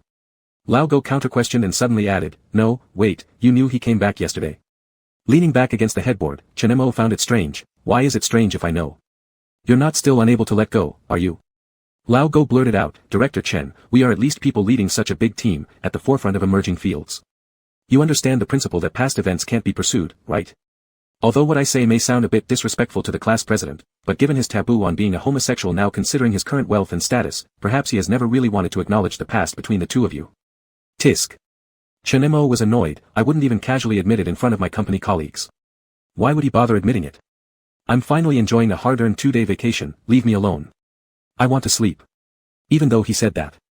When Chen Mo lay back down with his phone, he recalled the scene of meeting last night. Was he being evasive? Chen Mo indeed had some doubts. Talking about oversleeping, Lao Go suffered deeply, at least you have holidays. You don't know the pain of being a med school student, and you don't know how tough my life is right now. I'll treat you to dinner on my holiday, Chen Mo said. Lao Go said, that works. Let's invite Jiang Su and the others when we have time. We haven't gathered since we graduated from our undergraduate studies. Chen Mo agreed with a simple, good. In recent years, everyone went their separate ways. Of the group of people he used to know best, not many stayed in Suicheng, and they could be counted on one hand. Occasionally gathering together to talk about recent conditions was an everyday arrangement in Chen Mo's life these days. They always joked by calling him Director Chen. It was as if the years they had spent together never changed, noisy yet purely passionate, offering a unique and rare moment of relaxation in the adult world. Chen Mo fell back asleep after that. When he woke up again, it was already 10:30 in the morning. He got up and simply made himself something to eat. Although Chen Mo had an unpleasant childhood, his cooking ability had always been terrible, barely edible but not enough to kill anyone. Sitting by the dining table, while using a knife and fork to stab at the tomatoes on the plate, Chen Mo received an urgent call from Kay. "Come with me to Huanshang," Kay urged. Chen Mo slowly swallowed what was in his mouth. "Why go to Huanshang now?" "Kay, you pack up first. I'll be right outside your building and we can talk on the way." 10 minutes later. Chen Mo changed clothes and went downstairs. Sure enough, Kay's car was there. He instinctively opened the passenger door, only to find Yuan Hao sitting there with a stack of materials. Seeing Chen Mo, Yuan Hao almost cried, saying, "Master, sorry for interrupting your vacation. Huanshang is doing a major overhaul, requiring all companies with cooperation projects to submit their project PPTs for rescreening and review. I had prepared them and submitted, but Huanshang questioned our ability to meet the market share specified in Phase 2 of our contract because of unclear content. I'm sorry, it must be my lack of capability." Chen Mo walked to the rear door, opened it, and climbed in. Reaching out toward Yuan Hao, "Give me the documents." As Kay started the engine, he said, "Actually, today's trip to Huanshang is mainly for the project explanation meeting. Yuan Hao lacks experience, Phase 2 of the project has been led by you, so I think it's better for you to attend." Chen Mo flipped through the documents on his knees without doubting. "Are we not the only ones from Xinrui attending?" "All cooperating companies will attend," Kay laughed, "that's why I said Yuan Hao still needs more experience. One rejected PPT scared him to death. The big fuss from Huanshang is just because CM needs an attitude with its investment, we have signed contracts, so there won't be any problems." Yuan Hao turned to ask Chen Mo, "Master, is it like this?" Chen Mo glanced at him, nodded, "Probably. Then wasn't that who we met last night?" Yuan Hao, revealing his loquacious nature, forgetting how nervous he was earlier, said, "Although CM's boss is Master's classmate, I think he's kind of intimidating. There are no old classmates in business, only party A and B." Chen Mo closed the documents, looking out the window, saying, "Moreover, this is an internal meeting at Huanshang, there's not necessarily a need for CM's boss to be involved." Chen Mo's statement was debunked when they reached Huanshang's office building. Because as soon as they entered the building, they ran into Shi Xian and a group of Huanshang's leaders by the elevator. Shi Xian these days always wore formal attire, his commanding presence standing out clearly among the crowd. The moment their eyes met, both were momentarily stunned. Chen Mo greeted first, "Chairman Shi, Chairman Song." Huanshang's boss, Song Yao, nodded, "President Chen, you came pretty early." "Not as early as Chairman Song." Kay spoke for Chen Mo, initiating friendly conversation with Huanshang's boss. Soon, the elevator arrived. Chen Mo noticed Shi Xian paused briefly before stepping inside, but since everyone was waiting for him, he quickly entered first. The three of them, along with 7 or 8 people from the other side, made the elevator crowded. To avoid bumping into Song's female secretary, Chen Mo leaned sideways in an uncomfortable posture. As he struggled to find a stable stance, someone pulled him gently from behind. "Don't move around too much. Stand still." It was Shi Xian. He pulled Chen Mo in front of himself. People would naturally avoid getting close to him, so even though Chen Mo's arm touched his body, there was still noticeable space around them. Chen Mo looked up at him, "Thank you." The elevator was not quiet, with Kay continuously engaging in effective networking.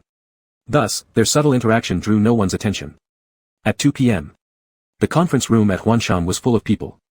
Shi Xian did not sit at the main seat, but instead left one chair aside, participating minimally throughout by making several key points and providing no decision-making input. It was time for Xinrui. Initially, Yuan Hao presented detailed explanations of the PPT concerning the conception and pre-planning of our 2D Phase 2, and technical breakthroughs, sounding pretty articulate until the discussion moved to the market, where he got stuck instantly glancing at Chen Mo anxiously. Chen Mo gave him a calming look and stood up from his seat, saying, "Yuan Hao is a young backbone of our technical department who has been buried in research. Regarding the market part, I will supplement the explanation next. The R2D Phase 2 is Xinrui's half-year effort based on Phase 1 for more accurate judgment of basic diseases. The target market is mainly facing." Chen Mo did not step onto the stage. With every page flip using the laser pointer in his hand, he spoke fluently. That kind of calm composure was not something accumulated overnight, it naturally led others to think deeply and understand along with his words. When he finished speaking, applause echoed through the entire conference room. At that moment, the head of another equipment company collaborating with Huanshang suddenly said, "Your idea and conception for Xinrui are indeed excellent, but as far as I know, Chuanqing Technology's intelligent project for the second half of the year is similar to your research direction, and they're ahead of you in terms of progress." Chen Mo immediately thought of Ren Xiansen from Chuanqing. He didn't have deep knowledge about this person except that he returned to China 3 years ago, serving as acting vice president. He had gathered a group of technical elites in the industry, claiming to be the only leading force in the field, but was actually notorious for stealing experimental research results, prematurely publishing competing products, and engaging in malicious competition. Each time Chen Mo confronted him, it ended up being brutal. Despite this, Chen Mo never figured out which powerful backing allowed Ren Xiansen to behave this way. As he was about to respond to the question just asked, he was interrupted by a soft sound. It was Shisayan tapping lightly on the tablet resting on his knee. As everyone looked over, he said, the listed products of Chuanqing Technology have already been questioned numerous times. Neither Huanshan nor CM would cooperate with such a company in any form. President Chen's report earlier was very impressive. I'm eagerly looking forward to Xinrui holding its Phase 2 launch soon. Old K excitedly clenched his fists beside Chen Mo. Yuan Hao, returning from the front row, gazed at Chen Mo with starry eyes, prompting Chen Mo to find this amusing. He patted Yuan Hao's head and signaled for him to sit down quickly. However, when his hand touched Yuan Hao, he noticed a gaze fixed upon him. Looking up, he found Shisayan's eyes somewhat cold. But he quickly shifted his focus away, leaving Chen Mo wondering if he'd misinterpreted it. The meeting continued until 5 p.m. All day, Chen Mo had eaten only something like a vegetable salad, and now his stomach began to ache faintly from hunger. Upon hearing the meeting adjourned, he immediately stood up. People streamed out one after another. Yuan Hao, thrilled, said beside Chen Mo, Master, today was all thanks to you. You don't know how nervous I was standing there breaking into a sweat, but once you started talking, I calmed down instantly. You'll get better with practice, Chen Mo replied casually, draping his coat over his elbow while lightly pressing against his stomach. Close to the door, someone suddenly stepped forward. Mr. Chen, please wait a moment. Chen Mo looked up and recognized the assistant beside Shisayan.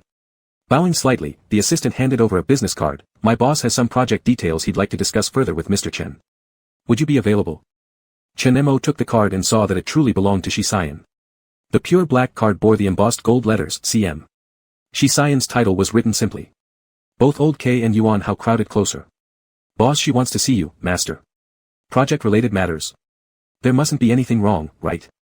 Chen Mo actually wanted to tell the assistant that he had no time and wanted to go eat, but seeing Old K's worried expression, he said instead, there shouldn't be any issues. You guys can go ahead first, we'll touch base if needed. Then he turned to the assistant, alright, lead the way. It was a separate office. Clearly unused yet, it was temporarily arranged. As soon as Chen Mo entered, the assistant astutely closed the door behind them. Chen Mo stood against the door, looking at the back of the man facing away from him.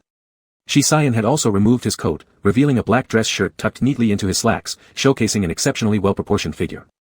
Hearing the noise behind him, he turned around. You're here. Could I not come? Chen Mo scanned his features, speaking in a relaxed tone, client gods are supreme. Shisayan smiled, picked up one of the 2 cups of water prepared on the table, and approached. While asking, where's your colleague? Already left. Did your young apprentice leave too? Chen Mo was surprised he cared about such trivial matters, answering, yes, gone. Shisayan stood still in front of him, casting a glance before speaking with indifference, you seem to be quite good to this young apprentice, always bringing him along. Chen Mo reached out for the water glass himself, then you're mistaken. I don't bring him when I eat, sleep, or go to the bathroom. Shisayan avoided letting Chen Mo take the cup and instead lifted it to feed him by mouth, take a sip. Your lips look a bit dry. Chen Mo immediately felt the atmosphere shift. Every time he tried to grab the cup, he was denied. Looking at the rim of the glass, he wondered why things had turned like this as soon as they met. Having no other choice, he tentatively drank a couple of sips. Shisayan was feeding him leisurely, but Chen Mo, caught off guard and not used to it, ended up choking. Water trickled down his lip and soaked the shirt over his chest. He raised his hand to cover his lips as he coughed, paying no attention to wiping himself. Meanwhile, Shisayan pushed aside his hand to examine the situation. Furrowing his brow, he wiped the water away with his own hand. As his hand brushed past Chen Mo's chin, Chen Mo stiffened slightly, looking at Shisayan with eyes slightly reddened from coughing. Shisayan didn't notice, accidentally applying pressure with his thumb on the corner of Chen Mo's lips as he wiped. Seeing the color seep back into those lips, Shisayan's gaze deepened. For a moment, neither of them spoke. The air grew heavy and thin. Not until Chen Mo coughed again did he seize the instance when Shisayan's hand grazed his lips once more, catching his wrist tightly. Taking a low breath, Chen Mo said, Shisayan, I'm hungry. Chapter 67. You, what? Shisayan instinctively paused, making the surrounding air even more condensed. Chen Mo's heartbeat followed with a few erratic beats as he looked up earnestly, I'm hungry. I haven't eaten much since this morning. Do you have time to join me? I'll treat you. The strange atmosphere disappeared instantly. Shisayan looked down at his hand hidden under his clothes, holding his stomach, and furrowed his brow. He made 2 calls, one for ordering food and another for calling a doctor for Chen Mo. However, Chen Mo stopped him, and after confirming that his condition wasn't too serious, Shi Xian left Huan Shang with him. The driver now is Shi Xian's current driver. Old Lin retired 2 years ago, and now it's Little Lin, Old Lin's nephew, who drives. Little Lin is new to the job. He's a very enthusiastic young man who noticed that his boss brought someone along. One in front, the other behind, one calm and broad-stepped, the other warm and humble. They're both young, and just from the way out of Huan Shang, there were many people glancing frequently. Mr. Shi. Little Lin waited until both were in the car before asking, where are you heading next?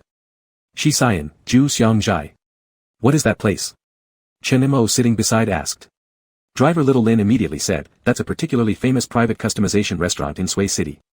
My uncle said Mrs. Shi used to really like the food there, often inviting private chefs to customize her 3 meals a day. This place only serves fixed customers. Ordinary people would never know about it. When he first started working here, Old Lin specifically reminded him that the current Mr. Shi is an exceptionally privacy-focused person. So he couldn't help but be curious about the person whom he let dine at such a place. The relationship between them must be extraordinary. But looking from the rearview mirror, it didn't seem so. They were respectively sitting on the left and right. From the moment they got in the car, his boss had been answering an urgent call and handling work, while the person beside him wasn't thinking of disturbing. It was nothing like those sycophants who were keen on knowing the boss's work details. Instead, he chatted with the driver. My surname is Chen, the person smiled, revealing good manners, introducing himself voluntarily, from New Edge Technology. Mr. Chen, hello, Little Lin nodded to greet him. 2 seconds later, Little Lin suddenly turned back in shock, New Edge Technology. Also surname Chen, Mr. Chen, don't tell me you're the Chen Mo who initiated the R2D concept. The person smiled, am I that famous? Really, much more than that, Little Lin muttered, completely absorbed by the shock. Intelligent technology is always a field where more young people get involved. But the realization of our 2D products has truly benefited the general public. Little Lin complimented wholeheartedly, people like Mr. Chen will surely receive great blessings in the future. That's really borrowing your kind words, Chen Mo laughed. Having the opportunity to relive life is already a great blessing, coming again, he truly feared he might not deserve it. Just then, a motorcycle suddenly cut in from the front without decelerating, startling Little Lin into stepping hard on the brakes. Bang! The seatbelt sent him lurching forward and instantly bounced him back to his seat. Little Lin was still shaken, turning around nervously. Mr. Shi, Mr. Chen, I apologize. He hastily apologized. His following question halted abruptly when he noticed the situation at the back seat. Because the originally busy Mr. Shi, who occasionally hummed while taking calls, now had one hand propped on the backrest of the passenger seat, the other arm tightly circling Chen Mo's shoulder, pressing his head against his own neck in a fully protective posture. With astonishing speed and a stern look, he turned his head fiercely to ask, what happened? Little Lin stammered. Just as he was about to explain, he saw the person cradled in Mr. Shi's arms raise his head. His face flushed red with embarrassment from being caught off guard, and his breathing was unstable. Explaining for Little Lin, I just saw it. That motorcycle didn't follow the rules. Shi Xian checked him by prying at his shoulders, seriously asking, really not hit anywhere? Really not, Chen Mo said, signaling him to let go. Chen Mo instructed Little Lin, handle the situation first. I saw that motorcycle crash into the flower bed, let's go check it out. The owner of the motorcycle is a bare-chested man. In the October weather, he wore a black sleeveless shirt, exposing large tattoos covering his shoulders, whose patterns couldn't be identified clearly. At this moment, he had already stood up, supporting his motorcycle, his expression ferocious. Slowly, passers-by began to gather around. With someone's help, the motorcycle was quickly set upright. Upon hearing that the car owner had arrived, the man didn't even bother to look but started yelling, what kind of crap driving is that? Didn't you see where you're going? Chen Mo, after confirming the man was fine, strolled forward and said, if you had eyes, how could you cut in like that? Huh. The man gave a cold laugh upon seeing Chen Mo, dressed impeccably and looking refined, and suddenly grew bolder. Driving a luxury car makes you feel superior, huh? And yet you hit people and act so righteous. Pay up. If you don't today, this isn't over. Chen Mo was hungry. Really hungry. Hunger made him slightly irritable, especially when dealing with such unreasonable hooligans, and his expression turned cold instantly. He was about to step forward when someone pulled him back from behind. The previously arrogant man froze when he saw another person emerge from behind who he thought would be easily suppressed. This person was not broad-shouldered or burly. Nor did he share the same cold mood as the earlier man. This newcomer exuded an intimidating aura, glancing at the motorcycle driver. An alarm has been raised already, compensation will be sent your way afterward. His tone wasn't icy, but it carried an air that made others feel threatened without effort. Photos were taken, questions asked, responsibility defined. It took them nearly half an hour longer on the road. After getting back in the car, Shaolin said, that guy obviously thought you'd be an easy target, Mr. Chen. Even though the police came, he still insisted you had an attitude problem right from the start. Chen Mo sincerely asked, do I look like someone with a good temper? Exactly, Xiao Lin nodded. Mr. Chen looks cultured and carries the air of someone surrounded by academia all year round. It's hard to describe precisely. Chen Imo hesitated for a moment and chuckled. If it hadn't been for you, Mr. Shi, chances are we might have ended up meeting in the police station. Eh? Xiao Lin looked confused. Why? Because of fighting. This sentence wasn't spoken by Chen Imo, but by Shi Xian. Looking at Chen Imo, who also glanced at him, he simply said, we're almost there. No rush anyway, I've grown numb to hunger already. Chen Imo said. Just a small driver, Xiao Lin sat up front feeling uneasy, thinking he probably shouldn't say anything given the atmosphere. After all, how many people knew that the person who had once dominated school under the label of a school tyrant for 2 years is hard to associate with the now accomplished Chen Imo? Let alone, from Chen Mo's perspective, there was also a past life version of Chen Imo unknown even to Shi Xian, one much harder to link to any concept of being well-tempered. That version of Chen Imo only had superficial knowledge of Shi Xian. Their deepest contact was just one drunken episode mentioned by Old Go, when Chen Imo lost control toward Shi Xian, just that. Back then, they never imagined sitting in the same car like this. After a nearly 5-year void of time, having become 2 independent mature individuals, they could sit together calmly in the same space. Chen Imo wasn't sure what kind of mindset Shi Xian harbored while dealing with him, but, at least, Chen Imo treated it as the dignified relationship that adults should maintain. Even if it had been just an hour ago. In Huan Shang's office, he had experienced heartbeats disrupted by emotional shock from their long-overdue reunion. And during the accident just moments before, Shi Xian had instinctively shielded him without hesitation, leaving Chen Imo momentarily lost in thought. Chen Imo couldn't deny that, upon reuniting with Shi Xian, he was far from being as calm as he had assumed himself to be. However, Chen Imo realized that Shi Xian, as the CEO of CM, had just returned to the country, undoubtedly drowning in piles of documents and schedules. The cutting-edge technology team led by himself was also about to dive into the second-phase experimental stage. People seldom mention Shi Xian's background these days, just as very few within Chen Mo's circle now know his own past or original family background. Both had moved on, paving roads broader and wider ahead. Dwelling on whether the troubling emotion stemmed from nostalgia or simply an inability to forget completely wouldn't help solve the current issues. At 6 o'clock in the evening, as twilight lights began to illuminate, Zhu Xiangzhai was located in a somewhat hidden ancient alley in the downtown area. The neatly arranged bluestone path in front of it held red lanterns hanging beside its doors, giving no hint that it was a dining spot from the outside. The owner was a middle-aged man in his 40s with a friendly demeanor when smiling. Upon seeing Shi Xian, he expressed surprise, so different after a few years. When did you come back? Only been back for 2 days. Shi Xian replied upon entering. He gave a brief introduction of each other and referred to Chen Mo as an old classmate. The owner eyed Chen Mo up and down with an inscrutable smile. Chen Mo, puzzled, said, "What's wrong?" "It must be you," the owner said to Chen Mo, nodding toward Shi Xian. "This guy called me several times during the summer vacation of his second year in high school, asking me how to make soup and cook dishes. I didn't know what he was up to, and he said someone had a weak stomach. When I saw that stomach-nourishing menu today, I started guessing if it was the same person. This young man really looks handsome." The little joke couldn't stop Chen Mo from showing surprise. That summer, that vacation. They would occasionally stay in the house during the boring daylight hours, each doing their own thing. Chen Mo drank the soup he made and ate the dishes he cooked, thinking he was just following a recipe book and never imagined there were such twists involved. These trivial details came rushing out one after another, already occupying his thoughts too many times during this brief afternoon spent with Shi Xian. This led to when the waiter served a few fixed appetizers, Chen Mo among the various foie gras and smoked salmon dishes chose a plate of cucumber salad from the cold dishes section. He was in a hurry to eat something to fill his empty stomach. But before he could pick it up, Shi Xian took away the plate. Chen Mo, holding chopsticks, stared at him across the table, slightly shocked. Shi Xian frowned first. "You should know it's not good for your stomach to start eating cold food when you're feeling unwell. Are you taking care of a dog's stomach instead?" Chen Mo. It had been too long since anyone dared to directly prevent him from doing something. People in the company treated him as the boss. Most of the people he now met at school were basically juniors, always being asked for opinions and guidance, used to playing the role of advisor. Being suddenly re-educated brought back memories of the time when a certain person once remarked on his smoking and black tea combination. Chen Mo propped his head up and chuckled a couple of times. Shi Xian then pushed a freshly served corn soup toward him. "If you're starving, don't rush. Start with some soup to warm your stomach first." Shi Xian's mood wasn't exactly clear, watching Chen Mo take a couple of sips before furrowing his brows again and asking, "Are you sure you won't go get checked up?" "Absolutely unnecessary," Chen Mo said while drinking and lowering his head. "My company offers benefits, with free checkups every half year. 2 months ago, I visited Old Go on set and got checked up as well, everything turned out fine." Chen Mo skipped over a lot of details. Like his constant bouts of gastritis due to irregular meals because of work, like his legs needing extra attention during seasonal changes, or his occasional need for medication-induced sleep when anxious. These were all trivial matters.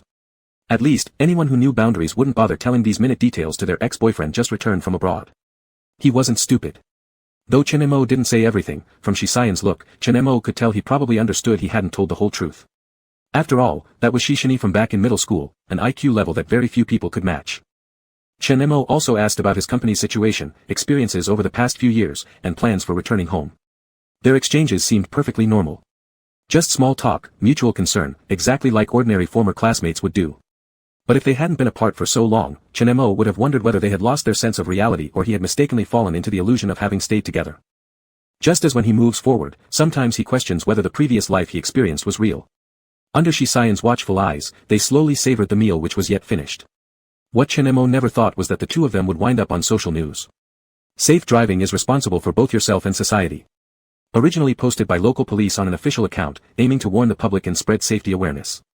Even including a video clip where a tattooed man broke down in tears upon learning of the exorbitant compensation costs he faced. However, the police didn't expect that. A daily post with a mere 100 views suddenly skyrocketed. The comment section piled up like a skyscraper. Holy crap, that luxury car is top of the line. The muscular guy thought he was tough, but ultimately, socialism will teach you a lesson. Not to mention, has anyone noticed that there are two dashing figures in the news report? We did. They've been screenshot already. I'm not sure if I should say this. But I think I recognize these two individuals. If you're interested, search for CM Group and the new popular emerging technology over the last 2 years. It might surprise you. Note though, there's hardly any information available, you need to put in effort. Thanks, went and checked. All I can say is, are bosses nowadays all this kind of elite level? Guys, are you missing something here? When they were standing against the backdrop board and whispered to each other sideways, they looked especially intimate, didn't they? Shipper alert. If you see gay couples everywhere, maybe it's time for you to wear glasses. Impossible, I just went to high school with them, old classmates only. At that moment, Chen-mo was sitting in the store, asking Shisayan with a complicated expression as if he'd been hit by a pot, who is this person at the end? Then Chen-mo received a lot of messages. Lao Go. Qi Lin. Sun Xiaoyao. Jiang Su, you too. These people, who hadn't been in contact for such a long time, suddenly resurfaced, all sharing the same question. Holy crap, have you two gotten back together? Chapter 68. Chen-mo wasn't sure whether Shisayan had received similar messages.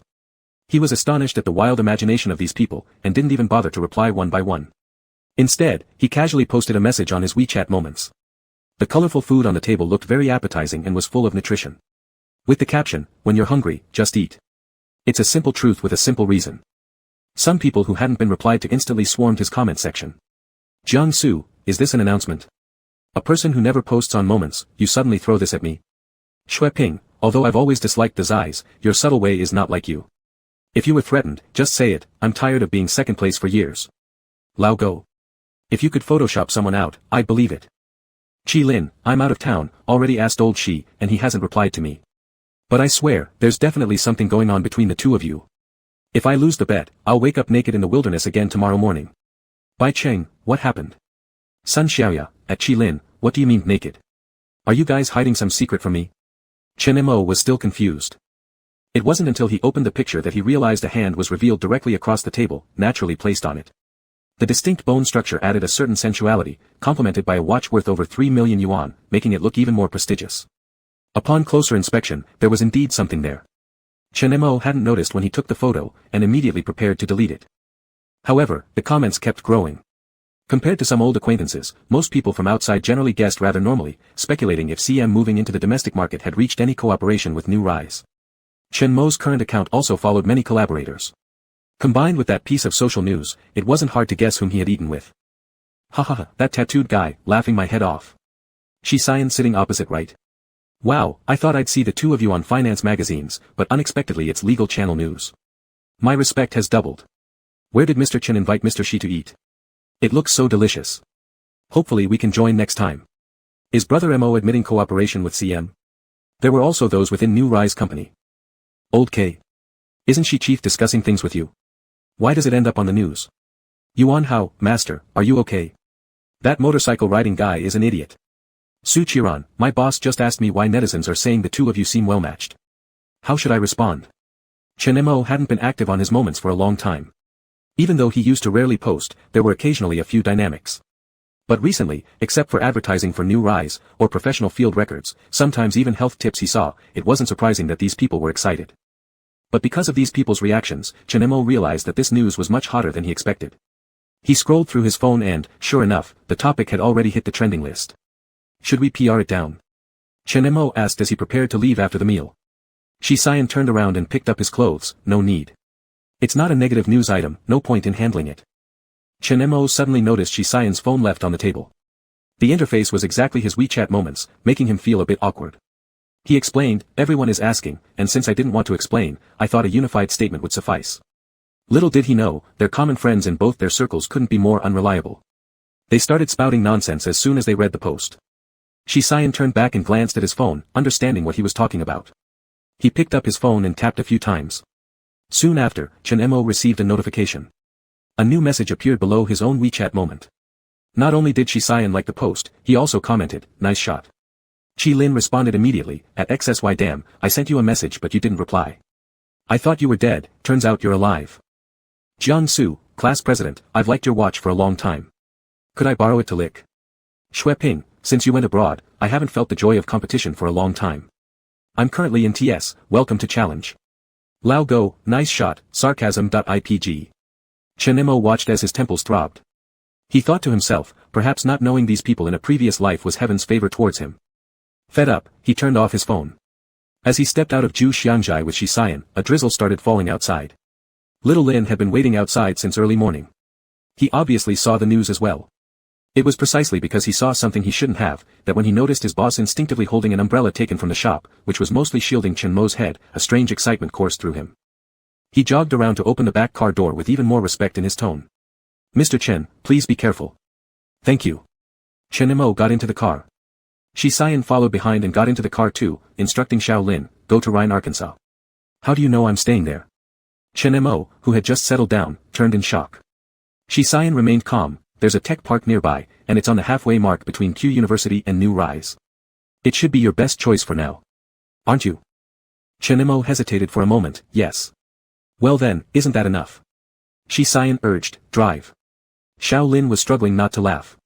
Not for any other reason, but because their boss clearly wasn't telling the truth, while Mr. Chen knew he was bluffing but had no evidence. This sight somehow made people chuckle. Xiao Lin started the car and asked Chen Mo, Mr. Chen, are you and our chairman Shi truly high school classmates? Yes, Chen Mo shifted away from the previous topic, we were seatmates. Xiao Lin nodded, no wonder you both seem to understand each other so well. Do I? Chen Mo wasn't sure since they hadn't seen each other for years, that was a fact. However, from meeting till now, Chen Mo had never felt unfamiliarity from Shi Xian, whether it was lending him clothes during their initial encounter, remaining calm upon facing an obnoxious car owner, or insisting on paying for the meal despite being invited. All these actions reminded him of the past Shi class president. That careful, composed, and gentlemanly person. Which is why Chen Mo could effortlessly associate him with the past Shi class president. When Lao Go first complained about him on WeChat moments and then chased him into a private chat, Chen Mo simply replied to him, don't ask. We haven't reconciled. Lao Go, do you think I believe that? Lao Go, did you two not rekindle your past flame?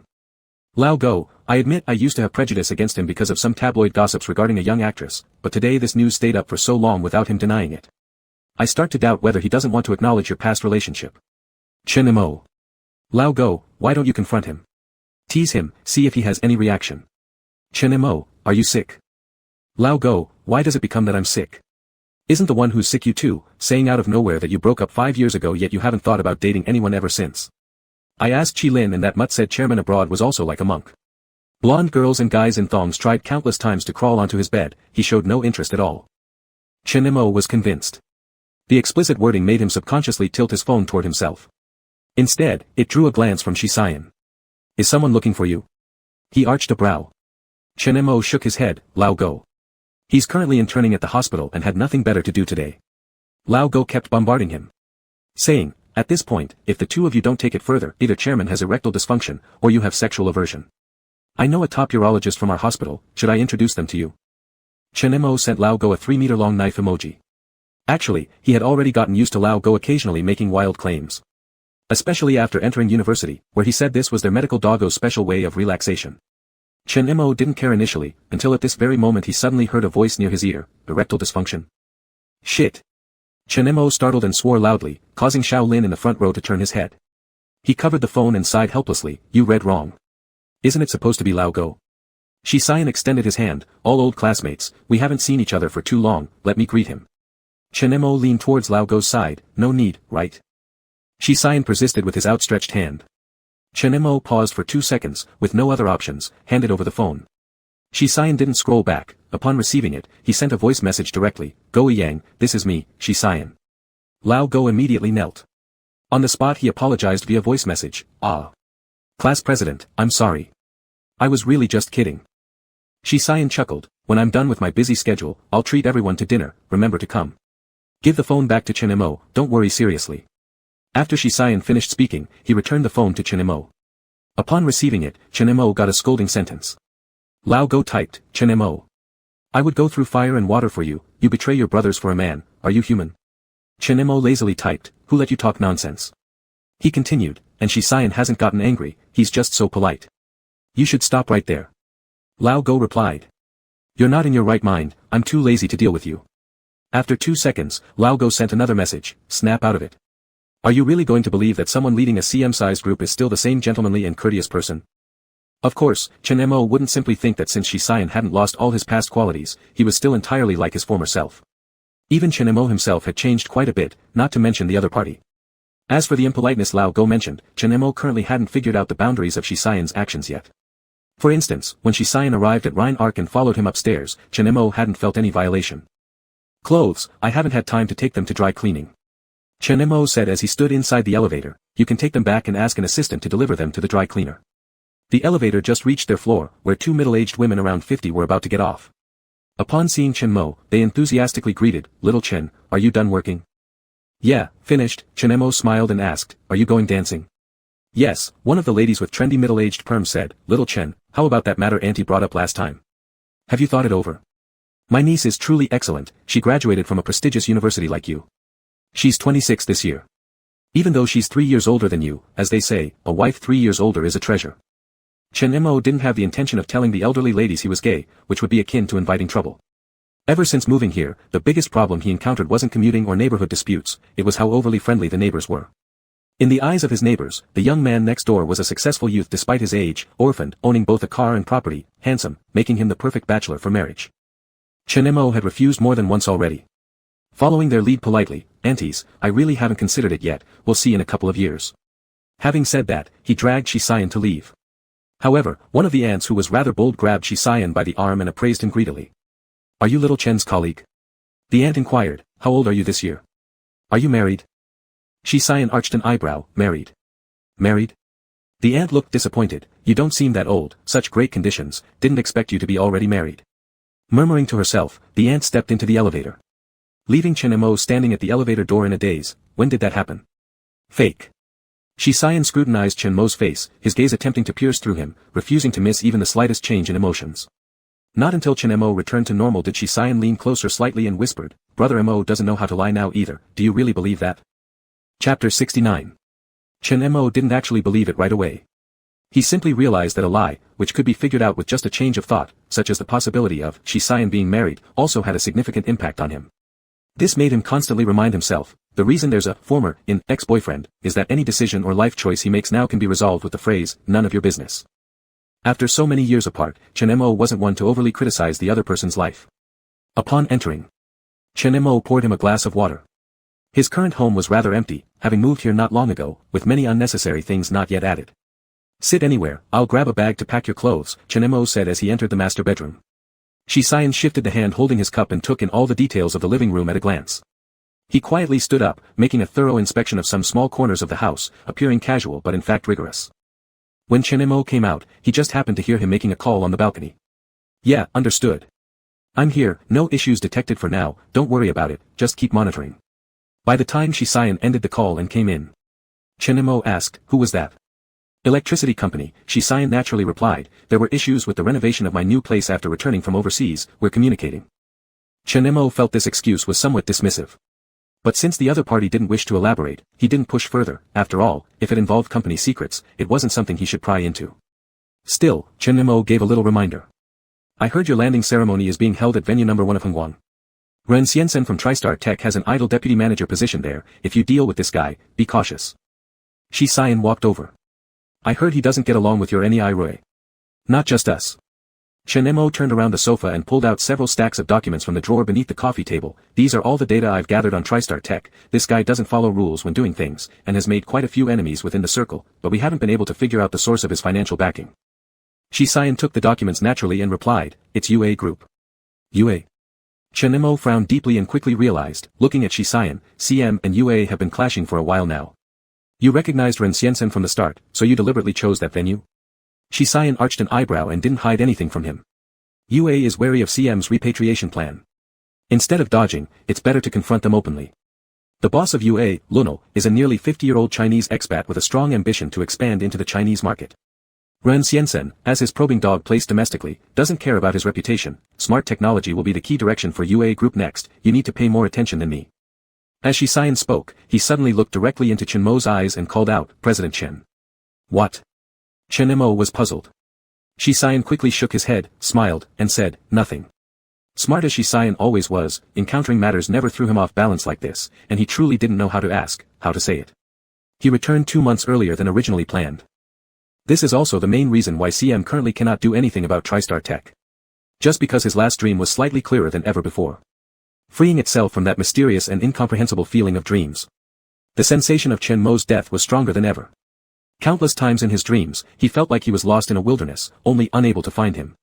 Waking up drenched in emptiness and only attributing it to being trapped in the night of their separation in the rain, a young Chen Mo sincerely once said, "Brother Yan, we all know it was just an accident." Uncle's mishap expedited what seemed to be an inevitable separation. Because they were both too young. Only that night, he dreamt of himself standing on barren grassland in front of an unfinished building. A stretcher covered with a white cloth. The deafening wail of police sirens. The flashing lights of media cameras. He couldn't hear clearly what everyone was saying with their mouths moving. He only had a foreboding that he shouldn't approach to lift that white cloth, because the price would make him regret it immensely. He had a premonition, lying there was not the 18-year-old Chen Mo, but the 28-year-old him. What was he regretting in the dream? Regretting not coming back to the country sooner? Or regretting not resisting letting go at first? He couldn't gamble with it. A strong intuition told him, he mustn't either. Thus, from the day he left the country, 5 years, 2 months, and 23 days later, he boarded his return flight. The outside world thought he was bringing CM back to expand its operations in China, or perhaps completely take over the Shi family business. Or maybe it was due to national sentiment. In reality, the core reason was only one. Because Chen Mo was still here. The 23-year-old Chen Mo is both the same and different from the 17-year-old Chen Mo. His college education, or these few years in the workplace, have smoothed out the occasionally sharp edges that seemed careless beneath his high school demeanor. Outsiders see him as sometimes suave and knowledgeable, eloquently discussing business as a leader, and at other times as easygoing and gentle. He has nourished himself very well. From a seedling in dry, desolate soil, he's grown into a towering tree. Shi Xian returned after his long absence, subtly approaching while being disturbed by that inexplicable dream. He had checked all possible dangers around him, but there were no signs of anything unusual. Even when he entered this apartment earlier, subconsciously checking everything for him first, he still didn't find any problems. The only person who truly bore a grudge against Shi Xian from the new technology department was Ren Xiansen. Thinking about this, Shi Xian's gaze grew colder. That day until Shi Xian left home, Chen Mo thought his mood must have been pretty average. Considering how he took away that pile of documents, he sighed and thought, the class president Shi who focuses solely on business hasn't lost any charm from his younger days and might even be more attractive, but his presence is intimidating. The interns new to the new Edge company would probably all tremble if they faced such a boss. Shi Xian took his suit that day. After taking 2 days off, Chen Mo returned to the laboratory and continued his research. On the day the CM landing ceremony officially took place, New Edge also received an invitation. Chen Mo originally planned to attend. Whether as an indirect partner or due to personal friendship, he had no reason to decline. But that day started oddly with old K dragging him early in the morning to pick out clothes. "Are you dressing up like a peacock?" Chen Mo finally lost patience after trying on the third suit. Old K, sitting comfortably on a leather sofa in a high-end clothing store, stroked his chin and looked him over, then earnestly advised, "You've already lost patience. Do you know how many people have their eyes on our company since your news with Mr. Shi from CM came out?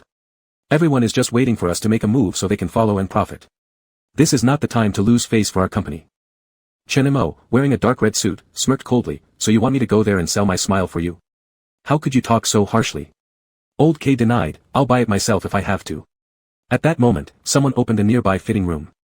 Su Qianran walked out in a white floor-length evening gown, addressing Old K, "It's rare to see you part with your money. But with Chen Mo's looks, even if he wore sackcloth, he wouldn't look bad, right?" Chen Mo groaned, "You two should stop now."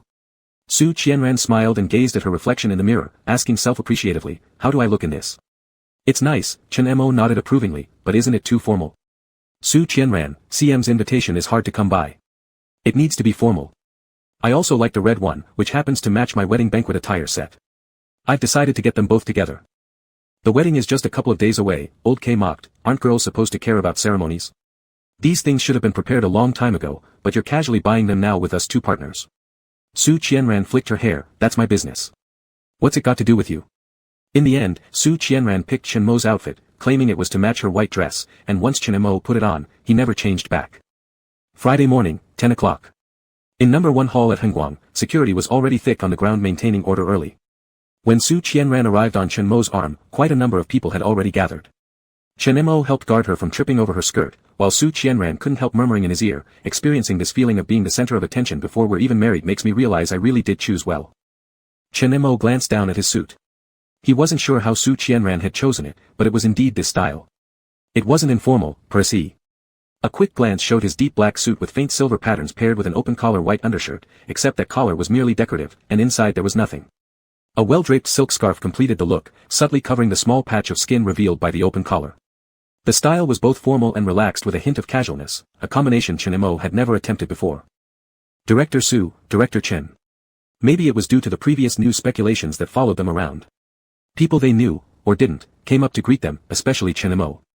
Many inquired openly or indirectly whether he was close to the owner of CM Group. Chen Mo answered uniformly, not really.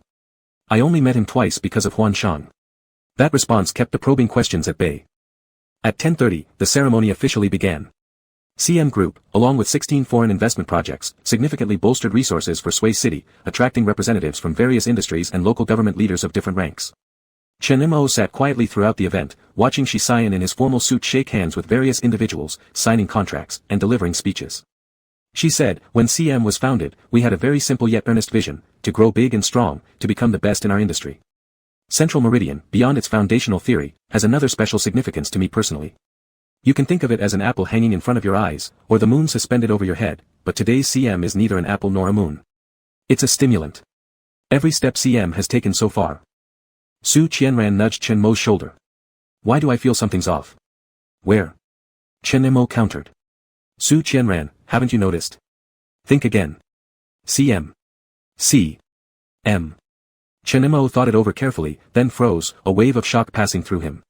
He looked up at the man on stage, who finished his speech amidst thunderous applause and was ushered into the next phase of the ceremony. Chen Mo hesitated, was it just Su Qianran being overly imaginative? But he wouldn't have time to dwell on this anymore.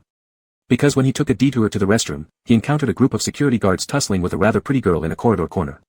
He initially assumed it was due to the guards overreacting. However, on closer inspection, two more figures came into view, Han Xian and Ren Xiansen. Han Xian had been present during the last time Chen Mo saw Shi Xian. And Ren Xiansen was someone even more familiar to him. In his mid-30s, Ren had beady eyes and a scar near his eye that indented like a peanut. The present Han Xian seemed even sharper now. One hand pressed against the wall, the other holding Ren's collar tightly, gritting his teeth. Ren. They should have wiped you out overseas years ago. Do you even remember how you almost lost an eye back then? Ren readjusted his collar and sneered, Mister, she wasn't ruthless enough back then. Now that you're all back in China, let's see whose skills are sharper. Han pointed at the girl beside them, is threatening this girl into becoming a companion part of your skills? That's disgraceful. Ren laughed out loud, misjudgment on your part. She wanted fame, it's mutual benefit. Then, deliberately provoking Han, Ren added, oh, by the way, I heard that Mister she got quite a beating with that stick. Brain concussion. Did it leave any after effects? Han started, but his words died in his throat. Because someone placed a hand on his shoulder from behind. Before he could turn around, the figure moved past him, stepping forward toward Ren Xiansen and scoffing, I wondered who it was. You should focus on your research if that's what you're good at. Why keep meddling? Humph. Without warning, Chen Mo delivered a kick to the man's knee bend and twisted his shoulder, pressing him hard against the wall. A crack resounded, followed by the man's agonized scream. Chen Mo pressed the man further into the wall, asking seriously, did you hit him? Chen Mo, you don't know. Ah. Answer my question. Chen Mo grabbed a handful of the man's scalp and slammed his head into the wall, continuing to demand, did you hit him? No, Ren Xiansen croaked, his neck turning red as veins bulged. I hired some fugitives abroad and gave them money, but they were a bunch of fools and didn't succeed in the end. Chen Mo understood that Shi Jianqing faced dangers even overseas. It must not have been easy for Shi Xian either. But hearing it firsthand versus imagining it are entirely different things. Fugitives hiding abroad were usually desperados. Ren clearly aimed for murder. Chen Mo's temple throbbed violently. He hadn't felt such uncontrollable rage in ages, it surged wildly, unstoppable. In one swift motion, Chen Mo pulled Ren Xianxin around and punched his face furiously. 1 punch, 2 punches, 3 punches. That year, the shadow of the fierce fight between Chen Jianli and Chen Mo came back to haunt him. That day, Chen Mo broke the taboo he had locked in his heart since childhood without warning. When people around noticed something was off, they rushed to stop him. Han Qian exaggeratedly nagged, "Stop fighting already, you two are like a married couple making a scene in public. Your husband is fine, better than ever. TSK. Damn. You're quick." Chen Mo stepped back from the man sprawled on the ground, his clothes disheveled, breathing heavily. He stared at the group approaching down the corridor. A sarcastic smile flickered in his mind as he looked at Han Qian. This guy must be crazy, his relationship with Shi Xian ended ages ago. Before he knew it, they were face to face. Shi Xian glanced at the person lying on the floor, treating him like dead weight. He grasped Chen Mo's upper arm, his gaze sweeping over the scrape on his cheekbone, eyes dark and unreadable. "Fighting again?" "Yeah," said Chen Mo, the lingering ferocity still smoldering in his voice as he met Shi Xian's eyes. "My hands were itching." Shi Xian dismissed the rest, giving Han Qian a brief order, "Take care of this." Then, he firmly pulled Chen Mo away from the scene in long strides. Chen Mo had no idea what he intended to do but followed clumsily as he kept up with his hurried pace. They stopped in front of a door. Shi Xian pushed it open. Chen Mo only had a fleeting glimpse, it seemed to be a lounge. Before he could fully assess it, Shi Xian forcefully shoved him against the door. He gripped his chin and crushed his lips in an invasive kiss. It wasn't gentle, brimming with domination and a tinge of bloodlust. As if he'd been wanting to do this for a long time, deepening the kiss while his hand snaked under Chen Mo's shirt, and both froze. 2 seconds later, Shi Xian murmured a curse against his lips. "You've got some balls, don't you?" Chapter 70. Chen Mo could feel the hand attached to his waist, with a palm temperature that was incredibly high. In contrast to the vague flirtation in Huan Shang's office a few days ago, at this moment he clearly perceived the other person's emotions, intense, invasive, unmasked and already disdainful of hiding. Chen Mo's waist was very slim. Due to his leg injury, these past years he rarely participated in running or similar exercises. Occasionally, when caught by old K to go to the gym, he usually just did some sit-ups or pull-ups. That thin layer of muscle instantly tightened due to the sensation of skin-to-skin contact. After Shi Xian leaned in and whispered those words, he didn't let go. Instead, he pushed further, sliding his hand towards Chen Mo's lower back, controlling him while slowly caressing him, pulling him forward closer to himself, and then quickly tilting down to kiss again. From the initial shock and tension, Chen Mo lost the last defense in his mind as they were drawn in. He thought, the person kissing him now is Shi Xian. It's the same person who, upon waking up again, asked during their first meeting, "Where is the person in our class who is so sick they can't walk?" It's the person whom Chen Mo never thought would have any intersection with him at first, yet came closer time and again, even when 1 second before the first kiss from the other party, Chen Mo himself was saying, "This life, the next life, and the life after that will have nothing to do with you." For 5 years, since their reunion, Chen Mo has adhered to the principle of getting along without incident. Finally, everything unraveled at this moment. Gradually heavier breathing. The grip intensifying against his skin, his tongue root becoming numb to the point of starting to ache. The shallow stops of youth have obviously proven inadequate for today's needs.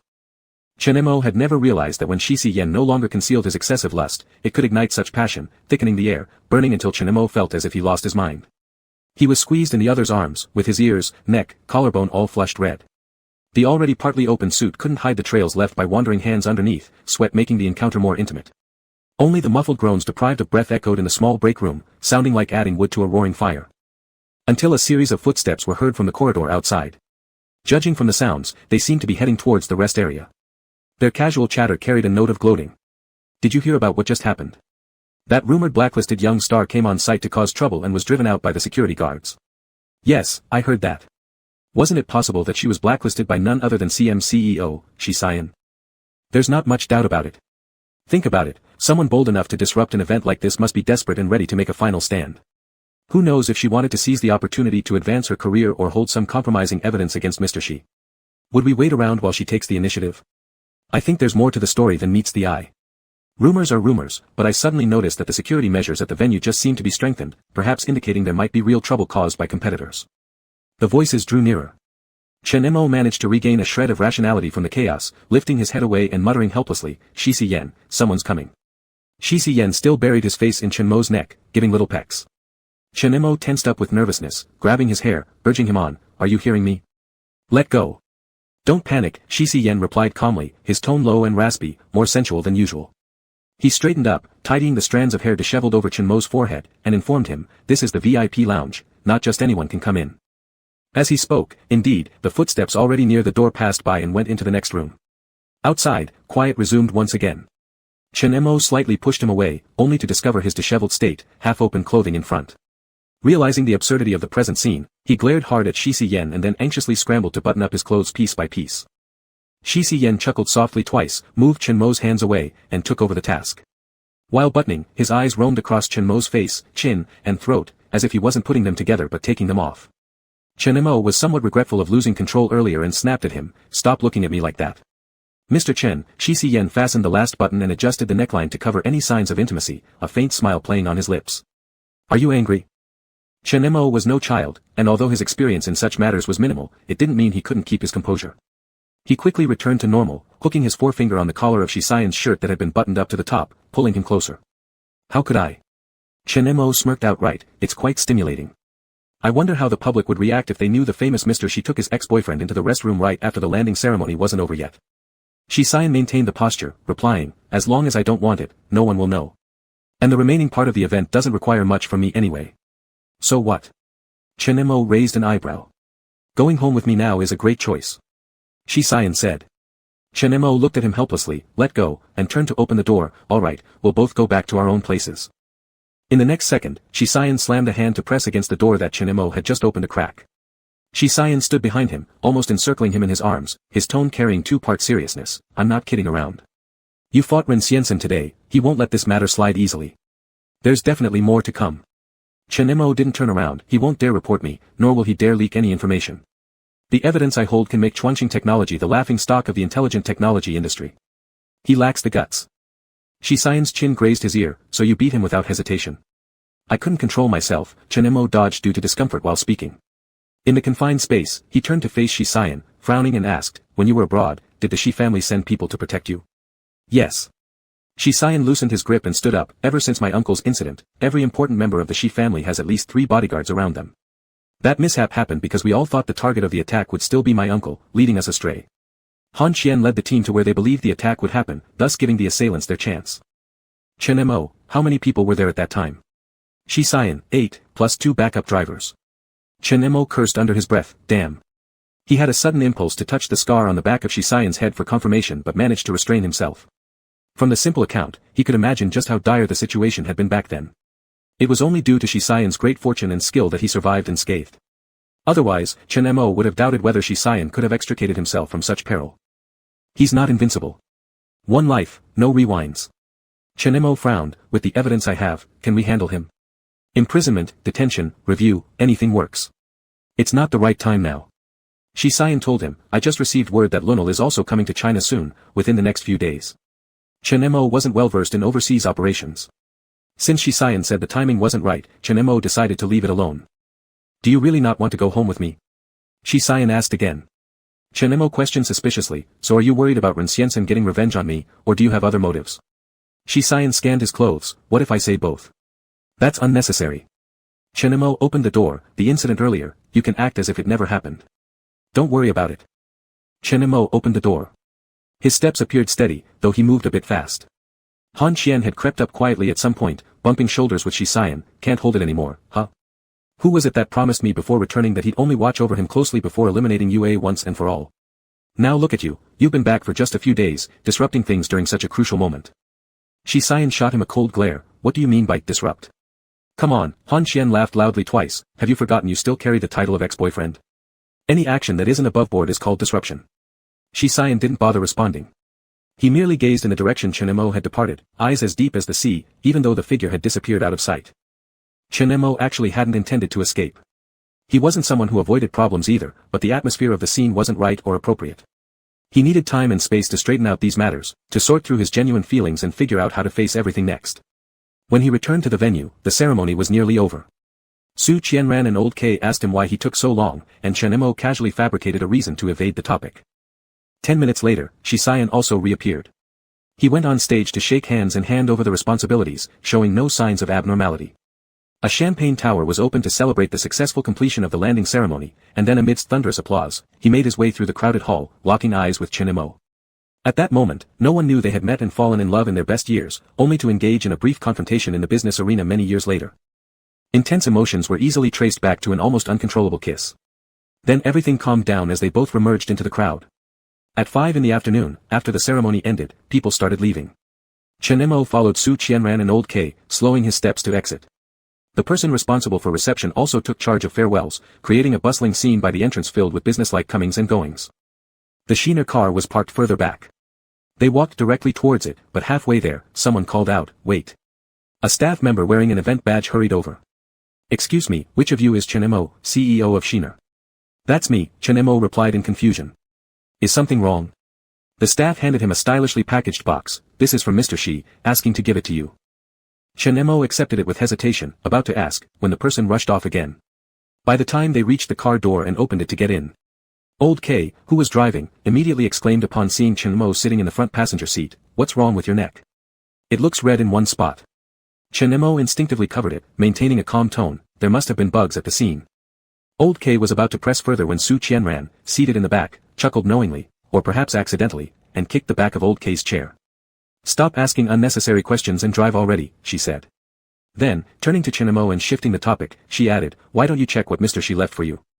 So, Chen Mo pulled out the box and began unwrapping it. But the next second, his face turned red as he quickly closed the lid. Su Qianran and Old K both looked over curiously. "What is it?" "It's nothing," Chen Mo said calmly. "It's just my ID that I dropped earlier." He found it and returned it. In reality, Chen Mo's fingertips gripping the edges of the box were pressing hard. Inside, beneath another layer of packaging, were bold words printed clearly, "Men's disposable breast pads." Chen Mo rested his forehead against the cool car window. Memories flooded back from their heated encounter in the restroom earlier, when Shisayan's hand seemed to brush unintentionally across something sensitive. He faintly murmured something like, "pain," or similar. A wave of embarrassment rose up from his neck. Closing his eyes, Chen Mo inwardly cursed under his breath, "Damn prick. He didn't dress this way every day. What did Shisayan mean by sending him such a thing?" Chapter 71. 2 days later, it was Su Qianran's wedding banquet. This wedding had been prepared with great grandeur. It wasn't merely the affair of two individuals but also a powerful alliance between the families they represented. It wasn't just elders and relatives who were invited, anyone from the upper class with connections received an invitation. The outside world had been building momentum for this occasion well in advance. They said that even a starving camel is bigger than a horse. The Yang family had several generations worth of accumulated roots. In recent years, under Yang Ji's control, it seemed as if the Yang family business had come back to life again. Su Qianran rarely mentioned her relationship with Yang Ji in front of Chen Mo, but that didn't mean Chen Mo was unaware of the many issues left over when Yang Qian was in charge. The pressure on Yang Ji in these past few years was unimaginable. Despite this, Yang Ji never pressured Su Qianran to get a marriage certificate, which at least made Chen Mo feel that he was somewhat decent. That day, Chen Mo set out early. He was simply going to pick up the old man in advance. "Rare to see you dressed so neatly," the elder remarked with a smile upon seeing him, glancing him over. Chen Mo looked down at his own outfit, a complete set including shirt, vest, and suit jacket, even wearing cufflinks. On the surface, he appeared perfectly proper, but inwardly he momentarily found his unintentional attention to detail amusing.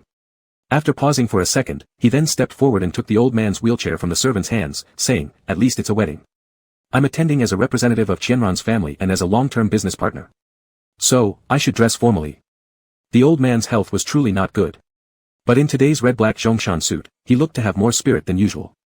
He lightly patted the hand resting on the armrest where Chen Mo held it and said, "5 years ago, at your request, all reports and news related to your connection with the Yang family were suppressed.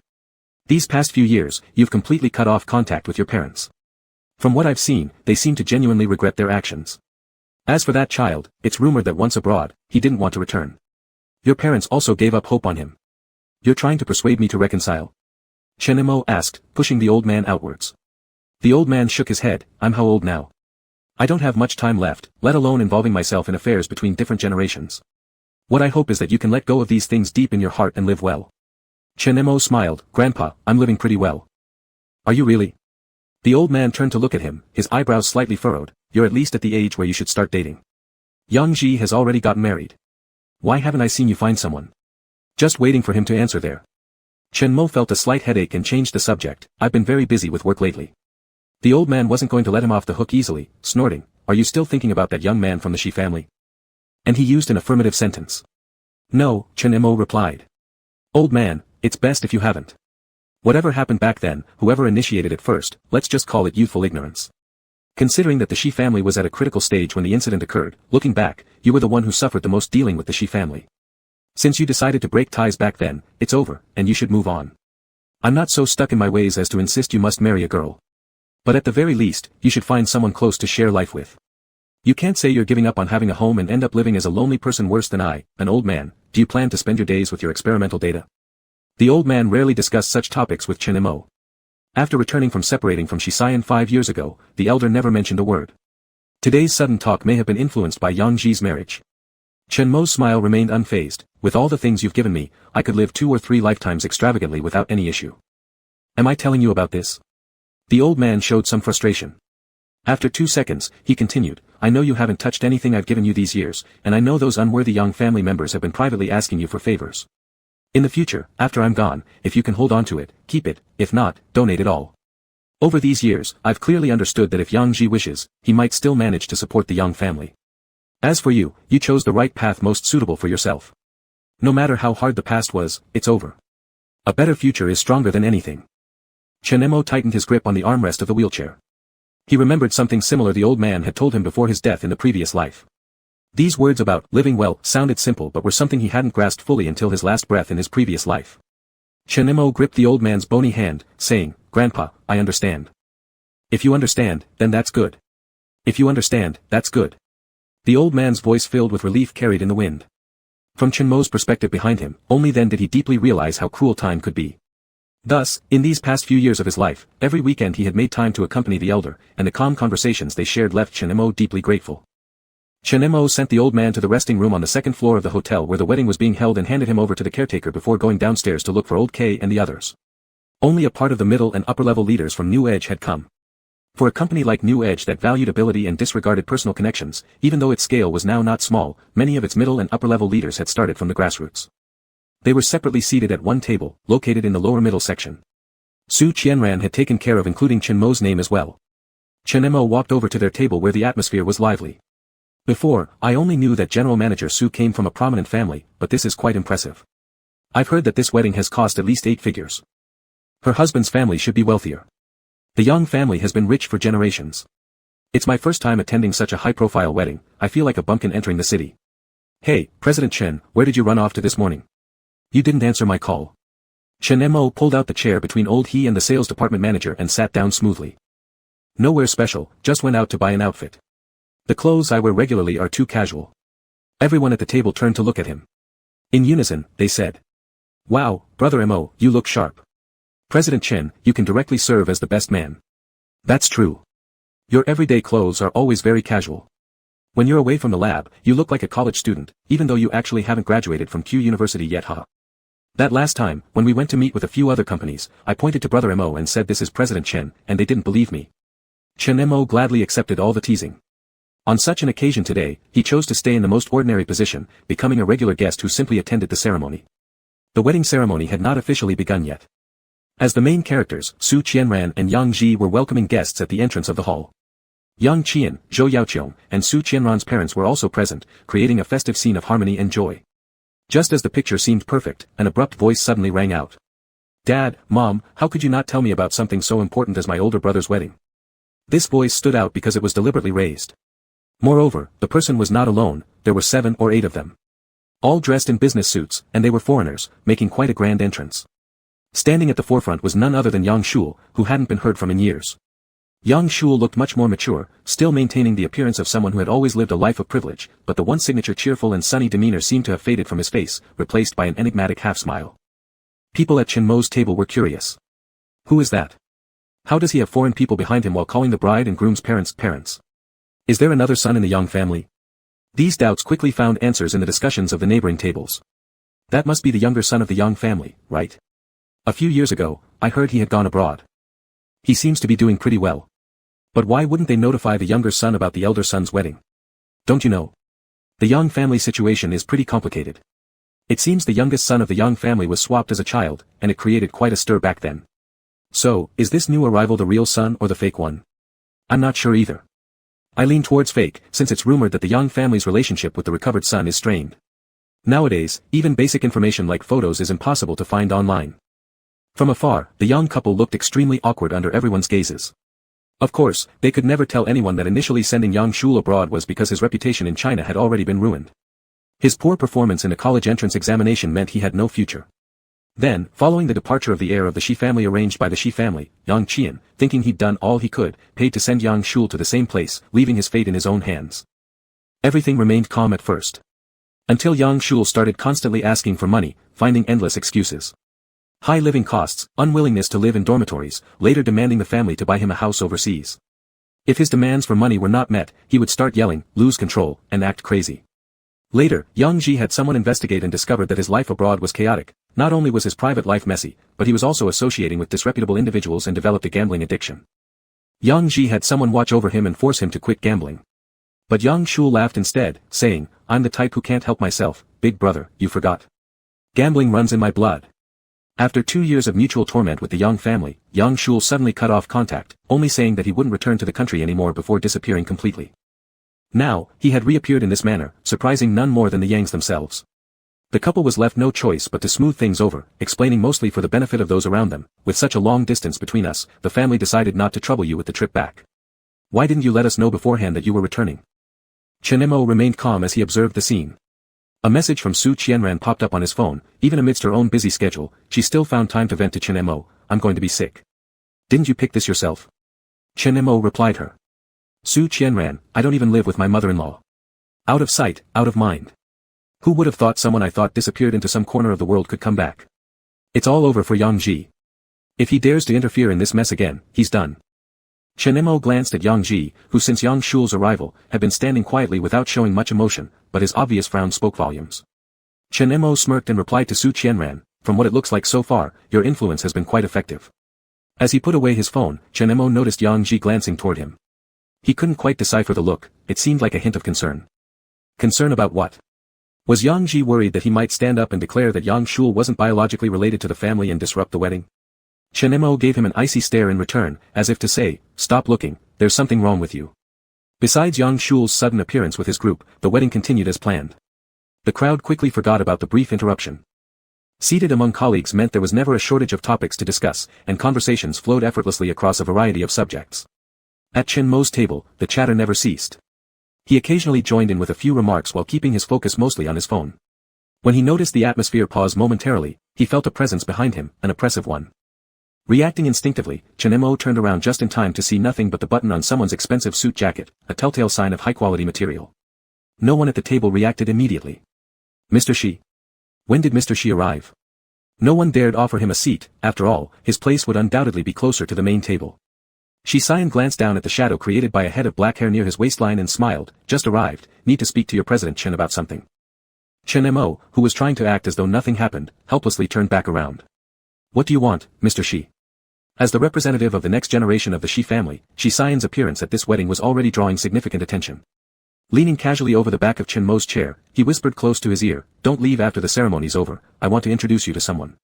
Rising to leave, he added unexpectedly, you look pretty sharp today, good choice with the outfit. That last remark was heard by everyone at the table. Mr. Shi's judgment seems to align with ours. Mo today certainly stands out. As Shi Xian walked a few steps away, his phone emitted a ding. Finally, the chat name that read, Silence isn't golden, it's your grandpa, flashed again after a long hiatus. Silence isn't golden, it's your grandpa, middle finger.jpg. XSY, President Chen, mind your manners. Chapter 72. The wedding was perfect. Right up until the ceremony ended and the banquet concluded, Chen Mo thought that this day was no different from any other ordinary day. He attended as someone completely unrelated to the Yang family, and when he left, all he did was wish the hosts of today's wedding congratulations. However, as the guests began to gradually leave their seats, Chen Mo didn't see Shi Xian anywhere. Just as he was preparing to leave under a colleague's greeting, someone suddenly rushed over to him and quietly said, something has happened with the old man. At the time, Chen Mo assumed the issue was some blind fool from the Yang family irritating the old man again. It wasn't until he followed the person over and saw the elderly man who had fallen down the stairs, being urgently transported to the hospital. Chen Mo froze for a moment, noticing the elderly man's ash-gray complexion and the blood from the back of his head that dyed his white hair red. Stunned in place, it all felt so surreal. Just earlier that morning, he had been saying that he needed to find someone to live a good life with. The scene of the incident was chaotic. Chen Mo stood at the edge, hesitating for a long time before stepping forward. By the time he left the hotel, Chen Mo immediately saw Yang Shul waiting by the roadside with a group of people. It seemed as though he had been waiting specifically for him, walking straight up to Chinemo and blocking his path, smiling as he said, "You cut ties with your family even when I was still in the country, and I've heard there hasn't been much contact these last few years. Chinemo, you really don't need to get involved in something like this." "Move." Chinemo stared at his face, only seeing the dark circles under his eyes when they drew closer. Yang Shul maintained his stance. "After such a long time without seeing each other, you're still the same. As if the entire world owes you something. Chinemo, I'll say it again, move. What can you possibly do to me if I refuse?" Yang Shul sneered coldly. Two people resembling bodyguards standing behind Yang Shul suddenly stepped forward, but unfortunately, they never even got close enough to touch Chinemo. Because Chinemo had already been stopped mid-motion by someone else, who pulled him back slightly. Shisayan stood next to him, looking coldly at Yang Shul. "What benefit has Lunel promised you?" Young Master Yen is truly well informed. Yang Shul's gaze tightly locked onto Shisayan's face, with complex and twisted expressions showing on his own. Looking between Chinemo and Shisayan, he returned to his normal state, replying, "But don't misunderstand, my return this time was genuinely just for my older brother's wedding. And as for Lunel, I don't need him to offer me anything special, after all, he's already my fiancé now." Even Chinemo frowned at that statement. "I'm simply surprised," Yang Shul repeated to Shisayan, "that you could have developed so well abroad, and yet, since returning home, you're still tangled up with someone like Chinemo." Chinemo grew tired of listening to his nonsense. He tried to move past Yang Shul and go forward. "Chinemo," Yang Shul called out to stop him, laughing as he asked, "Don't you want to know why the old man fell so randomly from upstairs? After all, he's taken care of by a professional, 24 hours a day." "Oh, wasn't the caretaker someone you hired?" Chinemo abruptly turned around, grabbing Yang Shul's shirt in one motion, his icy gaze piercing through. "It's you." "It most certainly isn't," Yang Shul smiled confidently, not struggling against the grip. "All I did was inform him that the 20% stake in his hands could be claimed via Lunel's channels. Back then, once I had no further value, they dumped me overseas. When I was left dying in another country, since no one helped me, I had no choice but to come back and take what was mine." Who knew the old man would react so dramatically, saying outright that he'd rather donate it than give it to me, and then accidentally, bang. Tell me, at his age, could he possibly survive? The sound of fabric crumpling harshly under Chinmo's grip filled the air. Turbulence churned within his heart. Such an outcome was the one Chinmo despised the most.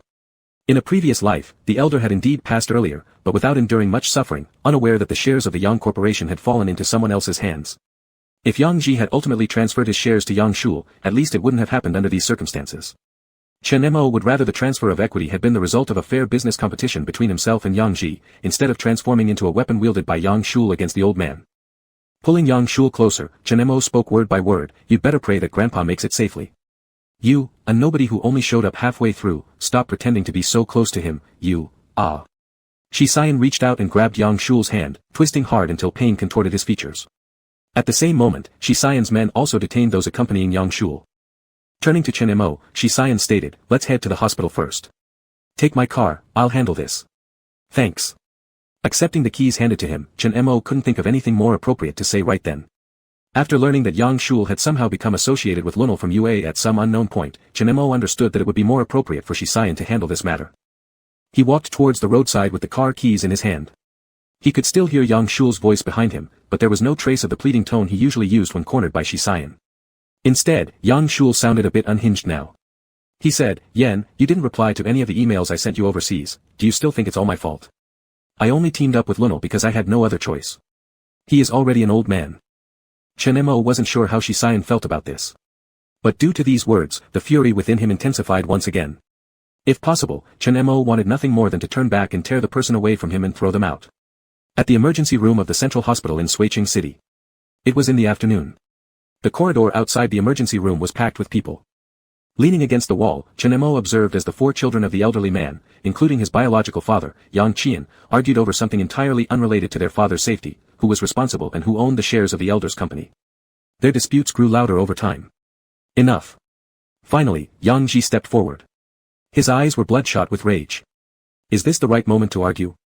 Despite being in power for years and having built a certain level of authority among the Yang family, he still managed to command respect. Accompanied by Su Qianran, he weaved through the crowd of Yang family members, approaching Chinmo before saying hoarsely, "I've just found out why grandfather had the accident. This won't go unpunished. I don't need your explanations." Chinmo replied expressionlessly. "You have your way of handling things, and I'll deal with mine." Yang Ji wiped his face, looking quite exhausted. Su Qianran beside him furrowed her brow slightly, supporting him. For Su Qianran's sake, Chinmo kindly reminded him, Yang Shul has the backing of Lunel from UA. If you want to avoid being caught off guard, prepare early. Yang Ji stared deeply at Chen Mo for a while before saying, I'm sorry. What? Chen Mo frowned. Su Qianran patted Yang Ji signaling him to rest a while. She stayed where she was and told Chen Mo, you shouldn't think he's apologizing because of what Yang Shul looks like now, this apology has been pent up inside him for a long time. He is stubborn and never knows how to apologize. Chen Mo, I just want to say that nobody can ever understand everything you've been through. It's normal not to forgive. Don't carry that weight on yourself.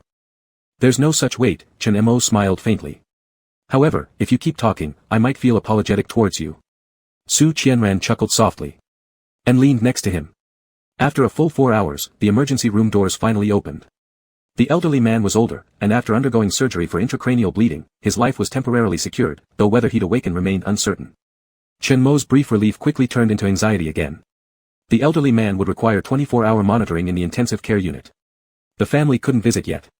By 9 o'clock in the evening, dragging his weary body, Chen Mo left the hospital. Long-term mental strain drained him more than working overtime for several days. Holding his coat in hand, as he exited the hospital main door and descended the long stone steps, he noticed that his numb legs, which had lost feeling, began to ache. Perhaps it was because of a collision during his admittance or from standing too long. He allowed himself to sit down on the steps.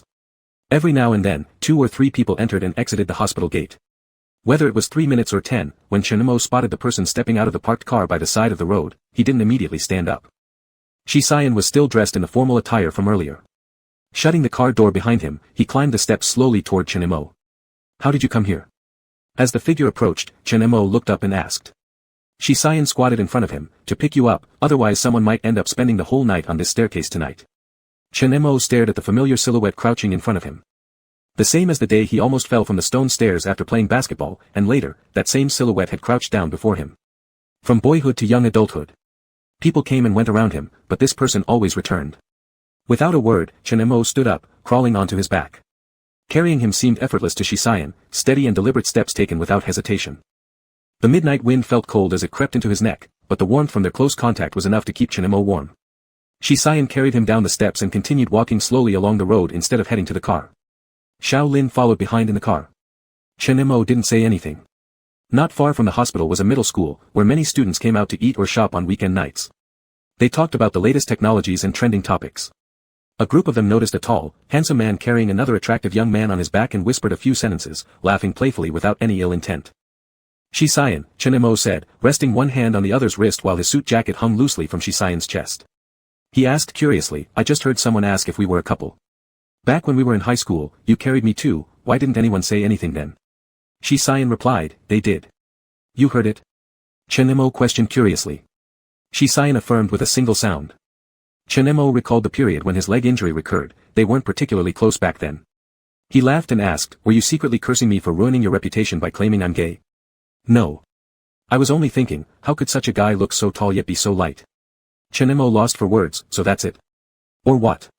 Shi Xian adjusted him slightly higher up his back. You're still light now. Chen Mo, do you know what I was thinking when I saw you sitting alone on those steps earlier? What were you thinking? I regretted it again. Shi Xian said, every time I encounter you, I seem to be filled with regrets. I regret leaving in the first place, assuming you'd be fine living alone. Chen Mo had indeed been doing well, not just in his own opinion, but also in the eyes of those around him. Graduating from a prestigious university, succeeding in his career, having goals, living comfortably, and being wealthy.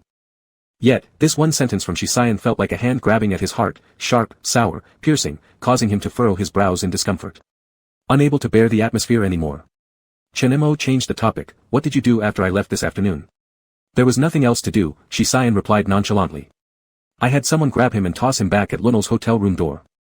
Chen Mo remembered the words he overheard before leaving earlier in the day. His expression darkened a little. Ai Yen, he suddenly leaned close to whisper softly into his ear. Shi Xian clearly paused in his steps, slowing down even more, though his tone remained normal, why are you calling me this all of a sudden? Chen Mo pressed closer against his ear, let others call you that, but when I do, it's not allowed. His tone carried a hint of malice and dissatisfaction, almost retaliatory. Shi Xian tried to evade but sighed helplessly, you can call me that, but don't stick so close to my ear. Chapter 73. Returning to the Rhine Arc complex at 11 o'clock at night, Shi Xian was here for the second time, feeling more at ease than even Chen Mo, who was the actual owner of the place, from the elevator ride to being asked for the door password. Chen Mo collapsed on the couch as soon as he entered. After an exhausting afternoon and with the added mental stress, he felt quite tired. His phone still had messages from Kay asking about updates and various matters left unresolved within his company team. He glanced over them briefly, explained a couple things to Kay, and then discarded his phone without paying it any further attention. Until someone lifted his leg, startling him awake. Shisayan had taken off his suit, rolled up his sleeves, and brought hot water from the bathroom at some point. Sitting by the edge of the sofa, he gestured for Chen Mo to roll up his trouser legs. "I can do it myself," said Chen Mo as he got up to take the towel. Sayan avoided his reach. "If you keep slacking off, will your leg be able to walk tomorrow? It feels wrong letting you do this." Chen Mo grabbed the towel and said, "Not only are you back from abroad, but there's also UA keeping a close watch. And R2D is the heart of all new research in Xing. The second phase experiment is the core key project for the next half year. It's been perceived as a thorn in the side by Xing technology, and at a time like this, giving others an advantage isn't wise." Chen Mo's kneecap felt cool. Hot compressing it for too long quickly turned the skin red, and it also hurt a little. Chen Mo began furrowing his brows, and the towel was snatched away by Shisayan again. He dipped it back into the hot water, wrung it out, and said while doing so, "Lunar won't stir up any trouble." "How so?" This time, Chen Mo gave up resisting, leaned back on the sofa, and let Shisayan lift his knee onto his own lap. Shisayan placed the towel on his arm to check its temperature before putting it on Chen Mo's leg. Even if he has Chuanqing Tech spy network, Lunar views the domestic market far too easily. He is very arrogant, and people like Ren Xiansen whom he employs domestically have underwhelming abilities. According to the latest intelligence I've received, UA's current liquid funds can no longer sustain its internal operations. Expanding their market more is a form of self-rescue, but rescuing oneself can sometimes also be another way of walking into one's doom. Chen Mo pondered a bit and asked, "What about Yang Shul?" "There's mutual exploitation." Shisayan replied calmly, "Yang Shul wants to use Lunar's hands to seize shares in Yang Corporation, while Lunar needs Yang Corporation's turmoil as a breakthrough into the domestic market." The coldness faded from the bottom of Chen Mo's eyes, his voice tinged with frost. "His biggest mistake wasn't targeting anyone other than my grandfather." "Are you helping Yang Ji?" Shisayan frowned. Chen Mo looked at him, unable to discern if it was sarcasm or indifference. "It's not him I'm helping." He hadn't expected that, after the distance of a lifetime, they would stumble upon the same mistake. This battle for Yang Corporation's equity ultimately started anyway. The difference was, maybe the position this time. Because of his grandfather, he could not stand by idly. He was familiar with Yang Corporation's internal structure, business philosophy, and knew what Yang Ji excelled at, as well as his weaknesses. Whether it was an adversarial relationship or an alliance, at least this time, Yang Ji wasn't his main enemy. Shisayan didn't tell him not to get involved, nor did he say how he should handle it. On this matter, he understood why Chen Mo insisted. This time, Chen Mo kept him overnight. "I'll give you a set of unused pajamas, there are quilts in the guest room cabinet, and new towels and toothbrushes underneath the sink. Feel free."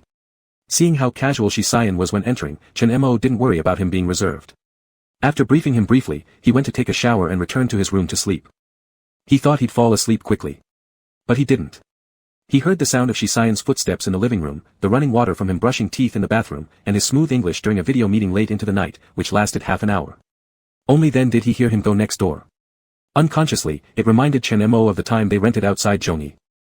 Back then, in those days that were neither short nor particularly long, they always operated separately in the evenings, yet were clearly aware of each other's existence.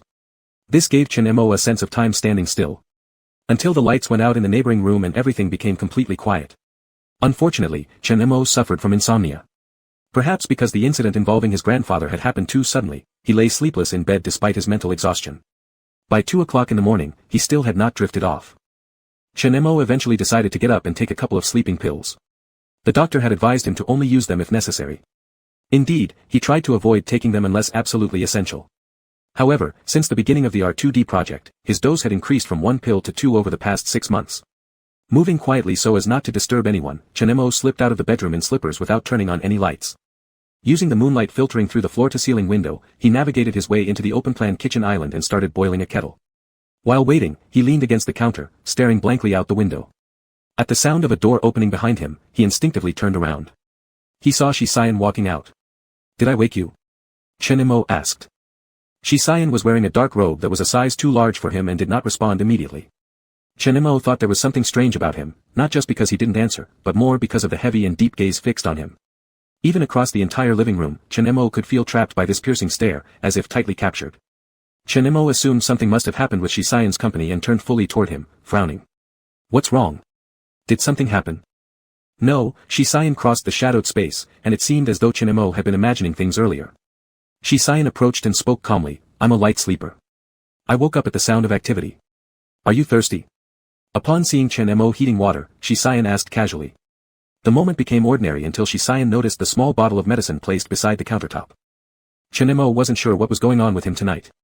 Seeing the bottle of sleeping pills, Shisayan reacted as though Chinemo thought he would crush the plastic bottle in his grip entirely. Yet when Shisayan spoke, his voice was controlled, though his eyebrows furrowed slightly. Can't sleep. Yeah, admitted Chinemo, a little insomnia. Thinking about tomorrow's schedule, there are things to handle at the company and I need to visit the hospital too, it's unrealistic to stay awake all night. At this point, Shisayan turned off the kettle for him, walked over, and took hold of Chinmo's hand. Chinemo was led back to the bedroom. As soon as they arrived, before Chinemo could react or resist, Shisayan pulled the blanket over him, climbed onto the bed, and pressed a leg firmly over him. Sleep, said Shisayan, his voice steady. I'll make sure you fall asleep while watching over you. Restrained beneath him, unable to move, Chinemo stared at him incredulously. President Shi, are you serious? Feeling increasingly irritated, Chinemo challenged, let me do the same to you and see if you can fall asleep. Shisayan eased his grip slightly. You want to try? Chinemo sighed inwardly, you're strong. His frustration turned into resignation. Over the years, Shisayan's physique and strength must have developed significantly, although not apparent under clothing, now dressed only in a thin robe, his chest and thigh muscles were subtly outlined. The force pressing down on Chinemo was immense, making even breathing a challenge. Even under the covers, it was impossible to ignore their proximity. Chinemo smelled the scent of the shower gel he had bought and an uncomfortable awareness crept over him as he turned his head away, reminding Shisayan, remember, I only let you stay out of goodwill. This is repayment with hostility. Is it? Shisayan's voice rumbled near his ear, as if leaning closer to look at him. Then you can retaliate if you like. How? Chinemo turned his head back. Under the pale moonlight in the quiet of the night, they locked eyes on the bed. Shisayan's voice emerged strained yet restrained, by reuniting with me. When those four simple words left his lips, the situation between them seemed both surprising and unsurprising. Chinemo froze for a few seconds before coldly laughing, what kind of retaliation is this? Giving you a legitimate excuse to press me down every day. Chinemo, Shisayan suddenly lost some of his tension, letting out muffled chuckles by his neck, then whispered into his ear, if you really agreed, do you think I'd just keep pressing you without doing anything else? Chinemo blushed fiercely at being teased and swung his arm in annoyance. Shut up. Not happening. Such cruelty. Shisayan tightened his hold on him, seemingly brushing the comment aside as if it were nothing. He patted him lightly and said, sleep. Tomorrow, throw those pills away, I'll find another way to put you to sleep if I ever catch sight of them again. Chinemo. He felt tingling at the tips of his fingers, made worse because he had perfectly understood that threatening statement. To be honest, Chinemo was already confused about what the current relationship between himself and Shisayan was all about. It didn't feel like an actual truce, yet it also didn't resemble a rejection. Just imagining their situation being splashed across the news gave him this thought, ex-lovers engage in a scandalous union without ceremony, are morals deteriorating or is humanity twisting? Chinemo found his own hypothesis rather speechless. Later, amidst that seemingly uncomfortable position, he actually drifted off to sleep, completely unaware that after falling asleep, Shisayan had stared at him for an awfully long time. Finally, he whispered into his ear, I'm increasingly convinced it wasn't some precognitive dream. Precognition might foresee the ending but can't predict the past, right? Sleeping pills weren't the main issue. What mattered more was that he had shallow sleep tonight, and in his dreams, the deceased Chinemo in life had been heavily dependent on medications. Painkillers, sleeping pills, even mental health-related ones. When the police officers wearing gloves investigated the house, they took away everything as evidence while mentioning, based on information provided by his younger brother Yang Shul, Chinmo had shown irritability and volatility during his tenure as general manager of the Yang Corporation, enforcing overly strict and unreasonable demands, which couldn't rule out the possibility he made enemies in the workplace, leading to his assassination. In reality, Chinmo had severed ties with the Yang family long ago. As an up-and-coming talent, not only was he a trailblazer in intelligent technology fields, but Shisayan also never doubted that the future of this sector would inevitably come from people like him. He had never served as part of the Yang Corporation's staff. Shisayan had witnessed how he interacted with his subordinates, although firmness was the norm, any accusation of harshness was purely absurd. So, what exactly did he dream? And what role did he play in it? Every time he woke up, the slightest overlap with reality became unbearable. Chinemo wasn't aware of the reason behind Shisayan's intense reaction. Even upon waking up the next morning, he discovered his alarm had been turned off, leaving less than half an hour before work began. I find it hard to believe that as the boss of a company, you could stand disregarding time so casually, Chinemo said while rushing to brush his teeth, calmly critiquing the man making milk in the kitchen. I remember in high school, you hated tardiness most of all. If I dared arrive 10 minutes late for tutoring, there were certainly 10 extra practice sheets waiting for me. Shisayan set breakfast down on the table. I also remember that back then, you especially loved sleeping in. The fact that you're now such a punctual person is quite surprising to me. With toothbrush still in mouth, Chinemo poked his head out from the bathroom, sneering, because now you're a capitalist, whereas I'd much prefer being just an ordinary leader. Or let's say, I'm not even graduated yet, I'm a student. Shisayan gestured toward him, alright, whatever you say. Let's have breakfast. 10 minutes later, Chinemo grabbed his briefcase and left in formal attire. As soon as the door opened. Ho. Ah. Chinemo frowned at Yuan Hao, who seemed equally startled, astonished. What are you doing here? Master. With one hand still holding his phone during a call, Yuan Hao smiled, raising the document folder in his other hand. I heard you took leave yesterday. This morning, the boss asked me to deliver these documents requiring your signature. From the loudspeaker came Old K's booming voice. Yuan Hao, you've seen Chinemo, right? I'll grant you a half-day leave today too. Just stay there and watch over your troublesome master. He must have stayed up again, because whenever that happens, he always has a low fever the next day. Yuan Hao initially replied, understood. But stopped mid-sentence. For he spotted a tall man standing behind his master, a man who looked strikingly familiar. The man ignored him, furrowing his brow and placing a hand on Chinmo's forehead from behind. Fever? Nope, his master sounded slightly irritated, swatting away the hand. Slept perfectly fine last night. Still shouting through the phone, Old K called out, Yuan Hao. Yuan Hao. What's going on? Who was that speaking just now? Raising his eyes to meet CM Corporation boss gaze, Yuan Hao shrank back, neck retracting instinctively. A chilling feeling swept over him. He had a premonition, if he leaked even a word of this matter, not only would his relationship with his master as a mentor-student end, but his job security might even be jeopardized. Chapter 74. Shisayan drove Chinemo and Yuan Hao to the building of Shinrue Company. Yuan Hao shrank in the back seat, holding a file bag and not daring to look around. As soon as the car stopped, he quietly said to Chinemo, Master, I'll get out and wait for you. Then he quickly opened the door and jumped out. Chinemo, sitting in the front passenger seat, looked at the person next to him helplessly. Why did you scare him? When did I ever scare him? The man replied calmly, I didn't say a single word. Even your silence was enough to scare him, Chinemo stated frankly. Yuan Hao is someone Su Qianran and I painstakingly picked out from a pile of interviewees, showing great potential. He's just out of university, still needs practice with his mindset. Do you feel good about it? Shisayan chuckled as he massaged his forehead. Classmate Chen, are you sure he's still a kid? At least he is in my eyes. Chinemo extended his hand and brushed Shisayan's shoulder. Also, please call me President Chen at the company entrance. Thanks, President Shi. Chinemo opened the car door. Thank you for taking this trip. As he got out and was about to close the door, something came to mind. He turned around, leaned against the roof, and poked his head in to ask, by the way, yesterday I forgot to ask you, you mentioned meeting someone during the wedding. Who is it? Shisayan looked over. 2 seconds later, Zhu Jingtao. President Zhu. Chinemo was surprised, he's okay. Shisayan responded, the investigation against him continues, but the headquarters side should have no problem. This secret return to the country is because he was in charge of risk control and evaluation at Huanshan. For the UA matter, I specially asked him back. I figured you'd be particularly interested in his news, originally planning to introduce you to. Chinemo thought for a moment and said, if it's a secret return, I'll pretend I don't know. Can you convey my thanks to him on my behalf?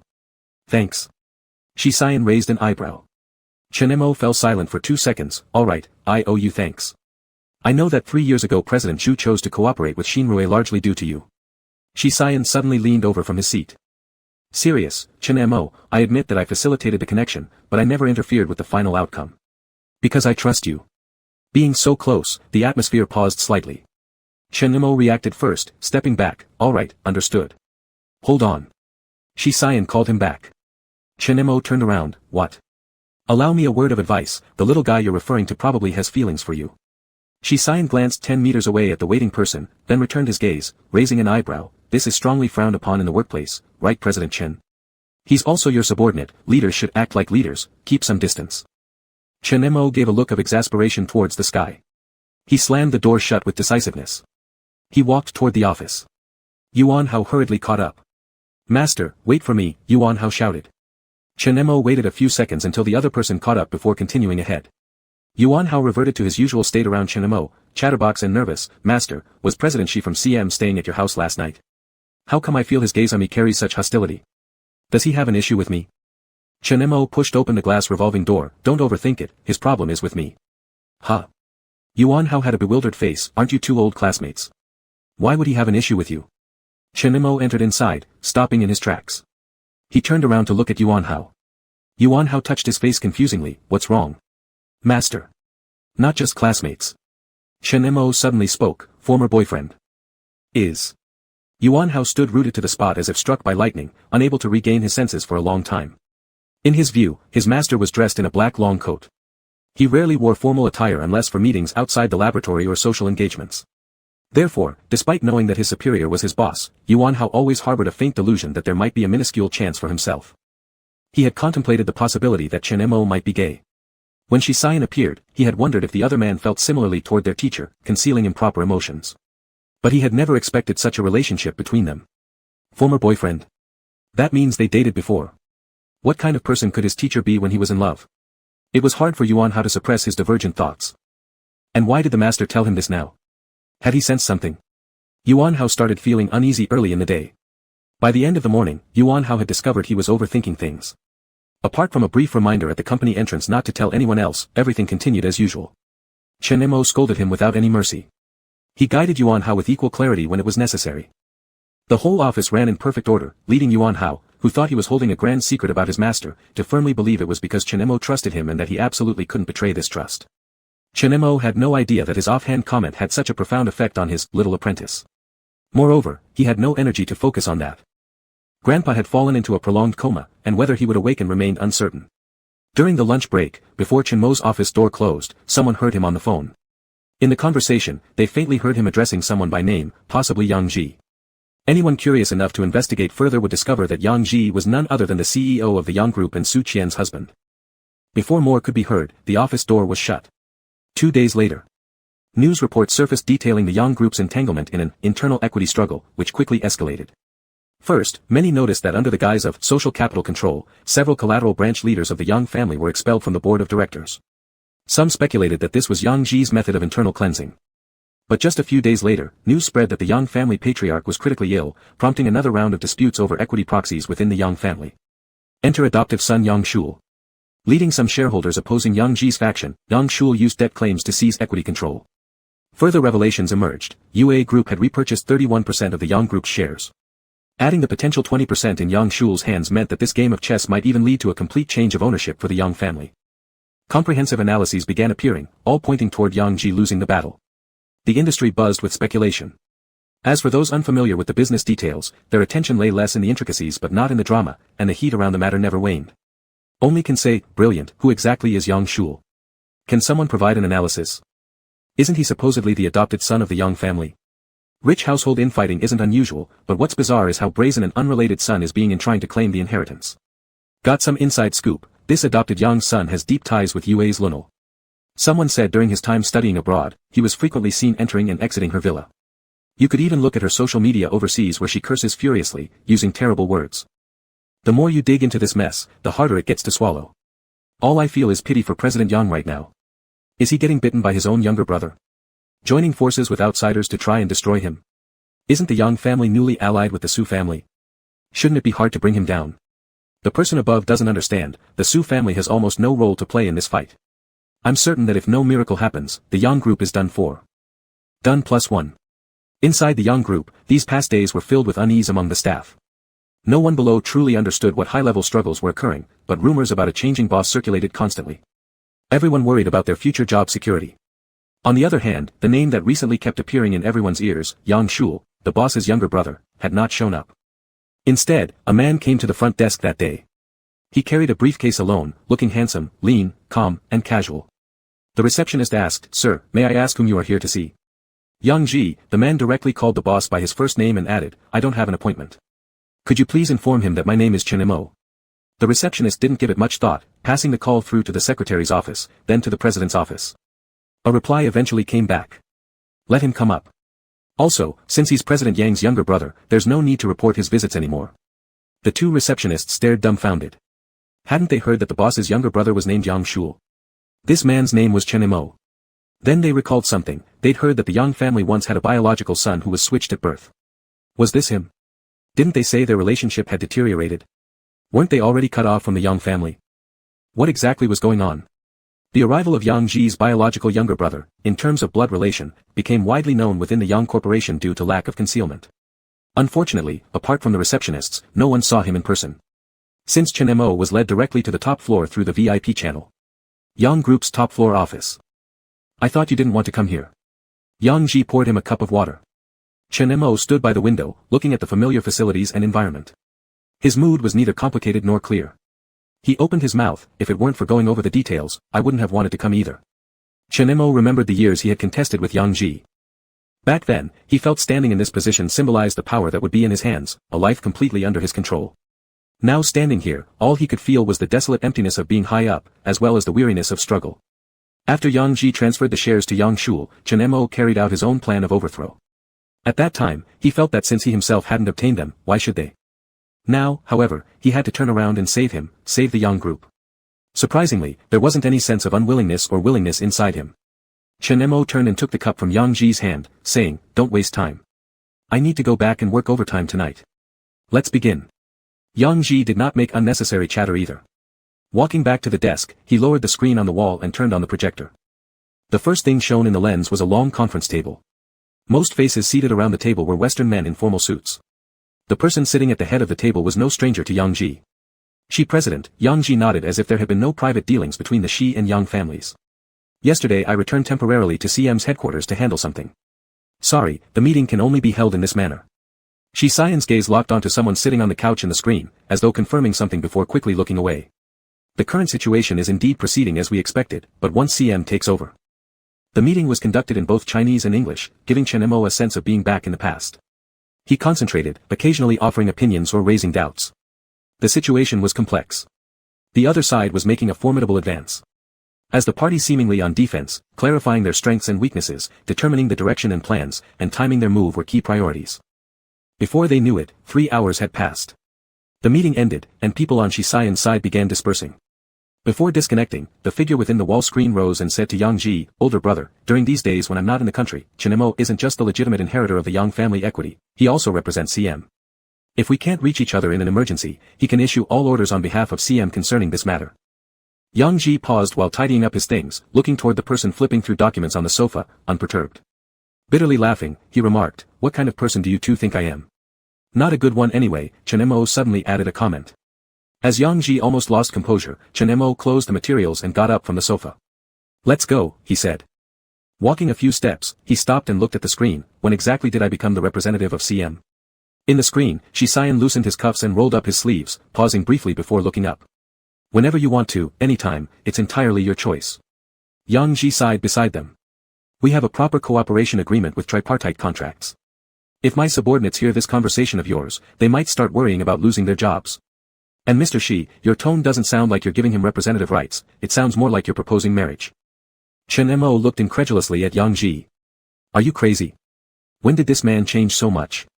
After vaguely knowing that he was gay in the previous life, Yang Ji's reaction was only mockery and dissatisfaction. "Finding a man, how could you expect the Yang family to look up to you even more? Escaping the fate of marriage and childbirth, is this your reason for acting irresponsibly and recklessly without accountability?"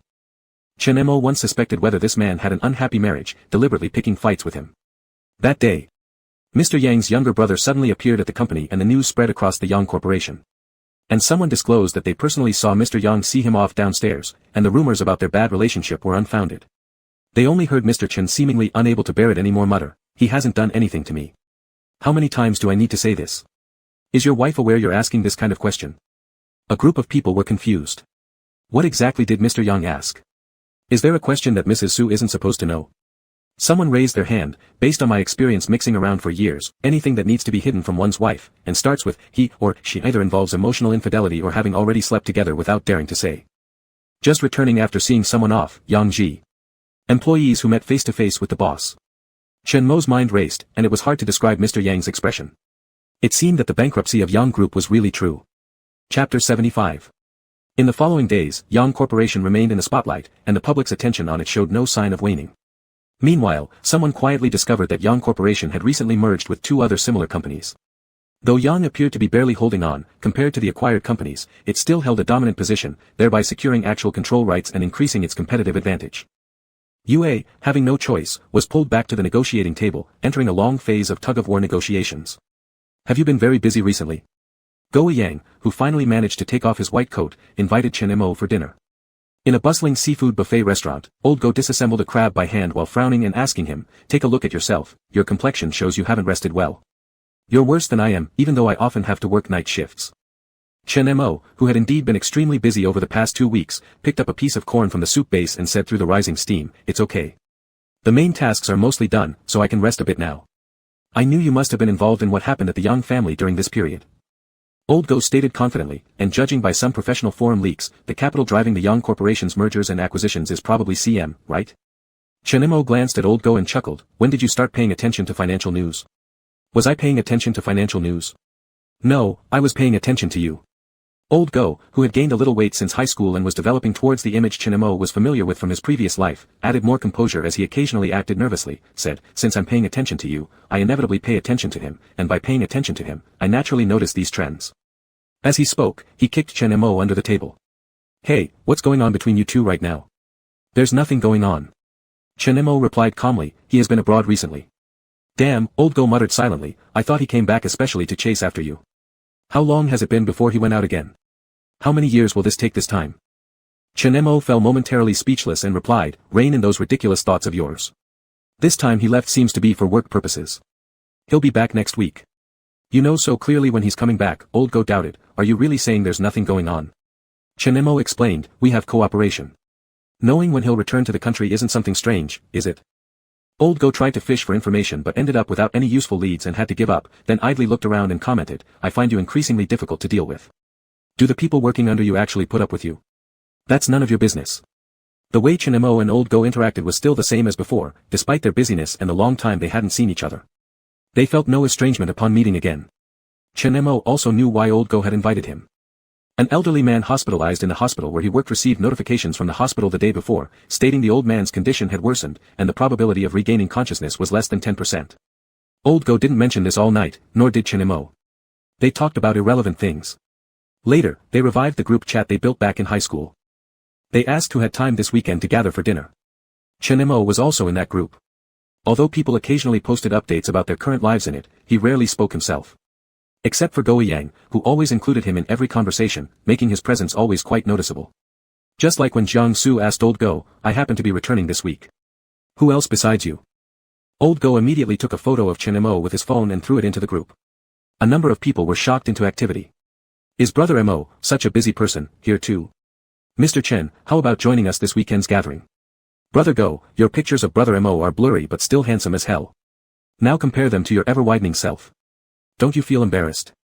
It was hard for those classmates from high school to get together once. The group gradually became lively and enthusiastic.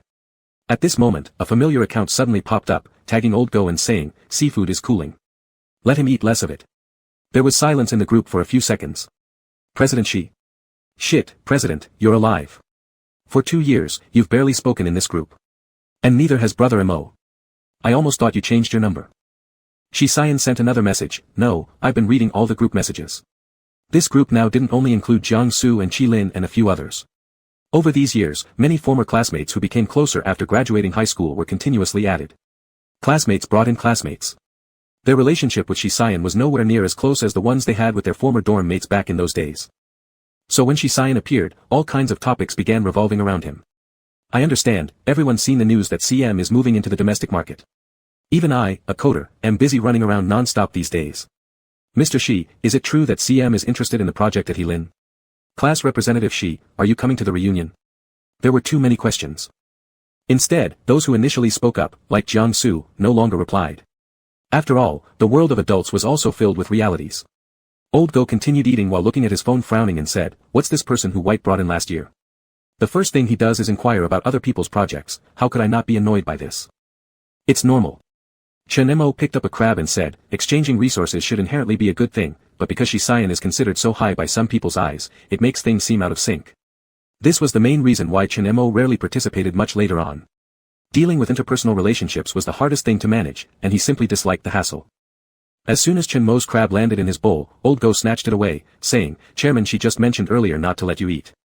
Chen Mo's face was filled with black lines, if I'm not supposed to eat, then why set the place here? To bring you here, I already explained that this restaurant isn't only about seafood, and it offers discounts for two. Also, it wasn't me who didn't want you to eat, please listen clearly to what I just said. Old Go skillfully disassembled the second crab while continuing from their earlier conversation, in my opinion, it's just that some people in the group lack insight. Shi Xian mentioned you, yet everyone jumped in as if they're old friends, not even realizing the awkwardness. Chen Mo ignored him. He didn't pick up his phone to check the group messages either. The more Old Go thought about it, the more he felt that one of the protagonists sitting right in front of him should take precedence over certain individuals' antics. Setting down the crab, he typed a response in the group chat to answer on behalf of Shisayan. CEO said that the class rep is overseas, so he definitely can't make it to the reunion. Sure enough, upon this message being sent, it drew quite a few expressions of regret. Old Go put his phone down after reading for a while and told Chen-mo, "Chairman, she has stopped speaking, clearly agreeing with my viewpoint." The next moment, Chen-mo's phone rang. An overseas number. Chen-mo instantly guessed who it was. "Hello. How did you end up going to eat seafood?" The various background sounds inside the store were chaotic, which made the other end of the phone sound exceptionally quiet. Chen-mo put down his chopsticks and leaned against the chair, saying, "Old Go wanted to take advantage of the discount, and he asked me to come along." Old Go immediately looked up at him and said quietly, "Are you a tattletale or what?" A soft chuckle came from the other end of the phone. "Is everything going smoothly there?" Chen-mo asked. Shisayan responded with an, "It's smooth." At that moment, inside a luxurious foreign apartment, Han Qian watched someone who had just finished being bandaged by the doctor hang up the phone and lean against the headboard. Han Qian coldly sneered and mocked, "I really didn't expect you to play it safe. At this time, I assumed you'd tell someone else that you've been cut on the arm, requiring 13 stitches, letting Chen-mo pity you well." Shisayan paid no heed to Han Qian's sarcasm. "Have you caught the person?" was all he asked. Han Qian's eyes turned slightly icy. "You should be clear, catching him wouldn't help. Your intentional leak gave Lu Enar the idea that you've disrupted his plans. Given his determination not to let you return home, do you think he'd leave any traces behind?" "I know." Shisayan stood up naked from the bed with a steady gait as usual, buttoning his shirt while saying, "What I want isn't evidence. Knowing something clearly in your heart, you must give the other party a proper return." Han Qian, having thought of something, chuckled a bit darkly and harshly. Nodding, he said, "Understood." Only when Shisayan had fastened all his buttons did Han Qian continue taunting him, "Won't you tell him? What a great opportunity, selling a little pity, perhaps he'll soften and directly agree to get back together with you." Shisayan went straight to the water dispenser there and poured himself a cup of water. After drinking a sip, he said, "I'm not as despicable as you." Having been suddenly attacked, Han Qian pointed at himself, incredulous, "Say that again? Who's despicable?" Shisayan had already turned and left. Leaving Han Qian standing still there, unable to figure out how the person who plotted for a long time and endured a slash on his own body, causing the UA headquarters to be completely paralyzed for 2 days and the losses almost reaching bankruptcy, had the nerve to call others despicable. Although Chen-mo occasionally received news related to Shisayan, they were mostly about work arrangements. Not a single word about Shisayan being injured ever reached him. 3 days later, Old Go dragged him to a hastily organized class reunion. It was called a reunion, but it involved one-on-one or even 1-to-2 situations. When they arrived at the venue, they saw very few familiar faces. Instead, there were quite a few alumni from No. 1 high school. Wasn't this for welcoming Jiang-su back? Chen-mo looked at the large round table in the private room of the restaurant, which could seat dozens of people, and asked, "Where did all these people come from?" Old Go scratched his hair awkwardly and said, "I originally planned to invite only a few people. But you know Jiang-su's girlfriend, her family is pretty wealthy, and she's somewhat proud. You know Jiang-su's family background, it's not bad, but not great either. Many people made fun of them when they started dating. This time, she invited quite a number of people we barely know just to show off how excellent her boyfriend is. As his friend, how could we possibly refuse?" At that moment, Jiang-su spotted the two of them. He raised his hand from the other end of the table and waved, shouting, "Old Go, Chen-mo, over here." Originally, everyone had been sitting around the table in small clusters, chatting idly. All of them suddenly looked up. Old Go's scalp tingled as he whispered to Chen-mo, "Damn, why did Jiang-su have to shout so loud?" Too many words. Chen-mo pushed him slightly and gestured for him to move forward. The two walked around the circular table towards Jiang-su. Halfway there, Chen-mo suddenly heard a voice from his left side, saying, "Big brother, now that we meet again, are you not willing to even say hello to me?" Chen-mo stopped and turned his head to look. Old Go immediately flared up, "How are you here? Who invited you?" Chen-mo held back Old Go and glanced at Yang Shul dressed in designer clothes, still looking like the rich second-generation young master he used to be. Recalling what Old Go had mentioned about Jiang Su's girlfriend coming from a notable family, it wasn't surprising that Yang Shul was present here. What surprised Chen-mo was that despite being embroiled in fierce family conflicts, Yang Shul was still trying to drag him into things. Most of the attendees were classmates from No. 1 high school. Even if some were married or overweight, those who cared enough to ask around would find it easy to learn about the relationship between Chen-mo and Yang Shul.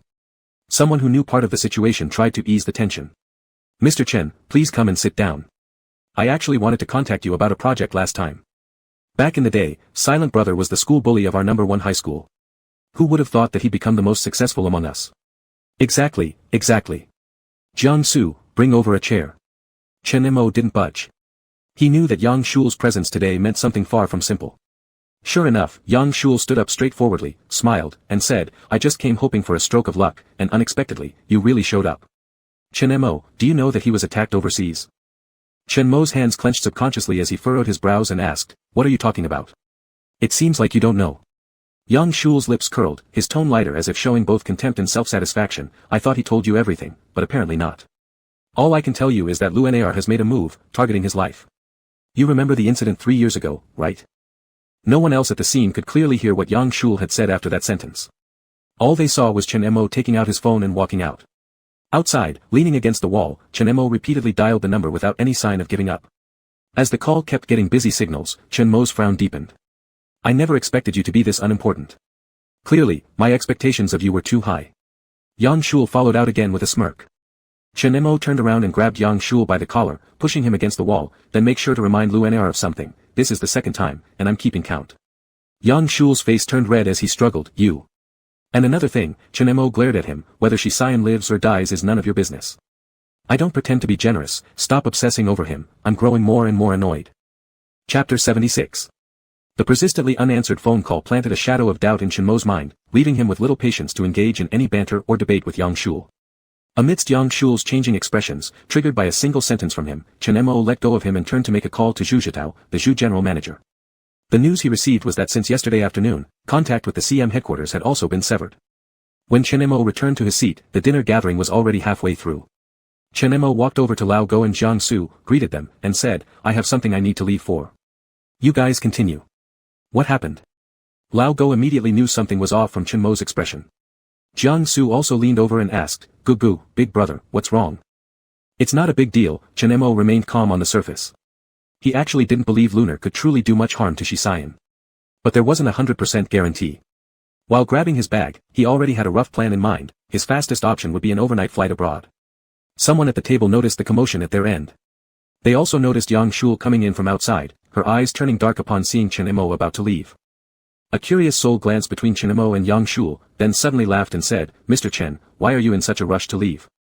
In high school, Shul actually got along well with everyone. It was only later that she slowly distanced herself. "Let alone your so-called relationship which is closer than ours, shouldn't there be misunderstandings worth discussing?" Jiang Su stood up abruptly, his leg shoving the chair far away. He knew that today's situation was due to himself causing this kind of tension. In irritation, he retorted against the one who spoke earlier, "Qin you know nothing, blabbering nonsense." "Jiang Su." The man stood up as well. "Most people here wouldn't have come today if it weren't for the sake of your girlfriend." Jiang Su's girlfriend was nearby, looking extremely displeased. Chen Mo held back Jiang Su and turned toward the man who spoke, "Qin Yu. That's me." The man gave a smirk filled with disdain and said, "Qin Kai is my older cousin." Chen Mo looked confused. "Who is Qin Kai?" The man's face immediately soured, and someone nearby snickered, making Qin Yu's face turn increasingly red as he loudly shouted at Chen Mo, "What am I faking memory loss for? My brother Qin Kai's engagement party with his girlfriend Liao Tingting failed thanks partly to you, didn't it?" Chen Mo indeed spent a few seconds trying to piece together his thoughts and barely retrieved a memory from 5 years ago when he was tricked into attending a friend's gathering by Sun Xiaoya, meeting Liao Tingting and her boyfriend briefly. It's true there was some unpleasantness. But to pin the failure of a marriage alliance solely on him was somewhat absurd. Chen Mo responded, "Even if I wasn't faking memory loss, Qin Kai really isn't worth remembering. Your family head, Qin Shuhua, I often see these past few years, but never heard her mention having 2 younger brothers who parade around flaunting their family's name. Looks like showing off authority is a tradition among the men in your Qin family." "Chen Mo, you." Chen Mo patted Jiang Su on the shoulder, signaling him to sit down, and then walked directly towards the door, ignoring Qin Yu whose sentence hadn't finished. As Chen Mo exited, he discovered that it was pouring heavily outside. There were few people at the entrance of the hotel in the night. Vehicles zipped by in the distance, their red tail lights weaving through the rain curtain, creating a special hustle peculiar to rainy nights. Before Chen Mo could even wait for the gatekeeper to fetch him an umbrella, he found quite a number of people from the previous private room rushing out after him. "Why did you all come?" Chen Mo was surprised as he turned back and asked those walking ahead including Jiang Su and Lao Go. Lao Go turned his head backward, "Thought you might be upset, so we came to see you off." Someone chimed in, "Brother Mo, don't take it to heart. Today's gathering was mostly arranged by us later anyway. We're all from the same school. Qin Yu is just like that, don't mind him." Chen Mo looked at them and smiled, "This small matter is really nothing to get upset over. There must be fate to bring us together. I have work-related things to attend to, so I have to leave first." "All right. Do you have a car?" "With this weather, it'll be hard to hail one." Chen Mo, "No problem, I've called one. It'll be here in a moment. Next time, there must be another opportunity to meet again, Brother Mo, you can't refuse." "Certainly, I will surely come," Chen Mo nodded. The ones who chased out showed they didn't want to sour relations with Chen Mo. Chen Mo's current professional standards are much more sophisticated compared to the past. Even in social settings with bold classmates, he usually wouldn't refuse outright anything that could maintain a decent impression. As for whether there would actually be a next time, only he knew. At this moment, someone suddenly said, "Yang Shul, are you leaving now too?" Only then did everyone realize Yang Shul had also come out. She walked through the crowd, approaching beside Chen Mo and stood waiting there with her hands in her pockets, saying, "My fiancé sent someone to pick me up, sorry everyone." The impact of the word fiancé didn't stem from the relationship status itself but rather from the word husband. Chen Mo coming out as gay during high school was something the entire grade had heard about. But Yang Shul was different. Even the notion that she had an unusual relationship with her childhood friend was merely a private imagination among a small group of people. Now that she voluntarily admitted to having a fiancé, it certainly wasn't a trivial matter. Chen Mo could hear the whispers behind him. "Damn, fiancé. Who is he?" The school used to have rumors that she went abroad to chase after someone. Holy crap, not possible. This is big news. Amidst these words, a familiar Maybach broke through the night and slowly approached. Chen Mo's heart became slightly unbalanced for a moment, and once he saw clearly the person who got out of the car, the heart that had been hanging since the unanswered phone call finally returned to its place. He couldn't help but take a deep breath. The tall figure under the umbrella, wearing a knee-length coat, turned back and closed the car door before walking towards them. Chen Mo could distinctly feel the voices around him growing louder. The barely restrained excitement couldn't be concealed. "Wow, Shi-Sayan, it really is him. He's the alumnus who they said was going to sweep the toilets at his company. The key point isn't that, right? Isn't the real issue that he really is Yang Shul's fiancé?" Everyone's gaze was fixed on Shi-Sayan gradually approaching, and they also subtly paid attention to Yang Shul. As a result, their observation led to quite a shock. Yang Shul's face was pale and stiff. The onlookers found this puzzling. Soon, they figured out the reason. Because Shi-Sayan's target wasn't Yang Shul, in fact, many even suspected he hadn't noticed her existence, instead directly walking towards the person standing next to Yang Shul, Chen Mo, the current boss of new technology company that many were trying to ingratiate themselves with. "Why are you all outside?" Shi-Sayan stepped onto the platform, retracted his umbrella, scanned the area, and looked at Chen Mo. "Or is it that the gathering ended so quickly and I arrived late?" Before Chen Mo could reply, someone enthusiastically responded. Not late, Director Chen has some work to attend to and must leave first." "You're leaving?" Shi-Sayan's tone was light and casual, ignoring those fervent gazes and looking at Chen Mo again. "Let's go then, seems like I came at just the right time." The others were directly stunned. Thinking he wasn't here to attend the gathering, wanting to keep him but unsure how to phrase it. That's when someone who lost their head blurted out, "Director Shi, Mr. Yang Shul is still here." Shi-Sayan's gaze fell on Yang Shul whose expression was uneasy, and then returned to the one who spoke. "Oh, so what?" "Ah, well." The speaker noticed Shi-Sayan's arm almost protectively placed behind Chen Mo, and was equally flustered, realizing they might have made a mistake. Just then, another black car drove to the entrance of the restaurant.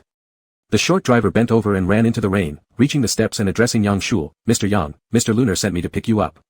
The honest driver didn't even step forward, allowing himself to get soaked in the rain, making the scene even more awkward.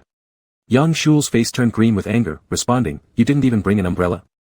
"Ah, sorry, Mr. Yang, I left in such a hurry I forgot it." Yang Shul glared at him, "Idiot." This display of bullying lower-level workers caused many to frown.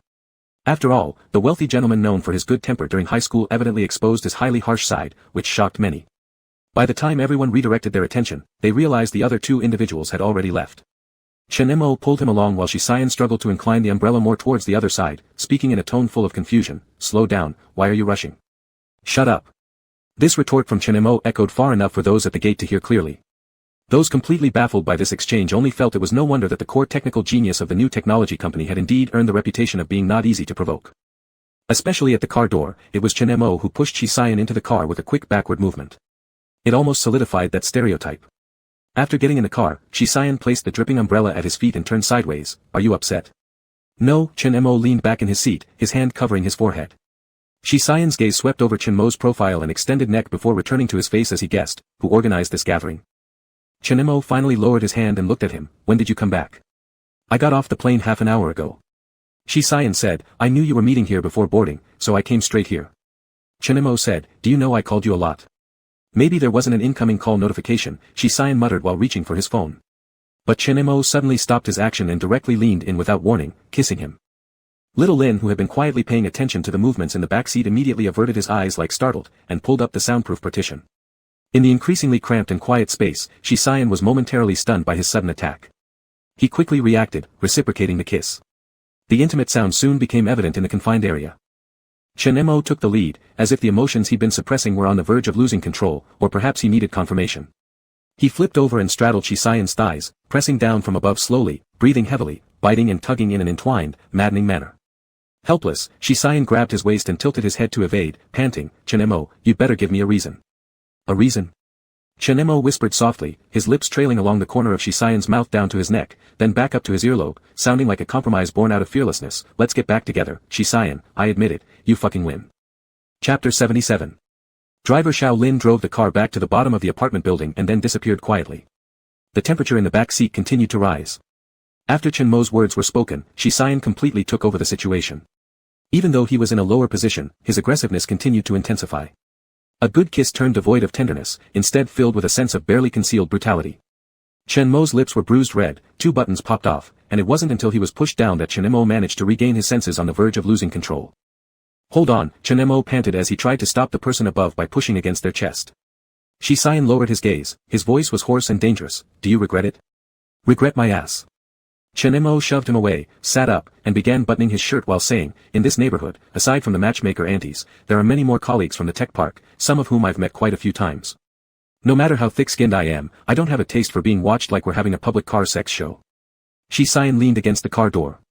He pressed his forehead, and slowly a smile crept onto his face. It seemed like the old days had returned, at the top of Nanshan Mountain, the same unemotional expression facing accusations about his sexual orientation that led to random talk. Since they saw each other again after returning to the country, Chen Mo had been poised and calm. Even if he could get into physical altercations because of himself and lie peacefully in bed beside him, that unspoken layer between them was still there, a transparent film enveloping 5 blank years. This separation was hard to define or pierce through. Now, Chen Mo had reached out and torn away that invisible barrier. He said, "Let's reconcile." Shi Xian felt an intense pang of softness in his heart. This year, Chen Mo had cut his hair shorter, and nearly all traces of his youthful aura had vanished. He was no longer the familiar figure Shi Xian once knew, but he was still that person who moved him profoundly without fail, free from internal conflict, always following his inner desires. At this moment, seeing Chen Mo's neat, cleanly manicured fingers fumbling with the edge of his shirt where the buttons had come undone, Chen Mo furrowed his brow and glanced around. Shi Xian softly called out, "Chen Mo." Chen Mo emitted a puzzled syllable and looked up simultaneously. In the fleeting glance of eye contact, the sound of rain splattering against the car window became even louder, making the atmosphere inside the car seem more intense. Chen Mo decisively gave up searching for the missing buttons, opened the car window, and yanked Shi Xian's hand, pulling him out of the car. "Umbrella," Shi Xian tried to turn back to grab it. Chen Mo didn't release his grip, staring straight at him. "Are you coming or not?" Shi Xian deeply gazed at him for 2 seconds, then directly reached out with great force, grabbing his arm and walking toward the building. His fast pace and strong grip made Chen Mo's steps uneven and stumbling. By the time the short distance ended, both were nearly soaked. Due to the rain, there weren't many people around either in the residential complex or in the elevator. No one spoke as the elevator numbers kept climbing. Staring at their reflections in the mirror, it felt like something was about to tear apart and violently burst out. Ding! The elevator arrived. From the moment they stepped out of the elevator, Chen Mo was suddenly pulled to Shi Xian's chest. Their tongues and lips were plundered thoroughly. From the elevator entrance to the door, all Chen Mo faintly heard was Shi Xian pressing the password. In his mind, he only managed to criticize how skilled Shi Xian had become at entering before being pinned to the shoe cabinet near the entrance. The impact of the collision between the 2 big men produced a muffled sound, and the light at the entrance illuminated immediately. "Let's move somewhere else." Chen Mo grasped the front open shirt and managed to struggle out these words. Shi Xian's gaze swept over his rain-soaked half-transparent shirt that clung tightly to his body, the stormy emotions rising in his eyes, yet his tone was cruel and relentless. "You sounded pretty firm when you asked if I was leaving. Standing here soaked, do you want to catch a cold?" Chen Mo really thought he didn't understand, leaning awkwardly backward with his lower back against the cabinet. "Let's go somewhere dark." However, Shi Xian embraced him with one hand, moving closer to his ear, licking lightly and nipping without allowing any resistance, his voice deep and husky, "Right here." Chen Mo's resistance finally disappeared amidst Shi Xian's deep kisses while he undid his belt. 10 minutes later, scattered clothes lay wetly on the floor at the entrance of the apartment, disheveled and messy. Buttons flew apart everywhere, telling tales of someone's uncontrollable brutish behavior. From the bathroom came new sounds, the whooshing of water. Chen Mo's voice was blurred and shocked. "Shi Xian, what the hell is wrong with your hands?" "In the steamy heat."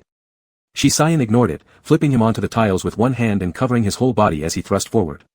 Chen Mo looked at the bandage on the left arm propped up by his ear, which had fallen off entirely after being drenched in the rain. Beneath it, even with stitches, the wound appeared ghastly. The droplets of water from the showerhead above now slid incessantly down the scar that hadn't fully healed. "Maniac." Chen Mo cursed through gritted teeth. Shi Xian's other hand reached around from his waist and decisively moved forward. As Chen Mo's expression changed, Shi Xian replied, "If I were crazy, I wouldn't have cared about you catching a cold earlier at the door. I would have taken you right there." "Shit." Chen Mo's face flushed red, leaning his forehead against the tiles, too exhausted to keep cursing at him. He still couldn't let such recklessness continue, so he struggled amidst his scattered thoughts, urging, "Get out first." Shi Xian deliberately lowered his tone, "I haven't even gone inside yet. Where do you want me to go?" It was then that Chen Mo realized, once Shi Xian tore away the veneer of civility, what lay beneath was a ravenous wolf, malicious and fierce. From the bathroom to the bed, Chen Mo completely gave up any idea of stopping. Because the person on top didn't have that intention at all. So, in this dimly lit night, the light in Chen Mo's bedroom remained on all night long. Occasionally, in his blurred thoughts, Chen Mo would recall the injury on Shi Xian's arm, noticing that very arm either propped beside his ear, pressing against the headboard, or hovering above his chest. No matter the angle, his vision was disoriented and blurry. Chen Mo could only see beads of sweat seeping from the arm, covering the prominent muscles and veins, causing his mouth to feel dry. At times, he buried his head in the pillow, using his teeth to bite the pillowcase, grabbing the sheets, trying to make those sounds pause or slow down. But each time, he was flipped over. His throat was pinched tightly by one hand, forcing him to open his mouth for a cascade of sensations, followed quickly by an even more intense embrace. The evaporation of water vapor happened much faster than before. When strands of his hair were soaked, Chen Mo felt Shi Xian helping him drink a cup of water.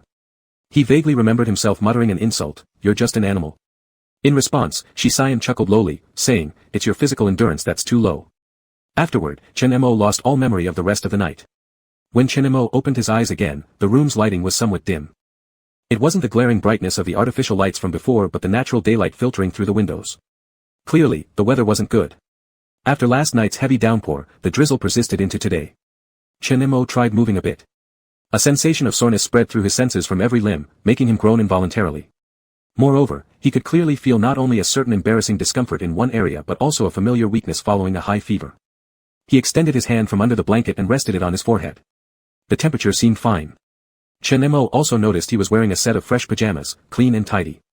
At this moment, there was a click, and the door was pushed open from the outside. Shi Xian walked in with a bowl of porridge. He had changed into a new set of clothes, dress shirt, trousers, wristwatch, all neatly put together as if he had just returned from some professional occasion.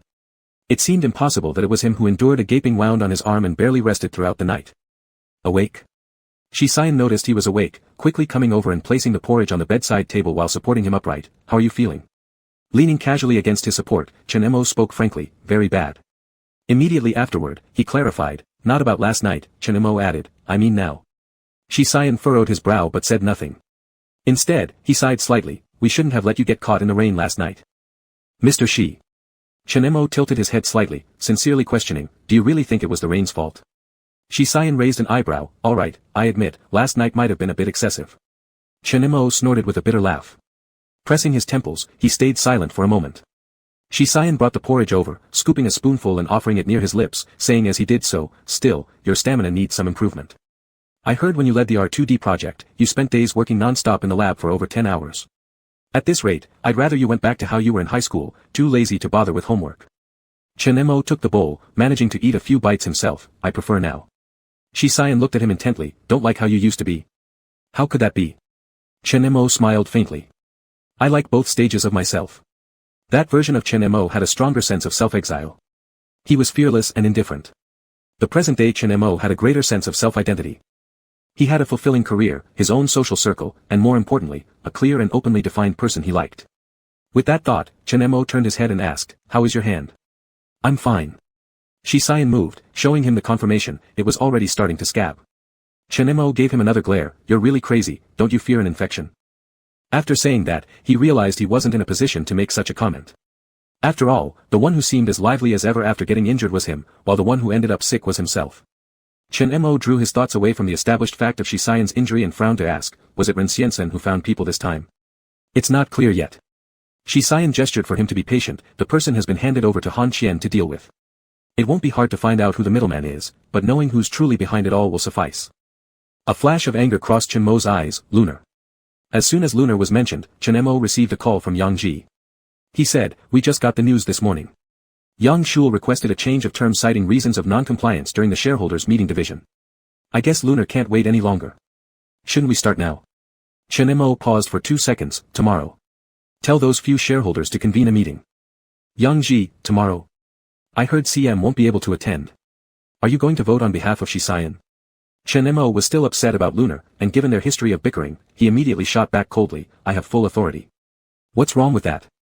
Yang Ji was taken aback for 2 seconds. Puzzled and a little hesitant, there's no problem. Just asking. But why does your voice sound so hoarse? Did you catch a cold? Upset?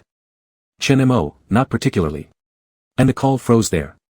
At that moment, the man beside him reached out and took the phone from Chen Mo's hand. Holding it to his ear, he said, this is me. Yes, just returned. Can do, let's set the time according to what he said. Shisayan was standing by the bedside at that time. Facing the drizzle of 4 o'clock in the afternoon, his mind was echoing with last night's sounds of unbearable restlessness, which lasted so long that it was the very reason he couldn't answer Yang Ji earlier. This reason made Chen Mo feel even more embarrassed, whereas Shisayan's joy index quietly increased. Yang Ji was still asking through the phone, by the way, how come you're with Chen Mo at this time? Shisayan gently brushed his fingers over Chen Mo's ear, his tone calm, invited Mr. Chen to discuss some work. As for what they discussed and how, only the parties involved knew. Before Yang Ji hung up the phone, he vaguely heard something quite tender, still uncomfortable. Let me check you again, you were a bit swollen this morning. A short rustling sound followed by a slight struggle. Then came a breathless, I'll do it myself. Shisayan. Damn it, don't reach in. Chapter 78. When Chen Mo received Su Qianran's inquiry, he was sitting on the couch drinking hot water. On the gas stove in the kitchen, the casserole was bubbling, and the whole house was filled with a rich aroma. The process of cooking this Angelica sinensis and Cotinopsis lanosa pigeon soup, with its strong fragrance, also mixed a hint of Chinese medicine scent. This apartment was settled during the busiest period of Chen Mo's work. Firstly, it was convenient, secondly, it had excellent lighting. He had held meetings in the living room, stayed up all night writing academic reports, and had even slept on the sofa when he was too exhausted to return to his bedroom.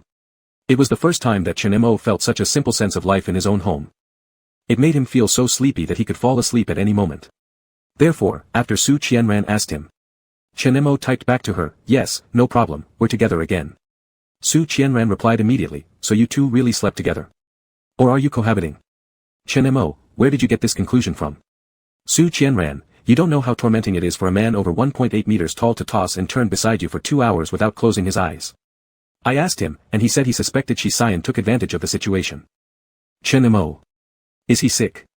Chen Mo's doubt wasn't groundless. He didn't know how Yang Ji's thought process worked, but he actually believed that he would engage in improper transactions with Shisayan for the Yang group. Or according to his understanding, it was Shisayan who exploited the situation at this juncture and coerced him into agreeing to some unfair treaty. Su Qianran, I do understand this matter. When Shisayan went abroad, there was indeed an element of the Shi family intervening, though not the main reason, it was a fact that the Yang family lacked sufficient strength.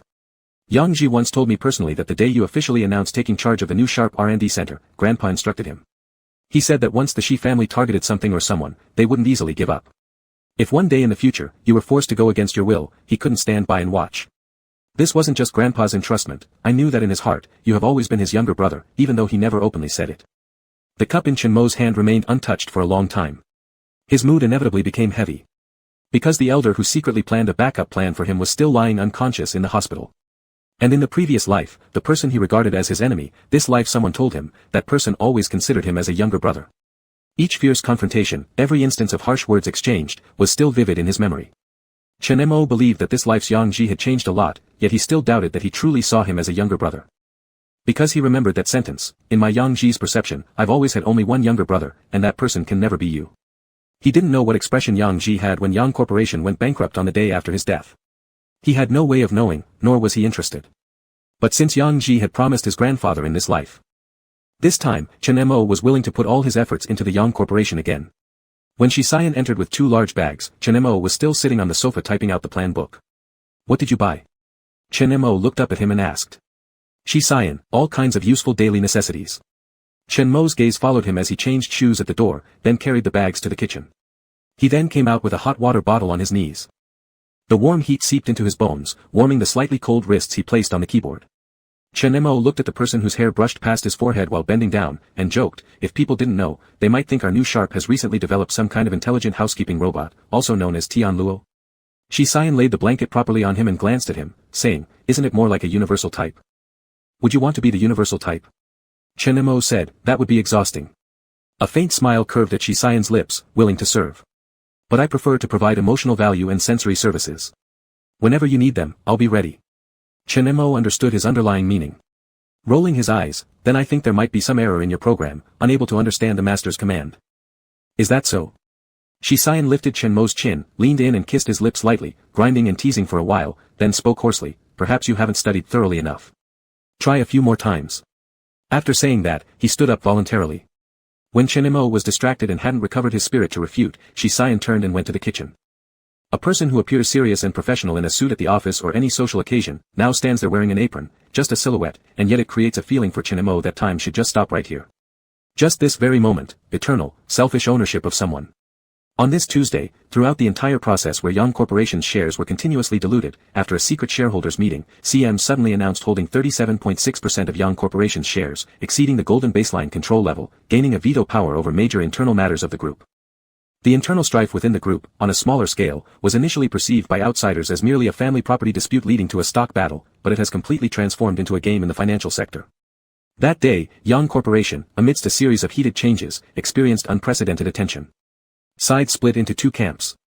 Ostensibly, the factions led by Yang Ji and Yang Shul respectively turned into teams backing the capital maneuvers behind them, CM and UA. The public went wild. The wave of heated discussions soared again. Is Yang Corporation ultimately destined to be controlled by foreign investment? You're thinking too much, it's not certain who'll win yet. Although it looks like UA took the first step, remember the shocking financial case 3 years ago on Wall Street? UA lost badly. CM's sudden interference is indeed surprising. I confirm, fundamentally, Shi family and Yang family have always had old ties. It makes sense for them to stand united against outsiders. The problem is with the illegitimate child trying to seize power by giving away the whole family business to others. What illegitimate child? He's actually an adopted son. Before, we've never heard of this person in the circle. Could he be one of those Avenger types, a long-lost real son who suffered abuse or marginalization and now returns after studying abroad for a few years, seizing assets for revenge? No way, I read online before that the biological son has poor relations with the Yang family. This incident has been huge, but strangely, the so-called biological son hasn't shown up from start to finish. Might not be interested in participating. Only a few people noticed that among what seemed like a sibling rivalry-driven battle, another individual was also listed as a legitimate heir. After hearing claims from outside sources suggesting strained relations between this person and the Yang family, or lack of interest in participation. Someone astutely pointed out that during Wednesday's multi-party negotiation meeting, one particular person stood out significantly. First thing in the morning. Some media journalists photographed a young man alongside Han Qian, representing CM. He got off the car with Han Qian and walked shoulder to shoulder. Clad in a black suit, neither looking like an assistant nor a subordinate, occasionally when Han Qian turned to converse with him, he would slightly nod his acknowledgement, exuding extraordinary charisma. Upon reaching the entrance, they encountered Yang Ji, president of Yang Corporation, making it even stranger. Because Yang Ji didn't immediately engage with CM's representative but instead questioned the individual beside Han Qian, with no improper gestures but a natural familiarity and deliberate proximity hinting closeness. Logically, Yang Ji's faction should primarily follow CM. Unfortunately, all photos released that day centered around one single unnamed young man. And due to strict security, most photos only captured his side face, no complete front view available. The media was initially also baffled, but to claim the front page, they skipped introducing anything about him, inevitably inviting speculations, and some even suspected he was CM's boss. I remember CM's president doesn't look like this. I've seen his exclusive interview abroad, and his demeanor is very different. There's something unusual about this guy's identity. Are these media really living off nonsense? They don't even confirm attendees' identities before sending stuff out everywhere. Any sensible person can tell, his voting power must exceed Han Qian's. These speculations gained some resolution 20 minutes into the negotiation when an obscure media outlet offered a vague answer. Title: The mysterious youth may become the key player in this game, suspected to be the first appearance of Yang family's biological son. This report differs greatly from others analyzing capital operations or trends. Its focal point remains on the youth whose appearance under media cameras drew significant attention. The writer claimed to get insider information from elsewhere. His name is Chen Mo. Yes, he doesn't share the Yang surname. The estranged relationship with the Yang family is true, he grew up in the countryside. His attendance at the negotiation could be related to the Yang family elder's recent situation. Clearly, this report was rushed out. The article didn't delve into much about Chen Mo, but rather focused on the events surrounding the elder Mr. Yang's situation. It concluded that the elder Mr. Yang's incident wasn't an accident, but was related to a power struggle within the family, a conspiracy theory implying that the favored successor was not the eldest grandson Yang Ji, but Chen Mo, who had been brought back by the Yang family years ago. So this is actually a three-way power struggle. Han Qian appeared with him, proving that CM isn't supporting the Yangs, but this Chen Mo instead. What kind of person can persuade CM? More mysterious than even the adopted son. So this is the real person playing the revenge script. With a clear name and a rough idea of his appearance, curious netizens began to dig deeper, and were shocked at what they found. Second place in the province-wide college entrance exam. An outstanding student currently pursuing a combined master's and doctoral program at Q University. One of the founding investors of new technology. Core leader of the R&D Center. In possession of no less than a dozen world patents and national patents, a tech mogul. I'm the actual clown for being so blind. How could I forget? The top name on our hospital's new R2D product development team roster this year is Chen Mo. A true tech titan who also comes from an influential family. Who gave me the wrong impression that he was just someone disinterested in family disputes and content to blend in with ordinary people. Unaware that his entire background had been exposed online, Chen Mo sat calmly at the negotiating table in a large meeting room. It felt like all the negotiations and competitions he had faced in his past life. Facing across the expansive table was the foreigner whose face flushed red with anger.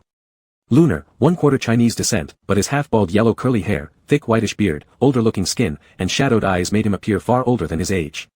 He was quickly talking to the translator beside him while making exaggerated gestures, looking furious yet helpless. Chen Mo understood what he was saying and chose to ignore it, standing up and throwing one book of documents after another onto the table between them. The first book, this is the result of the final shareholders' vote. The second book, this is the official proof that your fiancé, Yang Shul, is not a legitimate inheritor. The third book, this is a joint declaration by 4 parties.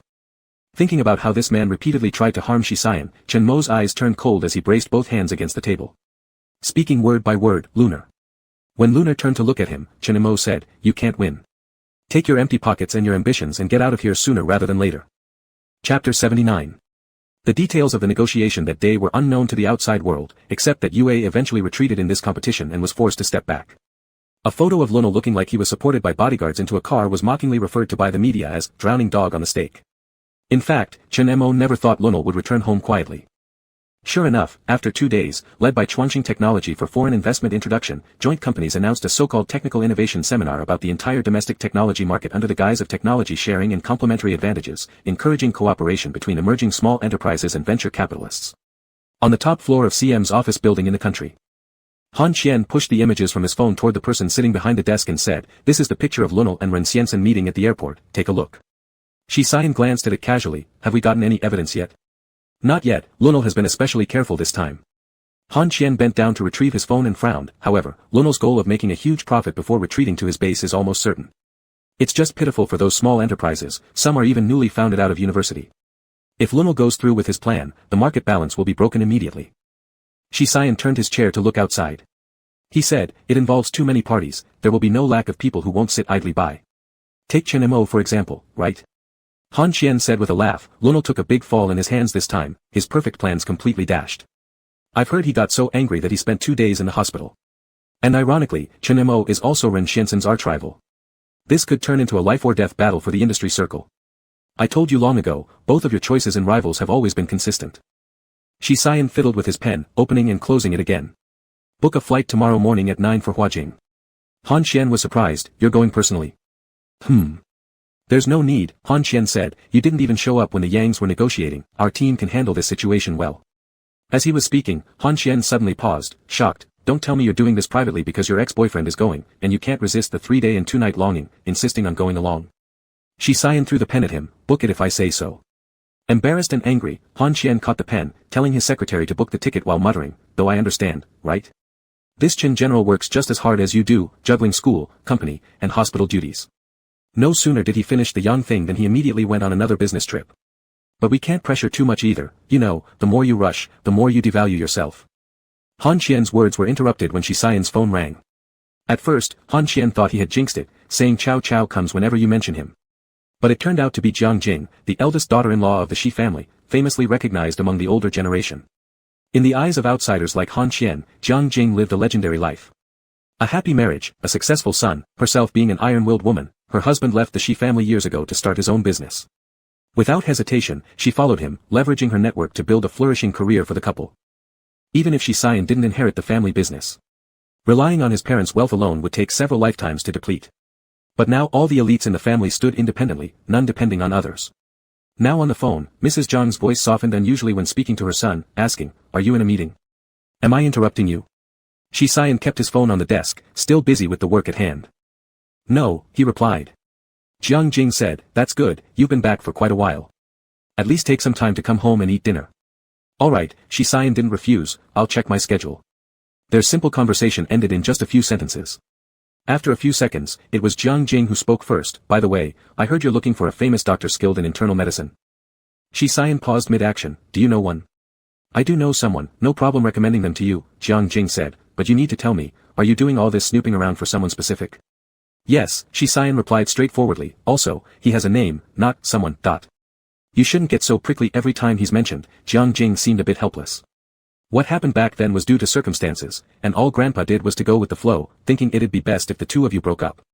Now that the Shi family no longer has any control over you or the ability to do so, but honestly, if the family really wanted to stop it, there would have been ways. This was an attempt at reconciliation and clarification of stance, and Shi Xian wasn't unaware of it. Having said this, Jiang Jing brought the topic back around, asking, I heard that child has leg problems. Didn't you have old Pang treat him in high school? Why are you now looking for a doctor skilled in internal medicine? At this mention, Shi Xian furrowed his brow. Low-grade fever, he said, persistent. Jiang Jing asked, what caused it? Shi Xian pinched his temples for a while before finally blurting out two words, sex. Are you sure you want to hear? Jiang Jing. Han Qian, who had been waiting on the side all along without leaving. Shi Xian didn't care what expressions or thoughts these two had upon hearing the matter. He only couldn't help but knit his brows when mentioning Chen Mo's condition. It had been several days since that night. After burning up in the morning, his fever subsided but then persisted as low-grade, refusing to abate completely. Even during the Yang family negotiation, his temperature remained steady at about 37.8 degrees Celsius. Shi Xian consulted quite a few doctors and prescribed him medicine. Their conclusions were more or less the same. Besides the intense sexual activity depleting his strength, the main reason for the persistent low-grade fever was Chen Mo's constant busyness without rest. However, the fundamental cause could be traced back to his childhood. Premature birth, poor digestive health. And almost the entire growth period when proper adjustments could have been made was missed. Not only were they missed, but during those first dozen-odd years, it was as if on a paper already fragile, knives kept cutting and gluing it repeatedly until all that was left was a ragged, scarred sheet. On this issue, Shi Xian never sought self-defensive reasons. Because he too was absent for a full 5 years. During these 5 years, Chen Mo managed himself well, yet continuously overexerted himself. The hidden dangers planted in his youth were now manifesting in his body in such a way, akin to a boomerang returning and piercing Shi Xian's chest 5 years ago, which has yet to be pulled out. The longer the time passed, the deeper it pierced, rusting without healing. Every mention of it brought an implicit pain. Without further ado, Shi Xian directly told Jiang Jing, if you find anyone suitable, send me their information, I'll arrange for contact. Jiang Jing hesitated for a good while before cautiously opening her mouth. Son, though your mom knows you've always been proud and are now in a high position, wielding power and wealth. But that doesn't mean you can bully others at will. I've heard Chen Mo is young and accomplished. People from the Shi family don't do the disrespect thing, you. Shi Xian sighed, you're overthinking it. Really? Jiang Jing clearly didn't believe him. Perhaps in her eyes, her seemingly invincible son had never endured much hardship, mistakenly missing out on his loved one 5 years ago. If there was even the slightest reluctance or other reasons now, she wouldn't doubt her son doing something drastic. Being doubted by his own mother, Shi Xian showed no change in expression. After consoling her with a couple of sentences, he hung up. It was only now that Han Qian seized the chance to speak, so, you guys are back together. When did this happen? Do I need to brief you? Shi Xian closed the file he had signed and handed it over. For this business trip, you're coming with me. Han Qian pointed at himself, why me? You're chasing your husband across provinces, do you really need someone just to carry your bags? And if you both sleep in the same bed at night, am I supposed to sit by and observe? Shi Xian's gesture changed from handing over the document to slapping it down. With a poker face, he added a dry, get lost. After teasing enough, Han Qian took the file and scurried out. Out of the office, the chief secretary from the secretarial room approached, sneakily peeked into the office twice, then probed, Director Han, is Mr. Shi in a bad mood? Should I brew a cup of coffee and bring it in? Han Qian patted the other person's shoulder, I advise you not to, someone will be guarding an empty bed tonight and their mood might explode. The chief secretary was taken aback. Mr. Shi got married? Han Qian looked mysteriously deep, no, not married, but there's definitely someone. The chief secretary felt excited upon hearing big gossip but dared not speak, who is it? You shouldn't inquire about that, Han Qian returned to being serious, go prepare the materials. For some people, work is secondary, for us, we're born with the destiny of a working donkey. CM hadn't been stationed in Hua for long, and the company had mostly recruited from various sources. There was always a certain level of curiosity about this young president with legendary charisma. His capabilities were evident, his decisive actions after returning to China and investing in Huanshan were proof enough, as well as his involvement in the Yang family's internal struggles, showcasing his composed nature. Besides, he had an extreme aversion to dirt. The office was rarely entered even by cleaning staff, and any strong perfume on colleagues could clearly draw his displeasure. And yet, this seemingly asexual boss appeared to be in a potential romance. Even if the gossip started from the secretarial room, some people remained skeptical. Fake news, right? It's hard to imagine how our President Xi, whose most common phrases are, come in, continue, redo, so stingy with words, actually manages to have a romantic relationship. So it must not be someone in our company, definitely. Right. Who knows?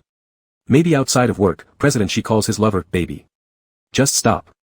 I'll admit, if baby is me. You wish. All bosses only tell you, you can't even handle such simple tasks, darling.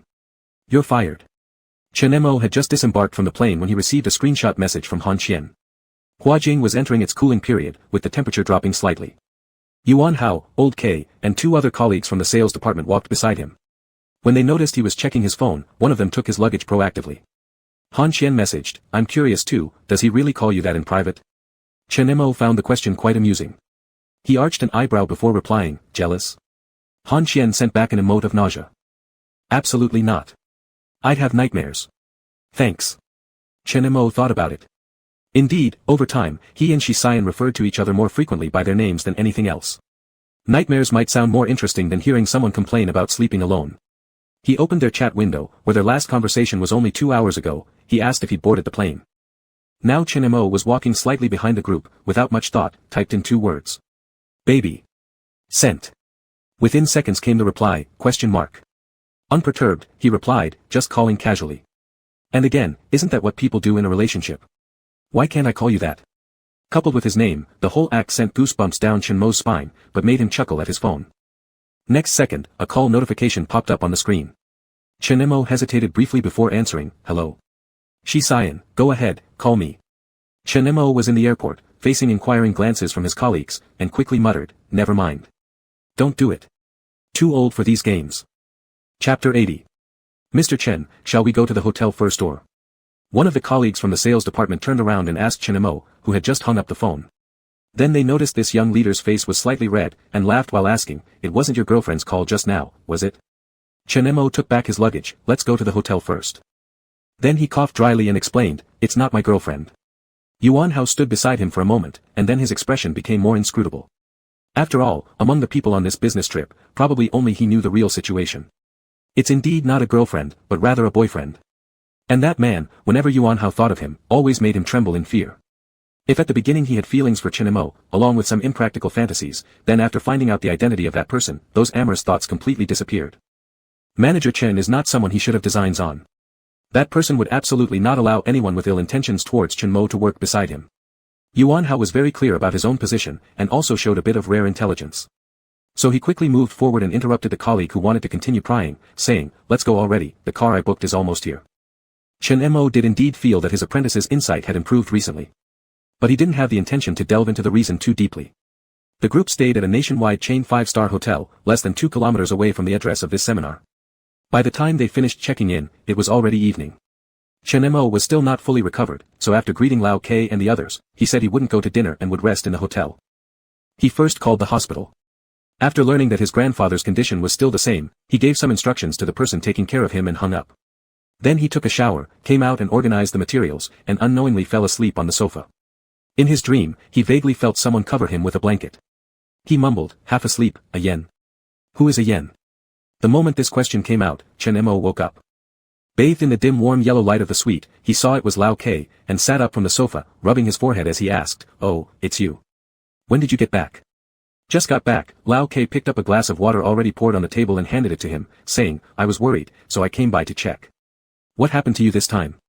You've been sick for so many days without improvement, and when I touched your forehead just now, it was still a bit hot. Chen Mo drank a few sips, it's nothing, I've taken medicine. The medicine must work too. Lao K had become quite familiar with him over these past few years. He picked up the small medicine bottle full of English text and asked, also, how come I haven't seen this medicine before? A yen. It's such an intimate name, could it be that a yen prescribed this for you? Chen Mo looked at Lao K furrowing his brows and studying the medicine bottle, finding it somewhat amusing and ironic. Lao K had met Shi Xian before and knew the two were old acquaintances, but probably hadn't delved into it much. Chen Mo wondered what expression Lao K would have if he knew that a yen was actually Shi Xian. Besides, Chen Mo rarely called him that way either. It was last time during Yang Ji's wedding when he carried him home that Chen Mo sarcastically called him once. This time too, it was just out of confusion. Lao Ke values innovation highly, and since innovation and CM are now partners, Chen Mo had no intention to disclose everything to Lao Ke, as doing so would do nothing but add unnecessary psychological pressure to Lao Ke, providing no benefits whatsoever. Lao Ke didn't dwell on the matter either.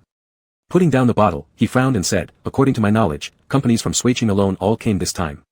Everyone knows deep down that, despite official rhetoric, Chu Xing is the real beneficiary of this conference. Anyway, your speech is scheduled for the last day. How about you skip the first 2 days and rest properly? Chen Mo laughed softly, with a hint of coldness beneath. If I really don't go, wouldn't that just suit their purpose? Currently, Ren Xiansen holds at least 40% of the yet-to-be-launched products in Monopoly, and this seminar focuses entirely on fast-sale projects with small investments but large returns. Tell me, what do you think he's trying to achieve? Lao Ke responded, but things aren't under our control. Chen Mo gently stroked the bottom of the cup. The market size is limited. Once this cake affects someone's personal interests, everyone will lose their composure. Throughout his life, Chen Mo has mainly focused on intelligent technology research. His preference and expertise in this field are mainly due to personal interest and talent, but his farsightedness and keen perception in many matters are surprisingly high, hence most of the time, even as a boss, Lao Ke seldom opposes his opinions. Early the next morning, the organizing committee sent a car to pick them up. R2D had just hit the market, and Shiner was now at its peak, naturally becoming the focal point of the entire seminar group. The first day was mainly for registration and a welcoming session, involving sign-ins and receiving relevant materials. To create an active atmosphere, the organizer's welcome speech was particularly inspiring. Chen Mo even noticed several teams around Yuan Hao's age enthusiastically participating in discussions, showing high aspirations and enthusiasm for the official slogan, "Technology leads the future, innovation drives development." It was precisely because of this that people participating that day would notice someone stood out significantly. Not because he was high profile or spoke too loudly. Rather, amidst all the talks on basic economic growth has always relied on technological innovation, which were common knowledge, when occasionally discussing intelligent information processing and machine perception with others, the professional terms flowing from his mouth came as casually as if he were discussing the weather. This drew those truly aspiring to excel and delve deeper into this field closer to him unconsciously. Especially the teams participating with their own R&D products, each of them looked starry-eyed. Since it was the first day, everyone's identity tags hadn't been confirmed yet. So, they were all curious about who he was. So young, which small company is he from? Never heard of it. Maybe just graduated. In theory, a figure of such stature should be known in the most famous university circles nationwide, right? Soon, these people found out. Because Ren Xiansen, the general manager of Chuanqing Technology, walked over with a smile full of official politeness but feigned warmth, and extended his hand, saying, "Mr. Chen, long time no see. Mr. Ren, long time no see." In fact, it wasn't very long, just long enough for Mr. Ren's face to heal completely without visible scars. Ren Xiansen's smile grew more rigid as he asked, "Mr. Chen, being a top talent from Q University, given how well Shiner is developing now, are you still interested in these small projects?" After this statement, the people who were previously discussing felt suddenly enlightened and shocked. They muttered, "He's actually Chen Mo. No wonder I feel like his understanding of intelligent perception is so forward-looking. I read one of his undergraduate papers, it was specialized on this. Should we try reaching out? Our goal this time is aimed at Shiner, though we agreed to contact Chuanqing only reluctantly. Not yet. It's well known that Chuanqing and Shiner are fierce rivals. Judging by Ren's obvious displeasure, his pretense is barely maintained." Chen Mo didn't hear these whispers. No wonder the circle was unfamiliar with his face. During school, he rarely participated in professional activities due to juggling responsibilities with Shiner. Externally, Shiner was mainly managed by Lao Ke and Su Qianran, with little of his face showing up. This trip wasn't fundamentally aimed at academic discussion anyway. Chen Mo looked at Ren Xiansen's face that couldn't hide discomfort any longer, not even bothering to give him a polite smile. He calmly said, "Mr. Ren, your joke seems misplaced. Anyone who works hard deserves respect. Only those accustomed to reaping without sowing, stealing others' achievements, deserve to ask themselves whether they can bear the consequences. Do you agree, Mr. Ren?" Ren Xiansen's lips twitched. Then he smiled again ambiguously, staring at Chen Mo for a few seconds before saying, "That's true, who knows what the outcome will be." This small exchange was seen by many. Most chose to observe and refrain from inserting themselves. After morning sessions ended, they came out. At the cafeteria organized by the host, Chen Mo led Yuan Hao to the table occupied by Lao Ke and others. After sitting down, Yuan Hao poked the meal plate in front of him and whispered, "I feel like everyone around us is watching. Just eat." Chen Mo calmly took a bite of the green vegetables on his plate. Lao Ke glanced around irritably, "I knew it, we've been targeted. The organizer is a joint enterprise, following UA's instructions, breathing the same air as Chuanqing, just waiting to make things uncomfortable for us." Chen Mo smiled, "Can't take it already? I guess the next 2 days, no company would dare to negotiate cooperation with us." Yuan Hao was young and got angry upon hearing this, almost standing up. Chen Mo raised an eyebrow coldly. Sit down. Master. Yuan Hao felt aggrieved. Chen Mo, this is just a small warning. Who knows, there might be laxatives in the food you're eating now. Ah. Yuan Hao was stunned and stared at his food. Is the competition really that dirty? Chen Mo raised an eyebrow. I'm just saying. One of the salespeople, seeing Yuan Hao being teased by Chen Mo to the point where he didn't dare eat, decided to pour oil on the fire. What's so strange about this? In the company I interned at during graduation, they pried open a competitor's safe in the middle of the night. They even planted viruses on USB drives and threw paint at rivals' houses. Kid, this world is terrifying, welcome to the adult world. As others around began to chuckle. Yuan Hao realized he had been teased and sat back down angrily, grabbing his plate and shoving 2 large bites into his mouth. Although it was a joke, it was true that Chuaning had indeed played some underhanded tricks behind the scenes. Chen Mo never had much of an appetite anyway. After a few bites, he stopped eating and leaned back on his chair waiting for others to finish while texting on his phone. Soon, replies started coming in. Mr. Chen, rest assured, since you've been rivaling with Chuaning for such a long time, everyone wants to seize this opportunity. Ren Xianxin's 3-piece set is already on its way. Just pretending not to get along, right? Got it. Do you still not trust me? Chen Mo casually leaned against the chair, showing no sign of abnormality on his face.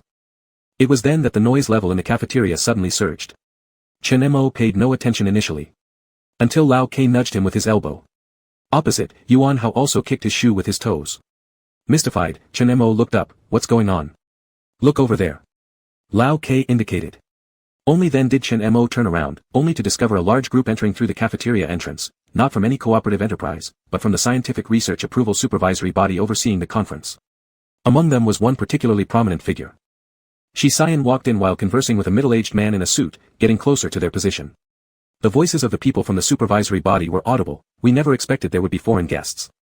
Thanks to Mr. Shi's help, the Foreign Affairs Department managed to approve it quickly. Shi Xian said, nonsense, it's my pleasure. Then, without looking at them, he walked past their position. Lao Ke jabbed Chen Mo's arm. Why did he come? Shouldn't you go and try to establish some connections? If you do, it'll effortlessly settle the matter with the supervisory body, guaranteed to make Ren Xianxin's face turn green with envy. Chen Mo glanced at Shi Xian's retreating figure and lowered his head. Continuing to mess around on his phone, he muttered, our friendship hasn't reached that point. To what point, then? Lao Ke asked. Chen Mo, unclear, haven't asked. Meanwhile, Yuan Hao's face was nearly buried in his plate. There really wasn't any need to ask. After all, it was just a normal kind of relationship, where both parties could lie in the same bed, yet nothing extraordinary occurred. Chapter 81. On the surface, these two people appeared to have nothing to do with each other besides a few exceptions, and no one else had associated them. For instance, during the entire afternoon, they operated in entirely different fields, within separate circles, and among completely different acquaintances. There was just one small interlude. Perhaps when the group allocation process began that afternoon, Xin Shui drew the only blank lot in the entire session. This meant that under this topic, Xin Shui would automatically enter the first round of elimination rules. Didn't the host verify the number of participants when they were invited? Shi Sibin suddenly expressed concern over the situation on site, which was unexpected by some people. The leader of the supervisory unit also noticed this, frowning. What's going on here? I'll find someone to verify the situation. The head of the joint company wiped the sweat from his forehead and immediately said, there might have been an error made by staff while performing operations. I'll check it out first. Actually, there was no need to look. It was undoubtedly a targeted move. Who didn't know that Chuanqing and Xinrui were like oil and water? But could he report this straightforwardly to the supervising department? He dared not. So, the responsible person pretended to make a call to verify the situation. And the people from the regulatory unit who noticed Xinrui's team remained calm under such circumstances. Therefore, one of them said to the nearby Shi Sibin, impressive, already showing trends of being an industry leader. Even though young, they all maintain a very stable mindset. Especially the one at the front. What's his name again? Shi Sibin, sitting at the edge of the conference room, replied after hearing this, Chen Mo. Do you know him, Mr. Shi? The person was surprised. Shi Sibin glanced in the direction of Chen Mo and nodded. We've met. No wonder you suddenly mentioned it just now. The person smiled cunningly, hinting at something they both understood implicitly, lowering their voice. In fact, everyone knows well that Xinrui is today's target, and such matters are not uncommon. Shi Sibin crossed his hands on the side of his leg, seemingly just changing positions out of habit. But anyone familiar with his habitual actions would know that this was a sign that his patience was wearing thin. Apparently, the other party didn't realize this and continued talking. It's fortunate that you've met their CEO, Chen Mo, otherwise how would you notice such details? Most enterprises in similar positions would prefer to suffer silently rather than deal with these issues. Shi Sibin smirked coldly, curling his lips slightly. Let him suffer silently. Who will really end up suffering isn't certain yet. The other person fell silent. It seemed as if they finally detected something unusual. If they had a good relationship, it didn't seem so, but if they had a bad relationship, it also didn't seem like that. So the other person cleverly chose to remain silent. Little did they know, these two individuals who hadn't exchanged any words throughout the event left in the same direction, the same location, and even the same room in the evening. Chen Mo was also surprised. His first reaction upon opening the door and seeing the person leaning against the doorframe was to pull him inside. "How did you come here?" Chen Mo asked in shock, looking at the person before him. He had left earlier than Shi Sibin and was currently drying his wet hair after taking a shower. "Didn't Han Qian say your hotel wasn't here?" "You." Chen Mo's next words were cut off. Shi Sibin must have come straight here after the meeting because the suit jacket he was carrying dropped casually onto the floor behind the door as he hugged Chen Mo, getting stepped on momentarily as Chen Mo shifted. It was just an embrace. A moment of warmth following a brief separation, offering a bit of comfort for longing. 5 years ago, during their short-lived romance, such intense feelings weren't present, but only after being apart for so long did they feel the timing and age perfectly matched as their hearts fully embraced one another. Shi Sibin, Chen Mo lightly grabbed the back of his head. "You haven't answered me, how did you come here?" Shi Sibin slightly backed away, reaching to feel his forehead. "I came to see you." After touching his forehead, Shi Sibin then gently felt his neck, touched the skin warmed by a fresh shower, hesitated for a moment, and said calmly, "Additionally, I found out some information about Lunel's movements relevant to this seminar, so I came over." Chen Mo grabbed his wrist, stopping him. "Who told you about this? What's this?" Shi Sibin let himself be held. Chen Mo's thumb caressed the inside of Shi Sibin's wrist. As Shi Sibin's eyes slightly narrowed, Chen Mo deliberately lowered his voice to ask, "Weren't we supposed to act unfamiliar? Mr. Shi, coming to knock on the hotel door of a cooperation party late at night like this isn't exactly proper, is it? Is it?" Shi Sibin stared at him with half-closed eyes. "What are your rules, Mr. Chen?" Chen Mo leaned in while maintaining this pose and licked Shi Sibin's Adam's apple. When he distinctly felt it moving up and down, pleasure laced through his voice with a bit of huskiness. "My rules naturally require certain people to pay with themselves. Yen, kiss me." Shi Sibin grabbed his chin to stop him from going further, pressing against his forehead as he uttered solemnly, "You're really reckless." The next second, Shi Sibin embraced him and flipped him over, pinning him against the door. A deep kiss came crashing down like a sudden storm. This kiss carried a punitive nature, without any particular order, purely sensory control and breath theft. Chen Mo guessed that at his core, he ultimately had an extremely wild side. He adapted better to Shi Sibin's firmness and control regarding this matter than he imagined, even managing to retaliate when he felt like prey with his neck bitten. However, due to physical disparity, Chen Mo often fell first. Thus, when all he could do was lean back against the doorframe gasping for air and dodging by holding on to Shi Sibin's nape, Shi Sibin eventually relented out of sympathy. At the same time, he lifted Chen Mo's hands above his head. Shi Sibin pressed fully into him, using one hand to press down both of Chen Mo's wrists while letting the other glide along the ribs until reaching the waist. He didn't rush to continue kissing but instead ambiguously roamed around, spraying his breath slowly from the temple to the cheek, the corner of the lips, seemingly needing such a method to confirm their presence. Chen Mo indulged himself leaning against the doorframe. As Shi Sibin lingered near the edge of his lips without making the next move, Chen Mo deliberately turned his head to brush past his lips. Compared to the dizzying and suffocating sensation of those deep kisses, such light caresses were often even more maddening. "You can go on," Chen Mo said, tugging Shi Sibin's tie to bring them closer together. "I won't dodge. I've heard that when someone has a fever, they get quite hot." Shi Sibin abruptly increased the pressure on Chen Mo's wrist bones. Chen Mo's words not only failed to provoke deeper lust in him but also made him frown in apparent displeasure. He took Chen Mo to the couch. Even within his rudeness, there was care as he laid Chen Mo down, propping his hands on either side of Chen Mo's head, lowering his entire body to threaten. "Recklessness has its limits. If I hear such talk again, there won't be any second chances regarding matters on the bed." Chen Mo froze for a moment, then laughed, covering his eyes with his arm. He hadn't heard anyone use this kind of threat before. Yet, damn it, it worked so well. It wasn't because he had excessive demands in these affairs or required equal loyalty of heart and body in a relationship. Because some treasures weren't explicitly written between lines. In the eyes of the other, it was always constantly on his heart.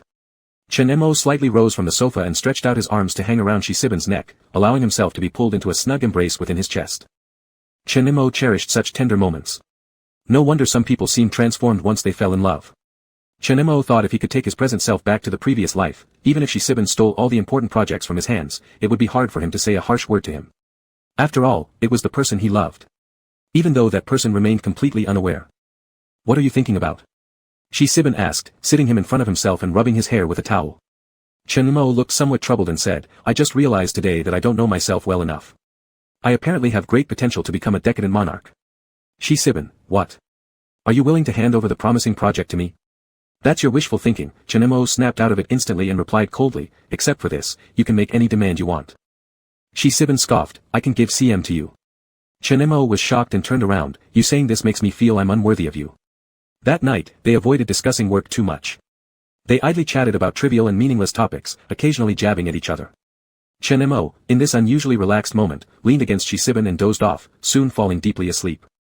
That bottle of sleeping pills he brought along in his luggage and prepared for emergencies became utterly useless. Because his last memory was of falling asleep while leaning against Shishiban. So when he woke up the next day, his first reaction was to reach out and hug the person beside him.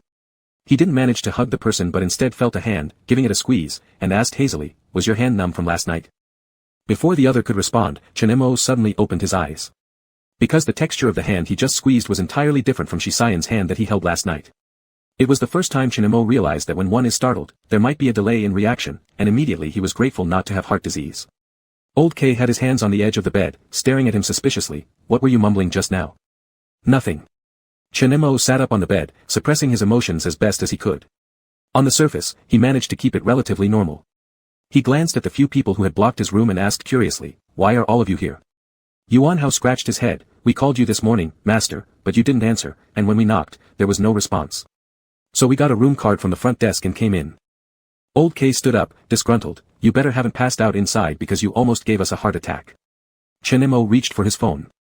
Once in his hand, sure enough, Shisayan had turned off his alarm. After being disturbed like this early in the morning, Chen Mo's mind still felt foggy. He pressed his temples and asked, "What's today's schedule?" Yuan Hao's face remained expressionless. "Actually, nothing special except that UA is under investigation for alleged cross-border money laundering." The news had made headlines across all major platforms early in the morning. Even Transmit Tech had cancelled today's speech. Indeed, there was nothing special about it.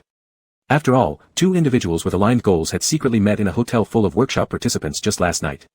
Compared to conspiring, he thought the hickey behind his master's ear should probably be concealed more carefully. Unfortunately, their master, who looked groggy and sleep-deprived, upon hearing those words, instantly threw off the covers and stood up, revealing the heavy bite marks beneath his loose pajamas near the clavicle area. These clearly showed someone's ferocity and possessiveness. Chen Mo rose from the bed, uncaring of what his apprentice thought. "Just follow the plan," he said as he grabbed some clothes from the bed and headed toward the bathroom.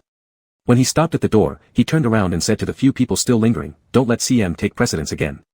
If they're our old nemesis, it's embarrassing to let them get away after beating a fallen dog." Old K looked puzzled. He asked the person beside him, "Does he have something against CM?" "No," Yuan Hao shook his head. "I think it's because Master's mood is bad from seeing us so early this morning." "Old K, what does that mean? Do we look ugly or something?" Chapter 82. Probably due to UA suddenly being exposed as involved in this cross-border economic case, even though it was still in the investigation stage, it made the atmosphere of the second day of the seminar feel like it had been solidified by cement, with a sense of oppressive storm about to come. Chuanqing didn't dare to make any more moves. This also led to small enterprises that were originally targeting Chuanqing all becoming like headless flies. It was at this moment that Xingrui suddenly announced that it would cooperate with various parties at a more reasonable price than Chuanqing and without outright purchase. In just one day, it quickly occupied most of the goals that Chuanqing had already encompassed. The swift means and ruthless actions. And it was open competition placed on the table. This made everyone attending the meeting have a new understanding of the name Chen Mo. The young man sitting behind the table was often not the one who spoke the most during negotiations, yet he was the sharpest, cutting straight to the core. Once his bottom line was touched, he would not give an inch. "Master." Yuan Hao, holding a big pile of documents, followed him like a spinning top, busy all day, and inevitably feeling a bit sluggish. Even so, after tidying up and returning to the hotel, he did not forget to ask Chen Mo quietly, "Do we need to leave the door open tonight? I still have the room card from this morning and haven't returned it yet. I'll give it to you, master." Chen Mo looked down at the room card stretched out in front of him. Compared to Yuan Hao's black eye circles, as someone who suffered from insomnia year-round, he seemed long accustomed to this high-intensity work, except for his face looking paler than usual, everything was normal. He said, "No need." He did not inquire where his disciple discovered this from, but only said, "UA just encountered an issue, there must be quite a few matters he needs to focus on, he won't be able to make it." Even if it was just a guess. 2 minutes later, Chen Mo received a text message from Shisayan. As expected. "XSY, I won't be able to make it tonight, go to sleep early, don't stay up too late." And there was another sentence. "XSY, the new medicine someone found for you in Huajin will be sent over shortly. Try it, and call me immediately if you feel anything uncomfortable." Chen Mo thought Shisayan might be exaggerating a bit. After all, the matter of the low fever, he himself had a rough estimate in mind, it wasn't a huge problem. If he could take some time to rest, it would be fine. It was simply that the timing currently wouldn't allow it, and Shisayan clearly understood him, didn't let him step back at this moment. This unspoken understanding made Chen Mo feel at ease many times. He knew he would never encounter another person who understood him this much. Even if they each had things they hid from each other, it didn't hinder how real that heart's feeling was. Chen Mo replied that he understood and soon continued busying himself with the work at hand. The third day of the seminar. Chen Mo had a speech about the new application of intelligence in the medical field. Compared to the first day when he arrived and was restrained everywhere, within a short period of time, Xingrue's momentum had overtaken Chuanqing. When he stood at the center platform of the entire seminar, speaking freely facing the large screen, all eyes on site focused on him. Including Shi Xian sitting in the first row. Occasionally their gazes crossed briefly, then quickly moved away. Chen Mo spoke, "My personal relationship with artificial intelligence started very late. What stands out most vividly in my memory is when I was young, someone accompanied me back to my hometown. That place was almost isolated from advanced technology. Out of respect for elders, that person accompanied me in bathing with well water, and as expected, caught a cold. And the doctors there, even the conditions for hanging saline drips were limited." Chen Mo remembered the ridges of Yuhuai village. Remembered the cool mats in the small building. Thought of the group of bully boys they met, including the smoky flavor of that breakfast shop in town. Even though that summer, they began their separation from there. But these days, whenever Chen Mo recalled Yuhuai village, the remaining few profound images in his memory were mostly related to Shi Xian. He rarely deliberately thought of them, but every time he did, he always deliberately sketched out the image of that boy in his memories. His tall nose, deep-set eyes, slender fingers. All those details ultimately converged into the person sitting below the platform now. Immaculately dressed in a suit, legs crossed, seemingly calm eyes containing subtle smiles. Clearly, he remembered all the scenes Chen Mo described from that year. Chen Mo could hear his own heartbeat, which was slightly different from countless previous occasions when he stood on such stages. All of this stemmed from someone carrying forward his reckless past and a future worth looking forward to. On the afternoon the seminar concluded. The flight was bound straight for Sui City. Little did they know that the flight would be delayed, from 4 p.m. to 6 p.m., and eventually the airline announced that it wouldn't be able to take off, instead scheduling them on a 7:30 p.m. flight. Old K had been in a hurry to return as he had a meeting with Su Qianran to attend. Fuming under his breath. "Let's go eat first." Chen Mo was fully aware of Old K's impatient nature, unlike the sales department colleagues who were scared stiff or Yuan Hao who kept silent. He took the lead in searching for a restaurant at the airport. Old K cursed all the way while following, allowing everyone else to finally breathe a sigh of relief, and the atmosphere eased back again. 10 minutes later, they found a buffet.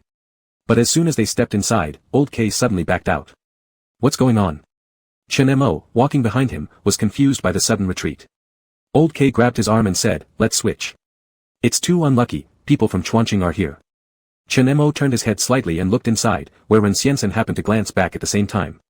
This man, having lost such a big supporter in UA, no longer had any interest in pretending. His eyes, like cold venomous snakes, glared fiercely at Chen Mo. Chen Mo returned his stare expressionlessly. It wasn't until the person across from Ren looked away after saying something that Chen Mo retracted his gaze and agreed to switch restaurants. 20 meters further down was another Chinese restaurant. As their group approached, just about to reach the entrance, Old K muttered beside him, "What rotten luck, such a huge airport, and we keep bumping into people we know wherever we go." That was when Chen Mo noticed Shi Xian's group. There were others accompanying him besides Han Qian, 5 more people in total, possibly due to 2 foreign faces among them, which might explain why they had chosen a Chinese meal.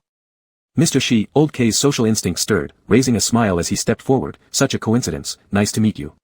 "Nice to meet you." Shi Xian extended his hand to shake hands with Old K, glancing at Chen Mo at the same time. When the two parties converged, exchanging pleasantries revealed that both were on the 7:30 p.m. flight, so naturally, they decided to dine together. At the long dining table, Shi Xian sat directly across from Chen Mo. Neither of them said much. This was because Han Qian excelled in social interactions, chatting animatedly with Old K, managing to involve others seamlessly. The table was lively throughout, never once turning quiet. This only made them stand out more. Chen Mo ate sparingly, occasionally responding to others while leaning against his chair. With one casual stretch of his legs, his foot accidentally bumped into the knee of the person sitting across. Chen Mo froze briefly. And Shi Xian, who had been speaking English with the foreigner next to him, stopped mid-conversation and turned back to look at him. Chen Mo raised an eyebrow. This was actually a minor incident. Yet Chen Mo couldn't help but feel a tingle under his skin from the calm gaze he received. Seeing Shi Xian continue conversing, he subtly shifted his leg forward. His toes must have nudged Shi Xian's calf slightly, causing his words to pause mid-sentence, followed by a faint upward tilt of Chen Mo's lips. In a mischievous manner, he let his foot trace up along the other person's shin, past the knee, to the thigh, lightly grazing in a seemingly unconscious manner. He didn't stop there but continued creeping closer until his ankle was suddenly grasped firmly, carrying a clear warning note. Chen Mo stopped appropriately, withdrawing his foot and calmly picking up a piece of potato, stuffing it into his mouth. By this time, Shi Xian had just finished his conversation. Glancing at the plate in front of Chen Mo, his brows furrowed. He quickly summoned a waiter and gave a low, quiet instruction. Initially unnoticed, the situation came to light when the server handed over the packed bag during payment before they walked out. Han Qian, astonished, "Are you still hungry?" Shi Xian didn't respond. And thus, no one pursued it further. Only those paying attention would realize that by the time they were about to check in, the packed bag had somehow ended up in Chen Mo's hands. Chen Mo lazily ate a few bites from the bowl. Shi Xian stood nearby, still engaged in conversations, yet whenever Chen Mo paused eating, he would lean down to inspect, furrowing his brows like a strict supervisor. Taking a glance at the watch in between talks, he tapped Chen Mo's armrest. "Only 10 minutes left, eat a bit more." "I've already eaten enough earlier," stated Chen Mo. Shi Xian countered, half an hour ago, a small bowl of mushroom soup, 2 bites of vegetables, including the piece of potato you originally weren't planning to eat. Is there anything else?" Han Qian, nearest to the pair, twitched his lips. For the first time, he saw Shi Xian eyeing someone like some kind of pervert and scanned sympathetically towards Chen Mo. Just before the final check-in, inside the VIP lounge area, Chen Mo held onto the packed food, quietly shoving a bite into his mouth every now and then. Shi Xian stood by his side, engaging in conversations but intermittently looking down to glare at Chen Mo. "There are only 10 minutes left, hurry and finish." Even though he was aware of the situation between these two individuals and guessed that Shi Xian likely had a strong controlling streak, there was no way he would micromanage to this extent. In Han Qian's estimation, Chen Mo wasn't some delicate bird locked in a gilded cage. As the biggest investor in a cutting-edge hidden tech project, over the past few years, he'd suppressed even someone like Ren Xiansen. So, how could such a person be so easily pushed around? If someone was this controlling, it wouldn't just come down to whether or not they'd flee. At least, one would expect the pair to clash head-on until blood was drawn. However, Han Qian soon realized that not all of his assumptions were correct. Because this Mr. Chen showed a rather peculiar response toward Shi Xian. Chen Mo neither changed expressions nor overturned his bowl. Instead, under Shi Xian's intense stare, he methodically finished the small bowl of nutritious porridge. Shi Xian naturally took the empty bowl to dispose of the packaging. As for Chen Mo, he wiped his hands with a napkin, his eyes slightly curving in amusement as he glanced casually but politely asked, "Mr. Han, is there something you wish to inquire?" Leaning forward while holding onto the armrest, Han Qian lowered his voice, "I'm just curious, how do you tolerate him?" Given that Han Qian hesitated over his choice of words, "He behaves like this in a relationship, which somewhat exceeds my expectations." After Han Qian finished speaking, he noticed Chen Mo laughing softly while leaning back against his chair.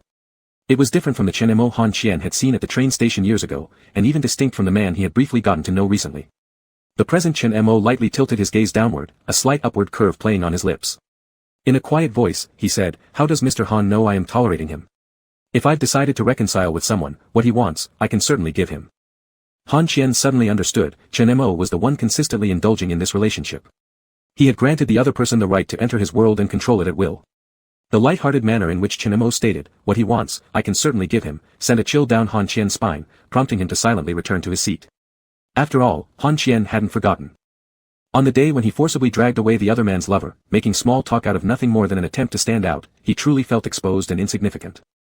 Chapter 83. By the time they returned to Suiqing, it was already midnight. Unsure if it was the chill of the night's wind, Chen Mo rarely felt an icy coolness seep into his back, causing him to frown involuntarily. The two groups parted ways. Old K was the only one among the newcomers who had an assistant driving a car to pick him up, but after including the assistant, there wasn't enough room in the car for everyone, leaving one person out. Yuan Hao offered voluntarily, "I'll just take a taxi."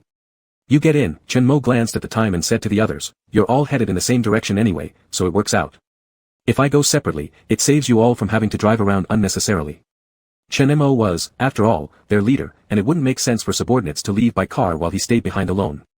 Even the two colleagues from the sales department were shocked, quickly declining, "Mr. Chen, how could this be possible? You should leave first. We're not children anymore, we can take care of ourselves going home." Just as they were arguing over it, a low-key black luxury car pulled up smoothly. The rear window lowered, revealing the familiar side profile of CM boss Shi Xiyuan. Shi Xiyuan turned his head slightly, as if greeting them casually, and asked, "Why haven't any of you left yet?" "Mr. Shi," a colleague bent down and smiled, "We're about to go." Shi Xiyuan's gaze swept over Chen Mo standing nearby, then he spoke calmly, "I'll take Mr. Chen home since it's getting late. Everyone else should head home soon too." Yuan Hao was the first to react. He pushed the other two colleagues who were still trying to speak into the car, said a hasty goodbye to Chen Mo, and urged the assistant to drive off. Other than driver Xiao Lin, the only person in Shi Xiyuan's car was him. As soon as Chen Mo got in, Xiao Lin immediately raised the partition. Chen Mo looked up at the partition without saying anything, then asked the person beside him, "What about the others?" Han Qian is responsible for taking them home. Shi Siyuan glanced at the dark circles under his eyes and removed his notebook from his knees, placing it aside. You haven't rested well these few days either, and you were even working on the flight. Get some sleep, I'll wake you when we arrive. Chen Mo pinched the bridge of his nose, not refusing. He directly wrapped himself in his coat, lay down on Shi Siyuan's lap, moved around to find a comfortable position, flipped onto his back, and closed his eyes. Though he didn't feel particularly sleepy, his head ached from overuse. Chen Mo also had many questions for him. For instance, how far along was the UA investigation?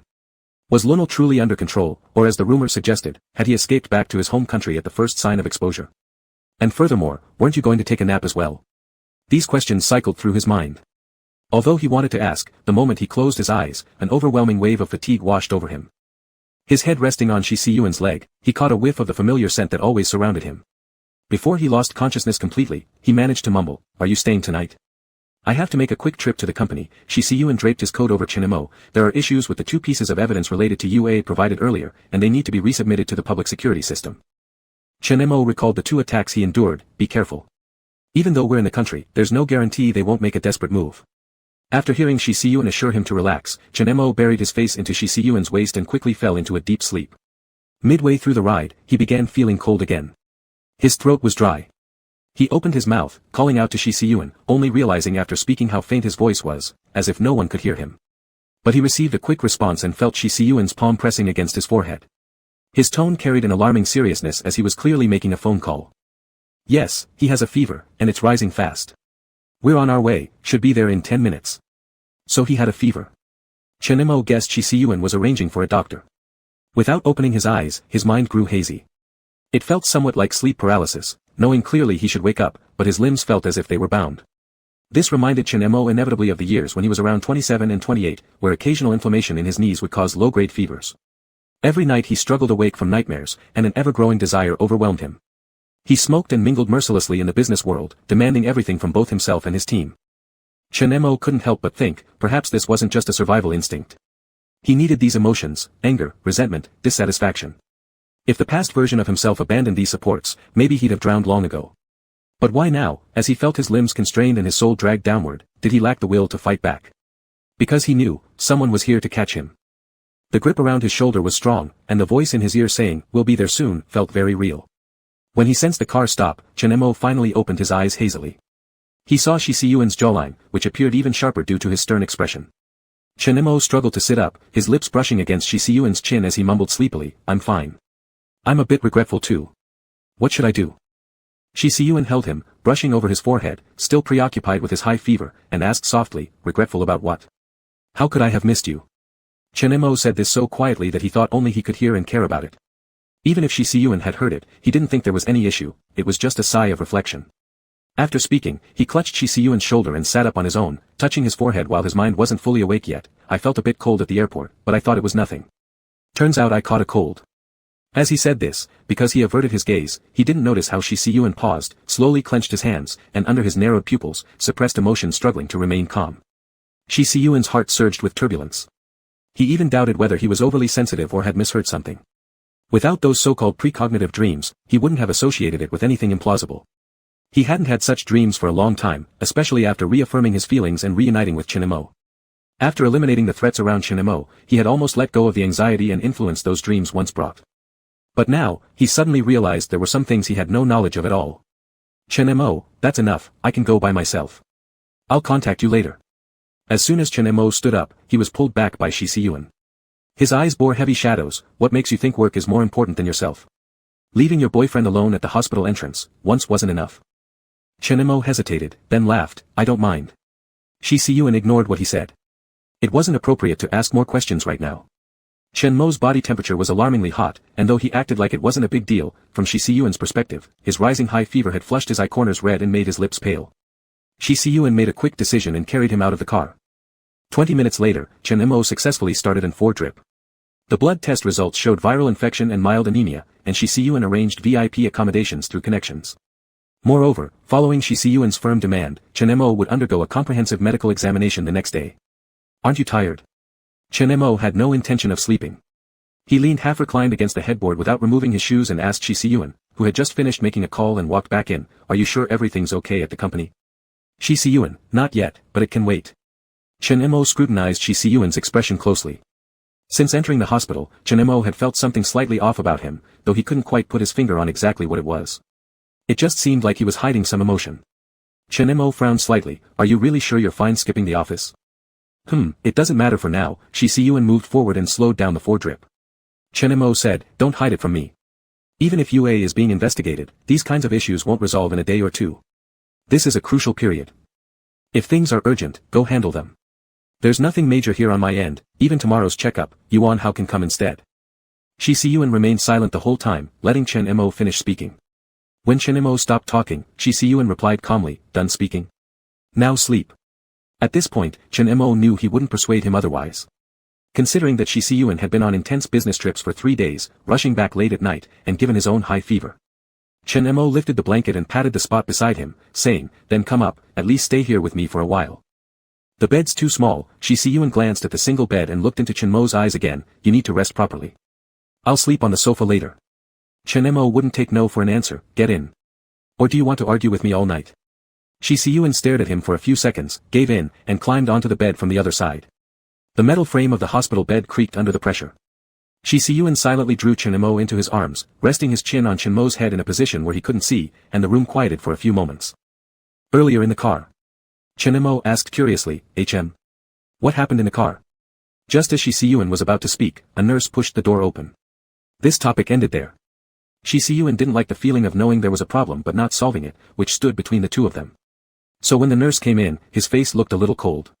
He didn't know if it was because his expression was too serious, but even Chen Mo noticed that the nurse's hands were trembling as she changed his medicine. However, Chen Mo didn't pay much attention to it. Instead, he started talking about his plan to go back home early tomorrow morning to pick up some items. Shi Siyuan didn't respond, instead looking at the nurse and suddenly asking, isn't it against hospital rules for 2 people to sleep in a single bed? The nurse paused in her medication injection, her voice low and muffled, why yes, it is. Is it? Shi Siyuan fixed his eyes on her unyieldingly. Show me the medicine bottle. I don't remember him needing any additional medication. Only then did Chen Mo realize something wasn't right. And unexpectedly, the nurse's eyes flashed with a hint of fierceness. Suddenly, she pulled a knife from her pocket and stabbed toward Chen Mo's neck. Shi Siyuan's reaction was frighteningly quick. With one hand supporting himself on the bed, he swung his long leg out. The nurse twisted her waist just in time, colliding with the drug rack and falling over, various clatters breaking on the ground. Chen Mo immediately pressed the emergency button. 10 minutes later, both Shi Siyuan's and Chen Mo's phones rang simultaneously. Chen Mo's phone lit up with messages from colleagues who knew he lived at Rhine, Arkansas. Mr. Chen. Are you alright? Boss Missouri, I just heard about the fire at your place. Are you okay? Mr. Chen, the news has spread throughout the circles. How are you doing? Chen Mo looked at the videos and pictures showing thick smoke rolling out from his floor, then glanced at the nurse, subdued by Shi Siyuan's bodyguards who had arrived without warning, his temple veins twitching. Meanwhile, the call Shi Siyuan received came from someone he placed near Chen Mo's house. It was from their family clan. They simply outlined the situation and apologized, Mr. Shi, I'm sorry. Because Mr. Chen went on a business trip, we temporarily withdrew our surveillance. According to the surveillance footage, indeed someone entered Mr. Chen's residence yesterday afternoon. The cause of the fire seems to be intentional. However, whether the target was Mr. Chen himself or certain important materials he kept at home remains unknown. Shi Siyuan's afterthoughts hit their peak in this instant. Many people knew about Chen Mo's whereabouts, but those who could predict he'd head to the company tonight weren't many. If Chen Mo hadn't caught a fever tonight, he would likely have been asleep at home by now. Alone, in that house engulfed in flames. The presence of the nurse before them confirmed another fact. The target isn't the data. It was Chen Mo's life. The atmosphere around froze like an icy glacier. The tone in which Shi Siyuan spoke caused the 2 bodyguards present to instinctively lower their heads, no longer daring to raise them. Chapter 84. At 4 o'clock in the morning, the city was cloaked in heavy darkness. On the top floor of a hotel invested by CM Corporation, the lights were blazingly bright. The glaring white light reflected sharply on the polished floor, clearly casting shadows of people and adding an even colder and more solemn atmosphere to the occasion. The only person sitting on a stool had his hands resting on the armrests, no one could tell what he was thinking. It was known that his mood tonight was at its worst. As the closed door of a room nearby began to transmit muffled curses and screams, which gradually weakened until only faint noises remained, the door finally opened. Han Qian walked out slowly, wiping his fingers with a handkerchief. Shi Xian looked up at him. Han Qian, unable to bear the pressure from his eyes, quickly said, I've got it out of him. He threw the handkerchief to a guard nearby and said, you didn't guess wrong, there weren't just one group, but accurately speaking, 3 groups. Chen Mo holds a lot of incriminating evidence against Chuangxing Technology. When Yue had issues, Ren Xiansen was afraid it would lead back to him, also fearing Chen Mo's reports, so he sent people in to steal information. That's the first. The arsonists were following Lu Nal's orders. Given Chen Mo still has the title as the legitimate heir of Yang's family, with Yang Ji's uncertain stance not denying Chen Mo's return to take over Yang's business, Lu Nal might feel if Chen Mo is dead, he will have the last glimmer of hope. Hence, he chose a straightforward approach. As for the hospital, can you guess who did it? With a raised eyebrow, Han Qian sat down on another chair pulled over by the guard. Shi Xian, who had not changed his posture throughout, calmly spoke, Yang Shul. Damn, you know. Han Qian couldn't help but comment, playing this kind of guessing game with you is always the least interesting. Seeing Shi Xian's face remained unchanging, Han Qian stopped joking and continued, Chen Mo. Lucky guy, the attack at the hospital was prepared too hastily. Upon learning that he didn't return home, Yang Shul, obviously discontent, planned it urgently. Shi Xian asked with a cold expression, where is he now? He must have fled, Han Qian replied with an expression indicating, isn't he stupid? Saying, if Chen Mo had died in the fire, they'd definitely be overjoyed. But unfortunately, things didn't go according to plan. Not only did you leave Rhine Arc, you stayed in the hospital. Now that Yang Shul lost his last savior before Lu Nal, without mentioning how terrible his fate will be, if he falls into your hands, it's worse. In such a scenario, wouldn't he flee waiting to get caught by you? Shi Xian stood up from the chair, cooperate with the police to search all major train stations and airports. I don't want to hear tomorrow that we haven't found the person yet.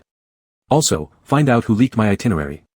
Regardless of who it is, there's no need to bring them to see me. Directly file charges for official misconduct. Han Qian whistled, people who leaked your whereabouts may still not realize how big a deal it is. And that Yang Shul, truly devoted to you, acted precisely when you weren't around. Do you think he knows you were at the hospital last night? Shi Xian glanced at him, if you're really idle, then find those responsible. After finishing his sentence, Shi Xian turned and left.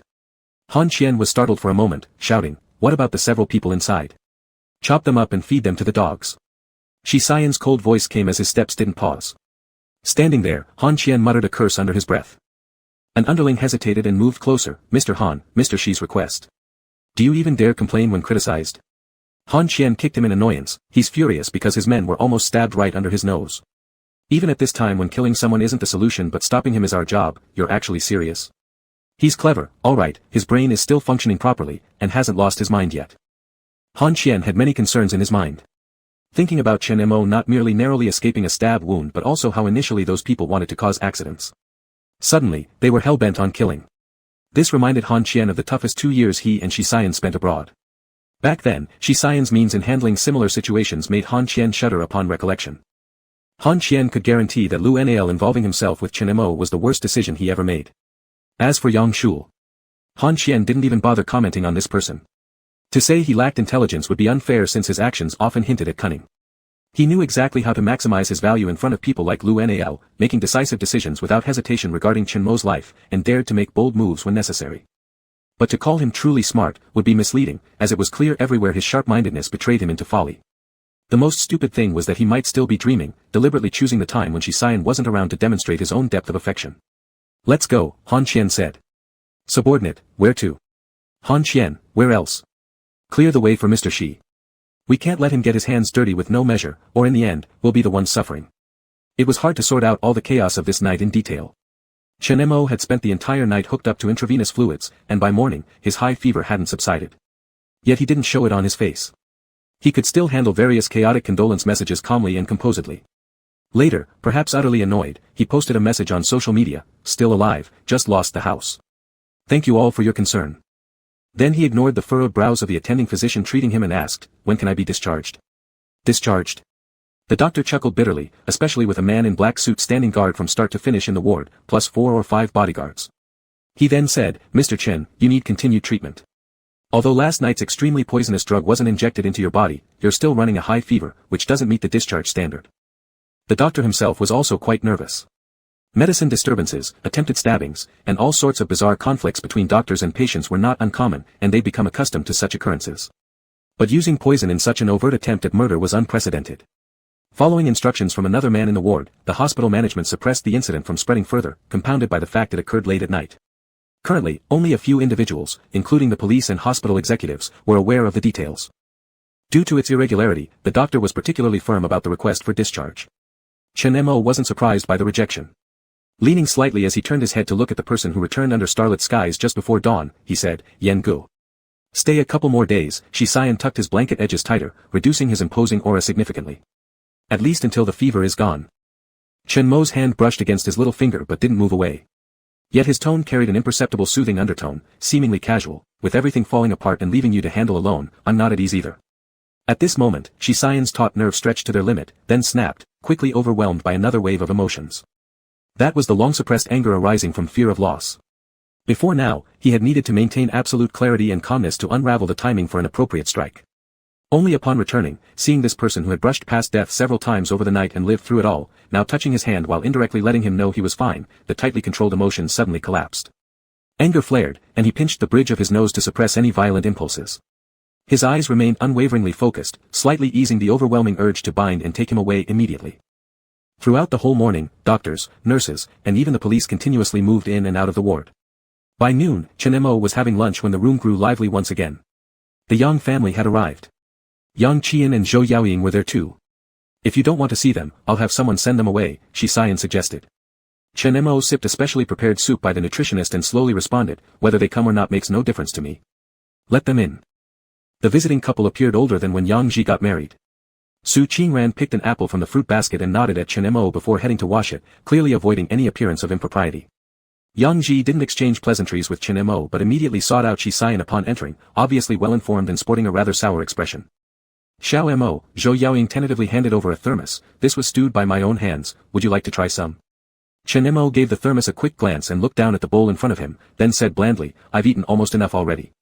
You can place it on the table beside me. Thanks, you've put a lot of effort into it. A trace of disappointment flickered across Zhou Yaoying's face, unnoticed by Chen Mo. Yang Qian, true to form, couldn't help but pipe up, we've heard about what happened to you. What were you thinking, going off and teaming up with people for this avant-garde project? You've offended others without even realizing it. Weren't you recently helping your brother save the company? In my opinion, you should just come back. Chen Mo cut him off sharply, it was for grandfather, not for anyone else. You're imagining things. Yang Qian appeared awkward as he saw Chen Mo lowering his head again, disinclined to respond. There was nothing left for him to say but to find something to cover his retreat, we're going to visit your grandfather later today. The doctor says his condition is stable. Finally, Chen Mo spared them a glance. Yang Qian, regaining some face, quickly added, if it weren't for little Yan's help this time, you might have been in serious trouble. Have they caught the one who attacked you yet? Chen Mo looked at him strangely. The next moment, a sudden smile spread across his lips, they haven't caught the person yet. What about it? I guess Yang Ji didn't tell you, everything is tied to your youngest son. As they watched their faces shift from astonishment to shock and then disbelief, Chen Mo couldn't help but feel a sense of vindictive pleasure well up inside him. 5 years ago, he had said he no longer cared, that there would be no more contact. But Chen Mo still enjoyed seeing the look on their faces as they realized their carefully nurtured, proud, and shining son had already stepped into the abyss. It seemed his baser nature hadn't entirely disappeared, nor had the previous life left him untouched. Acknowledging this point, Chen Mo suddenly lost interest. He set down his spoon and instantly felt a sharp pain on his hand. In the next second, he realized someone had rushed over, pressing down on his wrist while frowning deeply, with another hand reaching for the bedside call button, speaking in a low and calm voice, the 4 needle has slipped, don't move. Chen Mo stared at the needle mark on his hand from last night and noticed the faint blood seeping through the bandage strip, realizing the needle had likely dislodged when he unconsciously exerted force earlier. Chen Mo allowed Shisayan to hold him steady as he suddenly spoke up, make them leave. Shisayan glanced at him but didn't say anything else, simply acknowledging with an, before turning around and signaling the bodyguards to escort them out. The couple was still in a state of shock, unaware why Chen Mo's needle had slipped or why he suddenly asked them to leave. Yang Ji stood there for what felt like forever. Then he abruptly said, Chen Mo, whether you believe me or not, I kept quiet to protect Yang Shul. So I took care of it. Chen Mo locked eyes with him coldly and disdainfully. I don't care about your reasons. I'm just telling you, since he came after me, I won't care if he's someone's son or someone's younger brother. Now get out. Faced with Chen Mo's attitude now, Yang Ji no longer showed anger but was instead filled with endless silence and restrained words. All those who should leave eventually cleared out. As the nurse arrived, Shisayan sat on the edge of the bed and covered his eyes, whispering in his ear, all right, they're gone. Don't look. Chen Mo heard the nurse chuckling, Mr. Chen, are you afraid of injections? Chen Mo let his eyes stay covered, casually making an, sound. And at the same time, he faintly understood. What Shisayan meant by not looking wasn't the needle, but the people and matters that shouldn't influence him anymore. Chapter 85. However, the influence of the Yang family on him is now really limited. Once they left, he quickly forgot about them. After a sleepless night, when the nurse retied his 4, Chen Mo fell asleep under Shisayan's firm request. He slept very soundly. When he woke up, he found the curtains in the ward were drawn, and the 4-needle on the back of his hand had been removed. His forehead felt cool and icy, and his body was much lighter, no longer having the oppressive weakness of high fever that wouldn't subside. It seems the medication the doctor changed worked. There was no one in the ward, and Chen Mo got up from the bed to check the time, finding it was already 1 p.m. Under the phone was a note written by Shisayan, saying he had gone out for something. Chen Mo looked at the simple and unrestrained handwriting and gave him a call. Not picked up, busy tone prompt. Chen Mo didn't dial again. He wasn't the kind of person who would keep asking when he couldn't see someone, and he knew there were many things waiting for him to handle. The only thing Chen Mo worried about was that Shisayan had not rested for more than 24 hours, which made Chen Mo feel even deeper aversion toward the continuous troubles last night. Frowning, he saw there were still a lot of messages waiting to be processed on his phone. Among them was Go Lao's message. The message was already a few hours ago. Give a shout when you wake up, you just fell asleep when I came over. Chen Mo knew he was in this hospital, and must definitely know more specific information than the outside world. He replied with, just woke up. The other side replied instantly, wait. 10 minutes later, Go Lao walked in with an insulated bucket. Not working? Chen Mo asked while sitting at the bedside. Go Lao glanced at him irritably and said, if I still only cared about work after you nearly lost your life, would I still be human? Chen Mo smiled faintly, big life, can't die. You shut up, Go Lao said as he approached, I almost died of fright when I heard the news. Do you think you're invincible? If that knife had really stabbed into the main artery of your neck, the blood could have sprayed as far as the wall. Chen Mo rarely saw such serious emotions on Go Lao. He was still wearing a white coat, coming forward to raise the small table board for him, putting the insulated bucket up, and taking out food piece by piece after opening the lid. Saying, this is what the class leader asked the nutritionist to prepare for you, I brought it along for you. Chen Mo stayed motionless against the headboard, a trace of a smile tugging at the corner of his mouth. Now, only you guys still call him class leader. Go Lao paused for a moment, then said matter-of-factly, I don't care how the outside world evaluates him, nor how much background or achievements he has. To me, Go Lao, he's just the class leader who sat in the last row during high school. Chen Mo took the chopsticks handed by Go Lao, saying, this is probably why he allowed you to come in. Speaking of this, Go Lao dragged the stool in the ward and sat down beside him, complaining, though I find it completely unsurprising that you two are back together, I really didn't notice before. This guy, he loves you so much, right? Chen Mo arched his eyebrows and showed a questioning expression. Go Lao pointed at the door, do you see those 4 bodyguards at the door? They scared the nurses in our hospital half to death, trying to figure out who's here. Shisayan let out word that no one should disturb us, and by the way, you might not know because you're in here, but outside it's already a mess. What happened outside? Chen Mo really didn't know. From last night's incident until today, less than 24 hours had passed. Reasonably speaking, neither the truth about the fire nor last night's attack on the hospital should be known to the outside world. What Go Lao intended to say was entirely something else. Go Lao propped his elbow on the edge of the bed and held out his phone for Chen Mo to look at. Lunar encounters cross-border joint arrest, UA officially declares bankruptcy this afternoon. The authenticity of money laundering is still under investigation. Yet, UA has already announced its inability to continue operation, going completely bankrupt. Chen Mo took Go Lao's phone and scrolled down. UA accelerates its announcement of bankruptcy, CM contributes greatly. Anyone paying attention to foreign websites knows that at midnight domestic time last night, CM suddenly launched an attack on UA in the stock market. UA was already hollowed out with debts exceeding assets, declaring bankruptcy was only a matter of time. A bit hard to believe, originally the capsizing of a big ship also happens in an instant. CM's sudden move somewhat caught people off guard. In my view, it's unnecessary to go this far. The style of CM this time feels like it's settling old scores, giving it all in the final kick, showing complete indifference to letting the outside world know that it's about retaliation. What's strange? An old enemy, if it was me, I would have to spit on them a few times too. CM is really ruthless this time, UA will never turn over again. Did you see the scene of Lunar being arrested? There were always rumors that he was arrested before, but actually, it was only in the investigation stage. This time it's for real, and someone took a video. The video which had already spread widely within a short time was soon seen by Chen Mo. The shooting angle clearly indicated it was done by a passerby. Since Lunar was arrested at the airport, Lunar must have been about to flee abroad. Those who captured him were all wearing plain clothes. The camera shook violently. One could see Lunar's face turning purple and red as he was pressed down to the ground, struggling fiercely and shouting angrily toward a certain direction. Someone controlled the scene and prohibited filming. So the video was very short, and the person filming quickly put their phone away. But during the last quick sweep of the lens, it precisely aimed at the direction Lunar was glaring at. There stood a man dressed in a suit with a bodyguard behind him. His expression was gloomy like water, making his emotions unclear. Someone took blurry pictures. Is this? If I haven't guessed wrong, the boss of CM who rarely appears should look somewhat similar to this guy, assuming he doesn't have any identical twins or anything like that. Who filmed the video? They should delete it. Although the guy looks handsome, one can tell from his expression alone that he didn't want to be filmed. Is it just me being curious about what Lunar shouted at who? The airport was too noisy. I tried analyzing it with software. Among the high-frequency words, there's one, Chinemo. Chinemo. Sinking. Filmmaking. Chinemo. Chinemo. We must admire the people these days. They could analyze and dig up unexpected things from all kinds of tiny clues. Especially after someone proposed the idea about Chinemo, things concerning him were brought up again. Who is Chinemo? You upper floors probably forgot, the last time Lunar lost miserably at the negotiation table in Young Family's company was because of this person's tactics. So why did Lunar mention Chinemo to the boss of CM? At this moment, I feel obligated to say something. A buddy of mine works at the science park in the east side of Sweiching City. Their colleagues went crazy today spreading news about how the young and talented Chin president, oh, that's the Chinemo you're talking about, had a fire at his house last night. Connecting his feud with Lunar, I think this isn't simple at all. Go Lao took back his phone. He said, as expected, there are many geniuses online. In my view, if they keep analyzing this way, they might even speculate some secret deals between the new sharp-witted group and CM, saying that you're together with the boss of CM. Chinemo continued eating a few more bites.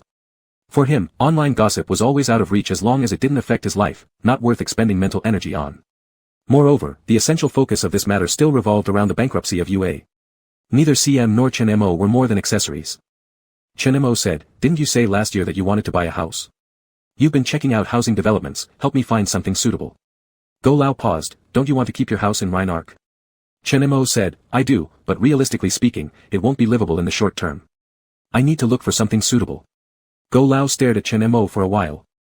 Suddenly asked, are you two not doing that? Huh? Chinemo frowned, what's with all this nonsense? Go Lao bluntly, haven't you two slept together?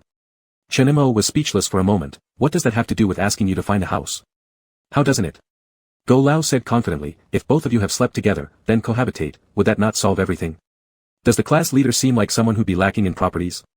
As Go Lao said this, he remembered something and leaned closer, grinning mischievously, I remember in high school you always talked freely about such matters. Don't tell me you started, back then. So boring. Chinemo shoved Go Lao's head away, go away. Go Lao left after he finished his meal. Chinemo also got up from the bed. When he opened the door, one of the bodyguards respectfully said, Mr. Chen, is there anything you need? Has Yang Shul been caught? Chinemo asked. The bodyguards exchanged glances. Then the one who asked nodded, indeed, Mr. She hasn't handed him over to the police yet. Bring him here, said Chinemo. When the bodyguards hesitated without moving, Chinemo continued, I won't harm him. I'll talk to him afterward myself. Just bring him here. Half an hour later. In front of the door of a special VIP intensive care unit. There was no one else on the entire floor. In his patient gown, Chinemo wore a black coat outside, leaning against the wall in the corridor. The bodyguard held Yang Shul's arm and led him step by step closer. Yang Shul today looked like a completely lost dog. He had lost all the brilliance from his youth, as well as the arrogance he showed when he first returned to the country. His hair grew longer, unable to hide the deep shadows under his eyes, appearing as a creature that had been shrinking in dark ditches, deprived of sunlight. Chinemo looked at him and saw, for the first time, the shadow of Chen Jinli in him. Mr. Chen, said the bodyguard as he approached, we've brought him. Yang Shul looked up at this moment, with a sarcastic smile on his lips, Chinemo, you must be feeling pretty smug right now, right? Shi Xian took vengeance for you without reservation against Lunar, cutting off all my ways out. Chinemo stared at him, saying, I sometimes wonder if you actually liked him or if you just couldn't bear the defeat of losing what you thought was yours to someone else. Is this your victor's mockery? Yang Shul nodded, that makes sense, everything I once had now belongs to you, so naturally you are high and mighty, able to insult me freely. Chinemo found his frenzied gaze too tiresome to argue with further. He coolly ordered, apologize. Apologize? Yang Shul laughed as if hearing a joke, then gritted his teeth, why should I apologize to you? Maybe in the next life. Chinemo abruptly stood up from the wall, grabbing Yang Shul's hair and smashing his head against the heavy door of the ICU room. His voice was hoarse and cold, look clearly, who is inside here? In the instant where Yang Shul's pupils suddenly widened, Chinemo kicked his knees, bending them harshly, continuing, were you quite surprised Grandpa was still alive? Now, apologize. Even if you didn't push the wheelchair yourself, you deserve punishment for your carefully planned and conceited schemes. Do you think I can't make you experience the pain of lying in the ICU with tubes all over your body before the police arrive? Or would you rather repent on your knees after arriving in the underworld? Yang Shul knelt down on the ground, motionless. Perhaps it was during this period he realized how utterly desperate his situation was. After lying there for a while, whether genuinely or falsely or merely stalling for time, he mumbled shakily and incoherently, "I'm sorry." After saying sorry, came bursts of mad laughter and crying. After crying for a while, suddenly, staring at Chinemo with bloodshot eyes, he shouted, "Do you think it's over? Chinemo, we still have a long way to go, your end might not be better than mine." Because of the bodyguard's restraint, he didn't even manage to touch the hem of Chinmo's clothes. Chinemo watched him coldly, "Then what? It doesn't matter to me if I meet a bad end, but your fate is crystal clear. For the rest of your life, I hope you savor this outcome properly."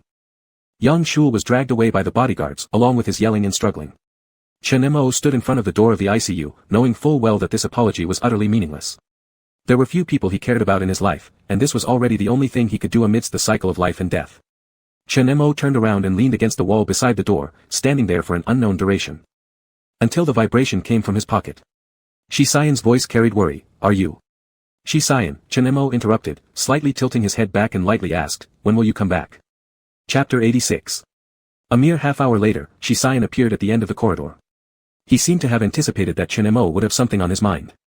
Striding over, he glanced at the intensive care unit door before turning to Chinemo with a furrowed brow. "What's wrong? Did the doctor say anything?" "No." Chinemo shook his head while his hands were in his pockets. "I just realized something when I brought Yang Shul here a while ago."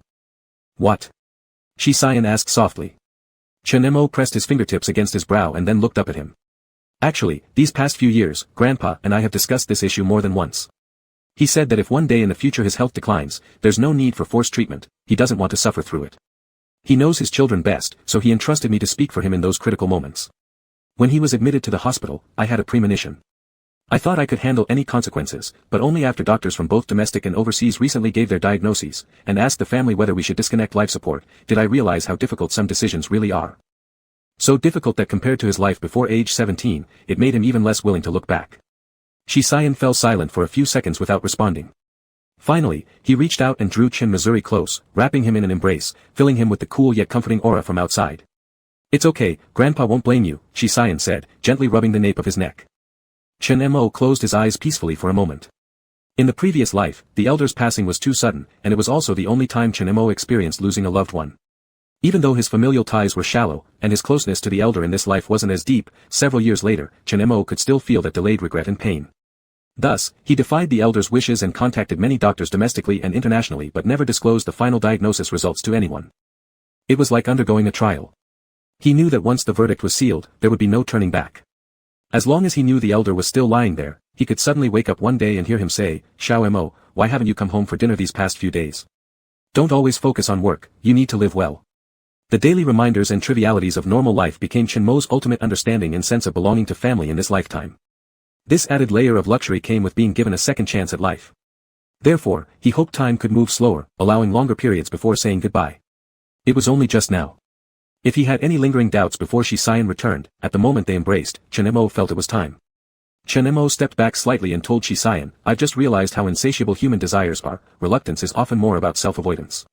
But before calling everyone from the Young family, I want you to accompany me inside to see Grandpa." Shisayan reached out and grasped Chinmo's hand, nodding. "Okay." That day was entirely calm. Standing by the elder's bedside, Chinemo calmly informed him that the two of them had reunited. In his heart, he murmured, "Grandpa, I am still choosing to be with this person." Regretting not seizing the opportunity last lifetime was understandable. But missing the chance in this life, he couldn't guarantee that one day in the future, remembering wouldn't bring some pain. If life was destined to lose things, at least in the present and the planned future, he did not wish to lose someone like this. Shisayan emerged from the intensive care unit later than Chinemo. Chinemo guessed that he might have something to say to the elder too, but he didn't ask. Still recovering from his illness but having recovered from fever, Chinemo walked back to the ward with Shisayan. It was afternoon, and the way back passed through the garden below the inpatient building. Shisayan tightened the jacket on Chinmo's shoulders and said, "The weather is getting cooler, when you're out, you should wear more layers." "I'm fine," Chinemo said, looking at the sun in the west, which hadn't yet set. "I haven't found it too cold this year." Walking side by side, Chinemo finally asked him, "Didn't I keep you from doing something important?" "No," Shisayan moved to block the wind coming from one direction, saying, "Ren Xiansen escaped. His role in this entire matter was the lightest. He excels at exploiting loopholes, despite knowing about it, he ensured that no key evidence linked him to arson or murder. Now, hiding in some remote corner, the police can do nothing about him." Chinemo replied, "We'll just need to be vigilant. Without financial backing, his control over Chuanqing will not cause much trouble anymore." Now that Lu Nal has been caught, losing such a powerful ally has left CM with a great opportunity to expand. Shi Xian paused. Chen Mo followed suit, stopping as well, puzzled, and looked over. What's wrong? Chen Mo asked. Shi Xian's gaze swept over his face. Is this what you wanted to say? Chen Mo was confused. Isn't that all? Shi Xian seemed a little helpless. Mr. Chen, you know I am not just your business partner, but also your boyfriend. I know. Chen Mo raised an eyebrow. Shi Xian continued, as your boyfriend, you should know my obligation here has never been about how far the company can develop or how many competitors there are. You can fully depend on and trust me. There's no need for you to ask if I'm hindering anything when you're struggling to make a choice. Shi Xian had been on the go for a whole day and night, but he didn't look too disheveled. Yet, Chen Mo could clearly see the faint signs of fatigue and dark circles under his eyes. In this situation, Chen Mo felt a complex mixture of emotions when he heard those words. He stepped forward, adjusted his collar, and responded to his previous title, softly calling out, Mr. Shi. What are you doing? Shi Xian lowered his eyes and lightly supported his waist. Chen Mo's eyes lingered, moving extremely close as he said, it's my first time being someone's boyfriend. I'm used to being alone, so bear with me, will you? Shi Xian chuckled softly, are you trying to deny the 5 years we've been together? Chen Mo raised an eyebrow, alright then, it's the second time. Just at that moment, a voice came from a distance, Mr. Chen. Chen Mo and Shi Xian turned their heads simultaneously. Then Chen Mo saw all the colleagues from the entire Technical Research and Development Department of Shinrui standing on the stone path. In their eyes were surprise, unexpectedness, and curiosity. After all, in the eyes of their colleagues, Mr. Chen was a young tech genius who buried himself in research without any distractions of romantic relations, a natural-born leader who made decisive decisions during project discussions, and also someone who, outside of work, was often calm and unhurried, carrying around a thermos cup for health preservation. At least, no one had ever seen him standing so close to someone else. From their perspective, the two had almost kissed just now while talking, revealing an intimate relationship. However, no one voiced these suspicions openly. Brother Mo. Boss. A group of people rushed over. Chen Mo was briefly surprised, took a small step back, smiled, and asked, why did you come? Yuan Hao was the first to squeeze next to Chen Mo, perhaps trying to cover something up with his loud voice, Master, you almost scared us to death. When we found out about the fire at your house, we wanted to come immediately, but the boss didn't let us because visitation wasn't allowed. That's why we came so late. Others chimed in, hey, Brother Mo, are you alright? Are you injured? I'm fine, I was already in the hospital when the fire broke out, running a fever, Chen Mo said, inserting his hands into his pockets and looking around at everyone. I told old K not to let you come, it's not a big deal. Seeing Chen Mo completely unharmed, apart from his slightly pale face and loose patient gown beneath his coat, everyone breathed a sigh of relief.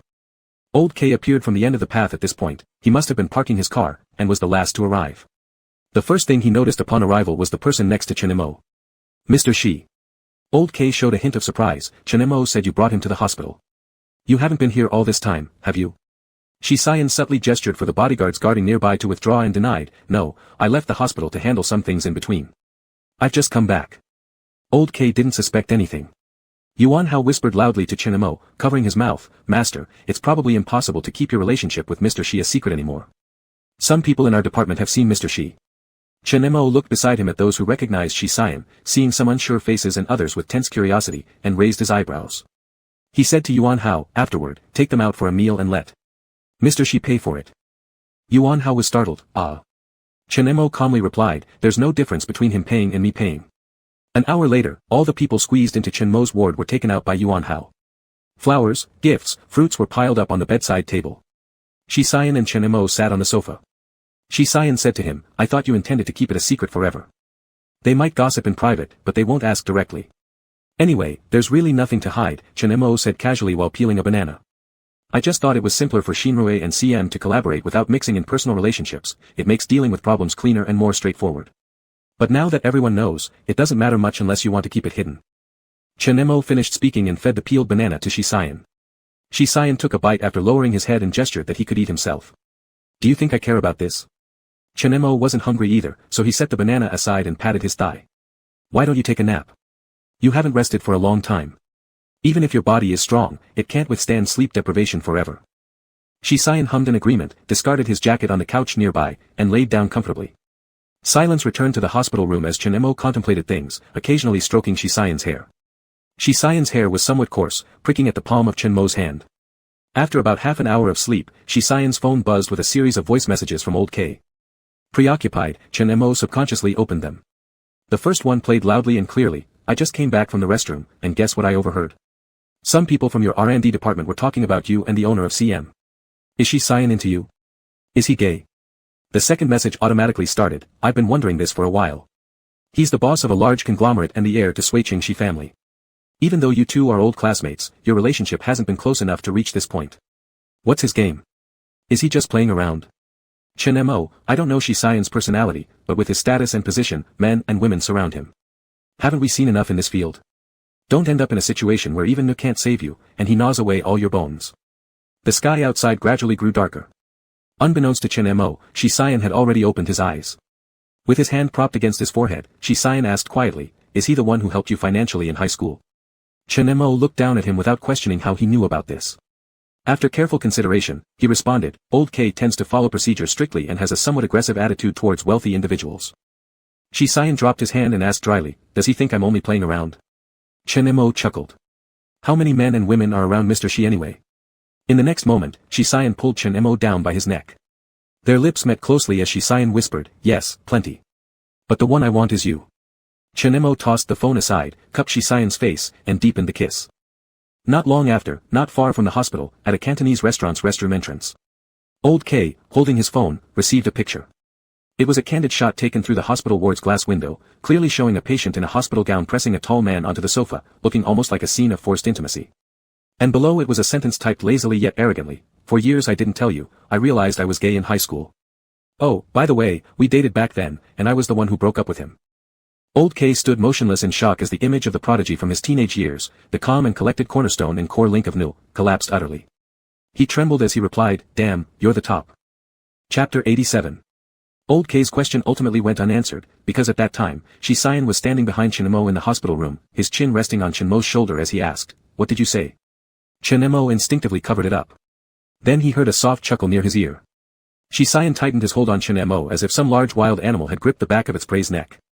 His voice still carried the weariness of not having slept enough, low and raspy, I've already seen it, you can straightforwardly reply to him with a yes. After all, I remember last time, you were on top for the second half, weren't you? Even the thick-skinned Chen Mo had developed over 2 lifetimes in the workplace couldn't suppress the sudden heat rushing to his face. The phone became a hot potato. The person behind him, including Old K's question, suddenly felt especially glaring. Chen Mo was discharged from the hospital early the next morning. Regarding the diagnosis results of his grandfather's health and his final decision, Chen Mo sent them to Yang Jia's email and asked him to notify the entire Yang family. Yang Jia replied a few hours later, saying that the offspring of Grandpa's several houses all expressed they couldn't accept the decision, and their reactions were pretty strong, urging him to prepare mentally. When Chen Mo received Yang Jia's reply, he was standing in front of a 2-story villa. This was Yunding Bay's famous luxury villa area, less than a kilometer away from the neighborhood where Chen Mo used to live in Rhine, Arkansas. When Chen Mo bought a house, he actually considered this place, but for him at the time, the cost-performance ratio wasn't the most favorable. Xiao Lin handed over the key, saying, Mr. Chen, Mr. Shi has a temporary meeting in the morning and won't be back for now. This is the key to the house. The interior decoration has been done for a year and is ready for living. The cleaning lady and the cook haven't arrived yet. If there's anything you need, just let me know, and I'll go buy it. A year? Chen Mo realized this coincided with the time he bought his own house, when Shi Xian hadn't even returned to the country yet. Chen Mo took the key, looked at the house in front of him, and remembered how once Shi Xian had called while visiting his place. When Chen Mo asked him what was up, Shi Xian said he was dealing with the issue of house decoration. It turned out he wasn't telling the truth. Chen Mo asked, when Shi Xian first returned to the country, did he always live here? Xiao Lin shook his head, no, Mr. Shi previously had a fixed suite at a hotel, so this place was vacant. It was only after you fell ill and were hospitalized, Mr. Shi asked me to add some essentials. Alright, noted. Chen Mo said, you can go ahead with your business. But Xiao Lin didn't leave immediately. After hesitating for a moment, he finally spoke, Mr. Chen. Chen Mo turned around. Xiao Lin scratched his head awkwardly and said, I know there are some words I shouldn't have said, but you know Uncle Lin, the former driver who used to drive Mr. Shi. He's my uncle. He said that your relationship with Mr. Shi was particularly good when you were both in high school, and now that he knows you're together again, he's very happy. Uncle Lin means that these past few years have been hard for both you and Mr. Shi, and his relationship with the Shi family has become somewhat estranged. He hopes that you can put aside any grudges about the past and focus on being together well. Chen Mo paused for 2 seconds. Isn't this your Uncle Lin's intention? A person who has worked for the Shi family for several decades wouldn't lack such judgment. Indeed, Xiao Lin quickly exclaimed, how did you guess that? He soon reassured himself, also, given how smart you and Mr. Shi are. Actually, it's the meaning of Mr. Shi's old grandfather. The old gentleman learned about your grandfather's long-term illness and felt deeply saddened. The main reason Mr. Shi distanced himself from the main family lies in you. Uncle Lin said he doesn't want anything related to the Shi family to interfere with your relationship anymore. But since the old gentleman is advanced in age, this isn't an outcome he willingly promotes. He also fears that you might hold resentment about the past, so he asked me to convey this instead. Chen Mo didn't speak for a while. Except for Shi Jianqing, Chen Mo hasn't had much contact with the Shi family. The ease with which grandfather Shi made this compromise was partly due to Shi Xian's attitude over these past few years. Chen Mo just didn't expect it to happen so quickly. He himself was still at the point of parting ways with a blood relation.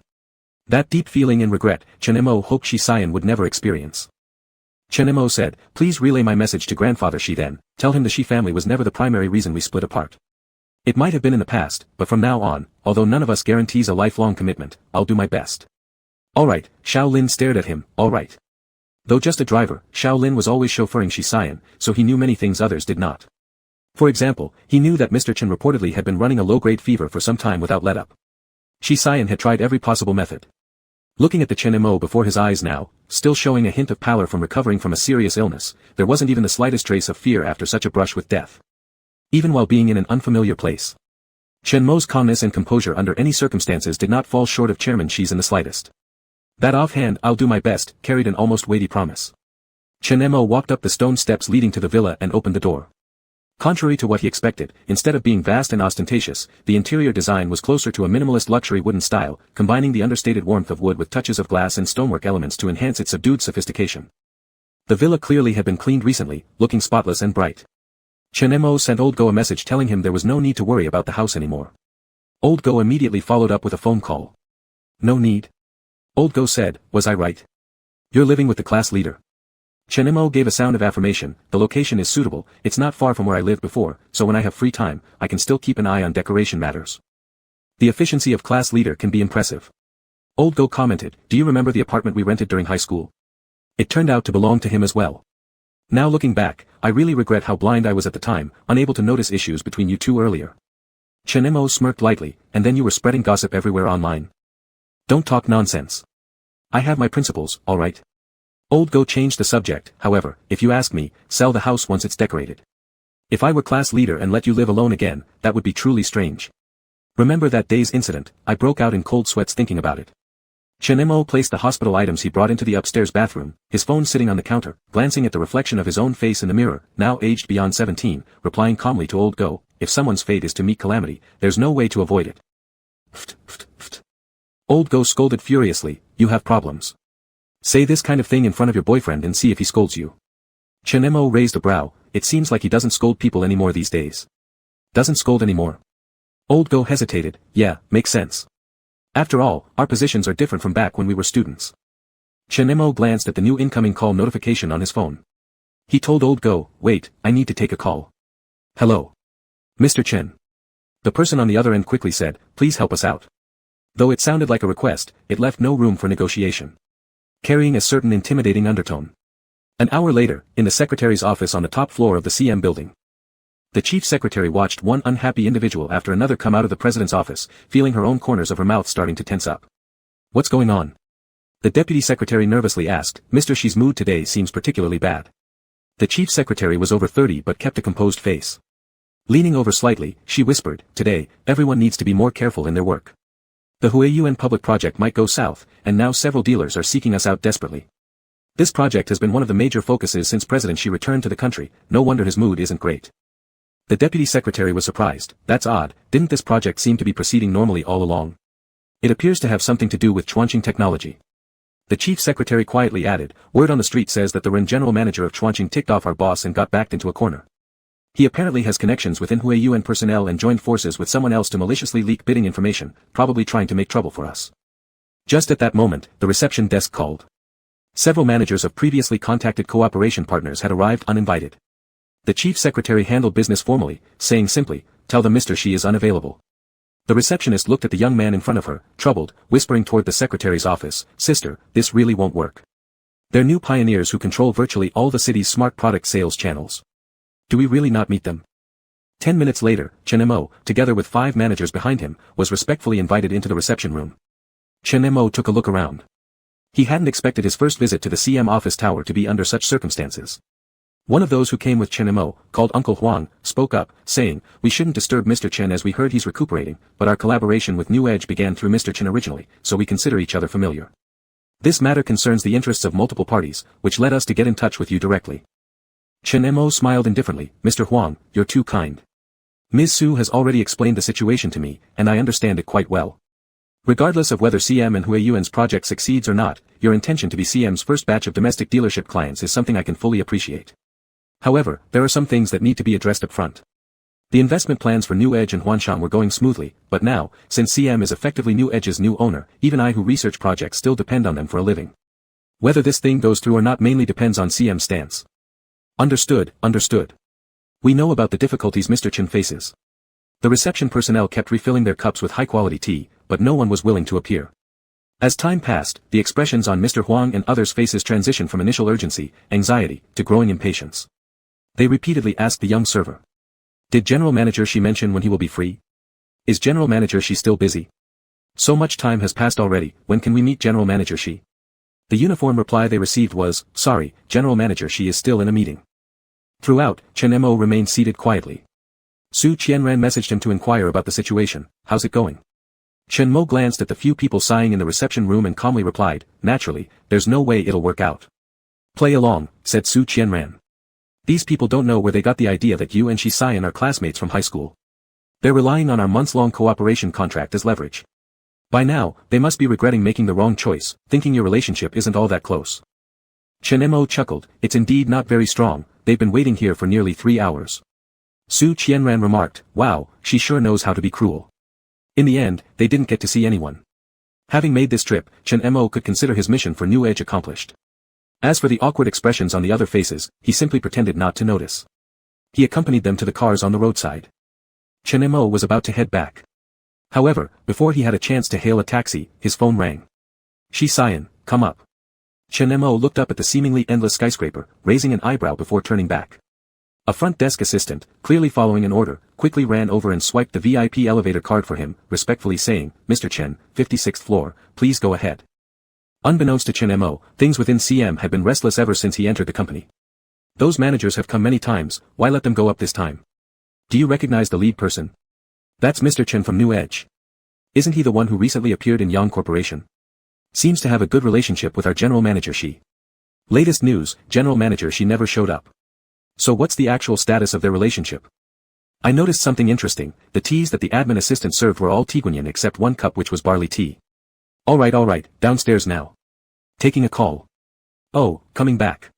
Geez, straight to the 56th floor." At this moment, the atmosphere on the 56th floor wasn't exactly pleasant. When Chen Mo stepped in, he could still see several secretaries standing silently like frozen statues, while faint voices could be heard coming from the office. Previously, Chen Mo had mentioned that today's Shi Xian doesn't scold people, but evidently, this was not the case. From inside came his voice, "You're talking about market efficiency with me now? But bringing up values instead? I can see your facial features are intact, but your intelligence seems to be missing.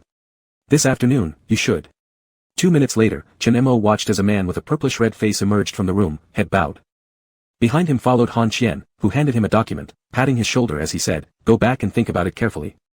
Don't blame him for cursing at you, I wanted to curse at you too, but he's really in a bad mood today." Then he turned around and saw Chen Mo. "Director Han." Chen Mo nodded. Han Qian winced, his expression filled with unspeakable frustration. "Mr. Chen, seriously, do you have any idea how dangerous it is for you to add fuel to the fire at this time? You're treating our lives like nothing." Chen Mo smiled gently. "We're just doing our jobs, there's nothing that can be helped." At that moment, a voice sounded from inside the office, "Come in." Guided by the secretary, Chen Mo pushed open the metal door. Shi Xian was sitting behind the desk near the window. He looked up as Chen Mo walked in. Leaning against the door without rushing to approach, Chen Mo studied him for a moment. "How much longer until you're off work? Would you honor me by joining me for dinner, General Manager Shi?" "Real dinner or fake dinner?" Shi Xian stood up, walking around the desk toward him. "When closer, did you check out the house?" Chen Mo gave a soft, nodding, "Yes, it's good. The layout is exactly the same as the one I've seen before." "Are you implying that I'm monitoring you?" Shi Xian leaned on the door with both hands and looked at him. "But right now, I wish I could watch you 24 hours a day." Chen Mo sighed, flicked his tie with his hand, and raised his eyes. "You're in such a bad mood just because of Hui Yuan's matter?" "Hui Yuan is secondary, mainly I've realized that I still wasn't cautious enough." Shisayan traced over Chenmo's face. I'm more inclined to believe he wants to tell me that even without Lunaier, there's nothing he can't do. This was the fundamental reason for Shisayan's utterly miserable mood. He could infiltrate Rhine Arc once, and the next time, he might appear at New Edge's parking lot, in Chenmo's lab, or even somewhere on the road when he went home. Shisayan squeezed his hand gently. I didn't mean for you to stay home all the time. True, I've just been discharged from the hospital, but does that mean I won't work anymore? The two were extremely close together. Chenmo lifted his hands willingly and asked softly with an arched brow, unless you lock me up. Shisayan leaned closer until their lips almost touched. That's what I want to do. Unfortunately, he couldn't bear it. Radiant as he was, how many paths did he have to traverse to reach this point? How could Shisayan bring himself to lock him away? Shisayan deepened the kiss. It was so intense that when Chenmo tilted his head back helplessly, Shisayan suddenly embraced him tightly. Walking to the desk while still holding him, he swept off all the documents on the desk before placing him on it. From start to finish, he never let go. Chenmo endured silently, supporting himself initially, then eventually found herself having to dangle her arms around Shisayan's neck. He panted lightly, reminding him, don't go too far here, this is the office. Shisayan had one hand pressed against the table edge, the other clutching Chenmo's waist firmly, saying confidently, I know my limits. Outside, they were discussing the grace and elegance of Mr. Chen from New Edge. Yet no one knew inside the office, where the man claiming to know his limits, ended up carrying Mr. Chen from the desk straight to the black leather sofa. With damp hair plastered against the side of his face, Chenmo's pale complexion due to his recent illness flushed deeply red with intimacy as it turned toward the inside. Chapter 88. If you really count, neither of them has much experience in this matter. The only time they saw it through was that one time. After that, Chenmo had a lingering low fever, and various things kept happening. Shisayan was very restrained, and Chenmo thought he didn't have much desire regarding this matter. Until the situation began to get out of control. The person who just a moment ago was saying they had self-control, the next instant grabbed the tie to bind Chenmo's hands and held him down on the sofa armrest to control his struggles. Chenmo's shirt was half open, his face flushed as he lifted his foot to kick him. Let go. Isn't it too late to say, let go now? Shisayan pressed his thigh onto Chenmo, looking down from above. His eyes grazed over Chenmo's reddened chin and the faintly visible chest, while his actions with Chenmo's belt were like a slow form of torture. Click, a sound. Chenmo thought he must be crazy. He tried to rise halfway to push the other person off. This is your office.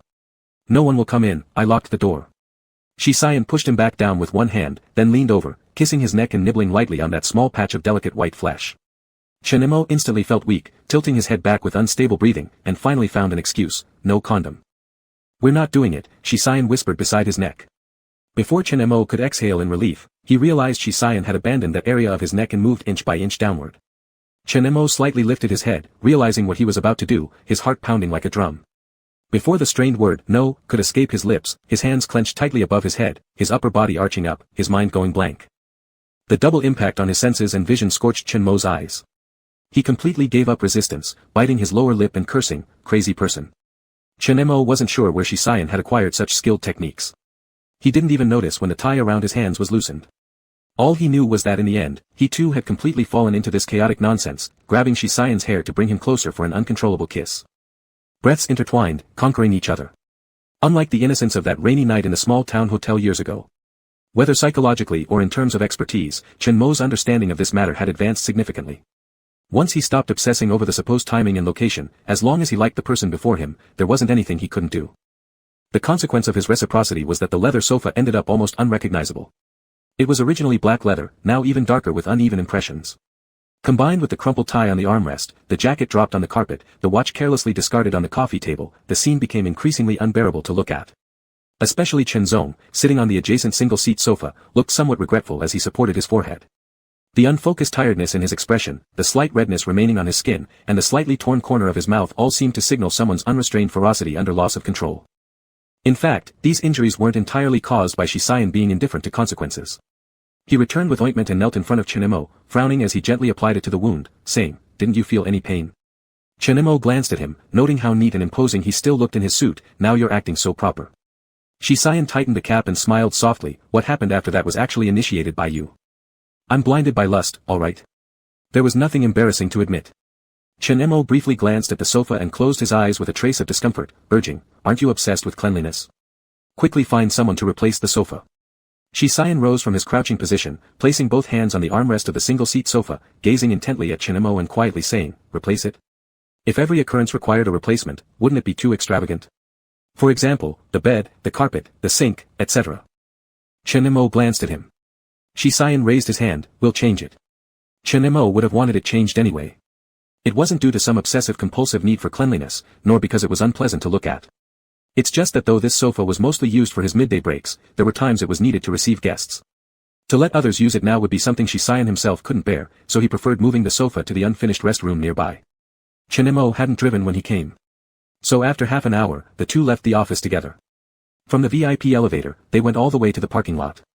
It was quitting time, and since Shisayan's car parking spot required circling half the parking lot from the elevator exit, they just approached that side when they heard a conversation coming from a blind spot nearby. True or false? Chairman Shi and that new star Chen. There's definitely something fishy going on. If you think about it, whether it was Huan Shang's investment or the handling of Yang's company, there have always been connections, big or small, to that Chen executive. Also, I know a friend who interned at Xian Rui. This rumor originated there first. Many people saw how that Chen executive was hospitalized and how Shi Total had stayed in the hospital, showing a deep relationship. How deep could their relationship be?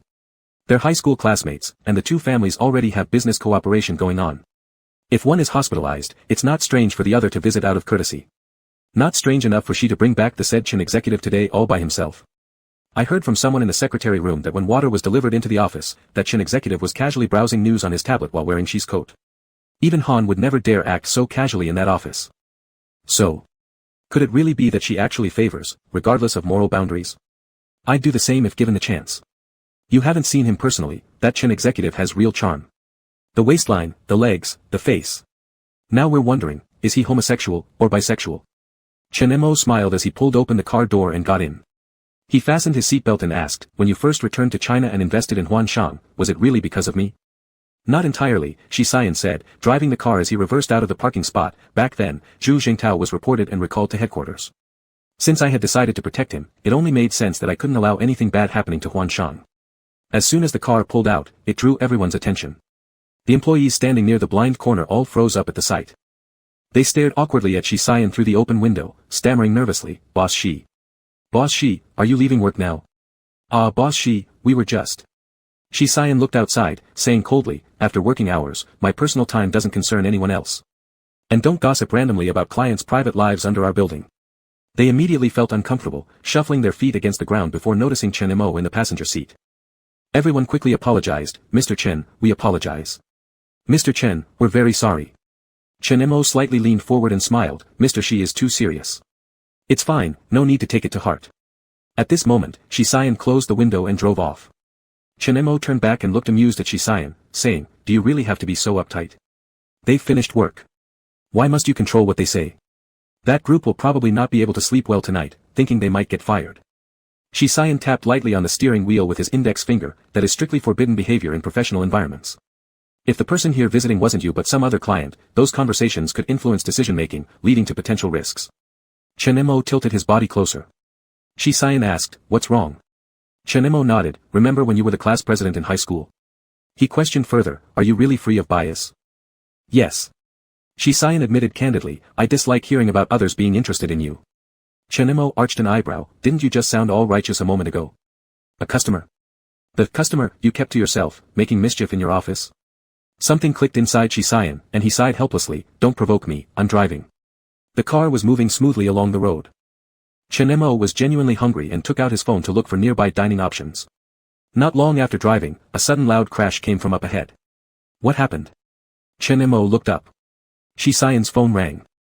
Since it was connected via Bluetooth, he answered through the vehicle system. Boss Shi. It was the bodyguard's voice that Chen Mo recognized.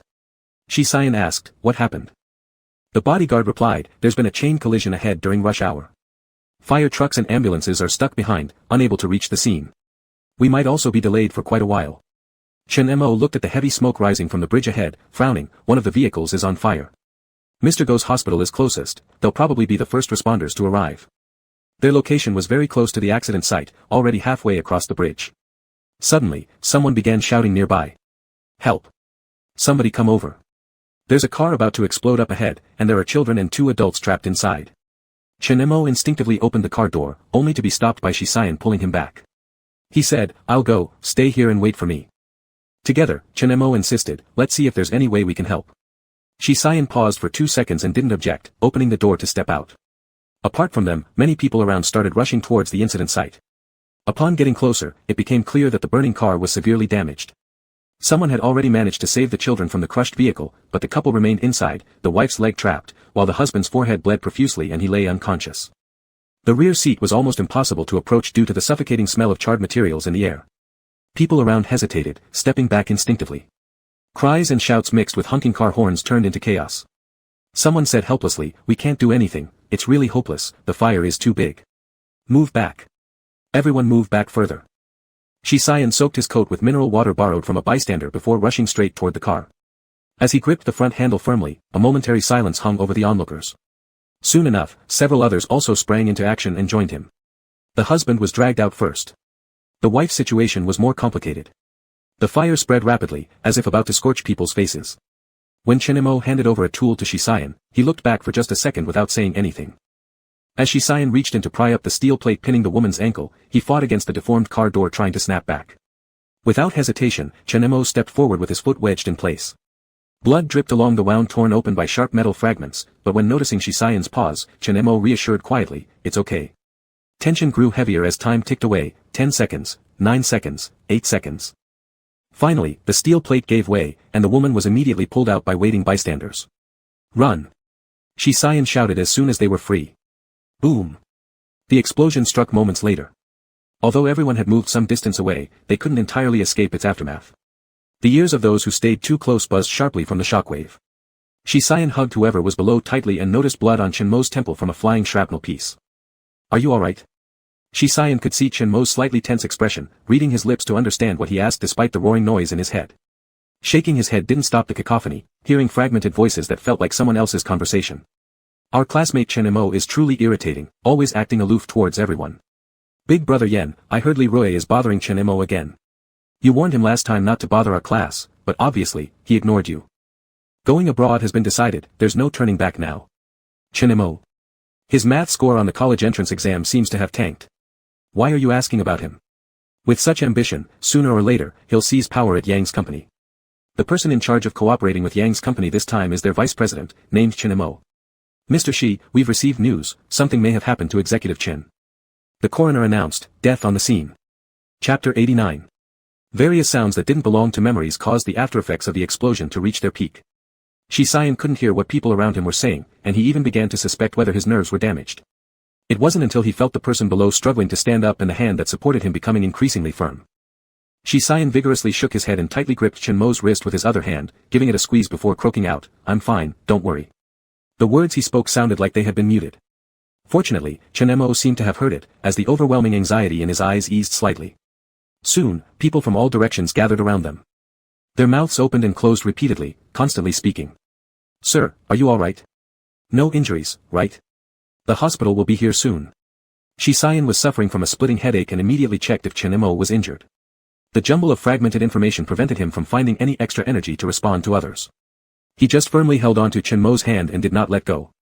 Because before everything became clear, the only significant point that overlapped with his recurring dreams was that Chinmo had died, on the spot under the ruins of a collapsed building. Chinmo wasn't aware of the storm Shisayan was experiencing internally at this moment. He only knew that Shisayan looked terrible right now. His arms were smeared with soot, and from the heel of his palm to his elbow, abrasions caused by protecting himself while grinding on the ground led to blood mixed with sand and gravel covering his wounds. His hearing was completely lost due to the shockwave, and worst of all, his back was scorched by intense heat. Beneath his charred clothes, large patches of severely burned flesh were revealed, a sight that was truly heart-wrenching. Thankfully, the fire department had already opened an emergency passage and quickly arrived at the scene to extinguish the fire. In the end, Shisayan refused to take up the emergency medical care. He quietly disappeared from the chaotic scene with Chinmo. A serious chain collision that occurred on Jinlu Bridge in Sui City soon made it onto local news. Some gruesome pictures from the scene needed to be pixelated before being published. Especially that car which caught fire and exploded, it made people's breathing difficult just looking at it. Good thing everyone was rescued, so close. Bystanders were so brave, they never gave up till the last moment. I can't imagine the outcome if no one had rushed forward. It's been hours since the event. Are there any updates from the scene? I think those closest to the explosion should all be injured. The video of the scene at the explosion ended on an image focused on Shisayan and Chinmo. However, due to the distance and the dimness of the evening light, it was unclear. Still, that picture of them mutually shielding each other and fleeing the fiery glow of the explosion was captured, soon pushed to the trending list. Keywords included ordinary heroes. Typically, journalists would follow such events for interviews detailing the situation or discussing experiences about acts of bravery. But no word came from any source outside. Instead, the cause of the multi-car pileup and the number of casualties were all thoroughly investigated within a very short period of time. The process was straightforward, without the usual chaos, disputes, and ambiguities seen in such cases. It was handled very cleanly and efficiently. With no other particular focal points, this also meant that until nightfall, the scene photo was continuously referenced. Many people beside them have been interviewed. Why hasn't there been anything on these two? Didn't the journalists find them? Honestly, they look familiar somehow. Maybe they don't want publicity. I was at the scene then. They didn't even get on the ambulance but were directly taken away by someone. Their clothing alone should have hinted that they're no ordinary folk. Didn't get on the ambulance. From what I saw, they're badly hurt. Are they alright? At the old residence of the Shi family. The old residence was a modern Chinese villa, with intricately carved railings in the yard and cleverly designed architecture. Shi Xian's residence was on the second floor of the rear courtyard. It was the first time Chen Imo visited. Standing outside with him were quite a few members of the Shi family. Aside from the seated elders like the great-grandfather, his parents, and uncles, there were even many young people Chen Imo had never seen before. He even spotted Shi Jianxing, Shi Xian's second uncle.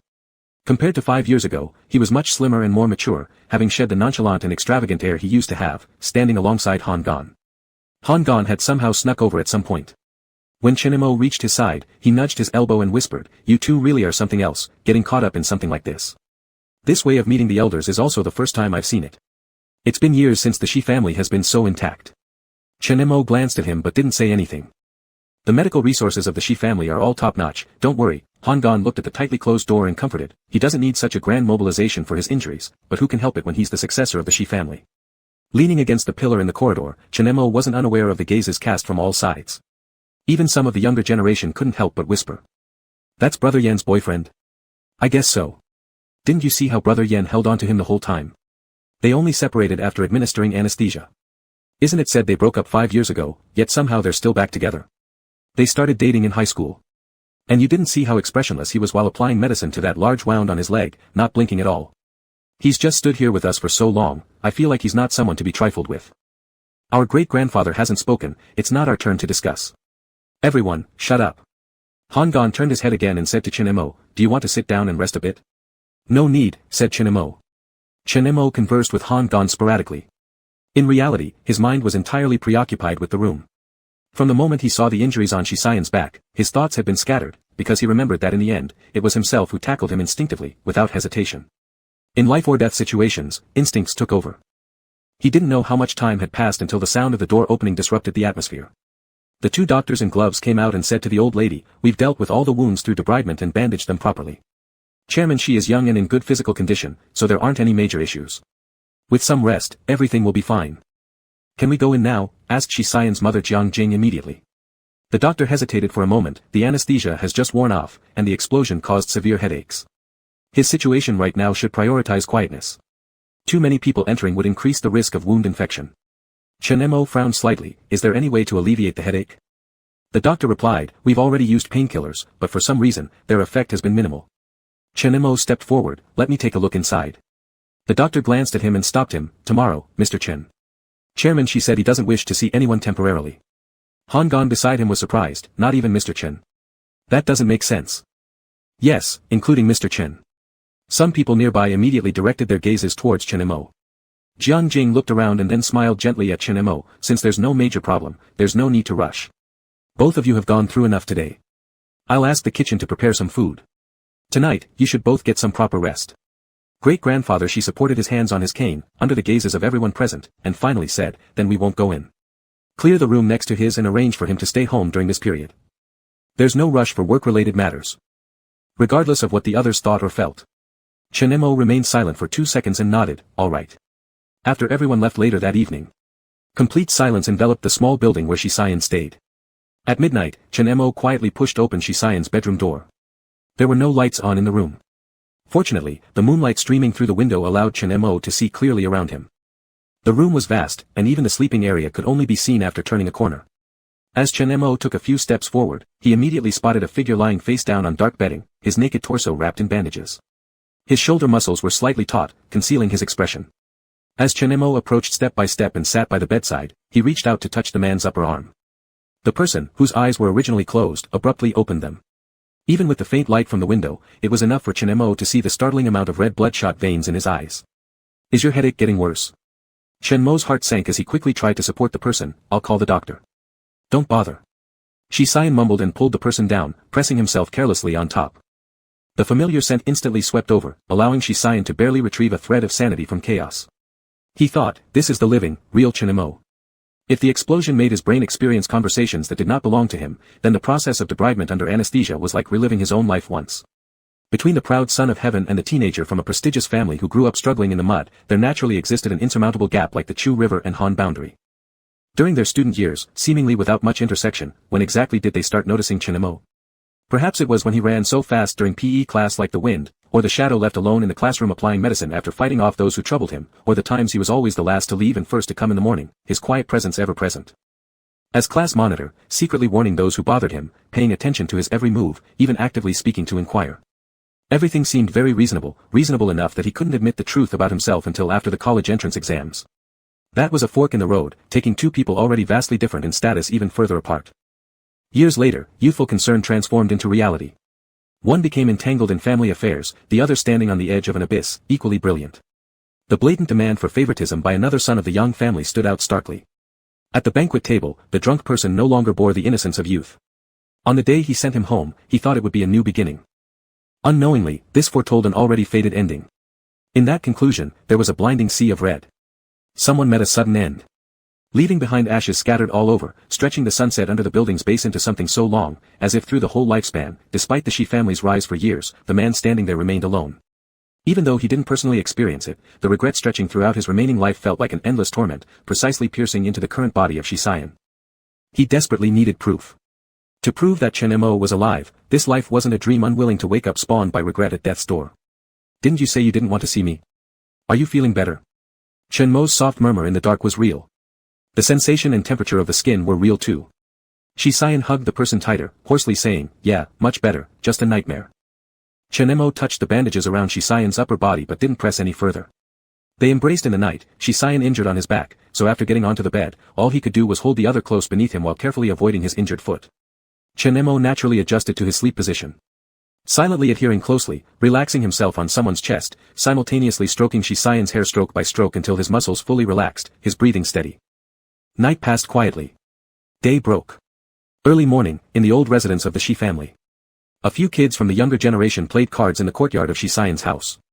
They were all around middle school and high school age, per the elder's indication, to bring some liveliness to a yard that hadn't seen anyone return for years. Then amidst their excitement, suddenly they heard a bang. The second floor door was forcefully flung open. The boss, who now managed countless people as the CEO, casually draped with an overcoat revealing white bandages underneath, came out with a stormy expression. The several people below trembled, perplexed. Looking up, brother, what's wrong? Shi Xian's eyes scanned, his brows furrowed, where is he? Who? Someone instinctively asked. After asking, they noticed Shi Sir's face had become even more sullen. It wasn't until the crucial moment when someone walked in through the gate. Chen Mo held a notebook, unhurried, surprised upon seeing the person upstairs. How did you get up? The other people downstairs immediately realized and said to Shi Xian, brother, you're looking for brother Mo. You didn't tell us earlier. He got up early. Didn't you two stay separately last night? Brother Mo wasn't even in your room. Amidst the chatter, no reaction came. Because Shi Xian, looking at the person standing there, felt a sigh of relief while suddenly realizing certain premonitions didn't need verification. Chen Mo's departure from the young family didn't mean he no longer cared about family ties. The sudden change in attitude wasn't because he didn't care. Changing perspectives, everything started making sense from that net cafe incident in the year he turned 17. If Chen Mo were not Chen Mo, yet still is Chen Mo, then everything made perfect sense. At the gate, bathed in the morning light, he smiled. Nobody knew what happened this morning, yet the boys quickly seemed to become quite familiar with Chen Mo, appearing far more at ease than when interacting solely with Shi Xian, the atmosphere shifting accordingly. Teasingly, they joked, brother Mo, does brother Yen have temper issues in the mornings? Now I understand why Han Qian has looked increasing license he went abroad. The sound of the door just now almost made me drop the great hand of cards I had. All the deliberate jests became background noise. Shi Xian directly ignored all other presences. This was the place where he grew up, every plant and tree familiar to him. Yet in this instant, it wasn't as painful as the countless times in his dreams when he saw Chen Mo fall into a pool of blood. Because this wasn't an illusion. A living, present Chen Mo who hadn't disappeared must have truly traveled a very long distance, completely shattered and reassembled himself, to be able to stand there properly. Just at the thought of this possible truth, Shi Xian felt almost pierced through where he stood. Chapter 90. Because Shisayan needed to recuperate, Chinemo indeed moved into the Shi family residence. On Monday, he went to work as usual and returned in the evening with Xiaolin driving him back and forth. His position in the Shi household was somewhat delicate. However, he rarely participated in private gatherings with close acquaintances within the Shi family, and his daily activities were limited to Shisayan's courtyard. Thus, except for the first day after the car accident, the Shi family rarely saw him face to face. This led to varying opinions among the collateral relatives of the Shi family regarding his presence. Ai Yen, one of the old master's brothers, said earnestly to Shisayan, who sat on a pearwood chair, "Now that you've taken over most of the affairs of the Shi family, you should also pay attention to your personal matters." Shisayan leaned against soft cushions behind him, with 2 buttons undone at the collar of his shirt, truly looking like someone recovering from illness. He casually asked, "I wonder what personal matters the elders refer to." "Of course, it's about your choice of a partner and your future marriage," another elderly man with gray hair said seriously. "Everyone has acknowledged your achievements over the past few years. We watched you grow up, knowing you have been steady since childhood. With the Shi family in your hands, us old folks don't have any worries. But there is one thing where we can't indulge your whims. Even if old master spoils you, this matter concerning the future of the Shi family cannot be overlooked." Shisayan showed no reaction on his face and continued to ask, "So, what do all of you mean? It's not a long-term plan to be with a man, it would be better to cut it off sooner." At this moment, Shisayan suddenly let out a low laugh. It made the several old men exchange uneasy glances. Perhaps someone thought it too blunt and softened their words, saying, "Not necessarily cutting ties entirely. After all, the Yang family isn't an ordinary one." "But his surname is Chen," Shisayan interrupted. In the quietened meeting room, Shisayan slowly rotated the porcelain cup in his hand while his tone grew colder. "The outdated ideas of the Shi family should have disappeared with your generation. My private life doesn't require worrying by the elders." One of the old men shot up suddenly, "I see that your wings are getting hard." With a firm sound, Shisayan put down the cup on the table lightly. He remained seated without any intention of standing up, and said, "Whether or not it's true, you already judged this long ago. Some words I only say once, whether Chinemo lives here or not, he belongs to me, and it has nothing to do with the Shi family. My qualification for decision-making does not depend on my preference for men or women. If you all have so much spare time, why not educate your own children more and cause less trouble outside? After all, one of the ancestral precepts of the Shi family states that illegitimate children shall not inherit the Shi family business." Afterward, the group of old men left in anger. They threatened that they must seek the old master's judgment on this issue. Han Qian appeared mysteriously in the meeting room and looked outside before speaking. They just saw that the old master loosened on this matter and came to test the waters. 5 years ago when you went abroad, they tried very hard to get their people placed in key positions. Now that they can't create any turmoil, they use this to show their status in the family. You should humor them a little bit, after all, offending them is asking for trouble. Shisayan didn't respond, merely instructing, "Find excuses privately and remove their people." "All of them?" Han Qian was slightly surprised. "Isn't that too harsh?" Shisayan's gaze remained cold and resolute. "I don't need to show them any favoritism. They haven't learned their lesson and keep overstepping boundaries." Han Qian inhaled sharply through his teeth. He raised his eyebrows and said, "Fine, but do you realize that with all your recent actions, rumors have started spreading internally about your true nature? They say that now you've risen to power, your true colors have emerged." Shisayan glanced over. "What true colors?" "They say you've gone mad." Han Qian laughed while saying this, then slightly reined in his smile after a couple of seconds, furrowing his brows slightly. "But these last couple of days, I could clearly see you suppressing your emotions. What's going on? Could it be because Chinmo goes to work during the day and you're lonely? Also, did this sudden cleanup come from him?" Shisayan massaged his temples but remained silent. Han Qian, still having headaches? Shisayan closed his eyes. "Don't tell him." Han Qian was somewhat worried and said, "I at least need to know what's going on with your body. That night of the incident, you wouldn't let anyone in, including Chinemo. It's been such a long time, and your headache still occurs occasionally. If it persists, the public will eventually speculate about some kind of head condition. Moreover, he isn't blind, and sooner or later he'll find out. And why hide it from him anyway?" That night, he himself was in a confused state and did not want to let Chinemo see him like that. However, during the wee hours of the morning, Chinemo still came on his own. Shisayan omitted the most critical part to Han Qian, only saying, "It's a post-explosion syndrome, it may take a few days to ease. And it's not intentional to hide this from him, it's just not the right time." Han Qian figured it out and hesitated. "Mr. Yang." Shisayan nodded. His silence doesn't mean he's not concerned. Chinemo had indeed noticed that something was off with Shisayan over these past couple of days. He wanted to ask but couldn't find the right moment. Moreover, Phase 2 of the new talent project had already started. As the leader, he had a mountain of work piling up. Despite being injured, Shisayan was constantly busy, running around all day. The only time Chinemo could spare was each evening when he watched Shisayan change his medication. "You come do it then." One night, after finishing his shower, Chinemo came out to find Shisayan handing him the medicine box. Chen Mo paused mid-motion as he dried his hair. Isn't the doctor coming tonight? Shi Xian nodded. Chen Mo didn't refuse and took the medicine box, placing it beside them. Still in his bathrobe, carrying an air of moisture, he moved closer and undid Shi Xian's buttons. Leaning on the bed with both hands, Shi Xian intently watched Chen Mo. When their eyes met, Chen Mo unconsciously slowed down as he unbuttoned Shi Xian's shirt. Before any forewarning, they kissed, and at that moment, Chen Mo remembered to remind him, time for medication. Shi Xian pressed him onto the bed while quietly responding, later. They didn't proceed further than kissing. Fearing he might touch the wound on his back, Chen Mo left everything to Shi Xian's demands, whose kiss deepened as his hand slid along Chen Mo's neck into the bathrobe. Chen Mo's body bore numerous scars, mostly left behind from his youth. After so much time, some had faded. But every time they became intimate, Shi Xian always lingered on these marks with utmost tenderness. This night was different. The skin where scars remained was usually sensitive. From light kisses evolving to biting, Shi Xian gave the impression of covering those scars with his own way, punishment, to Chen Mo's body. According to Chen Mo, this was punishment because waves of tingling sensations surged through his scalp layer continuously, quickly leaving him breathless and reacting. He stopped him, Xian. That's enough. It's time to apply the ointment. Xian, you're still injured. Xian.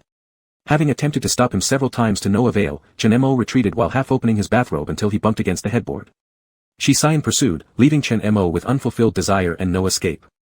In the end, he closed his eyes, surrendering in a posture of desperation, colliding forward involuntarily. Shi Xian immediately noticed and grinned, whispering near his ear, "Well done, baby. Continue, entertain yourself for me to watch." The word baby was a term used by Chen Mo to tease him via text messages before. In the current context, it caused Chen Mo to flush, especially when Shi Xian skillfully bit his ear, prompting an inadvertent moan from Chen Mo. Chen Mo rarely engaged in this kind of behavior. Especially under one-sided, relentless observation, it felt akin to a pornographic performance. The shame combined with a previously unknown hidden pleasure broke all of his previous perceptions. From slow to fast, from restrained to unrestrained, the underlying calmness of Shi Xian transformed into an unleashed beast, biting at his throat from afar, thoroughly igniting Chen Mo. Gradually becoming louder sounds, writhing bodies, messy blankets. When it ended, his mind went blank. After a few seconds, he caught the sheet below and buried his head, cursing under his breath, "Shit." He didn't know how things escalated like that. Shi Xian bent down. Holding him, he murmured, "You were beautiful." Using beautiful to describe a male was the only word that came to Shi Xian's mind at that moment. Lively, unique, this was the Chen Mo only he had ever seen. Shi Xian's reaction was also substantial, which Chen Mo had noticed early on. However, he didn't let Chen Mo handle him, opting instead to visit the bathroom. What was supposed to be a simple medication application turned into this. Chen Mo attributed this to youthfulness, desires and energy seemingly endless. Once unleashed, every move of the beloved could trigger it. Only after Shi Xian returned did Chen Mo seriously help him change his medication. When they settled into bed after cleaning up, Chen Mo finally realized the benefits of having let off some steam. With all his recent preoccupations, he rarely managed to fall asleep smoothly anymore. But now, just moments after lying down, sleep quickly enveloped him. In that semi-dreaming, semi-awake state, Shi Xian asked from behind, "Is it tomorrow?" Chen Mo opened his eyes in the darkness. After a long while, he gave an almost imperceptible mm. At the same time, he turned around to face Shi Xian. Shi Xian gently patted his back and whispered, "I'll be with you. Sleep now, I'll hold you while we sleep." "Okay," murmured Chen Mo before burying his head and not saying another word. The next morning at 10 a.m. Chen Mo had finished the morning meeting at the company and drove to the hospital on his own. He was dressed in a suit and still held the urgent files that required prompt attention. As soon as he stepped out of his car at the entrance of the hospital, he heard a mocking voice, "Oh, you really think yourself something, making us older folks wait for you like this." It was his grandfather's only daughter, Chen Mo's nominal aunt. Chen Mo cast a cold glance in her direction and said nothing, which immediately ignited the woman's anger. She jumped up and shouted loudly, "And also, you know that what you did is basically murder. I don't understand why Grandpa would trust a grandson raised in the countryside so much that he gives you everything, but you dare to unplug his life support. You're heartless." "Shut up." Yang Ji could no longer bear it and interrupted. "That was the doctor's recommendation. Given his current condition, continuing treatment will only add unnecessary suffering. Auntie, it might be better if you thought twice before speaking." The woman glared at him, seemingly wary of Yang Ji's status within the group, and didn't continue. "That sounds awfully convenient." Her husband chimed in, turning toward Yang Qian and his wife. "Uncle 3 and Aunt 3 have certainly raised some dutiful children. One son is already in jail, and now the remaining two seem united in their heartlessness. I wonder how it'll turn out when the two of you get old. Anyway, our kids would never be so merciless." About 10 members of the Yang family had shown up in dribs and drabs. At the moment, most appeared indifferent to the situation. Thinking about letting these people decide whether his grandfather would live or die filled Chen Mo with genuine disgust. He had mentally prepared himself for the couple, Yang Qian, to join forces with the rest of the Yangs and try to stop him. However, it caught him off guard. Zhou Yaotong spoke first, calling the aunt by her nickname. It's been the younger Master Chen who has accompanied grandfather faithfully over the past few years. It's none of your business to criticize him. Don't spout such foul language just because your husband got fired by my eldest son, and ignore father's wishes altogether. The aunt and her husband turned red in the face after being reprimanded. Yang Qian, as the former chairman of Yang Corporation, still wielded some authority among his siblings. After contemplating the matter for several seconds, looking first at his elder son and then at Chen Mo, he finally said, "Ignore your aunt, everyone has already discussed this. We'll proceed according to your plan." Chen Mo gave a chilling nod in response. Turning around, he started walking toward the hospital. Behind him, the quarrel between the two uncles began again. Did Dad really say that the treatment wasn't necessary? How can we listen to someone like Chen Mo? He's barely even part of the Yang family anymore. Why don't you go argue with him yourself? What good does whispering do? You're nothing but a coward. Just because he holds on to those things. If he isn't a Yang by name, why not make him give them up? Chen Mo paused in his step on the stone steps and turned around, gazing down at the group below. He spoke slowly, "Today, whether or not you show up won't change this outcome. I don't care about your private motives. Go hire lawyers or take me to court after today, I'm ready for any of it. But today, I prefer not to hear another word. Whether or not I care about surnames is irrelevant. You all obviously value the Yang surname, especially considering the annual dividends from the company are substantial. Don't end up losing more than you gain." The two uncles' faces alternated between pale and flushed. Losing face, one retorted, "Do you speak to elders this way? Are you threatening us?" "Exactly. What gives you the right?" Chen Mo remained expressionless. "Whether I have the right or not, just try it, you'll find out." Right at that moment, 3 cars came speeding along the road. Chen Mo recognized the lead vehicle as belonging to Shisayan, and indeed, Shisayan emerged shortly afterward. Everyone on the Yang side fell silent, slightly surprised. After all, over the years, the relationship between the Shi and Yang families had grown distant. Unless it was due to a previous crisis, there had been little business interaction between them lately. Now, someone from the Shi family showed up, and none other than the new inheritor, Shisayan. This peak of surprise was reached when everyone saw Shisayan turn around and go to the rear car, from which he helped down an elderly man with completely white hair. Shisayan supported Grandpa Shi, standing there as Shisayan spoke, "I've come to see off Grandpa Yang."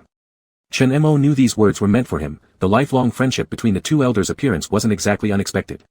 What was surprising, however, were the Yang family members, who were astonished by why after their relationship had grown distant, Chen Mo appeared to have an unusual connection with the Shi family. The Yangs quickly approached. They greeted one by one. The elder casually responded to a few questions before stepping forward to Chen Mo of his own initiative. Patting his shoulder, he said, "I want to talk with your grandpa for a bit. He's been dignified all his life, his departure should be equally respectful. Good child, you've done well. Your grandpa will be consoled." Chen Mo looked at the elder and nodded, saying, "Thank you." At the scene in the hospital that day, any outsider would have said the old man was truly blessed. There were many people present, sobbing as if even the hardest hearts eventually revealed genuine feelings, deeply touching. Only Chen Mo remained silent throughout. Looking at the emaciated body of the old man, Chen Mo felt another layer of oppression inside, while simultaneously reminding himself that although making this decision was hard, he knew this farewell bore no right or wrong. Next came the hurried funeral. With the grandfather's age considered a joyous death, having befriended countless people during his lifetime, the Yang brothers were rare in their unified thought on this matter. They must arrange a grand, respectable ceremony. Chen Mo moved into the residence where his grandfather lived before, staying behind to sort through his belongings, not participating in the preparations. In the heirlooms, Chen Mo found the photos taken every year on the old man's birthday, each kept separately and carefully placed. He also found random notes left by the elder, such as, "Grandson reminded me today about something, a bit nagging." Or, "Don't forget to tell Aunt Zhang to leave a snack for little Mo since he's working overtime tonight." Most were somehow related to him. Bit by bit, turning the years of time into reality. On the day of the final farewell, it was raining. Chen Mo was dressed entirely in black. People came and went at the cemetery, leaving more than half. Chen Mo stood still beside the tombstone holding an umbrella, never moving from his spot. He saw his name clearly carved onto the stone tablet among the descendants, not particularly prominent. Raindrops splashed against the umbrella. When he noticed someone standing beside him, Chen Mo didn't look back, only looking at the tombstone and saying, "I left the Yang family back in high school. But until today, I can finally say I am no longer associated with them." Suddenly seized by a strong desire to confide, his voice became hoarse after being silent for so long. He continued, "It took longer and was harder than I expected. You have handled everything very well, as always." Shisayan affirmed. Reaching out, he took the umbrella from Chinemo, moving it to cover both of them partially as he looked at him and said, "Your parents' attitude toward repairing their relationship is obvious. They're waiting for you at the foot of the mountain, but knowing you wouldn't want to see them, I already refused for you." Chinemo looked at him, asking, "Do you have something to ask?" Shisayan dropped the excess umbrella. The umbrella fell over, splashing mud everywhere, letting rainwater wash and gradually accumulate into muddy water. After gazing at him for a long time, Shisayan finally asked, "In your original life, did Grandpa leave early?" Hearing this question, Chinemo suddenly remembered the life long gone. In that life, his fate was determined from birth, his existence akin to a prolonged, drenching rain without ever seeing clear skies. Even himself, crossing cycles of reincarnation, was on the verge of forgetting everything. He forgot how heavy the rain was on the day of the college entrance exam. He forgot the crowded garden behind the Yang family villa. He forgot the cold atmosphere in the tower of Yang Corporation. And he forgot the road leading to a pivotal moment back in Yuhui village. "Yes," Chinemo said. Lightning split the sky, and the rain intensified. All of Shisayan's strange behavior now made sense. If life could start over for him, then this revelation didn't seem too far-fetched. Chinemo didn't even bother asking about time, moving closer and taking another umbrella from Shisayan's hand, letting everything be exposed under the sunlight. As the rain poured directly down, Chinemo looked at him and said, "Yes, he died of a cerebral infarction, suffering little pain, never entering ICU. Shisayan, he still left shortly after 3 extra years." The heart of Shisayan, pierced through and broken, could never fully heal. The cold rain mingled with howling winds, leaving behind a desolate wasteland. It was a world where Shisayan could no longer find a person called Chinemo, just like his lover who had arrived here carrying a body full of wounds. Why had those 5 years still ended in separation? Things were supposed to be different now, yet again he was left alone. Cutting through the heavy rain, Shisayan carried him over and gripped his drenched hair, tightly encircling his thin waist, repeating endlessly, "That wasn't losing you, baby. 3 years is not short, it will never be like this afterward." Half an hour later. At the foot of the mountain, the luxury car waiting there finally saw 2 soaking wet figures approaching. Xiaolin was terrified, rushing forward with an umbrella. "Mr. Shi, Mr. Chen, heavens, how did you get so soaked?" Chenemo opened the car door and pushed Shisayan inside. Frowning, he ordered, "Fetch his spare clothes from the trunk and the first aid kit." "Ah, right away." Xiaolin immediately recalled the large expanse of injuries on Shi's back and felt his scalp tingle. By the time he grabbed the items and hurried back to the front, he just caught Shi tearing off Mr. Chen's clothes while the latter struggled and angrily snapped, "Shisayan, you're the one who's injured." "It's mostly healed by now," she continued as he gestured toward the open car door, "Bring them over." Oh, right. Right away." Xiaolin quickly handed over the requested items. He couldn't help but feel that Mr. Shi was somewhat different now. It was hard to put into words, but perhaps it was the unyielding authority with which he held control over the person cradled in his arms at this moment.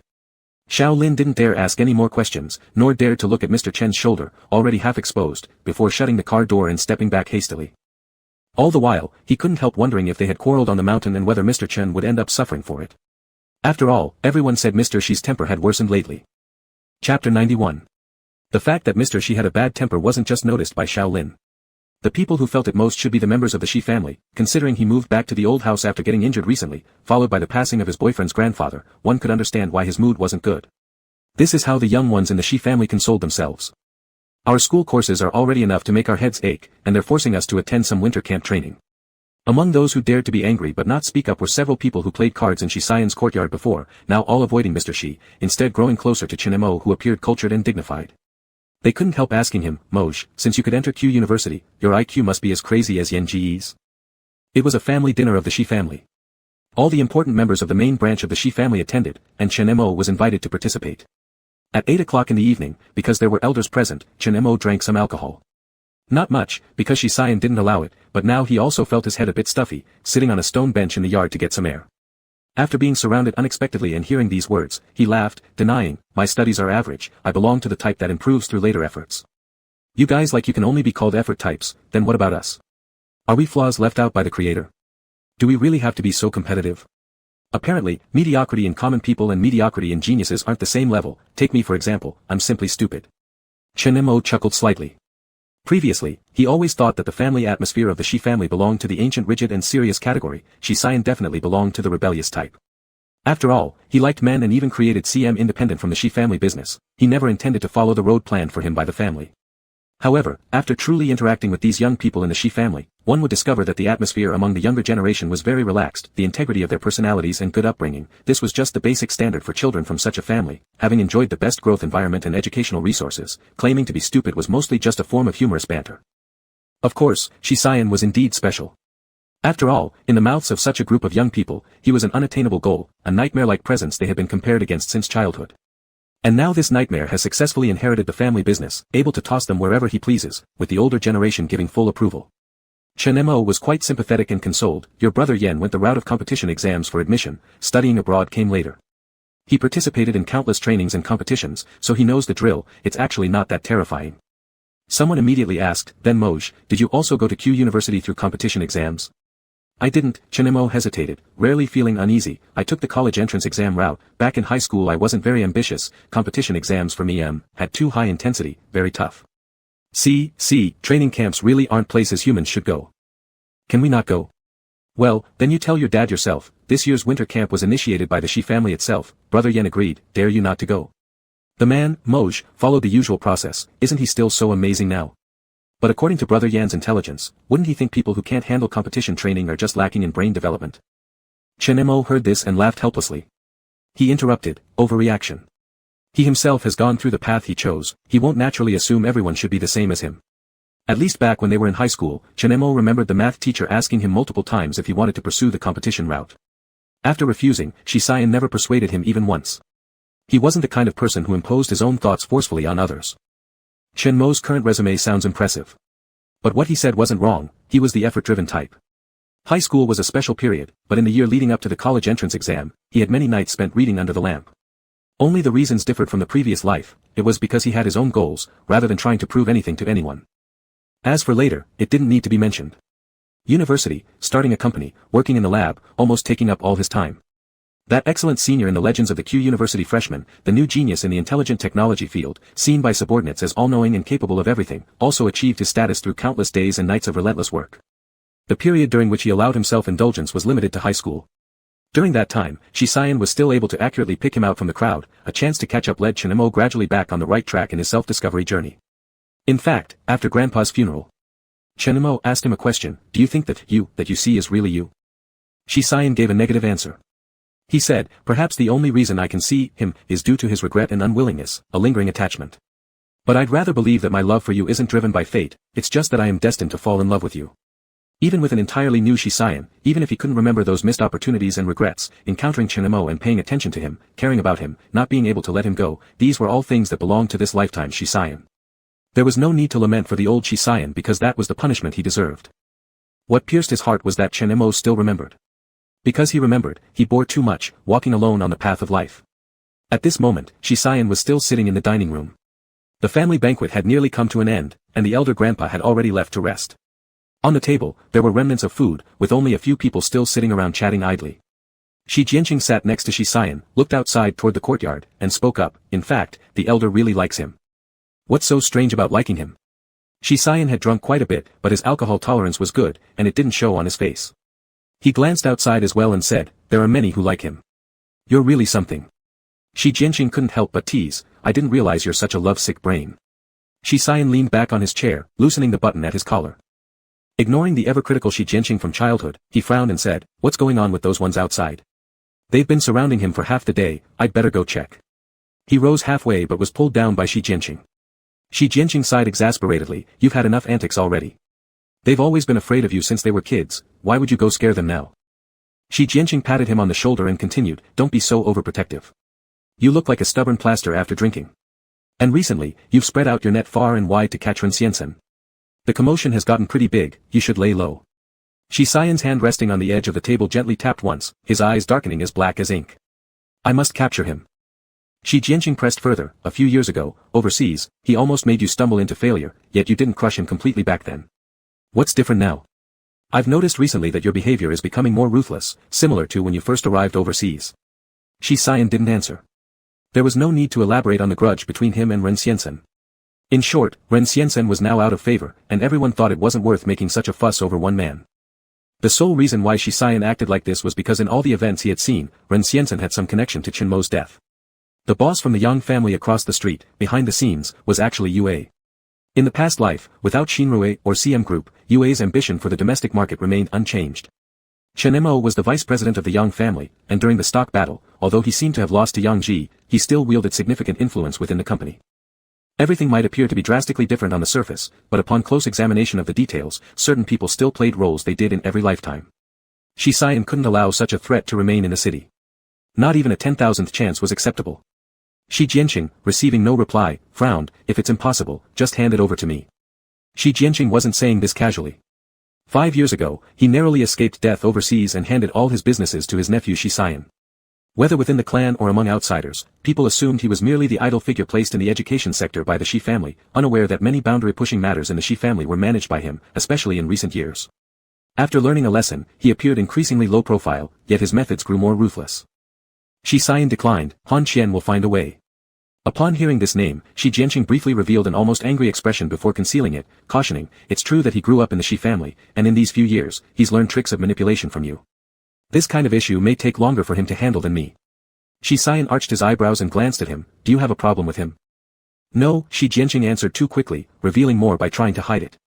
Shi Xian didn't pursue the matter further. He didn't have the patience for it. Because at this moment, Chen Mo finally freed himself from the yard and walked inside.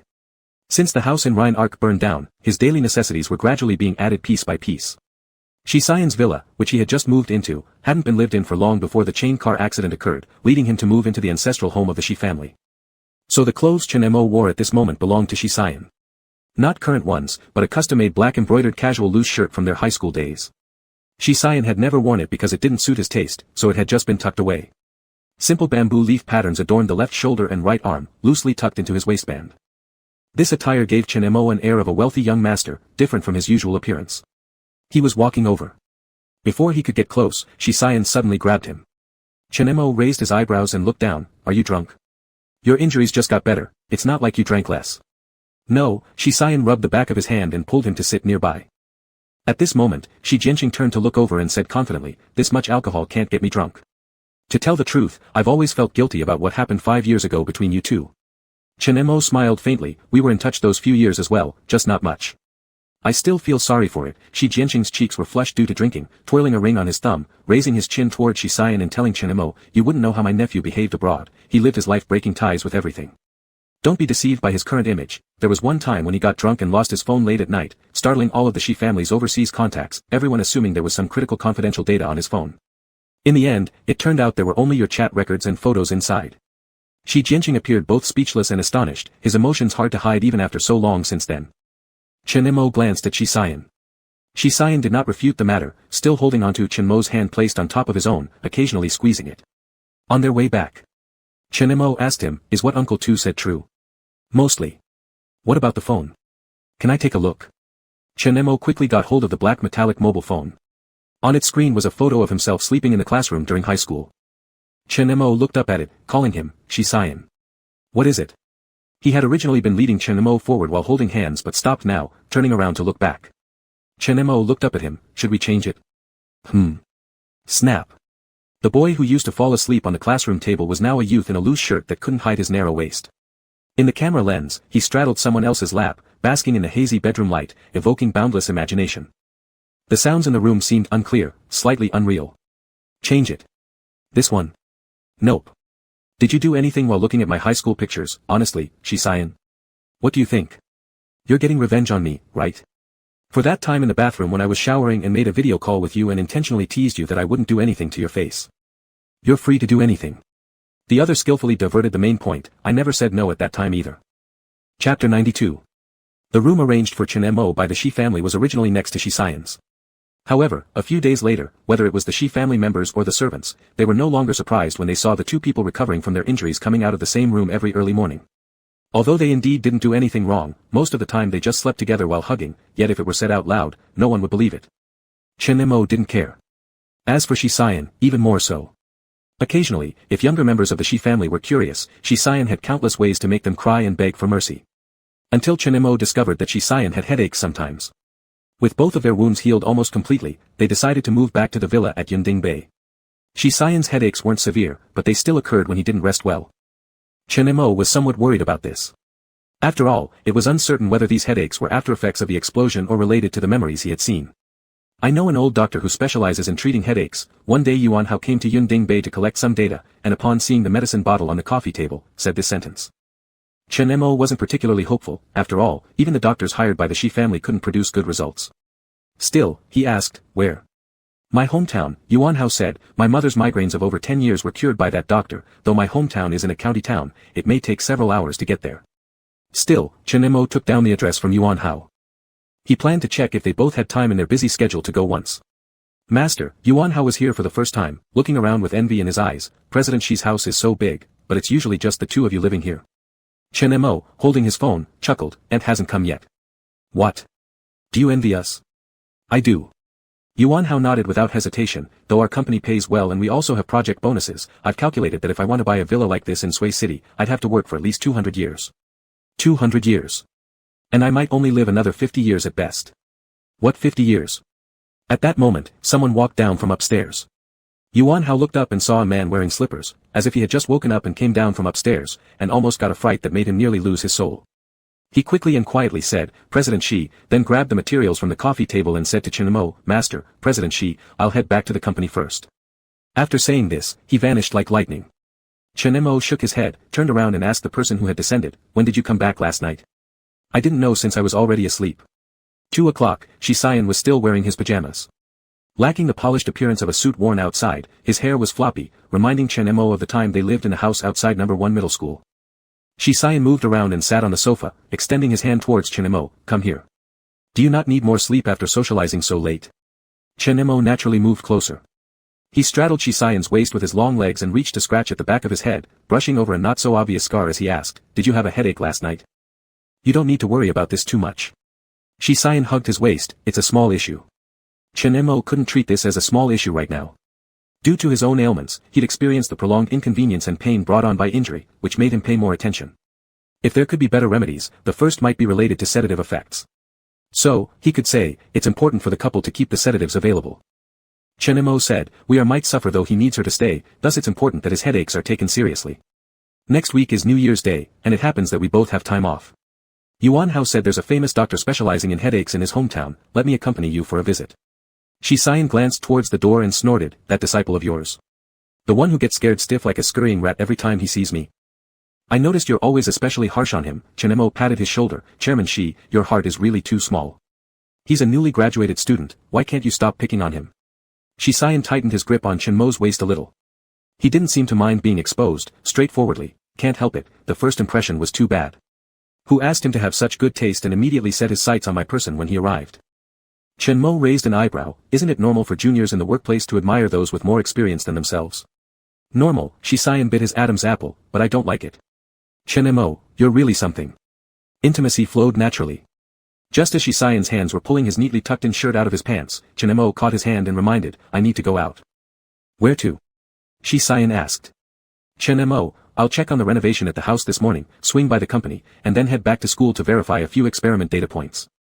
You're busier than me, Shi Xian said, but he was not the kind of person to delay important matters. He re-straightened Chen Mo's clothes. When leaving, Chen Mo added a large coat. It was already the end of December now. The weather was cold, and Shi Xian had recently obtained some specialized medicine against damp cold from somewhere. Chen Mo used to have problems with leg pain during this season a few years ago, but it never recurred since then. But he did not let down his guard. Whenever he should be careful, he was. On the way to Rhine Arc, Chen Mo always felt like someone was watching him. There was a vague discomfort. However, Shi Xian had lately assigned bodyguards to protect him. Knowing this, Chen Mo did not refuse. Until he got to his floor. The high floor where he bought the house initially, after the fire, all the items that could be kept were cleared by people Shi Xian sent over. This was Chen Mo's first visit. All burnt-out debris had been cleaned up, the paint barely applied for 1/3 of the area, while the soot-blackened walls across the living room indicated how fierce the fire had been. Mr. Chen, right? The foreman in charge of the decoration approached and fished out a pack of Yushi cigarettes, handing one to Chen Mo. With warmth, he explained, you called early this morning wanting to come, but we haven't really organized much, so the site is a little chaotic. No problem, you carry on. I just want to look around casually. Chen Mo declined the offer to light his cigarette. As the smoke spun between his fingers, his gaze nonchalantly scanned over the faces of the workers at the site. Nothing unusual caught his eye. Half an hour later, he descended from the upper floor. The driver was the only other person waiting in the car that brought him there. A sunglasses-wearing bodyguard sat in the front passenger seat. Upon noticing Chen Mo getting in, he turned around and asked, did Mr. Chen give any signal? Did you discover anything problematic? No, Chen Mo shook his head, saying, maybe it was a wrong feeling. But soon enough, Chen Mo realized it wasn't a wrong feeling. Because when the car had just reached the base of New Sharp's office building, the receptionist rushed over to him in haste. President Chen, something has happened. A crowd of reporters suddenly surrounded him. President Chen, why can almost no news related to you and the Yang family be found online?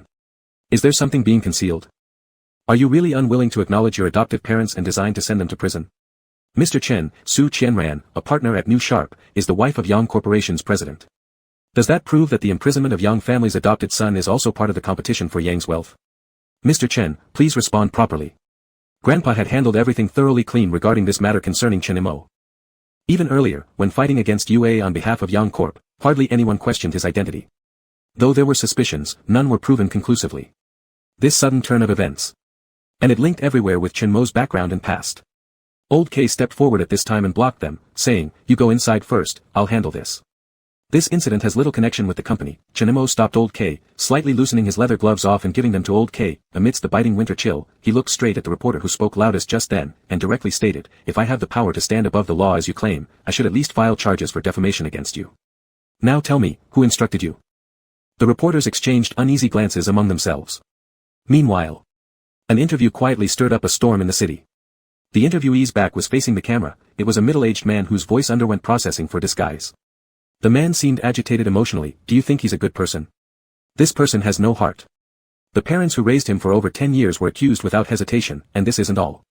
You know the Yang family, right? Their adopted son was forced abroad by him, eventually ending up imprisoned. Now, they're spreading lies outside about him not seeking the Yang's assets. Isn't the equity struggle before enough evidence? Moreover, I know the old man of the Yang family had his life support tube removed personally by this man because dragging it out wouldn't benefit his acquisition of the Yang clan's equity." After this interview came another person's. That person was the already released Qin Jinli. Looking over 50, but more like 60, with many whites showing in his eyes, head bowed as if suffering from some shock. Yes. All because of him. Once he attached himself to the Yang family, he treated others as non-human. My old Qin family went bankrupt, my wife fell ill in prison and died. My only remaining son was also sent into jail by them. I just want to ask, does this world still have a place for justice?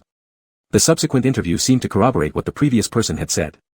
They were trying to pin certain labels on the current up-and-coming CEO, Chen. For instance, being two-faced, going to any lengths for profit, or even exploiting his wealthy status to find loopholes in the law. Inside the office of New Sharp, Old K was seated at Chen Mo's desk, already numb from repeatedly realizing how many things about him he didn't know. Right now, Old K's curiosity was focused on just one thing. He asked, actually, all these things they claim only need a bit of investigation to realize they don't hold water, and no one would believe them. Why is this happening? For money? Or simply to ruin your reputation? After all the comments below that interview were filled with skepticism. LOL, they're making it seem like Mr. Chen can hide anything under the sun. Yet, I remember his record is crystal clear, anyone can verify it on the official website. I'm studying law, and even I am speechless by how absurd these accusations are. Is this world really so out of touch? Also, regarding the man mentioned later, if you had truly raised someone as claimed for over a decade, how could you and your wife end up in jail crying tears behind bars? It's laughable. Seated behind the desk, Chen Imo replied, this is similar to the social capital control phase during the Yang Corporation's equity battle. Simply put, it's an information war. Whether it's the truth or if people believe it doesn't matter. As long as this rumor circulates, the opponent achieves their purpose. Chen Imo speculated that this might involve something Shi Xian was handling recently. The opposition was attempting to use his side as a breaking point, either buying time or retaliating. It was quite an elaborate effort.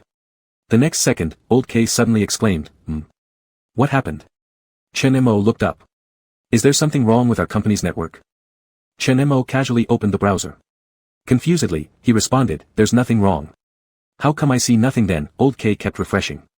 Then, perhaps thinking of something, he suddenly realized and stared at Chen Imo. You. Chen Imo arched an eyebrow. What? You shouldn't have any compromising evidence in the hands of manager Shi, right? Before Chen Imo could answer, Old K continued, considering their ability to manage PR and the speed they operate at, once you two break up, we will be blindly beaten without retaliation. Chen Imo gave a wry smile, thanks, you're even willing to take the hit for me. Chen Imo then called Shi Xian. No answer. So, he left a message, don't do anything reckless. That evening, in a deserted warehouse on the outskirts of the city, Shi Xian stood partially concealed in the shadow, asking the man crouching on the ground again, where is Ren Xiansen? I don't know. The middle-aged man clearly had been terrified enough to confess everything, he merely gave me a sum of money to make those statements. As for where he went during this time, I genuinely have no idea. Shi Xian emerged from the shadows. He squatted down slowly, since you don't know, it doesn't matter. Not important. Before the man could feel relief, Shisayan continued, in fact, I was looking for you anyway, Chen Jinli. The middle-aged man with a slightly hunched back shuddered inexplicably. Why not tell me when and why you inflicted those injuries on him and with what? Take your time, I have all the time in the world. Chen Jinli hesitantly looked up at the man whose face was barely visible before him, swallowing hard. Who are you talking about? If you don't even know who I'm referring to, Shisayan stood up, looking down at him like an ant, and also as if gazing into the past at the little boy struggling amidst the flow of time, his voice deep and merciless. Then you deserve death more. Chapter 93. That night in the warehouse, screams would occasionally ring out. Shisayan left halfway through, asking someone on his team for a cigarette on the way out and smoked it outside the warehouse. The flickering sparks did not reveal the look in his eyes. Han Qian came out to find him, hearing the muffled sounds inside. He turned to Shisayan and said, why did you suddenly think of bringing the Yang family over? I found out exactly what changed hands, some words need to be heard in person. Shisayan leaned one foot against something behind him, his rolled-up sleeves revealed clear veins. Smoking with practiced ease, he said, Yang Ji is a good choice, he can pass every word to his parents. Han Qian raised an eyebrow, didn't you say they've severed relations? Let them see reality clearly, said Shisayan. Feeling his old headache coming back again, each word Chen Jinli revealed brought more darkness into his heart. They have been taking advantage of opportunities to get close to Chen Mo lately. They need to realize that from the very first wrong step, they've already lost their qualification and opportunity. Shisayan could not truly understand how Chen Mo felt upon revisiting the situation after returning to the Yang family. But he was very clear about it. It was never Chen Mo who couldn't let go. Breaking away from blood relatives may be painful. But if any regrets come only after everything has happened, then it might as well not come at all. He was also somewhat afraid. After all, even himself once treaded on the same path as before. Han Qian didn't quite understand Shisayan's approach and asked, what if Chen Mo hasn't thought like this? Shisayan didn't answer Han Qian's question. Because of knowing too well, there were some things that Shisayan no longer wanted him to touch anymore. At this moment, a car approached from afar. The headlights of the car shone brightly, making the few cars lined up in front of the warehouse clearly visible. At the same time, the light accurately illuminated where Shisayan and his companions were located. The bodyguards became instantly alert. Han Qian exclaimed, stopping them quickly, it's our own people. As Han Qian said it was their own people, Shisayan glanced at him dangerously. Han Qian held up his hands in surrender, he called you but couldn't reach you, so he contacted me. You know I can't refuse. Just as Han Qian finished speaking, a figure descended from the car right ahead, closing the door with a resounding thud. Chen Mo wore a black coat that reached his knees, standing tall and elegant in the dark night. If one didn't look at his current resume or identity, they would find that his present demeanor more closely resembled his past self, the Chen Mo who had walked alone through long nights, having endured many dark twists and turns. He drew nearer step by step. Han Qian looked around and tactfully moved away. Chen Mo's gaze swept across the thing in Shisayan's fingers, frowning, when did you learn this? I haven't, Shisayan wearing a black shirt replied with a slightly hoarse voice and immediately tried to extinguish the cigarette, saying, my head hurts, just suppressing it. Before he pressed it against the wall, Chen Mo took it from his hand. And instead of putting it out for him, Chen Mo took a deep puff from it and exhaled smoke while looking directly into Shisayan's eyes. Shisayan helplessly admitted, I'm wrong, won't do it again. What does your, won't do it again, refer to? Chen Mo twirled the stub between his fingertips, his tone almost indifferent, surveying around, not smoking, or, not doing such dangerous things. Shisayan met Chen Mo's gaze with added seriousness, both. In the next second, Chen Mo threw the cigarette onto the ground and stepped on it to extinguish it. Chen Mo pulled out headache medicine from his pocket and signaled a nearby bodyguard, go to my car, there's a thermos on the right side of the driver's seat, bring it to Mr. Shi. Did you specially come here to bring me medicine? Shisayan smirked. Chen Mo gave him an annoyed glance, I'm afraid you'll lose control by accident. Then his tone softened, after all, these are all things from the past. I don't know how you and Han Qian dealt with such matters while abroad these few years, but brother Yan, it's really all in the past. Things I don't care about anymore, I don't want you to make a big fuss over. Shisayan reached out and pulled the other closer, positioning him between his legs. Relax, Shisayan said, you see, the people around me have no guard against you, I don't plan to hide anything from you, I just don't want you involved. Chen Mo glanced at him, hopefully that's true. Brother Mo, Shisayan chuckled lightly, you coming here scared everyone silent, you're quite intimidating. Chen Mo ignored the teasing and took out the medicine bottle, opened it, and poured 2 pills into Shisayan's hand. Shisayan had just swallowed the pills when the warehouse door opened again. Chen Mo looked at Yang Ji, who came out looking disheveled, and revealed a trace of surprise. Yang Ji clearly hadn't expected to see Chen Mo here either, instinctively glancing back at Shisayan. Shisayan got up with his hands in his pockets, walked beside Chen Mo, and addressed him as, Big Brother. The sound of Big Brother caused Yang Ji to close his eyes briefly. Looking at the two people standing side by side before him, Yang Ji already knew their relationship but still regretted how long Shisayan had been planning this. Still, he no longer had any stance to speak from. He looked at Chen-mo and began saying, I've signed the transfer agreement for grandfather's 20% stake, it wasn't done today, I signed it a long time ago. As long as you. No need, Chen-mo cut him off. I genuinely don't care at all about the equity in Yang Group. Yang Ji tried several times to say something, then finally gave up on the topic and turned toward Shisayan. Chen Jianli has been involved in another case since he was released from prison over a year ago. Let me handle this matter. Shisayan didn't respond. Yang Ji emphasized, 5 years ago, our family pressed charges against him, and now it's more appropriate for me to step in. This time, I absolutely won't let him get out easily. Shisayan's eyes blurred slightly as he slowly said, perhaps the mental hospital suits him better. But since Chen-mo doesn't want to dwell on this, we'll proceed according to what you've said. Yang Ji was startled. He realized that Shisayan had originally planned an even worse outcome for Chen Jianli, which only showed how much Shisayan despised him. Though aware that the methods behind the Shi family were not entirely good-natured, Yang Ji couldn't help but glance at Chen-mo, unsure whether associating with such a person was beneficial or harmful. Yet he reflected that the two had known each other since they were teenagers, so whether they would separate or stay together was mostly none of others' business. With a somewhat embarrassed air, Yang Ji left. The return journey was silent all the way. From the suburbs to the city where neon lights flashed, Chen-mo leaned against the car door, gazing outside while his mind wandered slightly. A shadow silently approached from behind, encircling Chen-mo in front of its chest, watching together with him out of the window. Chen-mo tilted his head slightly, asking, are you feeling better? Fine, Shisayan replied, gripping Chen-mo's arm, leaning heavily against the backrest and carrying the weight of both of them. At the same time, he lowered his head near Chen-mo's neck and slowly asked, were you worried? Chen-mo allowed himself to lean back, softly saying, I've been through it myself, knowing that once a person gets stuck in certain patterns of thought, it's far from a good thing. They stayed like this for a while. Chen-mo then said, I'm getting a bit carsick. How did you suddenly get carsick? Shisayan asked. Meanwhile, he rolled down the window, letting the wind rush inside. Chen-mo gazed at the distant buildings and suddenly suggested, why don't we visit Q University?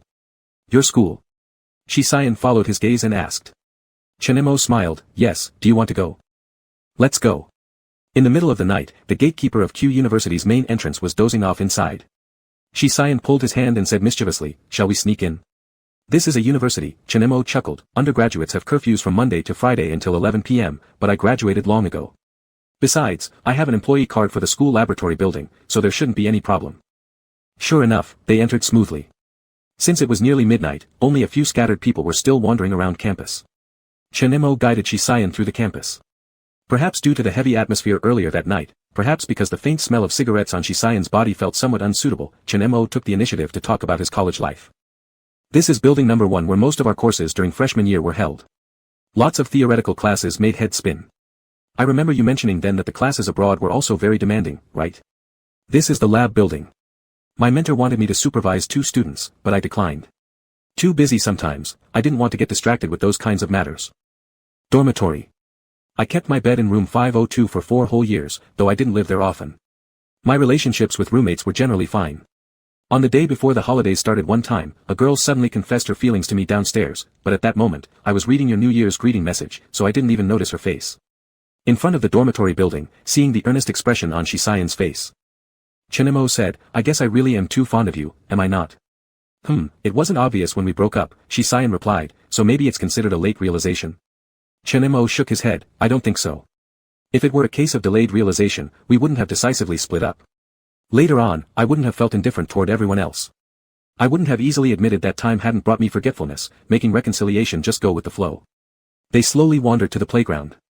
There were more people on the playground than in other places. Surprisingly, there were 2 teams playing basketball. They watched for a while. Just as someone felt tired and mistook them for being from the school, they were asked if they wanted to join in. I'll play, Shisayan handed his jacket to Chen-mo, saying, he has an injured leg. Shisayan quickly blended in. The boy who came off was a sophomore, and sat on the steps with Chen-mo. After watching for a while, he said, your friend is an amazing basketball player. He's pretty good, Chen-mo smiled and said, he used to be the main player on the school basketball team. The boy added, you two don't look much like students. He's already graduated. On the court, there was lively chasing. It was a bit cold on the night of late December. Chen-mo hugged Shisayan's jacket and absorbed a bit of body heat from it. The boy sitting beside kept glancing at Chen-mo from time to time. After several such occasions, he finally hesitantly asked, are you senior brother Chen-mo from the Department of Intelligent Technology? Chen-mo did not deny it, saying simply, yes, are you too? I'm your direct junior. The boy nearly jumped with excitement and some tension mixed in, I never expected I'd be this lucky to meet you here, I've always been following all the progress of our 2D. You're my goal, and after I graduate, my dream is to enter Zinarui and continue with research and development. Chen Mo was somewhat surprised by the boy's reaction and then smiled. Every year, our professors at the Research Institute undertake numerous projects, and the school receives strong support from the country in the field of intelligent R&D. There are many opportunities, keep pushing yourself. Thank you. The boy could hardly hide his emotions. Shisayan returned after half an hour on the court. Chen Mo handed over the coat, getting up to say, not playing anymore. Yeah, it's windy, let's head back. The people on the court also came down to rest. They chased over and asked, Big brother, are you leaving so soon? Will there be another chance to play together next time? Aren't you from our school? No, I'm not. Shisayan glanced at Chen Mo who had already been recognized, silently taking his hand and saying, but your senior brother Chen is from here. There should be plenty of chances to see me again later. Let's arrange it next time. After finishing speaking, Shisayan left with Chen Mo. While walking, Chen Mo laughed at him, this formality isn't practical. Chairman, she is incredibly busy. Could he frequently come to our school to play basketball? As long as you're here, Shisayan replied, my boyfriend is too popular, I'm feeling threatened. Chen Mo, so envious. That evening, the news of bumping into Big Shot Chen Mo spread across Q University's message board. Meanwhile, the rumor of Big Shot Chen encountering a mysterious boyfriend also began circulating. As the news spread further, it seemed to become less true. Running into God of Silence in the middle of the night is one thing, but do you really think you saw him playing basketball with the boss of CM? Then he threw out a headline of a newspaper article. A special license plate from the Shi family appears in the suburbs, the new boss of CM makes frequent moves after taking office, the family may undergo reshuffling. You were seen playing basketball on the same night, yet you were in the suburb, doesn't your face hurt? Chen Mo is from Q University, don't arbitrarily give him a boyfriend, even the boss of CM. CM. Chen Mo. Is this a misunderstanding?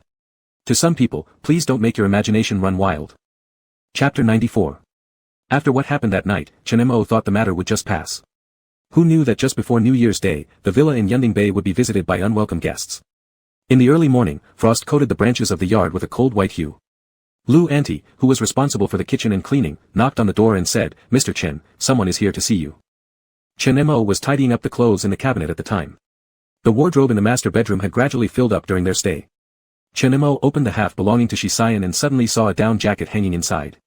He paused for a moment, then replied to Lu Auntie, I'll be right down. He recognized the garment as one he bought for Shisayan years ago at a mall as a thank you gift. It was also winter back then. After his training, Shisayan picked him up and they wore this jacket while celebrating the new year with classmates. The coat looked almost new, well preserved. At that time, their feelings weren't yet clear, but Chen Mo could still remember the chance encounter at the ski resort and the warmth of the towel placed on his knee in the middle of the night. So until going downstairs, Chen Mo's mood remained quite calm. Until he saw the man and woman sitting on the sofa. Seeing him come down, Lu Auntie approached him hesitantly and said, they insisted on coming in themselves, I couldn't stop them. It's not your fault, Lu Auntie, Chen Mo reassured her. Today you deliver lunch to Mr. Shisayan's company. There's no need to tell him about these visitors. Lu Auntie hesitated, asking, not telling him. He should have already said no young family members are allowed inside. Chen Mo smiled slightly. You know. Lu Auntie nodded. Even though she'd been here only a short while, from the start she knew the nature of their relationship, and it was evident how concerned Mr. Shi always was about matters concerning Chen Mo. Lu Auntie left. Chen Mo walked over and casually sat across from them on the sofa. He didn't intend to speak first. On the other side, Zhou Yaoying and Yang Qian exchanged a glance before Zhou spoke, Xiao Mo. Mr. Yang, Mrs. Yang. The moment the title passed Chen Mo's lips, both visibly changed expression. Chen Mo acted as if he hadn't noticed and continued, I don't recall anything that would warrant your visit. If it's about the things left by Grandpa. It's not, Zhou hurriedly assured. Yang Qian took over and said, your aunt and the rest won't bother you about this anymore either. If they do, they will be kicked off the group dividend list, and their positions within the group will be in jeopardy too. Chen Mo didn't ask who made those decisions. Nor did he care about the internal fractures in the Yang family. He asked instead, then why are you here? Zhou Yaoying looked at Chen Mo, tears gradually welling up in her eyes. Knowing perhaps Chen Mo disliked it, she quickly wiped them away and forced a smile, saying, we just wanted to see how you're doing. These past few years, every time we invited you, you wouldn't come back. Now Grandpa is gone, your dad and I still want to personally check in and see how you're doing. Yang Qian wasn't as tactful as Zhou Yaoying. His hair had turned gray over the years, deep lines forming between his brows. He said directly, if you're not doing well, you can always come back to us. I'm fine, Chen Mo interrupted. In fact, there had never been much big conflict in his life. He gestured towards the kitchen, indicating something with a pointed meaning, no spiteful servants, no arguments at the dining table over a bowl of soup. No random opinions or interference, my work goes smoothly, all is peaceful. The implication was heavy. It made the couple feel ashamed. They looked around at this house. Indeed, unlike the elaborately decorated villa of the Yang family, this place was carefully arranged, bright and clean. Let alone the fact that the Yang household now felt cold and empty, most of the servants having long been dismissed, leaving only an old servant responsible for daily life. When the couple left the Yundingbei villa, they paused briefly outside the courtyard. Turning back, they saw Chen Mo standing there, tears suddenly streaming down their faces. Xiao Mo, Zhou Yaoying choked out, Mom has wronged you. Mom doesn't ask for your forgiveness, really, sorry. Yang Qian added, if you don't want to interact with us, that's okay. But don't sever ties with your older brother. When it counts, he'll still be on your side. Chen Mo leaned against the door with his arms crossed, his gaze seeming somewhat distant and indifferent.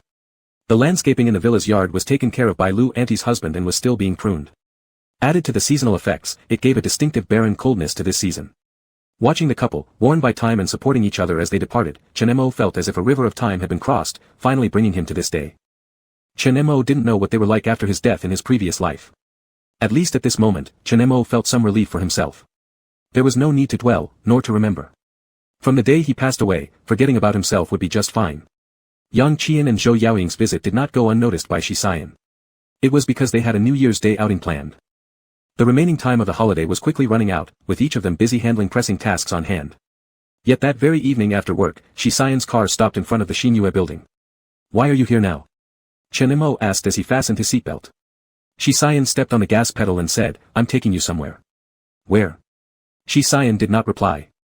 The car kept moving forward until it finally stopped at the private tailor-made restaurant where Shi Xian took Chen Mo when he first returned from overseas. You hired someone to customize the menu? Chen Mo said as he entered alongside him. Why do you want to eat here again? Then his voice trailed off. Chen Mo. Xiao Mo. Although it was another couple, there was a stark contrast from Yang Qian's aged appearance. After 5 years of not seeing each other, these uncles and aunts displayed wrinkles from their hard work, but upon seeing Chen Mo, they beamed with visible joy. Surprised, Chen Mo rushed over, when did you arrive? Why didn't you contact me? The aunt patted his hand and smiled, saying, our son is getting engaged this year. The bride is from out of town. Your uncle and I went to her hometown to pay respects and we just passed through Sui City, so we thought of visiting you. Although we've been calling you every few years, when your uncle and I came over, we heard that your house caught fire, scaring us. Luckily, your friend quickly contacted us. Shi Xian must have had someone keep an eye on the house at Rhine Arc, hence how quickly he found out about the situation. The scene from when he went to Yulai village with Shi Xian seemed like only yesterday. Now, perhaps only these two elders were still around who, upon meeting them, cared not about their wealth or high social status. Shi Xian greeted, Uncle, Aunt, let's sit down. You two have maintained such great affection over all these years, Aunt chuckled happily, then instructed Uncle to take out the bag. It was an ordinary fertilizer sack, from which she slowly pulled out items for Chen Mo, explaining, these things are planted by your uncle and me. They're clean, healthy, mostly dried, easy to preserve. You can take them back and share between the two of you. Thank you, Uncle and Aunt. Shi Xian naturally accepted the gifts and added, we live together now. Uncle replied, you're still living together. We know Chen Mo isn't married yet, and young man, don't you think of finding a girlfriend too? You're not young anymore. Shi Xian chuckled, I've already found one. I'm glad. They enjoyed a delightful meal together. Shi Xian booked a hotel room for the couple. After sending them back, he and Chen Mo stepped out of the hotel. Stepping on the smooth marble floor, Chen Mo said to Shi Xian, while eating, I thought you were going to tell them about our relationship. Not yet. Shi Xian put his arm around his shoulder. We'll tell them during the wedding, and invite them. Chen Mo froze. Wedding? How about it? Don't you feel responsible, Mr. Chen? Shi Xian raised an eyebrow. I don't ask for much, just a simple ceremony after we get the marriage license abroad. Chen Mo, if you say it this way, rejecting it makes me seem irresponsible. Exiting the hotel. Chen Mo looked up at the sky. Beside him, Shi Xian suddenly said, if you're not happy, I'll always be here. Only then did Chen Mo realize that Shi Xian knew about the young family's visit. Looking at him, Chen Mo moved closer and lightly hugged him. There's nothing to feel upset about. But seeing uncle and aunt does make me happier. Is that so? Shi Xian's chin gently rubbed against his temple, his sigh carried away in the wind. As long as you're happy, that's enough. The official start of the New Year holiday had begun. Chen Mo drove with Shi Xian to Yuan Hao's hometown. Compared to the Baima county that Chen Mo was more familiar with, this small city bustled with even more activity. Lanterns lit up streets, vendors set up stalls randomly, creating a lively atmosphere unique to small places. Following the navigation, Chen Mo drove along. Traffic congestion forced cars to move slowly, stop for a bit, then drive ahead for another segment. Suddenly, the phone lying beside Chen Mo dinged incessantly. "Check it for me," Chen Mo said. Shi Xian picked up the phone, scrolled through it, and said, "It's from the high school group, everyone's celebrating the holiday." Chen Mo said in surprise, "Wasn't the class group chat already dead long ago? I heard that old Xiang would always compare every subsequent experimental class to ours, earning him quite a bit of resentment." Shi Xian glanced at him. "After all, you have set a high standard before them." "High standard?" Chen Mo scoffed as he steered the wheel with one hand and denied it. "I ranked second in the whole province during the college entrance exam, the first was a student from a county-level school. Old Xiang almost died from frustration then. If you had participated, the probability of this outcome should be 0. Shi Xian, that's your illusion. Aren't there plenty of geniuses who show up each year during the college entrance exam?" Chen Mo continued asking, "So how did the group come back to life?" "Qi Lin." Shi Xian scrolled upwards leisurely, reclining against the back of his seat. He came out of the closet in the group chat. "Don't know what got into him." Speaking of Qi Lin, Chen Mo knew for sure that he hadn't become the #1 big boss in Sui City. In fact, Qi Lin wasn't even in Sui City, he went to university somewhere else. Later, Chen Mo learned from Sun Xiaoya that Qi Lin found out where the man who deceived him during high school lived and chased after him to seek revenge. Chen Mo reached out and took the phone. Among those old classmates who seemed to resurrect from the dead in the group chat, everyone expressed excitement and teased him for finally recognizing himself. Someone even sent, "Damn, Qi Lin, you're amazing. Back then, I already thought it wasn't normal the way you kept hanging on our class monitor's shoulder." Qi Lin seemed eager to clear things up and yelled in the group chat, "Don't talk nonsense, I don't like him. Shi Dog has someone he likes." "Who?" "Ah. Did the class monitor have someone he liked in high school?" The last time Jiang Su returned, Chen Mo and Lao Go attended a gathering. Others from the class saw Shi Xian picking Chen Mo up. The person timidly posted in the group, "Is it Brother Mo? They are both in Sui City now." "Yes, I also saw them when I was eating out last time." Some were astonished, Brother Mo and goji. "So is it really true or not? Qi Lin, aren't you childhood friends with the class monitor? Where is he?" It happened that they were stuck in traffic. Chen Mo typed, "In the car." Before he could finish where they were going, the group chat paused as if experiencing some delay and then became lively again in an instant. "In the car? Take a bold guess, Brother Mo, are you on the physics car or the theoretical car?" Sun Xiaoya. "Because we've all grown up, can we now be so shameless?" "So which car?" Chen Mo pointed the camera at Shi Xian, originally intending to take a picture of his hand plus half of the car interior to post in the group. But looking at the lens, he noticed Shi Xian slightly lowering his eyes as he stared at his phone. Chen Mo decided not to go through with it. He knew these people might not truly believe they were together but were just teasing around. Chatting with old acquaintances made it feel like being transported back in time easily. Chen Mo chuckled and replied, "At least it's not the kindergarten bus." "Shit. It still has to be my Brother Mo. The first day of the new year, I announced the history of #1 high school has been rewritten. It's called, How Our Freedom-Loving Bully of a Lifetime Dominated Against #1 High School's God." Coinciding with this sentence, Account XSY commented, "XSY, stop messing around." Chen Mo looked at Shi Xian. Simultaneously, Shi Xian glanced at him and changed the subject, "Drive seriously, behave yourself." Chapter 95. Chen Mo coughed lightly, leaning on the steering wheel and observing the road conditions to divert his attention from his earlier tactlessness. Shi Xian's eyes revealed a subtle smile that was not easily noticeable. The Chen Mo 5 years later was somewhat different from the past, probably more comprehensive and mature.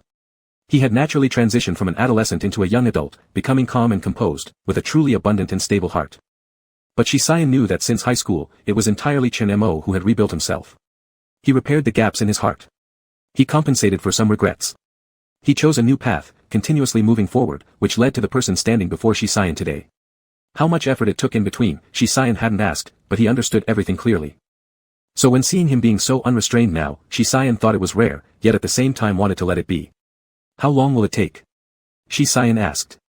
Chen Mo shifted his gaze to the navigation system. "If there's traffic, it might take another 10 minutes or so." "What's wrong?" 10 minutes later, because of the address provided by Dr. Yuan Hao, they had to pass through 2 alleyways off the main street as the car couldn't go further. They could only walk. In one of the alleys that no one passed by, Shi Xian pressed him against the wall, delivering light kisses. Chen Mo couldn't endure this kind of kissing method. In no time, his breath became unsteady as he tried to evade. "You're really good, waiting here like this after asking about the time." Shi Xian stepped back, brushing off some dirt from his hair against the brick wall, carefree. "After all, you're driving. Otherwise, wouldn't I let your face show off?" Chen Mo choked on his words, speechless. He then quickly changed his expression, leaned closer and whispered, "Then shouldn't I put up a token resistance? But how can I resist when someone as handsome as Brother Yen is right here?" Shi Xian threateningly pinched the skin on the back of his neck. That day, from setting out to reaching their destination, everything went smoothly for Chen and Mo. Even though they were searching for a doctor, coincidentally under the bright daylight, celebrating the new year with an important person. Everything was just perfect. Until they arrived at the clinic. As soon as they entered, something felt amiss. The elderly doctor was in his 80s, looking frail and unsteady. No one else except for the old man was inside the clinic, making the atmosphere tense. Chen Mo and Shi Xian exchanged a glance. Since the last time Chen Mo was attacked, Shi Xian had always remained vigilant. Now extending his hand to block Chen Mo behind him, he looked around carefully and said, "Let's leave first." "No." The old man hurriedly called them to stop at that moment. Desperation flashed in his eyes as he looked at the two young men who entered from outside. Trembling, he pointed at the room covered by curtains behind him and said, "Don't go yet. Someone is looking for you." When Ren Xiansen appeared, to be honest, Chen Mo had a sense of inevitability. He held hostage the great-grandson of the old doctor, a boy around 7 or 8 years old. One hand covered the boy's mouth, while the other held a knife to his neck. The boy was full of fear, tears brimming in his eyes. Chen Mo's anger boiled within, as this incident brought nothing but calamity to the old doctor's family. Chen Mo coldly said, "This is between you and me, Mr. Ren. There's no need to make things look so ugly. Do you think I want to?" Ren Xiansen's voice was coarse and unpleasant. He immediately pointed the knife at Shi Xian, emotionally charged and exclaimed, "Isn't it because the Shi family has been relentlessly pursuing me? Forcing me to do this?" Then turning to Chen Mo, "Arson was instigated by Lu Nail. And the one who acted at the hospital was that fool Yang Shul. How is it related to me? Passing glory is my last fallback position. Shi Xian insisted on annihilating me completely. If he continues this way, then I have no choice but to find you. Unfortunately, your side is filled with bodyguards he planted everywhere, leaving me nowhere to act. This time, I followed all the way to find out where you're going, and I have to strike first." As he spoke, he moved the knife slightly back down on the boy's neck, pressing it more firmly in a threatening manner. "What do you want?" Shi Xian asked. Ren Xiansen revealed a cold and malevolent smile. "Don't think I don't know that you are surrounded by bodyguards. Whatever your intentions are, order your people to withdraw first."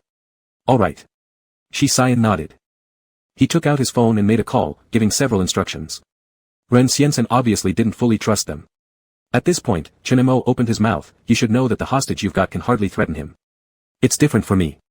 Since you've tracked me for so long, you must understand our relationship. Let the child go and take me instead. Then we'll discuss conditions." Half an hour later. Chen Mo stood on the 7th floor of an unfinished building in a county town, feeling absurdly as if time had overlapped. He didn't even feel the tension. Instead, Ren Xiansen looked around anxiously, being very on guard. Until he saw the yellow air cushion laid out on the ground floor. Ren Xiansen was satisfied and pressed the knife against his lower back, saying, "Mr. Chen, I know that Shi Xian is no ordinary person, nor would I be foolish enough to believe your words. When his men all come up, I get the money and an exit permit, then Mr. Chen and I will jump together." Ren Xiansen.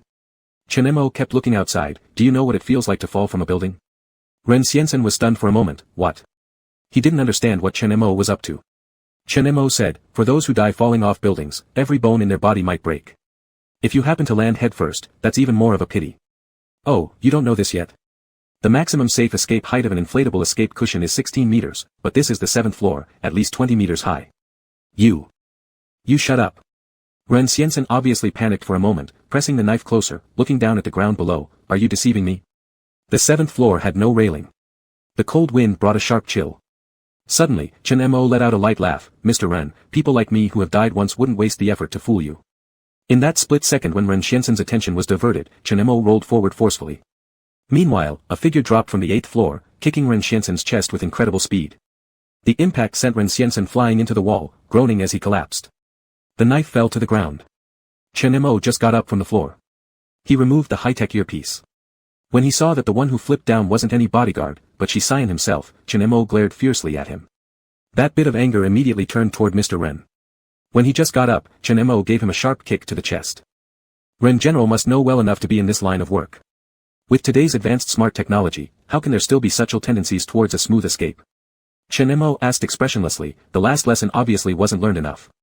Ren Xiansen's hair was disheveled, lifting his head, the corner of his mouth twitched. "How do you know without gambling?" Besides, Ren Xiansen grinned nastily, "We've been opponents for quite some time now. I always thought Mr. Chen was that refined cultured person. It turns out you're so particular about Mr. Shi. If I had known you cared this much, why should we fight openly and secretly in business? As long as you're with him, I'll gladly give up everything."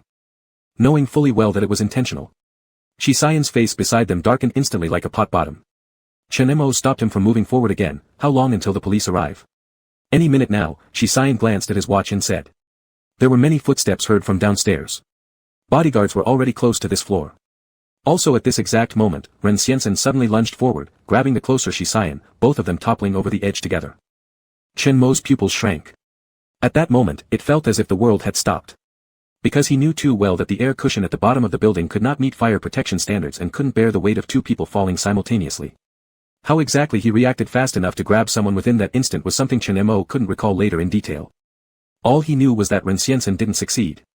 Unlike Chen Mo, who had been in countless fights before and relied on quick reflexes, Shi family members had undergone systematic training as well as methods to deal with such situations.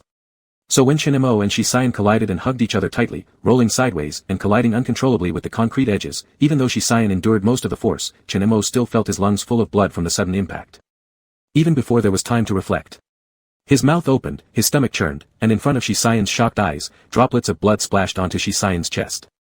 Under intense pressure, Chen Mo directly vomited blood. Old recurring illnesses, which had failed treatment repeatedly, burst forth all at once. On that day, Chen Mo was transferred back to Sui City. An emergency surgery was performed. During the surgery, Chen Mo wasn't completely unaware. It was like stepping into a dream. Still unfinished buildings, but not 7 stories, nor was it the unfinished building in the county town.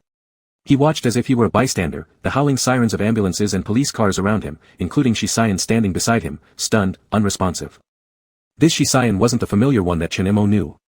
The present Shisayan appeared colder, but beneath that coldness seemed to conceal an emotion ready to explode at any moment. People kept coming and going around him, saying something to him, but he gave no response. Chen Mo just stood there beside him as the night fell. The white cloth ahead covered all visible results.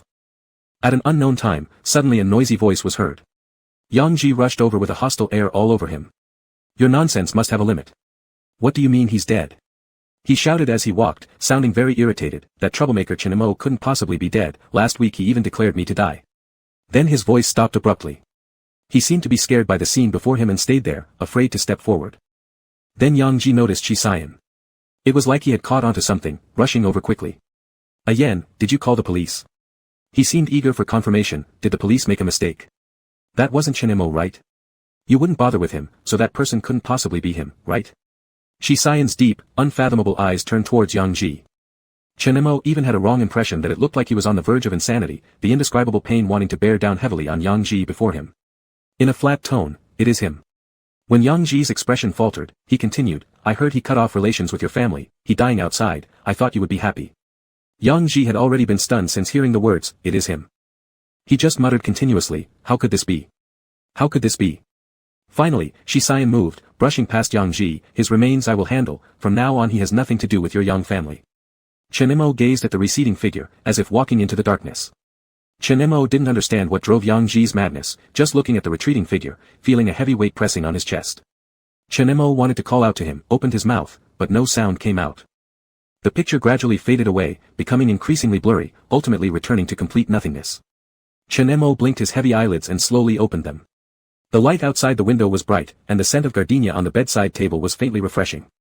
He turned his head and looked at the person sleeping nearby.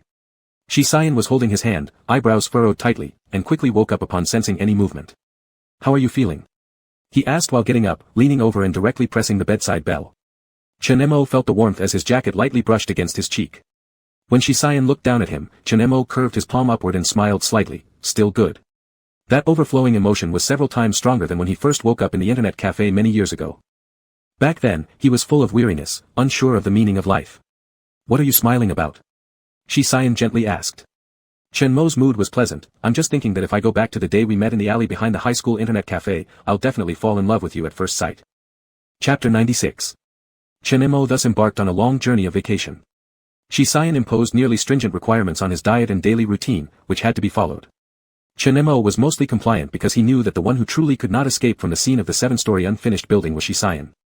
He had once said that he never felt that seeing some things in the past meant they were about himself. But Chen Mo knew that he had actually been deeply immersed in it. He would tightly hold on to him even when sleeping at midnight. He would subconsciously become nervous as he approached certain edges. And in every moment when he was out of sight, he would turn around to look for him. After New Year's Day, Shisayan's headache strangely disappeared without a trace. It was unknown whether it was a coincidence or if the aftereffects of the explosion vanished, or due to some other stimulation, it became impossible to determine. This was their first year of reunion after 5 years. It wasn't until the pallor faded from Chenmo's face, and the days turned from winter into early spring, flipping over the old calendar to the new year, did Chenmo finally return to work. On the first day of the new year, at 8 o'clock in the morning, he met quite a few colleagues in the elevator. "Mr. Chen, how was your new year?" Chenmo smiled and nodded, "Pretty good." "I think it was pretty good too," replied a colleague from the R&D department. "Boss, you're looking really well." Chenmo unconsciously touched his own face. "Is that so?" In response to the affirmative reply, Chenmo thought, indeed, with Shi Xian's method of care, it would be strange if he didn't look well. 6 meals a day, each meal unique, taking medicine while emphasizing nutrition recovery and addressing the long-term issue of poor appetite. Plus, his relationship with Shi Xian was semi-public in both circles. During the new year, he stayed at Shi's house for a while, and later Shi Xian accompanied him to visit his maternal grandparents' family. Both families had elderly women, and their experiences in health preservation were far superior to Chenmo's superficial, somewhat self-deceptive ways. Under the supervision from all sides, Shi Xian strictly enforced the regimen, slowing down Chenmo's relentless life over the last 5 years. Good rest and good nutrition led even the doctors to say that he could resume normal life and eating habits. Otherwise, Shi Xian wouldn't have allowed him to come back to work at the start of the year. The elevator was packed with people, and as more came aboard, Chenmo slowly moved to the back. There were many murmurs up ahead, and listening closely, they were talking about Chenmo. "Has Mr. Chen from the R&D department not come back to work yet? K-boss only mentioned taking leave before the new year. Why? I've heard some rumors, seems like he underwent surgery." "Surgery? His place caught fire earlier. It sounds like Mr. Chen, young as he is, has been through a lot of hardships. Who can deny it? A friend of mine works at CM Company. He hasn't been there half a year." Near the end of the year, everyone in the company was on high alert because the boss was in an explosive mood. Here, laughter started quietly. "Do you think it has something to do with our Mr. Chen?" "How would it be related to Mr. Chen? Don't you know? There have always been rumors about their close relationship. And while this Mr. Chen was recuperating, it wasn't like he stopped handling everything. Some people went to meet with Mr. Chen for work-related discussions, but his maid started escorting guests out halfway through, saying that she boss set certain time restrictions. Isn't this evidence of cohabitation?" All the people originally in the elevator with Chenmo now showed awkward expressions. Some couldn't help but feel uncomfortable and secretly nudged the person speaking. The talkative person looked back and immediately flushed red, feeling at a loss. Just then, the elevator arrived. Chenmo stepped out of the elevator and saw those still waiting outside, looking like they wanted to apologize. He chuckled first, "Not going. You'll miss the punch-in time." "Mr. Chen," someone said, "sorry, we were just repeating what we'd heard. It's not all hearsay."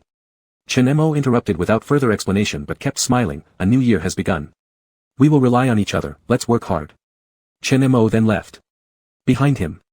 Heavens, he didn't deny it. "Shut up. It's already an implied thing, just being low-key. Don't make it embarrassing by discussing it publicly. Go on, quick." Chenmo had just reached his office. Old K walked in. "How's the recovery going?" Old K leaned on his desk, sizing him up. "Your guy at home is like watching over you as if you were something precious. When I heard about your gastrointestinal bleeding, I almost killed myself in apology.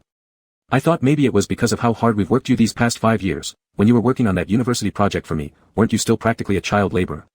If Mr. Shi finds out, won't he skin me alive?" Chenmo put down his bag, pulled out a chair, and sat down before raising his eyes. "You're only considered a child laborer if you're under 16. Also, he isn't as boring as you are. Why aren't you at work this early morning, chatting idly with me instead?"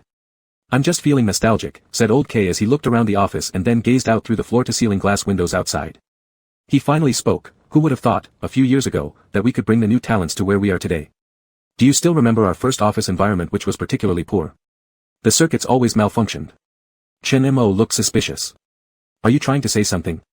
"All right, I will confess." Old K quickly approached and said in earnest, "Our Phase 2 core technology has been shortlisted for the International Highest Artificial Intelligence Science and Technology Award. This is an once-in-a-lifetime opportunity.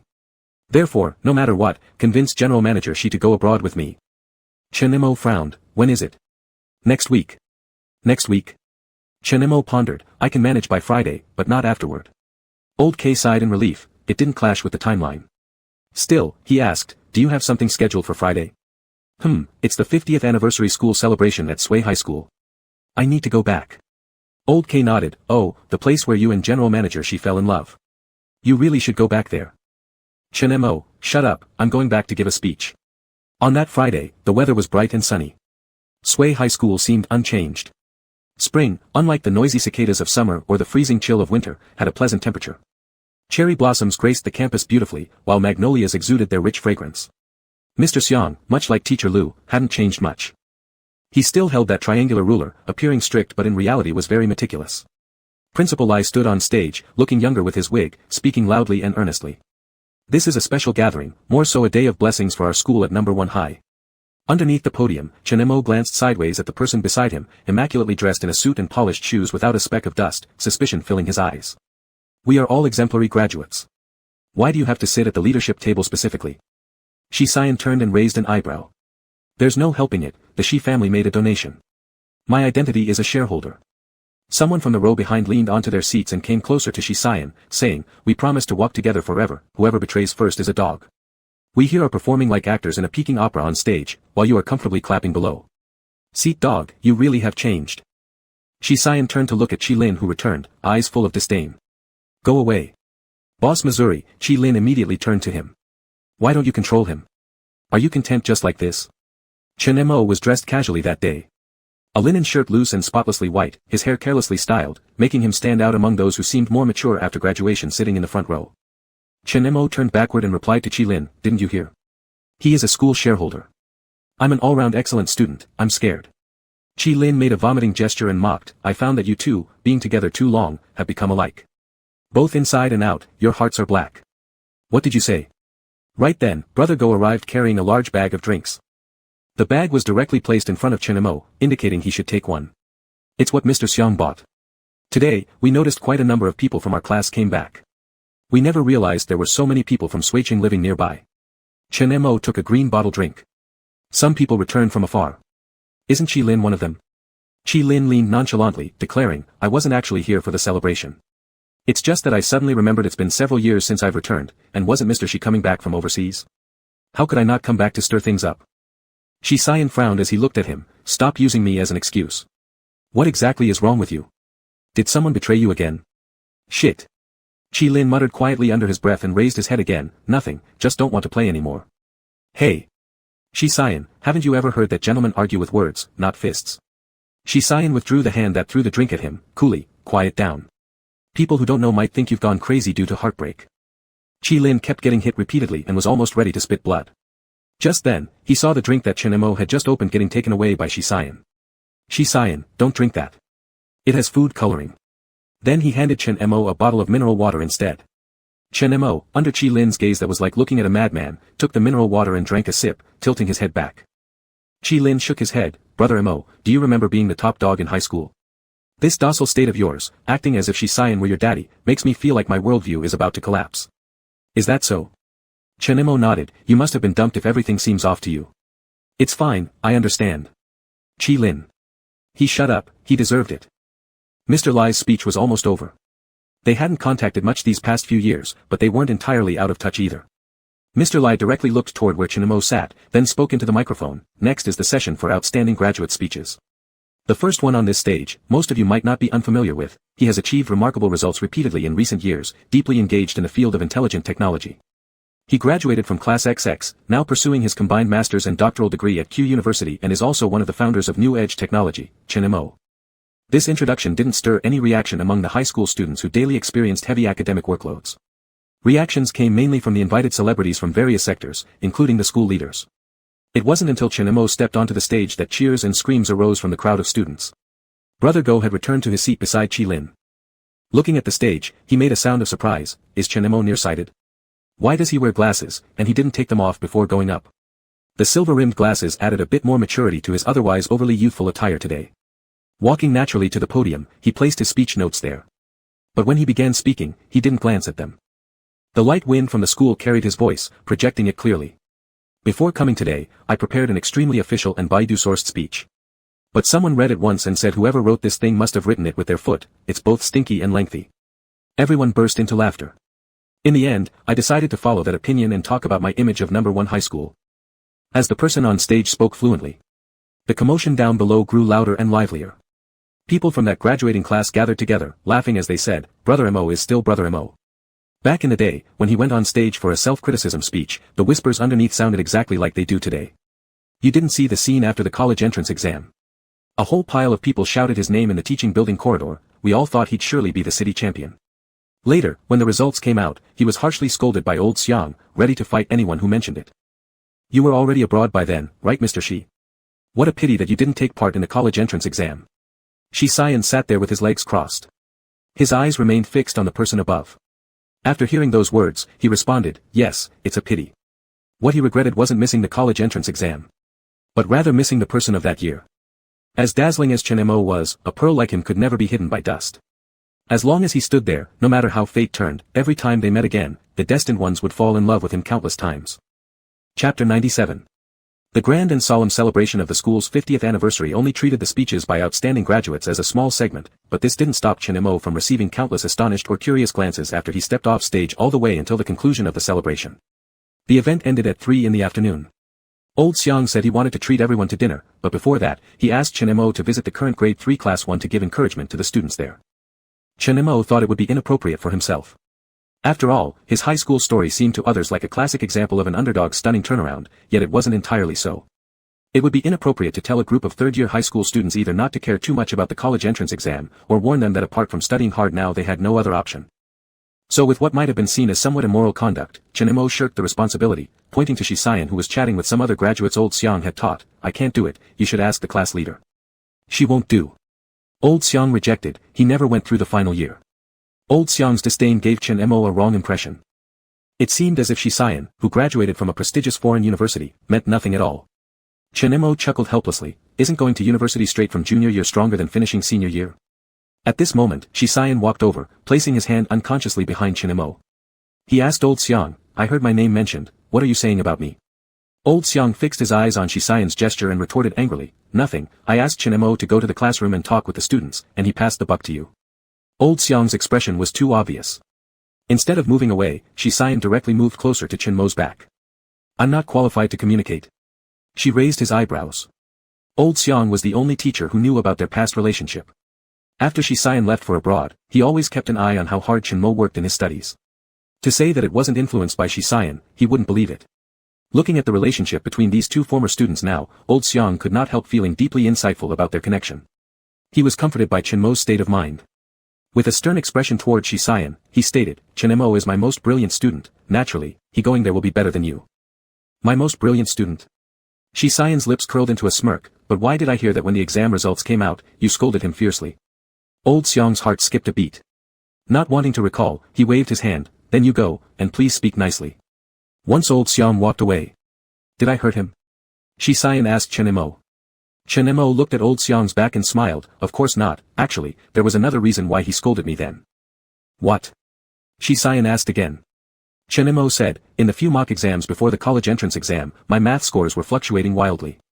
Old Xiang believed it was because of my mental state. At that time, he more than once advised me to let go, telling me it was no big deal to go through a breakup. Chen Mo touched his nose as he spoke, laughing, but in fact, most of the marks I lost in the final exam were due to physics questions. He couldn't accept it, his own mindset kind of collapsed. Chen Mo easily brushed over those days. Those days deep into an ocean of problems, heads down and marching forward. Chen Mo narrated it lightly, but Shisayan tilted his head looking at him, as if trying to look through his present self, chasing every little bit of Chen Mo's journey from that year. Then a faint kiss fell upon Chen Mo's hair.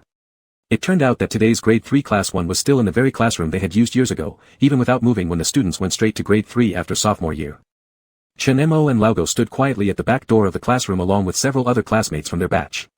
They watched Shisayan walk onto the platform from the front gate, introduced by Old Xiang. President Shi dressed neatly in a suit and tie, the presence of pressure increasing as his position changed. The entire classroom was deathly silent. He briefly introduced himself without making exaggerated statements. The interaction proceeded mainly through a question-and-answer format. At first, the students were quite restrained. A student asked, how did senior get through the third year of high school? Was the stress enormous? Shisayan replied, I didn't attend the final year of high school. I got exempted through a physics competition during my second year. A gasp of surprise ran through the crowd. Another student questioned, is studying really easy for you? Shisayan answered, behind every impressive outcome, there's never anything effortless. There are times I feel extremely tired too. He continued, however, relatively speaking, studying indeed doesn't seem too difficult for me. Muttering voices at the back door. She-dog is still, so infuriating. Wouldn't his words just make these students instantly shut themselves off? Instead, the atmosphere in the classroom became increasingly lively and upbeat. Questions began to pour forth one after another. What can we do if we're unable to write essays for Chinese class? Is there any shortcut for memorization techniques? How old are you, Senior Shi? What should we do if our family opposes us being with our girlfriend? Senior, have you ever been in an early romance? In response to the final question, Shisayan nodded, of course. Amidst a flurry of table-slapping screams and old Xiang's disapproving glare, Shisayan glanced at the last row of the classroom and tilted his chin to say, the student sleeping there. As the boy dressed in school uniform was pushed awake and looked up groggily, Shisayan asked him, at this time, that spot is the only place in the classroom where the sun shines through. Is it especially comfortable to sleep there? The boy appeared utterly baffled, and the others assumed he was upset about someone sleeping during this time, but suddenly Shisayan said, the person I liked back then used to sit right there. Damn. Ah. Senior is amazing. Old Xiang's going to devour him. Emotions inside and outside the classroom both peaked at that moment. Leaning against the back door, Chen Mo adjusted the glasses on the bridge of his nose, locking eyes with the person on stage.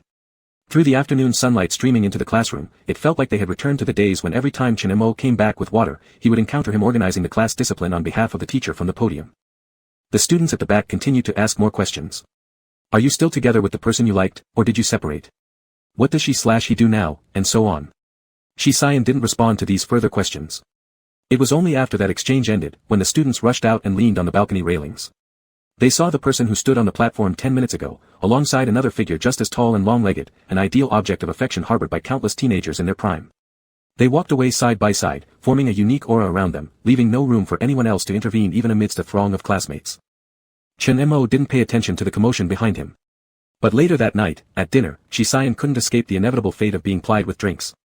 After all, those from the same grade knew all too well about the position in the rear row of the experimental class where Chen Mo sat from sophomore year until graduation. Those who initially doubted there was anything between the two began saying they lacked consideration. Shisayan accepted every drink without flinching, showing no signs of intoxication despite a limitless drinking capacity. On the other hand, when the crowd was thickest, Chen Mo unintentionally downed a deep water bomb cocktail. By the time Shisayan turned back and saw, his face immediately darkened like a burnt pot bottom. Those handing Chen Mo drinks were startled, asking, what's wrong? He had a gastric bleeding surgery just before the new year, Shisayan gritted through his teeth. Without hesitation, he tossed his jacket over Qi Lin's way and half-carried Chen Mo out towards the restroom. Need to throw up? Shisayan frowned, beside the sink. After washing his hands simply, Chen Mo turned his head to look at him. His gaze through the lenses shimmered with heat induced by alcohol, yet showed no sign of drunkenness. Leaning against the counter, he shook his head, no. Don't be so dramatic, it's been so long since the surgery. Shisayan didn't loosen his vigilance and immediately rolled up his sleeves to call someone to bring some medicine. Chen Mo stayed leaned against the wall, waiting until he finished the call before asking, are you going back? Not going back, Shisayan turned to look at him. We'll tell old Xiang once we get the medicine, and then we'll leave. Without warning, Chen Mo rose and pressed his lips forward. He hooked his arm around the other's neck, pressing Shisayan back to the wall next to the sink, taking full initiative as his tongue delved in, entangling haphazardly. At first taken aback, Shisayan soon responded smoothly and reciprocated, letting the kiss ease gradually. Shisayan supported Chen Mo's nape, pulling him slightly apart before removing his glasses. His voice low, still saying nothing's wrong. You're drunk. Just one cup, Chen Mo snorted faintly, not sure why his mind drifted back to a work social gathering in the previous life, which originally he had forgotten entirely. Now he vaguely recalled hanging onto Shisayan's neck on the road, drunk and disoriented, and having been pushed away by him. Half dazed and half awake, Chen Mo stretched again to kiss, murmuring, you were so heartless back then. Drawing closer, he mumbled indistinctly, don't push me away this time, kiss me. Shisayan somehow knew exactly what he was referring to and was instantly pricked in a sensitive spot. It wasn't just due to Chen Mo's unusually direct initiative, but also because Shisayan himself always sensed a layer of separation from his former self, creating a subtle sense of dissatisfaction. He crushed his mouth hard on top, losing steadiness in his breath. That night, the private room for the reunion party waited in vain for their return. Finally, the group received a message saying they had left beforehand. Some discontented people launched attacks collectively, criticizing them for fleeing too quickly and behaving unethically. They were also asked where they were and to come back quickly. Chen Mo absolutely couldn't return, because when his phone kept ringing in the crack of the sofa, he was standing with wet hair, plastered against a glass window in a posture that suggested being helplessly confined. He was trapped within a small space, losing all dignity. His white shirt was disheveled, crumpled at his wrists. This starkly contrasted with Shisayan, who still had his whole outfit intact.